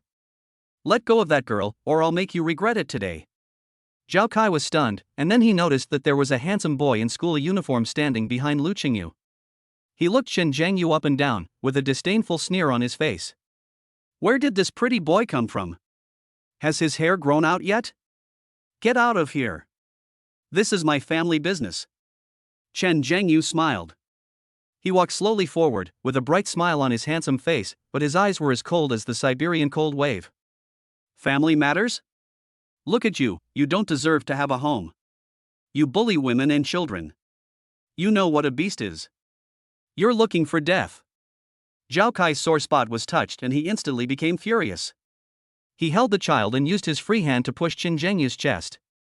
However, his hand had not yet touched the corner of Chen Zhengyu's clothes. A hand as big as an iron clamp grabbed his wrist at lightning speed. Crack! A crisp sound of bones dislocating was heard. Ah! Zhao Kai let out a scream like a pig being slaughtered, and instantly fell to his knees. The wrist that was grabbed was twisted at a strange angle, and cold sweat instantly soaked his flowered shirt. Chen Zhengyu didn't even look at him. He bent down and used his other hand to carefully take the frightened little girl out of Zhao Kai's arms, his movements as gentle as if he were treating a rare treasure. He gently handed the little girl to the arms of Lu Qingyu, who was already in tears, and then turned around and looked down at Zhao Kai, who was kneeling on the ground and howling. He raised his foot and stepped on the back of Zhao Kai's other hand, slowly applying force. Ah! It hurts. It hurts. It's broken. It's going to break. Zhao Kai rolled on the ground in pain, his face covered with snot and tears. Remember this feeling. Chen Zhengyu's voice was emotionless. From now on, if you dare to appear in front of them again, I will break your other 3 limbs as well. He retracted his foot, took out his cell phone from his pocket, and dialed a number in front of Zhao Kai. Hello, is this Lawyer Bai? On the other end of the phone, Bai Yunhan had just finished the work at hand and was about to study the case given by Chen Zhengyu. He was a little surprised when he received the call. Director Chen? What are your instructions? Chen Zhengyu glanced at Zhao Kai, who was shaking like a sieve on the ground, and a cruel arc appeared at the corner of his mouth. No big deal, I just wanted to ask you. A man blackmailed his ex-wife and took his 5-year-old daughter hostage in public with the intention of causing bodily harm to the child. Tell me, with just these few charges, are they enough to send him to jail for the rest of his life? Bai Yunhan on the other end of the phone was stunned, but she immediately realized that the new boss was using her to scare the enemy. She immediately responded in a professional tone, coldly saying, Director Chen, according to the criminal law, his actions constitute extortion and robbery. If he caused substantial harm to the child, it would also constitute intentional injury. He'll be sentenced to a minimum of 10 years, with no upper limit. Chen Zhengyu turned on the hands-free mode. Every word of those cold and ruthless words was like a heavy hammer, hitting Zhao Kai's heart hard. Starting from 10 years. There is no upper limit. Zhao Kai was completely scared to death. He rolled and crawled to his knees in front of Chen Zhengyu, hugged his legs, and wailed with tears and snot. Brother! I was wrong. I was really wrong. I'm not a human. I'm a beast. Please let me go. I won't dare to do it again. I swear. Chen Zhengyu kicked him away in disgust. Roll. Get out of my sight before I change my mind. Zhao Kai felt as if he had been pardoned. He crawled to his feet, and without looking back, he limped away around the corner of the street. The world is finally quiet. Chen Zhengyu turned around and looked at Lu Qingyu, who was hugging her daughter tightly and crying bitterly, and his heart softened. He walked up and patted her on the back gently. Sister Qingyu, it's okay. Lu Qingyu raised her head, and her pretty face, covered with tear marks, was filled with gratitude, dependence, and an indescribable emotion. Zhengyu, I really don't know how to thank you. Chen Zhengyu smiled, squatted down, and looked at the little girl who was still sobbing in her arms at eye level. Meng, right? Don't be afraid, the bad guys have been beaten away by your uncle. The little girl raised her head and looked at Chen Zhengyu with her big, watery, red eyes. She spoke timidly, her voice so soft that it could melt anyone's heart. Uncle, are you my mother's new boyfriend? Chapter 106, Kidnapping a Cute Kid as Your Daughter? Sister Qingyu, you don't want your daughter to be disappointed, do you? The child's words were innocent, but they were like a depth charge that exploded in Lu Qingyu's heart. Her pretty face suddenly turned red like a ripe apple, and the heat rushed to the top of her head. She quickly squatted down and gently patted her daughter's head, her tone anxious and shy. Meng, stop talking nonsense. Then, she raised her head, her beautiful watery eyes full of apology, and looked at Chen Zhengyu embarrassedly. I'm sorry, Zhengyu, Meng is still young and likes to talk nonsense. Please don't take it to heart. Chen Zhengyu looked at the couple in front of him, one big and one small, one so embarrassed that she almost crawled into the ground, and the other a beauty blinking her innocent big eyes, and his heart was already filled with joy. This wave of assists is simply amazing. There was a gentle, nonchalant smile on his face. Sister Qingyu, it's okay. Children speak without restraint. Besides, Meng is so cute, I like her very much. He reached out and gently scratched Meng's delicate little face. Instead of hiding, the little girl giggled and hugged his fingers. Mom, I didn't say anything nonsense. Meng pouted and retorted seriously. I like Uncle. He's handsome and good at beating up bad guys. He's even more powerful than Ultraman in the cartoons. She turned her head and looked at Chen Zhengyu with a pair of big starry eyes, then turned her head to look at her mother and made a request that almost made Lu Qingyu crash on the spot. Mom, can you just let Uncle be my new daddy? Meng. Lu Qingyu's cheeks were so red that they were about to bleed, and she glared at her daughter with her beautiful eyes in reproach. Why is this little cotton-padded jacket still leaking air? After being glared at by her mother, Meng shut her mouth in disappointment, but still stuck out her pink tongue at Chen Zhengyu unwillingly and made a face. Sister Qingyu, forget it, it's just a child, I really don't mind. Chen Zhengyu smiled, bent down, and picked up the delicate little figure. The little girl is very light, with a pleasant milky scent on her body. She is so soft and chewy that my heart melts when I hold her in my arms. This little girl is simply a mini version of Lu Qingyu. A pair of large, watery eyes, like two obsidian stones, with long eyelashes that flickered like two small fans. A small nose, a cherry-like mouth, and skin so white that you could see the pale blue veins underneath. With this look, he will definitely be a demon who brings disaster to the country and the people when he grows up. Chen Zhengyu looked at the cute big eyes of the girl in his arms and teased her deliberately. You want your uncle to be your father? Then Uncle will take you to eat delicious food first. Only if you behave well can I consider it, okay? Good. When she heard there was food, Meng's eyes lit up instantly and she nodded frantically like a chick pecking at rice. Thank you, Uncle. She happily kissed Chen Zhengyu on the cheek. Let's go. Goal, eat. Chen Zhengyu held Meng in his arms, like a trophy, and walked in front with a big laugh. Lu Qingyu stared at the scene blankly. Seeing her daughter laughing more happily than ever in the boy's arms, and seeing the boy's face filled with a bright smile without any impurities, an indescribable warmth instantly enveloped her heart. How long has it been since my daughter laughed so happily since her divorce? That man named Zhao Kai, apart from gambling and asking for money, when has he ever given his daughter an ounce of fatherly love? And the Chen Zhengyu in front of him. He is obviously still a student, but he is calm and responsible beyond his age. He is obviously so rich, but he is not arrogant at all, and is willing to deal with a scoundrel for his own sake. Now, he holds his daughter so gently and patiently. Lu Qingyu looked at Chen Zhengyu's profile, which was perfectly outlined by the sunlight, and her heart began to beat wildly. Sister Qingyu, what are you daydreaming about? Let's go and take Meng to eat. The little princess must be starving. Chen Zhengyu's voice brought her back from her wild thoughts. Oh, good. Here it comes. Lu Qingyu came back to her senses, her cheeks flushed, and she quickly followed. Her heart, which had been silent for a long time, was filled with ripples. Chen Zhengyu held Meng in his arms, with Lu Qingyu following beside him, and they found a clean and elegant Chinese restaurant nearby. In the private room, Chen Zhengyu handed the menu to Meng first. Little princess, take a look at what you want to eat. Uncle is treating us today, so order whatever you want. Meng was holding a menu that was bigger than her face. She frowned and flipped through it seriously, finally pointing at a plate of braised pork. Uncle, I want to eat this. Chen Zhengyu smiled and shook his head, took the menu, and spoke to the waiter in a skillful manner.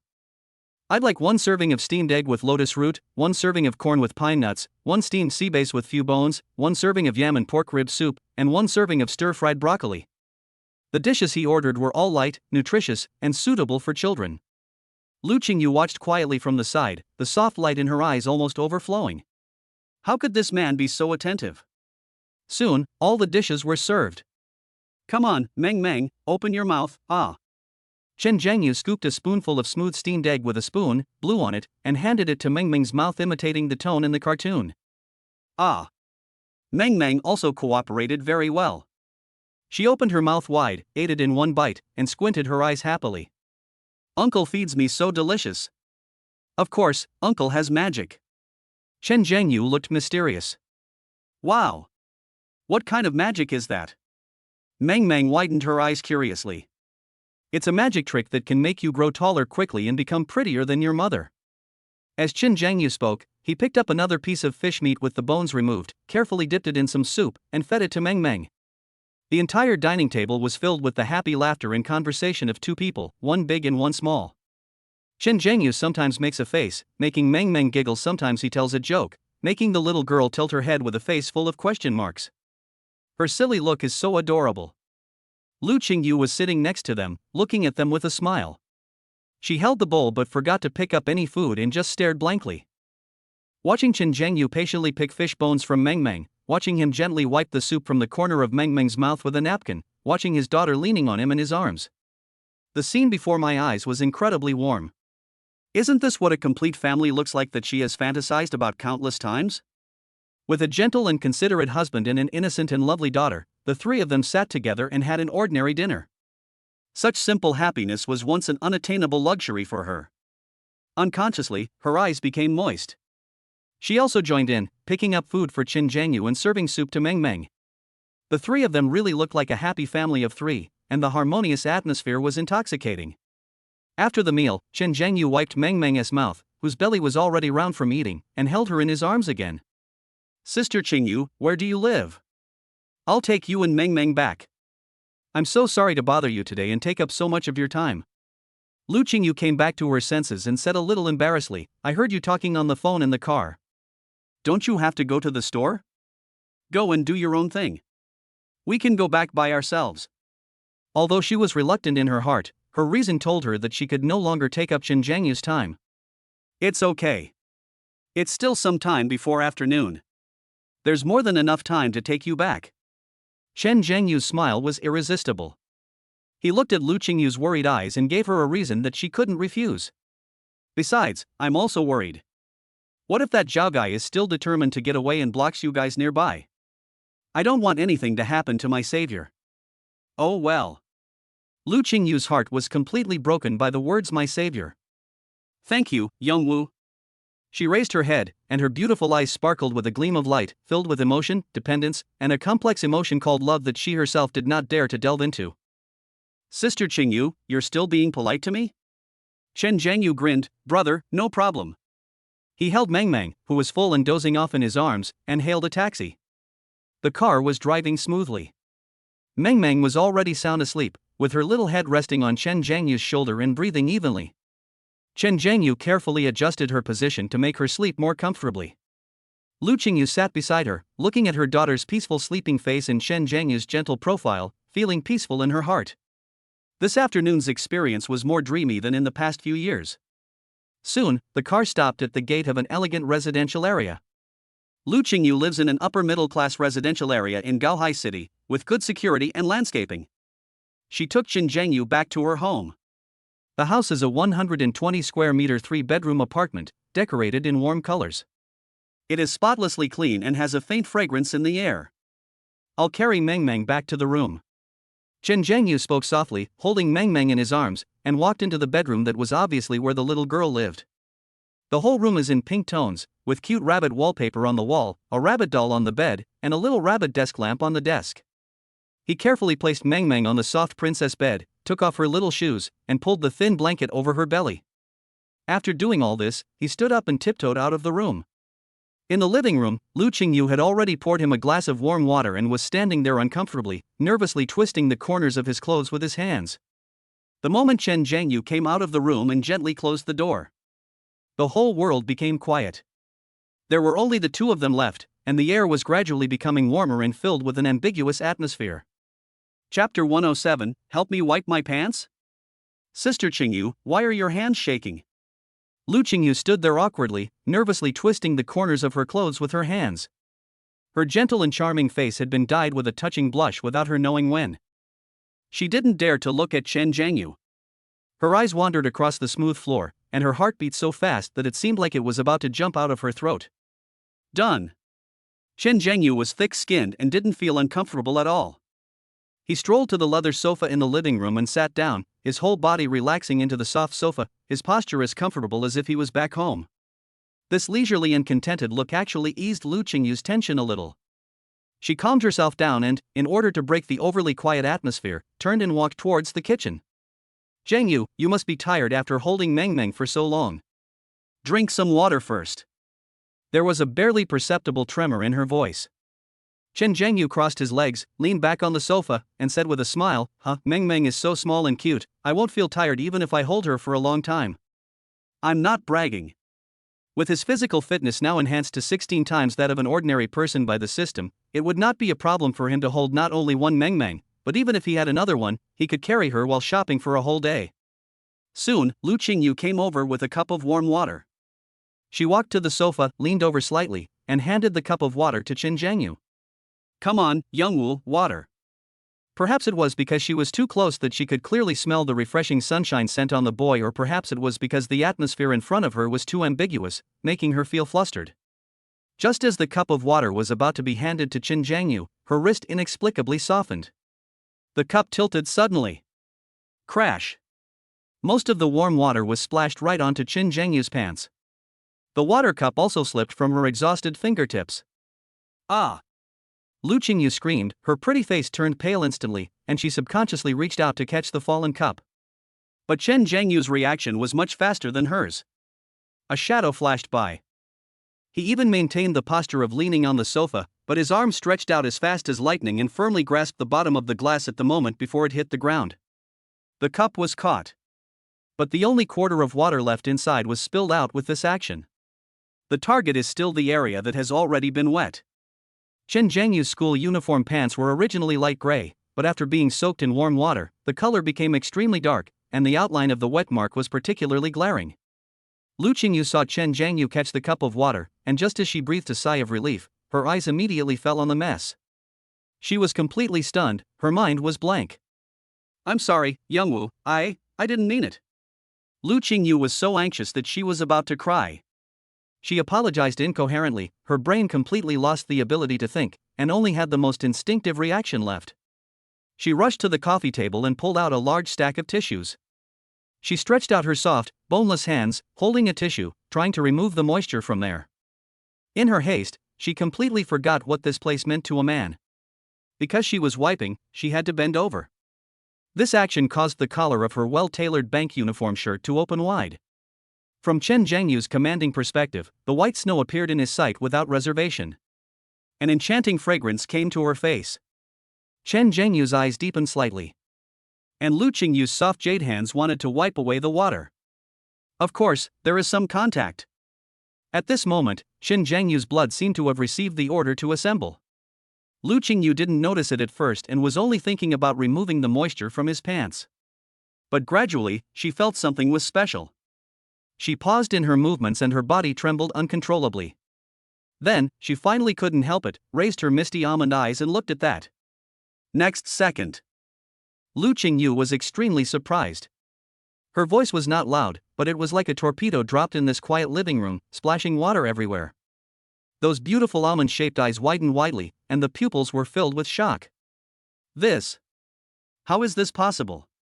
Even better than the legend. As the saying goes, women are like wolves at 30 and tigers at 40. Lu Qingyu is just at this age when he is as vigorous as a wolf and a tiger. Ever since her divorce from her awful ex-husband, she has rejected all suitors and remained single over the years to protect her daughter Meng Meng from further harm. She works hard, lives hard, and disguises herself as an indestructible strong woman.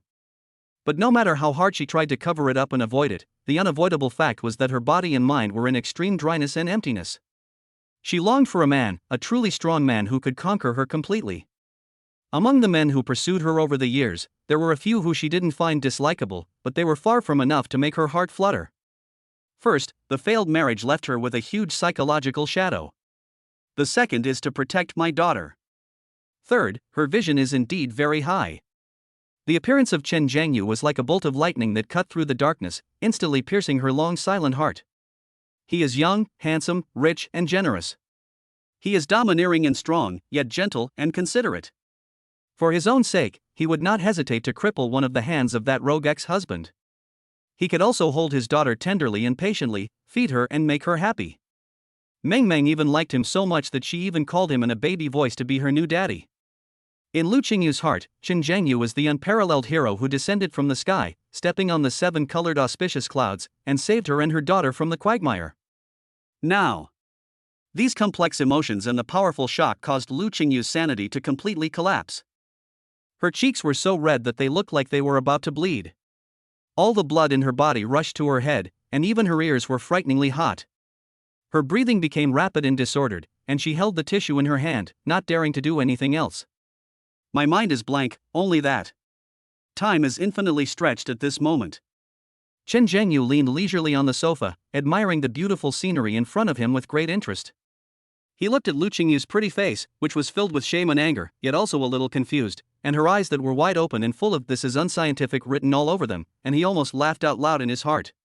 Calm down, Sister Qingyu. This is just a routine operation, don't worry. Is your reaction a bit too exaggerated? But this feeling is really not bad. A lot of the harmony in harmonious society has been deleted, so everyone, Yan Zhu and Yifei, please use your imagination to fill in the blanks. Chapter 108, 30 is like a wolf? Sister Qingyu's words of tiger and wolf. The air in the living room was so quiet that you could hear each other's heartbeats. No, to be precise, one could hear Lu Qingyu's heartbeat, which was like a drum and was about to burst through his chest. Chen Jiangyu leaned leisurely on the sofa, enjoying the vivid scene in front of him with great interest. This buddy's charm is really popular with people of all ages, and it's irresistible. However, he didn't dare let this charming and ambiguous state last too long. If this continues, not to mention Lu Qingyu, he himself will soon be unable to hold it back. We have to give this gentle Sister Qingyu a way out. Ahem. Chen Jiangyu deliberately cleared his throat, and the abrupt sound was particularly clear in the overly quiet living room. Sure enough, Lu Qingyu, who was squatting in front of him with her body as stiff as a stone sculpture, trembled all over at the sound. Sister Qingyu, where is the hairdryer? Chen Jiangyu's voice sounded calm and composed, as if the earth-shaking changes just now were just a harmless joke. I'm going to the bathroom to dry my pants. As he spoke, he reached out and gently grasped Lu Qingyu's hand, which was still on his leg and trembling slightly, and moved it away. His movements were gentle and gentlemanly. But the moment the warm palm touched the back of her hand, it was like an electric current, causing Lu Qingyu to pull her hand back suddenly as if she had been electrocuted. She finally came to her senses. Thinking back to what he had just done, remembering where his hand had been, remembering that it was Chen Jiangyu who had moved his hand away. Boom! Lu Qingyu's face was burning hot, so red that blood almost dripped out. But she was a bank manager after all, and her psychological quality and reaction ability were far beyond ordinary people. Oh. Okay, I'll get it for you now. She almost jumped up, and her voice had a sharp tremor. After saying that, she didn't even dare to look at Chen Jiangyu again, and turned around and ran towards the bedroom. But at the last moment before turning around, her watery almond-shaped eyes could not help but, with lingering fear in her heart and a trace of inexplicable curiosity, secretly and quickly glanced at Chen Jiangyu's still unsettled majesty. That thrilling made her heart jump suddenly, and she staggered and almost fell. She almost ran away into her room and slammed the door shut. Chen Jiangyu naturally saw all her little movements. He looked at Lu Qingyu's fleeing back and couldn't help but laugh softly. Hey, Sister Qingyu's body is much more honest than her mouth. In the bedroom, Lu Qingyu leaned against the cold door, gasping for breath, her surprisingly full chest heaving violently due to her rapid breathing. How embarrassing! How embarrassing! Lu Qingyu, what were you doing just now? You're so embarrassed. She covered her burning cheeks and felt as if her face was on fire. She wished she could find a hole in the ground to crawl into. She patted her majestic figure that no man could ignore, trying to calm herself down, but the turbulent emotions in her heart could not be calmed for a long time. But the next second, Chen Zhangyu's shocking appearance appeared in her mind uncontrollably. That's an exaggeration. Is this really something a man can possess? This is too scary. An absurd and bold idea popped up in her mind like bamboo shoots after rain. If it's true, then being his woman wouldn't mean I could reach heaven? Stop. Lu Qingyu was shocked by the outrageous thoughts in her mind. She shook her head violently, trying to get rid of this unrealistic idea. Lu Qingyu, what are you thinking about? He already has such a beautiful girlfriend who is a campus beauty. And just now at the law firm, that icy, queen-like lawyer with a powerful aura looked at him in a way that was definitely not normal. He's such an outstanding person, and there are so many beautiful young girls around him. How could you possibly catch his eye? Don't forget, you are a divorced woman with a child. The more she warned herself, the louder the other voice in her heart became. But you take good care of yourself. The voice was saying. You look only about 27 or 28, and yet you're walking down the street and there are teenage high school students running up to you and asking for your phone number. Besides, he must have a crush on you. Otherwise, why would he help you? Why would he give you such a large sum of money? Why would he send you and Meng Meng home? Why would he help you get rid of that scoundrel ex-husband? He is so kind and patient to Meng Meng, and Meng Meng likes him so much. Two voices fought fiercely in her mind, giving her a splitting headache. Just then, Chen Zhangyu's voice, somewhat worried, came from the living room. Sister Qingyu? Are you okay? This voice, like a wake-up call, instantly woke Lu Qingyu from his inner struggle. Youngwu, I'm fine. She quickly responded loudly, her voice still filled with suppressed panic. I was just looking for a hairdryer. I forgot where I put it, so I searched for a while. She made up an excuse. Now I've found it. I'll take it out right away. Wait a moment. Lu Qingyu took a deep breath, forced herself to calm down, walked to the closet, and took out the hairdryer from the corner of her memory. She straightened her messy hair and collar in front of the mirror, and after making sure that there was nothing unusual, she finally plucked up the courage and opened the door. Come to the living room again. Lu Qingyu's gaze, subconsciously and uncontrollably, turned towards Chen Zhangyu on the sofa. However, this time, she was stunned. I saw Chen Zhangyu still leaning there lazily, with his legs crossed and a leisurely posture. And the wet mark on his pants, although it's still there, but the previous exaggeration has disappeared. Everything is back to normal. Seeing this scene, Lu Qingyu inexplicably felt a little bit of loss in his heart. She herself was startled by the thought and quickly looked away, her cheeks heating up again. She walked quickly to Chen Zhangyu and handed him the hairdryer, keeping her head down the whole time, not daring to look him in the eye. Here you are. Chen Zhangyu was already very happy when he saw her acting like an ostrich. He took the hairdryer and stood up, a playful smile on his handsome face. Thank you, Sister Qingyu. He turned around and pretended to go to the bathroom. Lu Qingyu just stood there stiffly, looking at his back, her heart in turmoil. However, when Chen Zhangyu reached the bathroom door, he suddenly stopped. He turned his head and looked at Lu Qingyu, who was still standing there in a daze. He raised his eyebrows and a sly smile appeared at the corner of his mouth. Sister Qingyu, why are you still standing here? Do you want to supervise me? He paused, winked at Lu Qingyu, lowered his voice so that only the two of them could hear it, and asked with a wicked smile. Or, do you want to come in and give me a blowjob? Chapter 109, Help Me Blow? Sister Qingyu, you don't want to refuse me. This sentence, which was full of hints and jokes, exploded in Lu Qingyu's mind like thunder from a clear sky. What? Help him blow? Blow what? Lu Qingyu's brain crashed and went blank. Her almond-shaped eyes, which had just regained some of their spirit, widened again as she looked at Chen Zhangyu in disbelief. Looking at the evil smile on his face, looking at his deep eyes that seemed to be able to see through people's hearts. How dare he say such a thing? He's obviously just a high school student. Ah. Lu Qingyu let out a short cry completely subconsciously, and was completely stunned. When she finally realized the double meaning in Chen Zhangyu's words, her pretty face, which was already red as hell, instantly flushed with color, and heat rushed straight to the top of her head. No. Lu Qingyu's rationality completely collapsed at this moment. She almost screamed in rebuttal, her voice breaking due to extreme shame and anger. She felt like her heart was about to jump out of her throat. After saying that, she didn't even dare to look at Chen Zhengyu for even a fraction of a second. She turned around abruptly and rushed towards her bedroom like a frightened deer without looking back. Bang! The door was slammed shut, and the sound it made expressed the turmoil in the hostess's heart. Chen Zhengyu looked at Lu Qingyu's embarrassed back as he fled again, and the smile on his lips became more intense. He leaned leisurely against the bathroom doorframe, feeling extremely relaxed. As the saying goes, women don't love bad men. The words passed down by our ancestors are indeed wise sayings. Of course he knew that Lu Qingyu had a good impression of him, so he dared to make such a sexually suggestive joke so unscrupulously. Otherwise, why can so many scumbags make countless beautiful women fall in love with them and keep falling for them? Isn't it just taking advantage of women's little thoughts? Seeing Lu Qingyu, a mature and gentle bank manager who usually behaves well in public, panic like a young girl in love because of a word from him, the satisfaction in his heart was almost overflowing. In the bedroom, Lu Qingyu leaned against the cold door, covering her burning cheeks with her hands, gasping for breath. The breathtaking fullness of his chest rose and fell violently due to his rapid breathing, forming spectacular waves. Crazy. Crazy. I must be crazy. Lu Qingyu, what on earth are you expecting?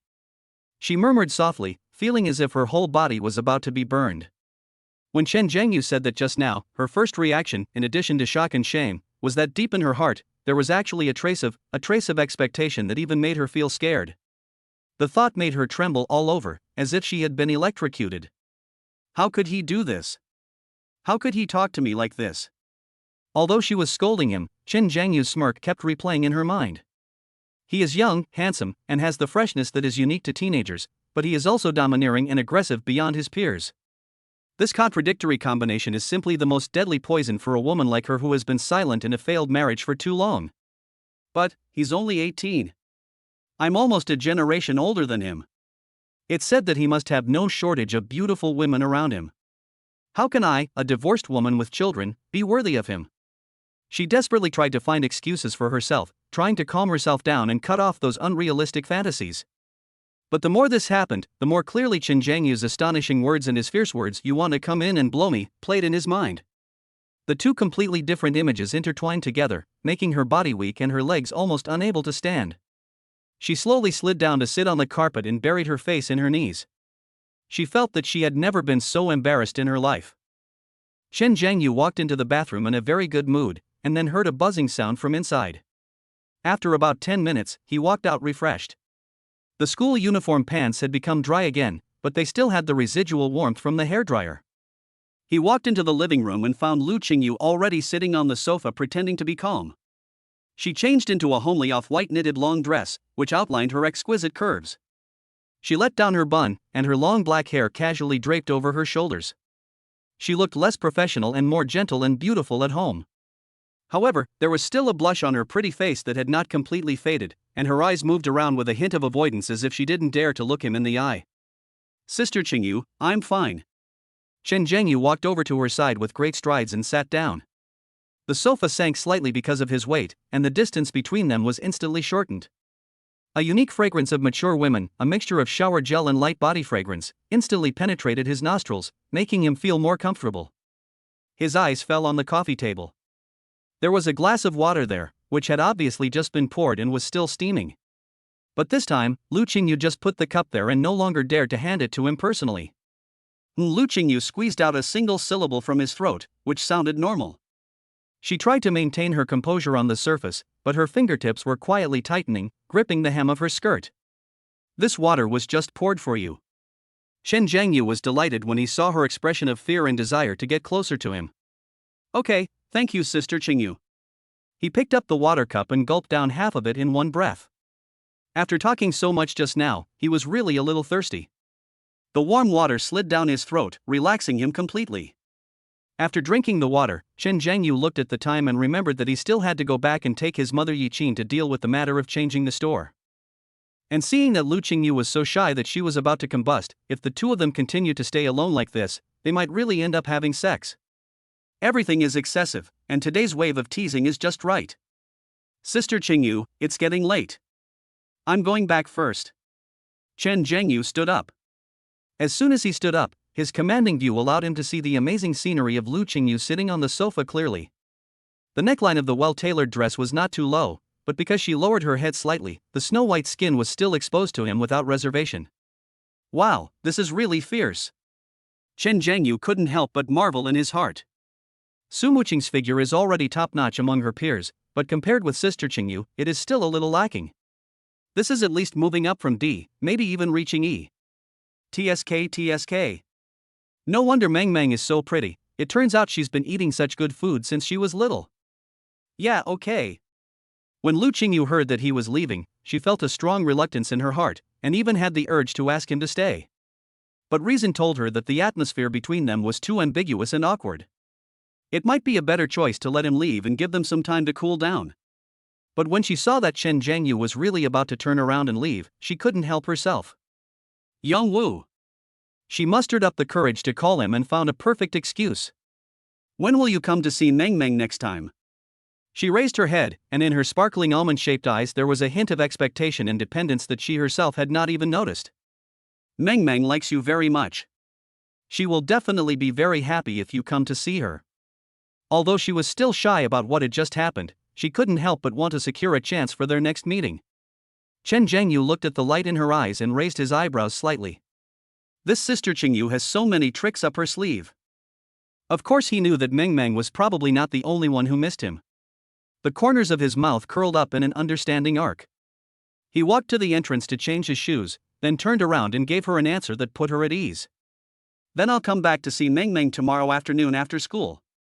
He looked at Lu Qingyu's eyes, which lit up instantly, and added a sentence that made her heart skip a beat. When the time comes, I'll go directly to Meng Meng's kindergarten gate to wait for you after school, and pick her up with you.